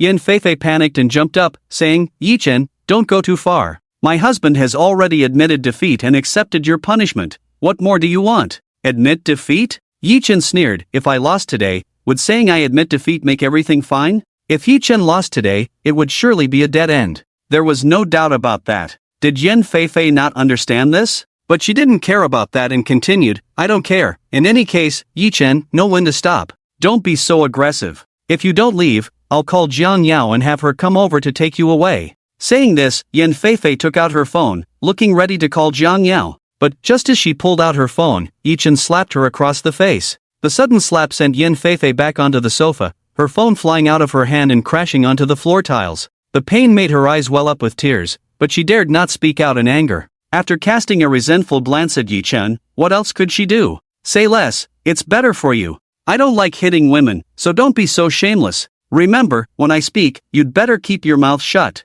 Yi Chen looked at Yan Feifei coldly. His eyes, capable of killing, made her soul tremble, as if she were falling into the underworld. Terrified, she shivered and nodded vigorously, submissively agreeing. Li Yunping's mindset was on the verge of collapse due to Yi Chen. He regretted everything he had done. If he had known it would come to this, he would never have provoked Yi Chen. Who would have thought he would provoke such a ruthless killer? Adding to that, in the antique street earlier, all 500 or 600 of his family's thugs, along with the 3 great offerings, had been defeated by Yi Chen. Wasn't that equivalent to single-handedly destroying the Li family? "Yi Chen, what do you want?" Li Yunping couldn't help but ask. "I've already admitted defeat, submitted to you, and let you handle it. What will it take for you to let this go?" Yi Chen looked at Li Yunping with a half-smile and said, "I have always been a reasonable person, and I only follow one principle in life and work. That is, if people don't offend me, I won't offend them. If someone offends me, I will definitely kill them. Considering you are Jiang Yao's cousin-in-law, I have already been lenient with you twice. There are so many paths in the world. Why does Li Xiao insist on choosing a dead end? I, Yi Chen, have always been a man of my word. If I say I will make you die, then I will definitely make you die today." Upon hearing this, Li Yunping was instantly filled with despair. Did Yi Chen really want to kill him? Did he really dare? Li Yongmei couldn't help but speak up. "Yi Chen, are you crazy? Do you know who Li Xiao is? If you want to die, don't drag our Jiang family down with you. What about Jiang Yao and Yuan Yuan? Do you want to harm them too? The Li family, this is the Li family of the 3 great families of Qingshan. Is this something you can provoke? You are strong and can fight, but so what? This is a society governed by law, not an era where brute force reigns. No matter how strong you are, can you fight against the officials? Can you compete with bullets?" The old man of the Jiang family had a very serious expression and quietly said, "Yi Chen, don't act recklessly. If you don't think of yourself, you should at least think of Jiang Yao and Yuan Yuan. You just returned a few days ago, and you want to harm them? Take my advice, you can't win against the Li family. It's better to bow your head and admit your mistake to Li Xiao." Perhaps Yi Yongmei and the old man's words were completely ignored by Yi Chen. He coldly looked at the pale-faced Li Yunping and directly sentenced him to death. "In your next life, remember not to provoke me again. Die." No, Li Yunping was completely panicked, desperately trying to plead for mercy, but this time, Yi Chen did not give him a chance to speak. As soon as Yi Chen's words fell, he struck directly. With a flick of his hand, a stream of energy transformed into a sharp sword. piercing directly into Li Yunping's forehead. Like a bullet, it instantly penetrated Li Yunping's brow, causing him to die on the spot. Li Yunping was dead. Watching Yi Chen actually kill without hesitation, everyone was once again terrified. They all stared wide-eyed at the scene. Ah, there's been a murder. Quick, report to the authorities, report to the authorities. Yan Feifei, witnessing her husband die at Yi Chen's hands, screamed in panic. But clearly, no one was paying attention to her at that moment. The Jiang family members were so frightened that they regarded Yi Chen as a devil, and their attitude towards him changed drastically. After dealing with Li Yunping, Yi Chen's gaze turned to Lei Yuanjie and the other three. The cold, murderous look in his eyes made Lei Yuanjie and the others feel a chill in their hearts. The four of them were truly afraid. Having witnessed Yi Chen's brutal methods, who wouldn't be scared? Lu Xiao had also lost his temper. He had been the loudest just now. Now, he wished he could slap his own mouth. Now this was serious. Yi Chen, like a divine judge, first set his gaze on Lu Xiao. The one who had been the most arrogant just moments ago, Lu Xiao, instantly turned timid, bowing and scraping as he said to Yi Chen, no, Yi Xiao, what happened earlier was our fault. But this matter really has nothing to do with us. We just came to Qingshan to have fun. These thugs and offerings are all from the Li family, and we have nothing to do with them. You've already killed Li Xiao, so just let us go. We know we were wrong. We apologize to you and beg for mercy. Yi Chen shook his head in disappointment and said, just now, you, Lu Xiao, were not so impressive. I don't like cowardly people. You came to Qingshan to have fun, I don't care. But if you set your sights on my wife, that is unforgivable. Li Yunping deserves to die. Don't you think you should die too? One sentence left the four of them terrified. They exchanged glances, their expressions stiff, as if struck by lightning. In their hearts, they cursed the madman. He must be insane. Otherwise, how could he dare to say such crazy words? To kill them? Who were they? A wealthy family and 3 top-tier clans. Who in the entire Jiangjun would dare to provoke them even a little? To kill them? That would mean making enemies of the Lei, Lu, Hong, and Feng families. Wasn't that just asking for death? In Jiangjun, there wasn't anyone so bold as to offend all 4 families at once. If there was anyone who could, it would have been the former Jiangjun royal family. But the problem was, the Jiangjun royal family no longer existed, and now there was no true ruler in Jiangjun. Without the towering presence of the Jiangjun royal family, the 5 great families were the undisputed rulers of Jiangjun. And the Lei family was one of those 5 rulers. Lei Yuanjie still had some courage. He spoke up, Yi Chen, today's incident is just a misunderstanding. We came to Qingshan at Li Yunping's invitation. Everything was arranged by him. The personal grievances between you and Li Yunping have nothing to do with us. Up until now, this matter is unrelated to us. If you think we offended your wife and that young lady earlier, we can sincerely apologize to them. We don't want to provoke you, but don't think we are easy to bully. You might know a bit about our background, so you should understand the terrifying power we have behind us. If you harm us, the consequences are likely beyond what you can bear. We are all individuals of some standing. Why not take a step back and talk? Why must it come to a life and death struggle? Everyone has only one life. We should cherish it. Even if you don't cherish your own, you should cherish those around you, shouldn't you? They say it's better to resolve enmities than to deepen them. Why not become friends today? Become friends? Yi Chen's lips curled in a cold sneer, disdain dripping from his words. Sorry, you aren't worthy. Do you think you 4 have some significant background and power? Do you think that by bringing up your family influence, I would be afraid? That I would back down? Let me tell you, the people I, Yi Chen, want to kill, no one in this world can protect. Not even the King of Heaven can. The forces behind you 4 are nothing but ants in my eyes. I could wipe them out with a snap of my fingers. Hearing such arrogant words, Lei Yuanjie couldn't help but scoff. He decided to go all out, saying, anyone can boast, we're all adults, and talking like this is meaningless. You only see us 4 alone in Qingshan, without any power around us, which is why you speak so boldly. If you really are that impressive, why not come to Jiangning and face us? Otherwise, give us some time to gather our people. Don't think that just because you're strong and can fight, even if you're a martial arts master, you would still have to bow your head before our 4 families. We, the Lei family, also have martial arts masters. So either we shake hands and make peace, keeping our distance from each other in the future, or you give us a little time, just 2 hours will do. If you're a real man, let's have a proper fight. If you kill us 4 now, you'll still have to face the wrath of our 4 families. Lei Yuanjie was merely using provocation.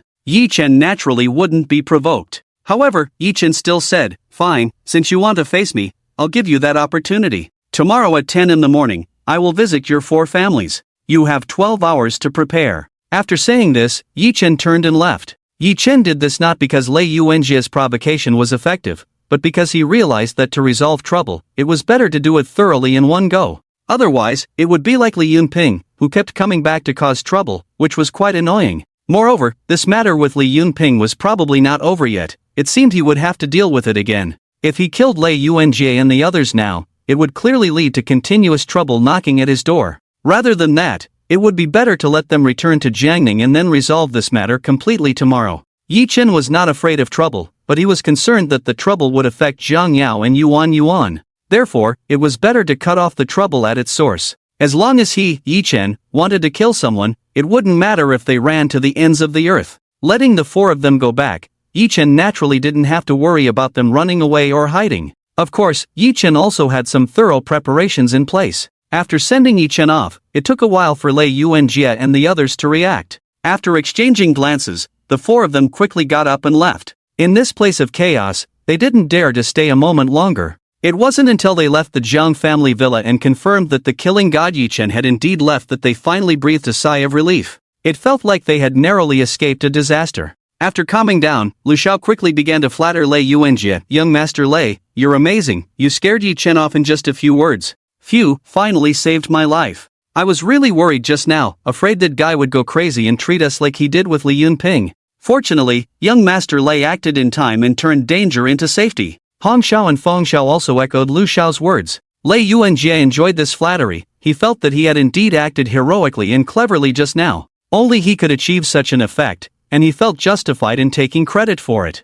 Lei Yuanjie snorted and said, "It was just a madman. A crazy person has a broken mind and can do anything." Provocation is often the most practical method for dealing with such people. However, the reason Yi Chen let us go so easily was, first, because of my provocation, and second, he must also be wary of the power behind us four. He's just putting on a brave front, he looks disdainful on the outside, but inside he's actually scared. So, he's just going down the slope. Do you really think he dares to come to Jiangning and confront us? He's just talking big to show off. Such a person has a pathological mindset. As long as you grasp the psychology of such people, they are naturally easy to deal with.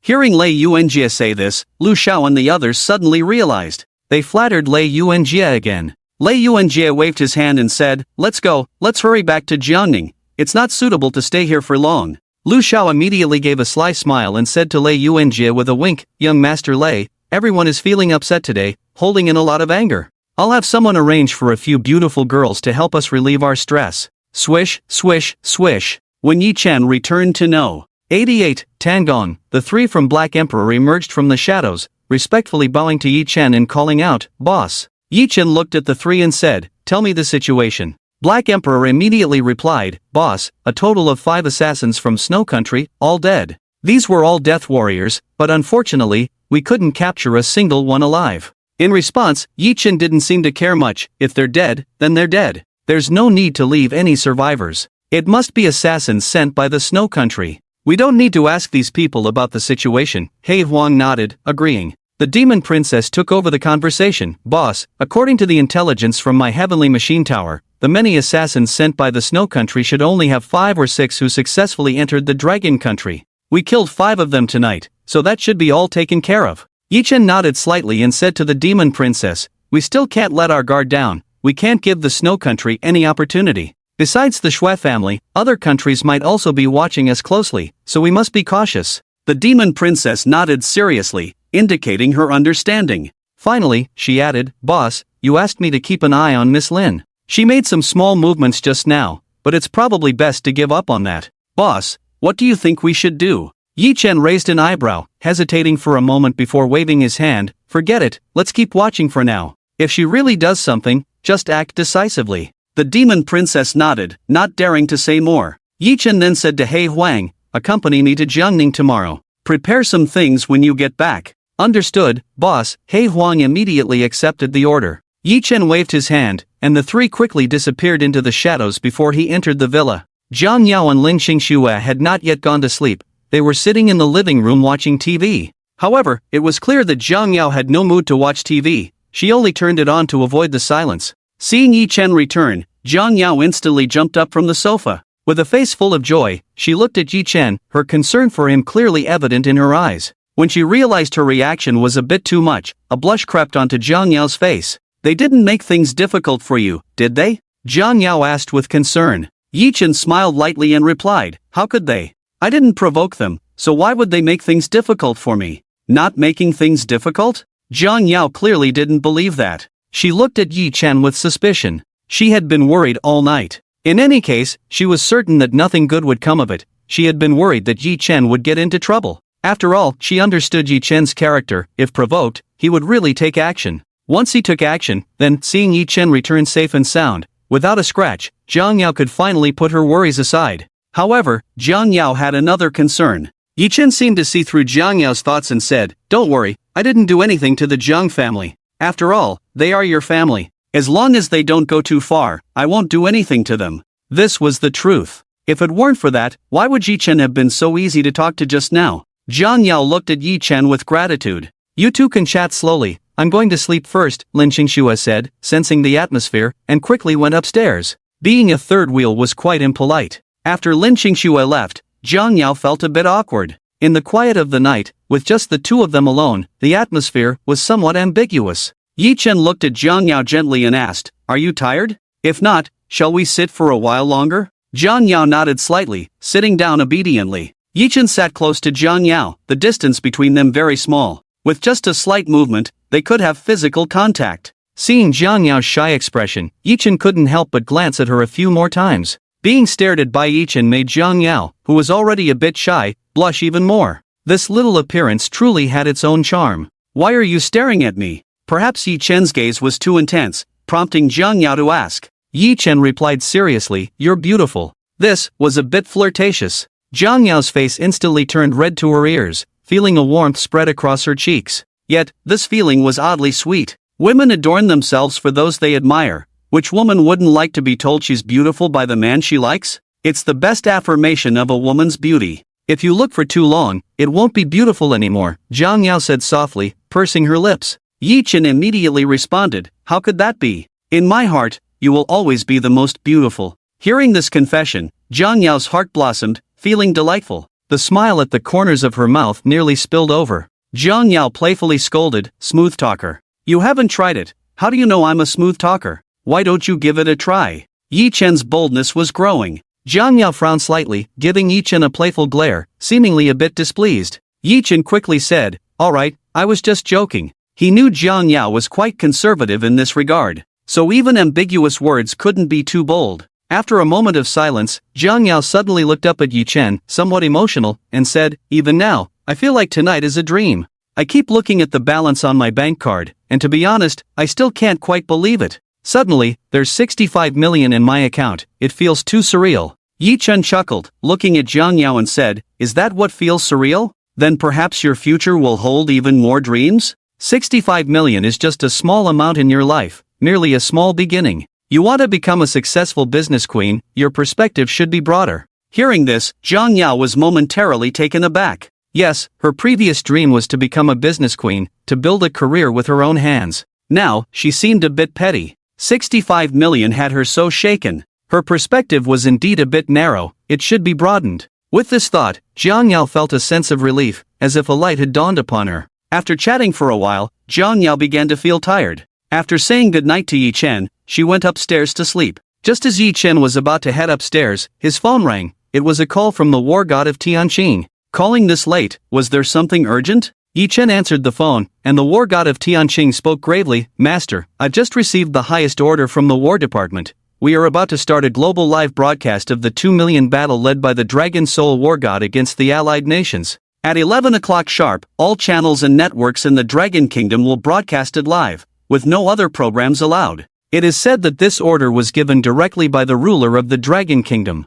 Yi Chen frowned slightly, his expression darkening. Seeing Yi Chen silent, the war god of Tianqing, filled with righteous indignation, said, Master, after the brothers heard this news, they were all boiling with anger. This move undoubtedly praises the Dragon Soul War God while suppressing our Tianyuan Hall. It seems the capital wants to support the Dragon Soul War God to counterbalance our Tianyuan Hall. They let the Dragon Soul War God handle the battles, and now we in Tianyuan Hall have nothing to do with it. What kind of situation is this? This is too frustrating. Yi Chen said in a deep voice. It seems those people in the capital are still not at ease with our Tian Yuan Hall. The Emperor's heart and the methods of balance, since they want to support the Dragon Soul War God, let them do so. Our Tian Yuan Hall just happens to have more time to gather our troops, strictly enforce the hall rules, and quickly restore our peak combat power. The Dragon Soul War God leads 200,000 troops. I'm afraid he may not be able to withstand the 500,000 coalition forces from various nations. Perhaps in the end, they will still need to seek our Tian Yuan Hall's assistance.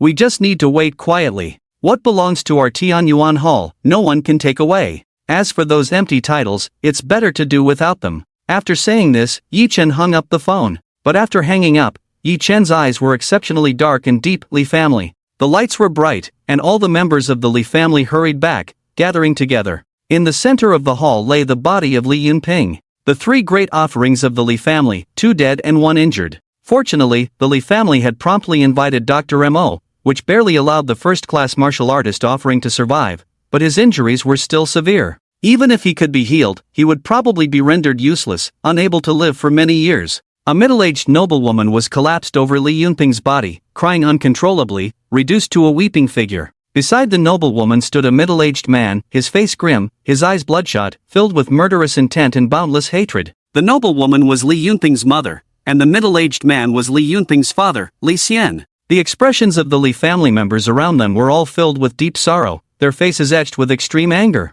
The Li family had stood in Qingshan for 100 years, dominating it for decades, and had risen to be one of the 3 great families of Qingshan 30 years ago. How could they have been bullied to such an extent? The eldest son of the Li family was brutally killed on his wedding day? If this news were to spread, wouldn't the Li family become a laughingstock among the people of Qingshan? What face would the Li family have left? Dad, we must avenge Yunping. This is not just Yunping's revenge, it is a great humiliation for our Li family. Li Xian suddenly spoke coldly. The members of the Li family nodded in agreement, filled with indignation. Anyone who dared to bully the Li family must die. The supreme dignity of the Li family could not be so provoked. The old master of the Li family furrowed his brows deeply, his expression grave and ominous. After casting a cold glance at the members of the Li family, he said in a deep voice, "Avenge? What can our Li family use to take revenge now? 500 or 600 elite soldiers are all injured and lying in the hospital, and 2 of the 3 great offerings are dead while 1 is injured.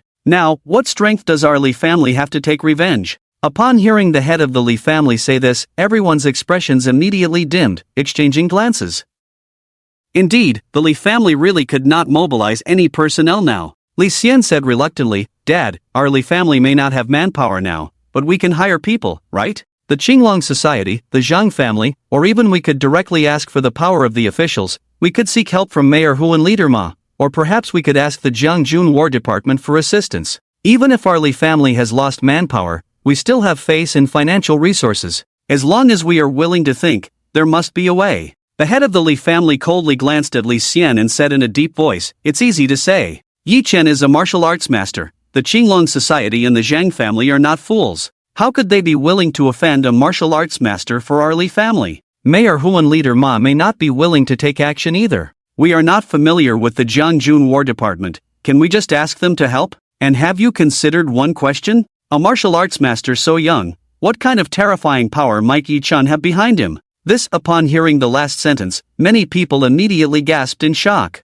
This indeed awakened many. A martial arts master so young is simply unheard of. There isn't another like him in the entire Jiang County. Practicing martial arts is different from other pursuits. Without a renowned master, how can one produce a great disciple? Therefore, it is undeniable that behind Yi Chen, there must be an extraordinary figure. The Li family has yet to ascertain who this figure is. If they rashly provoke him, the consequences could be unimaginable, even it might bring catastrophic disaster to the Li family. Cough, cough. After a violent cough, the Li family's elder spoke. "A martial arts master is rare in the whole country. A martial arts master this young is likely unprecedented, an unparalleled genius in martial arts. There must be a powerful figure behind Yi Chen. This person is probably, we should not provoke him too much, and today's incident, indeed, we, the Li family, have no justification, so I think we should let this matter rest to minimize our losses." The members of the Li family fell silent. Although many felt unwilling in their hearts, there was also a sense of helplessness.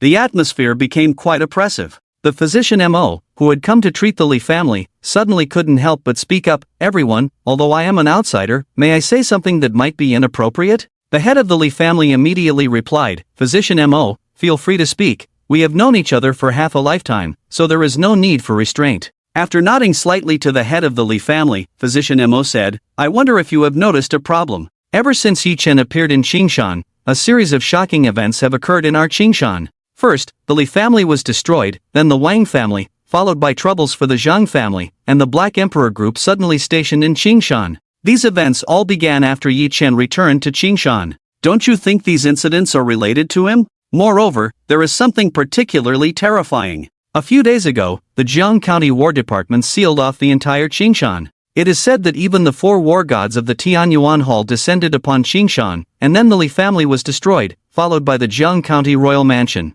This should all be related to the 4 war gods of the Tianyuan Hall. All these events occurred after Yi Chen returned to Qingshan. And have you noticed that both Tianyuan Hall and Yi Chen contain the word Tianyuan? So, is there a possibility that Yi Chen is related to Tianyuan Hall? Or even say, Yi Chen is the master of Tianyuan Hall, what? As soon as these words were spoken, everyone broke out in a cold sweat. They stared at Physician Mo, dumbfounded and shocked, truly taken aback by his earth-shattering remarks. The master of Tianyuan Hall, Yi Chen? It does seem to flow quite well, as if it makes sense. But wasn't the master of Tianyuan Hall said to have died in battle beyond the realm 5 years ago? The capital even held a state funeral for the master of Tianyuan Hall and posthumously honored him as a national hero. However, the events of the past few days have indeed led to much speculation. Physician Mo had been secretly investigating this matter for several days. Although it was merely speculation, he felt the possibility was extremely high. The head of the Li family looked at Physician Mo and said, "Physician Mo, these are just your speculations, right? Do you have any evidence?" Physician Mo smiled wryly and shook his head. "If I had evidence, I wouldn't be saying this to you. However, I have indirectly probed Hu Shishou and Ma Shouling. Although they refused to say anything, I sensed from their tone and subtle reactions that they hold Yi Chen in immense awe. So I believe that even if Yi Chen is not the master of Tianyuan Hall, he is very likely a significant figure within Tianyuan Hall, someone who can mobilize the 4 war gods. Not to mention Yi Chen's terrifying strength, even his capabilities alone are not something we can provoke in the slightest. Oldly, as an old friend, I have spoken a bit too much today. It's getting late, I will take my leave first." After saying this, Dr. Mo also took his leave. Naturally, he could not say much about such matters, nor could he help the Li family make decisions. After sending off Dr. Mo, the members of the Li family fell into silence. Everyone was analyzing the possibilities of Dr. Mo's words. It was unclear how much time had passed when the head of the Li family finally spoke in a deep voice. "No matter how much possibility there is, caution is the key to navigating a ship for 10,000 years. Our Li family cannot afford to lose." Even the powerful Chen family was wiped out in one night. Even the formidable Zhang, the master of the 8 trigrams, was killed in the blink of an eye. Better to believe it exists than to believe it doesn't. In fact, our Li family can completely observe this matter in secret. Yi Chen has openly declared he will target young Master Lei and his 3 companions. Why not see if he truly dares to do so? If he really dares to act and wins, it means Dr. Mo's guess is likely accurate. If he loses, then we won't even need to act, he will die in Jiangning. If he doesn't dare to act, then we will deliberate further. At this moment, the clock struck 11, and all television channels and networks in Long Country began live broadcasts of the war. The entire Long Country was in an uproar. It is said that heroes emerge in chaotic times. In peaceful eras, the word hero seems to be infinitely weakened. The soldiers defending the country are seen as respected heroes in the eyes of ordinary people. The nationwide broadcast of the Dragon Soul War God leading 2 million troops to fight against the enemy abroad ignited the patriotic fervor of countless citizens of Long Country. The coalition of 30 nations with 5 million troops sounded terrifying and made many citizens of Long Country anxious. If the coalition were to breach the border and enter Long Country's territory, the consequences would be unimaginable. Long Country had once been ravaged by war for decades, suffering countless casualties. That was an unbearable period, a humiliating history, a wound that generations of Long Country people could never forget. Now, Long Country has become very powerful, standing at the pinnacle of the world. But the ambitions of other nations remain unquenched. The invasion of the 30-nation coalition has angered countless citizens of Long Country. The citizens' indignation converged in front of the screen, concerned about this grand battle. Online, the uproar was deafening. Countless comments poured out like a torrential rain, as netizens from Long Country supported the military in this way. The name Dragon Soul War God became known to countless citizens of Long Country. This battle was led by the Dragon Soul God with 2 million soldiers fighting abroad. Do you all remember the master of Tianyuan Hall?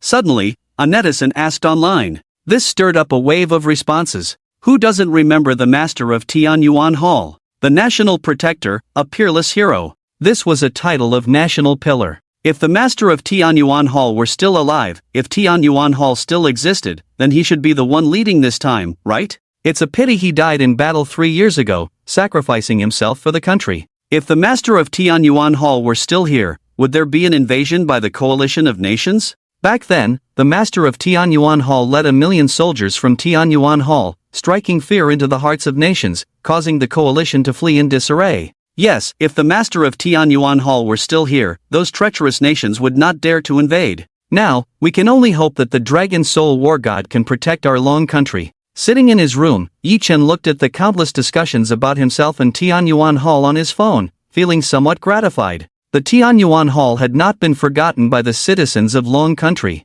However, Yi Chen now just wanted to quietly accompany Jiang Yao and Yuan in the Green Mountains. He no longer wished to involve himself in the border conflict. If the Dragon Soul War God wanted to fight, then let him fight. As long as it didn't come to him, that would be fine. Putting away his phone, Yi Chen began his training. Early the next morning, Yi Chen casually opened his phone and saw that the internet was buzzing. Upon checking, he learned that last night, the Dragon Soul War God had achieved a great victory, successfully pushing back the coalition forces of various nations by 50 miles. A night of fierce battles had resulted in a significant triumph, causing the entire nation to rejoice. In an instant, the Dragon Soul War God became a national hero. Some people online even started comparing the Dragon Soul War God to the Lord of the Abyss. Of course, the majority of people online still supported the Lord of the Abyss. After all, the Lord of the Abyss's remarkable achievements were earned over several years, with a record of victory in hundreds of battles. One great victory by the Dragon Soul War God could not be compared to that. Yi Chen, however, did not mind. There was an extra person at breakfast today. As she enjoyed the delicious breakfast prepared by Yi Chen, Lin Qingxue said with approval, "I didn't expect you to be such a good cook, Yi Chen. I haven't had such a tasty breakfast in years." "A man who can cook well is already halfway there," Yi Chen replied with a faint smile. His cooking skills were indeed good, but he only wished to cook for Jiang Yao and Yuan. Lin Qingxue talked about the events online, jokingly mentioning how as soon as she returned to the country, a war broke out. Soon, she brought up the Dragon Soul War God, and of course, the Lord of the Abyss as well. When the Lord of the Abyss was mentioned, Jiang Yao seemed to show a hint of admiration in her eyes. Yi Chen noticed the change in Jiang Yao's expression and casually asked, "Do you know the Lord of the Abyss?" Jiang Yao immediately shook her head, saying, "How could I possibly know someone like the Lord of the Abyss? I've just heard many stories about him before, and I admire him quite a bit. The Lord of the Abyss is a true national hero, the soul of our dragon nation, a peerless figure deserving of admiration." Hearing Jiang Yao say this, Yi Chen felt a bit pleased. It seemed that his status in Jiang Yao's heart was still quite high. But what Jiang Yao didn't know was that her man was the Lord of the Abyss. If she found out, what kind of reaction would she have? Yi Chen secretly smiled to himself. It wouldn't be long, at most 3 months. "Oh!" Lin Qingxue suddenly exclaimed in surprise. She looked at Yi Chen with wide eyes, a serious expression on her face, and said, "The Lord of the Abyss, Yi Chen, you can't possibly be the Lord of the Abyss, right?" Yi Chen looked at Lin Qingxue and replied earnestly, "Yeah, you figured it out." "What?" Jiang Yao's heart jolted, her eyes widening as she stared at Yi Chen. The national hero she admired was actually Yi Chen? But soon, Lin Qingxue disrupted the atmosphere at an inopportune moment. "Yi Chen, you really dare to play along? Seriously talking nonsense, if you were the Lord of the Abyss, could you still be here making us breakfast?" Yi Chen shrugged and said, "Since you dared to ask, it's reasonable for me to play along, right?" "Ah, just making a joke to lighten the mood," Lin Qingxue said with a laugh.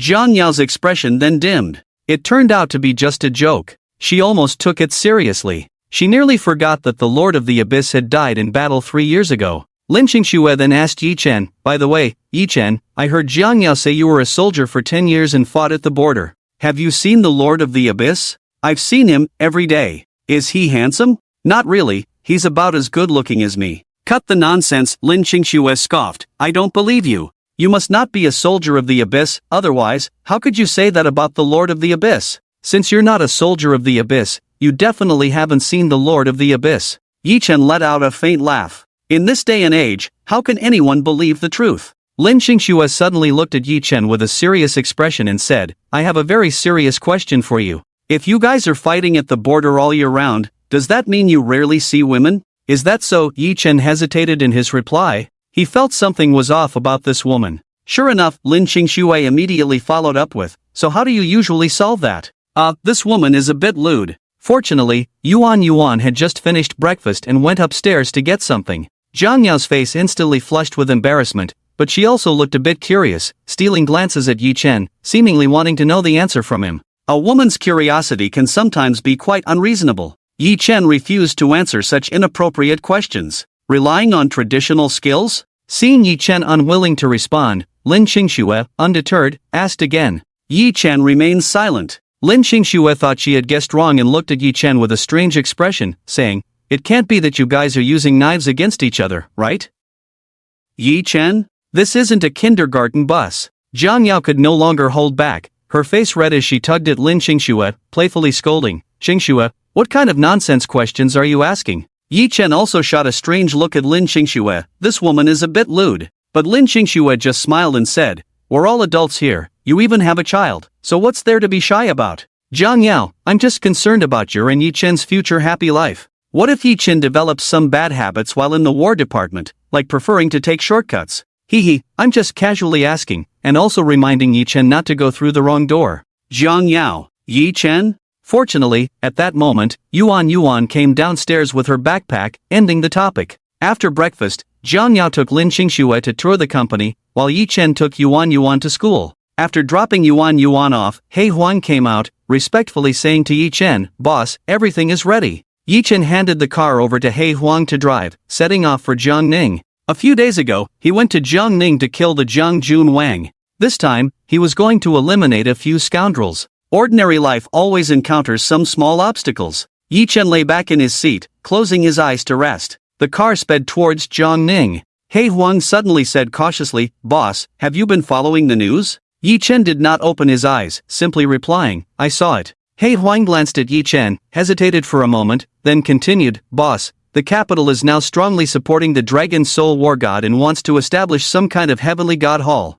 This is clearly an attempt to support the Dragon Soul War God to stand against you, boss, and to use the Heavenly God Hall to balance the Tianyuan Hall. If the Dragon Soul War God succeeds this time, then the Dragon Soul War God is the grandson of the Third Elder, with the support of the Elder Council and the War President, and even the Dragon Kingdom's ruler supports him. Then on the official level, I'm afraid you won't be able to compete with the Dragon Soul War God. Yi Chen still kept his eyes closed, lightly saying, I'm not interested in power struggles. Right now, I just want to be a good husband and a father. I don't want to fight over anything else. Whoever the capital wants to support is their business. It has nothing to do with me. If someone can protect the borders of the Dragon Kingdom and ensure peace for the people, does it matter whether that person is me, Yi Chen? I can't protect the Dragon Kingdom for a lifetime. Ultimately, someone else will need to step up. Yi Chen's great magnanimity and openness filled the Black Emperor with immense admiration. When it comes to power, how many people in this world can remain indifferent? Throughout history, countless battles, countless cruelties, and countless sacrifices of blood have all been for the sake of power, haven't they? Moreover, do you think the Dragon Soul War God is worthy of competing with me? Yi Chen added. He wasn't boasting, he was quite humble. The Black Emperor nodded in deep agreement, saying, naturally, he is not worthy. Even 10 Dragon Soul War Gods are no match for your mere fraction, boss. You, boss, can choose not to compete, but we find it quite unsatisfactory. The main issue is that the million soldiers of the Heavenly Abyss Palace are feeling very stifled. Everyone wants to go to the battlefield and kill enemies. Now all the glory has been taken by the Dragon Soul War God, leaving the million soldiers of the Heavenly Abyss Palace with no opportunity to showcase their skills. There are even some rumors circulating online. Yi Chen said solemnly, our Heavenly Abyss Palace will always be the soldiers of the Dragon Kingdom, the guardians of the frontier, the last line of defense at the gates of the Dragon Kingdom. As long as our Heavenly Abyss Palace exists, no army can step into the territory of our Dragon Kingdom even a single step. An inch of mountains and rivers, an inch of blood, every inch of land is soaked in blood. This is the most sacred mission of our Heavenly Abyss Palace. Anything else is irrelevant to us. The Black Emperor stared blankly at Yi Chen, then nodded heavily. The spirit of the Heavenly Abyss Palace was indeed impressive and admirable. No wonder the Heavenly Abyss Palace could instill fear in countries around the world, allowing the Dragon Kingdom to remain at peace for years. Jiangning. Suburbs. A manor covering more than 10 acres. It has mountains and water, and is very quiet, making it a great place for entertainment. This is also a high-end private club. Here, one can not only learn English but also various other languages. However, last night, it was not open to the public. Because it was hosting 4 important guests, the place was cleared out. But this place was originally run by Lei Yunjie and a few others. 10 minutes before Yi Chen arrived, the Black Emperor had sent people to strike, quickly taking complete control of the entire manor. They directly pulled Lei Yunjie and the others out of the women's embrace. The 4 of them were brought to the grand hall of the manor. The magnificent hall had all the staff cleared out, leaving only a uniformed group of men in black. At the forefront was a man who appeared to be around 50. He wore a long black robe that reached his feet, had long hair that fell past his shoulders, and his face was very pale, like a piece of paper, devoid of any color. He looked somewhat eerie. His face bore a sickly appearance, especially his eyes, which were slightly sunken, making them appear particularly strange. It was as if he had a pair of ghostly eyes. It was frightening. Just the terrifying aura alone made Lei Yunjie and the others feel a sense of dread. The 4 of them looked bewildered. They had just had a fierce battle the night before, and were now comfortably asleep with women. Suddenly, a group of men in black burst into the room and captured them. They hadn't even dressed properly and were brought here in a disheveled state. This was, of course, a great humiliation for Lei Yunjie and the others. Had they ever been treated so roughly? This was still their territory. Yet, without a sound, someone had come to sweep their place clean. Lei Yunjie glared at the leading man, asking in a deep voice, "Who exactly are you? Have we provoked you? We should be strangers, right? What is the meaning of this grand display today?" The leading man ignored Lei Yunjie and stood there coldly. This state only fueled Lei Yunjie's anger further. However, at this moment, Lei Yunjie did not dare to act out. After all, he still had no idea what the situation was. He had no clue about the identity of the other party. Whether they were after money or revenge, he had yet to figure it out. What if the other party was a madman intent on killing them? Therefore, the urgent task was to first understand who they were and what their intentions were, so that they would know how to respond. Lei Yunjie spoke again. "Sir, you brought us 4 here, yet you refuse to say a word? What do you want? At least give us a hint? Is it money or something else? We can discuss it properly. What does it mean to stand here without saying anything?" The leading man cast a cold, eerie glance at Lei Yunjie. That terrifying gaze, reminiscent of the King of Hell, sent a chill down Lei Yunjie's spine. That look was too frightening, it could practically kill. Defeated, Lei Yunjie dared not say anything more. Fine, they could only wait. The other party was making such a big fuss and going through so much trouble. There must be a purpose behind it. Since they were unwilling to speak now, there would surely be a time when they would. As long as they weren't going to kill them immediately, that would be fine. They believed their family would soon receive news about the situation. It would just be a bit slow. The 4 of them exchanged glances, seemingly discussing some countermeasures. They had been taken directly from their beds, with their phones nowhere in sight, making it impossible to call for help. The security and staff of the manor should have all been controlled, so relying on them was difficult. The surveillance system, as the 4 had observed earlier, seemed to have been completely destroyed. Now the entire manor was likely fully occupied by the other party. The 4 of them simply could not understand what these people were trying to do. Were they planning to kidnap them and extort money from their families? That would take quite a bit of audacity. Not only audacity, but also a lack of brains. Even if they managed to get the exorbitant ransom from the 4 families, they would need to be alive to spend it. Did Jiang Ning really think he could simultaneously hold all 4 families in check? That was simply a fantasy. Just as Lei Yunjie and the others were pondering, footsteps finally approached, and 2 men strode in. Upon seeing who had entered, the expressions of the 4 of them instantly became exaggerated and spectacular. Their jaws nearly dropped to the ground, and their mouths were agape as if they could fit a fist inside. They were utterly dumbfounded. They stared fixedly at Yi Chen, their faces filled with disbelief. Clearly, even if they were beaten to death, they would never have imagined that this was actually Yi Chen's doing. If it was Yi Chen, then they instantly understood what was going on. They felt as if they had encountered a great disaster. What the hell, had they really seen a ghost? The 4 of them stared at Yi Chen intently. They had clearly dismissed Yi Chen's words from yesterday, never thinking he would actually dare to come to Jiang Ning to find them. They thought Yi Chen was just talking casually, looking for a way out. So, after returning yesterday, they had come here to vent their frustrations, working hard all night. They hadn't taken this matter to heart at all. But unexpectedly, today they were pulled out from their gentle refuge. Yi Chen, it seems we underestimated you.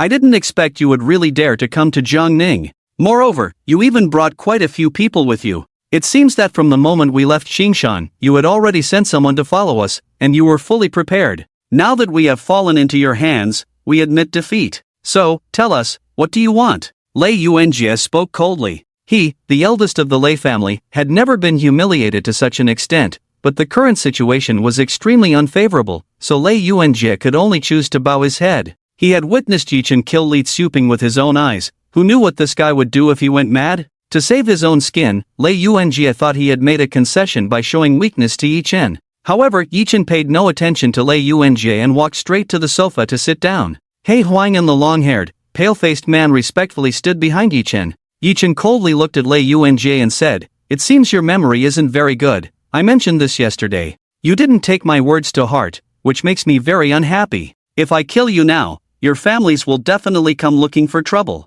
I don't like trouble, I usually resolve it on the spot. I'll give you another chance to call for help. You have 1 hour, gather as many reinforcements as you can. After 1 hour, I will take action." As soon as Yichen finished speaking, someone delivered the phones of Lei Yuanjie and his 3 companions into their hands. Listening to Yichen's arrogant words and seeing his cold, murderous gaze, the 4 of them exchanged glances. This was truly outrageous. How dare he say they could call for help? Where did he get the courage? The 4 of them were eager for this. They had been thinking about how to call for reinforcements all along. If they could indeed call for help, then Hu and Jiangjun could harm even a hair on their heads. The power behind the 4 of them, aside from the Jiangjun royal family, was not something anyone dared to provoke. They were quite confident about this. Naturally, Lei Yuanjie would not refuse such a good opportunity and immediately said, "Since you want to challenge our 4 families, then come on." After receiving the phones, the 4 of them quickly called their families to mobilize their strongest forces to come to their rescue.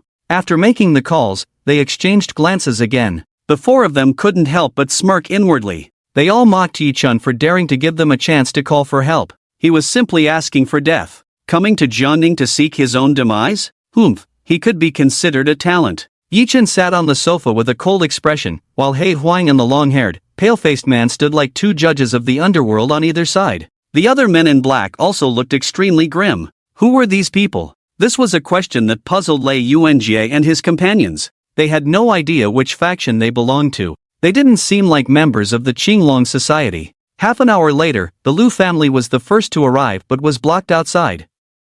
The Lu family did not rush to attack but instead confronted He Huang's men. In the following half hour, the Hong family and the Feng family also arrived one after another. The last to arrive were the Lei family members. All 4 families had gathered here. He Huang had mobilized 1,000 subordinates. The 4 families had summoned a total of 3,000 people, many of whom were martial artists. All the offerings from the 4 families were present. The fathers of Lei Yuanjie and his companions personally led the team, bringing 3,000 strong men, nearly filling the entire estate. In terms of momentum, they indeed overshadowed Yichen's side. Yichen, accompanied by He Huang and the left envoy, He Long, walked out, and Lei Yuanjie and his companions were also brought out. Upon seeing their 4,000-strong army, Lei Yuanjie and his companions exchanged secret smiles. Their confidence surged instantly. In every aspect, their 4 families should be able to completely crush Yichen's side. However, they were still somewhat surprised that Yichen had mobilized 1,000 men to Jiangning. This was indeed no small feat. This truly surprised them. They had not expected that besides being able to fight fiercely, Yichen actually had such a powerful force behind him. They had indeed underestimated him. They thought Yichen was just a retired soldier without power or influence, but now it seemed the situation was not that simple. However, it didn't matter. No matter how simple or complicated it was, in front of their 4 families, it meant nothing. Yichen was a dragon, but he had to coil, he was a tiger, but he had to crouch. Humph, this was a dead end he had sought for himself, so they could not be blamed. In Jiangjun, who would dare to provoke the authority of their 4 families? The only outcome for him was death, there was no other way. The fathers of Lei Yuanjie and the others looked at Yichen with cold, piercing gazes, wanting to see who this person was, who had the audacity to kidnap their sons. This was an open challenge to their 4 families, trampling on their dignity. How could they tolerate such a thing? In Jiangjun, there should not be such an arrogant and ignorant person. Lei Xiang, Lei Yuanjie's father, cast a chilling glance at Yichen and spoke coldly, "Young man, is it really necessary to play this big? If you play too big, it could easily backfire. Perhaps this is just a small misunderstanding. Why not release them first, and we can have a good talk? If it comes to blows, it might not be beneficial for you. Our four families still hold some face and status in Jiangning and even the entire Jiangjun. I just wonder if you are willing to give us some face." Yi Chen coldly glanced at Lei Yuanjie's father and replied indifferently, "Face is something you have to earn for yourself. It is not given by others. Sorry, I, Yi Chen, have never had the habit of giving face to others. Of course, you are not worthy of me giving you face. Moreover, I advise you not to use such petty tricks. Don't make me feel insulted. Even if you are a 1,000-year-old fox, I am not foolish. If you want to talk, then you should first correct your posture, align your thoughts, and show sincerity. Otherwise, let's skip the pleasantries and settle it with strength. We can have a good fight and then talk. Negotiation, after all, requires some foundation. Otherwise, shall we start with a fight?" Yi Chen's words immediately made Lei Xiang and the others' expressions turn grim. The four exchanged glances, clearly realizing they had severely underestimated Yi Chen. They had thought he was just a young man who was easy to deal with, but upon confrontation, they found that this young man named Yi Chen was not so easy to handle. They felt as if they had met their match. This was a formidable opponent. Faced with such a strong enemy, they naturally did not dare to be careless. Thus, Lei Xiang and the others immediately focused all their energy. Directly taking action was clearly something they were still very cautious about. After all, Lei Yuanjie and the others were still in the opponent's hands. If they acted rashly, it could cost Lei Yuanjie and the others their lives. Without a certain level of assurance, they could not act recklessly. It was precisely for this reason that Lei Xiang had said what he did earlier, intending to rescue Lei Yuanjie and the others first. As long as the safety of the four was guaranteed, they could act without restraint, could fight without care, and could kill all those who provoked their four families right here. But now Lei Xiang's expression darkened, and he said coldly, "Young man, the times have changed. It is no longer an era of fighting and killing. In this world, one must still adhere to some principles of the martial world. One should leave a way out in both actions and dealings. Is there anything that can be discussed openly? It doesn't have to be like this, does it? Why not give a name? Perhaps I know your elders." "Noisy, shut up." Yi Chen coldly spat out 4 words. As soon as Yi Chen's voice fell, the Black Dragon behind him immediately charged out. The Black Dragon is the left envoy of the Black Emperor Group, the second in command. The Black Emperor Group has 2 envoys, the left envoy Black Dragon and the right envoy Black Tiger. They are sworn brothers with the Black Emperor. Over the years, with the Black Emperor imprisoned on the Dragon ship, the Black Emperor Group has been managed by Black Dragon and Black Tiger. Black Dragon has always been taciturn, with ruthless methods. Slap! Before Lei Xiang could react to the thunder, a crisp slap echoed on his face. Such an extreme act of humiliation instantly enraged Black Dragon. Arrogant! Audacious! How dare he be so bold as to strike him directly? Others were also shocked. Clearly, no one expected Yi Chen to be so audacious, utterly disregarding the Lei family. This is one of the 5 great families of Jiangjun, standing at the pinnacle of Jiangjuan's elite. Who would have thought that someone would dare to act like this in Jiangjun? "First, break his hand," Lei Xiang said with a sinister expression to a middle-aged man behind him. The middle-aged man immediately stepped forward. His imposing aura made it clear he was not weak. He was a first-rate martial artist. Black Dragon cast a disdainful glance at this first-rate martial artist. In his eyes, a first-rate martial artist was no different from a mutt. The first-rate martial artist, unaware of Black Dragon's prowess, arrogantly said to him, "You don't know how to live or die. The Lei family is not something you can provoke. Will you obediently extend your hand for me to break, or do I need to do it myself?" Black Dragon's expression was indifferent. He always had a deadpan face. He looked at the first-rate martial artist without any expression, and surprisingly, he extended his hand. Seeing this, the first-rate martial artist's face revealed a smug smile. "Humph, that's more like it. Those who know their place suffer less. Those who dare to provoke the Lei family will not have a good end, and you won't." But before the first-rate martial artist could finish his sentence, Black Dragon suddenly struck. With a fierce palm, he slammed towards the first-rate martial artist. The force of the palm was like the wind, fierce and swift. The speed was so fast that the first-rate martial artist couldn't react in time. By the time he realized what was happening, it was already too late. The first-rate martial artist's face suddenly changed, sensing an extreme danger. This was the feeling of death. Bang! The first-rate martial artist didn't even have the chance to retaliate before being heavily struck by Black Dragon's palm. Crack! The immense force was like a train crashing down on the first-rate martial artist, shattering all his bones, causing him to spit blood and fall to the ground. After struggling in pain for a moment, his head tilted, and he died on the spot. A first-rate martial artist, dead. He didn't even have time to scream before dying tragically on the spot. Such a brutal scene left the members of the four families dumbfounded, momentarily shocked into silence. Especially the many offerings from the four families, all of whom changed their expressions drastically, looking darkly at this side. If it had been them just now, then they probably wouldn't have fared any better, right? To kill a first-rate martial artist with a single palm strike is indeed terrifying. This is definitely the kind of strength that only a martial arts master could possess. This time, the four families dispatched nearly 100 offerings, including 20 first-rate martial artist offerings and 70 to 80 second-rate martial artists. Initially, these offerings thought it was unnecessary for them to take action, believing that with 3,000 thugs at their disposal, they could handle those ordinary people just fine. Where do they need to take action? What no one expected was that a top-tier martial artist would soon die at the hands of the opponent. This instantly made the atmosphere in the room much tenser, and those who served were even more on edge. Wait, it seemed they were about to take action. Facing a martial arts master was an extremely dangerous matter. A slight misstep could cost them their lives. Lei Xiang's face grew even darker, his expression grim and cold as he stared intently at the Black Dragon, then at Yi Chen. Yi Chen coldly spoke, "Say less, it will be better for you.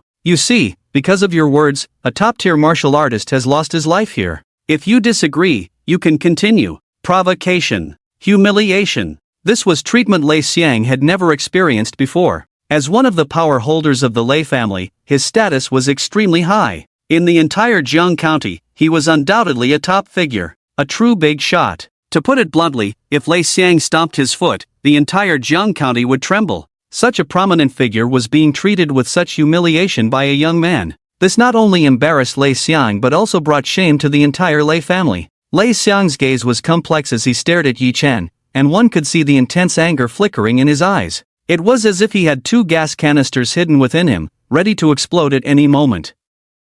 A young man accompanied by a martial arts master, how could he be insignificant? There were only a few martial arts masters in the entire Jiang County, and Lei Xiang knew them all, but he had never encountered this one before. This left Lei Xiang puzzled. He wanted to know who Yi Chen really was. Logically speaking, he shouldn't be from Jiang County, right? Jiang County shouldn't have such a remarkable figure yet. Lei Xiang looked at the Black Dragon and asked in a deep voice, "May I ask who you are?" "You should not be from Jiang County. There are no more than a handful of martial arts masters here." "Martial arts master? What does that even mean?" The Black Dragon scoffed disdainfully, glancing at Lei Xiang with an utterly indifferent expression, and replied, "You aren't even worthy to know who I am. Even if the head of the Lei family came, he wouldn't be qualified." "What are you?" "Lei Xiang." Today's humiliation was a bit too much. Lei Xiang felt like his heart was about to explode. The anger in his chest was nearly overflowing. However, saving the person was the priority. Since the opponent had a martial arts master backing them, if they acted rashly, Lei Xiang suppressed the raging anger within him and looked at Yi Chen again, saying, "Young man, what exactly do you want? Even if you are a strong dragon, there is no reason for you to suppress us four local snakes. If you completely tear the face with our four families, it will probably not benefit you at all. Since you called us here, you must have some demands. Why not speak frankly?" Yi Chen sneered and said, "You might be misunderstanding something. I just want to solve all the troubles at once. I don't want to leave any grudges overnight. I have no demands. I just want to tell you that I am going to kill those four. As for how they offended me, you can ask them. Calling you here is to give you a chance for revenge." Lei Xiang. Everyone. What kind of operation is this? The harm is not great, but the insult is absolutely strong. Calling them over just to kill the young masters of their four families in front of them? This is beyond arrogance. It is simply absurdly arrogant. I have seen madness, but I have never seen such madness. Even the once mighty Jian Jun Wanfu was not as arrogant as this, right? Lei Yuanjie and the other's father was so furious that he trembled all over. Lei Xiang roared uncontrollably, "You brat, do you dare?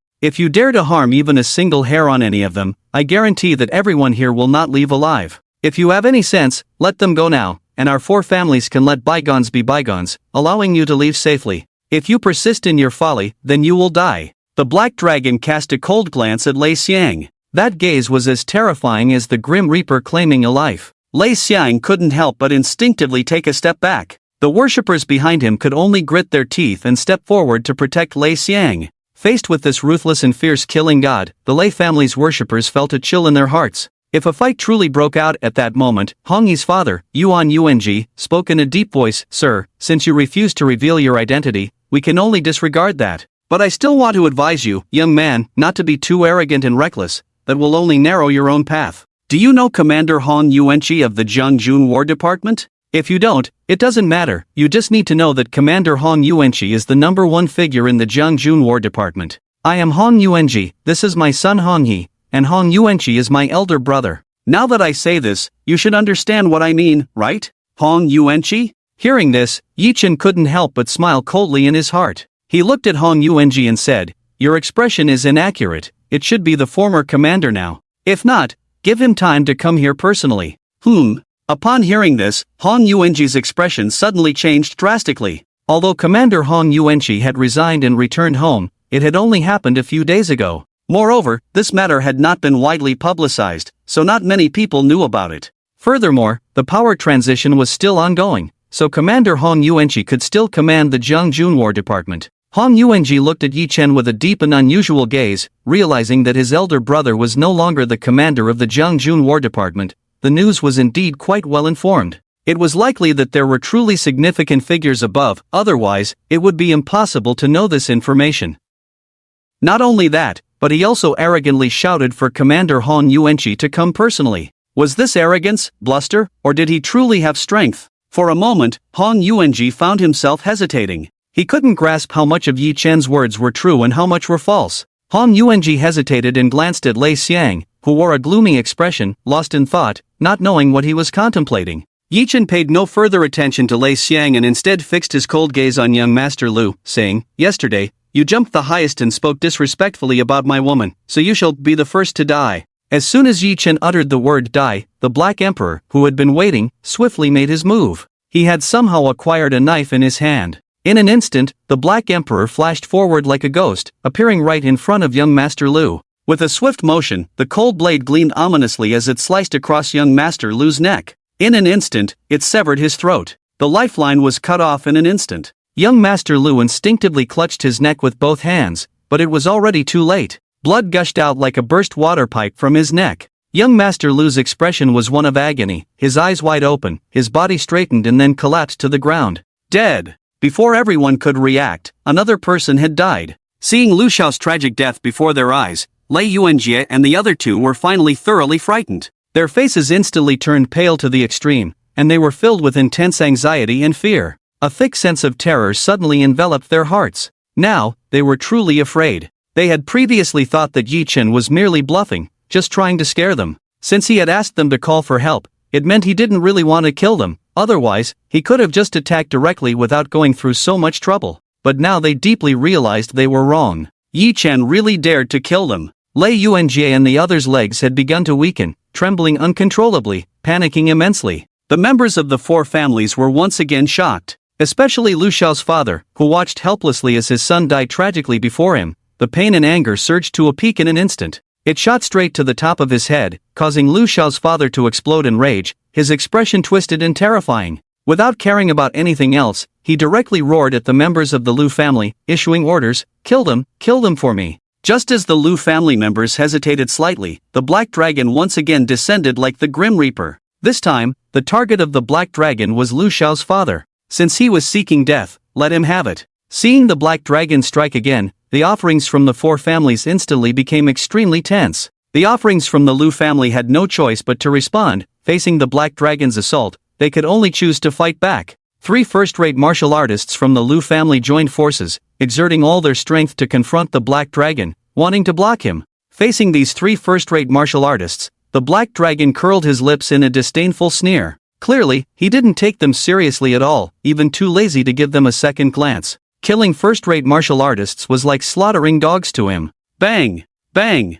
Bang! The speed at which the Black Dragon struck was simply too fast. The 3 first-rate martial artists only intended to stop the Black Dragon, hoping he would relent. But unexpectedly, the first battle was the final battle. They had just made their move, not even touching the hem of the Black Dragon's clothes, when they were directly smashed down by his powerful fist. With 3 thunderous sounds, the 3 first-rate martial artists were instantly sent flying, crashing to the ground and spitting blood continuously. They looked utterly miserable. At this rate, it seemed unlikely that the 3 would survive. Just moments ago, the Black Dragon had killed 1 first-rate martial artist with a single palm, and now he had nearly beaten 3 more to death in one encounter. This strength was truly terrifying. Just looking at it was enough to instill fear. Having dealt with the obstruction, the black dragon then struck heavily towards Lu Xiao's father with a fierce palm. Seeing this, Lu Xiao's father was instantly terrified, his face turning pale, his body stiffening in place, his mind blank. Clearly, he hadn't expected that just by angrily saying a few words, he would be facing death? This was too tragic, wasn't it? Could it be that the 3 first-rate martial artists from the Lu family couldn't even protect his life? At this moment, the second-rate martial artist offerings from the Lu family dared not make a move. Wasn't that just sending their heads to the slaughter? No matter how important money was, it couldn't compare to life. At this time, they had completely forgotten the word loyalty. Bang! Without any surprise, the black dragon's palm struck Lu Xiao's father. Put! With a spurt of fresh blood, Lu Xiao's father fell directly into a pool of blood, dying in the northwest. A powerful figure from the Jiangning first-rate family was thus killed on the spot. In less than 2 minutes, 3 people had already died, and it seemed unlikely that the remaining 3 would survive either. This scene shocked the members of the 4 families greatly. They were terrified. The faces of Lei Yuanjie and the others instantly turned extremely serious and grim. Such an unexpected situation was clearly something they had never anticipated. Now, what were they to do? The battle hadn't even begun, yet so many had already died.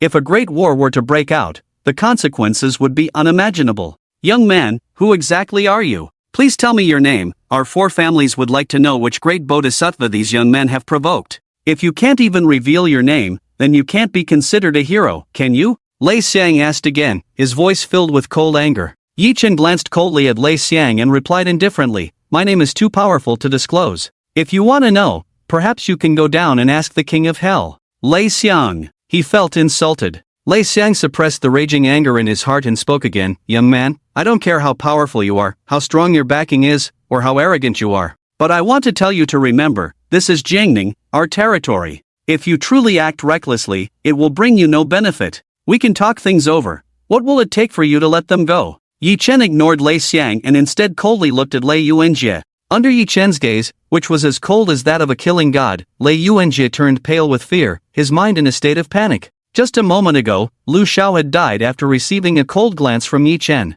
Now, that gaze was on him. Having witnessed Yi Chen's brutal methods, Lei Yuanjie knew disaster was imminent, death was approaching. He hurriedly cast a pleading look at his father, Lei Xiang. Lei Xiang immediately shouted angrily at Yi Chen, "If you dare to kill my son, I will make sure your body is torn to pieces." But clearly, Yi Chen paid no heed and coldly pronounced Lei Yuanjie's death sentence. "You deserve to die 1,000 deaths, unforgivable. In your next life, be reborn as a dog, you are not worthy of being human." Hearing Yi Chen's death notice, Lei Yuanjie felt darkness envelop him, his mind blank. It's over. Is he going to die? No, he doesn't want to die. Stop, quickly stop them. As he saw his son about to meet a tragic end, Lei Xiang let out a desperate roar. He issued orders to the Lei family's guardians. But with the black dragon, this hellish Azura, blocking the way, no one could approach even a step. As soon as Yi Chen's words fell, the Black Emperor struck again. Faced with the Black Emperor, Lei Yuanjie was so frightened that he lost control, his legs giving way as he knelt on the ground.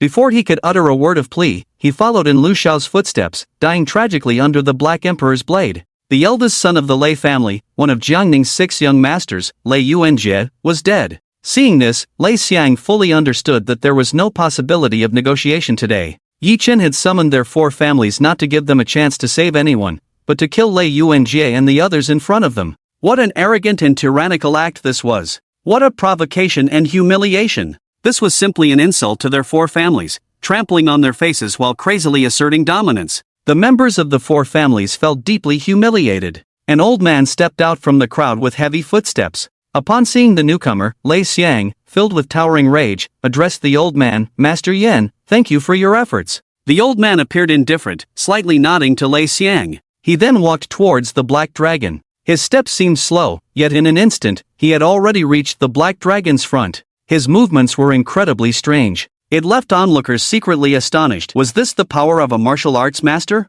The old man's speed was so fast that ordinary people couldn't even catch a glimpse of it. The old man's withered hand clenched in the air, transforming into a fist, which he then swung down towards the black dragon. It appeared to be an ordinary punch, but it contained the force of a mountain collapsing, as if the very might of nature was behind it. To the untrained eye, it was merely a spectacle. To the knowledgeable, it revealed the intricacies of martial arts. The power of this punch was undoubtedly the result of decades of practice. Even a concrete wall would not withstand it. Although the punch seemed unremarkable, the speed at which it was delivered was astonishingly fast. For an average person, there would be no chance to evade it, let alone react. In the world of martial arts, speed is paramount. A master's strike emphasizes swiftness. The first move is always the strongest. This is an unchanging truth. Since Master Yen struck first, his punch was bound to be effective. After all, decades of cultivation were not to be taken lightly. The members of the four families were all intently watching Master Yen, especially those who served him, as they rarely witnessed a martial arts master in action.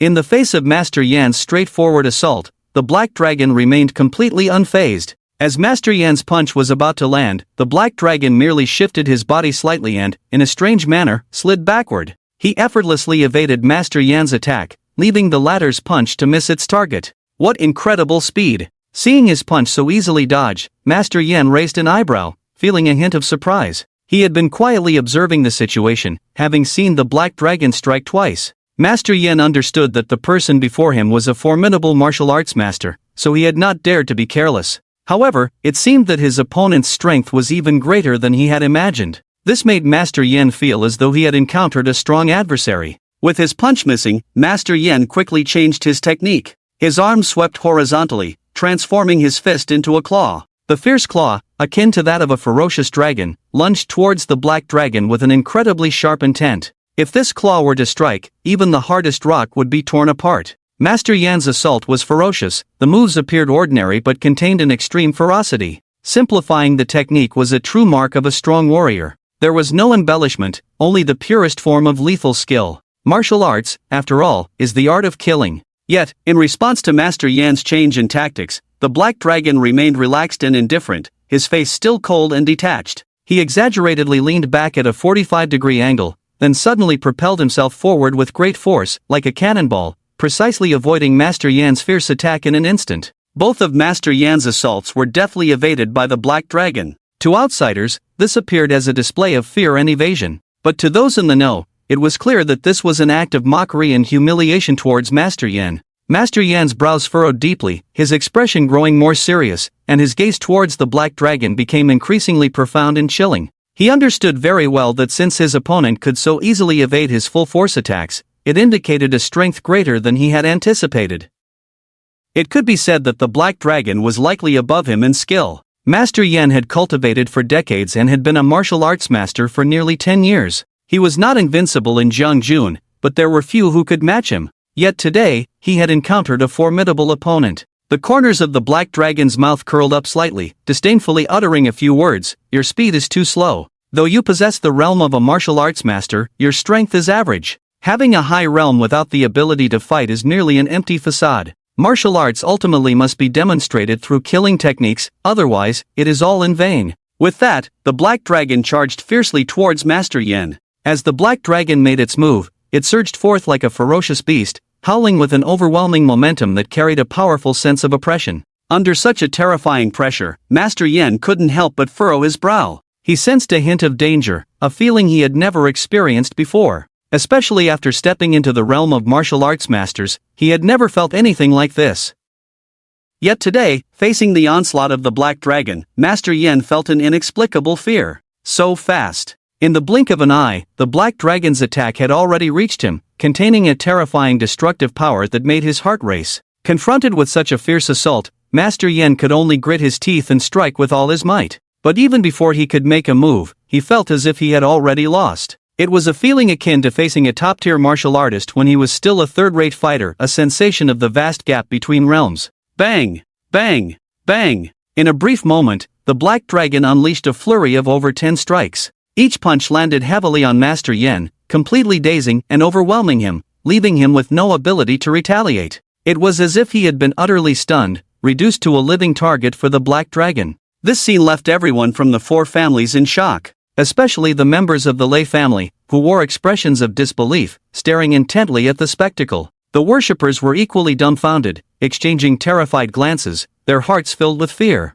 Beating Master Yen? Who on earth was this person? How terrifyingly powerful must they be? Master Yen, completely unable to defend himself, was struck by a thought that filled him with dread. Just days ago, the Jiang County prince's residence had been destroyed, with several martial arts masters meeting a tragic end at the hands of others. If such a powerful individual existed in Jiang County, it could only be those who had previously annihilated the Zheng County prince's residence. Could it be that these people before him were the very ones who had destroyed the Zheng County prince's residence? As this thought crossed his mind, Master Yan's heart sank in horror. He was about to speak, but bang! The black dragon's fist suddenly struck precisely and heavily against Master Yan's throat. The throat is one of the most vulnerable parts of the human body, a critical weak point. How could Master Yan withstand such a devastating blow? With that punch, his throat burst open, twisted and deformed. Deep purple blood gushed from his throat like a fountain, unstoppable. Master Yan clutched his neck desperately, but there was nothing he could do to stop it or change anything. The words that had just been on his lips could not escape, no sound emerged. Master Yan stared intently at the black dragon, then glanced despairingly at Yi Chen, his suspicions solidifying in his mind. In Zheng County, anyone capable of such feats must undoubtedly be part of the group that had destroyed the Zheng County prince's residence. Otherwise, such a coincidence would be impossible. The group that had annihilated the Zheng County prince's residence was certainly still in Zheng County. Moreover, based on the intelligence Master Yan had gathered, it was highly likely that they were in Qingshan. Following that incident, Qingshan had been sealed off by the Zheng County War Department, and the Qingshan airport had been requisitioned. If that group had not left Zheng County, they were indeed very likely still in Qingshan. And these people had all come from Qingshan. With such terrifying strength, they had even just mentioned calling Hong Yuanqi over. To have such confidence to say that, if it had seemed like boasting before, it now appeared perhaps they truly were not exaggerating and genuinely possessed such power. Considering all these circumstances, Master Yan had basically concluded that the group before him was indeed the one responsible for the destruction of the Zhengjun Wanfu. Dying at their hands was not unjust. However, this time, the Lei family had provoked such a formidable enemy, and it was likely to face utter disaster. Although Master Yan realized this, he no longer had the chance to speak. His body fell straight down. A martial arts master, dead. The entire venue instantly fell into a deathly silence. The members of the four families turned pale with fear, trembling inside, feeling the terror. A hint of fear finally appeared on Lei Xiang's face as well. Master Yan, after all, was a martial arts master, and his strength was undoubtedly formidable. Yet, he was struck down without any ability to fight back, dying at the hands of the opponent in less than a minute. How could they fight now? With Master Yan dead, who among the other offerings would dare to act? Just a glance from the black dragon could scare those offerings into trembling. In the profound silence, Yi Chen's cold gaze fell upon Hong Xiao and Feng Xiao. Their legs had long since gone weak, and with a thud, they knelt down. They repeatedly begged Yi Chen for forgiveness, claiming that this matter had nothing to do with them, that they had done nothing. Yi Chen ignored their pleas for mercy, coldly stating, "Those who associate with the dark will turn dark themselves. Since you two are in cahoots with Lei Xiao and Lu Xiao, you can't be any better. Now that they are dead, you should accompany them. Good brothers should die together." Hearing Yi Chen's words, Hong Xiao and Feng Xiao immediately felt like crying. They desperately wanted to deny being in league with Lei Xiao and Lu Xiao. However, Yi Chen clearly did not give them another chance to plead for mercy. The Black Emperor struck again. The two died amidst their desperate cries. All four perished at the hands of the Black Emperor. Yi Chen looked indifferently at the four corpses. Those who dared to target Zhang Yao deserved to die. After killing these four, Yi Chen coldly turned his gaze to Lei Xiang and the others, speaking frostily, "I, Yi Chen, have never liked holding grudges overnight. If there are grievances, I usually resolve them on the spot. I now give you the chance for revenge. If you want to avenge these four, then feel free to act. I can give you another hour, use all your skills and techniques, and I will take them all. If you have none, then since Hong Yuanqi is already dead, I ask that the three of you also die to atone for your sins, and today's matter can end here." What? For them to die to atone? This Lei Xiang and the others exchanged glances. What an insult! They were the victims. In such a short time, so many had died from their four families, and even their eldest son had met a tragic end at Yi Chen's hands. Now, he actually dared to say that they should also die to atone? This was simply too much. In Zhengjun, it had always been their four families bullying others. When had they ever been bullied themselves? A disgrace. This was an extraordinary humiliation. Faced with such bullying, it was clear that Lei Ming and the others could not endure it. The fear in Lei Xiang's heart transformed into a surge of anger, and he glared fiercely at Yi Chen, saying, "Young man, you are indeed being excessively arrogant. You killed our son in front of us, killed the eldest of our four families, killed the offerings of our four families. Now, you even dare to demand that we die to atone. Who do you think you are? Even if you are the king of heaven, you do not have such a face to make our four families kneel at your feet, allowing your bullying, humiliation, and punishment. I don't care what grievances you have with Lei Yuanjie and the others, But since the matter has escalated to this point, it's not something you can just end on a whim. It's a question of whether our four families will let you go. Since you want to play big, then let's play big, just be afraid you can't handle it. An hour, right? Fine, if you have the guts, then wait for an hour. As soon as Lei Xiang finished speaking, Yi Chen turned and walked directly into the house. He Huang and He Long quickly followed, while the others were left behind, guarding the entrance to prevent anyone from the four families from stepping inside. Seeing Yi Chen's actions, Lei Xiang and the others were momentarily stunned, but they quickly realized that Yi Chen was going in to rest and wait for them. Arrogant, brazen, simply too overbearing. Who exactly is Yi Chen? Lei Xiang and the others exchanged glances for a while before Lei Xiang spoke in a deep voice. Now we have no way out. No matter the cost, we must fight Yi Chen to the end. Even if they are strong, there are only a few of them. With the strength of our four families, if we act without hesitation, killing a few martial arts masters is definitely not a problem. This is not just about revenge, it concerns our lives and fortunes, and more importantly, the honor and dignity of our four families. Since it has come to this, we can only go all out and use all means and power. Since Yi Chen wants to play big, then we will play big with him. Now, we will divide our tasks. I, the Lei family, will investigate this kid's background and see who he really is. The Hong family will be responsible for bringing in the warriors from Zhang Juan's war department. The Lu family will be responsible for inviting the Sea Emperor. The Feng family will be responsible for inviting the City Defense Army. No matter what, we must ensure this kid is killed. If he dares to bully our four families, then he must die. After assigning the tasks, the four families quickly took action. What Lei Xiang and the others did not know was the disaster their decision would bring upon their four families. Inside the manor, Yi Chen sat coldly on the sofa, while He Huang and He Long stood respectfully behind him. It was He Long's first time meeting Yi Chen, and he had no idea of Yi Chen's significant background. He was actually quite curious as to why He Huang was so respectful and loyal to Yi Chen. However, he wasn't foolish. He knew Yi Chen was not someone he could provoke. He also understood that Yi Chen's strength was far beyond what he could contend with. So, despite his curiosity, he remained extremely respectful towards Yi Chen. At that moment, gunfire suddenly erupted from outside. Had someone lost their patience in just half an hour? Yi Chen remained indifferent. He Huang glanced coldly outside and snorted. Dare to use guns? Then let the four families taste the flavor of destruction. He Huang had already made arrangements and would not suffer losses in this regard. The ones who opened fire were the assassins arranged by Lei Xiang. There weren't many of them, only a few dozen. These assassins suddenly rushed out to shoot at He Huang's subordinates, attempting a surprise attack. This idea was rather cunning, but He Huang had long been prepared. As soon as the Lei family's assassins charged out, hidden gunmen opened fire first. After a round of gunfire, all the Lei family's assassins were shot dead on the spot. Dozens of corpses fell into a pool of blood, and the strong smell of blood filled the air.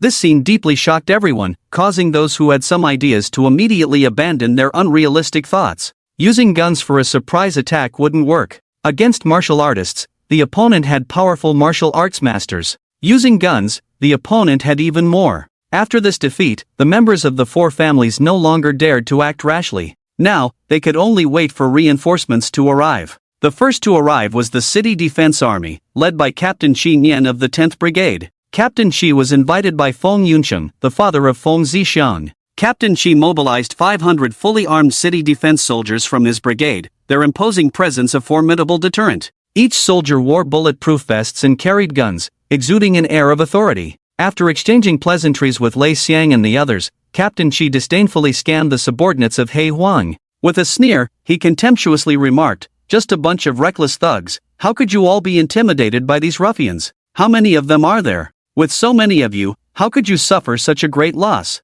Why bother with the details? Just go in and take care of it. With our absolute numerical advantage, we can definitely wipe them out." Upon hearing this, Lei Xiang and the others looked awkward and embarrassed. Indeed, their four families had over 3,000 people, along with nearly 100 offerings. The other side had only 1,000. In terms of numbers, they certainly held the absolute advantage. Yet, despite this, their four families had suffered a significant loss and had been left waiting here for over half an hour. This was indeed a great humiliation for them. Thus, Captain Qi's words naturally made their faces turn sour. Captain Qi continued, "Since you called me here, let me handle this matter. They're just a bunch of ruthless outlaws. Dealing with such people is our forte in the City Defense Army. We're not afraid of their ferocity or their recklessness. When facing our City Defense Army, whether they're a dragon or a tiger, they must lie down. If they dare to make a move, our city defense army will teach them a lesson in no time, and we can easily take them down. Captain Shi appeared incredibly arrogant and full of bravado.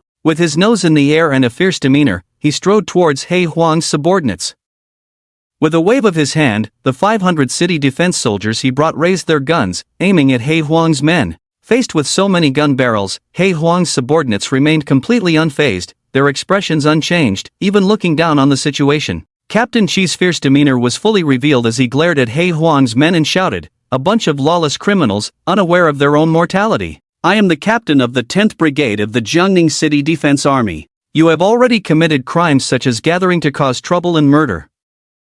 Please lay down your weapons and surrender immediately for leniency. If you dare to resist, we will kill without mercy. Surrender is your only way out. Otherwise, our city defense army will show no mercy to you lawbreakers. I will count to 3, if you do not." But before Captain Shi could finish his sentence, a bullet suddenly flew out from somewhere, striking him directly in the forehead. In an instant, he was killed. As Captain Shi fell into a pool of blood, the scene erupted into chaos. Everyone stared in shock at Captain Shi's lifeless body, stunned as if struck by thunder. It was hard to believe. How could these people dare? They even killed Captain Shi? He was the captain of the Jiangning City Defense Army. He was the #1 figure of the Jiangning officials. To kill him just like that? Wasn't that a provocation against the supreme authority of the officials? The common people do not fight against the government. Killing anyone is one thing, but once you kill a member of the officials, the consequences could be unimaginable. Yet, unexpectedly, these people truly dared to do so.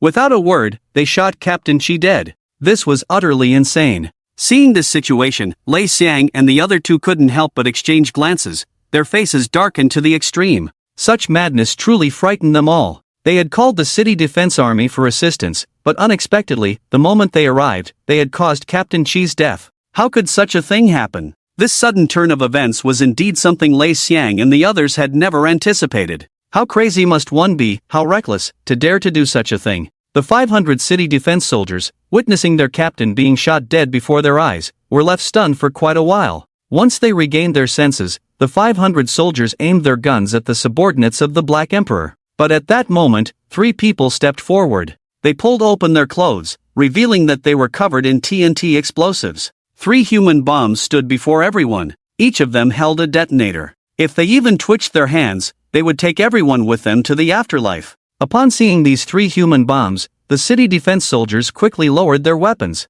The leading vice captain shouted urgently, "Everyone, quickly put your guns away, no one is allowed to fire. They are strapped with TNT explosives, each one is extremely powerful. If all 3 explode at the same time, it could level the entire estate. Everyone must not act impulsively, that would endanger us all." After hearing the vice captain's words, the members of the 4 families were greatly frightened. This was indeed a ruthless game. It turned out they had been prepared all along. No wonder they dared to be so reckless, even killing Captain Shi without hesitation. Who exactly were these people? They had guns, bombs, and even snipers hidden in the shadows. There were martial arts masters and so many desperate individuals. The combined force of these people was simply terrifying. Jiang Jun clearly did not possess such power. Now, with 3 human bombs standing there, who dared to approach? Who dared to act? A cold voice came from one of the human bombs. "You fired your guns first. You broke the rules first. So don't blame us for an eye. If you don't shoot, we won't either. But if you want to shoot, we will show you how guns are played. No matter how you want to play, we will definitely accompany you to the end." Playing with guns is meaningless, since we are all martial artists, we should be using our fists. Upon hearing this, Lei Xiang and the other 2 exchanged glances again. A bitter feeling welled up in their hearts. They had thought that with the city defense army's arrival and so many guns, they could surely subdue these people and control the situation. After all, no matter how skilled one was, they still feared a kitchen knife. Even a martial arts master could fall to a bullet. As long as there were enough guns, they could easily shoot all these people down. Killing so many people did sound like a crazy and exaggerated thing. But since they had been pushed to this point, there was no room for hesitation. Lei Xiang and the others were already prepared to unleash a massacre, to shoot Yi Chen and the others dead right there. After all, these people were not from Jiang Jun. Even if they killed them all, it wouldn't cause much of a stir. With the power of their 4 families, they could easily handle it. In Jiangning, no matter which faction, their 4 families could manage it. But unexpectedly, the other side had also been prepared, using 3 human bombs to break everything apart. Now, no one dared to have the thought of shooting again, and the 500 city defense soldiers did not dare to act rashly. After all, a slight misstep could lead to the death of thousands who would dare to take such a gamble. The atmosphere fell into a dead silence once more. Suddenly, the ground began to shake violently. A fleet of war chariots came rushing in. Everyone immediately knew that the Hong family had arrived. 300 war chariots surrounded the entire estate. 2,000 soldiers quickly disembarked, forming ranks and marching in perfect step, their momentum incredibly grand. In terms of presence, it was clear that the soldiers overshadowed the city defense forces. Moreover, there were a full 2,000 fully armed soldiers here. Just the sight of their battle gear was enough to dazzle, showcasing their strength. The aura and momentum naturally suppressed the 500 city defense soldiers instantly. Not only that, but the soldiers were also better equipped than the city defense forces. With 2,000 fully armed soldiers, even if there was one martial arts master, or even 10, they would only be walking to their deaths. Boom! Boom! Boom! The synchronized footsteps struck the ground, producing a rhythmic thunderous sound. Just the sound of their marching was like heavenly thunder, striking at the hearts of those present. The members of the 4 families and the 500 city defense soldiers quickly made way. Leading the 2,000 soldiers was a young man with a 1-star insignia on his shoulder. He appeared to be around 30 years old. Tall and robust, he exuded strength. It was clear he was a trained fighter, and his own strength must be considerable. To be able to bear a 1-star insignia at such a young age was enough to prove his excellence and power. The newcomer was named Hong Zhang, the eldest son of Hong Yuanqi. With a father who was a commander, it was understandable that Hong Zhang was granted a 1-star insignia at a young age. Of course, even with a good father, Hong Zhang needed to be sufficiently outstanding. If he were a good-for-nothing, he would never have been able to attain the position of bearing a 1-star insignia. Judging by his demeanor, Hong Zhang indeed possessed an extraordinary bearing. He had a certain warrior's vigor and spirit about him. Hong Yuanqi quickly approached Hong Zhang to explain the situation. Hong Zhang furrowed his brows as he glanced at the dead bodies on the ground, his expression deepening with gravity. After understanding the situation further, he managed to piece together the current events. Hong Zhang looked at the 3 human bombs and, with his professional eye, could tell that the 3 bombs were indeed real. Moreover, their power was incredibly strong. At that moment, the 3 individuals were tightly gripping the activation buttons. If they pressed the buttons with just a little force, everyone in the estate would be blown to the sky. This was definitely not a joke. Such a situation made Hong Zhang's frown deepen. It seemed that a direct assault was not an option. A change in strategy was necessary. Hong Zhang turned to Lei Xiang and asked, "Uncle Lei Xiang, how's the situation on your end?" Lei Xiang immediately replied, "General Hong Zhang, the situation has basically been clarified. Yi Chen, an orphan, origin unknown, enlisted at 18, discharged 3 years ago, and just returned to Qingshan a few days ago. He has a wife and daughter in Qingshan, currently unemployed at home. His wife is the president of a company in Qingshan, coming from a third-rate family that is not valued by her clan.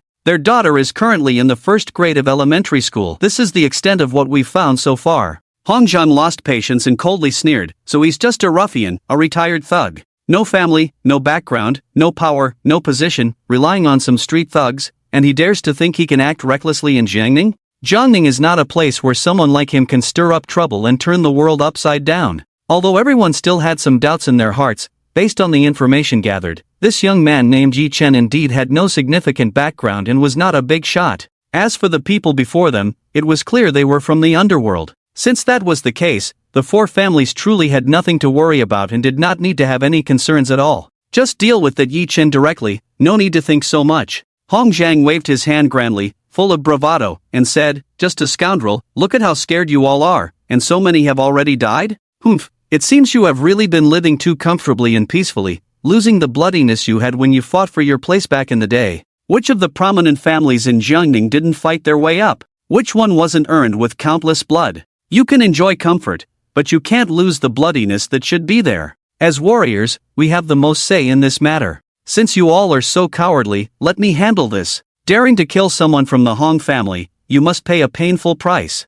After saying this, Hong Zhang shouted into the house, "Yi Chen, hurry up and get out here. Your grandpa Hong Zhang is here to take your worthless life. Come out and kneel down to die. I'm giving you a chance now, you should cherish it. If I have to go in myself, it will make you wish you were dead." Hong Zhang was indeed arrogant and boastful. He was proud and self-satisfied. Inside the house, hearing Hong Zhang shouting, He Huang immediately became furious. His face darkened, and a murderous intent surged forth. Looking for death, He Huang was about to go out to kill, but was stopped by Yi Chen. Yi Chen coldly spoke, "Since you came looking for me, I'll go out and meet you." Hearing Yi Chen's words, He Huang finally relented and held back. Yi Chen stood up and walked out of the house with He Huang and He Long. Outside, it was already a sea of people. 3,000 from the 4 families, 500 city defense troops, and now an additional 2,000 warriors. Plus, there were the elite subordinates of He Huang. Adding it all up, the number had reached 6 or 7,000. They had surrounded the large estate so tightly that not even a drop of water could leak through.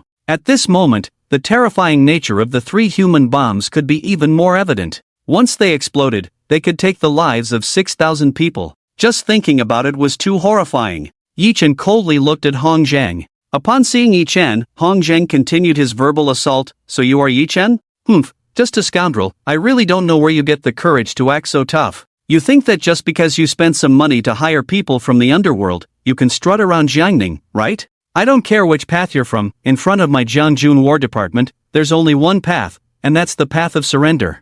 I'm giving you a chance to surrender now. Crawl over here on your knees to die, and I can give you a quick end. I'll say this clearly today, you will not leave here alive. If you don't know your place, it won't just be you who dies, but all of you. If you obediently crawl over to accept your death, perhaps the others might have a chance to live." Yi Chen coldly asked, "What is your relationship with Hong Yuanqi?" Hong Zhang raised his chin, looking proud, and said, "He is my father." Yi Chen saw that Hong Zhang resembled Hong Yuanqi quite a bit and guessed he might be his son. It turned out to be true. Yi Chen coldly said, "It seems your father has been too busy lately and hasn't had time to remind you of some things. Originally, considering Hong Yuanqi, I could spare your life. But what you just said has already angered me. So, I have to kill you, that's my rule." Dare to say that Yi Chen should accept death? Dare to say he should kneel down to die? What the hell, who dares to speak like that? Such a person clearly has a death wish and wants to meet the king of hell sooner. For someone like this, Yi Chen naturally wouldn't show any mercy.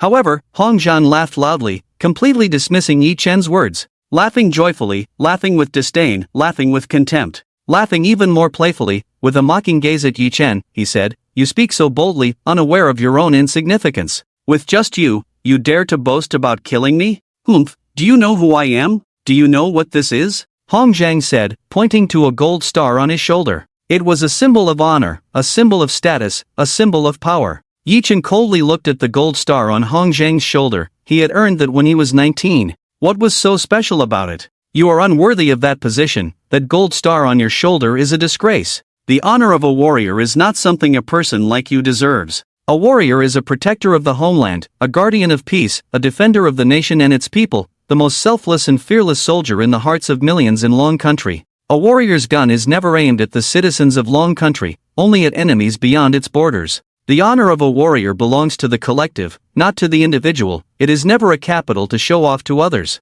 A warrior can be fierce on the battlefield, can become a god of death, but must never speak of killing lightly. When you wear that soldier's uniform, you should reflect on the sacred mission it bestows upon you. As a general, you speak so crudely. How are you any different from a thug? Do you even have the right to point at that gold star and shamelessly ask me what it is? After Yi Chen's soul-stirring reprimand, Hong Zhang's face quickly turned extremely ugly. The 2,000 soldiers exchanged glances. Although they were acting on orders, pointing guns at ordinary citizens of Long Country was indeed not in line with the image of a warrior. Hong Zhang, humiliated and furious, glared at Yi Chen and said, sharp-tongued, "Showing off your verbal skills. Who says you can't curse in war? Who says a warrior can't kill? Can't point a gun at someone? Are you good citizens? Are you ordinary people of Long Country? You are a group of thugs, a bunch of desperate ruffians, a pack of murderous demons. All these corpses on the ground, weren't they killed by you? After killing so many, do you still pretend to be innocent, pretend to be kind? Facing you desperate thugs, our warriors aiming at you is to protect the citizens of Long Country. What's wrong with that?" With that, Hong Zhang twisted the conversation back. However, he did not dare to entangle with Yi Chen on this issue any further. He immediately shouted angrily at Yi Chen, "Yi Chen, make your choice quickly, my patience is running thin. Jiangning is not a place where you can act recklessly and run wild. Killing must be paid for with your life. That has been the rule since ancient times. I seriously advise you not to attempt any pointless resistance, nor to fantasize about carving a bloody path out. Dare to kill someone from our 4 families, and you will never escape Jiangning alive. Moreover, don't forget, you still have a wife and daughter in Qingshan. As long as you don't die today, Our four families have plenty of ways to make your life worse than death. You can escape, but your wife and daughter cannot. If you don't obediently kneel down and accept your death, with just a command from our four families, we can send people to Qingshan to capture your wife and daughter." Upon hearing this, Yi Chen's expression instantly turned cold. A strong killing intent surged in his eyes. Yi Chen looked at Hong Zhang like a god of death, his heart ablaze with anger. There are rules in the martial world. Disaster should not befall one's wife and children. This has been an ironclad rule since ancient times. As a warrior, as a general, how can you utter such inhumane and morally corrupt words? Wives and daughters, that is absolutely Yi Chen's bottom line. No one can touch that line. No matter who touches it, they will die. However, Hong Zhang did not realize that he had already crossed Yi Chen's taboo, touching his reverse scale. He remained indifferent, coldly smiling as he said, "Humph, you killed so many from our four families. Do you think killing just one of us is enough? A debt owed by a father must be repaid by a son. This has been the rule since ancient times." Yi Chen was thoroughly enraged. He looked at Hong Zhang with a smile that was not quite a smile. "It seems you really can't wait to die. Ha ha ha." In the face of Yi Chen's death sentence, Hong Zhang still looked down on him. He burst into loud laughter, showing a contemptuous and disdainful expression, arrogantly saying to Yi Chen, "You talk as if you can really kill me? Today, it's only me killing you. There's no chance for you to kill me. Boasting is useless. Don't think that just because you have 3 human bombs here, you can scare anyone. I've fought in battles for years. What kind of situation haven't I seen? You dare to use these 3 human bombs to threaten me? Humph, it's just child's play. Still, I say, think about your wife and daughter before you act. If you kneel down and accept your death today, we might consider sparing your wife and daughter." Yi Chen coldly laughed and said, "Do you know why your father, Hong Yuanqi, resigned and returned home early?" Hong Zhang had asked his father about this, but his father refused to say anything. Whenever he brought it up, his father would tell him not to ask too much. This matter had always puzzled Hong Zhang and made him very curious. What was the reason his father lost his position as the head of the Jiangjun War Department? Hearing Yi Chen say this, Hong Zhang's brows furrowed, and he looked deeply at Yi Chen. "That was my mercy towards him." Yi Chen continued coldly, "If it were according to my temper 3 years ago, both your father, Hong Yuanqi, and Yang Jia would not have lived. I showed mercy at that time, sparing their lives and only allowing them to resign and return home." What? Upon hearing this, not only Hong Zhang but everyone from the 4 families was shocked.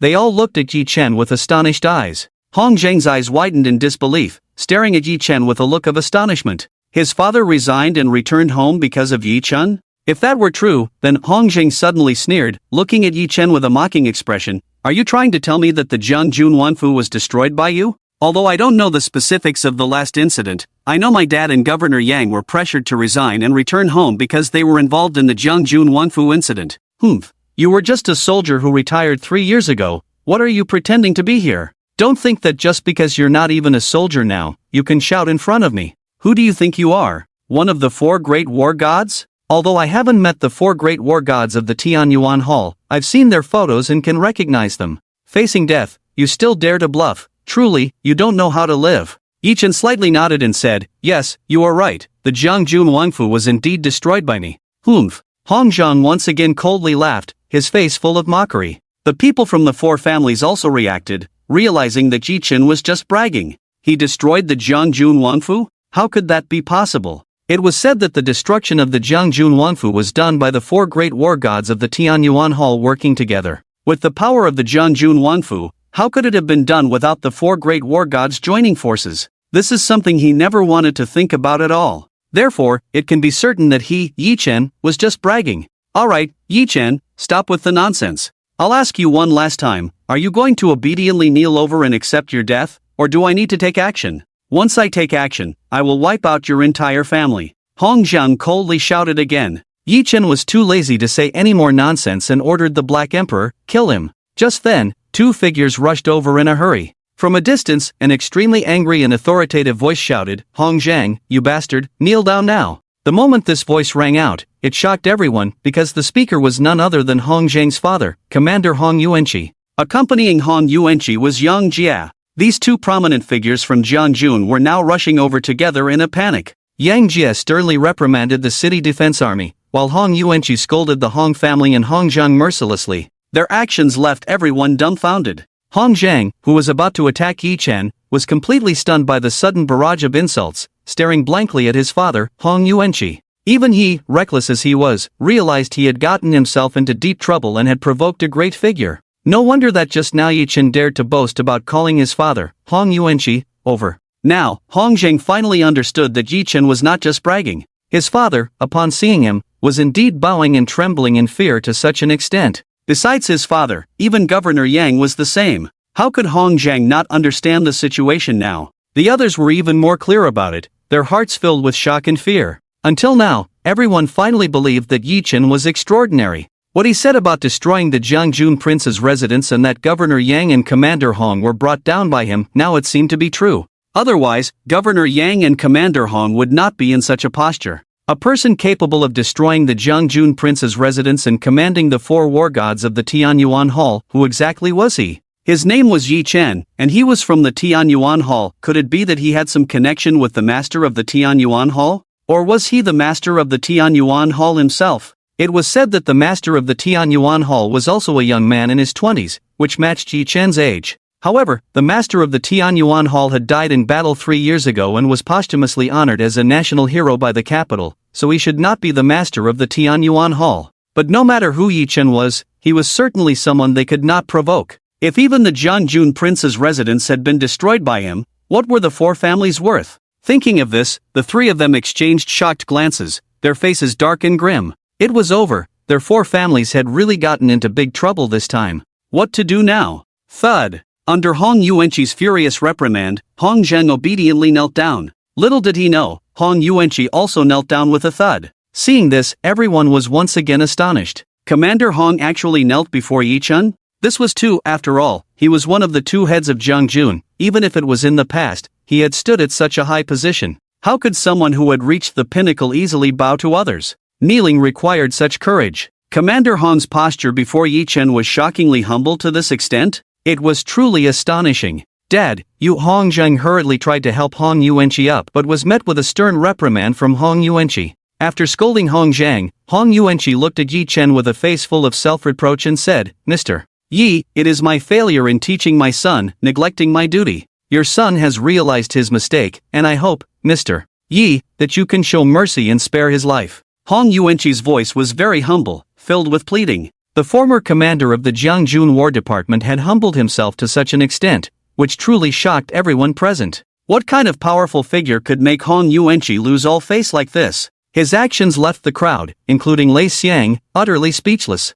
Their minds were greatly impacted. To see someone who stood at the pinnacle of Jiangjun begging like a dog. How could the 4 families be so reckless as to want to put Yi Chen to death? In hindsight, it was indeed a ridiculous and tragic matter. But the question was, who the hell could have imagined such a thing? Who knew that there was a giant dragon hidden in Jiangjun? However, the situation had developed to this point, and saying more about regrets would be futile. Now, they could only face it head-on. After pleading, Hong Yuanqi immediately turned to Hong Zheng and scolded him sternly, "You fool, why aren't you quickly apologizing and begging Mr. Yi for mercy?" As soon as Hong Yuanqi finished speaking, Yi Chen's cold voice rang out, "There's no need for an apology. I'm not interested in hearing what a dead man has to say. Hong Yuanqi, your son not only wants to kill me but also wants to wipe out my entire family. Tell me, can I spare his life?" Hearing this, Hong Yuanqi was struck as if by lightning, his face turning as pale as death. His mind went blank, the world spinning around him, frozen in place. For a moment, he was speechless, not daring to say anything more. Hong Yuanqi felt despair in his heart. He knew that since Lord Yi had said this, his son was undoubtedly doomed. Trouble comes from the mouth. This fool always speaks without thinking, saying whatever comes to mind. If he had said this to someone else, there might have been a glimmer of hope. But this had touched Lord Ye's bottom line, leaving no room for mercy. Therefore, he only had this one son, and now that he had resigned and returned home, his only wish was pinned on Hong Zheng. This outcome was a tremendous blow to him. Yet he felt utterly powerless, unsure of what to do. He had no further bargaining chips to plead with Yi Chen. Before Hong Yuanqi could sink deeper into despair, Hong Zheng stood up in a fit of rage, glaring fiercely at Yi Chen and then turning to his father, who looked pained and desperate. "Dad, why are you so afraid of him? Who cares how powerful he is? This is Jiangjun, our territory. You've already humbled yourself to this extent, giving him face, and he still dares to be ungrateful. Since he really thinks he's something, refusing to drink the wine offered and instead choosing the punishment, then I'll take him on. I brought 2,000 men today. I don't believe we can't take him down." Damn it, if he wants to kill me, then I'll kill him first and see who can outplay whom. Hong Zhang's temper flared up. Hearing this, Hong Yuanqi nearly had a heart attack. He quickly shouted at the 2,000 soldiers, "Who the hell dares to make a move today? I'll kill him. Put your guns away and step aside, don't follow Hong Zhang into trouble." The 2,000 soldiers had never seen Commander Hong lose his composure like this, and they were all frightened. Although they were Hong Zhang's men, they naturally did not dare to disobey the commander's orders. So, one by one, they put away their guns and stepped back a few paces. Seeing this, Hong Zhang was furious and glared at the soldiers, cursing them out. He even said he would deal with them later. But those soldiers naturally did not dare to follow Hong Zhang's orders. With Commander Hong's imposing presence there, they did not dare to act recklessly. Although the cheers of 2,000 soldiers were gone, Hong Zhang's stubborn temper had flared up, and he naturally no longer cared about much. The other side had already declared they wanted to kill him. Why should he worry about anything else? Hong Zhang simply decided to go all out, confronting Yi Chen with a provocative expression, "Don't you want to kill me? Then come on, like a man, let's have a fight, and let fate decide our lives and deaths. I want to see if you, looking like a weakling, have the guts and strength to kill me. If you can kill me, then I'll admit defeat. But if you use someone else's hand to do it, I'll never accept it, even in death. I just said those words, and I accept them, but right now, I just don't accept it.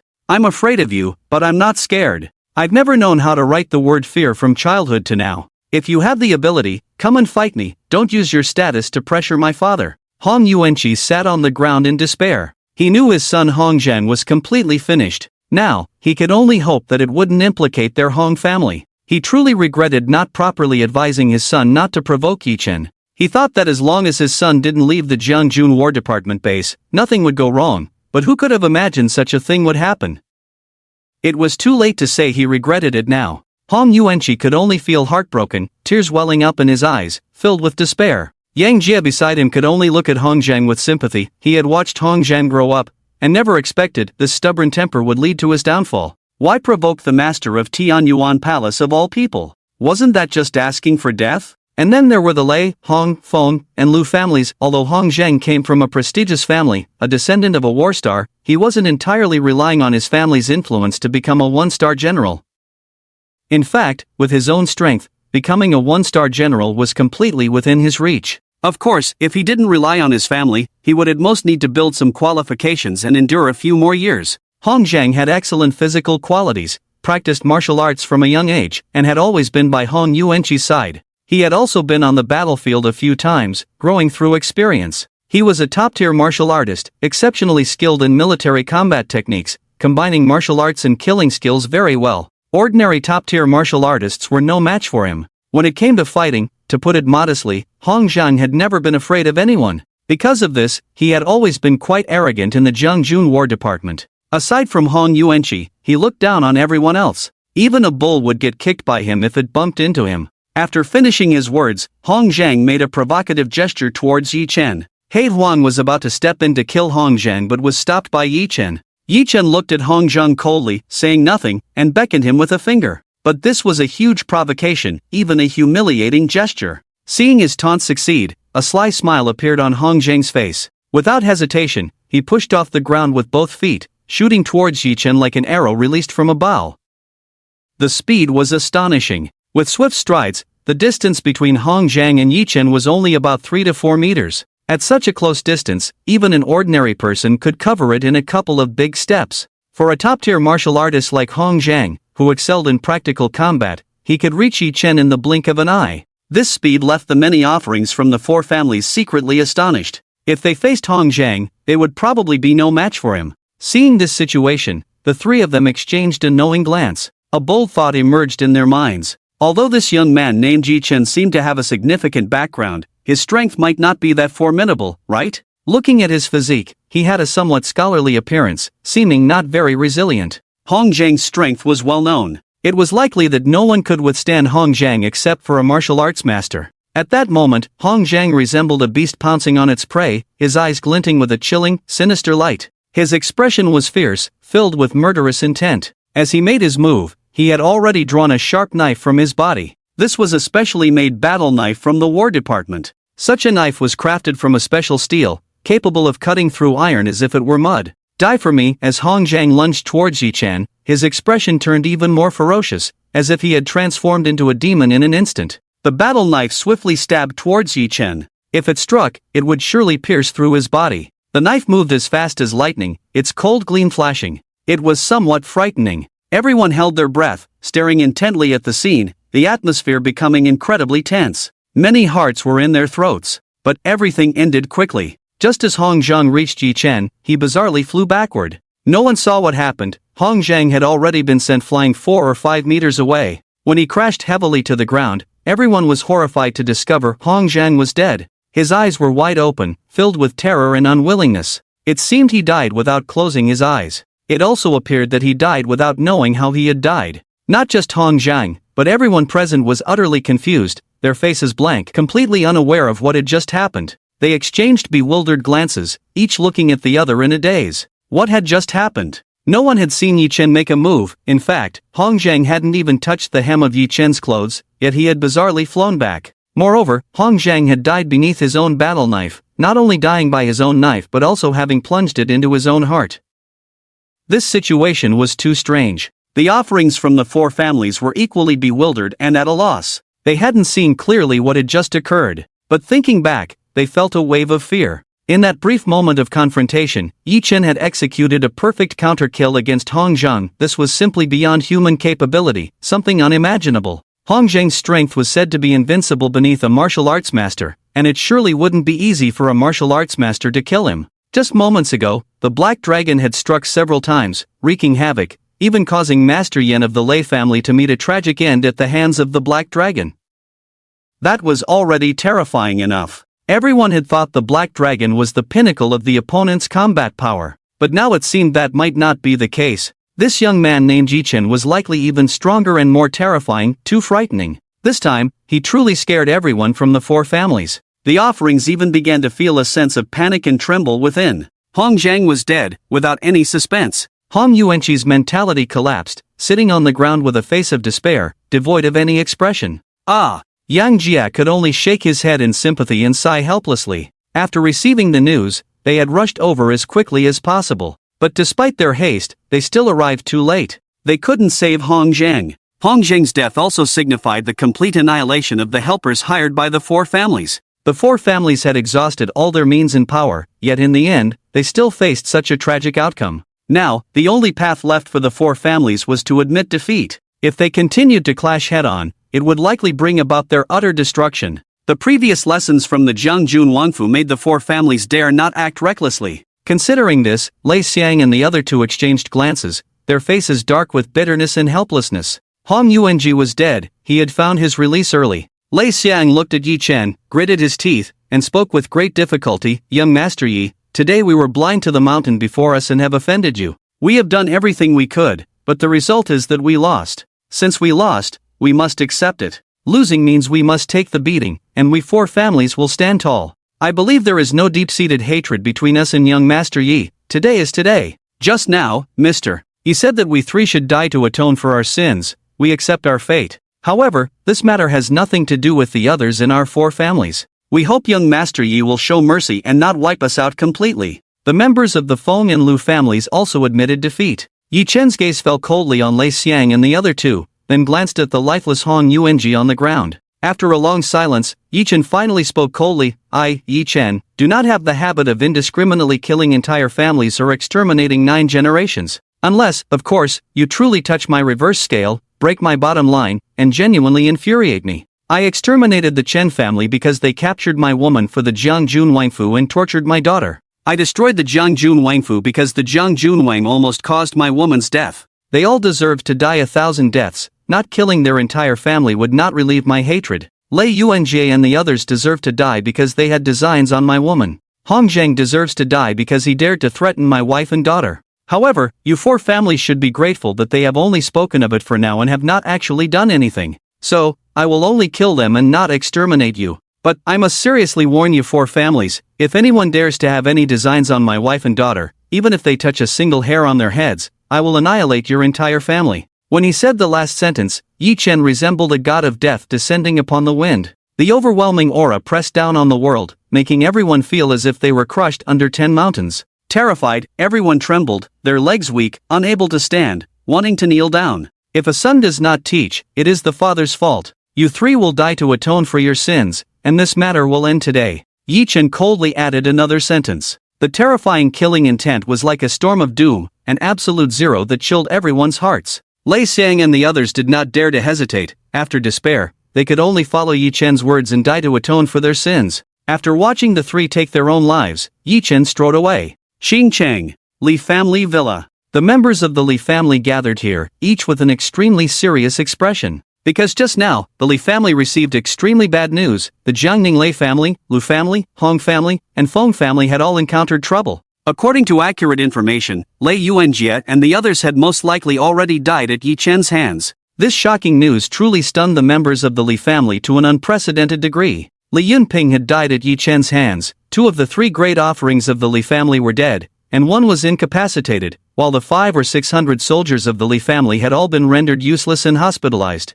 How could this happen? Who exactly is this Yi Chen? How can he be so unfathomably strong? Li Yunping's father, Li Xian, was deeply affected, his emotions somewhat breaking down, looking mad as he shook his head desperately. Naturally, Li Xian could not accept such an outcome. If it weren't for his father, the head of the Li family, stopping him, Li Xian would have disregarded everything and taken action against Yi Chen to avenge his son Li Yunping. But now, he received such news. For Li Xian, it was like a bolt from the blue, a terrible blow. The members of the Li family were also puzzled by these issues. The head of the Li family suddenly spoke in a deep voice to everyone. Have you noticed an important issue? Since Yi Chen returned to Qingshan, a series of events have occurred. The Chen family was destroyed, Qingshan was sealed off by the Jiangjun War Department, and it is said that a war god from the Tianyuan Hall descended upon Qingshan. It is even said that Governor Yang and Commander Hong from the Jiangjun War Department personally visited Qingshan. Then, the Jiangjun Wangfu was annihilated, and until now, there has been no news. Such a major event as the destruction of the Jiangjun Wangfu has not produced a single official report. There is only one possibility, and that is that the news has been sealed. To be able to destroy the Jiangjun Wangfu and seal the news, it is evident that the person who destroyed the Jiangjun Wangfu possesses extraordinary power. And all of this happened in the same time frame, so there must be a necessary connection. I boldly speculate that the person who destroyed the Chen family and the Jiangjun Wangfu is likely a big shot from the Tianyuan Hall. And Yi Chen returned to Qingshan that day. Could it all really just be a coincidence? Upon hearing the head of the Li family say this, the members of the Li family exchanged astonished glances. Analyzing it this way indeed made a lot of sense. It certainly didn't sound like a coincidence. Could it be that Yi Chen, the head of the Li family, continued? Then, the Wang family was also destroyed, and the news was similarly sealed. Even I couldn't find out any information. There has been no news about who destroyed the Wang family. But from my investigation, Wang Tianxue had previously provoked Zhang Yao, who is Yi Chen's woman. So this matter is very likely related to Yi Chen. Besides the Wang family, it is said that several members of the Zhang family also died at Yi Chen's hands. This matter can basically be confirmed. And just now, Dr. Mo also said something profound, warning us not to provoke Yi Chen. Perhaps Dr. Mo knows something. If all these matters are indeed related to Yi Chen, then he is likely a significant figure from the Tianyuan Hall. Only this explanation makes sense. Upon hearing this, the members of the Li family were once again greatly shocked. Each of them showed a hint of fear on their faces. A significant figure from the Tianyuan Hall? How powerful could that be? The Jiangjun Wangfu was destroyed just like that, and even Governor Yang and Commander Hong were directly stripped of their positions. Such a big shot was not someone the Li family could provoke in the slightest. The Chen family and the Wang family were cautionary tales, bloody examples. Even the Zhang family, the strongest in martial arts, suffered a great loss. If the Chen family dared to continue provoking Yi Chen, wouldn't that be seeking their own demise? Thinking of this, the members of the Li family couldn't help but gasp in shock. Li Xian's face grew increasingly dark and grim. He naturally did not want to accept such a result. The head of the Li family suddenly spoke with an imposing authority. Better to believe it exists than to believe it doesn't. Too many things have happened in Qingshan recently. The Chen family and the Wang family were inexplicably destroyed overnight, and not a single piece of news has come out. There must be a hidden dragon in Qingshan, and it is very likely to be Yi Chen. Therefore, from now on, no one is allowed to provoke Yi Chen or anyone around him in the slightest. This is an order, is that clear? As he spoke, the head of the Li family cast a stern glance at the members of the Li family. They all nodded. When the head of the Li family's gaze fell on Li Xian, the latter showed no reaction. The pain of losing his son made it hard for him to accept. Li Xian, the head of the Li family, let out a heavy cold snort and said, You should have learned the way of survival in this world long ago. I shouldn't have to teach you. In the end, this world still relies on strength, not on loyalty. Li Yunping's death is solely his own fault, he brought it upon himself. No matter how much hatred, pain, or anger you have in your heart, you must suppress it all. Otherwise, you will not only harm yourself but the entire Li family. Do you understand? The members of the Li family also spoke up to persuade Li Xian, urging him to stop thinking about revenge. Otherwise, if he truly provoked Yi Chen, the god of death, the Li family might end up like the Chen and Wang families. No one in the Li family wanted to see such a result. Under the pressure from his family, Li Xian could only nod in painful agreement. After calming Li Xian down, the head of the Li family said solemnly, "Prepare a generous gift for me. I will personally go to apologize." After returning from Jiangning, Yi Chen went to pick up Yuan from school. While waiting, Yi Chen casually checked on the battle situation of the Dragon Soul War God. After a great victory last night, there was a temporary ceasefire today, and no large-scale battles occurred. However, it was evident that someone was pulling strings behind the scenes, intentionally praising the Dragon Soul War God and trying to package him. In this information age, the methods of online promotion are truly endless and can easily set the tone. Such information tactics are indeed somewhat frightening. The internet is now flooded with praises for the Dragon Soul War God, pushing him to new heights. There are even more and more voices comparing the Lord of the Abyss to the Dragon Soul War God. Some are stirring the pot, asking why the Lord of the Abyss isn't showing up during this time, only the Dragon Soul War God is fighting. Where is the Lord of the Abyss, who is supposed to protect the nation? Wasn't it said that whenever there is a battle, the Lord of the Abyss would be there, always the strongest blade guarding the borders of the Dragon Kingdom? Yi Chen didn't pay much attention to such voices. He knew that this was certainly the work of those with ulterior motives. And these people with ulterior motives were likely from the capital. This move from the capital undoubtedly aimed to weaken the balance against his Lord of the Abyss. Could this be revenge for the previous incident? Yi Chen didn't think too much about it. Overthinking was pointless. As for the people from the capital, Yi Chen couldn't help but sneer inwardly. Play all you want, but don't joke about my bottom line. If you want to support the Dragon Soul Hall, want to step on my Lord of the Abyss, want to balance and weaken the influence of the Lord of the Abyss, that's fine. If you insist on doing so, I can't be bothered to argue with you. But if you dare to touch my bottom line, then don't blame me for being merciless. I won't, don't like, and don't want to get involved in power struggles. As long as you don't provoke me or touch my bottom line, you can play however you want. My Lord of the Abyss exists not for you people in the capital, but for the entire Dragon Kingdom's citizens. My Lord of the Abyss will always be the last line of defense guarding the Dragon Kingdom. As long as we, the Lord of the Abyss, are here, no foreign forces can step into the territory of the Dragon Kingdom. At the entrance of Villa 88, a car stopped, and inside sat 5 people. It was Jiang Yao's parents and her second aunt's family. Inside the car, Yan Feifei sat there with a sorrowful and dazed expression, as if she had lost her soul. She had just joyfully married Li Yunping yesterday, and after years of effort, she finally achieved her dream. But before she could fully immerse herself in the joy of marrying into a wealthy family, barely a day had passed when disaster struck. Li Yunping was dead, killed by her cousin's husband, Yi Chen. She had witnessed Yi Chen murder Li Yunping, a scene that she had not forgotten to this day. It was etched in her mind like a soul's imprint, as haunting as a nightmare, lingering and inescapable. From yesterday until now, she hadn't closed her eyes even once. The moment she shut them, the image of Li Yunping's tragic death would flash before her. Yan Feifei was already so frightened that she seemed to be losing her sanity. Such a heavy blow was simply unbearable for her. Jiang Yao's second aunt, Li Yongtao, wore a cold expression as she looked at Villano 88 in Tangon, frowning deeply, puzzled as she asked Li Yongmei, "Are you sure Yi Chen and the others live here? This is Tangon, and each villa here costs tens of millions, and it's not something you can buy just because you have money. Not to mention they don't have money. Even if they did, they wouldn't have the qualifications to buy a villa here. How could they possibly live here?" Li Yongmei was also quite puzzled. She had come here based on the navigation Jiang Yao sent, but when she saw Villa No. 88 in Tangon, she couldn't help but feel suspicious. She knew that the villas here were not only expensive but also not sold to just anyone. Even with money, you couldn't buy one. Therefore, she didn't believe Yi Chen could afford a villa here. "The location Jiang Yao sent me is definitely here. Let me call and ask again," Li Yongmei said after checking her phone. After that, she dialed Jiang Yao's number. The call connected quickly, and after asking once, she received a positive response from Jiang Yao. Upon learning that they had arrived at the doorstep, Jiang Yao said she would come out to greet them. After hanging up, Li Yongmei stared at Li Yongtao and said, "It's definitely here." "Here?" Li Yongtao frowned deeply, still finding it hard to believe. Yan Feifei's father, Yan Yushi, said in a deep voice, "Let's get out of the car first." So, the 5 of them got out of the car. As soon as they got out, Jiang Yao came over and opened the gate. Seeing her parents and her second aunt's family, Jiang Yao was also taken aback.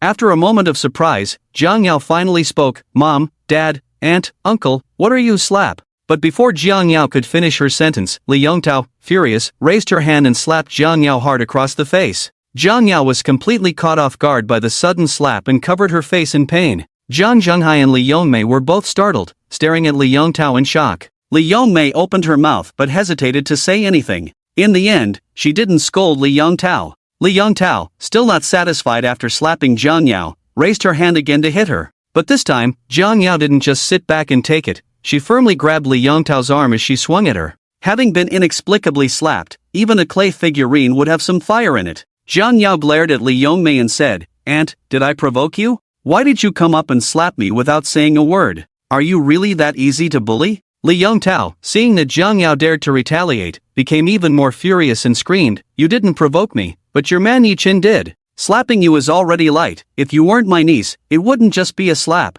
You dare to fight back against your second aunt? Let go of me, or it won't just be a couple of slaps." Yi Chen? Jiang Yao's brows furrowed slightly. How did Yi Chen provoke her second aunt's family? Was it because of Li Yunping's matter? Could it be last night? Jiang Yao had also asked Yi Chen about the situation, but he hadn't said much. Although Jiang Yao felt that things were definitely not that simple, since Yi Chen didn't dare to speak, she didn't press further. The day had been calm, and Jiang Yao thought nothing was amiss. But unexpectedly, her second aunt's family came knocking at the door. It seemed something must have happened last night. But even if something did happen, it was Li Yunping's own doing. In this matter, Jiang Yao didn't think Yi Chen was at fault. At that moment, hearing the commotion, Yi Chen stepped out. Yi Yuan was about to rush out too, but was pulled back by Lin Xingxue. It was Yi Chen who had asked Lin Xingxue to take good care of Yi Yuan and not let her come out. Yi Chen walked out with a cold face, and when he reached Jiang Yao, he looked at her with concern and said, "The hand that hits should be chopped off. What kind of person would you keep around for the new year without hitting? What kind of bullshit family ties are these? In the face of interests, they're worth less than nothing." After saying this, Yi Chen suddenly struck at Li Yongtao. With a swift chop of his hand. Crack! Instantly, a crisp sound of a bone breaking echoed. Li Yongtao's arm twisted grotesquely, the broken bone piercing through flesh, grotesquely exposed. Blood gushed out from the wound. It looked quite terrifying. The arm that Li Yongtao had just used to slap Jiang Yao was directly broken by Yi Chen's chop. This scene left Li Yongmei and the others dumbfounded. Especially Jiang Zhenghai and Li Yongmei, who had witnessed Yi Chen's ruthless actions like that of a death god at the Jiang family villa last night. If he dared to kill Li Yunping, how could he hesitate to cripple Li Yongtao's arm? In fact, the couple had just been trying to dissuade Yan Yushi and Li Yongtao, urging them to let it go and not stir up trouble. This matter would be resolved by the Li family, it was not their place to intervene. They had also mentioned that Yi Chen was an extremely dangerous person,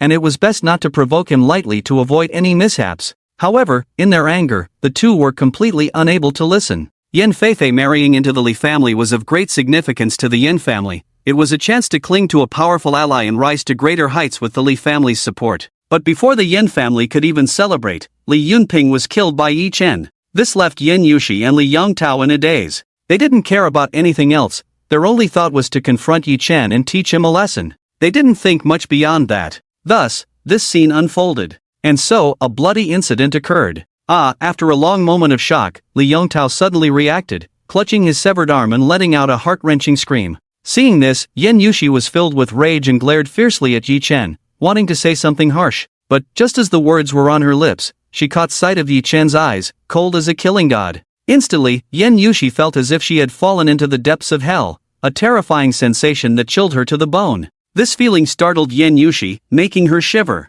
"Yi Chen, how can you hit someone? No matter what, she is your second aunt, we are family," Yan Yushi said angrily to Yi Chen, but her tone clearly lacked conviction. Yi Chen snorted coldly and said sharply, "Second aunt? What kind of bullshit second aunt? You come in and hit Jiang Yao without a word? Having such a second aunt is Jiang Yao's misfortune. If possible, I would like to take charge for Jiang Yao and not recognize the second aunt. Still family? When have you ever treated Jiang Yao as family in your eyes? Having relatives like you is her misfortune. Hitting someone?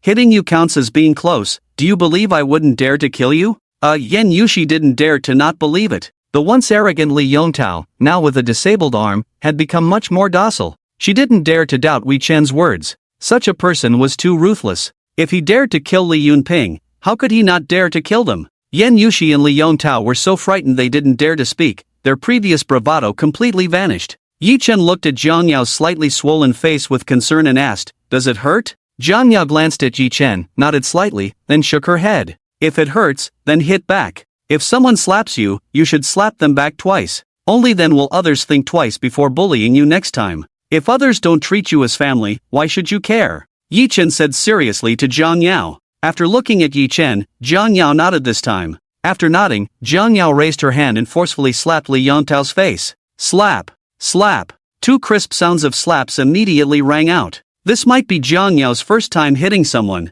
Watching Zhang Yao slap Li Yongtao twice, Yi Chen felt very gratified. "How does it feel to hit someone?" Yi Chen asked. Zhang Yao replied, "Very satisfying." Yi Chen nodded, "Yes, it's the thrill of revenge. From now on, it should be like this. No matter who it is, if they dare to provoke or bully you, don't hesitate or be polite, just hit back directly. Even if the sky falls, I will stand up for you." Hearing this, Zhang Yao's heart stirred, and she stared blankly at Yi Chen. Those words were truly heartwarming. They struck deep into her soul, capable of capturing one's heart. After staring at Yi Chen for a while, Zhang Yao seemed to come to her senses and nodded heavily, indicating she understood. With a resolute expression, Zhang Yao looked at Li Yongtao and said in a deep voice, "Li Yongtao, since you don't take your niece seriously, have never looked at me properly, and treat me like a dog to bully, then from now on, I have no second aunt like you, and you have no niece like me. We will have no relationship from now on. Today, considering the years of connection, I won't pursue it further. I've slapped you twice and broken your hand that slaps, as a small punishment. If you come to provoke and bully me again next time, I won't let you off lightly. Get lost, and don't come to my house again." After saying this, Zhang Yao felt even more relieved. This feeling was something she had never experienced before. For the past 8 years, she had always endured, never daring to resist or speak out. Thus, for 8 years, she had been bullied by everyone, and she had even gotten used to the feeling of being bullied. For 8 years, she lived worse than a dog. Anyone could ride on her head and bully and humiliate her at will. Now, Yi Chen had returned. Her dark life had welcomed the light. The days of enduring and being humble like a dog would be completely over. Now, she could stand up and be herself, having enough confidence and courage to say no to the bullying against her. She could even take action herself, doubling the bullying back to them. At this moment, Zhang Yao felt like she was truly living as a person, living as herself. This was the way Zhang Yao should be. It was only at this moment that she truly took this step. At this moment, she felt exceptionally relieved, a sense of exhilaration washing over her. This feeling is truly wonderful. Yi Chen looked at Zhang Yao with a face full of satisfaction, nodding approvingly at her. Zhang Yao has changed. This can be considered a form of growth. This growth is good. Yan Yushi and Li Yongmei had suffered a great loss and dared not stay any longer. They were the typical type that bullies the weak and fears the strong. Thus, the three of them left in a hurry. Seeing Yan Yushi and the others leave, Zhang Zhenghai and Li Yongmei exchanged glances, both surprised. They truly did not expect Zhang Yao to become so formidable today. This was certainly not the Zhang Yao they remembered. It felt as if she had completely transformed into a different person. A transformation that made them somewhat fearful. For a moment, the two were left dumbfounded, unable to utter a word. They even felt a bit flustered. They were at a loss for what to do. Zhang Yao's gaze quickly fell on the two of them. After a moment of thought, she said earnestly, "Mom, Dad, I know I have let you down before. In your eyes, I am a disobedient and unworthy daughter who only brings you shame and loss. I know you don't think much of me now, and you might not even recognize me as your daughter. But today, I want to tell you that I have my own path to walk, and my life should be chosen by me, not decided by you, including whom I will marry. Now, I can clearly and solemnly tell you that Yi Chen is my man, the father of Yuan Yuan, the man I, Zhang Yao, have chosen. In this lifetime, I will marry no one but him. So, Mom and Dad, I hope you can understand me and support me. Even if you refuse to bless me, please do not make things difficult for me, interfere with me, or try to do anything to Yi Chen. You are my parents, and I can never repay your kindness in raising me, nor will I do anything against you. I just hope that you will not force us anymore in the future." Listening to Zhang Yao's words, Zhang Zhenghai and Li Yongmei exchanged glances, momentarily at a loss for words. They indeed had not yet accepted Yi Chen, however, they naturally did not dare to say much now.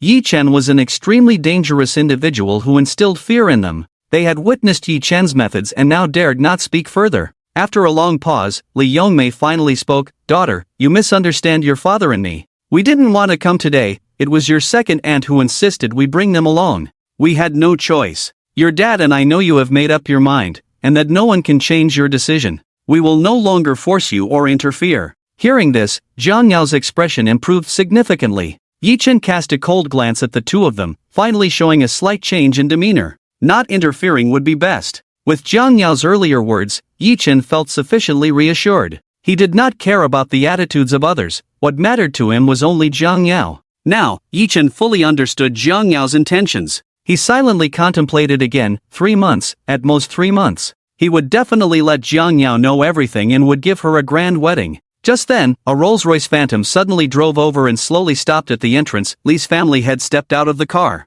Upon seeing the head of the Li family, Jiang Zhenhai and Li Yongmei's expressions changed drastically, instantly filled with fear. They looked at the head of the Li family with trepidation, fully aware of the reason for his visit. Yi Chen killed Li Yunping, and the Li family would undoubtedly not let Yi Chen go. Now that the head of the Li family had come in person, it was likely thinking of this. Li Yongmei immediately pulled Jiang Yao aside and hurriedly said to the head of the Li family, "This matter has nothing to do with Jiang Yao. You have your grievances and debts, don't." Hearing Li Yongmei's words, Jiang Yao struggled free from Li Yongmei and ran back to Yi Chen's side, determined to stand with him and share the burden. Jiang Yao knew that Yi Chen had killed Li Yunping because of her, even though she strongly disapproved of Yi Chen's reckless and impulsive actions. This was a time of peace, a society governed by law. Murder was a crime. But since Yi Chen had already done it, she was unafraid to share in his suffering. Even if it meant facing the wrath of the Li family and their crazy revenge, Jiang Yao felt no fear. The only thing she was worried about was Yi Yuan, but now, there was nothing to be done.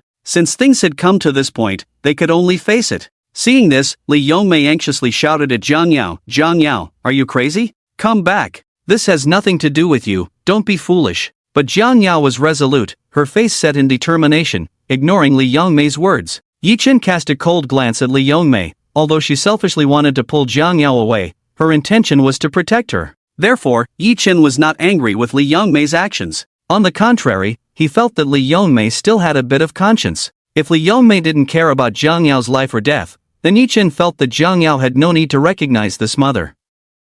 But immediately, both Jiang Zhenhai and Li Yongmei were left dumbfounded, their jaws dropping in shock. The head of the Li family walked up to Yi Chen and bowed deeply, looking extremely guilty and humble as he said, "Mr. Yi, it is our Li family's failure in raising our children, and our family is not strict enough, which has led to the emergence of Li Yunping, this good-for-nothing rebellious son. His death is not regrettable, it is all his own doing, and he cannot blame others. We, the Li family, deeply apologize for this rebellious son's offense against Mr. Yi and Miss Jiang. Today, I have come personally to apologize to Mr. Yi and Miss Jiang, and I have prepared some gifts as a token of my apology. I hope Mr. Yi and Miss Jiang can graciously accept them and calm your anger." After the head of the Li family finished speaking, several Li family bodyguards came forward carrying a large pile of gifts. Just the quantity alone was considerable, and from the outer packaging, it was clear that these gifts were definitely of significant value. The total value of such a large number of gifts would likely be a very large sum, also meant to express the sincerity of the Li family. Seeing this scene, Jiang Zhenhai and Li Yongmei exchanged glances, utterly astonished. What was going on? Yi Chen killed Li Yunping, and not only did the Li family not get angry, not retaliate crazily, or unleash their fury, but instead, they came to apologize to Yi Chen? And the head of the Li family came in person, so humbly? This was the head of the Li family, one of the 3 great families of Qingshan. This was a big shot who could shake the entire Qingshan with just a stamp of his foot.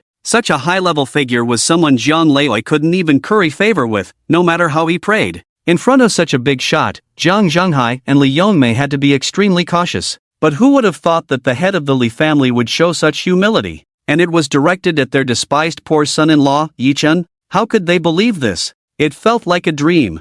No, it was even crazier than a dream. Even in a dream, they would never dare to imagine this. What on earth was happening? Jiang Zhenhai and Li Yongmei were completely stunned, staring blankly at Yi Chen, their hearts already shaken to an unimaginable degree. Jiang Yao was similarly stunned, looking at Yi Chen with a face full of shock and confusion. She had thought that the head of the Li family had come to seek revenge on Yi Chen, but unexpectedly, the situation was exactly the opposite. This left her bewildered, feeling completely unable to understand. Zhang Yao couldn't fathom why, after Yi Chen killed Li Yunping, the Li family not only didn't seek revenge but instead came to apologize to Yi Chen, and did so with such a lowly demeanor. This shouldn't be the way of the three great families of Qingshan, right? So, what exactly had Yi Chen done to the Li family that made them so wary? This made Zhang Yao doubt. Yi Chen looked coldly at the head of the Li family and said sternly, "There's no need for apologies, I don't need this from you. Recognizing your mistakes is a good thing, just don't repeat them in the future. Since I haven't sought you out, it means this matter can end here, as long as your Li family doesn't provoke me again. If there's a next time, I won't be as easy to talk to as I am this time. Alright, you can leave now." Yi Chen's refusal of the apology made the head of the Li family a bit anxious. However, since Yi Chen said this matter could end here, it also allowed the head of the Li family to breathe a sigh of relief. Naturally, the head of the Li family didn't dare to say much and quickly nodded, "Yes, I'll leave now. Such things will definitely not happen again in the future." After saying that, the head of the Li family hurriedly left as if fleeing. After sending off the head of the Li family, Yi Chen turned to the still-dazed Zhang Yao and the others. Yi Chen ignored Zhang Zhenghai and Li Yongmei, instead pulling Zhang Yao to go into the villa. At that moment, Li Yongmei finally came to her senses and immediately shouted at Yi Chen, "Wait, Yi Chen!" Yi Chen stopped, glanced coldly at Li Yongmei, and asked indifferently, "Is there something else?" Li Yongmei hesitated for a moment before asking, "Is this villa really yours? If you want to believe it, then it is, if you don't, then it isn't," Yi Chen replied. This left Li Yongmei momentarily stunned, and after thinking for a moment, she said seriously, "Yi Chen, since Zhang Yao is determined to be with you and will marry no one else, my husband and I have pressured her for so many years and are tired of it. Let's just let her be. We agree to your marriage. However, we have only one request. You must marry Zhang Yao properly. Since you have a house and a car, and Zhang Yao has a good job now, at least you won't have to worry about your life in the future. Just like that. Even if it's a bit ordinary, that's Zhang Yao's own choice. We have no demands regarding the betrothal gifts, just set up a banquet, and the rest you can discuss among yourselves. Once you've made arrangements, just let us know." Upon hearing this, a wave of joy surged onto Zhang Yao's face. After 8 years, she finally received her parents' approval and had waited for this moment. In an instant, an indescribable bitterness welled up inside her. Zhang Yao's eyes turned red, and tears instantly moistened her eyes. She looked at her parents with excitement. All the grievances she had suffered over the past 8 years seemed to be completely released at this moment. Yi Chen also didn't expect that Li Yongmei would change her stance today and say such words. He found these words very pleasing to hear. Wouldn't it have been better to say this earlier? Why go through so many years of turmoil? Yi Chen looked at Zhang Zhenghai and Li Yongmei and said, "I told you yesterday at noon that in 3 months, I will give Zhang Yao a grand wedding. 1 billion as the betrothal gift, with the national leader officiating, and 100,000 soldiers from Tianyuan Hall to escort the bride."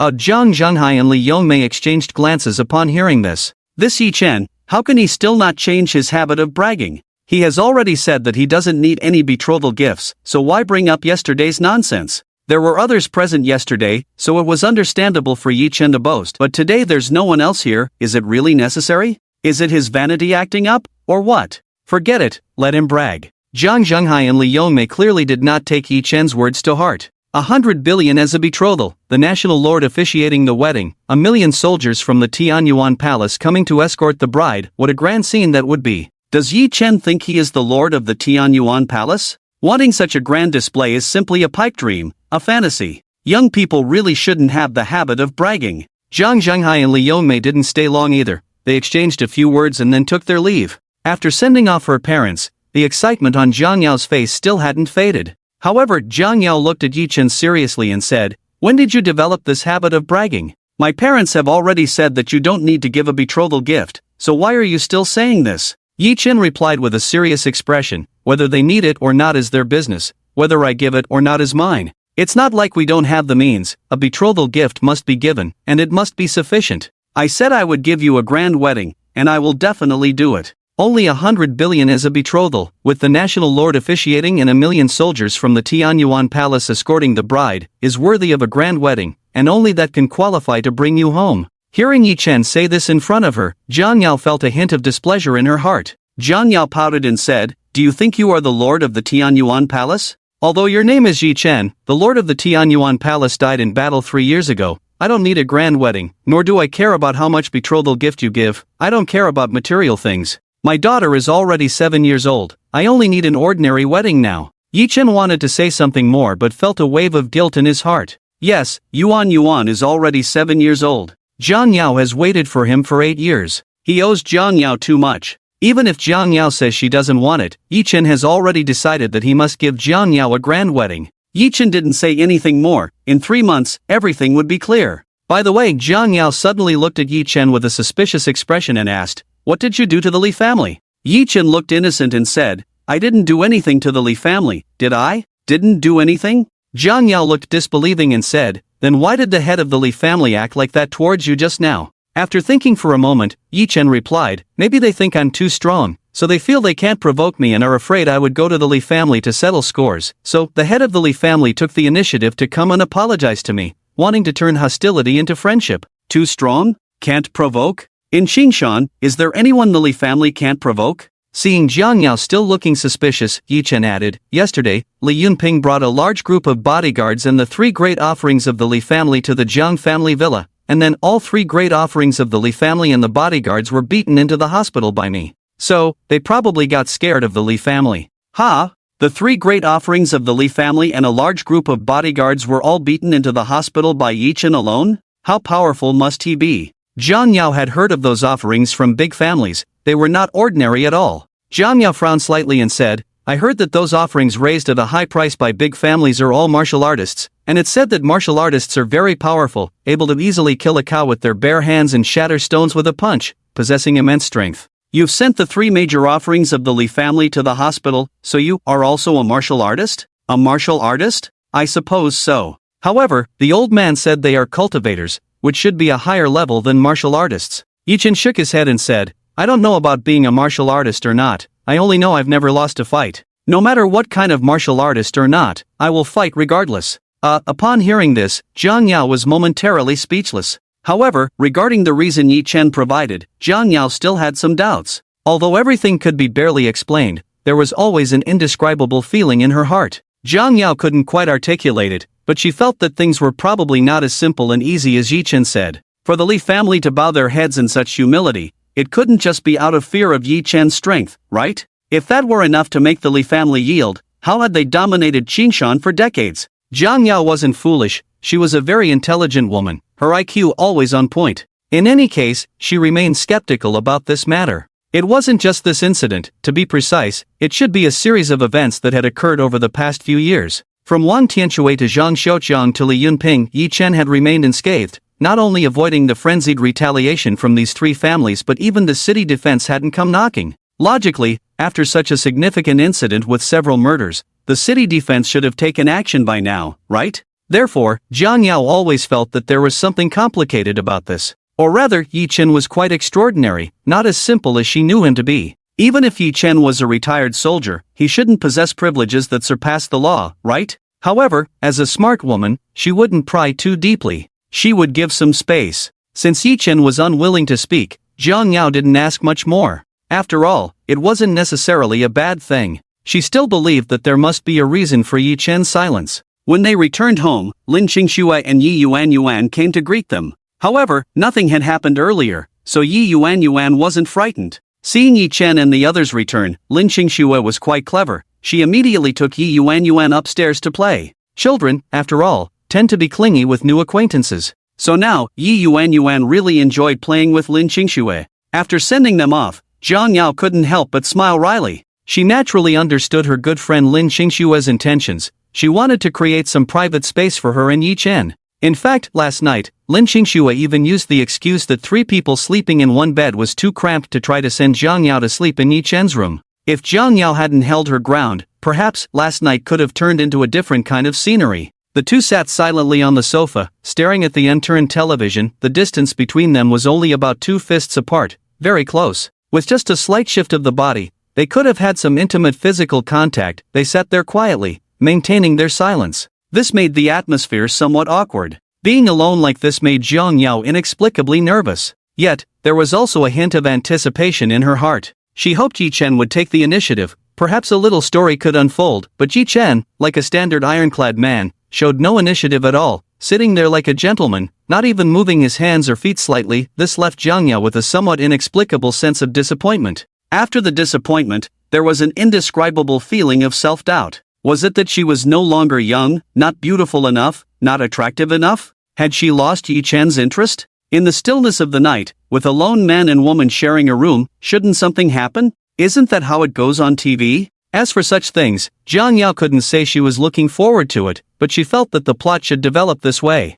Just as Jiang Yao was lost in her thoughts, Yi Chen suddenly leaned closer, reducing the distance between them to just 2 or 3 fists, looking at Jiang Yao with a teasing expression. Being looked at so closely by Yi Chen made Jiang Yao's face flush instantly. Her heart raced, and she became tense. She tightly clutched the hem of her clothes, her feet firmly planted in her shoes. Under normal circumstances, something should happen next, right? How to put it, Jiang Yao didn't exactly reject such things. After all, they had a daughter together. But she wasn't mentally prepared yet. This sudden turn of events made her feel a bit shy. The atmosphere is a bit awkward. How about we kiss to ease it? Yi Chen suddenly said to Jiang Yao. Ha? A kiss to ease it, wasn't that a bit too direct? Can't such things be more subtle? Jiang Yao felt even more embarrassed, her face turning red all the way to her ears. Her face, as red as a ripe apple, seemed so delicate it could almost bleed. This incredibly shy appearance was particularly cute and charming. Seeing this, Yi Chen couldn't help but want to pounce and take a bite.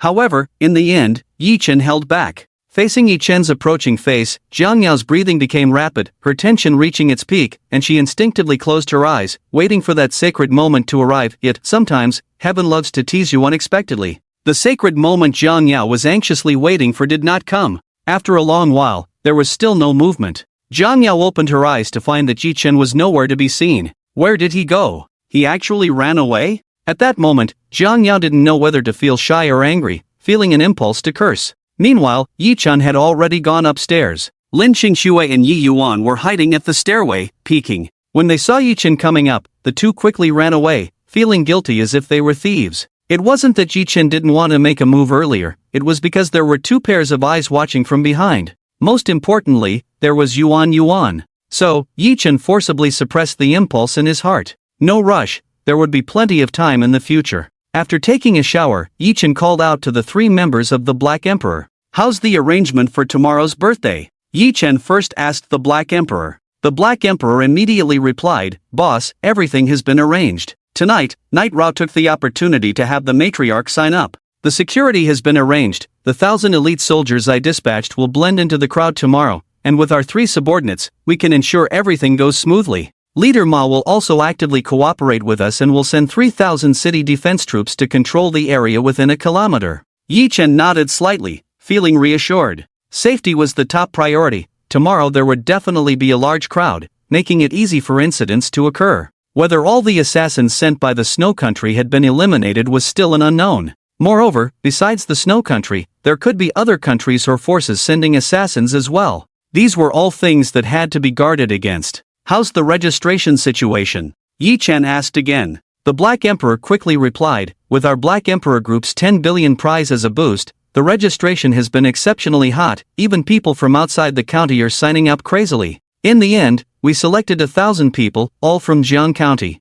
Their identity information has been verified to ensure there are no issues. We, the registrants from Qingshan and the surrounding cities, have all passed. Tomorrow, 100 cities will celebrate their birthdays simultaneously, and it's May 20th, a special and romantic day, which is bound to go viral online and become a beautiful story. Yi Chen nodded slightly, feeling that this idea was indeed quite good. 100 cities, celebrating birthdays together, celebrating 520 together. This would surely be something everyone would remember for a lifetime. Tomorrow is Yuan's 7th birthday. Yi Chen intends to repay the debts of the past years to Yuan in Zhangyao. Yi Chen then looked at the. Before Yi Chen could ask, took the initiative to speak. Boss, we have already found out that Miss Lin indeed has some issues. Her return to Qingshan this time was under the threat of the Divine Harmony Legion from the Eastern Turtle Kingdom. Miss Lin has an aunt who married into the Snow Country, and she is currently there. The Divine Harmony Legion has secretly controlled Miss Lin's aunt's family to coerce Miss Lin into serving them.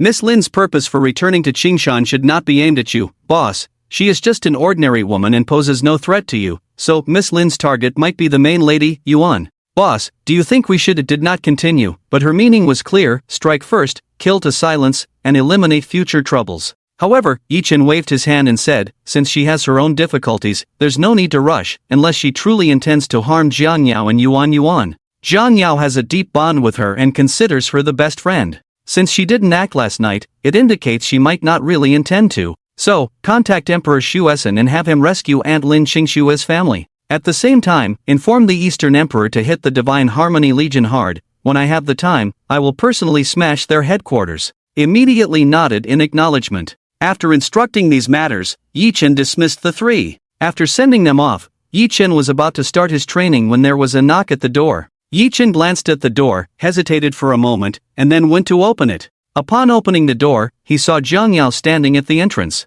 Jiang Yao had obviously just finished bathing, wearing a pink suspender nightgown, her hair still slightly damp. Her collarbone was delicate, her arms slender, and the pink nightgown was a bit sheer, revealing glimpses of her figure. Especially, that developed area had an alluring appeal. It must be said that a freshly bathed lotus flower is indeed captivating. What kind of old man could withstand such temptation? Yi Chen couldn't help but stare slightly. Jiang Yao quickly noticed Yi Chen's unusual reaction and instinctively looked down, feeling an impulse to escape back inside. She momentarily forgot about the situation, as she had always been close to Yuan, so after bathing at home, she felt quite casual. Jiang Yao subconsciously placed her hand over her chest, her face slightly flushed as she said to Yi Chen, "Yi Chen, there's something I need to tell you. Shall we talk inside?" Yi Chen suggested. Inside? A lone man and woman in a room, both just out of the shower and in nightgowns, revealing a bit of scenery. If they weren't careful, it could lead to an accident. The weather is dry, so one must be cautious with fire.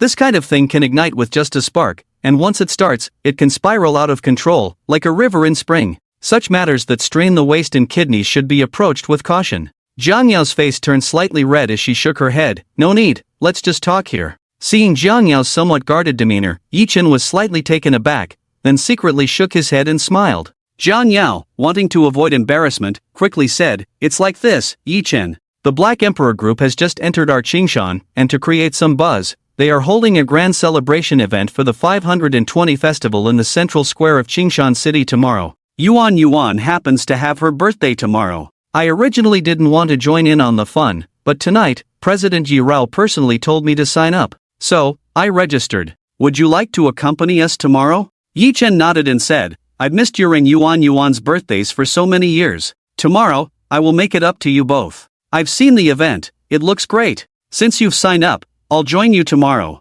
Hearing Yi Chen's words, Jiang Yao was momentarily stunned. After staring at Yi Chen for a moment, she said, "You already know that Yuan and I share the same birthday tomorrow?" Yi Chen slightly nodded, then looked at Jiang Yao with a guilty expression and said, "I'm sorry, I didn't even know you're in Yuan's birthdays. I only found out that you both have your birthdays tomorrow when Yuan told me on her birthday." Jiang Yao then felt relieved. With a faint smile, she casually said, "I never told you, so it's normal that you don't know. Just like I don't know when your birthday is. Birthdays don't mean much to me anymore. If it weren't for President Yi Rao personally telling me, I wouldn't even want to go through all this trouble," Yi Chen said seriously to Jiang Yao. "No matter what, tomorrow will be the first time I celebrate your and Yuan's birthdays, so it should have some sense of ceremony. Tomorrow at noon, we'll attend the grand celebration event, and in the evening, we'll go to one mansion to celebrate for you and Yuan. Rarely did Yi Chen show such sentimentality, and Jiang Yao didn't want to dampen his spirits. She smiled and nodded, "Okay, I'll listen to you. Alright then, get some rest early. Good night." After saying that, Jiang Yao turned and ran away like a girl in her teens experiencing her first crush. She had a hint of innocence and shyness. Yi Chen reluctantly watched Jiang Yao enter her room before closing the door. Yi Chen went to the balcony, just settling down to begin his cultivation when his phone suddenly rang. Upon checking, it was the old man calling. The old man had called a few days ago, saying some cryptic things. Just a few days later, he called again. It was rare for the old man to call Yi Chen even once a year. Why the sudden change? Without hesitation, Yi Chen answered the call. The voice on the other end immediately came through with a mischievous laugh. "Hee, brat, tomorrow is the birthday of my disciple's wife and granddaughter. As their master, I should show some appreciation. I've already given the gift to old Mo, he will deliver it for me tomorrow." Hearing this, Yi Chen was once again quite surprised, almost thinking he misheard. "Old man, something's off with you. When did you become so generous, you stingy old miser? You actually care enough to give Jiang Yao and Yuan birthday gifts?" The voice on the other end laughed slyly. "Hee, you don't understand, do you? Haven't you heard of the saying grandparents dote on their grandchildren? I just find you annoying, but I really like my disciple's wife and granddaughter." That statement seemed to have some truth to it. Wait, Yi Chen suddenly thought of something and immediately questioned, "Old man, how did you know tomorrow is Jiang Yao and Yuan Yuan's birthday? I only found out 2 days ago. Also, isn't old Mo still in Qingshan? You gave the gift to old Mo, does that mean you're also in Qingshan? You son of a gun, you came to Qingshan and didn't even come to find me? Am I still your disciple or not?" The old man on the other end of the phone said with a proud tone, "You're not a great beauty, why would I go see you? Since I went to Qingshan, it's not surprising that I know tomorrow is my disciple's wife and granddaughter's birthday, right? I was still in Qingshan during the day, but I'm not there now."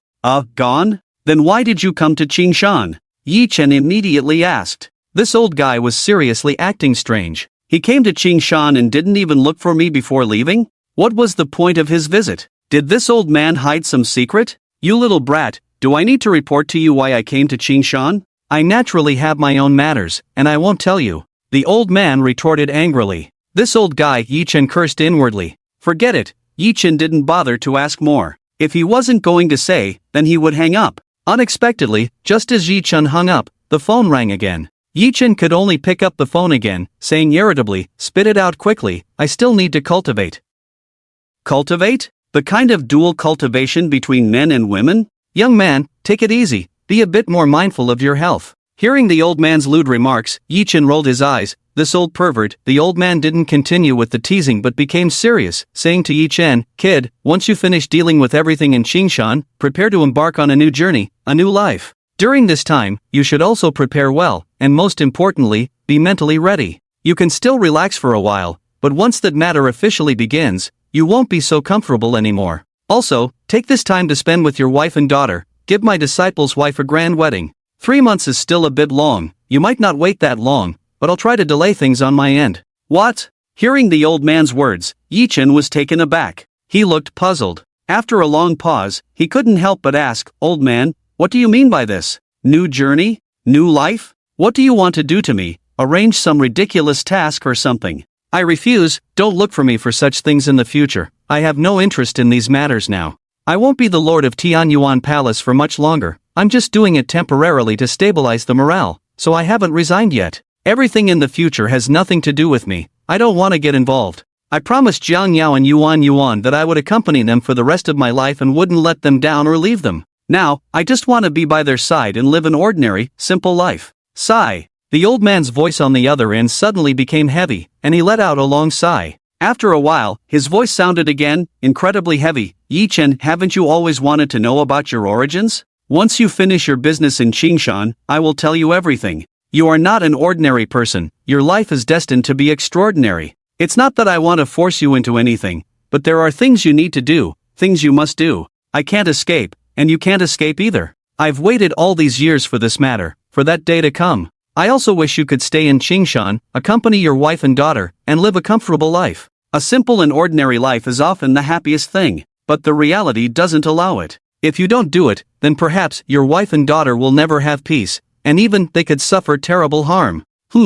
What does that mean? The old man's words left Yi Chen increasingly confused. Is it related to his background? Is there something he must do? And the old man has been preparing for many years? It could also threaten Jiang Yao and Yuan Yuan? This sounds very complicated. Old man, can you be a bit clearer? You're making me completely bewildered, and I have no idea what's going on. I've always felt you were hiding something from me, and now it seems you have a lot to hide. Since we've opened up today, just tell me everything, or what should I be preparing for?" Yi Chen asked into the phone. But the old man on the other end shook his head and said, "I've already told you, after you handle the situation in Qingshan, I will tell you everything in detail. Now is not the time, I can't tell you yet. Knowing now would be of no benefit to you and could affect your good mood. For now, just spend time with them." After saying that, the old man hung up without waiting for Yi Chen to ask again. Holding the phone, Yi Chen stood there in a daze for a long time without speaking. He didn't know how long it had been before he slowly came back to his senses.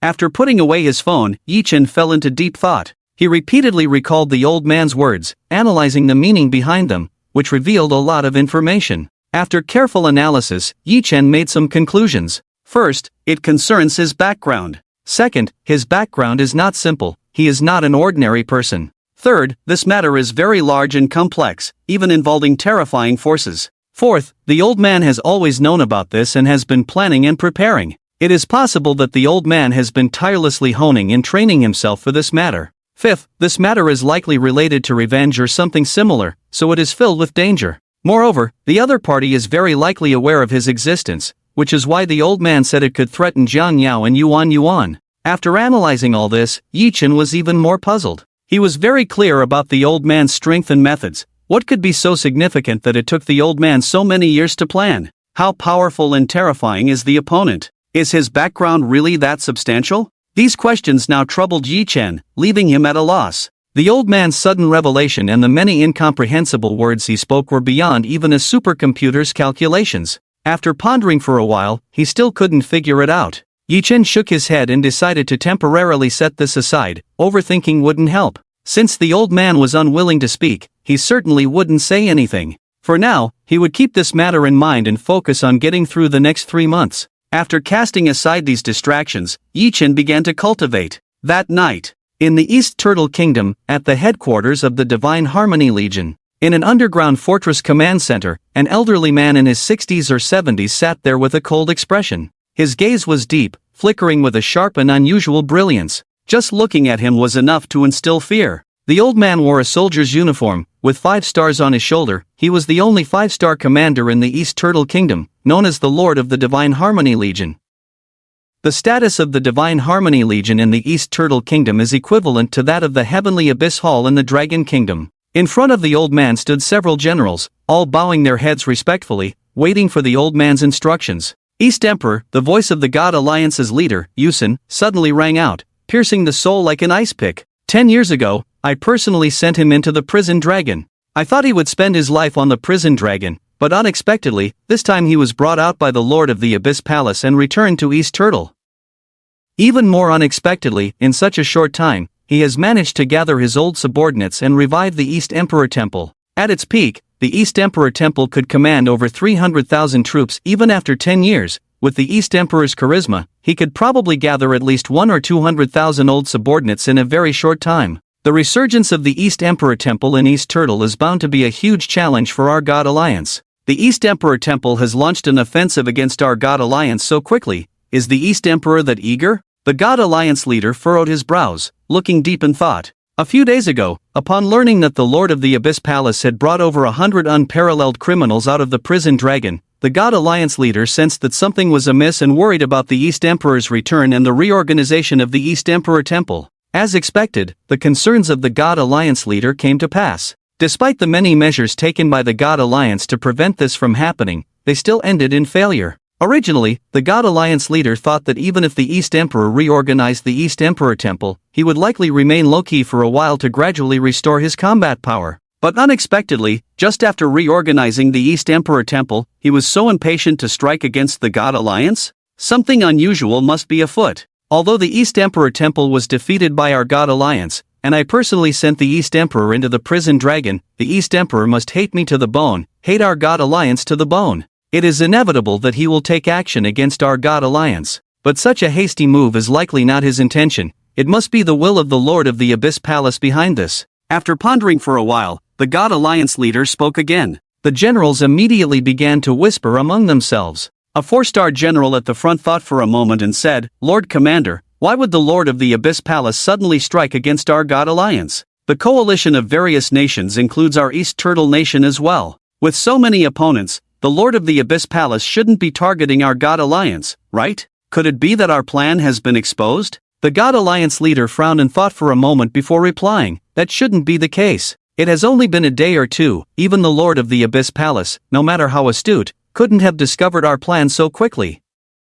However, to avoid any prolonged troubles, let that woman take action immediately. She must complete the task within 12 hours. The 4-star general immediately nodded heavily and said, "Yes, Commander, I will handle it right away." The next day was the weekend, so everyone got up a bit later. However, Yi Chen still got up early to make breakfast, and with an extra mouth to feed, the workload increased a bit. Today was the birthday of Jiang Yao and Yi Yuan Yuan, and they were going to participate in a celebration event for thousands in the city. So, after getting up in the morning, Jiang Yao first helped Yi Yuan Yuan get dressed and made up nicely. Lin Xingxue came to the dining room to prepare milk, while Yi Chen quietly observed Lin Xingxue's actions from the kitchen without making a sound. "Let me handle this," Just as Lin Qingxue had just poured the milk, a voice suddenly rang out behind her. The sudden voice startled Lin Qingxue, who was feeling guilty, making her jump. With a slightly flustered expression, she looked at Yi Chen, who was coming out with breakfast, and quickly said, "This kind of thing shouldn't be done by a big man like you, it should be done by us women. You're busy making breakfast for 4 people all by yourself, and I just happened to come down to help a little." Yi Chen said as he put down the breakfast in his hands and glanced coldly at Lin Qingxue, "You look a bit flustered?" Lin Qingxue's heart skipped a beat. Had she been found out? She quickly forced out an awkward smile and said, "No, I was just startled by your sudden appearance. Girls should always be a bit more timid." "Is that so?" Yi Chen looked at Lin Qingxue with a cold expression and said, "I thought you were secretly putting something in the milk, acting all sneaky." Upon hearing this, Lin Qingxue's face changed instantly. However, she quickly tried to cover it up with a stiff smile. Then, forcing a calm smile, she said, "Yi Chen, how come this cold guy who can't even smile has suddenly become so humorous today? Hee hee, I just put something in your cup to make you strong. Are you scared?" The 4 cups of milk had already been arranged by Lin Qingxue in their respective positions. Yi Chen glanced at the cup of milk in front of him, then picked it up and drank it all in one go. Watching Yi Chen drink that cup of milk without a second thought, Lin Qingxue's heart skipped a beat again. A strong sense of unease washed over her. Could it be that Yi Chen really discovered something? It shouldn't be, right? He had been busy in the kitchen just now and couldn't possibly have noticed her. But with Yi Chen's cold and aloof personality, he didn't seem like someone who would joke around. Lin Qingxue looked at Yi Chen with some anxiety. Yet, she continued to mask her inner feelings with laughter, teasing, "Huh, you really dare to drink it? Looks like you really want me to put something in your milk. Hee hee, that's easy. I'll just buy some for you when I go back. But, at your young age, eating this kind of stuff isn't good, right? Besides, Jiang Yao is in my arms at night, not on your bed. Why do you need to make yourself so energetic? Could it be that you think your hand speed isn't fast enough? Or that your gun isn't sharp enough?" Yi Chen wasn't in the mood to listen to Lin Qingxue's teasing. He casually grabbed the cup of milk that was in Jiang Yao's position and was about to continue drinking. Lin Qingxue suddenly reacted and quickly called out to stop him. "Yi Chen, you can't drink that cup. That's for Jiang Yao." However, Yi Chen didn't wait for Lin Qingxue to finish her sentence and ignored her words, downing the cup of milk in one go. Lin Qingxue's face changed drastically. She had only been guessing before, but now she could basically confirm it. It seemed that her little actions hadn't escaped Yi Chen's notice. Yi Chen must have discovered something, which was why he acted this way. Lin Qingxue's face turned stiff and pale, her expression shocked, and her gaze complex as she looked at Yi Chen. She hadn't expected Yi Chen to But after finishing that cup of milk, Yi Chen frowned slightly. He looked up at Lin Qingxue. Under Yi Chen's gaze, Lin Qingxue immediately felt a wave of panic, her face filled with fear. For a moment, she stood there as if struck by lightning, not knowing what to do. However, Yi Chen looked at Lin Qingxue with a hint of relief and said, "You didn't put poison in Jiang Yao's milk." "No." Immediately, Yi Chen thought of something. "I clearly saw you put something in 1 cup of milk, but neither mine nor Jiang Yao's has it, and Yuan shouldn't either." So Yi Chen quickly understood and looked at the cup in front of Lin Qingxue. When Lin Qingxue was looked at by Yi Chen, it seemed she realized her secret had been discovered, so Lin Qingxue quickly reached for the cup of milk, but her hand was still a bit slow. After all, a woman is still a woman. How could she compete with a man who practiced his craft in the quiet of the night? Before Lin Qingxue could touch the cup, Yi Chen had already taken the milk into his hands. It was so fast that Lin Qingxue didn't even have time to react. This made Lin Qingxue involuntarily exclaim in her heart, if such speed were used to sharpen a gun, wouldn't it be smoking in no time? Ugh, now is not the time to think about that. Lin Qingxue looked at Yi Chen with a panicked expression, her nerves instantly tensed to the extreme. She seemed a bit at a loss. Yi Chen coldly looked at Lin Qingxue and said, "So it seems you poisoned your own cup of milk. Why is that?" Although she was very anxious, Lin Qingxue still firmly denied, "Yi Chen, you're mistaken, I didn't put anything in the milk. If you don't believe me, I'll drink it right now. I grew up with Jiang Yao, we've known each other for over 20 years, we are the best of sisters. I would rather die than harm her. How could I possibly poison her?" Even though Lin Qingxue had some pretense, it was clear she couldn't hide it from Yi Chen. From her expression and eyes, Yi Chen could tell she had poisoned her own cup of milk.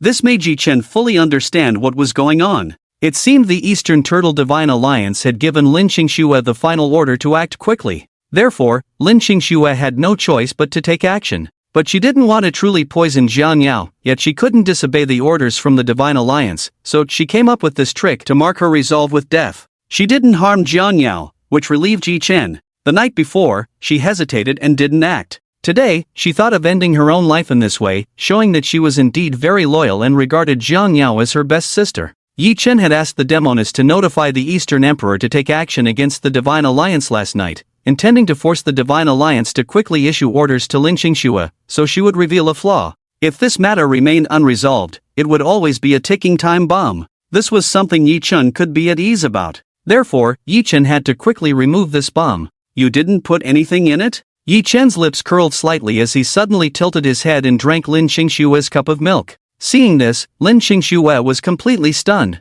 After being dazed for nearly half a moment, she suddenly reacted and hurriedly tried to snatch the cup of milk from Yi Chen's hand. With a face full of terror, she exclaimed, "Yi Chen, don't drink it, you can't drink it, that cup is poisoned." But it was already too late. Yi Chen had already downed the cup of poisoned milk in one go. Lin Qingxue's face instantly turned pale to the extreme, staring blankly at Yi Chen. It was over. Really over. That poison could kill an elephant with just a drop. Yi Chen finished the cup of milk. Even a great immortal would probably die, right? Yi Chen, I'm sorry, I'm really sorry. I never meant to harm you or Jiang Yao. Lin Qingxue suddenly felt pain and guilt, her eyes turning red, her voice choking up. But Yi Chen looked at Lin Qingxue as if nothing had happened and said, "What are you sorry for?" "I'm fine." "Ha? What? Fine?" Hearing this, Lin Qingxue was taken aback, suddenly waking up. She stared at Yi Chen in astonishment, carefully examining him. It seemed that, indeed, Yi Chen was really fine. His expression remained unchanged, without a hint of any symptoms appearing. This poison, it is said, once ingested, would definitely take effect within 3 seconds. And once it takes effect, even a celestial being would be unable to save you. However, Yi Chen had already consumed it for quite some time, yet there was still not a single sign of any issue.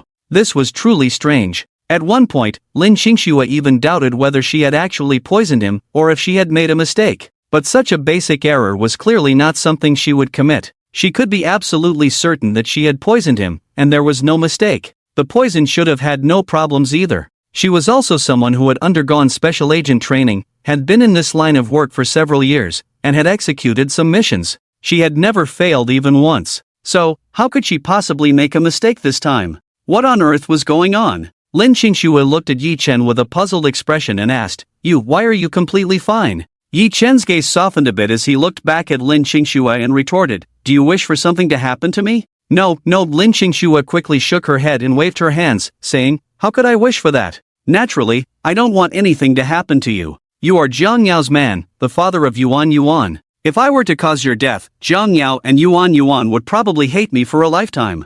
I have always treated Yuan Yuan as my goddaughter. I certainly don't want her to hate me from a young age. It's good that you're fine." But Yi Chen lightly curled his lips and said coldly, "You're very puzzled as to why I drank that cup of poisoned milk and yet nothing happened, right?" Now that the matter was completely exposed, Lin Qingxue naturally no longer pretended. Since Jiang Yao and Yuan Yuan had not come downstairs yet, she felt less apprehensive about being honest with Yi Chen and clarifying the situation. Once Jiang Yao and Yuan Yuan came down, she would have some concerns. Yes. Lin Qingxue nodded honestly. Yi Chen chuckled lightly and said, "I'm not stupid. If I didn't have this level of confidence, do you think I would have drunk that cup of milk knowing it was poisoned? The poison you put in that milk is the latest high-tech toxin from Donggui, a synthetic poison that is indeed very powerful and terrifying. This toxin is much more fearsome than cobra venom. A single drop could kill an adult elephant. The poison is not the problem, it's just unfortunate that it encountered me. This little poison can't even tickle me."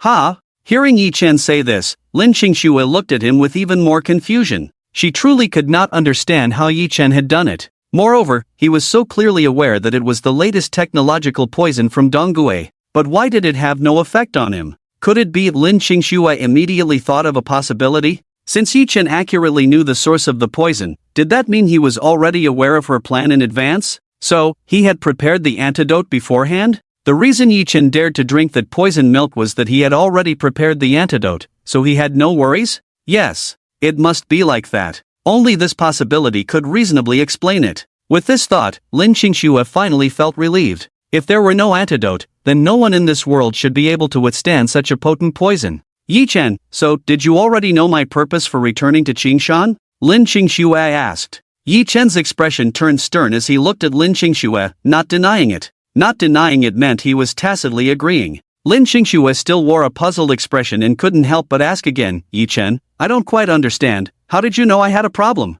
I've only been back in Qingshan for 2 days, and during these 2 days, I haven't done anything or shown any signs. Given my relationship with Jiang Yao, you shouldn't be doubting me so quickly. And even if you do suspect me so soon, or anyone close to you, how could you possibly figure out all my plans so quickly? It seems everything is completely under your control. How did you manage that? Did I reveal any flaws? Yi Chen looked at Lin Qingxue before shaking his head. No, you haven't shown any flaws. Your performance, while not perfect, is indeed quite good, at an excellent level. However, the moment I saw you, my intuition told me that you were not simple. So, naturally, I had to investigate you. And do you think I don't know everything you've done these past 2 days? In fact, aside from bathing and using the restroom, I know everything else clearly. Upon hearing this, Lin Qingxue was taken aback, staring blankly at Yi Chen. He knows everything except for bathing and using the restroom? Could it be that Yi Chen has been secretly monitoring her? But that can't be right. Yi Chen has been busy these past 2 days and couldn't possibly have been watching her all the time.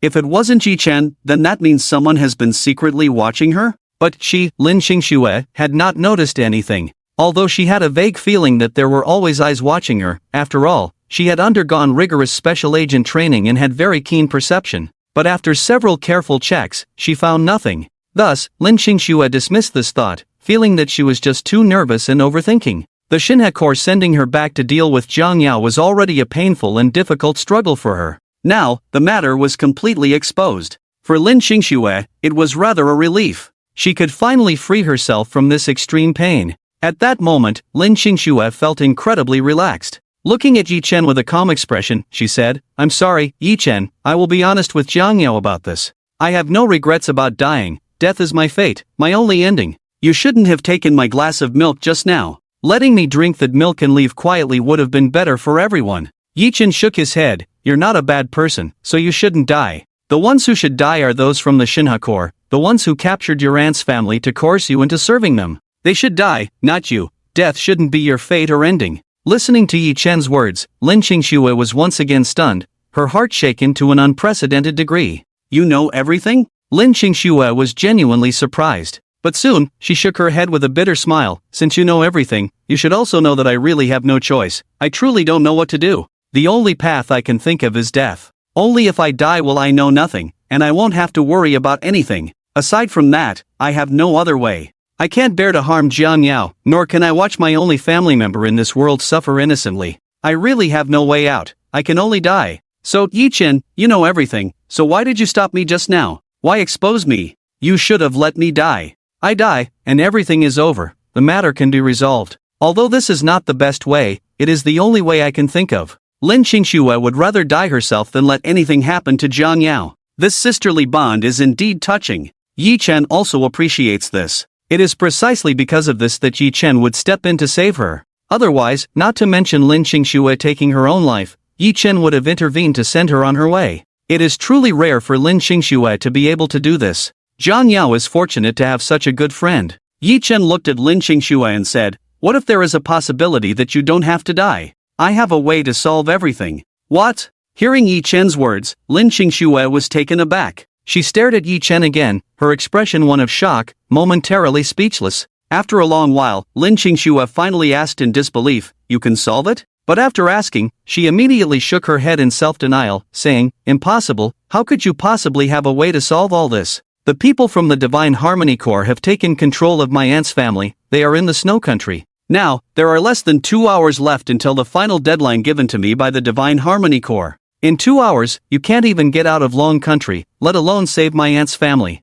As long as my aunt's family can't be saved, I won't have the courage to live on. If I cause their deaths, then I can only atone with my own life. Otherwise, how can I face living in this world? So, I said, death is my only outcome. This outcome, I cannot change, nor can you. No one can change anything for me. I've had a bad fate since I was young. I've endured so much suffering over the years, and I accept it." Yi Chen didn't say anything more but took out his phone and made a call. Then he said something on the other end of the line. After hanging up, Yi Chen calmly and coldly looked at Lin Qingxue. Lin Qingxue looked at Yi Chen with suspicion. She had no idea what he was planning to do. In any case, she still didn't believe Yi Chen had the ability to solve this matter for her. Just as Lin Qingxue hesitated, her phone suddenly rang. After a brief pause, Lin Qingxue took out her phone to check. When she saw that it was a video call from her aunt, she was instantly both surprised and delighted, looking at Yi Chen with an excited expression. Yi Chen subtly gestured with his eyes to Lin Qingxue. Without further hesitation, Lin Qingxue immediately answered the video call.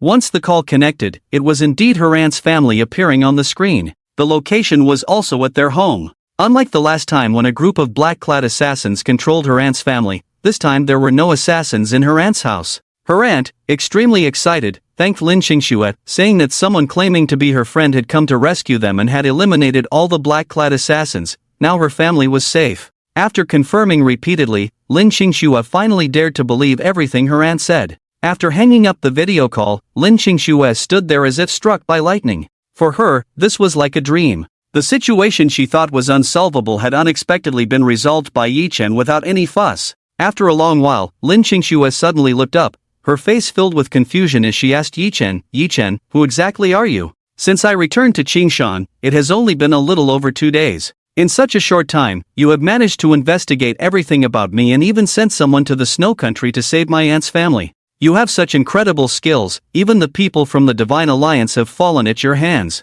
Who exactly are you? Your abilities are extraordinary, you must have a significant background. Yi Chen glanced at Lin Qingxue and casually replied, are you being polite? I saved your life, saved your aunt's family, and helped you perfectly resolve this matter. Shouldn't you at least say thank you first? Cough. Lin Qingxue suddenly felt embarrassed. She quickly expressed her gratitude to Yi Chen. Thank you, Yi Chen, I owe you my life. No, I should owe you 2 lives. If you ever need my help, just say the word, and I will give you my life anytime. Yi Chen looked at Lin Qingxue coldly and shook his head. Your life isn't worth much to me. Why would I want it? Besides being good-looking, what else do I have? This for a moment, Lin Qingxue was left speechless. Indeed, her abilities were quite ordinary, at least in Yi Chen's eyes. Since Yi Chen had such extraordinary skills, it was only natural that he wouldn't think much of her abilities. However, this made Lin Qingxue quite indignant. She straightened her chest, raised her chin, and with a proud expression said to Yi Chen, you should take a good look and see what I have besides being good-looking. Look at my figure, my fair and tender skin, and most importantly, I'm great in bed. I can guarantee that for 365 days a year, I can offer you fresh experiences every day, absolutely no repeats. Do you dare say I have nothing? Lin Qingxue's sudden boldness almost caught Yi Chen off guard. Does this woman really have to be so uninhibited? Fortunately, Yi Chen was a gentleman, maintaining his composure, otherwise, he might have been corrupted. Even a seasoned man couldn't withstand such a test. Yi Chen didn't want to delve deeper into this topic with her, so he quickly changed the subject. Do you know why I helped you this time? Upon hearing the serious matter, Lin Qingxue immediately became serious as well, looking at Yi Chen with a puzzled expression and shaking her head honestly. She had thought of some possibilities but felt they weren't entirely correct. So, she wanted to hear what Yi Chen had to say. Since you have no intention of harming Jiang Yao, and would rather die than hurt her, just for that, I will help you to the end. You truly regard Jiang Yao as a close friend, as your best sister. And Jiang Yao also sees you as her best sister, like a biological sister. If something were to happen to you, Jiang Yao would definitely be very sad, and Yuan also quite likes you as her godmother. I don't want to see Jiang Yao and Yuan in pain, so you can't die. From the moment you didn't poison Jiang Yao just now, I will help you resolve your issues. Yi Chen continued. If Lin Qingxue had really poisoned Jiang Yao earlier, Yi Chen would not have shown mercy and would have definitely let her die. This was Yi Chen's principle of action. If you are a friend, then protect them. If you are an enemy, then kill them. It's that simple. After hearing Yi Chen's words, Lin Qingxue looked at him, biting her red lips, her eyes already moist, and for a moment, she didn't know what to say. She felt an indescribable gratitude towards Yi Chen. Yi Chen, thank you, really thank you. I will remember this kindness for a lifetime. Lin Qingxue said to Yi Chen, tears of gratitude in her eyes. Yi Chen not only gave her a new life but, more importantly, saved her aunt's family, preventing her from feeling guilty for a lifetime. Yi Chen looked at Lin Qingxue. If one were to speak of this matter, everything actually stemmed from him, Yi Chen. The reason the Divine Harmony Legion had its sights set on Lin Qingxue was simply because they wanted to deal with her. However, Lin Qingxue was unaware of this. She also did not understand why the Divine Harmony Legion would act this way. The only order she received was to kill Jiang Yao, and she had not received any information from Yi Chen. By the way, Lin Qingxue suddenly seemed to remember something, her eyes wide with seriousness and curiosity as she stared at Yi Chen. Don't change the subject, you still haven't answered who you really are. It seems Jiang Yao doesn't know your background either. She told me you were a retired soldier, an orphan, and now considered an unemployed drifter, staying at home. You might fool Jiang Yao with such things, but there's absolutely no way you can fool me. From the first moment I saw you, I felt you were not simple. Now it seems I was shallow. You are not just not simple, you are extremely complicated. I seriously feel that your background is quite significant. I'm not Jiang Yao. I've seen some things, experienced some events, and know of a world that ordinary people are unaware of. So, you don't need to worry about scaring me, you can confidently tell me. Faced with Lin Qingshue's pressing questions, Yi Chen naturally would not divulge anything. He glanced coldly at Lin Qingxue and said, "Since you know that even Jiang Yao doesn't know my identity, where do you get the confidence to think I would tell you?" Lin Qingxue was taken aback by the rebuttal but quickly resorted to her trump card. "If you don't tell me, then I'll tell Jiang Yao." At that moment, the well-dressed Jiang Yao was coming down the stairs, holding Yi Yuan's hand. Upon hearing this, Jiang Yao immediately asked curiously, "Qingxue, what are you going to tell me?" Seeing Jiang Yao and Yuan arrive, Yi Chen shot Lin Qingxue a cold glance. The timing was not yet right, he could not confess everything to Jiang Yao. Moreover, Yi Chen actually did not want Jiang Yao to know that Lin Qingxue had come back to Qingshan to kill her. Such a situation would undoubtedly be cruel for Lin Qingxue. Even if Lin Qingxue did not succeed, if Jiang Yao found out, who knows what kind of trouble could arise. Therefore, this was something Yi Chen absolutely could not allow to happen. Lin Qingxue was merely saying this to provoke. She naturally understood the gravity of the situation and would not actually tell Jiang Yao. After glancing at Yi Chen, Lin Qingxue immediately took Jiang Yao's hand and smiled. "Just now, Yi Chen told me he was preparing a surprise for you today. I asked him, and he kept me in suspense, so I thought I'd use you to exert some pressure. I didn't expect you to show up at this moment, you've ruined my plan." Hearing Lin Qingxue say this, Jiang Yao couldn't help but feel a surge of delight. What woman doesn't like a surprise from the man she likes, even a small surprise? Women, after all, enjoy a sense of ritual. Love needs a sense of ritual, and life should have a bit of it too. An occasional small surprise is the best kind of ritual. Although Jiang Yao was a strong woman, she still had a little girl inside her, and she naturally liked it. Jiang Yao looked at Yi Chen with a hint of anticipation. In her view, Yi Chen's aloof and somewhat wooden demeanor didn't seem like someone who would give surprises to girls, right? Since Lin Qingxue had said this, Yi Chen could only nod awkwardly and say, "Yes, since it's a surprise, I definitely can't tell Lin Qingxue." Jiang Yao smiled gently. Was there really a surprise? Then could this be considered a surprise? Seeing Yi Chen's helpless expression, Lin Qingxue secretly showed a victorious smile to Yi Chen. Yuan widened her bright eyes, curiously looking at Yi Chen and asked, "Daddy, what surprise are you going to give mommy?" "Daddy, I want a surprise too." Yi Chen lovingly patted Yuan's head and said, "If I say it, then it won't be a surprise anymore. Mommy has one, so of course, Yuan will have one too."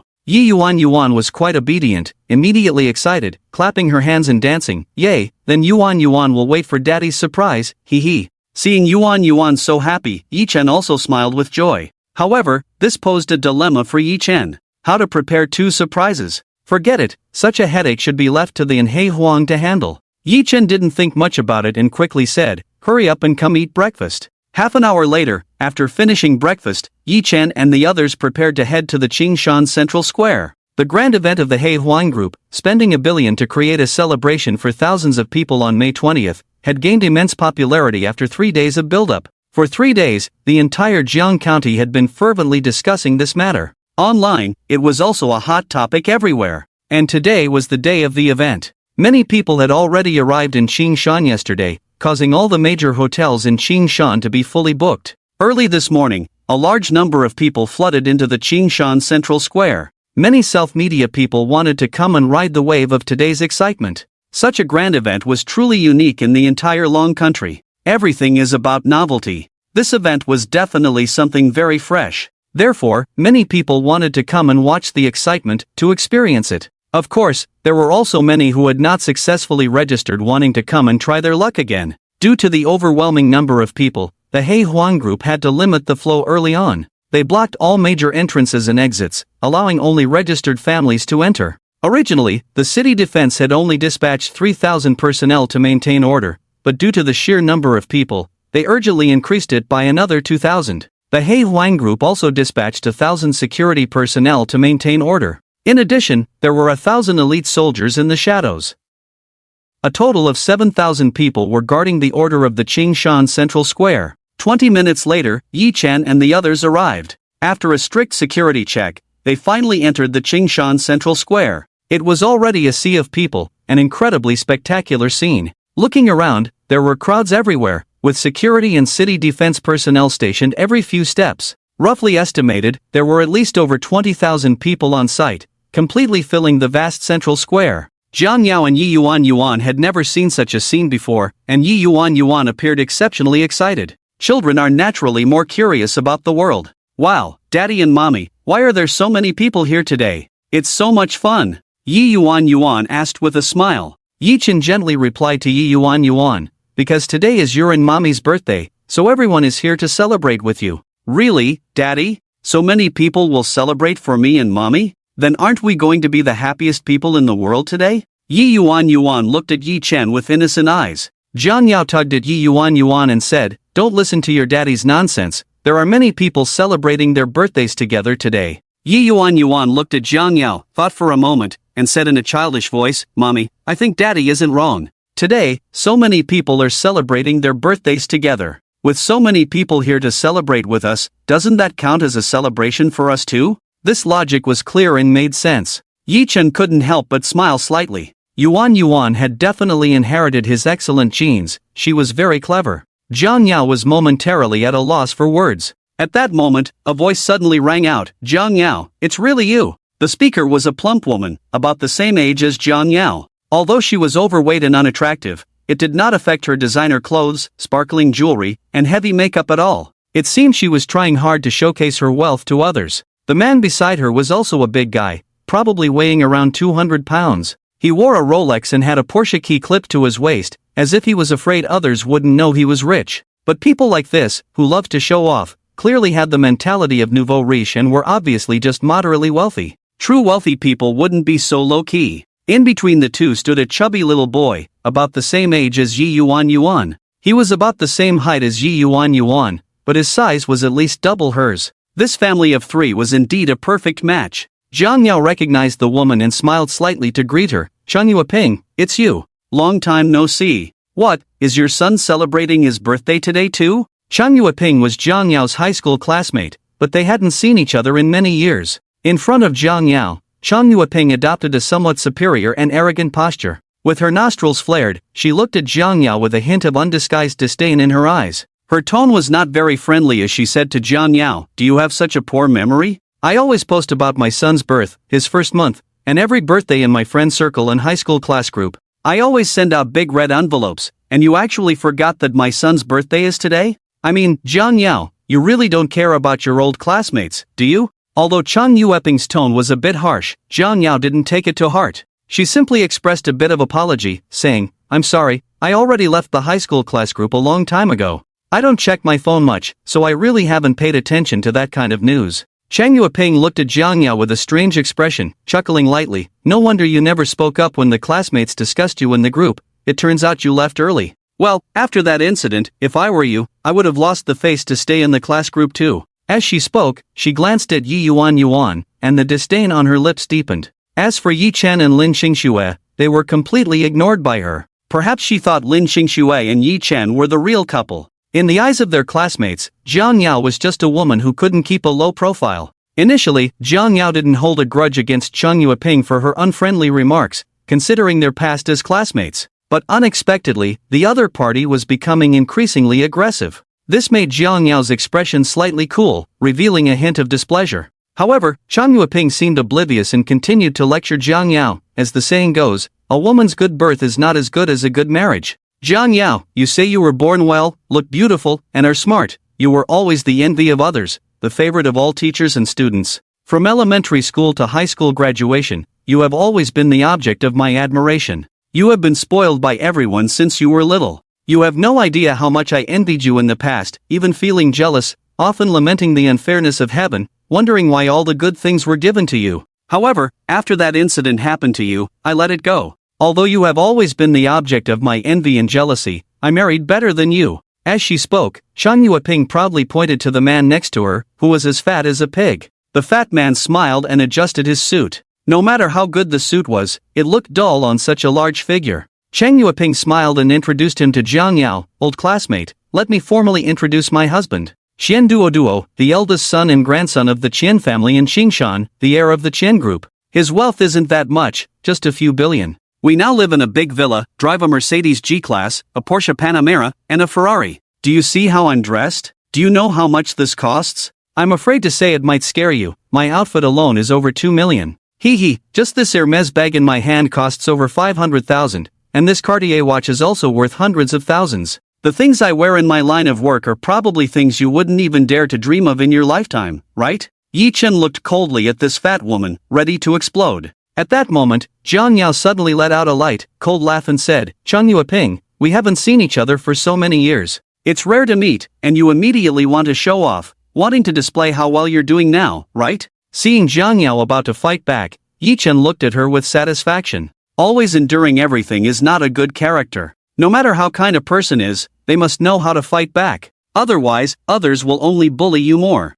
If you want to avoid being bullied, the best way is not to keep yielding but to hit back hard. Only by making others feel pain and fear will they not dare to bully you again. This is the ugliness of human nature. Good people are bullied, and good horses are ridden. This is an unchanging hard truth. The previous Jiang Yao was always bullied because she had no strength to refute anything. She couldn't even contact her man. Now that Yi Chen has returned, it has restored Jiang Yao's confidence and given her the courage to fight back. So, Jiang Yao would no longer be as weak and incompetent as before. Chang Yueping grinned mockingly, looking at Jiang Yao without any courtesy, her facial fat jiggling as she said, "Am I showing off?" Jiang Yao, you've greatly misunderstood me. I was just speaking a few plain truths. It's only in front of my old classmate that I would say this. Isn't it to let you know that I'm doing well now and to make you happy for me? Is there a problem with that? I'm also speaking from the perspective of someone who's been through it, sharing a few heartfelt words. If it were someone else, I wouldn't care about their life or death. You've always been the most outstanding representative among our classmates, the most beautiful woman. We all hope you're doing well. So, I'm just expressing a little sentiment. This struck at Jiang Yao's heart. But how could Jiang Yao be defeated? Jiang Yao shot back, Chang Yueping, what superiority are you flaunting in front of me? You were just a follower behind me, calling me Sister Yao more affectionately than your own mother. No matter how bad I am still the young lady of the Jiang family, a third-rate family in Qingshan. If I remember correctly, the Qian family has only risen to a third-rate family in Qingshan in the past 2 years, right? I don't know what you have to show off in front of me. Is it just because you have a fat, ugly face and an invincible thick skin? Jiang Yao's words left Chang Yueping dumbfounded. She never expected that the Jiang Yao, who had always endured and swallowed her pride over the years, would retort her so eloquently. Who gave her the courage? This made Chang Yueping feel greatly humiliated. But for a moment, she was left speechless by Jiang Yao's retort. Indeed, Jiang Yao's family background was not bad. Even though she had fallen out with the Jiang family, it was still not worse than Chang Yueping's. Yi Chen looked at Jiang Yao with an approving glance. A woman must know how to protect herself. The truth that kind people are often bullied is eternal. The best way to deal with those who enjoy bullying others is to hit back hard. Lin Xingxue immediately added, it's not your fault to be fat and ugly with a thick skin, but it's wrong to come out and disgust people. Chang Yueping, you must have forgotten how you followed me and Jiang Yao like a dog from elementary school to high school? Do you want me to help you remember? This jab was almost lethal. Chang Yueping's face suddenly changed, turning extremely ugly. That unbearable past was what she wanted to destroy the most. If her husband found out, he might despise her, so naturally, Chang Yueping did not want Lin Xingxue to expose her secrets in front of her husband. Chang Yueping glared at Lin Xingxue with a pale face but dared not say anything more. Lin Xingxue showed no mercy to Chang Yueping and continued to slap her face. Shut your filthy mouth, stop pretending here. Marrying into a rising third-rate family, you really think of yourself as someone important. Let's not even talk about whether you're impressive. Even if you were, is it necessary to show off like this in front of old classmates? Chang Yueping's face grew even uglier, her mouth opening and closing several times, clearly struggling to hold back. It was evident that she was enduring great difficulty. Her husband also wore an expression of displeasure, glaring angrily at Yi Chen and the others. Wait, just as Yi Chen and the others were about to leave, Chang Yueping suddenly called out. Yi Chen shot her a cold, murderous glance. Looking for death? Chang Yueping immediately turned to Jiang Yao and said, Jiang Yao, did you bring your daughter here today to participate in the celebration event? Is it just a coincidence that your daughter's birthday is today too? Jiang Yao merely glanced coldly at Chang Yueping, not wanting to engage further. Seeing Jiang Yao's tacit acknowledgement, Chang Yueping continued, it seems you were lucky to successfully register. I only found out about this last night and registered a bit late, so I wasn't successful. But my daughter is clamoring to participate. How about this? I'll give you 600,000, and you sell me that spot." When she mentioned 600,000, she displayed a face full of bravado and confidence. 600,000 was enough for an ordinary person to earn in 10 years. She believed this amount would surely move the currently down and out Jiang Yao. Seeing Jiang Yao momentarily silent, Chen Yueping continued, "Jiang Yao, I heard that after you were kicked out of the Jiang family, you've been struggling to raise your daughter alone. Although you are beautiful and smart, and your work ability is certainly strong, but you are now essentially a grassroots individual, working alone while taking care of your daughter. 600,000 should be a very substantial amount for you, right? You only need to give your daughter's spot to my son, and you can immediately get 600,000. Tell me, where in the world can you find such a good deal? Isn't this like a pie falling from the sky?" Listening to Chen Yueping's words, Jiang Yao felt disgusted. The words were still filled with arrogance and prejudice, a strong stench of money. Being ugly was one thing, but her demeanor was even uglier.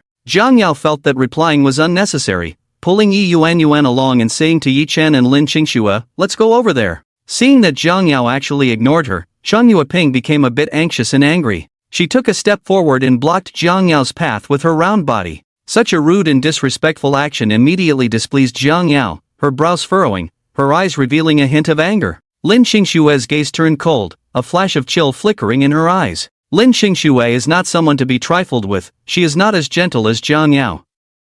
Yi Chen glanced at Lin Qingxue and realized that he wouldn't need to intervene today. 1 million. Chen Yueping confidently held up a finger to Jiang Yao. 1 million is a substantial amount for the vast majority of people. 1 million should be enough, right? What other reason do you have to refuse? With this money, you can improve your life with your daughter, isn't that appealing? Opportunities like this, where money falls from the sky, don't come around every year. Jiang Yao, you should learn to cherish it. Don't miss out and regret it later, that would be too late. Chen Yueping continued. Jiang Yao coldly asked Chen Yueping, "Do you think money is omnipotent? That with money, you can do whatever you want and trample on others' dignity? Do you think this 1 million can make me, Jiang Yao, fawn over you?" Chen Yueping scoffed disdainfully, "Humph, how much is dignity worth? Money isn't everything, but being broke is absolutely unacceptable. Jiang Yao, you've been in society for 8 years, haven't you figured this out yet? In today's society, money is king, and without it, you're the lowest of the low. 1 million, can it not buy your dignity? Do you really think of yourself as the beloved campus beauty from before? Wake up, you're just a discarded flower now." Slap! Slap! As soon as Chen Yueping finished speaking, Jiang Yao and Lin Qingxue acted in perfect unison. 2 resounding slaps landed directly on Chen Yueping's face. Jiang Yao had been enduring for too long, but Chen Yueping's relentless provocations pushed her to her limit. The usually gentle Jiang Yao did something incredibly brave today. After slapping Chen Yueping, Jiang Yao realized how exhilarating it felt to hit someone, how satisfying, how refreshing. This feeling was simply delightful. Jiang Yao had never imagined that hitting someone could feel this good. After being a lady for so many years, could this be considered a change, a form of elevation? She should have done this long ago. Looking back on the past 8 years of enduring and swallowing her pride, Jiang Yao felt foolish and cheated. Why should she suffer for others? Her fate should be in her own hands. Why let others dictate it? Yi Yuan was instantly overjoyed, clapping her hands in praise. Chen Yueping was stunned for a moment before she reacted. Once she did, she transformed into a shrew, lunging at Jiang Yao and Lin Qingxue like a mad dog. While charging, she shouted to the fat man, "Honey, kill these 2 bitches. How dare they hit me? I'll chop off their hands and smash their mouths." The fat man, seeing his wife being slapped in public, felt it was a slap in his own face. Naturally, he was furious. Without waiting for Chen Yueping to say anything, he lunged at them like a wild beast. The couple resembled 2 wild boars. Yi Chen kicked the fat man hard, sending him crashing to the ground, landing in a heap. The fat man fell heavily, nearly crying out in pain. Jiang Yao had never fought anyone in her life. Fighting was not her forte. However, with Lin Qingxue around, before Chen Yueping could reach them, Lin Qingxue unleashed a flurry of punches and kicks at Chen Yueping.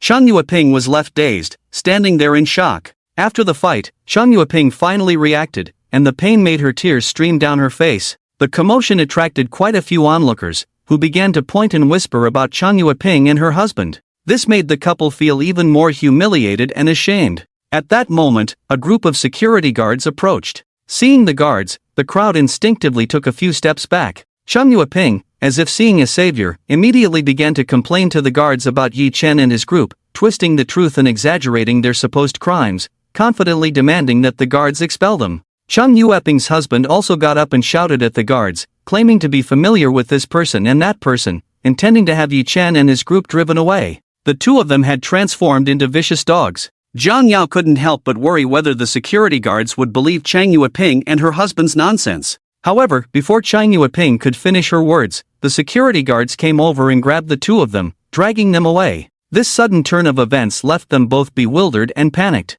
Chang Yueping quickly raised her voice, but before she could say anything, a heavy slap landed on her chubby face. A man who looked like the head of the security team pointed sternly at Chang Yueping's nose and said, "If you keep shouting, we'll take you straight to the City Defense Bureau for tea." Hearing this, Chang Yueping was immediately frightened into silence. She obediently let several security guards escort her out. As they left, Chang Yueping shot Jiang Yao an exceptionally resentful look, filled with hatred. After this bizarre couple was cleared out, peace finally returned. Jiang Yao felt a sense of victorious joy. This feeling was truly wonderful. Next, Jiang Yao and Yi Yuan went to the registration desk to sign in and confirm their identities, receiving their exclusive name tags. Once the event officially started, they would need to present their name tags to participate in the grand birthday celebration for thousands across the cities. After receiving the name tags, they put them on their wrists. "Hey, Mom and Dad, look over there. It's Teacher Su and our classmates, they're here too." Yi Yuan suddenly pointed excitedly in a direction.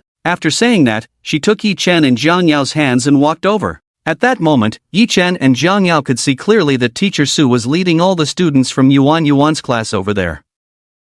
Upon seeing Yi Yuan, Teacher Su and the classmates warmly greeted her, each wishing her a happy birthday. Yi Yuan was overjoyed to hear her classmates' blessings, feeling exceptionally excited, as happy as a princess. Seeing Yuan's joyful smile, Yi Chen felt a deep sense of satisfaction. With that smile, spending $1 billion on this grand birthday celebration event was worth it. And this was just the beginning. The main event was still to come. Jiang Yao was also quite surprised by Teacher Su and the whole class's arrival and quickly inquired about what was going on. Teacher Su secretly glanced at Yi Chen, feeling a sense of awe towards him. Whether she could stay at the school to work depended entirely on Yi Chen's mood. Teacher Su thought to herself that it was all because of your husband. She had received orders from the school in advance to act this way. However, in front of Jiang Yao, Teacher Su naturally didn't dare to say such things and instead politely explained, "Miss Jiang, our school has been invited by the Black Emperor Group to bring some children to participate in this event, to celebrate some children's birthdays and so on.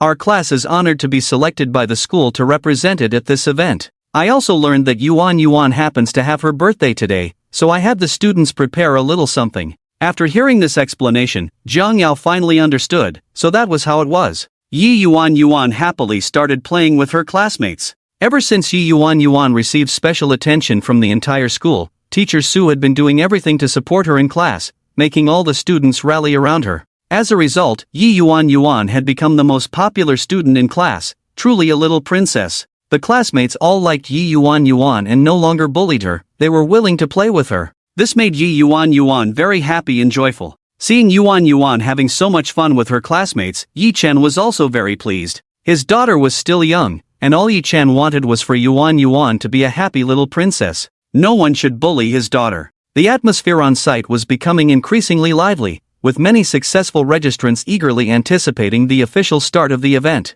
As long as one had registered successfully, they could at least receive a birthday red envelope of 520,000. This incredibly generous reward was enough to drive countless people crazy. This was also why many people from outside the county rushed to register. According to statistics from the Black Emperor's side, the number of registrants exceeded 10,000. One could imagine the stir this event caused in Jiang County and the surrounding areas. The atmosphere at the venue today was enough to show this. Seeing her daughter so happy, Jiang Yao felt a sense of comfort. She also took this opportunity to chat with Teacher Su, knowing a bit about Yuan's situation in class, which had not been good before. But now, it seemed that everything had completely changed. If it were just Teacher Su's words, she might not have believed it. But now, seeing it with her own eyes, Jiang Yao had no choice but to believe. Jiang Yao also noticed a very strange situation. Teacher Su seemed particularly polite to her, even respectful. Such treatment was something Jiang Yao had never experienced before. Previously, it was she who was polite and respectful to Teacher Su, who had to deal with so many parents and naturally didn't have much time to respond to Jiang Yao. Sometimes, it would take half a day to get a reply from Teacher Su. But now, it seemed that the situation was completely different. This was indeed a strange thing, leaving Jiang Yao somewhat puzzled. Jiang Yao naturally did not know that the entire school belonged to Yi Chen, and Yi Yuan was truly a princess at school. Let alone Teacher Su, who would dare to disrespect Yuan? They would be kicked out of the school in no time. Teacher Su's attitude was nothing unusual. Jiang Yao still didn't understand the underlying reasons, but Lin Qingxue had already noticed that something was off. Lin Qingxue quietly said to Yi Chen, "This should be your doing, right? Did you do something for Yuan's homeroom, teacher? I feel like Teacher Su brought the whole class to celebrate Yuan's birthday because you arranged it." Yi Chen glanced at Lin Qingxue and replied calmly, "You're so smart, you can be more confident." Hearing Yi Chen say this, Lin Qingxue knew she was right. It really was Yi Chen's handiwork. How could there be such a coincidence? Regarding Teacher Su's earlier explanation, Lin Qingxue was half convinced. Those involved are often confused, while bystanders see clearly. Jiang Yao didn't think too much about it, so she naturally wouldn't suspect anything. But Lin Qingxue could see clearly. "So tell me, what did you do for Teacher Su?" Teacher Su looks quite young, and she's not bad looking, at least not ugly. As for her figure, it's decent. For Yuan, you wouldn't have sacrificed your looks for Teacher Su, would you? Lin Qingxue suddenly looked at Yi Chen with a strange expression, teasingly saying. Yi Chen rolled his eyes at Lin Qingxue, as if to say, "You figure it out yourself." Lin Qingxue smiled and continued, "Yi Chen, to be honest, you are indeed quite handsome. By my standards for choosing a boyfriend, you definitely qualify. So, you still have the looks to tempt Teacher Su." Yi Chen shot a disdainful glance at Lin Qingxue. This woman was truly too vulgar. She was simply a lewd demon. The kind that couldn't be cleansed even with the strongest purification. Just then, 3 familiar figures suddenly appeared in front of Yi Chen and the others.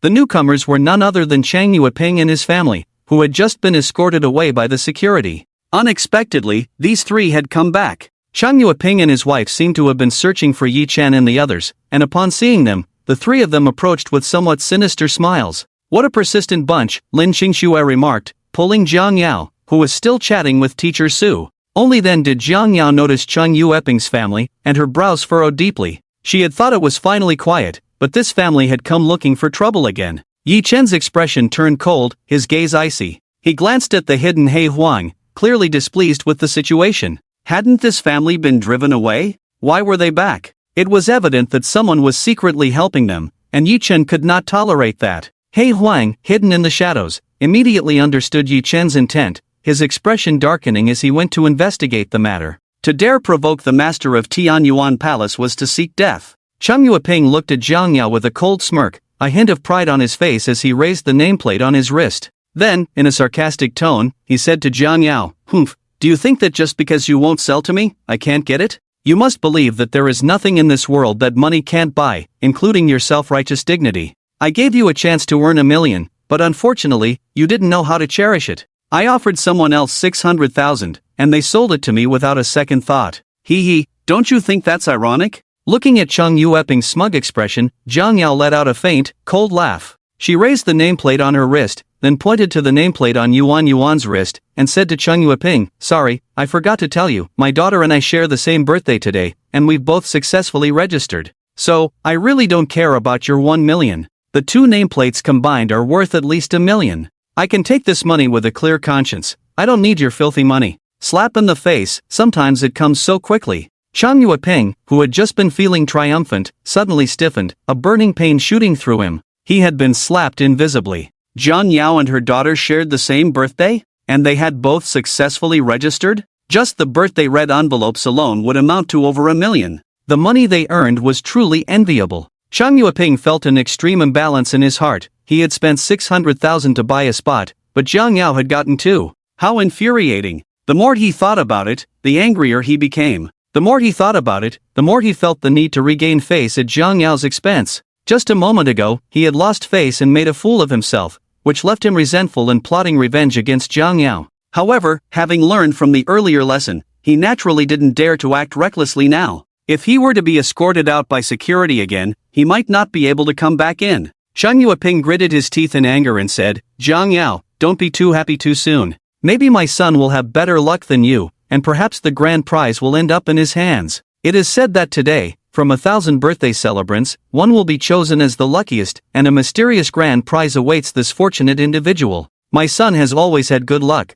This time, he is here specifically for that luckiest title. Zhang Yao gave a faint, cold smile, too lazy to say much to Cheng Yueping, and simply said, "Then I wish you good luck." However, to Cheng Yueping, this sounded like sarcasm, making her feel particularly uncomfortable, as if pricked by a needle. "What are you being so sour about?" Cheng Yueping snapped at Zhang Yao. Zhang Yao frowned, quite displeased. At that moment, Yi Chen suddenly spoke coldly, "I want to know how you got in here again." Cheng Yueping shot Yi Chen a furious glare, then scoffed disdainfully, speaking in a condescending tone, "Isn't it simple? I told you all before, my husband knows a lot of people. Whether it's big shots from the Black Emperor Group, the City Defense Bureau, or the city government, we know quite a few. Just now, we happened to run into a manager from the Black Emperor Group, who is a good brother of my husband. So, my husband had him greet those security guards, and naturally, they respectfully let us back in." Yi Chen guessed that someone must be helping them. This matter was probably already investigated by the Black Emperor's side.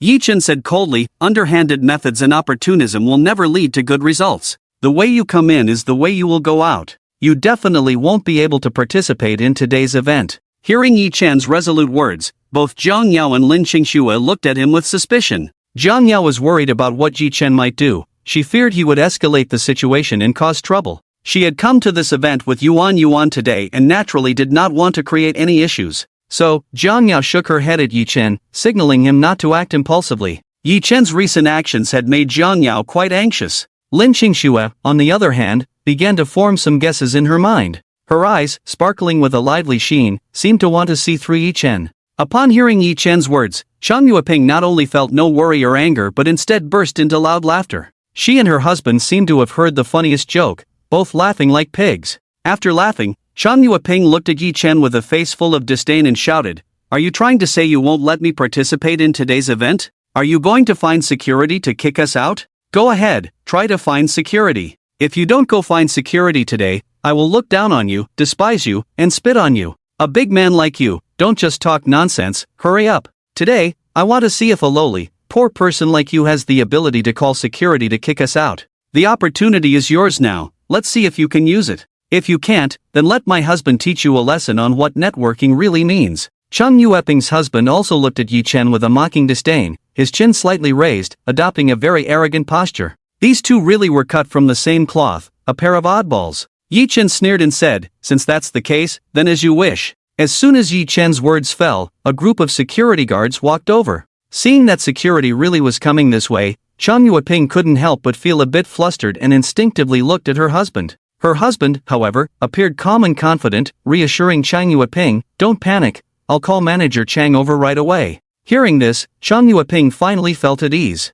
That settled it. Cheng Yueping immediately shot Yi Chen a disdainful and provocative look, as if to say, "Let's see what you can do to me." Yi Chen sneered inwardly, thinking about the ignorant couple who would soon shed tears when they faced their fate. Before long, the group of security guards arrived. This time, it was led by Bei Lang, the captain of the Black Emperor Group's security team. Bei Lang was a trusted confidant of the Black Emperor. Yet some people remained oblivious to the impending danger. Bei Lang waved his hand, and the security guards quickly surrounded the area. This left the onlookers confused, unsure of what was happening inside. Zhang Yao pulled Yuan, standing anxiously beside Yi Chen. Lin Qingxue sensed something unusual and watched with interest. The arrival of the security guards felt too coincidental to her. Perhaps, these guards were called by Yi Chen? When the guards had first arrived and dragged Cheng Yueping's family away without explanation, Lin Qingxue had felt something was off. Now, with their return, it was clearly very wrong. Cheng Yueping's husband quickly approached Bei Lang with a flattering smile,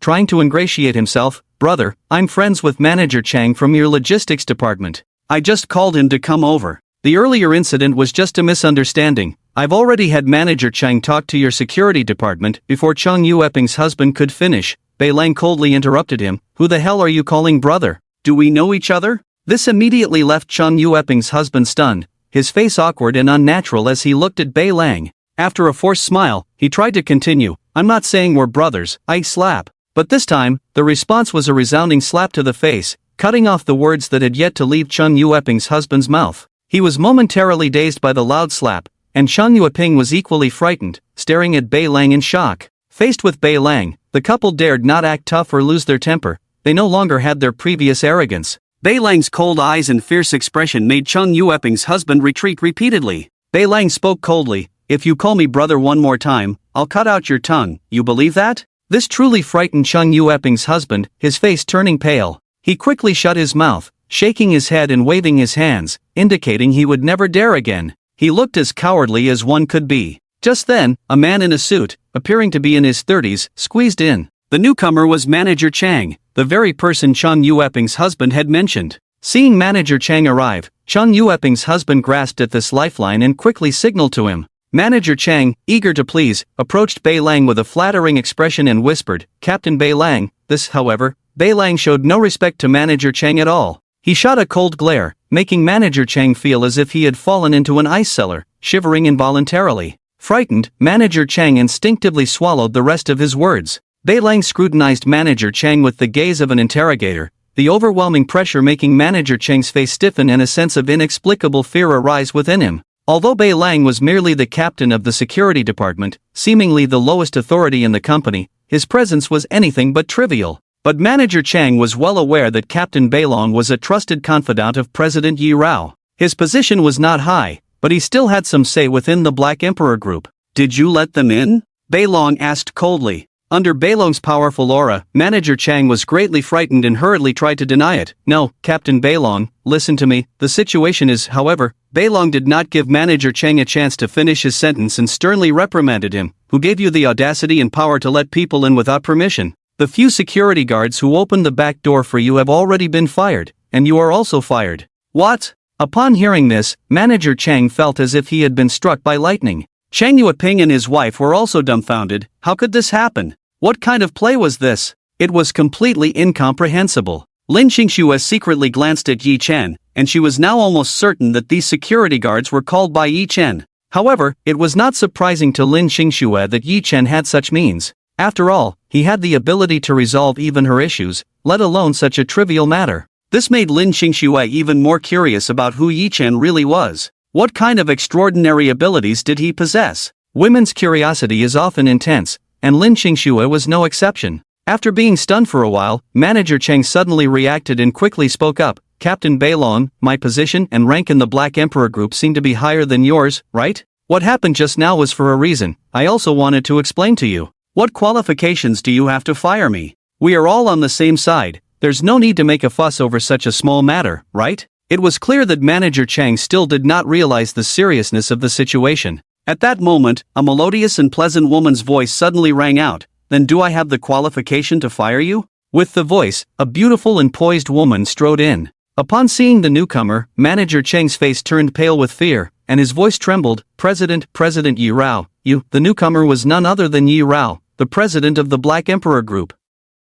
Seeing Manager Chang so frightened, Cheng Yueping and his wife understood that a big shot from the Black Emperor Group had arrived. It was over, Manager Chang was definitely going to be fired. And this was all due to their actions, so thinking of this, Cheng Yueping and his wife became extremely anxious, realizing that disaster was imminent. Yi Rao exuded an aura of authority, as imposing as a queen. Just standing there made Manager Cheng tremble in fear, at a loss for what to do. Yi Rao's stern voice rang out, "As a mid-level manager of the Black Emperor Group, your conduct is so atrocious, undermining the rules of the Black Emperor Group. That family just now was expelled by me, yet you dared to let them in privately. Who gave you the power and audacity? You can't even distinguish between public and private matters. A person like you is not suitable to stay in the Black Emperor Group. I officially inform you that you have been fired. Go to the HR department immediately to handle your resignation procedures." Boom! Manager Chang felt as if he had been struck by 5 thunders, leaving him in tears without a way to cry. Being personally named and fired by President Yi Rao left no room for maneuver.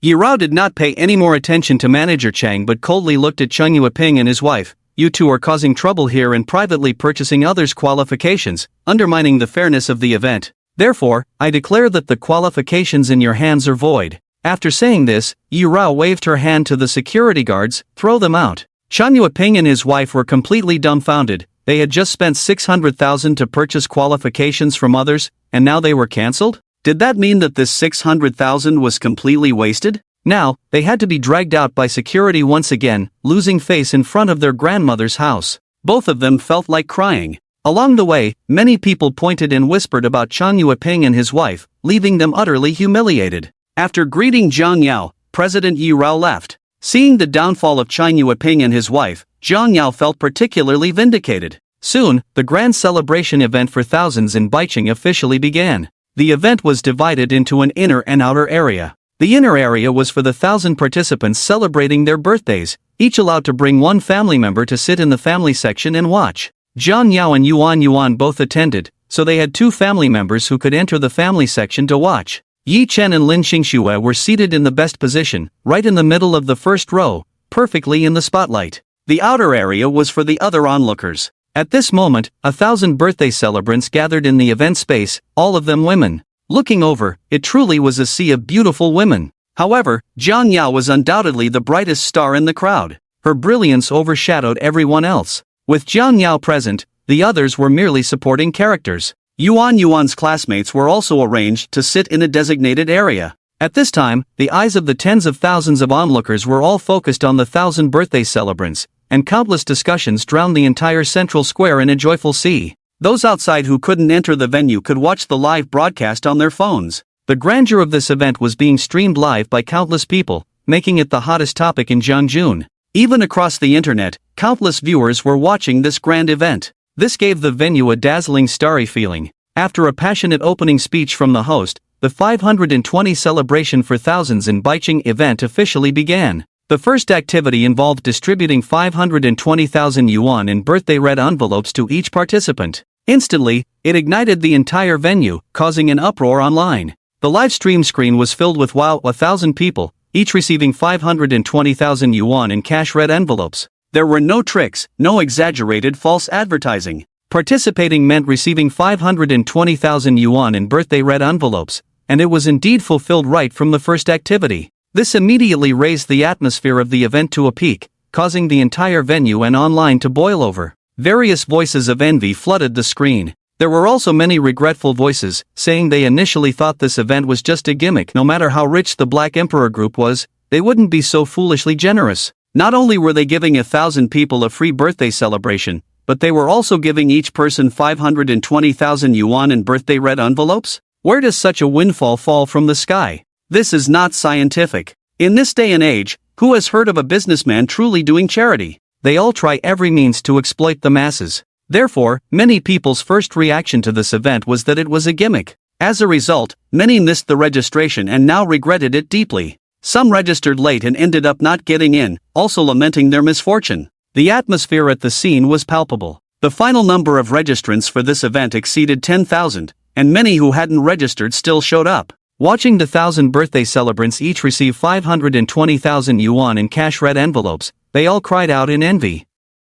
Those who received the birthday red envelopes were ecstatic and overwhelmed with excitement. 520,000 yuan is a considerable amount for the vast majority of people. Looking at the over 1 million added to her account, Zhang Yao truly didn't know what to say. Happy? Absolutely. After all, this money came legally and legitimately. Even if it fell from the sky, she could accept it with peace of mind. The 50 million earned from gambling on stones the night before, and today over 1 million more, this dreamlike feeling left Zhang Yao speechless. In the past 8 years, she had worked hard and hadn't even made 1 million in total, yet since Yi Chen returned, everything had changed, everything was moving in a positive direction.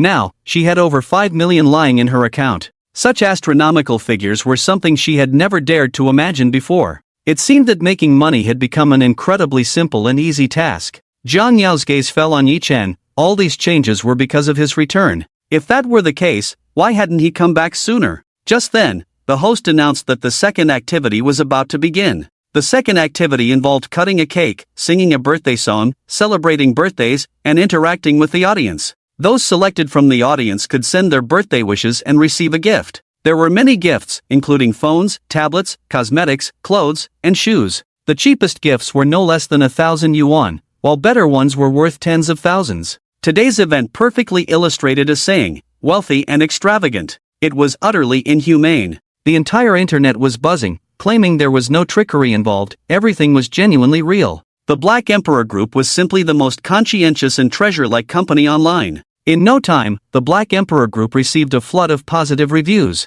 Even the entire internet was calling for people to buy products from the Black Emperor Group and support them. The on-site activities were in full swing. Lin Xingxue looked at Yi Chen with a piercing gaze, as if trying to see through him and capture his soul. Yi Chen, I have this inexplicable feeling that today's event is your doing, Lin Xingxue suddenly said to him. Yi Chen glanced at Lin Xingxue. Her insight was indeed quite strong, and she was clever. However, in front of Lin Xingxue, Yi Chen wouldn't deliberately hide anything. Letting her gradually uncover a bit and then slowly letting Zhang Yao know was also a good approach. So, he neither denied nor confirmed Lin Xingxue's speculation. He simply gave her a faint look and remained silent. Not speaking made it all the more mysterious, leading to endless speculation without a clear answer. Seeing Yi Chen not deny it, Lin Xingxue immediately said, "Ha, I guessed it right, didn't I?" Alright, Yi Chen, you really are impressive, managing even the Black Emperor Group. You're not going to tell me that the Black Emperor Group is yours, are you? Oh, now that you mention it, I remember the Black Emperor Group made progress in Qingshan when you returned. How could such a coincidence happen? So, are you the big boss behind the Black Emperor Group?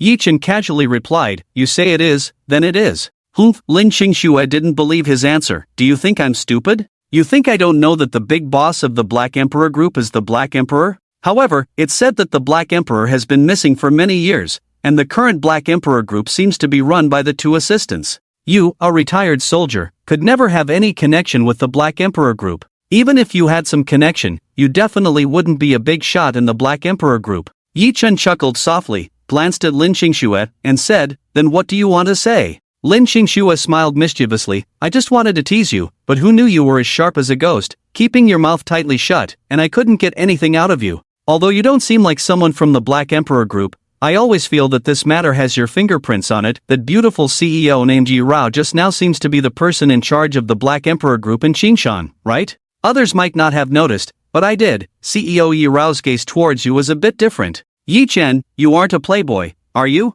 Playboy? A scumbag? Yi Chen rolled his eyes at Lin Xingxue. That was a bit insulting. Yi Chen had never been interested in such things. If he really wanted to be a playboy, how big would his fish pond need to be to accommodate all that? Lin Xingxue continued, CEO Yi Rao is indeed quite attractive, with a fiery figure and exceptionally developed assets, the type that all men like. However, I feel that CEO Yi Rao is a domineering female CEO, not someone an ordinary man can conquer. This woman looks quite extraordinary. Yi Chen, you should be careful. Yi Chen replied irritably, you should worry about yourself. If I really wanted to be a scumbag, you'd be the first one I'd target. Lin Xingxue immediately shot him a disdainful look, shifted her body to the side, and clicked her tongue, hey, beast. I'm Zhang Yao's best friend, and you wouldn't even spare me? I'm with Zhang Yao every day, we're inseparable. What, do you want a 1v2? But thinking about it, it's quite thrilling. How about, you come to our room tonight and give it a try?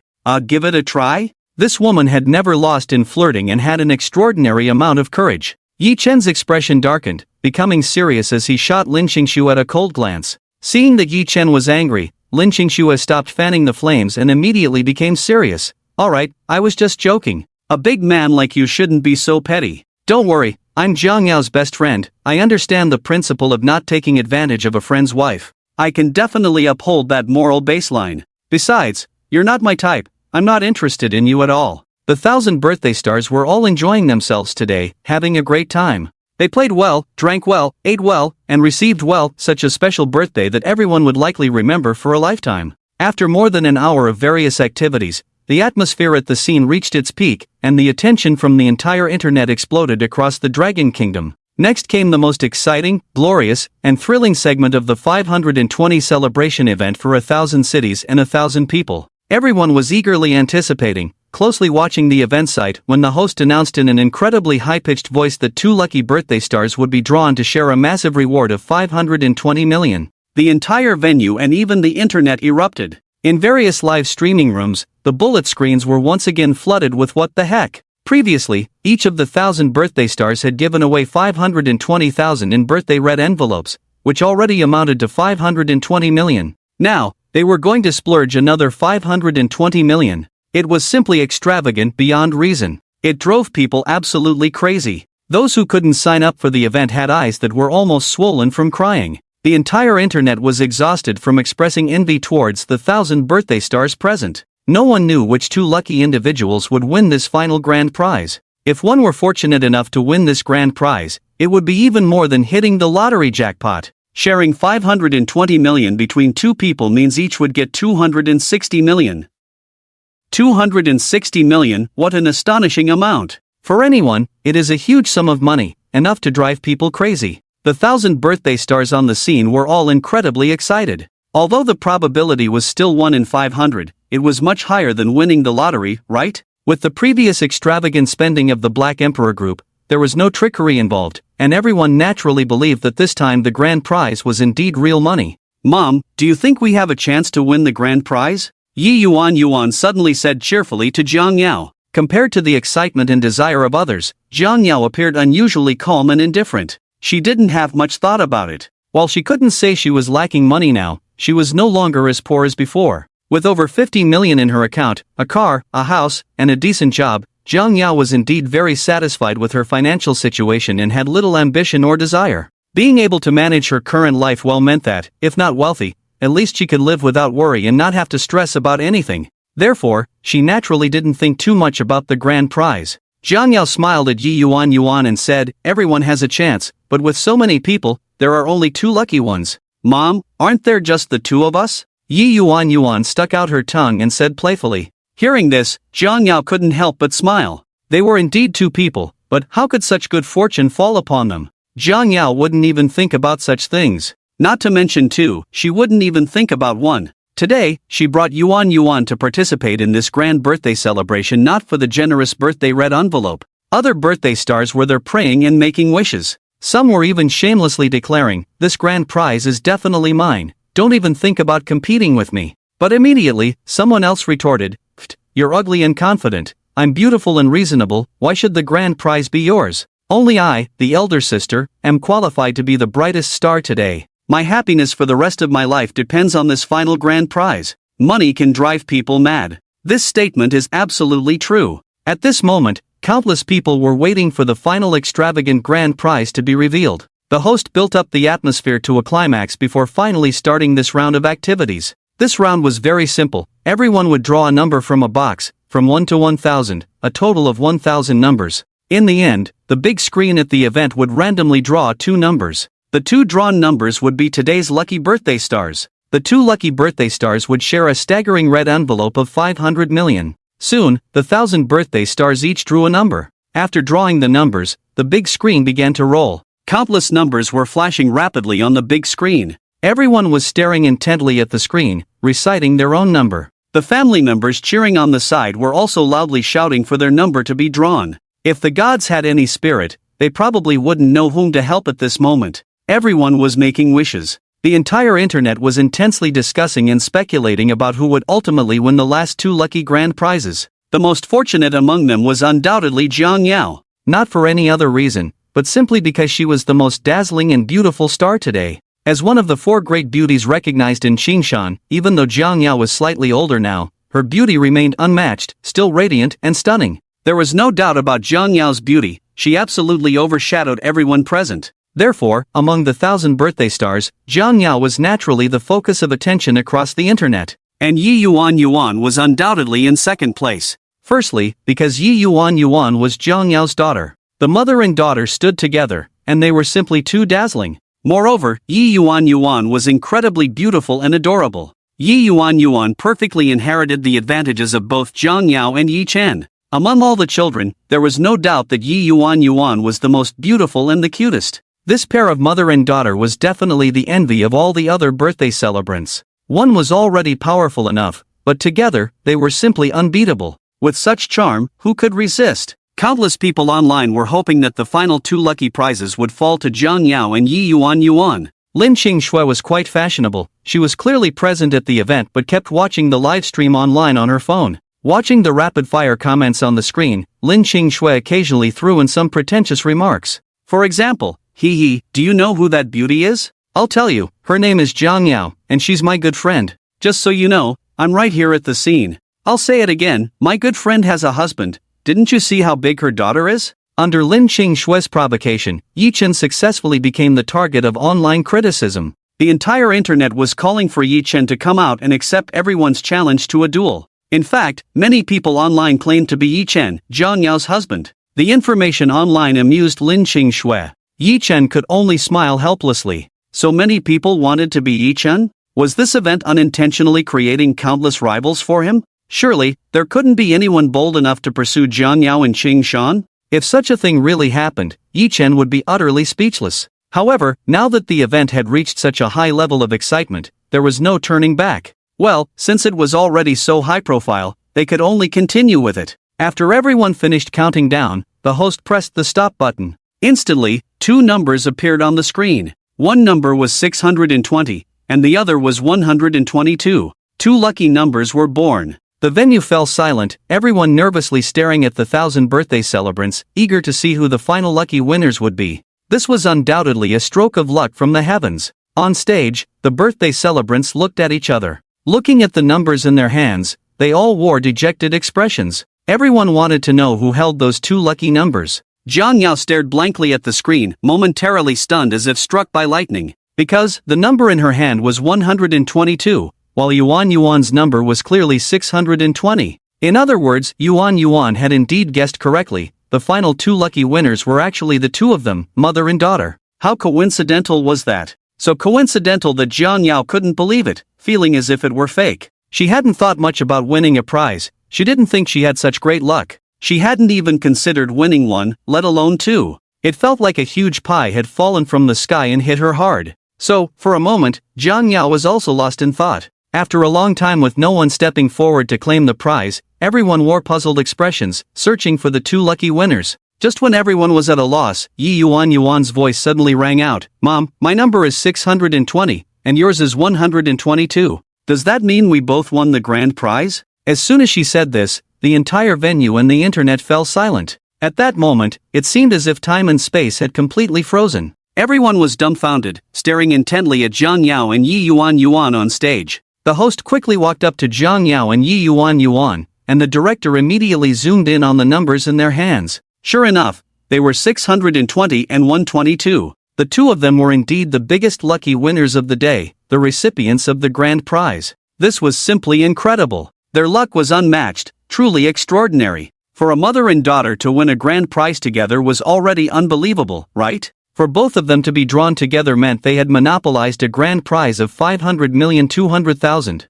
Such a coincidence was simply making people wonder if it was fake. Was it a setup by the Black Emperor Group? This thought first sprouted in the minds of other birthday celebrants. Many people in the audience also had similar thoughts. The host was there excitedly announcing the results, and Jiang Yao and Yuan were instantly lifted up as if they were stars being adored. Two daughters of fortune. Wow, Lin Qingxue almost jumped out of her chair in shock. After the initial surprise, Lin Qingxue immediately burst into laughter. Ha, this is amazing, simply incredible. TSK, 500,200,000 in rewards, overnight wealth. Lin Qingxue was naturally very happy for Jiang Yao. But Lin Qingxue suddenly seemed to realize something. She glanced at Yi Chen beside her and saw that he had a calm and indifferent expression, unchanged. He seemed to have anticipated this event. Not only was he not excited, but there was hardly any sign of happiness on his face. There was not much fluctuation or change in his expression. This made Lin Qingxue immediately aware that something was off with Yi Chen, very off.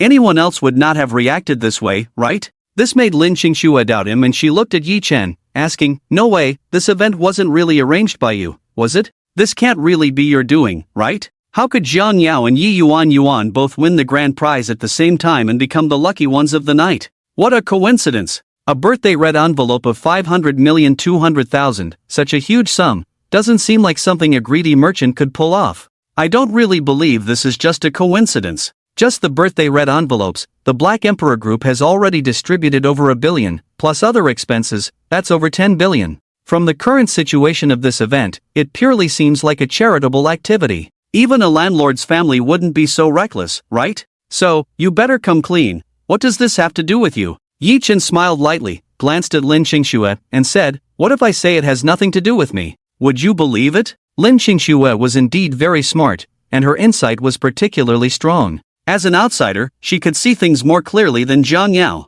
Of course, the most important thing was that Lin Qingxue dared to think. Although Jiang Yao was also smart, she didn't have such strong insight and, being involved, didn't dare to think too much. So, she wouldn't have so many doubts about Yi Chen. But Lin Qingxue was different. she was questioning Yi Chen about everything now. I believe your nonsense," Lin Qingxue directly splashed Yi Chen with words. "Why are you acting all coy like a woman? Can't you just say it straightforwardly? You're not my wife, why should I be straightforward with you?" Yi Chen replied logically. This left Lin Qingxue speechless. Single dogs have no rights. After holding back for a while, Lin Qingxue boldly said to Yi Chen, "It's only because we live in a civilized society that you can talk to me like this. If it were ancient times, I would definitely make you my concubine." Yi Chen? Is there such a thing? As a man, he certainly couldn't back down. So Yi Chen decisively replied, "As if I would want you." But Lin Qingxue retorted with confidence, "You don't have to want it at all. Don't you know that in ancient times, men married concubines with their wives handling the arrangements? As long as Jiang Yao agrees, it doesn't matter if you don't want it." Yi Chen. Thank goodness, we don't live in ancient times. At that moment, a questioning voice suddenly broke the atmosphere, causing the entire venue to fall silent. "You guys are cheating, these two are clearly hired plants. What are the odds of 2 lucky prizes being drawn by a mother and daughter? Who believes that? Let's hear what everyone thinks. Do you believe it? I certainly don't. If this isn't a scam, I'll live stream myself eating shit upside down." This statement immediately ignited the crowd's emotions. Many people indeed doubted the outcome, especially the other birthday stars and their families, who all looked quite unconvinced. In such matters, without someone leading the charge, no one dared to speak up easily. After all, everyone understands the saying about the bird that sticks its head out getting shot. Now that someone had taken the lead in raising such doubts, many quickly joined the questioning ranks. Those birthday stars and their families were particularly vocal. However, there were still quite a few people on site supporting Jiang Yao and Yi Yuan. Online, the majority also supported Jiang Yao and Yi Yuan. After all, these onlookers wouldn't gain any benefits, so why would they question the beautiful goddess Jiang Yao, right? At this moment, in a Porsche Panamera, Cheng Yueping and Xian Duo were glued to their phones, watching the live broadcast. When they saw the lucky prize go to Jiang Yao and Yi Yuan, they were so furious they almost smashed their phones. But now, hearing someone raise doubts, they quickly typed accusations of cheating and scams in the live chat, trying to tarnish Jiang Yao's reputation. At the same time, they were angrily cursing. The wave of doubt regarding Jiang Yao and Yi Yuan winning the lucky prize grew louder. Just then, a clear, melodious, and powerful voice suddenly came through the broadcast. "Ladies and gentlemen, I am Yi Rao, the president of the Black Emperor Group. Please quiet down and listen to what I have to say." President Yi Rao's presence was commanding. As soon as she spoke, all voices were silenced. The entire venue became quiet. Everyone turned to look at the beautiful and enchanting figure on the podium, President Yi Rao of the Black Emperor Group. "You all should know that our Black Emperor Group has only just entered Qingshan a few days ago. To be modest, we haven't even established a foothold here. This time, we wanted to plan an unprecedented, unique large-scale charity event in the history of Longhua. Firstly, to enhance our Black Emperor Group's visibility in Qingshan. Secondly, to give back to the people of Qingshan and the entire Jiang County. After all, our Black Emperor Group is not just entering Qingshan but also Jiang County, and we plan to do business here in the future.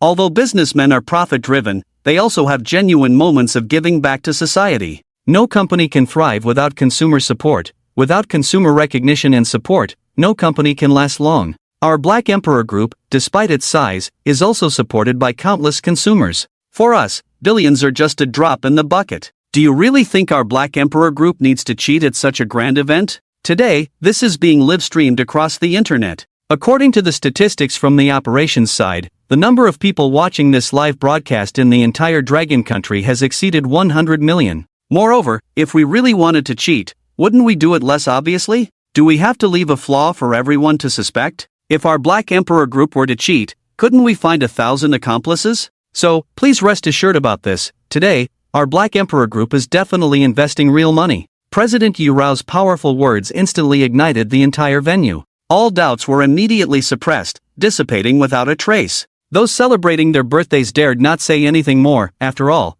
they had already received 520,000 in birthday red envelopes. What if they caused a scene and someone wanted to take back the envelopes? No one made a fuss anymore. What remained was only endless envy. At that moment, Jiang Yao and Yi Yuan seemed to possess the entire world. President Yi Rao's decisive words made everyone nod in agreement, feeling it was reasonable. The birthday celebrants and their families no longer dared to voice any doubts. Indeed, the Black Emperor Group had spent so much real money, which everyone had witnessed firsthand. Even if, hypothetically, the Black Emperor Group had some minor tricks up their sleeve regarding the last two lucky prizes, it would be understandable, right? After all, the Black Emperor Group is not a charity organization but a private enterprise. The Black Emperor Group spends its own money, so it naturally has the right to set all the game rules. This is beyond reproach. After calming the discussions, President Yurao's gaze fell upon the birthday celebrants. Her loud and clear voice rang out again. If anyone still doubts our Black Emperor Group's activities, then you need not continue participating in the upcoming events.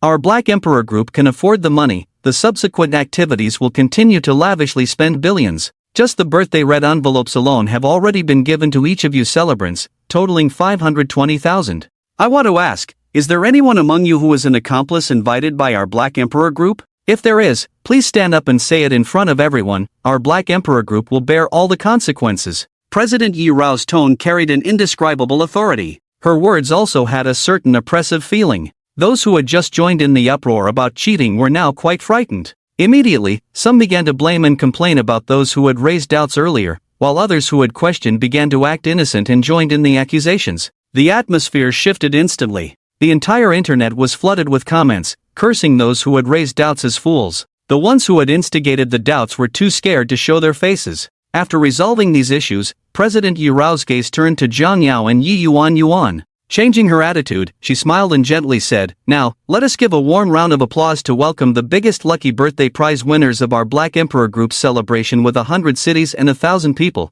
the two birthday celebrants, to the stage." As soon as she finished speaking, thunderous applause erupted, instantly drowning the entire central square. The sound of tens of thousands of people clapping was as loud as thunder from the heavens. Surrounding people cast envious glances at Zhang Yao and Yi Yuan. Some even pretended to congratulate Zhang Yao with insincere words. In their hearts, they were all wondering why such good fortune hadn't fallen upon them. 260 million in rewards. Enough to achieve financial freedom anywhere in Dragon Country. But this stroke of luck ultimately fell upon a mother and daughter. A windfall from the heavens. A daughter of fortune. Zhang Yao was momentarily stunned, still unable to recover from the extreme shock. Yi Yuan was so excited that she danced with joy, shaking Zhang Yao's hand vigorously with a beaming face, saying, Mom, that beautiful aunt is calling us over. Let's hurry and go get the grand prize. Hee, we're so lucky. Out of so many people, we got the grand prize. Yi Yuan didn't quite understand the concept of 500 million,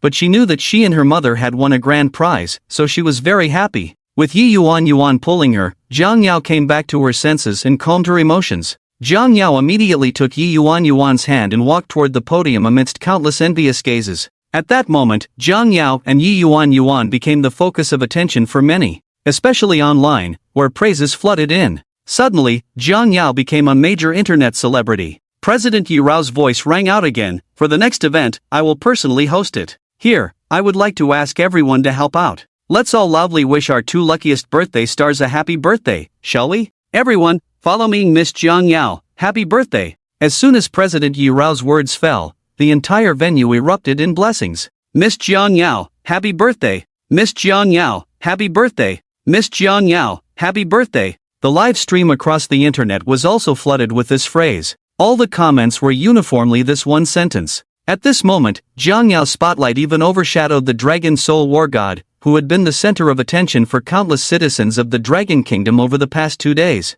Princess Yi Yuan, happy birthday. Princess Yi Yuan, happy birthday. Princess Yi Yuan, happy birthday. The same blessings rang out again. Yi Yuan smiled brightly, radiating happiness. At this moment, she was the princess spoiled to the heavens, the happiest little princess in the world. Zhang Yao was also very happy, her heart filled with excitement. This was the first time in her life she had received such high-level treatment. This birthday will indeed be unforgettable for a lifetime. This level of celebration is truly too high. Tisk TSK, a birthday worth over 10 billion, simply extravagant. Yi Chen, you're impressive. Lin Qingxue suddenly looked at Yi Chen with a piercing gaze, her eyes sparkling with a strange light. She was clearly trying to tease Yi Chen again. However, there was no change in Yi Chen's expression. From his face, Lin Qingxue couldn't discern anything. Yi Chen glanced at Lin Qingxue casually and said, "This is just the beginning. It's merely an appetizer." What? Just an appetizer? Is it a dog abuse?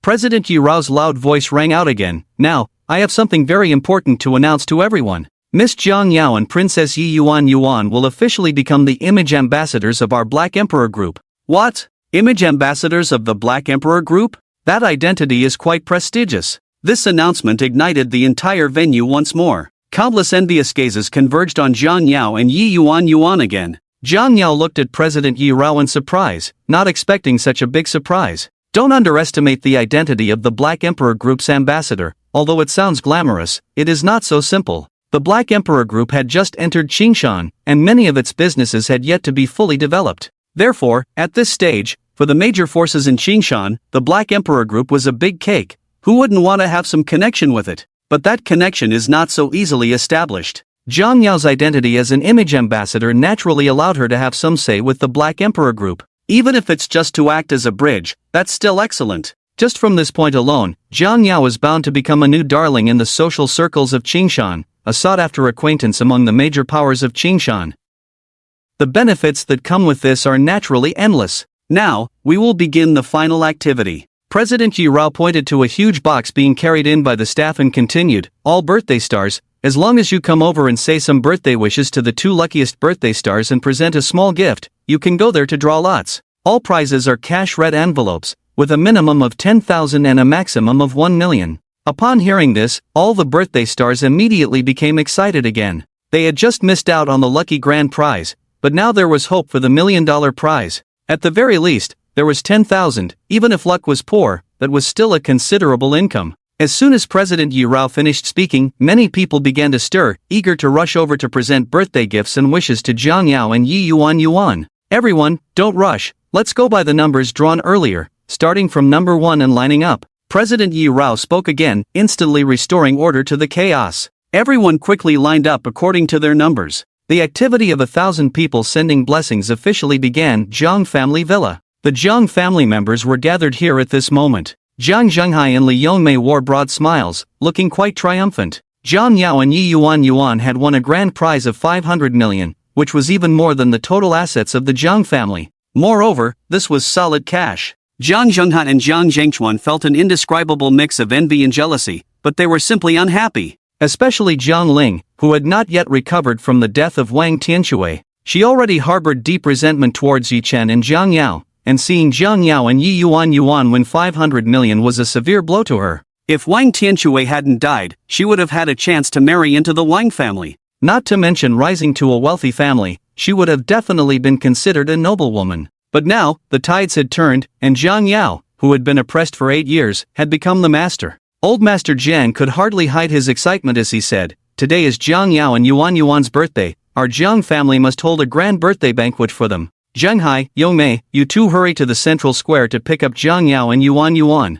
Zhenghe, Hong Yan, you two go to No. 1 mansion and make sure to book a good private room. Zhengchuan, Wu Wan, you are responsible for preparing gifts and ordering the birthday cake. Alright, everyone, quickly disperse and take action. Whether our Jiang family can get through this difficult time depends on Jiang Yao." Jiang Zhenghai and Li Yongmei nodded excitedly and left immediately. Although Jiang Zhenghai and Jiang Zhengchuan still felt a bit displeased, they knew how important Jiang Yao was to the Jiang family now. With her vast fortune, Jiang Yao was naturally the one they needed to please and curry favor with. Any dissatisfaction or prejudice they had in their hearts had to be set aside. Old Master Jiang seemed to sense their emotions and said sternly, "I don't care how you feel about Jiang Yao, from now on, you must all put it aside and forget about it. When you see Jiang Yao later, if anyone dares to show her a hint of displeasure or say anything to upset her, don't blame me for being rude. You all know very well the current situation of our Jiang group. The only one who can save the Jiang family now is Jiang Yao. Even I, this old bone, have to obediently bow my head to Jiang Yao and curry favor with her. You all must do the same, understand?" Jiang Zhenghai and the others did not dare to go against the old man's wishes and immediately nodded. Central Square. All the birthday stars received birthday blessings and gifts from Jiang Yao and Yi Yuan Yuan. All of Yi Yuan Yuan's classmates had also prepared gifts for her, and they all received red envelopes. In the end, the $1 million grand prize was actually drawn by Teacher Su, which nearly brought her to tears. She almost shouted, "Little ancestor Yi Yuan Yuan. $1 million reward could equal 10 years of her salary. With this money, she could easily buy a house in Qingshan. And all of this was because of Yi Yuan Yuan. Therefore, Teacher Su was immensely grateful to Yi Yuan Yuan. Yi Yuan Yuan's classmates were also incredibly happy, as they all received generous rewards. The Black Emperor Group had spent over 100 million on this event. For the Black Emperor Group, this was truly just a small target. At this moment, the gifts received by Jiang Yao and Yi Yuan had already piled up into a small mountain. This scene felt almost dreamlike to Jiang Yao. She never even imagined that such a thing would happen to her and Yuan. The event ended, and it was already close to noon. It was impossible to carry all those gifts by hand, so President Yi Rao said they would have someone deliver them directly to their home. After the event, countless people came to congratulate Jiang Yao, offering their blessings and even trying to curry favor. Daddy, I'm so happy today. This is the happiest and most wonderful birthday I've ever had. Daddy, I received so many birthday gifts. I really like them so much. Yi Yuan said to Yi Chen with an excited and thrilled expression. Seeing Yuan so happy, Yi Chen smiled with satisfaction. As long as Yuan was happy, no amount of money spent was too much.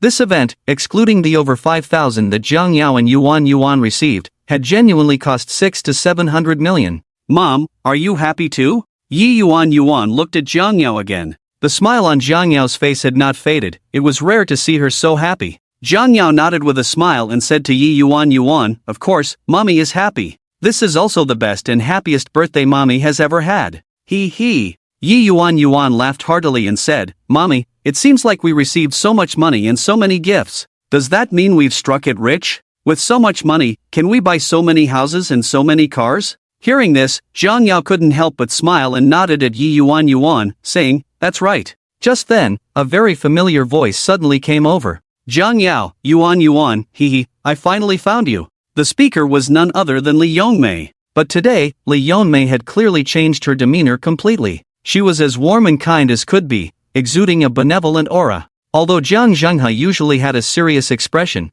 today he looked quite pleasant, unlike his usual demeanor where he always seemed displeased with everyone. At least today, his expression was good, with a hint of joy. Upon seeing Jiang Zhenghai and Li Yongmei, Yi Yuan instinctively hid behind Yi Chen. Yi Yuan clearly had no good feelings towards her grandparents and felt a bit scared, so she had to hide when she saw them.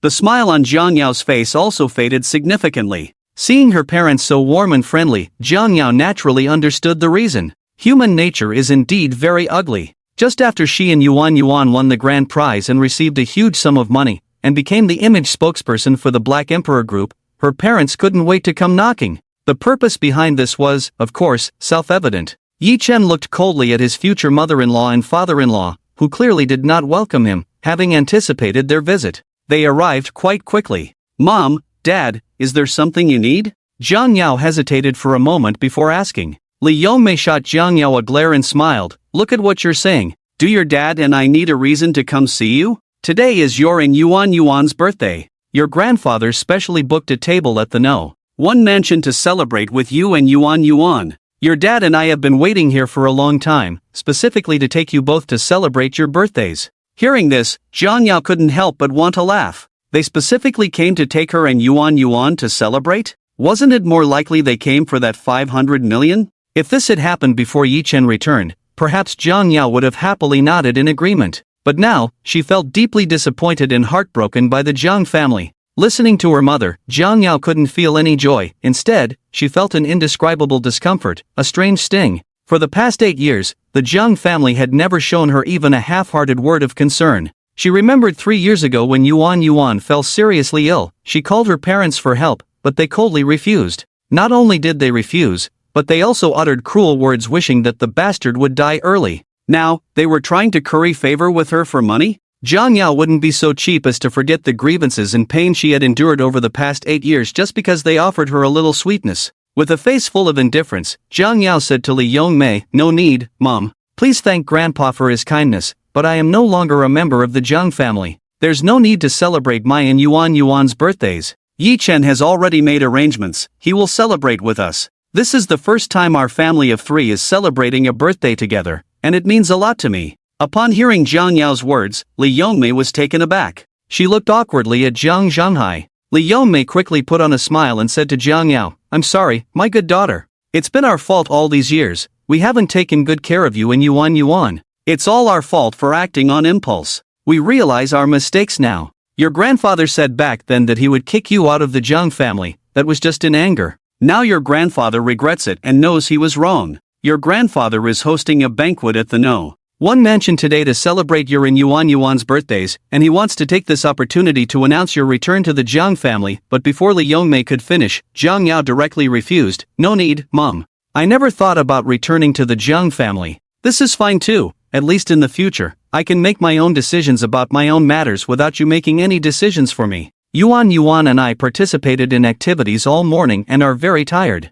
We're leaving now. After saying that, Jiang Yao signaled to Yi Chen. Yi Chen took Jiang Yao's hand, and the four of them quickly left. They headed straight back to the villa. Originally, the Black Emperor group had arranged a birthday banquet for Jiang Yao and Yi Yuan at noon, but Jiang Yao had refused. She didn't like celebrating with strangers. Plus, she was indeed too tired from the morning's activities. Once home, Yi Chen busied himself in the kitchen, preparing lunch. The birthday banquet was scheduled for the evening, so they still had to cook for themselves at noon. On the other side, at the Jiang family villa, the atmosphere was somewhat oppressive. Old Master Jiang looked extremely furious. He glared at Jiang Zhenghai and his wife, as well as Jiang Zhenghai and his wife, with a face full of anger. The only ones not caught in the old man's fury were Jiang Zhengchuan and his wife, who were busy preparing birthday gifts. Bang! Bang! Old Master Jiang forcefully knocked on the table and sternly reprimanded, "What are you all doing? You can't even handle this little matter? Zhenghai, Yongmei, Jiang Yao is your daughter.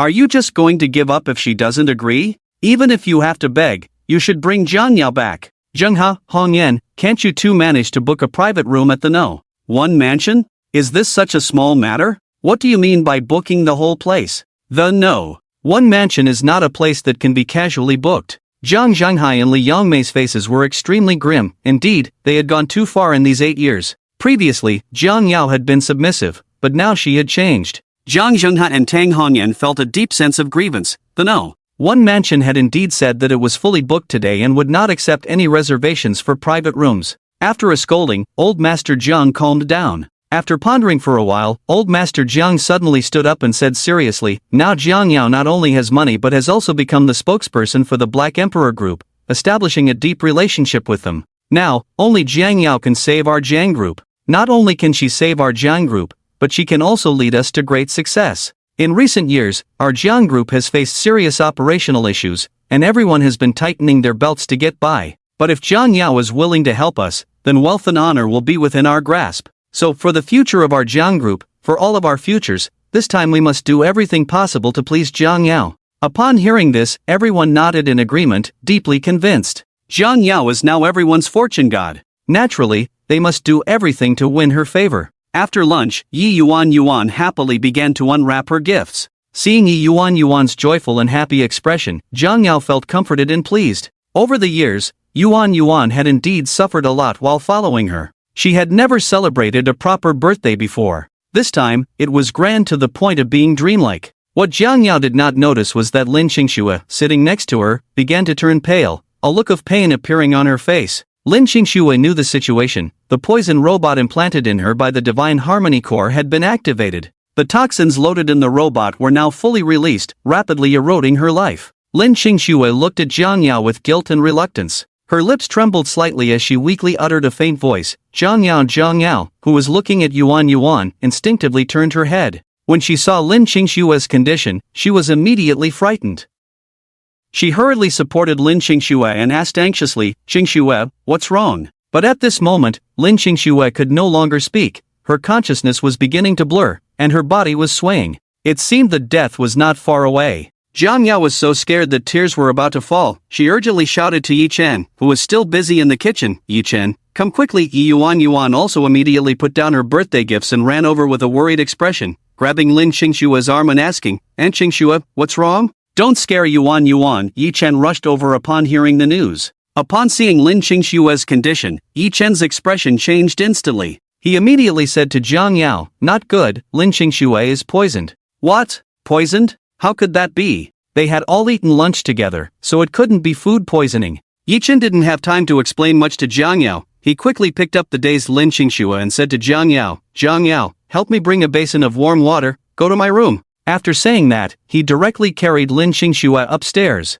Jiang Yao was momentarily stunned before reacting. At this moment, she couldn't care about anything else. She originally wanted to suggest taking her to the hospital, but then she thought that Yi Chen's medical skills seemed to be quite good. Now, she could only trust Yi Chen. Jiang Yao quickly brought a basin of warm water upstairs. At this moment, Yi Chen had already placed Lin Xingxue on the bed. After setting the basin of warm water on the floor, Jiang Yao looked at Lin Xingxue with a worried expression. Lin Xingxue had completely fallen into a coma, her pale face starting to turn black. The sight was quite terrifying. Jiang Yao, take Yuan outside and wait for me, Yi Chen said. It's fine, with me here, Lin Xingxue won't have any problems. Although Jiang Yao was very worried about Lin Xingxue, she glanced at Yi Chen and obediently took Yuan outside. After locking the door, Yi Chen returned to the bedside. His stern face was particularly serious as he said to the unconscious Lin Xingxue, I'm sorry, Lin Xingxue, but to save you, I have no choice but to offend you.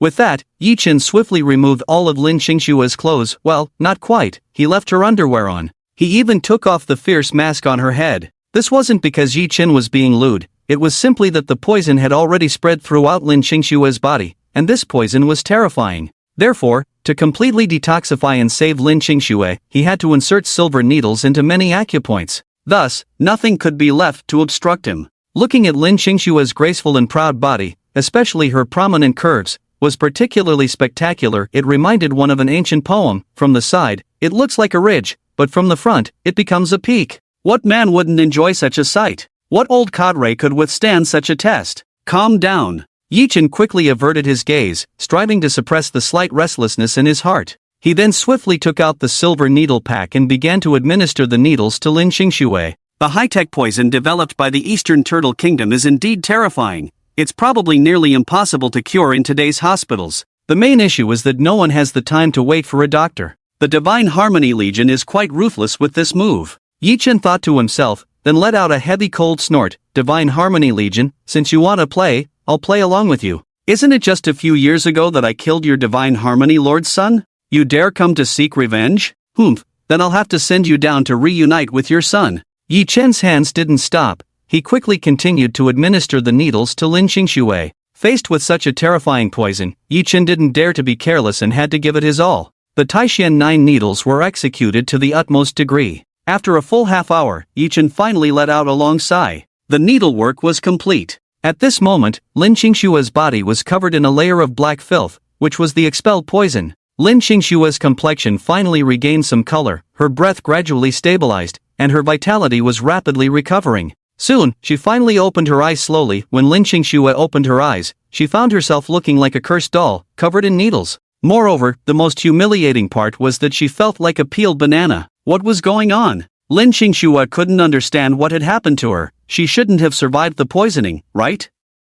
But she was certain that not only was she alive, but the deadly poison in her body should have been completely cleared. So, someone had saved her? Lin Xingxue's eyes suddenly moved, and she then noticed Yi Chen standing by the bed. At that moment, Yi Chen had a serious expression, his gaze pure and righteous as he looked at Lin Xingxue, not even blinking. The two locked eyes, their gazes colliding in the air, momentarily freezing time. Whoa! After a long moment of being stunned, Lin Xingxue suddenly blurted out a curse as if waking from a dream. Was it really Yi Chen who saved her? If he was going to save her, what did it mean to strip her down like this? If he was going to strip her, why was he staring at her the whole time? Lin Xingxue was about to get up and confront Yi Chen, but at that moment, a particularly serious voice came from Yi Chen. The silver needles on your body haven't been removed yet. It's best not to move for now, or the consequences will be severe. Lin Xingxue wanted to move, but she actually couldn't at all.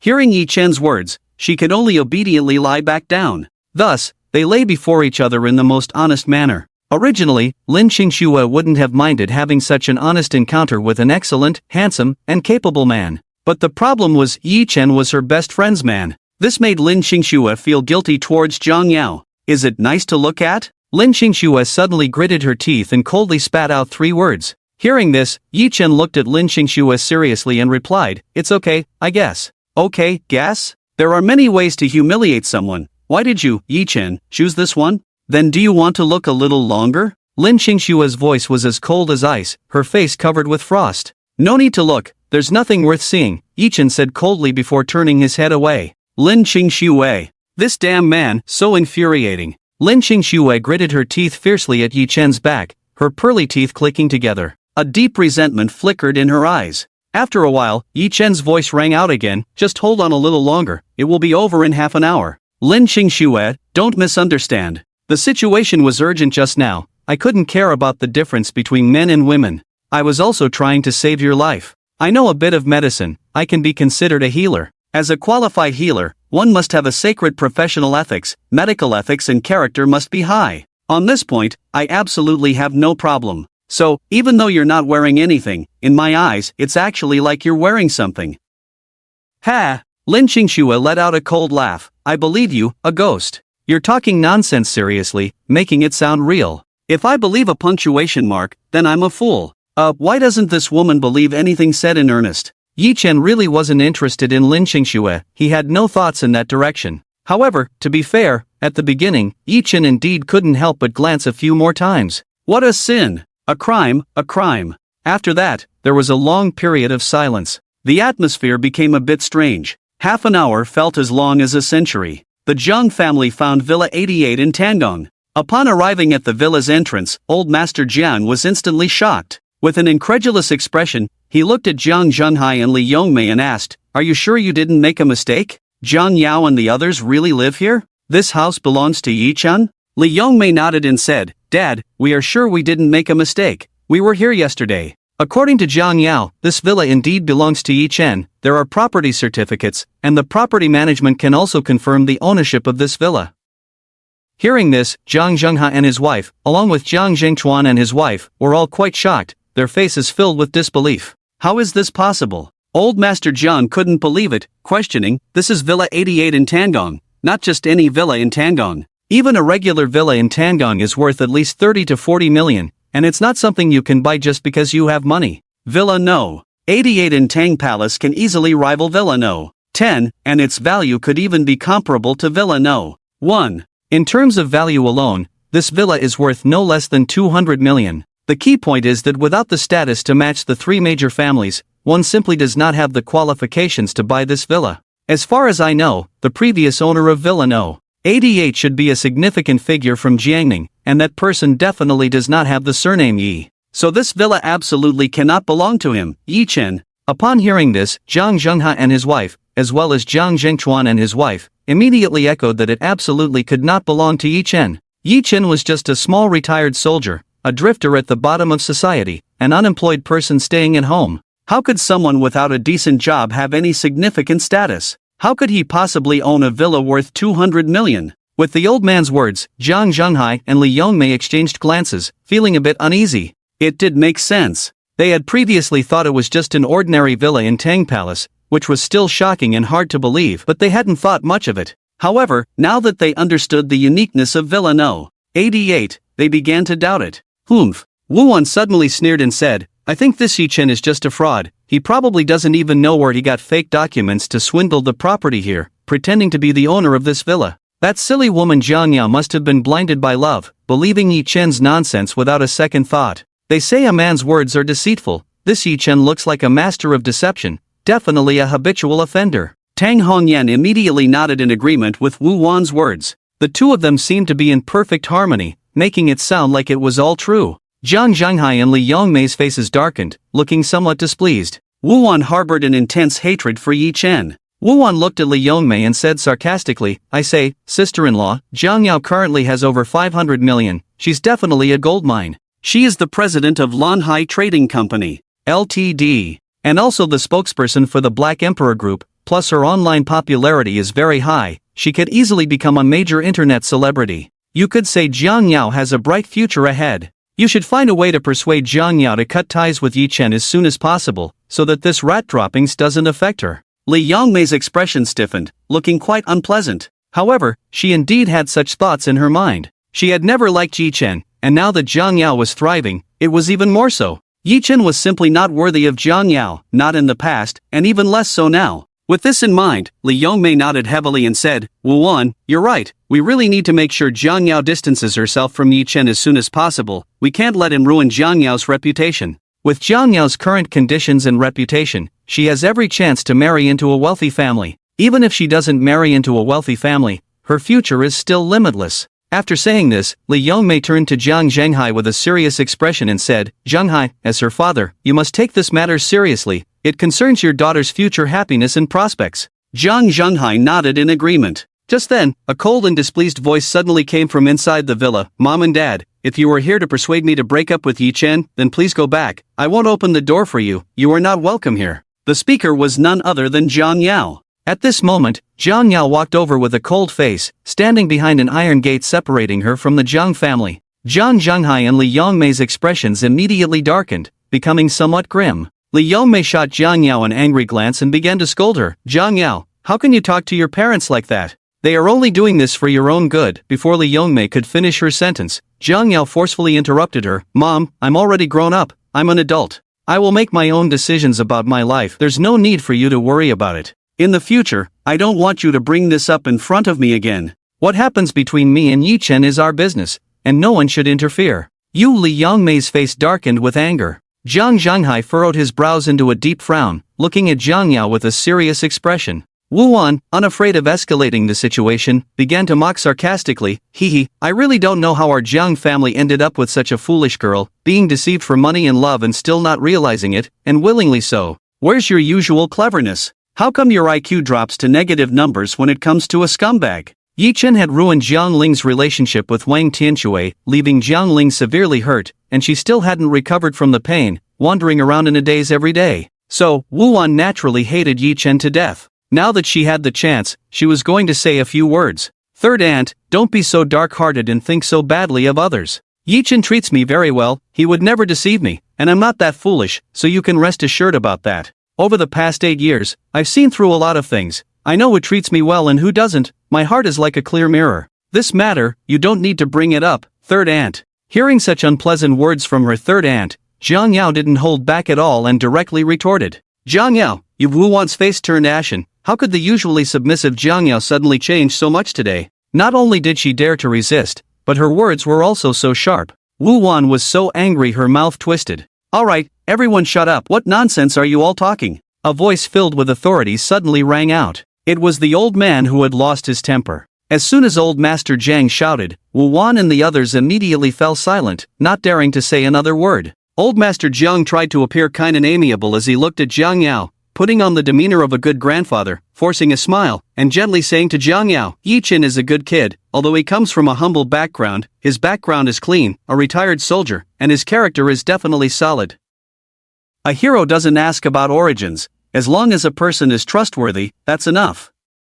You've grown up, and matters of marriage should be decided by you. From now on, Grandpa will support you in this matter, and I want to see who dares to say anything. After saying this, old Master Jiang sternly reprimanded Jiang Zhenghai and the other 6. Remember this clearly, if anyone dares to speak nonsense again, I will not let it go easily. From now on, Yi Chen is our Jiang family's son-in-law, do you all understand? With the old man's declaration, the others naturally nodded in agreement. After all this, old Master Jiang immediately turned to Jiang Yao with a very friendly smile. Jiang Yao, just discuss the wedding with Yi Chen, and once you've made arrangements, let us know what we need to do, and we will fully cooperate. How does that sound? Jiang Yao looked at old Master Jiang. She wasn't foolish and understood her grandfather's intentions. It wasn't out of love for her as his granddaughter, nor was it genuine affection. Although he had indeed cared for her when she was little, Jiang Yao knew that things were no longer the same. The old man's kindness today was merely for the sake of money. Although Jiang Yao was aware of this situation, she had never forgotten that her grandfather had treated her well for over 20 years. For her, the most difficult thing to let go of was indeed family ties. Even though she would no longer endure things as she had before, now that her grandfather and the others had come to her, she couldn't be too harsh. Jiang Yao looked at the old man and momentarily didn't know what to say. After hesitating for a while, she finally nodded. The matter of marriage wasn't urgent for now. After waiting for 8 years, a little longer wouldn't matter. Yi Chen had his own plans, and Jiang Yao would wait for him. Seeing Jiang Yao nod, the old man's smile deepened. He immediately said, Jiang Yao, today is your and Yuan's birthday. I had your second uncle and aunt buy some birthday gifts for you and Yuan this morning and ordered a cake. Originally, I had booked a private room at No. 1 mansion for your birthday celebration at noon, but you refused. So, we had no choice but to come here ourselves to celebrate your and Yuan's birthday. As he spoke, the old man signaled to Jiang Zhenghai and Tang Hongyan. The two quickly ran to the car to bring down the large bags of gifts and a big birthday cake. This was the first time in 8 years that the Jiang family had thought of her birthday. The first time they celebrated Yuan's birthday. Jiang Yao's heart was indeed touched, a little shaken. Although it could be said that the Jiang family was coming for the money, giving face for the money, it could still be considered a chance to break the ice. Jiang Yao, what are you dawdling for? Hurry up and open the door to let us in, Li Yongmei urged Jiang Yao. After a moment of hesitation, Jiang Yao opened the door and said, "Grandpa, Mom and Dad, please come in." Just as Jiang Zhengchuan and Wu Wan were about to enter, Jiang Yao stopped them. Jiang Yao said bluntly to the two, "Third uncle, third aunt, since you don't discuss Yi Chen and speak of him like that, I think Yi Chen doesn't welcome you. This is Yi Chen's house, so you can't come in." After saying that, without waiting for Jiang Zhengchuan and Wu Wan to respond, she directly closed the iron gate. This action was a tremendous humiliation for Jiang Zhengchuan and Wu Wan. They were instantly furious. Wu Wan let out a quacking sound like a duck, ready to scold Jiang Yao, but was silenced by a glare from the old man. The words she was about to say were swallowed back down. Watching everyone enter the house, Jiang Zhengchuan and Wu Wan were left fuming at the door. "Honey, can you believe that Jiang Yao, that little brat, dared to treat us like this? She's simply disrespectful to her elders, lacking any upbringing," Wu Wan said, her face full of anger. Jiang Zhengchuan's face was cold, and he was also very angry. But what could he do? The Jiang family was demanding Jiang Yao, and the old man had personally spoken. What could he dare to do? He could only obediently let it be. The more Wu Wan thought about it, the angrier she became. "No, honey, Jiang Ling has been ruined by Yi Chen, losing her happiness for the rest of her life, and it has devastated our family. We have to find a way to get back at Yi Chen," Wu Wan suddenly said to Jiang Zhengchuan. Jiang Zhengchuan sneered, "Get back? How? With the old man protecting Yi Chen, we can't even say a word without being scolded, and you want to get back at him?" "Jiang Yao, you are now the lifeline of our Jiang family, the star of our family, someone even the old man wants to curry favor with. Right now, we can't afford to provoke her, otherwise she will directly show us her displeasure."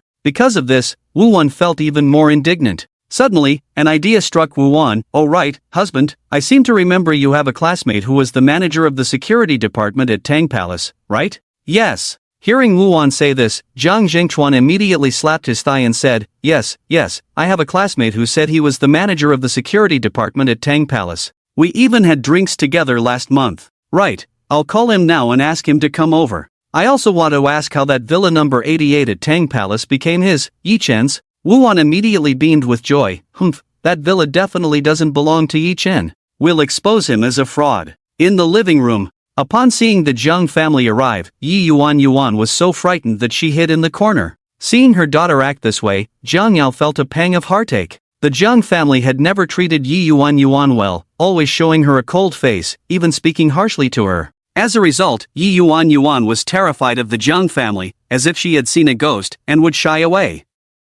This childhood trauma would likely take a lifetime to heal. This was something Jiang Yao felt deeply pained about. This time, the Jiang family's attitude towards Yi Yuan had naturally undergone a complete turnaround. They all looked at her with kind eyes, appearing very friendly. Li Yongmei even smiled for the first time, saying to Yuan, "Come here to Grandma. Look, we bought you so many birthday gifts, and there's such a big birthday cake. Come over, Yuan." However, Yi Yuan, feeling a bit agitated, refused, saying, "I don't want to go over. You are all bad people, you only bully me and my mom. Yuan hates you. I don't want your gifts, and I won't eat the birthday cake you bought. I don't like you." Hearing this, Jiang Yao felt as if her heart was being twisted by a knife. Once childhood is harmed, it is truly difficult to emerge from that shadow. Li Yongmei's face immediately stiffened, turning quite ugly. The others also dared not speak. After all, Yuan surely hated them too. Jiang Yao, feeling heartbroken, said to Yuan, "Go upstairs to find Dad." Upon hearing this, Yuan ran upstairs as if escaping. After sending Yuan off, Jiang Yao looked coldly at the Jiang family. Her mindset had indeed changed significantly. Jiang Yao didn't want to hear any hypocritical and meaningless words. She got straight to the point. "So, what are you all here for today?" Old Master Jiang didn't want to put on airs. With a guilty expression, he said to Jiang Yao, "I know you hate Grandpa. The things from 8 years ago were indeed Grandpa's fault. I didn't consider your feelings, didn't respect your choices, and forced you to accept my arrangements. Actually, for the past 8 years, Grandpa has been regretting it, feeling guilty and remorseful. It was Grandpa who owed you. Today, Grandpa brought your parents and your 2 uncles and aunts, the whole family, just to apologize to you in person and to welcome you back home. Jiang Yao, the Jiang family will always be your home. We will always be your family." "Go home? Humph." Hearing this, Jiang Yao couldn't help but laugh. It was a bitter laugh, a heart-wrenching laugh, and a self-mocking laugh. There's a saying online, when poor in the bustling city, no one asks, when rich in the deep mountains, distant relatives come. Reality is always so cruel and ironic. Jiang Zhanghai then spoke up, Yuan, we indeed made many mistakes before, and we owe you an apology. But now we have all come together to admit our wrongs and apologize to you. Are you still going to hold it against us? After all, for over 20 years, we treated you well. This matter has been frozen for so many years, it's time to let bygones be bygones. These are all past events, let's put an end to it today. Letting the past go sounds easy, but it's not so simple in practice. Jiang Yao was not someone who held grudges, but the problem was that the Jiang family did not come to her out of genuine affection. If she hadn't won that 520 million prize today, if she hadn't become the spokesperson for the Black Emperor Group, then when the Jiang family came to her with these words, she would have been very touched and would have willingly returned to the Jiang family. But the reality was clearly not like that. The Jiang family's behavior today was merely because Jiang Yao had money now. They were looking at her wealth, not at her, not at familial love. Therefore, Jiang Yao felt very bitter, very ironic, and very disheartened. Jiang Yao looked coldly at the Jiang family members and said in a deep voice, although money is omnipotent, I have always firmly believed that money cannot buy true feelings. Anything obtained with money can also be lost when there is no money. Since it's not something sincere, then I, Jiang Yao, do not need it, let alone the most important familial love. I know why you are here today. Even though I have been driven out of the Jiang family, even though I am no longer a Jiang family member. But no matter what, I cannot change the blood that runs in my veins, you will always be my relatives. However, between us, we are merely relatives. Grandpa, if you have something to say, just say it directly. For the past 20 years, you have indeed treated me well and cared for me. I owe you that. Mom and Dad, I will also repay you for your nurturing. If you need money, just state a number. As long as I don't think it's too excessive, I will give it to you, as a way to repay you. Seeing that Jiang Yao had already said this much, the old man's expression darkened slightly. There was indeed no point in saying anything else now. It was impossible to get Jiang Yao to return to the Jiang family. But never mind, what Jiang Yao said afterward was enough. They were here today, weren't they, just for the money? As long as they could get the money, all their efforts would not be in vain. After organizing his thoughts, the old man said to Jiang Yao, the Jiang Group has been poorly managed these past 2 years and has encountered many issues. Our funding chain has now broken, with a shortfall of about 300 million. If we want to completely revive the Jiang Group, we estimate that we need an injection of 400 to 500 million. Given the current situation of the Jiang Group, it can last at most another half month. If no funds come in within half a month, the Jiang Group will have to declare bankruptcy. These days, we have been begging everywhere, trying to find various connections to raise some money, but we have not had any good results. The banks have been stalling us, and now Grandpa really has no way out. Jiang Yao had long known that her grandfather and the others were here to ask for money. However, she truly did not expect that her grandfather would ask for 500 million right off the bat.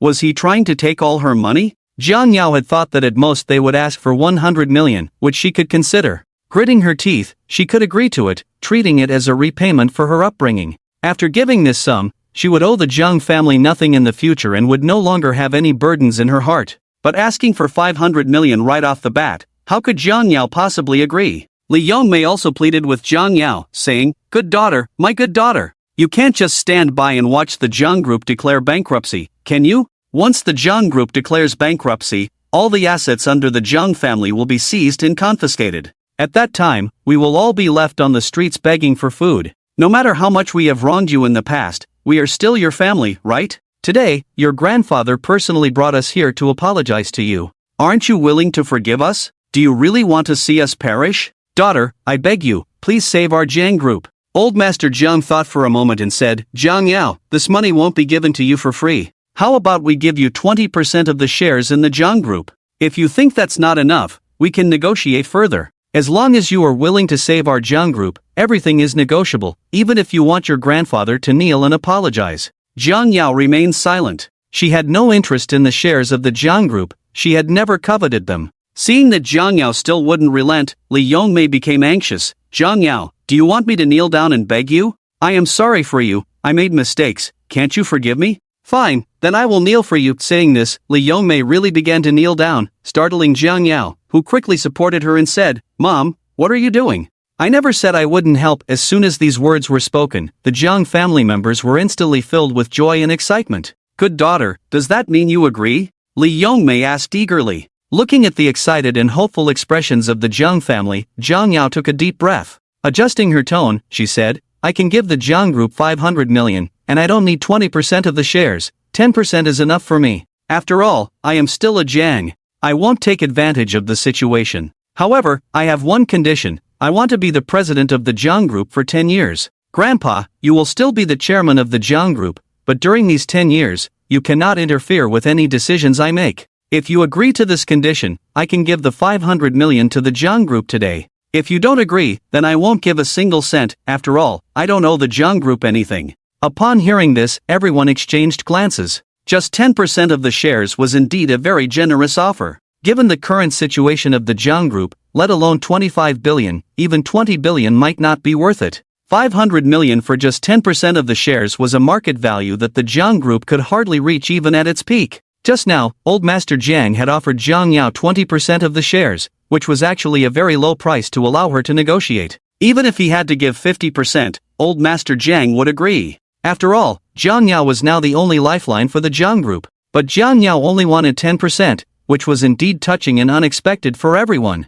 Old Master Jiang didn't think much and immediately nodded in agreement. Alright, Jiang Yao, with your ability, you can definitely handle the position of president of our Jiang Group. Your two conditions are completely acceptable. I will have the legal department prepare the contract right away. After saying this, Old Master Jiang, fearing that Jiang Yao might change her mind, immediately called the legal department. But Jiang Zhenhe was immediately unhappy. Dad, what about me? I've been the president of the company for so many years, I may not have achievements, but I have worked hard, right? Now Jiang Yao wants to push me out of my position. Are you going to make me work under her in the future? Hearing this, Old Master John's expression darkened, and he glared angrily at Jiang Zhenhe. What time is it, and he still wants to fight for power and profit? Before Old Master Jiang could speak, Jiang Yao directly said, if second uncle is unwilling to help me, he can take a break at home for a while. This immediately made Jiang Zhenhe's nose flare with anger as he glared fiercely at Jiang Yao. He wanted to say something more, but was met with the old master's imposing gaze, which silenced him.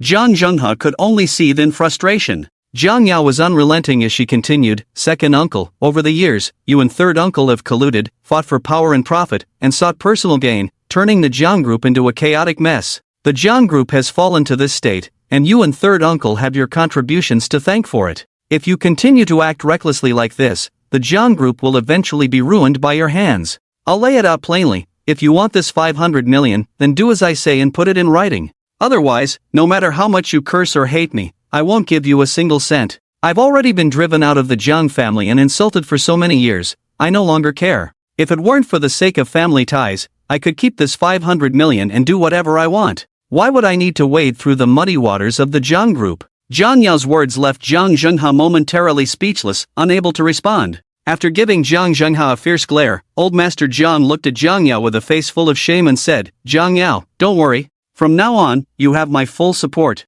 Let's see who dares to say a word against you. As for your second uncle and third uncle, let them rest at home. Upon hearing the old master's words, Jiang Zhenhe immediately deflated like a deflated ball. This meant he had been completely stripped of his power in the Jiang Group. How would he make money in the future? Jiang Zhenhe cast a resentful glance at Jiang Yao. Jiang Yao looked at Jiang Zhenhe, who wore a gloomy and displeased expression, and said, second uncle, you still hold 15% of the company's shares. As long as the company's operations improve, the annual dividends alone will be enough for you to squander. Humph. Jiang Zhenhe scoffed derisively and retorted, easier said than done. Do you think it's that simple? Jiang Yao, however, replied with unwavering confidence, from now on, this is my responsibility, so you don't need to worry about it. Time will prove everything. Jiang Zhenhe angrily turned his head away. On the second floor. At the door, Yi Yuan was curiously eavesdropping on the commotion inside. Her mother had asked her to come find her father, but the door to her father's room was still tightly locked. It had been so long, what were her father and stepmother doing in there? Driven by curiosity, Yi Yuan wanted to listen in. At that moment, the room remained very quiet. After a long wait, half an hour finally passed. Yi Chen, carrying Lin Xingxue, said, time's up, I'm going to remove the needles now. Once the needles are out, you'll be fine. Pa, as soon as Yi Chen finished speaking, Lin Xingxue looked at him disdainfully and said, you just want to see my body. It's just silver needles, I can pull them out myself, can't I? Heh, men. With that, Lin Xingxue really reached out to pull out a silver needle herself. Seeing this, Yi Chen rushed over in a flash and grabbed Lin Qingshue's wrist. You can't pull it out, but it was too late. Lin Qingxue had already removed one silver needle. She struggled to break free from Yi Chen's grip but couldn't get away. Furious, Lin Qingxue began to curse, "You can't pull it out? This is a silver needle, not your needle. What's the big deal? If I want to pull it out, I will. Who are you to stop me? Scumbag, quickly close your eyes, you're not allowed to look anymore.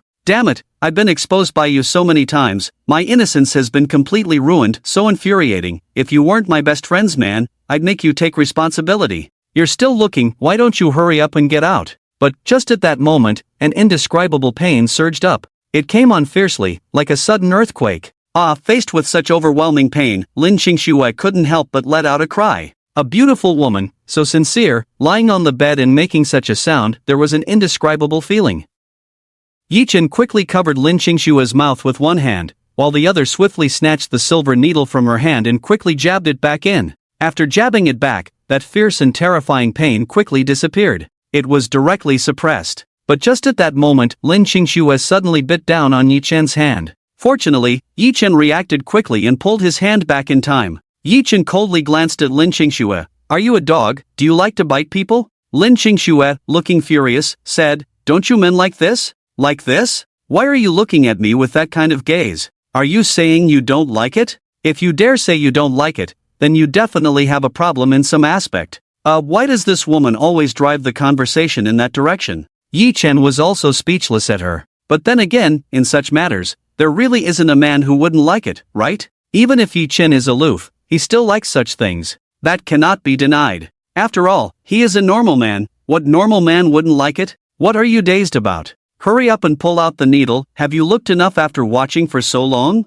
If you really want to see, go look at your Jiang Yao. I'm not your wife. Don't harm me. Seeing Yi Chen didn't respond, Lin Qingxue said again. Only then did Yi Chen pull back his thoughts, turn around, and say, "You pulled the needle out recklessly just now, so you need to wait another 10 minutes. Another 10 minutes? Does it really need to take that long outside the villa?" A group of people resembling security guards were walking over. The Jiang Zhengchuan couple, who had been waiting there, immediately welcomed them joyfully. The leading man, dressed in a suit and resembling a manager, greeted Jiang Zhengchuan from afar. "Brother Zhengchuan, what brings you to Tandong? You've never been here before. What's the occasion today?" This man, resembling a manager, was Manager Luo from the Tandong Property Security Department. Jiang Zhengchuan quickly explained the situation to Manager Luo, and after listening, Manager Luo's gaze fell on Villa 88 of Tandong. His brows furrowed, revealing a hint of confusion. "If I'm not mistaken, Villa 88 of Tandong belongs to the Sea Emperor of Jiangning. But over the years, the Sea Emperor hasn't stayed here even once. It's been empty all along. I often glance at it when passing by, that much I'm sure of." Sea Emperor? Hearing this name, Jiang Zhengchuan was immediately startled and quickly asked, "Old Luo, are you saying that Villa 88 of Tandong belongs to the Sea Emperor, the top figure on Jiangning Road?" Manager Luo nodded. "Yes, who else would dare to call themselves the Sea Emperor?" Hiss. Confirming it was indeed that Sea Emperor, Jiang Zhengchuan couldn't help but gasp. Villa 88 of Tandong actually belonged to the Sea Emperor, a dominating figure at the pinnacle of Jiang County. The Sea Emperor's status in Jiang County was basically equivalent to that of Long Yi in Qingshan. Moreover, even Dragon Yi has to call the Sea Emperor boss. The Qinglong Society also takes orders from the Sea Emperor. In the past, only the fourth son of the Jiang County king, known as the Underground Emperor of Jiang County, Wang Ba, could rival him. Of course, Wang Ba is now dead. Wang Ba's territory and his underlings have basically been completely taken over by the Sea Emperor. The current Sea Emperor is even more powerful than before. He is now the only underground emperor in the entire Jiang County.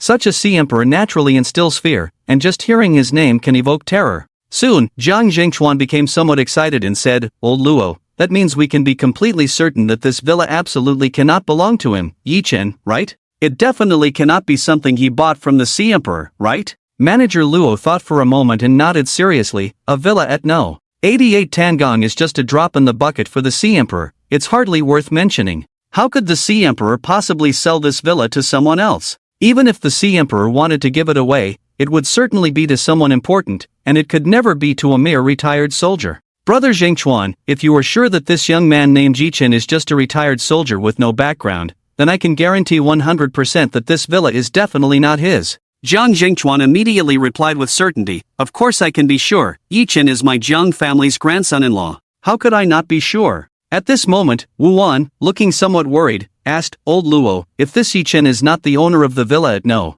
88 Tangong, then how did he swagger in and live here? Logically, he couldn't have bought it from the Sea Emperor, nor could it have been given to him, and it certainly couldn't have been rented to him by the Sea Emperor. Then there's only one possibility left, he must have sneaked in. But if that's the case, wouldn't your Tangong property management have noticed? Well, Manager Luo thought for a moment and shook his head. I only handle the security department, I'm not too familiar with the property management side. Perhaps the scammer was too clever, managing to obtain a lot of fake documents. It's even possible he bribed someone to get through the checks. In fact, something similar happened last year. A beautiful girl used her looks to seduce a young man from the property management department, and with his help, she got some fake documents and moved into an unoccupied villa. Originally, the girl said she would stay for a few days and leave, but who knew that once she moved in, she started showing off everywhere, and soon the matter was exposed. I suspect this incident is the same as last year's. Upon hearing Manager Luo's words, Jiang Zhengchuan and Wu Wan's eyes suddenly lit up. The two became excited. Wu Wan seemed to have caught hold of Yi Chen's weakness and immediately laughed. "Huh, great. Let's see how you, Yi Chen, get out of this one. You really are a big liar, daring to claim that the villa at No. 88 Tangong is yours. This time, I will make sure you are utterly disgraced. No, I must ensure you face prison time." Manager Luo nodded. If the situation is true, then prison time is definitely unavoidable. Last year, those two were sentenced to several years. In this case, the amount involved is even larger. More importantly, this villa belongs to the Sea Emperor. If the Sea Emperor gets angry, it won't just be a simple matter of prison time. Wu Wan immediately nodded. Yes, this is the Sea Emperor's villa. Daring to touch the Sea Emperor's villa, how could it be as simple as going to jail? If the Sea Emperor finds out, he definitely won't let it slide easily, right? Old Luo, can you contact the Sea Emperor in Shanghai? Manager Luo immediately smiled awkwardly and said, "Sister-in-law, you flatter me too much. I'm just a small security department manager. How could I have the qualifications to contact someone of the Sea Emperor's level? I'm afraid even the mayor of whose city might not have that qualification. Perhaps only Master Long and the entire Qingshan can contact the Sea Emperor." Wu Wan, still not giving up, said, "Then contacting Master Long would be fine. If Master Long knows, he will definitely seek justice for the Sea Emperor, right?" Manager Luo still smiled awkwardly. "Even Master Long, I can't get in touch with him. I don't know such big figures." Jiang Zhengchuan said, "If we can't contact Master Long for now, let's think of a way to ruin Yi Chen's reputation. Old Luo, contact the property department now and have them send someone over. Then contact the city defense to prepare to arrest him. Once we verify everything, let the city defense take him away immediately. We can't give him any chance to escape. This Yi Chen has been in the War Department for a few years and has reportedly been on the battlefield. His skills are quite impressive. If we don't make preparations in advance, he might escape." Manager Luo immediately nodded. "Okay, I'll arrange it right away." After that, Manager Luo quickly began a series of deployments. Soon, he gathered 50 security personnel, standing neatly at the villa's entrance. 2 stewards from the property department also arrived. From the city defense, Captain Xiao, who was in charge of this area, brought 100 city defense soldiers over. Seeing that everyone had arrived, Manager Luo immediately instructed someone to knock on the door. Jiang Zhengchuan and Wu Wan exchanged smiles, their faces revealing a smug expression. They were looking forward to what would happen next. "By the way, dear, we forgot to call Lingling over to see Yi Chen being taken away by the city defense. That would definitely make Lingling very happy," Wu Wan suddenly said. Jiang Zhengchuan nodded. "Right, we really forgot such an important thing. But it's too late now, never mind, we can tell Lingling this good news later. By the way, we can record it on our phones and show it to Lingling." Wu Wan immediately nodded, taking out her phone to prepare everything. Hearing the knock on the door, Jiang Yao walked out of the villa. When Jiang Yao saw the crowd at the villa entrance, with security from the Tang Palace, stewards from the property department, and city defense personnel, her brows furrowed deeply. What major event was happening? Why were there so many people at the villa entrance? Jiang Yao's gaze quickly fell on Jiang Zhengchuan and Wu Wan, and seeing the smug expressions on their faces, her brows furrowed even deeper. She had already guessed something. Old Master Jiang and his group also rushed out upon hearing the news, and when they saw the scene, their expressions changed, not knowing what was happening. "Zhengchuan, Wu Wan, what are you doing?" Old Master Jiang scolded sternly, confused. Now, Jiang Yao was the family's treasure, their lifeline. They had just negotiated a deal worth 500 million with Jiang Yao, so old Master Jiang was naturally worried that Jiang Zhengchuan and his wife would cause some trouble. Jiang Zhenghai was also signaling to Jiang Zhengchuan and Wu Wan, but the latter two completely ignored it. Facing the old man's scolding, Wu Wan didn't care about that. Her mind was only filled with thoughts of avenging her daughter Jiang Ling and how to deal with Yi Chen. Old Luo, hurry up and take action, Wu Wan urged Manager Luo impatiently. Before old Master Jiang could speak again, Manager Luo, with a stern expression, shouted into the villa, "May I ask who is Yi Chen?" Seeing that these people were here for Yi Chen, old Master Jiang swallowed back the angry words that were on the tip of his tongue. He cast a deep, meaningful glance at Jiang Zhengchuan and his wife, vaguely guessing their intentions. If it was just to deal with Yi Chen, old Master Jiang wouldn't care much. Jiang Yao, with a slightly serious face, said to Manager Luo, "I am Yi Chen's wife. May I ask who you are? Are you looking for Yi Chen for something?" Manager Luo immediately replied to Jiang Yao, "Miss Jiang, hello, I am Luo Bing, the manager of the security department at Tangong Property. We received a report that someone is living in Villa 88 of Tangong without permission, so we came to investigate the situation." Before Manager Luo could finish, Jiang Yao confidently interjected, "Manager Luo, I think you must be mistaken. Don't listen to others' nonsense. I can assure you that Villa 88 of Tangong belongs to Yi Chen. The property manager came last time to verify, and there were no issues. The property certificate and registration are all in Yi Chen's name. Additionally, Manager Luo, I must remind you that as a manager in the service industry, you should clarify the situation before doing anything, rather than just believing what others say. Your serious negligence in this matter gives me the right to file a complaint against you." Upon hearing that Manager Luo and his team were here regarding Villa 88, old Master Jiang and the others immediately took on a spectator's attitude. In fact, they also didn't quite believe that Villa 88 could belong to Yi Chen. The market value of this villa is around 200 million. It couldn't possibly be something Yi Chen could afford. Hearing Jiang Yao's words, Manager Luo seemed unfazed. Instead, he chuckled lightly, exuding confidence as he said, "Miss Jiang, of course, you have the right to complain about me. If you wish to file a complaint, feel free. However, before you do, I must responsibly inform you, do you know who the owner of Villa 88 is? The previous owner?" Jiang Yao naturally didn't know. She only knew that Yi Chen said this villa was arranged for him by the Ministry of War a year ago, and it seemed Yi Chen didn't know much else. Jiang Yao shook her head and said, "What does it matter who the previous owner of this villa was?" Manager Luo continued, "It doesn't matter if you don't know, I'm here to tell you now. Villa 88 of Tangong can be said to be the king of villas, second only to Villa 1. The owner of Villa 88 is the Sea Emperor of Jiangning." Sea Emperor? Jiang Yao frowned slightly. She didn't know who the Sea Emperor was, but old Master Jiang and the others did. Upon hearing the term Sea Emperor, old Master Jiang's face suddenly twitched in fear, and he exclaimed, "Manager Luo, are you sure this villa belongs to the Sea Emperor?" Manager Luo nodded emphatically, "Old Master Jiang, I stake my life on it. Villa 88 of Tangong is indeed the Sea Emperor's. Many people in Qingshan know about this. If you don't believe me, you can inquire." This matter was even handled by Long Yi back then for the Sea Emperor. Although the Sea Emperor has never visited, that doesn't change the fact that this villa belongs to him. Manager Luo, being the manager of the security department at Tangong Property, must be telling the truth with such conviction. Old Master Jiang couldn't help but look extremely serious as he said to Jiang Yao, "Jiang Yao, this matter is very serious. You must not be careless in the slightest, and do not trust anything lightly.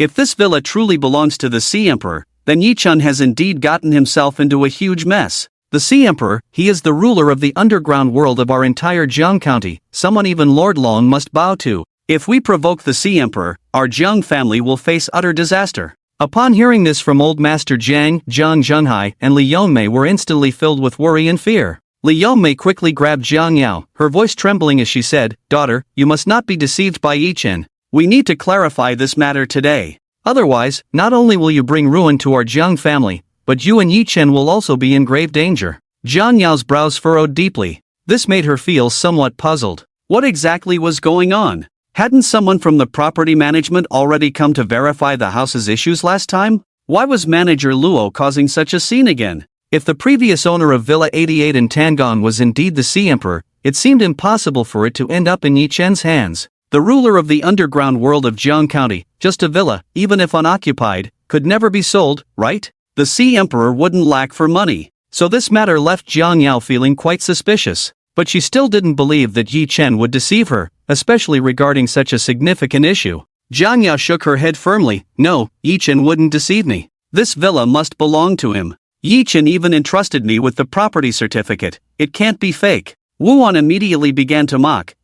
What in this day and age can't be fake? It's just a fake property certificate. How hard can that be? A quick search online yields plenty. Can you really believe that? If fake certificates were useful, I could get certificates for all the villas in Tangong. Zhang Yao, wake up. Yi Chen is just a big liar. If you don't wake up soon, you'll be left with nothing. Zhang Yao shot Wu Wan a cold glance, her conviction still unwavering. Yi Chen is not a liar, he would never deceive me. Wu Wan scoffed, sneering at Zhang Yao, shaking her head and muttering, foolish. At that moment, a crowd of onlookers suddenly gathered. Among them, 2 people were familiar to Zhang Yao. They quickly jumped out with mocking expressions. A plump woman shouted, Manager Luo, I know them. Zhang Yao is my classmate, and I saw her husband Yi Chen this morning. I thought he had a face full of deceit, his character must be terrible. I didn't expect him to be a fraud, a bold and shameless fraud. He even dares to occupy the Sea Emperor's villa, how audacious must he be to do something so reckless? I've also heard my sister say that Villa 88 in Tangong belongs to a super big shot in Jiang County. If that villa is really Yi Chen's, I'll chop off my head and kick it like a ball. The plump woman speaking was none other than Zhang Yao's classmate, Chen Yueping. Accompanying her was her husband, Qian Duo. Behind them was a slightly plump woman, Chen Duo's sister, Qian Shanshan. Zhang Yao shot a cold glance at Chen Yueping, not having the time to deal with her now. Manager Luo turned to Zhang Yao again, Miss Zhang, please let Yi Chen come out. We need to clarify this matter face to face. If I'm wrong, I will accept any punishment. But if this matter is true, it could be quite serious. Manager Luo's words carried a hint of threat. Zhang Yao glanced at the city defense, knowing they were fully prepared. This was undoubtedly the work of her third uncle and aunt. Zhang Yao glared coldly at Zhang Zhengchuan and his wife, who were waiting with smug expressions for the show to begin. A good show is about to unfold, but it clearly won't be as everyone imagines, nor will it be what those with ulterior motives wish to see. At that moment, a cold voice emerged from the villa. Yi Chen strode out, resembling a god of death descending. The powerful aura radiating from him, along with his eyes as cold as the depths of hell, caused many to involuntarily take a few steps back. The way they looked at Yi Chen changed slightly, tinged with a hint of fear. Yi Chen quickly approached Zhang Yao, and the members of the Zhang family seemed to regard him with a certain trepidation. After all, they had witnessed Yi Chen's ruthlessness before. Feeling the murderous intent emanating from Yi Chen at that moment naturally made the Zhang family members a bit afraid, and they instinctively created some distance from him. Chen Yueping and Qian Duo, however, appeared fearless, glaring at Yi Chen with indignation. They had suffered humiliation that morning, losing face in front of their grandmother's family. Now that they had the opportunity, they naturally wanted to see Yi Chen make a fool of himself, or even land in prison. Yi Chen coldly regarded Manager Luo, who was also a former Special Forces soldier, someone who had seen battle and killed enemies. Yet, after Yi Chen cast a glance at him, he couldn't help but shiver. What a sharp gaze! What a terrifying gaze! What a gaze filled with murderous intent! He had seen many fierce gazes, but never one so thick and frightening. Even this seasoned veteran felt a chill run down his spine. It felt as if he had encountered a god of death. Thinking of the matter at hand, Manager Luo quickly composed himself, cleared his throat, and said to Yi Chen, Mr. Yi, you claim that Villa 88 in Tangong is yours, correct? Yi Chen merely looked coldly at Manager Luo, not responding. Manager Luo sneered and continued, What, are you feeling guilty and afraid to speak? If you won't speak, then let's let the facts do the talking. After saying this, Manager Luo turned to the 2 property managers and instructed, check the registration information at our property management and display it publicly. The 2 property managers were not the ones who had come last time, so they were unaware of the situation. Although Manager Luo was not their direct superior, he was still a leader. Thus, the 2 managers quickly accessed the company's owner management system on their phones and soon retrieved the information for Villa 88. Upon seeing the information, the 2 property managers were instantly stunned, their faces filled with disbelief.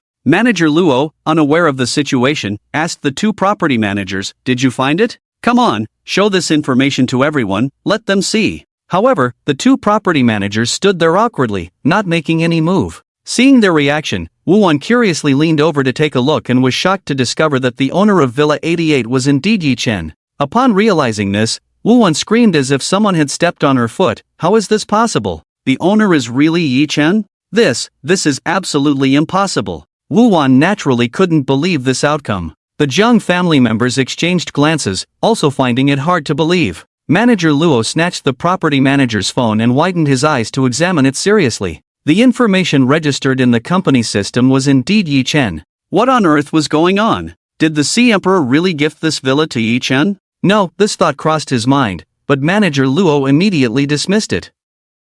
It can't be like this. How could Yi Chen be someone of significance? What qualifications does he have to make the ruler of the underground world of Jiangjun, the Sea Emperor, gift him a villa? Since that possibility doesn't exist, then manager Luo's heart suddenly stirred. Right, this is just our internal registration system at Tangong Property Company. It doesn't represent anything. Captain Xiao from the city defense has arrived. Only the property registration in the official system has legal effect and can prove the ownership of Tangong No. 88. Captain Xiao, we trouble you now. Wu Wan immediately seemed to find a breakthrough and quickly echoed, yes, the internal system registration information of Tangong Property Company could have been tampered with. We must rely on the official one. Chang Yueping and Shen Duo also urged Captain Xiao to check quickly. Yi Chen looked coldly at this group of people, watching their performance. Zhang Yao firmly believed in Yi Chen, so she wasn't worried at all. Although she found it strange and didn't know why Yi Chen could own the Tangong No. 88 villa, she still believed that Yi Chen wouldn't deceive her. This villa must belong to Yi Chen. Even if Yi Chen had concealed some things from her, concealment and deception were entirely different in nature. Captain Xiao immediately made a call to have someone check. To avoid suspicion of cheating, Captain Xiao put the call on speakerphone so everyone could hear the result. Soon, a voice came from the other end. Hello, Captain Xiao. I have found the owner registration information for Tangong No. 88 villa. The owner is Yi Chen. What? As soon as this result came out, everyone in the room was stunned as if struck by lightning. All were dumbfounded. They exchanged glances, their faces filled with disbelief. Their hearts were a mix of emotions, and they couldn't speak for a moment. How could this be? The Tangong No. 88 villa really belonged to Yi Chen? Shouldn't it belong to the Sea Emperor? Zhang Zhengchuan and Wu Wan stared at each other, both equally shocked. This result clearly caught them off guard. Manager Luo's face turned pale to the extreme, and he felt a sudden panic. He even had a feeling of it's all over now. Isn't Tangong No. 88 villa owned by the Sea Emperor? Manager Luo still refused to give up and asked. The voice on the other end replied again, Captain Xiao, what I found is that the ownership of Tangong No. 88 villa was changed a year ago. I looked at this change, it involves Lord Long and our city governor. I don't know the specific details, but it can be confirmed that the current owner of Tangong No. 88 villa is a gentleman named Yi Chen, and this has legal effect. Boom! Manager Luo's last glimmer of hope was completely shattered. It's over. Now he's in big trouble. Manager Luo wished he could slap himself hard. How could he be so foolish? Simply extremely stupid. Luo Bing had always considered himself clever, smart all his life, yet he was confused at this moment. Now Luo Bing regretted it deeply. But what use is that? At this point, there was no way to turn back. Damn it, you guys have ruined me, Luo Bing shouted angrily at Zhang Zhengchuan and Wu Wan. Zhang Zhengchuan and Wu Wan had not yet recovered from the shock of this incident, and their faces were equally grim. This result was clearly unacceptable to them. They thought they had finally caught Yi Chen's weakness and could ruin him. But who could have imagined that things would develop to this extent? Zhang Zhenghai and Li Yongmei exchanged surprised glances. They had always thought Yi Chen was a poor wretch, just a retired unemployed drifter. Now it seems that the situation is not as bad as they imagined. Yi Chen actually owns Villa 88 in Tangong, which indicates there are many things they do not know. It seems this son-in-law is still worth considering. After cursing Zhang Zhengchuan and Wu Wan, Manager Luo immediately put on a humble and flattering expression, smiling at Yi Chen and said, Mr. Yi, Miss Jiang, what happened just now was a misunderstanding. I was misled by the words of a petty person, and I acted out of concern for our esteemed owners at Tangong, so I wanted to inquire about the situation, to verify the facts and dispel these slanderous words. This matter was due to my lack of consideration. I handled it rather rashly, and I sincerely apologize to you, Mr. Yi and Miss Jiang. I hope Mr. Yi and Miss Jiang can overlook my foolish and offensive behavior. After saying this, he deeply bowed to Yi Chen and Zhang Yao. The turnaround came too quickly, catching everyone off guard. Captain Xiao also looked at Manager Luo with a speechless expression. He now regretted getting involved. If this were not handled well, it might bring him trouble. Humph! A heavy cold snort escaped Yi Chen's nostrils. Yi Chen looked at Manager Luo with a cold expression and said, petty person's words? Then I wonder who you, Manager Luo, are referring to as a petty person? Is it these two? Yi Chen directly pointed at Zhang Zhengchuan and Wu Wan. The latter two had already turned pale, wishing they could flee in panic. At this moment, Manager Luo, in order to protect himself, naturally did not care about friendships and said without hesitation, "Yes, Mr. Yi, I was misled by the words of these two petty people. They just now reported to me with great certainty, making it sound very convincing. I was foolish for believing the words of these two petty people, which is why I acted so rashly. Once again, I sincerely apologize to you, Mr. Yi and Miss Jiang." Hearing Manager Luo so unceremoniously throw them under the bus, Zhang Zhengchuan and Wu Wan looked at him with resentment and anger. Truly a plastic friendship.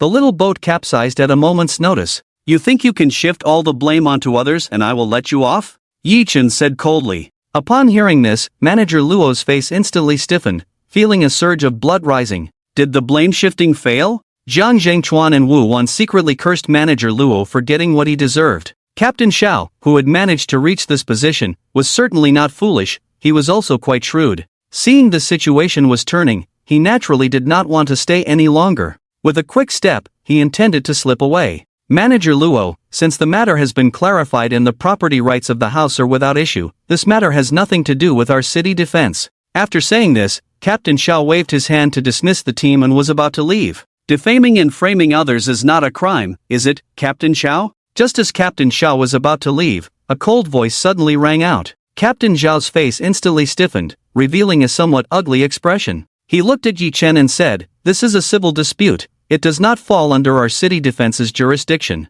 You can sue them." After dropping this line, Captain Xiao did not intend to engage further. But at that moment, several figures were walking towards them. A voice filled with authority shouted from afar, "Captain Xiao, who said this matter is not under our jurisdiction." Hearing this voice, everyone's gaze turned in unison. When they saw the two leading figures, everyone was instantly shocked. The two people striding towards them were, on the left, Leader Ma of the city defense, and on the right, Lord Long. Seeing these two big shots arrive simultaneously, everyone was not only surprised but also puzzled. How did this matter manage to attract these two prominent figures from Qingshan? What brought these two big shots here in person? Captain Xiao felt a shiver run down his spine upon seeing Leader Ma, a sense of impending doom washing over him. A wave of bad premonition surged in his heart. Captain Xiao stood at attention, quickly stepping aside with utmost respect, bowing and nodding to Leader Ma. Manager Luo also sensed that something was seriously amiss. He regretted it deeply, his anger flaring as he shot a fierce glare at Zhang Zhengchuan and his wife. The atmosphere at the scene changed completely with the arrival of Master Long and Leader Ma. These two top figures from Qingshan exuded an overwhelming presence, silencing everyone else in fear. As soon as they stopped, a middle-aged man in a suit came running over, panting heavily. The newcomer was none other than Tan He, the general manager of Tangong Property Company. "Master Long, Leader Ma, what has happened?" Tan He asked cautiously, wiping the sweat from his forehead. Whatever had stirred both Master Long and Leader Ma must be significant. The residents of Tangong were all top figures in Qingshan. Any trouble would be beyond their capacity to handle. "Aren't you going to ask what happened?" Leader Ma said bluntly to Tan He. Tan He immediately turned his anger on Manager Luo, demanding, "What on earth is going on?" Although Manager Luo knew he was in deep trouble, he could only recount the situation as it had unfolded, still trying to shift the blame onto Zhang Jingchuan and his wife. After hearing Manager Luo's account, Tan He was so furious he nearly slapped him. Tan He then said with a serious expression, "Villa 88 of Tangong was previously under Master Long's name, but a year ago, it was transferred to Yi Qingqing's name by the city government. Therefore, Villa 88 of Tangong is now unquestionably owned by Mr. Yi. This matter was personally brought to me by Master Long and Leader Ma." Manager Luo wanted to defend himself further, but Tan He interrupted him, saying, "Manager Luo, as the head of security, you have failed to perform your duties and have severely harassed and defamed the owner. Such a foolish mistake is unforgivable. You are no longer fit for the position of security manager. Submit your resignation to my desk before the end of the day." "What?" Upon hearing this, Manager Luo felt as if he had been struck by lightning. He realized the situation was dire and that he would likely have to pay a price today. However, he never imagined the cost would be so high. Tan He was so ruthless as to publicly announce his dismissal? After all, he was a veteran of the company, if not for his contributions, then at least for his hard work. But this, Manager Luo wanted to say something more, but Tan He didn't give him the chance, cutting him off. "I've already given you the last bit of dignity. If you say another word, it won't just be a simple resignation."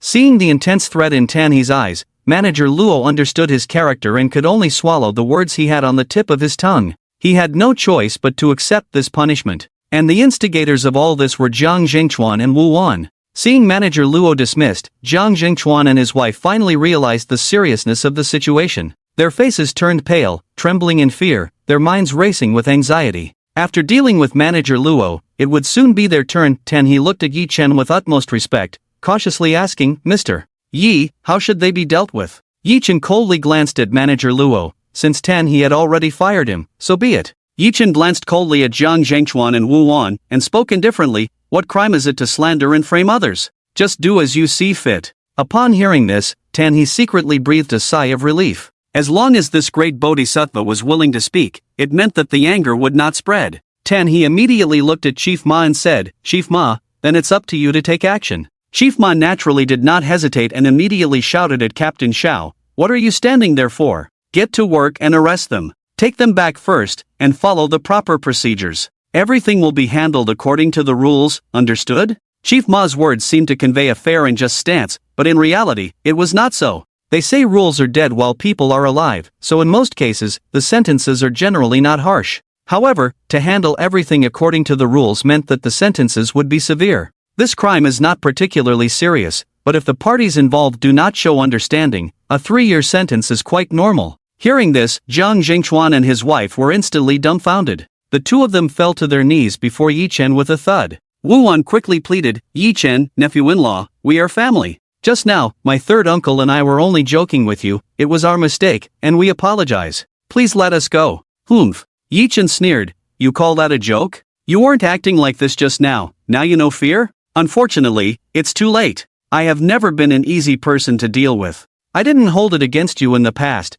but this time I will not let it go easily. If it weren't for the fact that they were Jiang Yao's family, would Yi Chen be so easy to talk to? He wouldn't just teach them a lesson, he would make sure to ruin them. Seeing that pleading with Yi Chen was useless, Wu Wan immediately put on a pitiful face and turned to Jiang Yao. Jiang Yao, we are your third uncle and third aunt, your closest relatives. For such a small matter, are you really going to watch Yi Chen send us to prison? If you let Yi Chen send us to prison, then you will also be a sinner of the Jiang family. You should persuade Yi Chen and plead for us. We are all family, there's no need to escalate things like this, right? Jiang Yao frowned coldly, looking at Wu Wan with a stern expression. Family? Humph, third aunt, do you really think of us as family? In these past 8 years, everything you have done to me, every little thing, I remember it all clearly. I have seen how you treated Yi Chen these days. If you truly considered us family, you wouldn't have colluded with manager Luo for this. You wanted to send Yi Chen to prison. When you were doing this, did you ever think we were family? Now that the consequences have fallen upon you, you suddenly call out family?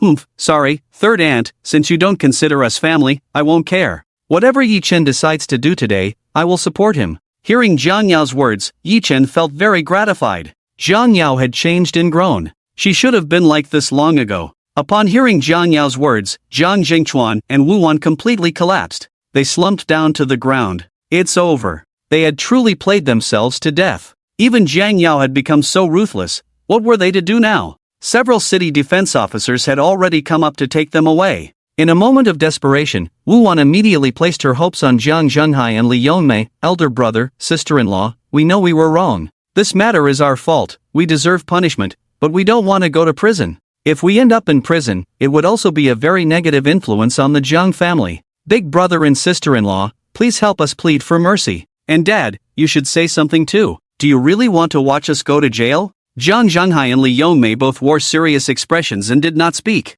They were not foolish. At this moment, they certainly would not easily speak up to plead for the third brother's family. Of course, mainly because they knew their standing with Yi Chen was not high. To rashly plead for the third brother's family would be nothing but self-humiliation. Old Master Jiang was straightforward, angrily shouting at Wu Wan, if you had known this day would come, why did you act so foolishly in the first place? Since you have done such a despicable thing, you must pay the price. Slap. The two were instantly filled with despair. Even the old master said that? Then no one could save them. Captain Zhao's men immediately took Jiang Zhengchuan and his wife away. Others also began to leave one after another. Shang Yueping and the others had already sensed the situation was dire and slipped away. After some discussion among the onlookers, they dispersed as well. Old Master Jiang and the others did not linger, instructing Jiang Yao to go to Jiang Group tomorrow morning for the signing and appointment ceremony, and then they took their leave. With everyone gone, the world finally fell silent. The matter regarding the house was also thoroughly clarified.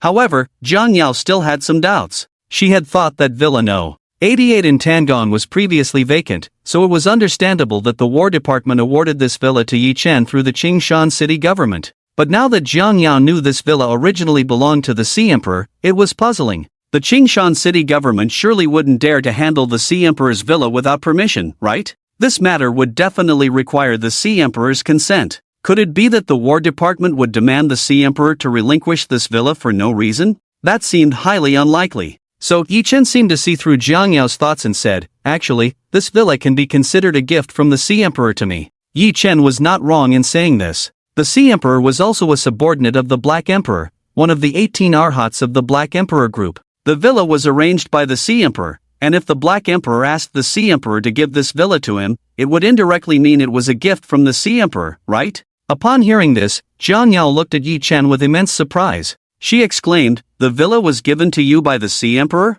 The Sea Emperor, after all, was the ruler of the entire underground world of Jiang County. Even Lord Long was merely a subordinate of the Sea Emperor. The Sea Emperor stood at the pinnacle of Jiang County. Only figures like the governor of Jiang County, the heads of the 5 great families, and the commander of the Jiang County War Department could compare with him. How could such a big shot as the Sea Emperor give a villa worth 200 million to Yi Chen for no reason? Yi Chen continued to explain, "It's like this, I have a bit of a connection with the Sea Emperor. In fact, I once saved the life of the Sea Emperor's older brother, so he owes me a favor." Saved the life of the Sea Emperor's older brother?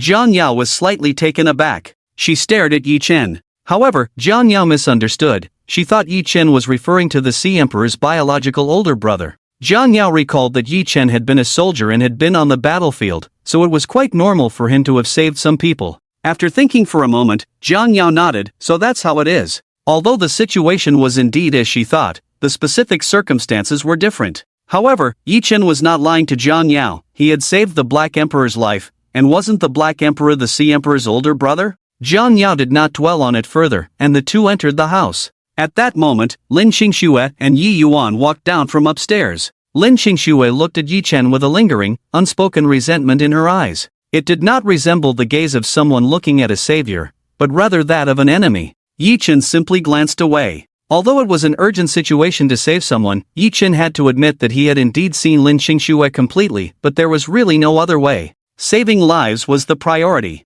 As for how Lin Qingxue felt about it, Yi Chen couldn't care less. "Qingxue, are you okay?" Jiang Yao immediately expressed concern, pulling Lin Qingxue up and down to check on her. Lin Qingxue replied, "I'm fine, didn't lose any flesh." "Ha? Didn't lose any flesh? What did that mean?" Lin Qingxue quickly realized something and hurriedly added, "I mean I'm fine now. Your Yi Chen's medical skills are quite good, he actually managed to detoxify me. It seems that our Chinese medicine is indeed profound and extensive." Hearing Lin Qingxue say she was fine, Jiang Yao finally felt relieved. Yuan suddenly leaned in, looking seriously at Jiang Yao and said, "Mom, I want to tell you a little secret." Seeing Yuan's serious expression, Jiang Yao couldn't help but smile and ask, "What secret?" Yuan leaned closer to Jiang Yao's ear and whispered, "Mom, just now Dad was in the room with Godmother, and he used a needle on her. Godmother was in so much pain that she screamed and told Dad to hurry up and pull the needle out. She also said Dad's needle was too deep and too long.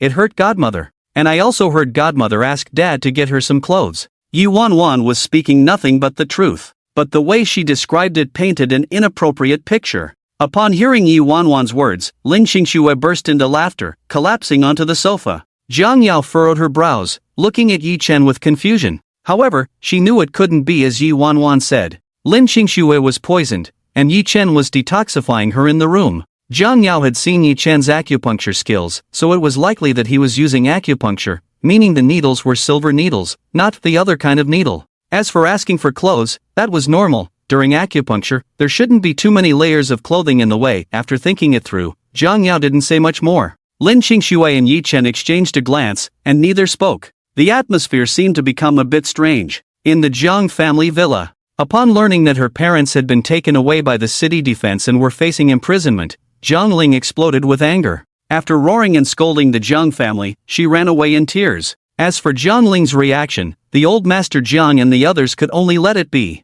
Jiang Ling was an adult. Whatever she wanted to do, no one could control her.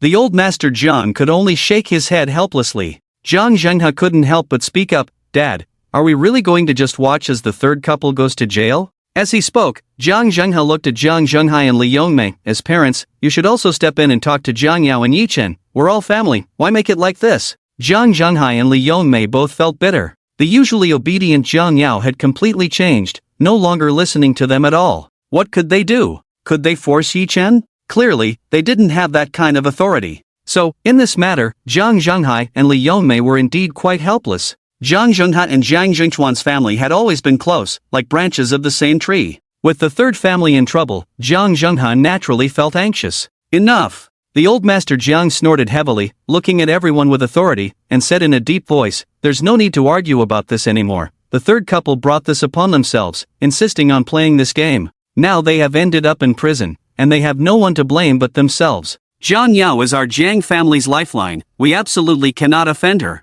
And that Yi Chen, do you really think he's simple?" The last sentence immediately made Jiang Zhenghai and the other three's expressions turn serious. They furrowed their brows, looking deep in thought. Indeed, is Yi Chen simple? Someone who owns the Tanggu 88 villa, is he simple? Moreover, this villa was obtained from the Sea Emperor. For this matter, even Lord Long and Chief Ma personally intervened. Old Master Jiang continued, from Wang Tianshui to Li Yunping, both of them died at Yi Chen's hands. These are things we can be 100% sure of. Logically speaking, whether it's the Wang family or the Li family, they should be able to easily ensure he has no place to be buried. But look at Yi Chen, he's still living well. Did you notice just now? The way Lord Long and Chief Ma looked at Yi Chen was filled with awe. So, Yi Chen is definitely not as simple as we imagine. His background might be quite significant. Hearing the old man's analysis, Jiang Zhenghai and the other three exchanged glances. However, upon reflection, they found the old man's analysis quite reasonable. Jiang Zhenghai and Li Yongmei felt a surge of joy. If Yi Chen really has a significant background, then they would have struck gold. They would wholeheartedly support the marriage between Jiang Yao and Yi Chen. Old Master Jiang said with utmost seriousness, from now on, we must show Yi Chen some respect. We cannot afford to offend or provoke him in any way. Perhaps the glory and wealth of our Jiang family will depend entirely on Yi Chen. This afternoon, Jiang Yao was almost driven to madness with busyness. They say fame is a double-edged sword, and this is indeed a philosophy. Today, Jiang Yao was undoubtedly the most prominent figure in the entire Qingshan and even the whole Jiang County, the absolute focus of attention. After years of being unnoticed in Qingshan, she suddenly became famous, and everyone sought her out. This afternoon, Jiang Yao was bombarded with countless messages and phone calls, with no moment of peace. There were blessings, flattery, dinner invitations, and requests for favors. Anyone who could relate to Jiang Yao came over to exchange pleasantries. For the past 8 years, those friends and classmates had kept their distance from Jiang Yao, avoiding her at all costs. But now, they were all calling her old classmate and good sister, which was truly nauseating to hear. Jiang Yao clearly found such hypocritical words unappealing. She didn't care for them. After all these years, what was there to be concerned about? So, in the end, Jiang Yao simply turned off her phone. The whole world finally quieted down. Lin Qingxue sneered sarcastically, it really proves that old saying, when poor in the bustling city, no one cares, when rich in the deep mountains, distant relatives come. Now everyone knows you have money, Jiang Yao. Not only did you win a 520 million prize, but you also became the spokesperson for the Black Emperor Group. Today, you can be said to have gained both fame and fortune. When you were struggling, those people mocked you, wishing they could step on you. Now that you've turned the tables, they come to flatter you, which is really quite disgusting to hear. Jiang Yao self-deprecatingly smiled and said, yes, it is quite disgusting to hear. I don't need such classmates and friends. Maybe I'm getting old. I used to think classmates and friends were such precious bonds. Now, having seen through it, I find these things aren't that important anymore. Not having friends can actually be quite nice. One isn't lonely alone. Lin Qingxue immediately retorted, how can you be alone? You still have me and Yi Chen, right? Jiang Yao nodded in agreement. Yes, she still has Yi Chen and Lin Qingxue now, and that is enough for her. As for the others, Jiang Yao really doesn't care anymore. Lin Qingxue glanced over at the stairs. Yi Chen had taken Yi Yuan upstairs to do homework, leaving only Jiang Yao and Lin Qingxue in the living room. Once she confirmed it was safe, Lin Qingxue pulled Jiang Yao aside, her expression mysterious, and asked, Jiang Yao, I have a question for you, and you have to answer me honestly. Who exactly is Yi Chen? Who exactly is he? Hearing Lin Qingxue's somewhat strange question, Jiang Yao couldn't help but give her a puzzled look. Then she said, what I know is that Yi Chen is an orphan, he has been without parents since he was little, and his background is quite tragic. Then at 18, he joined the army to become a soldier, and he just retired not long ago to find me. As for the rest, I actually don't know. Lin Qingxue shook her head and said, "What you said is just the most basic information. I already know all that." What I mean is, do you really think Yi Chen is simple? What does that mean? Jiang Yao frowned deeply as she looked at Lin Qingxue. Lin Qingxue continued, "Anyway, I feel that Yi Chen is far from simple. It always seems like he has many unknown secrets hidden within him, giving people a sense of being unable to see through him. He is definitely not as simple as he appears on the surface. I always feel he is very likely a big shot." In fact, Lin Qingxue was being quite conservative in her assessment. She was certain that Yi Chen was definitely a big figure. However, Lin Qingxue still didn't know exactly what Yi Chen's background was.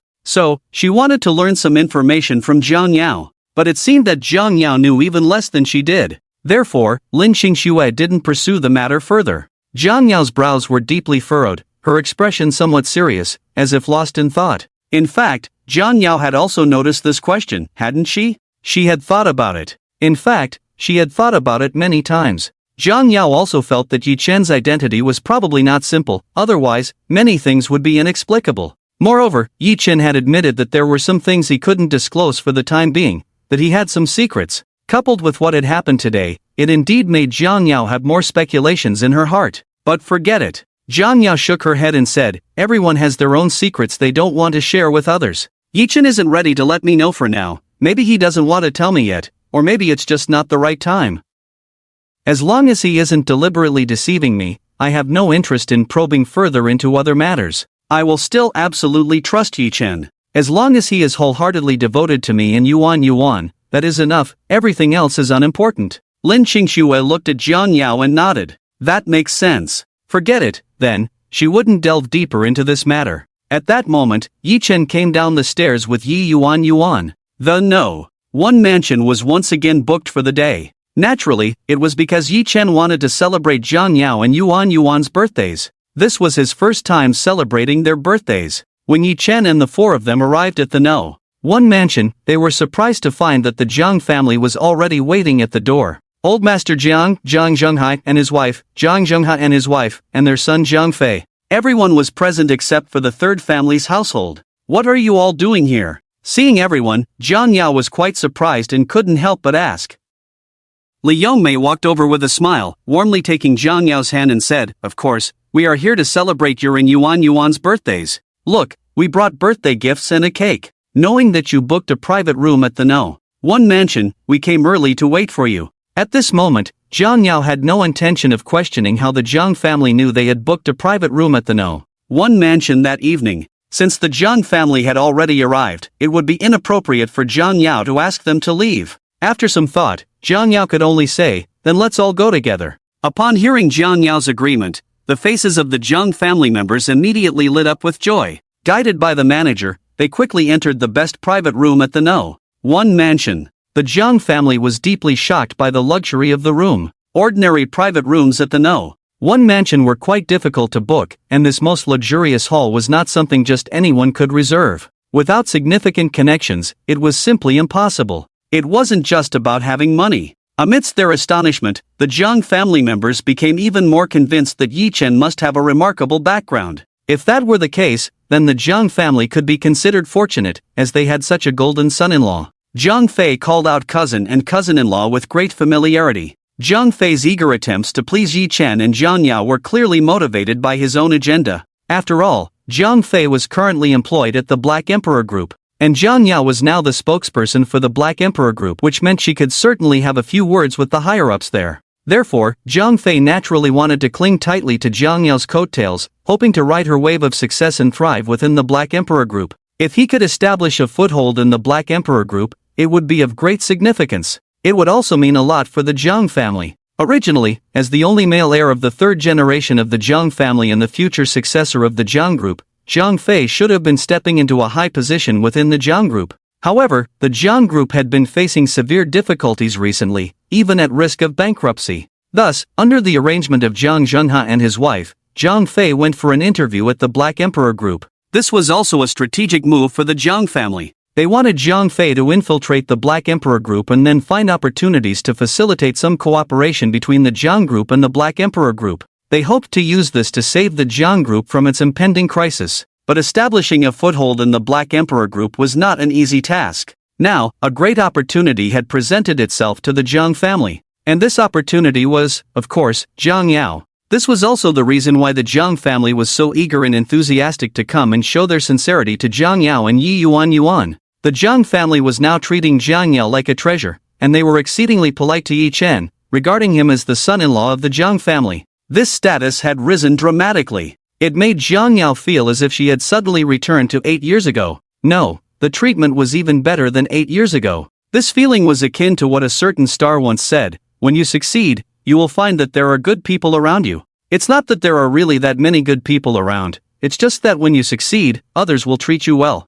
Many things, when you think about them, are quite ironic. Sitting there, Jiang Yao couldn't help but feel an overwhelming sense of irony and emotion. If it weren't for the fact that she had seen through everything over the past 8 years, she might have been moved to tears. But now, she was no longer that naive and wouldn't easily trust others. The reason the Jiang family was treating her so well was entirely because of the money she held and her identity as the spokesperson for the Black Emperor Group. If she had no money and no such identity, she would be nothing. The Jiang family might even feel uncomfortable just looking at her. It was quite ironic that familial affection could only be exchanged for money and status. At least Jiang Yao did not like this feeling at all. It made her feel particularly uncomfortable. Although this was something she had always desired, Jiang Yao truly did not expect to obtain it in such a manner. This was a way she deeply disliked. Yi Yuan clearly also did not like the Jiang family members. No matter how the Jiang family tried to flatter, praise, and please Yi Yuan, she paid them no mind and wore a cold expression. Yi Yuan still felt scared and even hid behind Yi Chen. At that moment, a voice came from the entrance: "The president of the Black Emperor Group has arrived to congratulate." As the voice fell, President Yi Rao walked in with 2 people. The 2 behind her were holding gifts. It was clear that President Yi Rao had come to give birthday gifts to Jiang Yao and Yi Yuan. Upon seeing President Yi Rao, everyone in the Jiang family immediately stood up, showing their respect. Especially Jiang Fei, who looked as if he wanted to bow deeply. President Yi Rao strode directly towards Jiang Yao, smiling as she said, "Miss Jiang, happy birthday to you and your daughter. You two are the stars of our event today and also the image ambassadors of our Black Emperor Group. So, as the president, I have prepared a small birthday gift for you, wishing you both a happy birthday. I've arranged everything here at Mansion No. 1. You and your family can eat and drink well, all courtesy of our Black Emperor Group." Hearing President Yi Rao's words, Jiang Yao suddenly felt embarrassed. "President Yi Rao, you are being too polite." Before Jiang Yao could finish her sentence, President Yi Rao interrupted her. "There's no need to be polite about such a small matter. The gifts have been delivered, so I won't disturb your family celebration any longer. Farewell." The 2 subordinates had already set down the gifts. Just as Yi Rao was about to leave, Old Master Jiang hurriedly stepped forward and said, "Hello, President Yi Rao. I am the chairman of the Jiang Group and also Jiang Yao's grandfather. I've always wanted to visit you, but I didn't expect to meet you here today. It's truly a pleasure." President Yi Rao casually glanced at Old Master Jiang, merely nodding slightly in response. She had no intention of saying more and turned to leave. She knew that the Jiang family was not very friendly towards Mr. Yi. Therefore, there was no need for her to be polite to them. Seeing President Yi Rao's indifferent expression, Old Master Jiang couldn't help but smile bitterly. He had hoped to gain some favor from Jiang Yao and used this opportunity to strike up a conversation with President Yi Rao. But clearly, Old Master Jiang was overthinking. President Yi Rao had no interest in engaging with him, leaving him feeling awkward. Jiang Fei also wanted to take this opportunity to become familiar with President Yi Rao, but she ignored them completely, leaving him helpless. "Jiang Yao, are you quite familiar with President Yi Rao?" Old Master Jiang asked Jiang Yao. Jiang Yao directly denied it. "We've only met a few times, nothing more." Old Master Jiang clearly didn't believe her and was about to say something when a voice came from outside. "Lord Long has come to congratulate." "Lord Long?" Upon hearing this voice, everyone in the Jiang family suddenly felt a jolt and stood up respectfully, looking towards the entrance. Lord Long walked in accompanied by several younger men. After presenting a hefty birthday gift, he took his leave. The Jiang family felt a bit numb. It was understandable for President Yi Rao to come to congratulate them. After all, this event was hosted by the Black Emperor Group, and Jiang Yao was currently the image ambassador of the Black Emperor Group. It made sense for President Yi Rao to come personally. But what about Lord Long? As the underground emperor of Qingshan, one of the absolute rulers of Qingshan, that Lord Long would also come to congratulate Jiang Yao was simply unbelievable to the Jiang family. In fact, Jiang Yao was equally astonished. She clearly hadn't expected Lord Long to come. She had no connection with him at all. If we must say there was something, it would be the day before yesterday when Yin Feifei and Li Yunping got married, and Lord Long treated them to a meal. It could be considered a connection, I suppose. But beyond that, there was nothing else.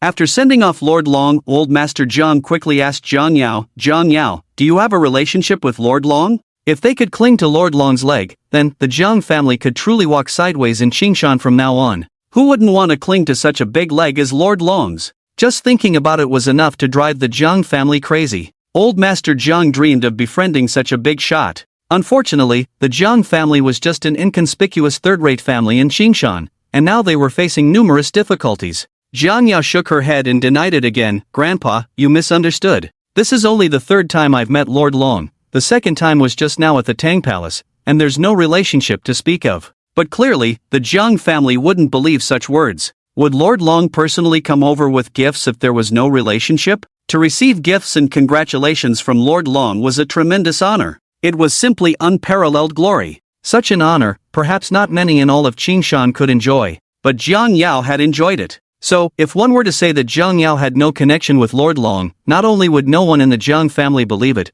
but probably no one in all of Qingshan would either. However, Jiang Yao truly had no way to explain this. She really had no relationship with Lord Long. She also didn't understand why Lord Long was so courteous, personally bringing generous gifts to congratulate her and Yuan on their birthdays. This was something Jiang Yao had never even dreamed of. Jiang Yao was deeply skeptical about it, but she couldn't figure it out. In the end, she thought it might still be due to Yi Chen's influence.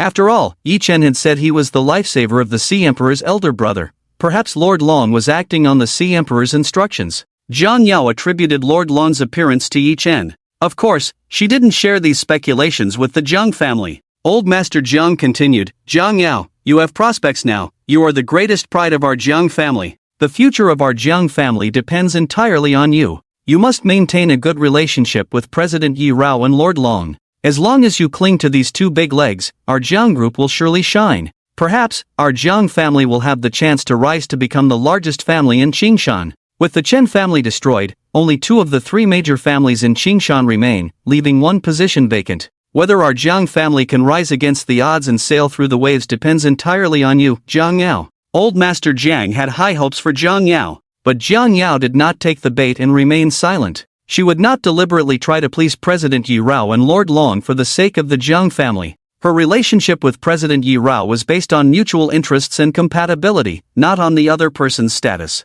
Zhang Zhanghai and Li Yongmei kept whispering in Jiang Yao's ear. Now, the Jiang family had placed Jiang Yao in the palm of their hands, making her the backbone and core figure of the Jiang family. But Jiang Yao couldn't feel happy about such things. Shortly after Lord Long left, more people arrived. This time it was Mayor Hu and Leader Ma coming together. The arrival of these two big figures from the White World excited the Jiang family members to no end. First, it was President Yi Rao and Lord Long, and now it was Mayor Hu and Leader Ma. The four most powerful figures in Qingshan had all gathered. One must ask, in all of Qingshan, whose face could be so big? To have these four big figures personally come to congratulate them was simply an unparalleled honor, making the Jiang family shine with glory. These four big figures were the very ones the Jiang family usually wanted to curry favor with but could never reach. Such big figures, as long as they can hold on to a powerful thigh, are enough for the Jiang family to benefit. In this day and age, it's all about connections, relationships, and power. Since these big figures are so polite and friendly to Jiang Yao, the Jiang family can completely use Jiang Yao to befriend these four prominent individuals. The future of the Jiang family is simply immeasurable. Thinking of this, Old Master Jiang was already so excited that his hands trembled. After sending off Mayor Hu and Leader Ma, Old Master Jiang, with a trembling heart, praised and flattered Jiang Yao, saying, Jiang Yao, from now on, you will be the backbone of the Jiang family.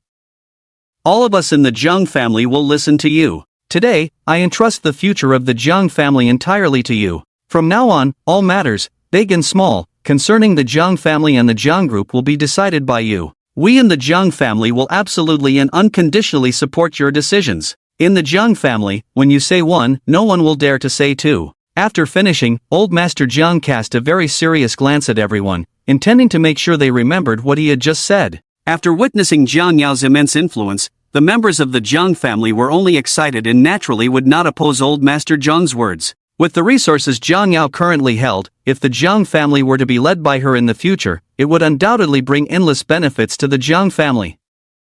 If utilized well, the prosperity and rise of the Jiang family would be just around the corner. Even replacing the Chen family and becoming one of the three great families of Qingshan was not out of the question. Such things were once beyond the wildest dreams of the Jiang family. But now, everyone in the Jiang family felt that it was very likely to be realized. After all, if they could gain the full support of the four most powerful individuals in Qingshan, then it was absolutely possible. Old Master Zhang's statement and the drastic change in the family's attitude made Zhang Yao feel a mix of emotions, leaving her momentarily speechless. This change had indeed come too quickly and too greatly. For a moment, Zhang Yao couldn't quite react. This was what she had longed for over the past 8 years, and she never expected it to return in such a way today. She, Zhang Yao, had completely turned the tables and become the master. Taking a deep breath, Zhang Yao looked at old Master Jiang with a serious expression and said earnestly, "Grandpa, I am the granddaughter of the Jiang family, and I know my place. I will not take on the role of the head of the Jiang family.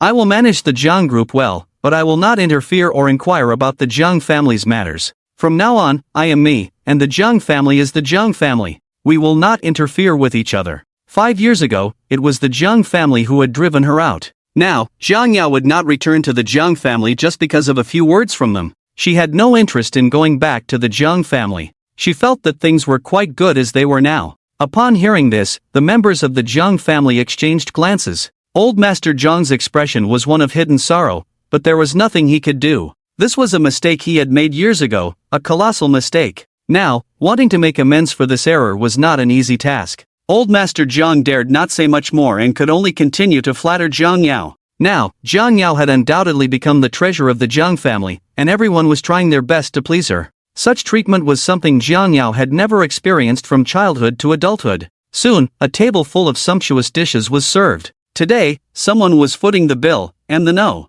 One mansion had brought out all its signature dishes. Various precious seafood was available, truly luxurious. The red wine was Romani Conti, and the white wine was 30-year-old Mutai. Moreover, they were all from the top shelf. 6 bottles of Romani Conti and 6 bottles of 30-year-old Mutai. Just these 12 bottles of wine were worth a fortune. Even if bought outside, it would cost several million. In a hotel, it would be easy for the price to multiply several times over. In a high-end place like the No. 1 mansion, it wouldn't be surprising if something sold for 10 million. Just the wine alone was luxurious to the extreme, utterly inhumane. Even someone like old Master Jiang had only tasted such fine wine a couple of times. Zhang Zhenghai and the others were wide-eyed. Zhang Zhenghai and Zhang Zhengchuan stared at the 30-year-old Moutai, saliva almost dripping. This was definitely a good thing. Li Yongmei and Tang Hongyan, upon seeing the 6 bottles of Romani Conti, couldn't wait to snatch one. This was the finest red wine in the world, and they had only been fortunate enough to attend a couple of gatherings in the rich ladies' circle. Each bottle casually cost hundreds of thousands. With the better ones going for millions, they couldn't bear to buy any. Today, there were 6 bottles on the table, and free things were always more appealing. Plus, there was a table full of extravagant dishes. Such a lavish meal was truly an eye-opener for the Jiang family. They had never experienced such a luxurious banquet before. Today, they were riding on Zhang Yao's coattails. Just as Yi Chen was about to say everyone could start dining, a voice suddenly came from outside the door. Sorry, there was a bit of traffic on the way, I arrived a little late. Fortunately, you haven't started eating yet, otherwise, it wouldn't be appropriate for me to show up. With that voice, an elderly man strode in. Dr. M.O. Upon seeing the newcomer, the Jiang family was once again surprised. However, with the presence of the 4 big figures, they quickly calmed down regarding Dr. Mo's arrival. Upon seeing Dr. M.O., Zhang Yao furrowed her brows slightly, puzzled. She had no prior interaction with Dr. M.O. In fact, they had never even met. How could he be here? However, Dr. M.O. wasn't here for Zhang Yao. He walked straight to Yi Chen, presented a delicate jade box, and said, Mr. Yi, wishing your wife and daughter a happy birthday, this is a small gift as a token of respect. Oh? Dr. Mo's gesture made everyone look at Yi Chen in astonishment. Clearly, no one had expected Dr. M.O. to be so respectful towards Yi Chen, almost bowing in deference. The M.O. family was a top-tier clan in Qingshan. Dr. M.O. was the most respected physician in Qingshan, a master in traditional Chinese medicine. Therefore, Dr. M.O. held a very high status in Qingshan and was greatly respected. After all, in this day and age, who doesn't get sick? Even if one doesn't fall ill, their family and friends might. Thus, being a doctor has become a profession that commands respect. In Qingshan, it is no exaggeration to say that no one dares to disrespect Dr. M.O. Even those 4 big figures would befriend him and wouldn't easily offend him. Being on good terms with Dr. Mo was something to boast about. Yi Chen casually accepted the exquisite jade box from Dr. Mo, feeling somewhat surprised. He recognized the jade box as belonging to the Ghost Valley Medical Immortal. The Ghost Valley Medical Immortal didn't come himself but sent Dr. Mo in his stead? This old fellow was being lazy. After accepting the gift, Yi Chen merely nodded slightly at Dr. Mo, not even saying thank you. Such behavior, in the eyes of the Jiang family, was undoubtedly extremely arrogant. Yet, even in the face of such arrogance, there was not a hint of displeasure on Dr. Mo's face. Instead, he appeared reverent. Dr. Mo was also quite perceptive, not daring to linger. He quickly said, "I have some matters to attend to, so I will take my leave and not disturb your meal." With that, Dr. Mo swiftly left. Before leaving, he closed the door to the private room. Dr. Mo's demeanor and actions left the Jiang family members dumbfounded. When did the esteemed and high-ranking Dr. Mo become so humble? And especially towards Yi Chen. What on earth was going on? Everyone's curious gaze fell on Yi Chen, eager to understand the situation. Yi Chen naturally wouldn't explain much to the Jiang family. Instead, he coldly said, "Let's start eating. The dishes will get cold if we wait too long." Jiang Yao quickly added, "Yes, everyone, let's eat." Yi Yuan was already hungry after a tiring morning. She immediately pointed at the delicious dishes on the table and said to Yi Chen, "Daddy, I want to eat this, and that one too. Wow, there are so many delicious things, I want to eat them all." Yi Chen looked at Yuan with indulgence. "As long as Yuan likes it, eat whatever you want. If it's not enough, we can order more." While speaking, Yi Chen served her the dishes she pointed at. In no time, he filled a bowl to the brim. "Thank you, Daddy," Yi Yuan said before starting to gobble down her food. While eating, she exclaimed how delicious it was, urging both Yi Chen and Jiang Yao to eat quickly as well. Jiang Yao was indeed in a great mood today. It was the happiest day she had experienced in 8 years,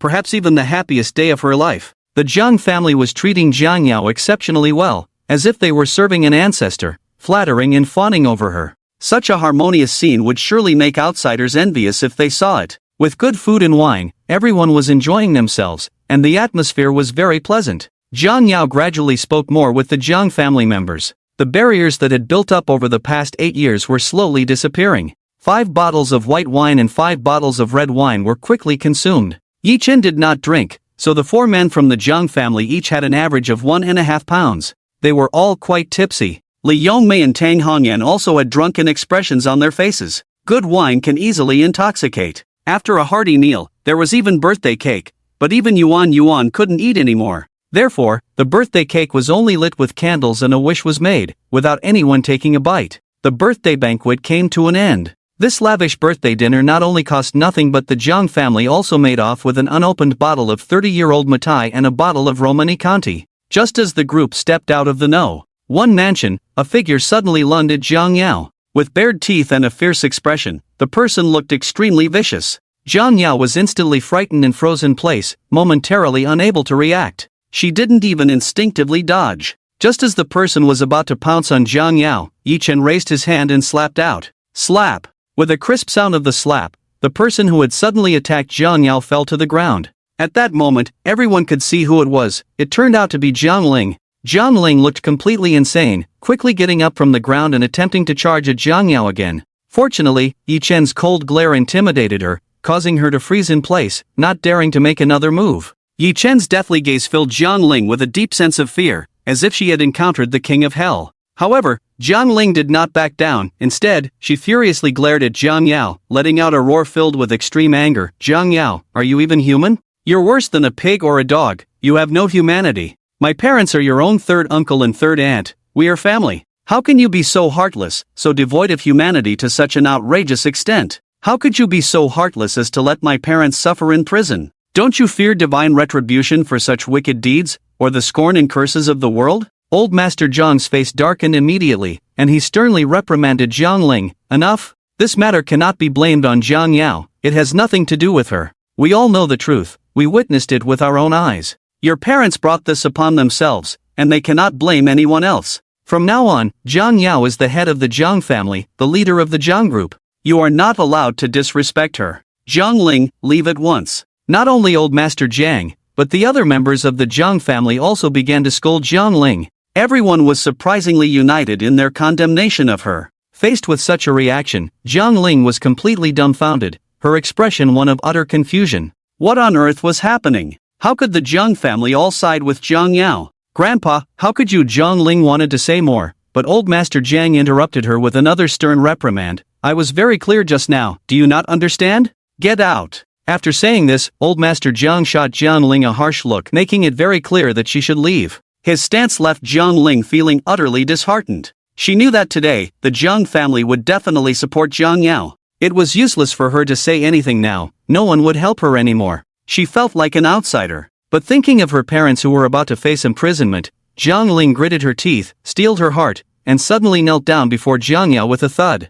Jiang Yao, I know I have treated you poorly over the past 8 years, always finding ways to bully you, humiliate you, and make things difficult for you. I truly owe you an apology. But all of this is my fault. I can apologize to you, admit my mistakes, and even accept your punishment. We are of the same generation, I still have to call you cousin. No matter how you treat me today, I will accept it. You can deal with me however you want. But my parents are your elders, even if they have made mistakes, you shouldn't be so heartless and ruthless as to want to drive them to their deaths, right? I just want to ask you to give them a chance. Whether it's to admit our mistakes, apologize, or accept your punishment, just say it. If you don't even give them a chance to change, do you have even a shred of familial affection in your heart? Listening to Jiang Ling's words, Jiang Yao felt an indescribable mix of emotions. If it were the old her, she might have softened and let it go. But now, Jiang Yao knew she couldn't do that. Even if people called her heartless, cruel, or even insane, this time, she had to stand firm and would not easily compromise or back down.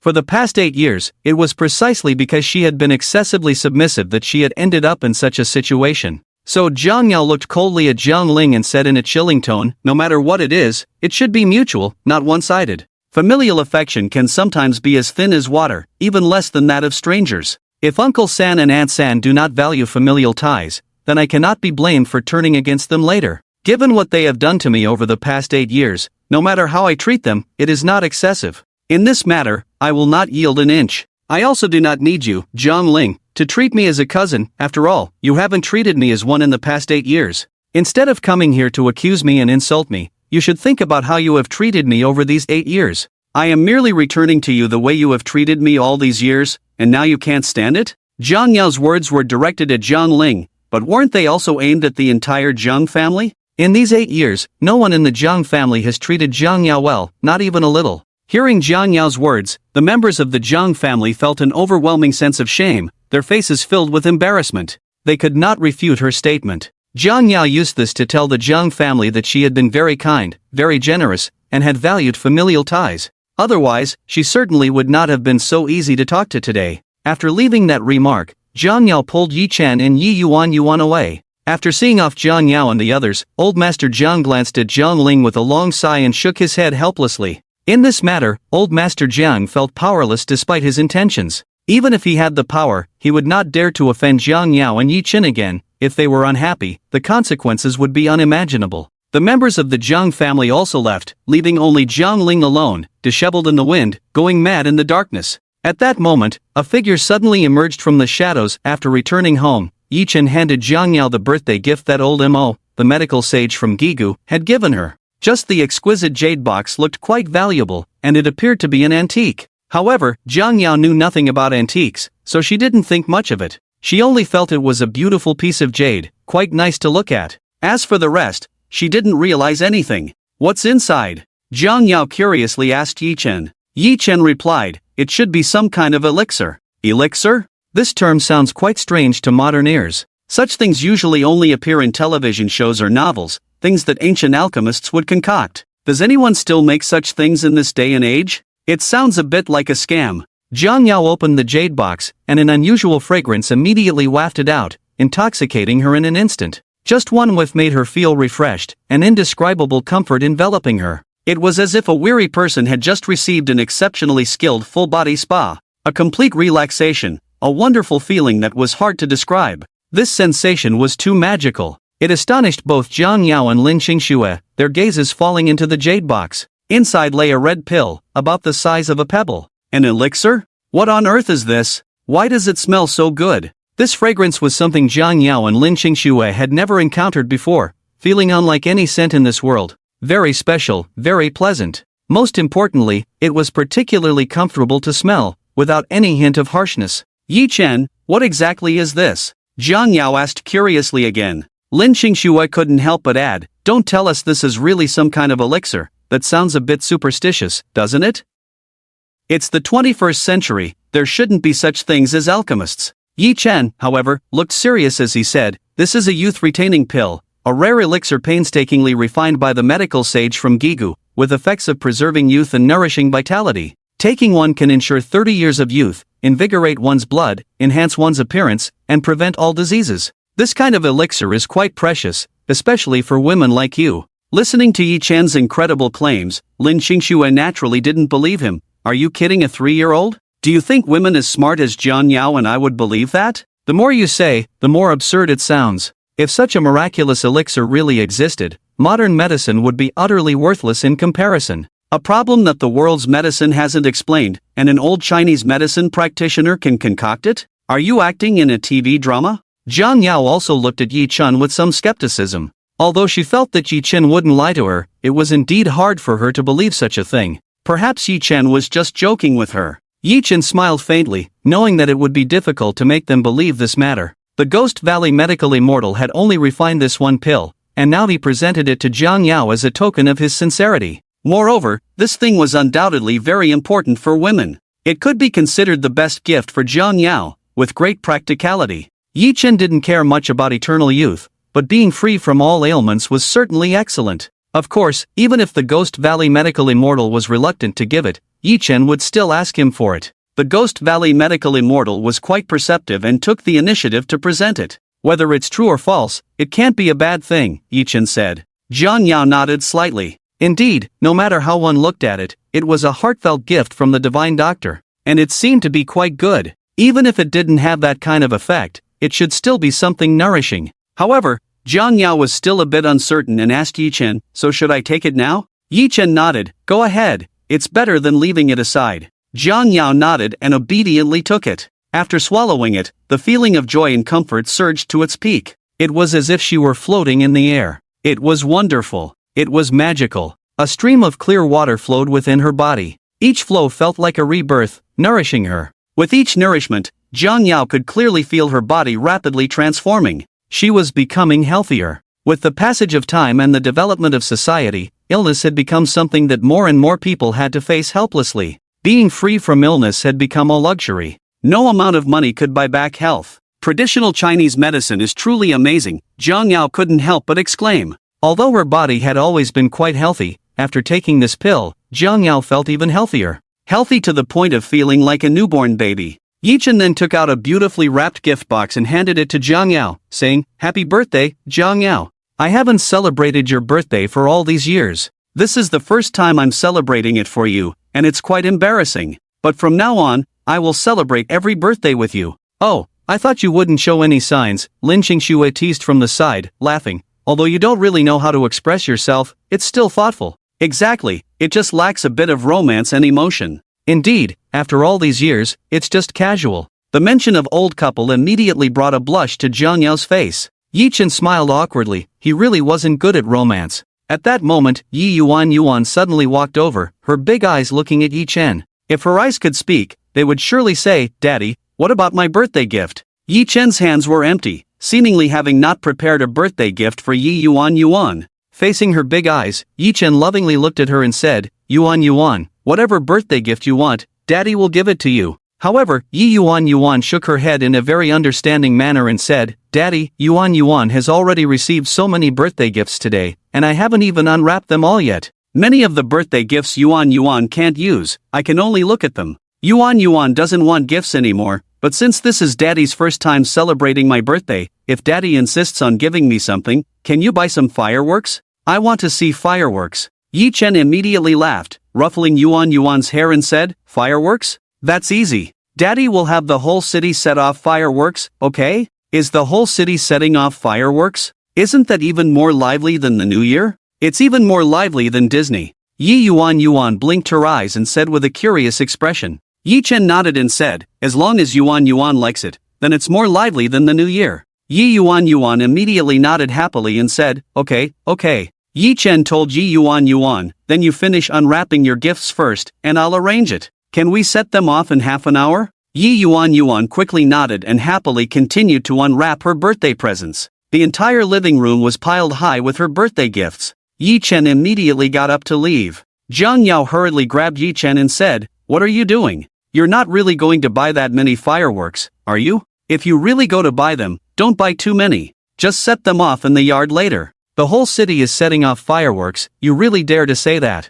Jiang Yao was somewhat speechless. She knew Yi Chen was trying to make Yi Yuan happy, but wasn't that a bit too exaggerated? To achieve the effect of the whole city setting off fireworks, not to mention how many fireworks would need to be purchased and how much it would cost, just the preparation work alone would be an astonishing amount of work. Without a large number of personnel, it would be impossible to manage. Even if all that was in place, fireworks aren't something you can just set off whenever you want, you also need the approval of the city government. With so many factors combined, accomplishing this task would be extremely difficult. Just the cost alone would conservatively exceed 100 million. So, Jiang Yao chose not to comment on Yi Chen's plan. However, Yi Chen smiled faintly at Jiang Yao and said, "Don't worry, I know how to handle things." After saying that, he left the house. However, Yi Chen didn't go far, he stopped in a secluded place. He Huang, Xishan, and Yao Jin Yang immediately walked out respectfully. "Nothing happened today, right?" Yi Chen asked the three of them. They all shook their heads, indicating that nothing had occurred. It seemed that the assassins sent by the Snow Country had already been eliminated. However, he still couldn't let his guard down. Besides the Snow Country, there were many other countries that hated him to the bone and wanted him dead. Moreover, he was unsure if the Divine Harmony Legion from the East Turtle still had any backup plans. These were all points that needed attention. He couldn't be the slightest bit careless. Safety is no small matter, and Yi Chen would not allow any unexpected situations to arise. Yi Chen then said to He Huang, "This event was well done, very successful, and meaningful. I'll remember your contribution." He Huang quickly replied, "Thank you, boss. This is what I should do. If it weren't for the fear that the mistress might find it hard to accept, I would have wanted to make the event even bigger." Yi Chen nodded slightly and said, "That's enough." Yi Chen then said to He Huang, "By the way, Jiang Yao will take over the Jiang group tomorrow, so help her out secretly." He Huang immediately nodded in acknowledgement. Yi Chen knew that Jiang Yao was taking over the Jiang group because, in reality, she still considered herself a member of the Jiang family. She didn't want to see the Jiang group decline or even perish, she wanted to save it. Secondly, she probably wanted to realize her own ambitions. Jiang Yao was a very intelligent and talented woman, especially in the business and finance sector. Since Jiang Yao wanted to do this, Yi Chen naturally fully supported her and helped her achieve her dreams and life goals. He owed Jiang Yao for 8 years, and now Yi Chen wanted to do everything in his power to make it up to her. The best way to make it up to Jiang Yao was to do everything possible to help her accomplish everything she wanted to do. Yi Chen then said to He Huang, "I have another task for you, it must be completed within an hour. Yuan wants to see fireworks, and I promised her a citywide display. Immediately mobilize all your resources to purchase all the fireworks from Qingshan for me, and then distribute them as quickly as possible to the more open areas throughout the city, where Yuan can see them from the balcony. An hour later, set them all off at once, giving Yuan a fireworks feast more dreamlike than Disney." "Got it, boss, I'll take care of it right away." The Black Emperor immediately accepted the order. After saying that, he quickly left to handle the matter. The Black Emperor's execution ability was indeed very strong. This was something Yi Chen appreciated. He guaranteed that any task given to the Black Emperor would be completed without fail. After sending off the Black Emperor, Yi Chen was about to let the Grim Reaper and the Demoness withdraw as well. At that moment, the Demoness suddenly spoke up, "Master, the Eastern Emperor has requested to fight on your behalf. As long as you give the order, the Eastern Emperor will lead 100,000 warriors from the Eastern Emperor's temple to march and annihilate the Divine Union Legion." The leader of the Divine Union actually dared to send someone to assassinate the mistress. This is unforgivable and must be punished with death. Speaking of the leader of the Divine Union, Yi Chen felt a surge of anger. Humph! Yi Chen let out a heavy cold snort. The overconfident leader of the Divine Union, back then, was defeated by my Heavenly Abyss Temple, losing his troops and abandoning his armor, surrendering with a white flag to save his own life. If it weren't for the Elders' Council and those commanders from the Dragon Kingdom's War Department telling my Heavenly Abyss Temple to hold back, we would have long since wiped out the Eastern Turtle and destroyed his Divine Union Legion. Back then, I spared his Divine Union Legion a path to survival, and he, the leader of the Divine Union, did not understand gratitude, instead repaying kindness with enmity. He is worse than a pig or a dog. For dealing with such beasts, sending them to hell is the best punishment. The Demoness nodded in agreement, saying, "You're right, boss, the Divine Union Legion should be destroyed, and the leader of the Divine Union deserves to die 1,000 deaths. I'll notify the Eastern Emperor right now to take action and annihilate the Divine Union Legion." After saying that, the Demoness was about to take out her phone to make the call, but Yi Chen stopped her. The Demoness looked at Yi Chen with a puzzled expression. Yi Chen said coldly, "The Eastern Emperor has been away from the Eastern Turtle for too long. The strength of the Eastern Emperor's temple is probably not what it used to be. The Eastern Emperor should still be working hard to reorganize. At this time, the Eastern Emperor's temple, in terms of both numbers and strength, is not cohesive enough. The Divine Union Legion has 30,000 troops, and their equipment is very good, with the Eastern Turtle Kingdom backing them. Relying solely on the Eastern Emperor's temple is probably not enough to confront the Divine Union Legion head-on. If we rashly let the Eastern Emperor take action, it would undoubtedly be sending him to his death. No matter how strong the Eastern Emperor is, he cannot match 1,000 troops." Hearing Yi Chen's words, the Demoness was momentarily stunned. After thinking it over, it indeed seemed very reasonable. The position of the Divine Union Legion in the Eastern Turtle was equivalent to that of the Heavenly Abyss Temple in the Dragon Kingdom, and that was 3 years ago. Even at the peak of its power, the Eastern Emperor's temple might not have had the strength to confront the Divine Union Legion, let alone the current Eastern Emperor's temple. Relying solely on the Eastern Emperor's temple was indeed insufficient to battle the Divine Union Legion. At this moment, the Grim Reaper spoke up, "Boss, if we can't do it openly, we can do it secretly. How about I send a few top assassins to infiltrate the Eastern Turtle and wait for the opportunity to assassinate the leader of the Divine Union?" Assassination was indeed the specialty of the Grim Reaper's temple. There was almost no target that could escape once marked by the Grim Reaper's temple. This suggestion was good, but it was still rejected by Yi Chen. Yi Chen shook his head and said, "Not appropriate. Your strongest assassins from the Grim Reaper's temple have all been sent to Qingshan. They are currently responsible for Jiang Yao's safety, which is the most important matter. Anything could happen recently, and we must be prepared, so your people cannot be moved. Furthermore, for a mere leader of the Divine Union, do I, Yi Chen, need to resort to assassination? I want to kill him, and it must be a proper kill." The Grim Reaper nodded immediately. Indeed, the main targets of the Tianyuan Palace do not need any underhanded tactics. If one wants to kill, then it should be done head-on, a proper kill that makes him submit willingly. The Demon Princess suggested, "Boss, why don't we contact those unparalleled fiends and have them all bring their men to attack, all heading towards Donggue? If we gather everyone's strength, then annihilating the Divine Alliance Corps shouldn't be a problem." Yi Chen nodded slightly and said, That is indeed one way. However, everyone is probably still reorganizing their own forces during this time. Asking everyone to mobilize their manpower now seems a bit rushed. Revenge is not something to be hurried. If we act, we must make the Divine Alliance commander tremble. Our Tianyuan Palace has just returned, and this time, we were excluded from the war against the coalition of various nations. Our million soldiers are all holding back their energy, so perhaps we can let the million soldiers of Tianyuan Palace take some action. With everyone's strength combined, we can certainly make the entire Donggue tremble in fear.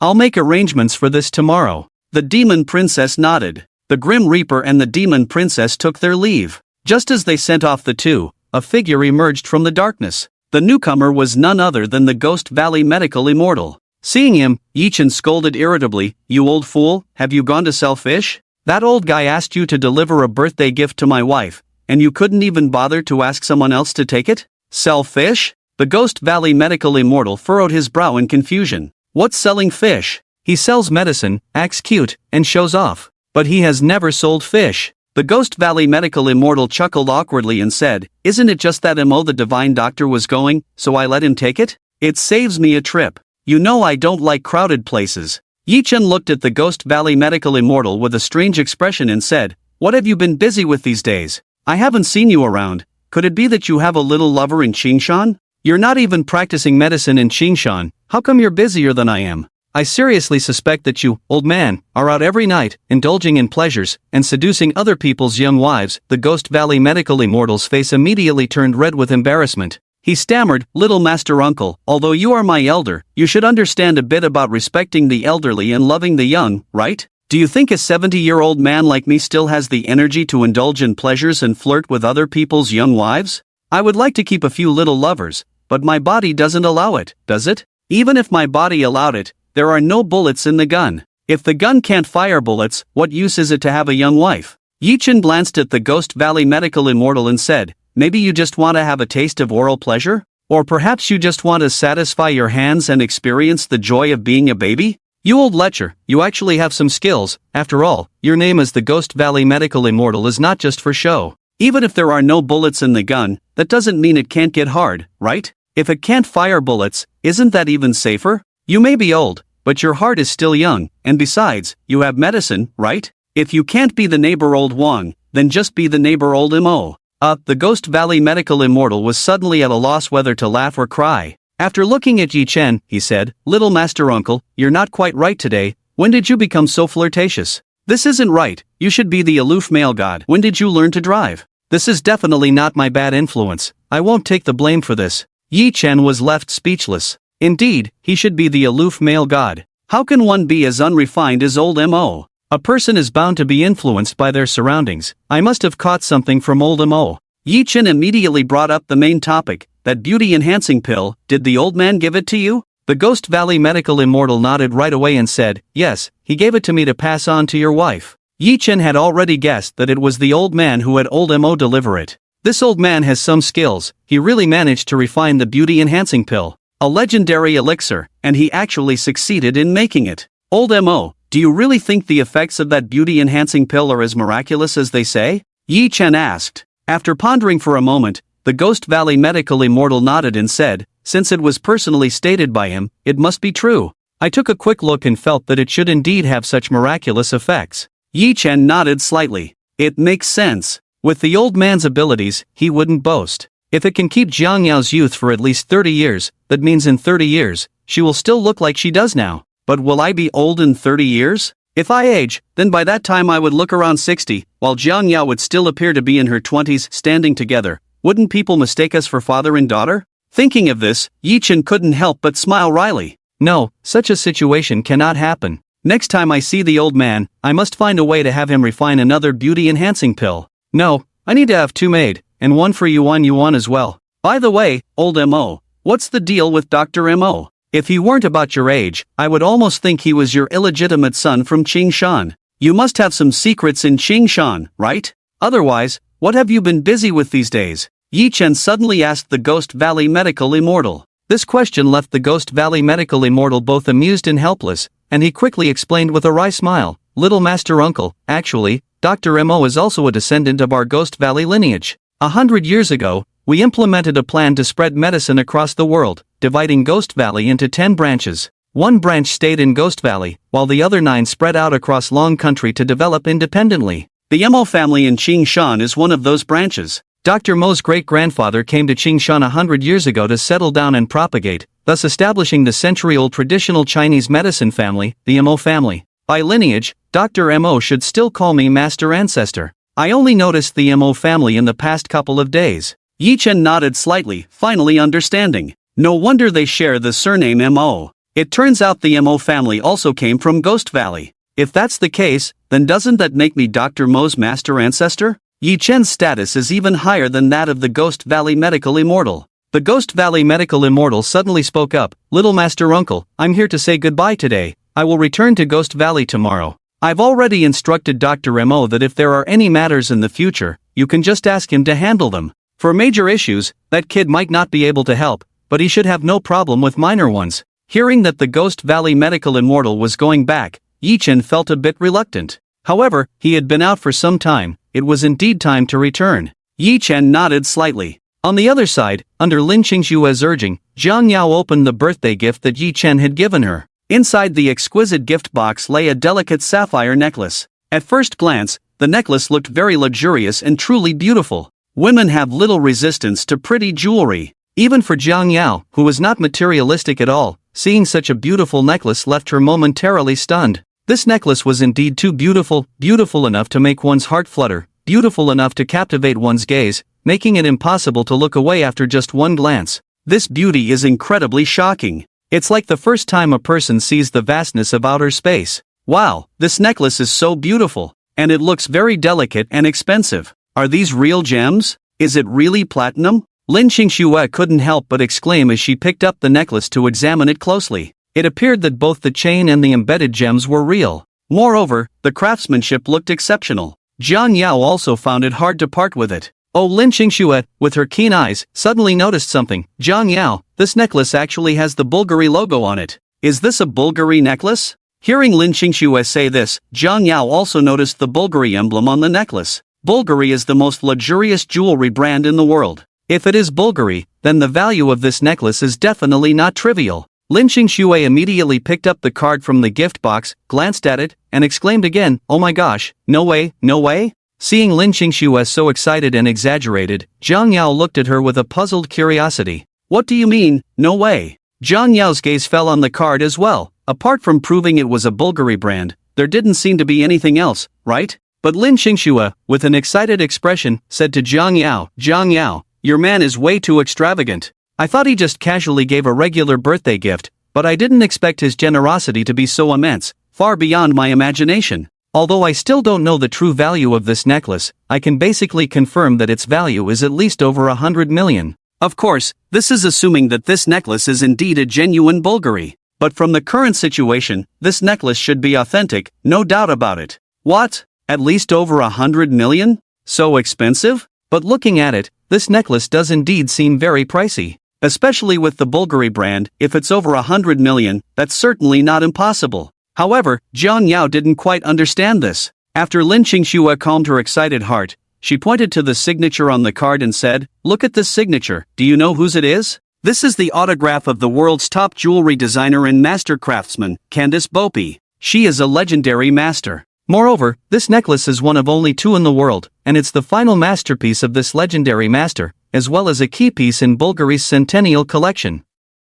From the materials used in this necklace, they are all of the highest quality in the world. So, I can basically judge that this necklace must be worth over 100 million. Hearing Lin Qingxue say this, Jiang Yao couldn't help but stare blankly at her. She still found it hard to believe. A birthday gift worth over 100 million? Yi Chen is that rich? And a necklace limited to 2 pieces globally isn't something you can buy in a small place like Qingshan, right? Almost soon, Lin Qingxue's eyes widened as she stared at the information she found on her phone, unable to hold back a curse. After carefully confirming several times, Lin Qingxue blankly said to Jiang Yao, "This necklace has a beautiful name called Love of the World. It's the last masterpiece of Master Candace Beaupy, and it's also the flagship piece of Bulgari's centennial collection. The official price of this necklace is 188 million. But because there are only 2 pieces, the market has already inflated this price to astronomical levels. Another one was auctioned for 1 billion at the world's top jewelry auction last month. So that means if this necklace is real, then at auction, it wouldn't just fetch 1 billion, it would definitely be at least 800 or 900 million. Tisk TSK, I thought it would be over 100 million, I seriously underestimated its value. A necklace worth nearly 1 billion, that's just too extravagant. Jiang Yao, who exactly is your man? Is he really just an ordinary retired soldier? Is he truly an orphan with no family, no background?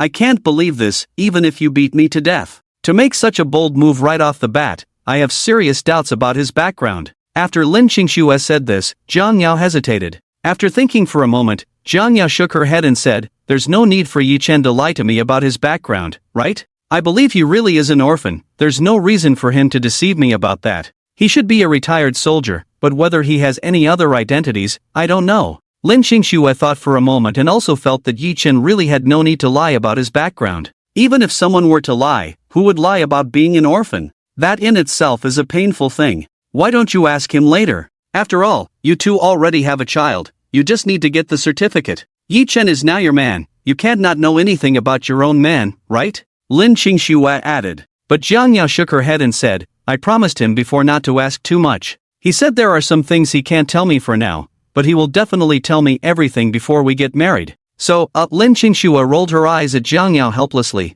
Was she already silenced by Yi Chen in advance? But hearing Jiang Yao say this, Lin Qingxue was even more certain that Yi Chen must be hiding some big secret. He must be concealing some things from Jiang Yao. Lin Qingxue was convinced that Yi Chen was definitely not simple. A necklace that is globally limited to only 2 pieces carries immense symbolic significance. It can't just be bought with money. It must require great power. The fact that Yi Chen could obtain this necklace, not to mention his financial resources, means his power must be immense. Lin Qingxue was still not giving up and searched online to see if she could find the buyers of those 2 necklaces. But aside from one that was reported after being auctioned last month, there was no information on the other. That's normal, transactions of this level are certainly highly confidential regarding the buyer's information. Qingxue, what if this necklace is just a high-quality imitation? Jiang Yao suddenly said. Lin Qingxue immediately shook her head. Impossible, this necklace is definitely real. I have some knowledge about jewelry, and just by looking at it, it's clearly handcrafted by a top master. Moreover, the gemstones embedded in it are real, not industrial synthetics. Just the price of these gemstones alone is considerable. Who could possibly replicate this? I just compared it carefully with the photos online, and it's exactly the same. It definitely can't be fake. So, does that mean it really is genuine? That left Jiang Yao quite shocked. After a while, Lin Qingxue added, anyway, your man is definitely not simple. He's definitely someone who plays the pig to eat the tiger. These days, there are a lot of people pretending to be impressive, but it's rare to see someone pretending to be low-key. Yi Chen's reverse operation can't be said to be slick, it can only be described as masterfully done. Jiang Yao smiled silently, not knowing what to say. She wasn't sure about these situations either. However, she did have some doubts. In fact, she was also somewhat curious about these matters and wanted to know what Yi Chen had not told her. From various clues, it was clear that Yi Chen was indeed extraordinary. Lin Qingxue picked up the exquisite jade box containing the beauty elixir and took a photo,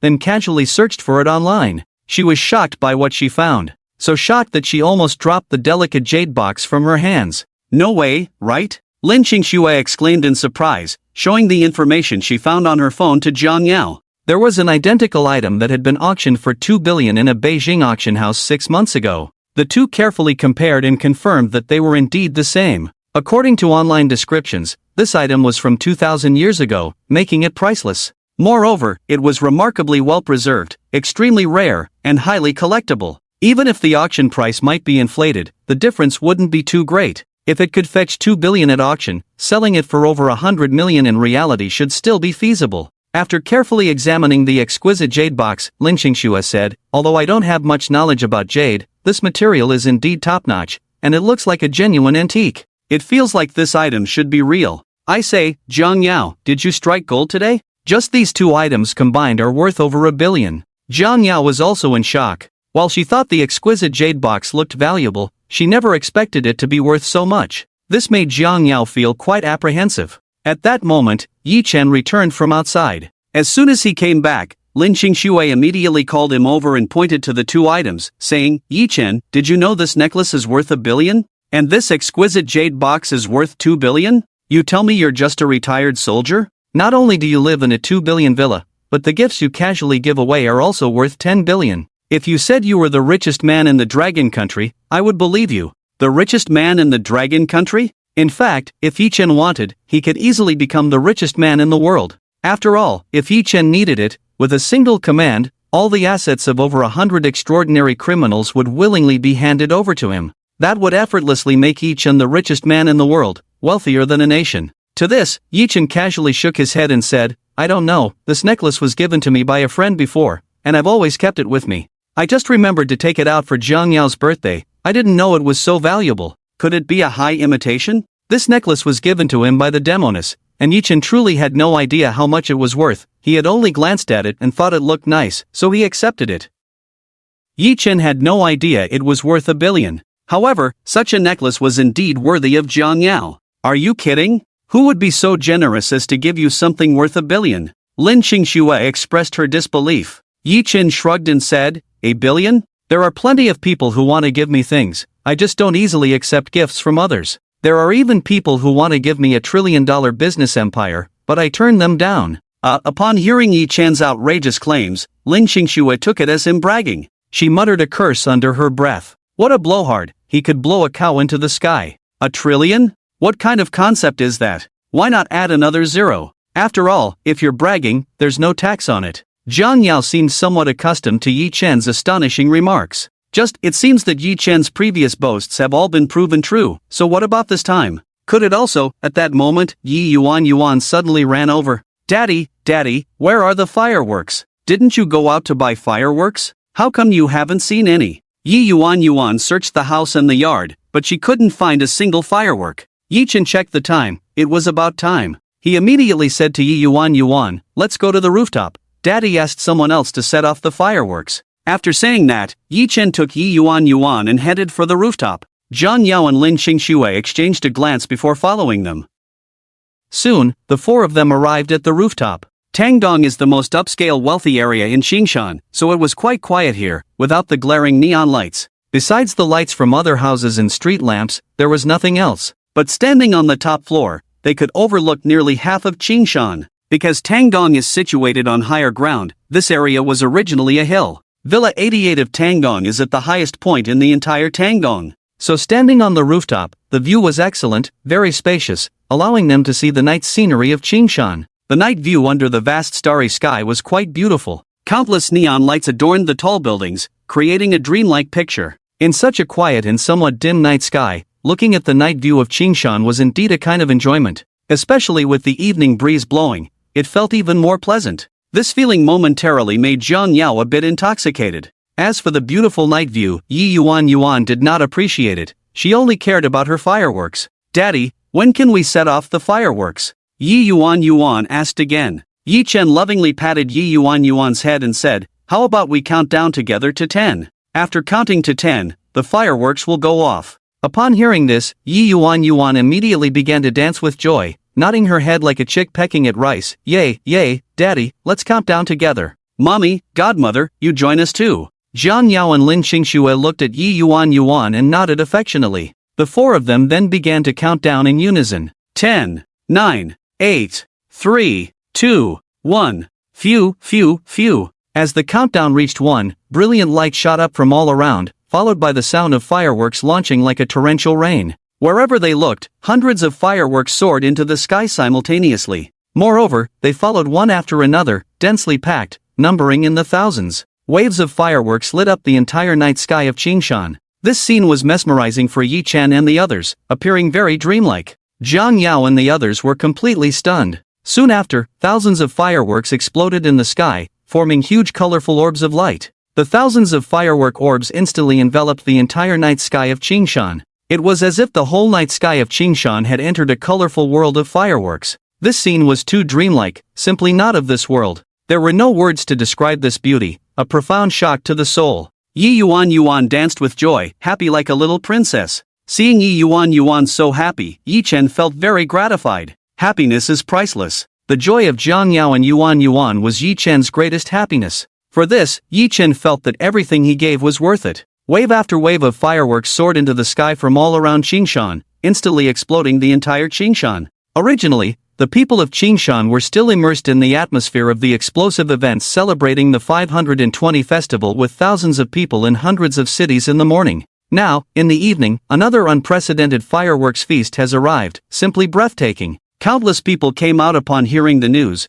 capturing this dreamlike moment with their phones and cameras. Online, discussions about this grand fireworks display erupted instantly. Such a magnificent fireworks show, yet there was no prior notice, and no one knew why it was set off or who was behind it. Thus, the internet was flooded with discussions about this fireworks banquet. The entire display lasted a full 7 minutes before it ended. Even after it concluded, Zhang Yao and Lin Qingxue remained lost in the enchanting scene. Yi Yuan looked particularly reluctant to leave. "Thank you, Daddy. The fireworks were so beautiful and so much fun," Yi Yuan said joyfully to Yi Chen. Yi Chen smiled slightly and replied, "As long as Yuan is happy." Yi Yuan continued, "But Daddy, it seems like such a waste of money." "It was beautiful, but it feels like it must have cost a lot. Next time, Daddy can buy some and we can set them off in the yard." Yi Chen patted Yuan's head and said, "It's okay, as long as Yuan likes it." Yuan's happiness is more important than money. After thinking for a moment, Yi Yuan seriously told Yi Chen, "Then Yuan still prefers to be happy and save money."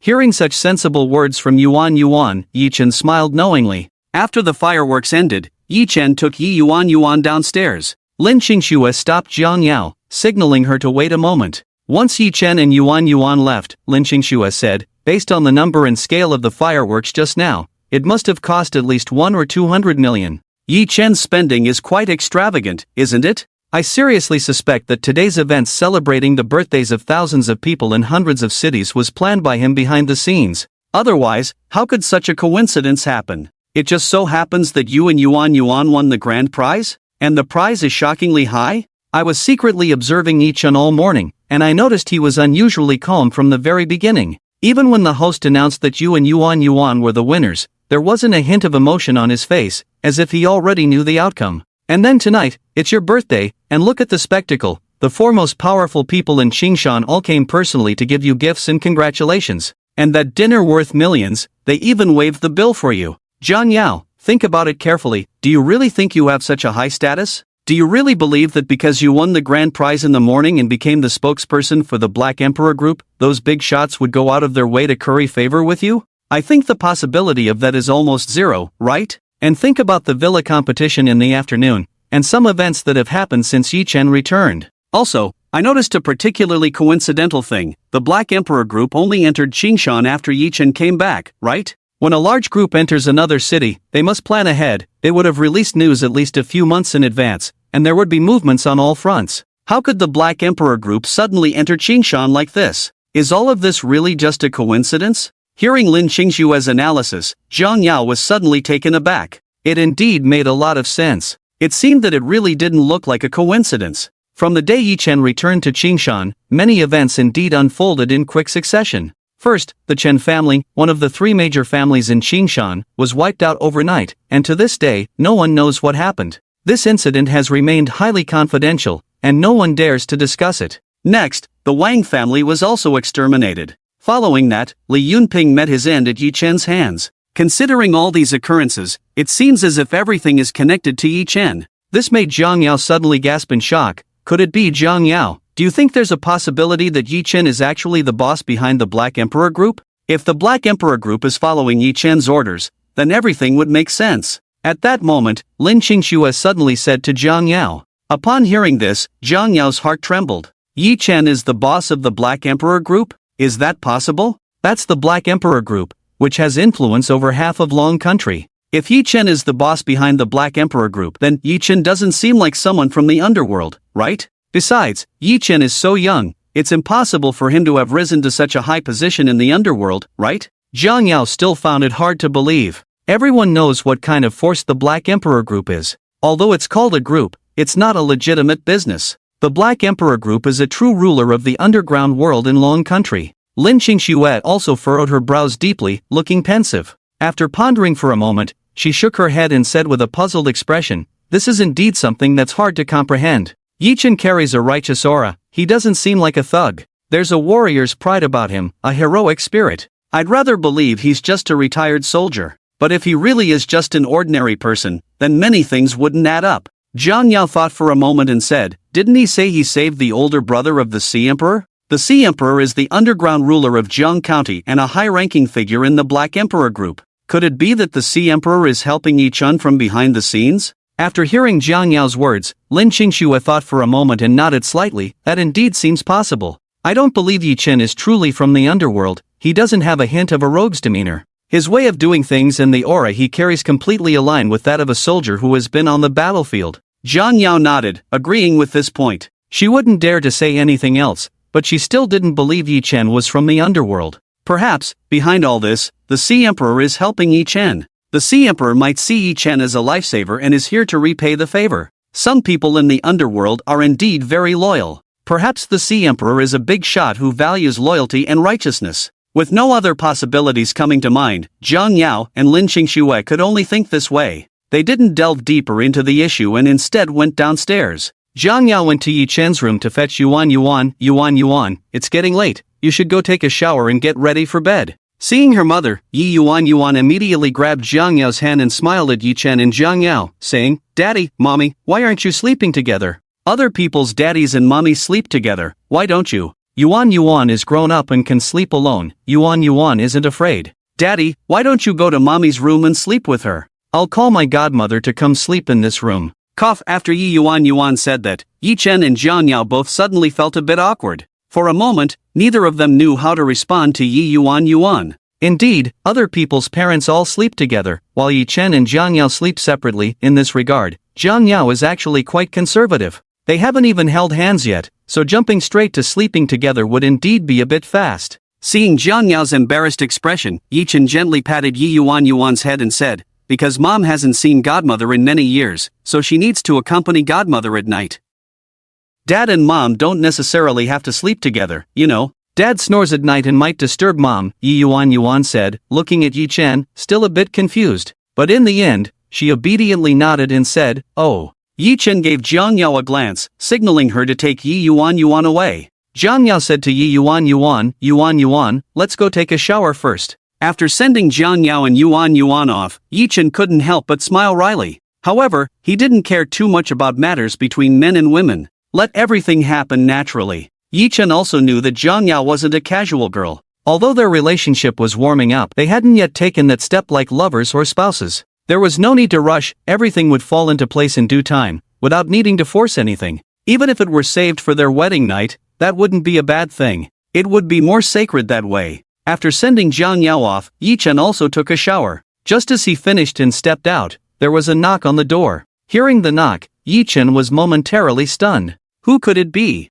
Jiang Yao or Lin Qingxue? Yi Chen was a bit afraid it was Lin Qingxue. That woman was hard to deal with. But fortunately, when he opened the door, he saw Jiang Yao standing at the entrance. Fresh from her bath, Jiang Yao looked as if she had just emerged from the water, exuding a refreshing and ethereal charm, particularly graceful. Her damp hair draped over her shoulders, with some water droplets clinging to her, giving her an indescribable allure. Yi Chen couldn't help but steal a few more glances. At that moment, Jiang Yao was truly beautiful, beautiful enough to make one's heart race. The feeling of a quickened heartbeat, the sensation of breathlessness, the feeling of first love. All the beauty could be found in Jiang Yao. Seeing Yi Chen gazing at her, Jiang Yao's face involuntarily flushed with a hint of shyness. However, there was not a trace of lewdness in Yi Chen's gaze. It didn't make one feel uncomfortable. His eyes were pure and clean, without any impurities. It was a gaze of appreciation for beauty. It was a look of love. Not knowing how long had passed, Yi Chen finally came back to his senses and broke the silence. "Is there something you need?"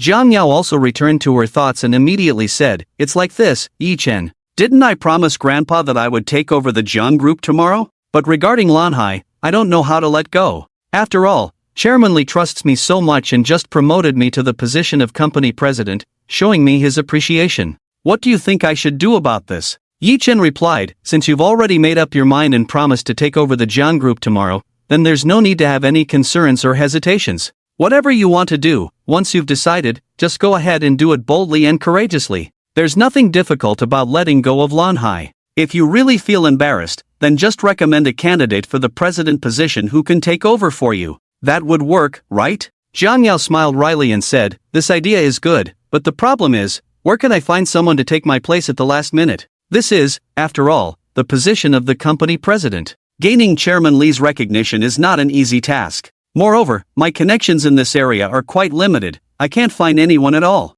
Yi Chen smiled faintly and shook his head at Jiang Yao, saying, "You are too close to the situation. In fact, there is a very suitable candidate right beside you. How could you not think of it?" "Ha? Beside me?" Jiang Yao's heart suddenly stirred at Yi Chen's words. She quickly realized who Yi Chen was referring to. "Yi Chen, are you talking about Lin Qingxue?" Yi Chen nodded and said, "Didn't you tell me that Lin Qingxue is a master's student at a top university abroad? She has a high education, studied overseas, is smart, and has held high positions in large companies abroad. Moreover, her major is finance, and she has an MBA. From any perspective, she is an outstanding person. I believe she has the capability to take your position." Jiang Yao nodded slightly and said, "Yes, she does have the capability, but I don't know if she can gain Chairman Li's recognition." Yi Chen smiled faintly and said, "You won't know the result unless you try. You can't just think about it. If you want to do it, then go ahead and do it. I believe it will work out." Encouraged by Yi Chen, Jiang Yao felt greatly inspired.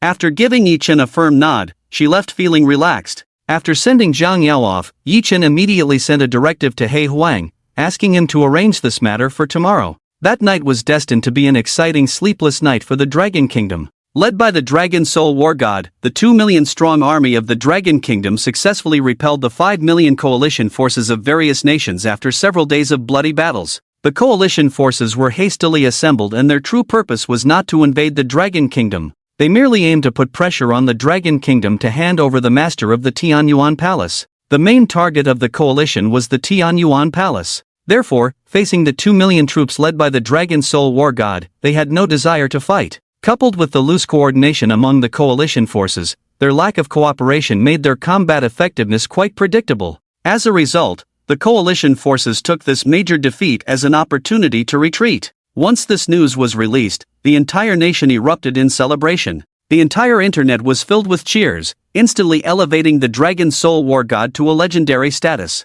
Overnight, the Dragon Soul War God was pushed by countless netizens to a level of fame equal to that of the master of the Tianyuan Palace. In fact, someone online started a movement, calling for the capital to establish the Dragon Soul Palace in the name of the Dragon Soul War God, just as the Tianyuan Palace was established in the name of the Tianyuan War God. The Heavenly God Palace, which the Dragon Soul War God had previously established, would be dissolved and replaced by the Dragon Soul Palace. This was, of course, an unparalleled honor for the Dragon Soul War God. This petition caused a huge uproar online, sparking discussions akin to an earthquake and tsunami. In the face of the great achievements of the war, the cheering netizens seemed to lose their rationality, directly pushing the Dragon Soul War God toward divinity. The vast majority of netizens actually supported this proposal. Some even shouted a resounding slogan: in the south, there is the Tianyuan Palace; in the north, there is the Dragon Soul Palace. From now on, the Dragon Kingdom would be divided in two, with the north protected by the Dragon Soul Palace and the south by the Tianyuan Palace.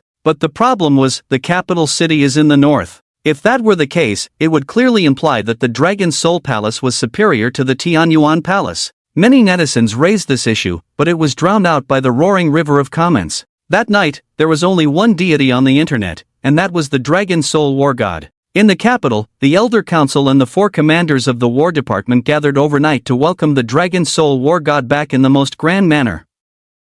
The entire capital was in an uproar. This event would be live-streamed across the internet. Countless netizens were waiting in the live broadcast room, ready to witness this sacred moment in its entirety. The people of Qingshan were still immersed in the grand celebration of the Black Emperor Group's 520 event, discussing the matter and enjoying the evening's fireworks. By the latter half of the night, they had plunged into a frenzied discussion about the Dragon Soul War God. However, compared to the excitement outside, Yi Chen and the others were completely unaware. It wasn't until early the next morning that the phone call from the Heavenly Chang War God informed Yi Chen of the situation. Upon hearing this, Yi Chen felt no surprise at all. He merely smiled coldly and said, "The coalition of nations is coming for me. Their target is only our Tianyuan Hall. So, they are not foolish, they would never risk their lives against the Dragon Soul War God." From the very beginning, I anticipated that this battle would not escalate to a large scale, nor would it be too intense. The coalition would definitely retreat when they saw the situation.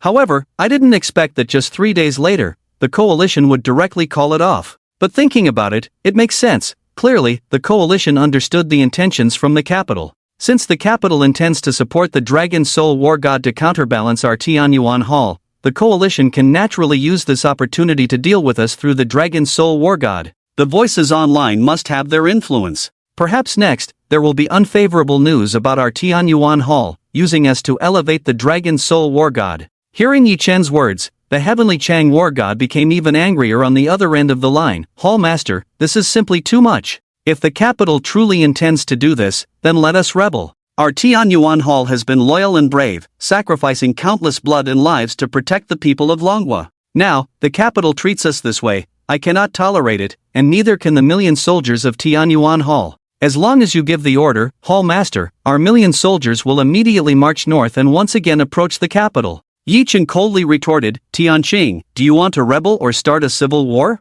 I have said before, I do not care about the power plays from the capital. I also do not wish to concern myself with the Emperor's schemes. I have never wanted to get involved in this kind of deceitful power struggle. Our Tianyuan Hall does not exist for the capital, nor for the ruler of Longhua. We exist solely for the 14 billion people of Longhua.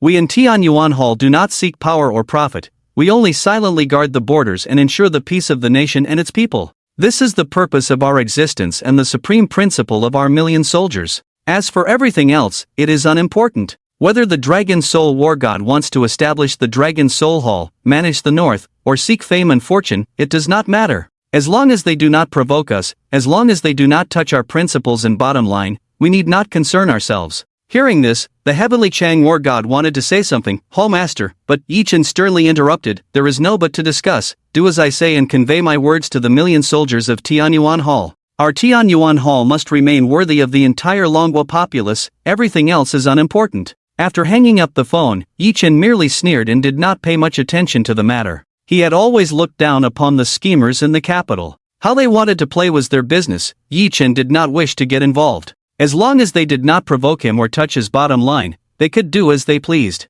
Once he truly touched upon his bottom line and principles, Yi Chen wouldn't mind once again bringing the army to the capital. 3 years ago, he had already endured once, but his forbearance did not earn him goodwill from the capital. So now, Yi Chen would no longer tolerate it. If something like what happened 3 years ago occurred again, Yi Chen wouldn't hesitate to take action against those in the capital. The Dragon Country belongs to its 1.4 billion people, not just a certain group. After collecting his thoughts, Yi Chen went to prepare breakfast. Soon, Jiang Yao and the others came downstairs. As soon as Lin Qingxue arrived, she asked Yi Chen, have you seen the news online?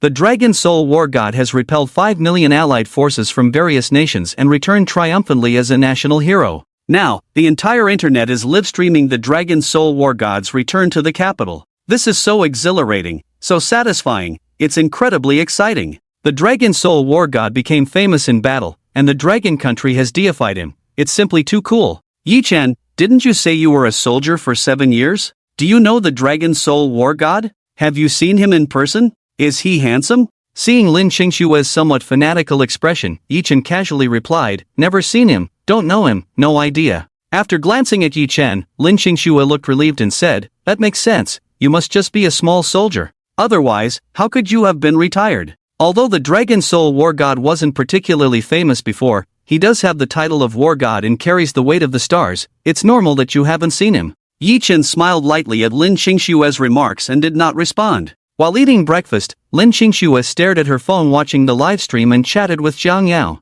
Jiang Yao, however, didn't seem very interested in the matter. Suddenly, Lin Qingxue asked Yi Chen, alright, Yi Chen, which battle department were you in before? Didn't you say you had been on the battlefield? After looking at Lin Qingxue, Yi Chen finally uttered 3 words, Tianyuan Hall. What? Tianyuan Hall? As soon as those words left his mouth, Jiang Yao's hand trembled, and she immediately looked up at Yi Chen with wide eyes. Lin Qingxue also looked at Yi Chen with a face full of surprise and disbelief. Yi Chen was actually a soldier from Tianyuan Hall? How could that be? Lin Qingxue quickly raised her doubts, looking at Yi Chen with disbelief. Stop bragging. If I didn't know that soldiers from Tianyuan Hall can't retire unless they're disabled and unable to serve, I might have believed you. Don't think just because your name is Yi Chen that you have any connection to Tianyuan Hall. Tianyuan Hall is the national army, the guardian of the Dragon Country, the strongest blade of the Dragon Country. Even an ordinary soldier from Tianyuan Hall is a national hero, someone with supreme glory.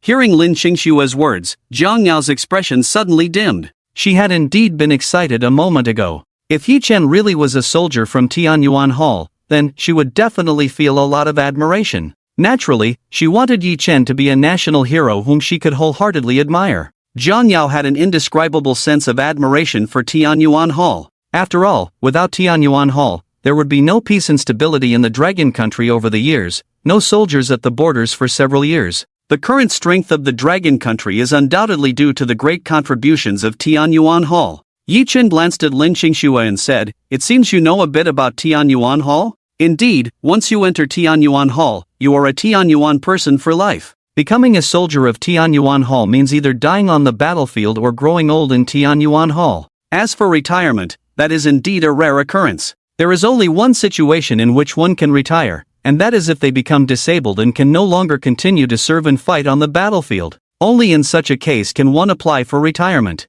But this situation also requires you to apply for it to be approved. If you don't apply, then the Heavenly Abyss Palace will continue to support you. So, under normal circumstances, a person with all limbs intact cannot retire from the Heavenly Abyss Palace. This is the strongest evidence that Lin Qingxue does not believe Yi Chen's words. However, what Lin Qingxue does not know is that Yi Chen is not a warrior of the Heavenly Abyss Palace, but rather, the master of the Heavenly Abyss Palace. Yi Chen did not elaborate much, as he still could not fully disclose everything to Jiang Yao for the time being. One step at a time, revealing a little slowly. Look, the Dragon Soul War God has appeared on camera. Wow, so handsome, so extraordinary. Tisk Tsk, he walks with the wind, his eyes are bright and spirited, quite the kingly demeanor, truly worthy of being a war god. Looking at him, he's probably just over 30, right? At such a young age, he already bears the 3 stars, becoming a god in battle and a national idol, invincible hero. Lin Qingxue began to fangirl again,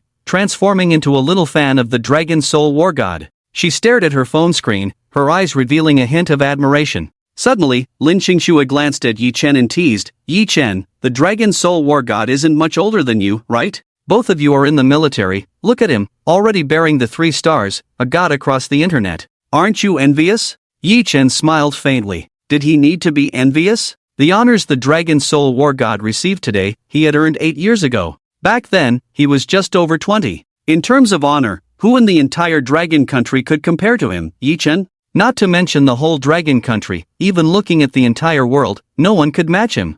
Zhang Yao couldn't help but speak well of Yi Chen. There are millions of soldiers, but there are only a few dozen war gods, 1 in 100,000. Yi Chen is just an ordinary person, while the Dragon Soul War God is the grandson of the 3rd elder of the Dragon Country. So, the Dragon Soul War God being deified is also related to his identity and background, right? If he didn't have that identity, he probably wouldn't have achieved this. I think compared to the master of the Heavenly Abyss Palace, the Dragon Soul War God is still far behind. Lin Qingxue immediately chuckled and said, "Zhang Yao, I was just teasing Yi Chen. Why are you so excited? I've noticed that you forget your friends when you see a handsome face. What do you call this, fierce protection of your husband?" Upon hearing Lin Qingxue say this, Zhang Yao suddenly felt a bit embarrassed. However, she had indeed instinctively wanted to protect Yi Chen just now. Even with her best friend, she couldn't let Lin Qingxue speak about Yi Chen like that. But she also knew that Lin Qingxue was just joking and meant no harm. Lin Qingxue smiled again and said, "But Zhang Yao, I also think the Dragon Soul War God can't compare to the master of the Heavenly Abyss Palace.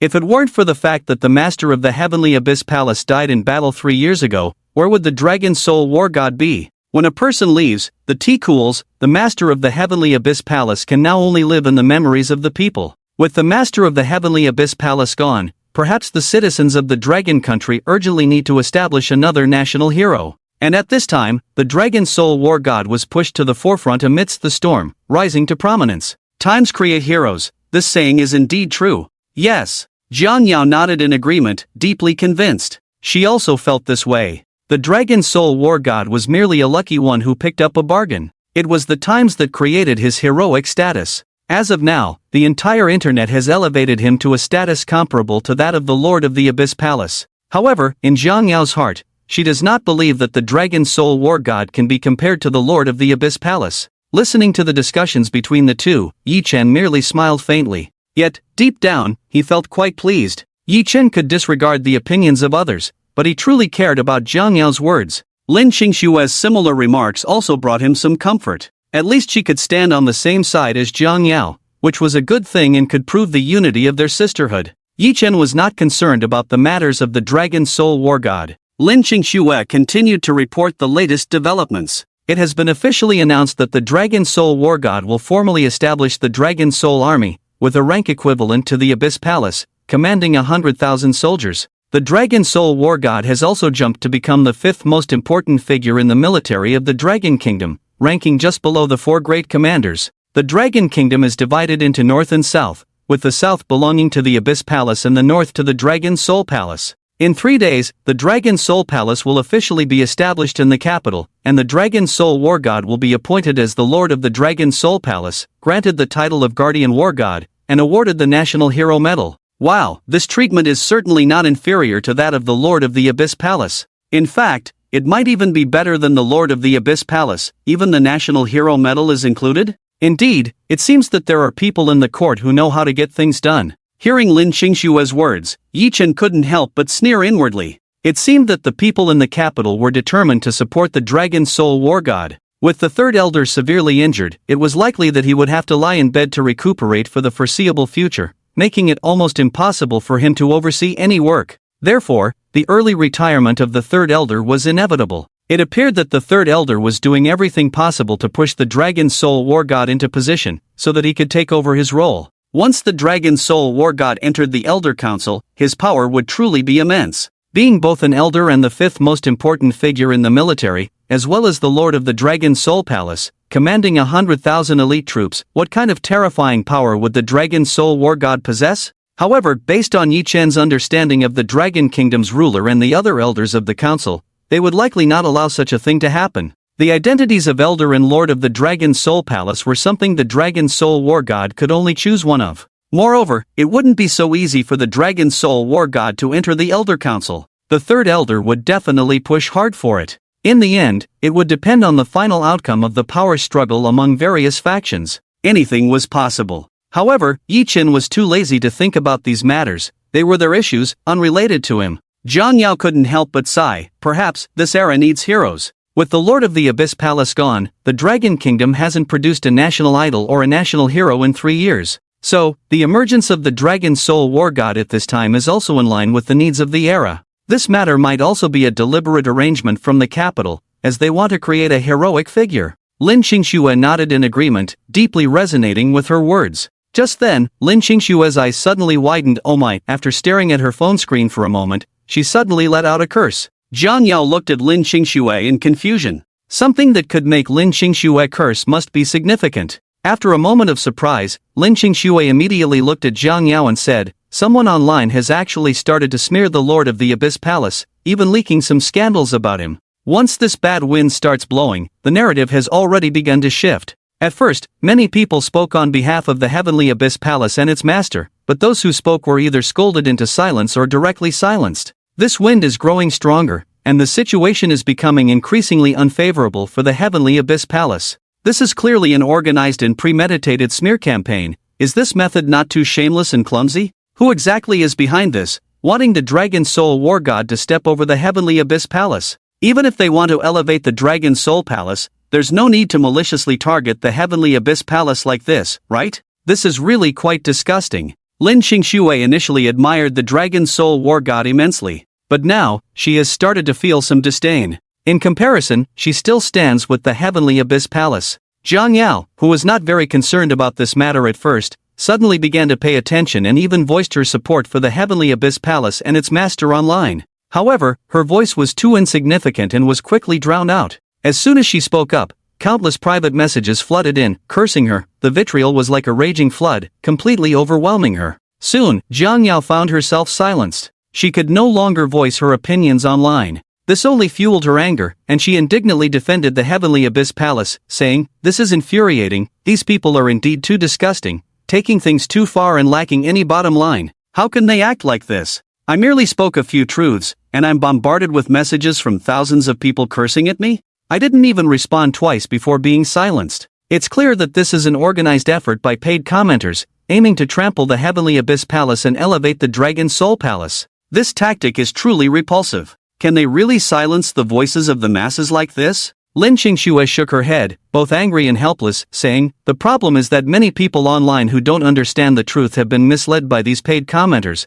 completely following their rhythm. Even if there are quite a few like us willing to speak for the Heavenly Abyss Palace, what good does it do? We're either cursed to the point of questioning our lives or silenced and unable to speak. Now, we can only vent our anger at our phones, there's nothing else we can do." This trickery and these methods are truly shameless and without limits. Just thinking about it is enough to make one angry. Zhang Yao also shook her head helplessly. Yes, what else could they do besides being angry? The power of ordinary people is indeed quite limited. Yi Chen sneered coldly in his heart. It was indeed within his expectations. When the Heavenly Qingtian War God called him in the morning, Yi Chen had already sensed that such a thing would happen. And it turned out to be true. For this, Yi Chen still didn't care much. Since they wanted to elevate the Dragon Soul War God, such methods were clearly a necessary option. Those who manipulate power will stop at nothing in such matters. The direction of public opinion is indeed a weapon with great destructive power. In this world, there has never been a shortage of mindless netizens.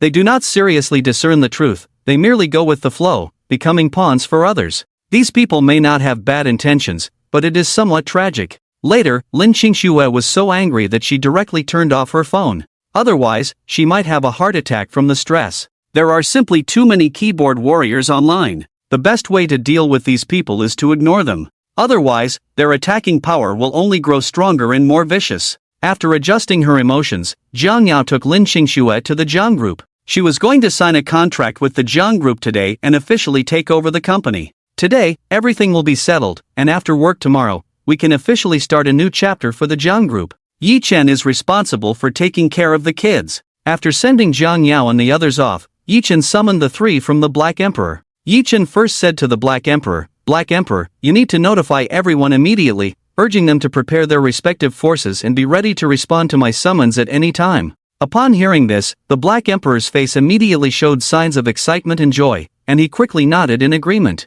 When the boss says this, it must mean something big is about to happen. The Black Emperor loves to do big things. Yi Chen then addressed the Demon Empress. Isn't it announced that in 3 days, the Dragon Soul Hall will officially be established, and the Dragon Soul War God will hold a ceremony for his conferral of honors? Alright, we will set our attack on the Divine Harmony Legion for 3 days from now. Let them hold their ceremony while we strike at the Divine Harmony Legion in response. You tell the Eastern Emperor to prepare everything immediately. We will take action in 3 days. Also, for the group of unparalleled fierce criminals, have them each prepare a force to either approach or infiltrate the Eastern Turtle. This time, I want to play it big. Let's shake the mountains and stir the tigers. I want to tell those with ulterior motives who wish to step on my Tianyuan Hall that I, Yi Chen, am still alive, and my Tianyuan Hall will not allow anyone to trample over it. No matter who it is, anyone who dreams of stepping on my Tianyuan Hall to rise to power will find it absolutely impossible. Hearing these stirring words, the Demon Empress and the others were instantly overjoyed. The Demon Empress quickly nodded in agreement. Yes, boss, I will give the orders right away. Everyone is currently holding back a tremendous rage, just waiting for your command, boss. As long as you give the order, not to mention a small Eastern Turtle, even the whole world, we can take it down. Whoever dares to provoke your displeasure, we will make them cry. Yi Chen waved his hand to the 3, signaling them to retreat. After sending them off, Yi Chen took out his phone and called the Heavenly Shield War God. The call was quickly connected, but the other end was in chaos. Clearly, everyone was upset about this matter, feeling extremely displeased, filled with righteous indignation and anger. The tone of the Heavenly Shield War God was also filled with fury and resentment. As soon as the call connected, the Heavenly Shield War God immediately vented to Yi Chen, Hall Master, I really can't hold back the brothers any longer. These people are truly going too far, utterly disgusting. It's one thing for them to elevate the Dragon Soul War God, but why do they have to step on our Tianyuan Hall? Isn't this clearly trying to rise to power on our backs? Now the entire internet is relentlessly slandering our Tianyuan Hall, and our million soldiers cannot tolerate this. The brothers are all in an uproar, asking us to lead them into battle. If we don't calm their emotions soon, something really might happen. We are all at a loss, not knowing what to do. Hallmaster, please give us a word quickly. Yi Chen spoke in a deep voice, Heavenly Shield War God, listen to my orders. Upon hearing this, the Heavenly Shield War God immediately tensed up, instantly becoming fully alert. All million soldiers of the Tianyuan Hall, gather and head towards the Eastern Turtle. In 3 days, prepare to launch a full-scale attack on the Divine Harmony Legion. 3 days later, during the conferral ceremony of the Dragon Soul War God, the Heavenly Shield War God was momentarily stunned but quickly understood Yi Chen's intention, and he joyfully accepted the order. Yes, Hall Master, I will obey. The conferral of the Dragon Soul War God has officially concluded, and the next step is the grand ceremony in 3 days. The framework of the Dragon Soul Hall has also basically been established. Under the Dragon Soul Hall Master, there are also 4 great war gods, the Azure Dragon War God, the White Tiger War God, the Black Tortoise War God, and the Vermilion Bird War God. Beneath these 4 great war gods, there are 100 dragon generals and 3,000 dragon guards. Together, they lead 1,000,000 warriors, forming the Dragon Soul Hall. In terms of scale and configuration, it is completely on par with the Heavenly Abyss Hall. It can fully compete with the Heavenly Abyss Hall. In fact, in the hearts of netizens, the Dragon Soul Hall has already surpassed the Heavenly Abyss Hall. After all, the Heavenly Abyss Hall has fallen into decline, and its master is no longer present. Now, the Heavenly Abyss Hall is leaderless, essentially existing only in name. It may not be long before the Heavenly Abyss Hall completely perishes, replaced entirely by the Dragon Soul Hall, which would dominate alone. Moreover, many malicious netizens speculated whether the establishment of the Dragon Soul Hall in the capital was meant to replace the Heavenly Abyss Hall. This topic was maliciously amplified by online trolls, making it seem quite credible. The internet was flooded with discussions about this topic. Soon after, a sensational news story erupted in Qingshan. One of the 4 great war gods of the Dragon Soul Hall, the Vermilion Bird War God, turned out to be from the Chu family, one of the 3 major families in Qingshan. Upon hearing this news, the Chu family was instantly elated. In response, Yi Chen remained oblivious, focused solely on taking care of the child. After a busy morning, Jiang Yao and Lin Qingxua finally returned home, and everything went quite smoothly. Since today was the weekend, they returned after settling their matters and did not linger. The formal takeover of the Jiang Group's work would be tomorrow. On the Lanhai side, Jiang Yao had also discussed matters with Chairman Li Tai, who did not put any pressure on her but instead expressed understanding and congratulated her. He also gladly accepted Lin Qingxue to take over Jiang Yao's position as the CEO of Lanhai. Chairman Li Tai was very satisfied with Lin Qingxue's personal abilities. On one hand, it was indeed because Lin Qingxue's capabilities were outstanding. On the other hand, it was also due to Jiang Yao's strong recommendation, coupled with the fact that there were no better candidates available at the moment.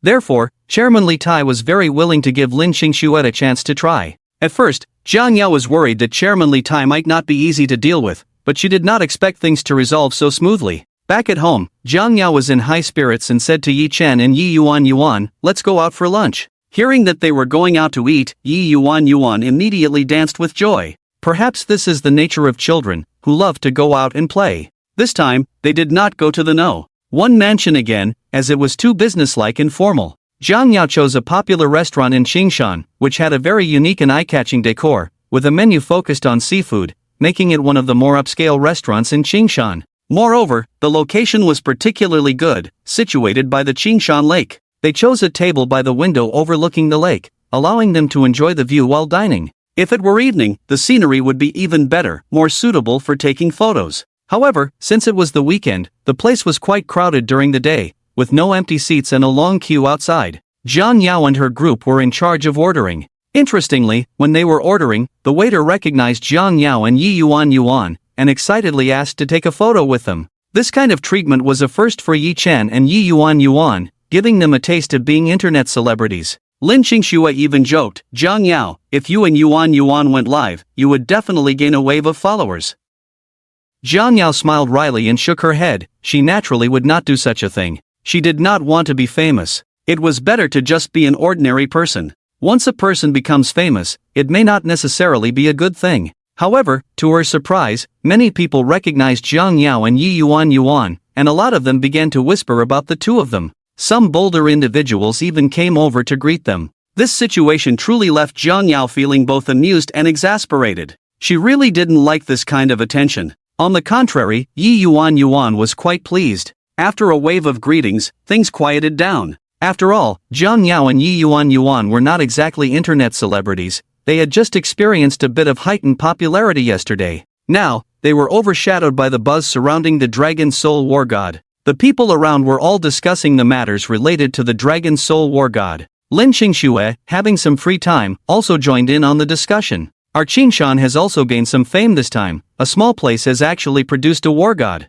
We've had star generals in Qingshan, but a war god is definitely a first, right? The Chu family is one of the three major families in Qingshan, and now with the war god's endorsement, they will surely become the unrivaled power in Qingshan. Qingshan in the future will probably belong to the Chu family. The Chu family has really struck it lucky. The Zhuge war god has been so low-key for so many years. Who would have thought that this time, he would suddenly be crowned as a war god, becoming one of the 4 war gods of the Dragon Soul Hall? Regarding this matter, Yi Chen chose not to comment. A table full of delicious seafood was finally served, all of which Yi Yuan loved to eat. Yi Chen thoughtfully peeled the shells for Yi Yuan and occasionally helped Jiang Yao as well. Lin Qingxue couldn't help but say, "Yi Chen, do you think this is appropriate? We're going to be long-term cohabitants in the future. You only peel for them and not for me." "No way, I want some too. Hurry and peel for me, feed me." Yi Chen ignored Lin Qingxue and directly refused. "You're neither my wife nor my daughter, I refuse." "Daddy." Just then, as soon as Yi Chen finished speaking, Lin Qingxue directly called him Daddy. This daddy almost made Jiang Yao spit out the lobster she had just eaten. Yi Chen's hand that was peeling the lobster trembled involuntarily, nearly losing his composure. Yi Chen looked at Lin Qingxue speechlessly, wondering what this woman meant. Although men generally like being called daddy by beautiful women, the problem was you shouldn't do it in front of a man's wife and child. Such things could easily be said in private. This sudden daddy left Yi Chen at a loss for words. Yi Yuan looked at Lin Qingxue with a puzzled expression, curiously asking, "Aunt Qingxue, why do you also call my daddy daddy? This is my daddy, you are my godmother, so you can't steal daddy from Yuan." Lin Qingxue smiled at Yi Yuan, saying, "This daddy is different from your daddy." "Different? How is it different? Isn't it all daddy? Aren't they all the same? Isn't daddy just one meaning?" Yi Yuan still didn't understand. Lin Qingxue looked at Yi Chen and was about to call out again, "Dad." Seeing this, Yi Chen quickly interrupted her, All right, I'll peel for you." Upon hearing this, Lin Qingxue immediately showed a victorious expression, smiling triumphantly at Yi Chen. Jian Yao, on the other hand, was generous and didn't mind these details. Thus, a scene emerged that made other men incredibly envious. Yi Chen was being fed by two beautiful women, taking turns peeling lobsters and other seafood for him. Many people nearby had already turned their attention to this, with the men casting envious glances at Yi Chen, while the women felt a bit sour about it. However, Yi Chen and the others paid no mind to it. At that moment, a man dressed in designer clothes, looking to be around 27 or 28, walked in surrounded by several followers. A few restaurant staff members, dressed in a subservient manner, accompanied him. The entourage was quite large, with about 20 people following behind, giving off an air of importance. It was clear at a glance that this man was someone of considerable standing. This scene immediately caused the diners in the restaurant to pause with their chopsticks, their gazes drawn toward him. They were all wondering, who is this person? It's just a meal, there's no need to make such a grand entrance, right? The seating here is primarily designed for small groups, suitable for a few people dining together, not for business banquets. Generally, large groups wouldn't come to such an intimate high-end restaurant for a meal. Just then, a middle-aged man who looked like a manager stepped forward, wearing a fawning smile. After scanning the surroundings, he cleared his throat, and a loud voice emerged from his mouth.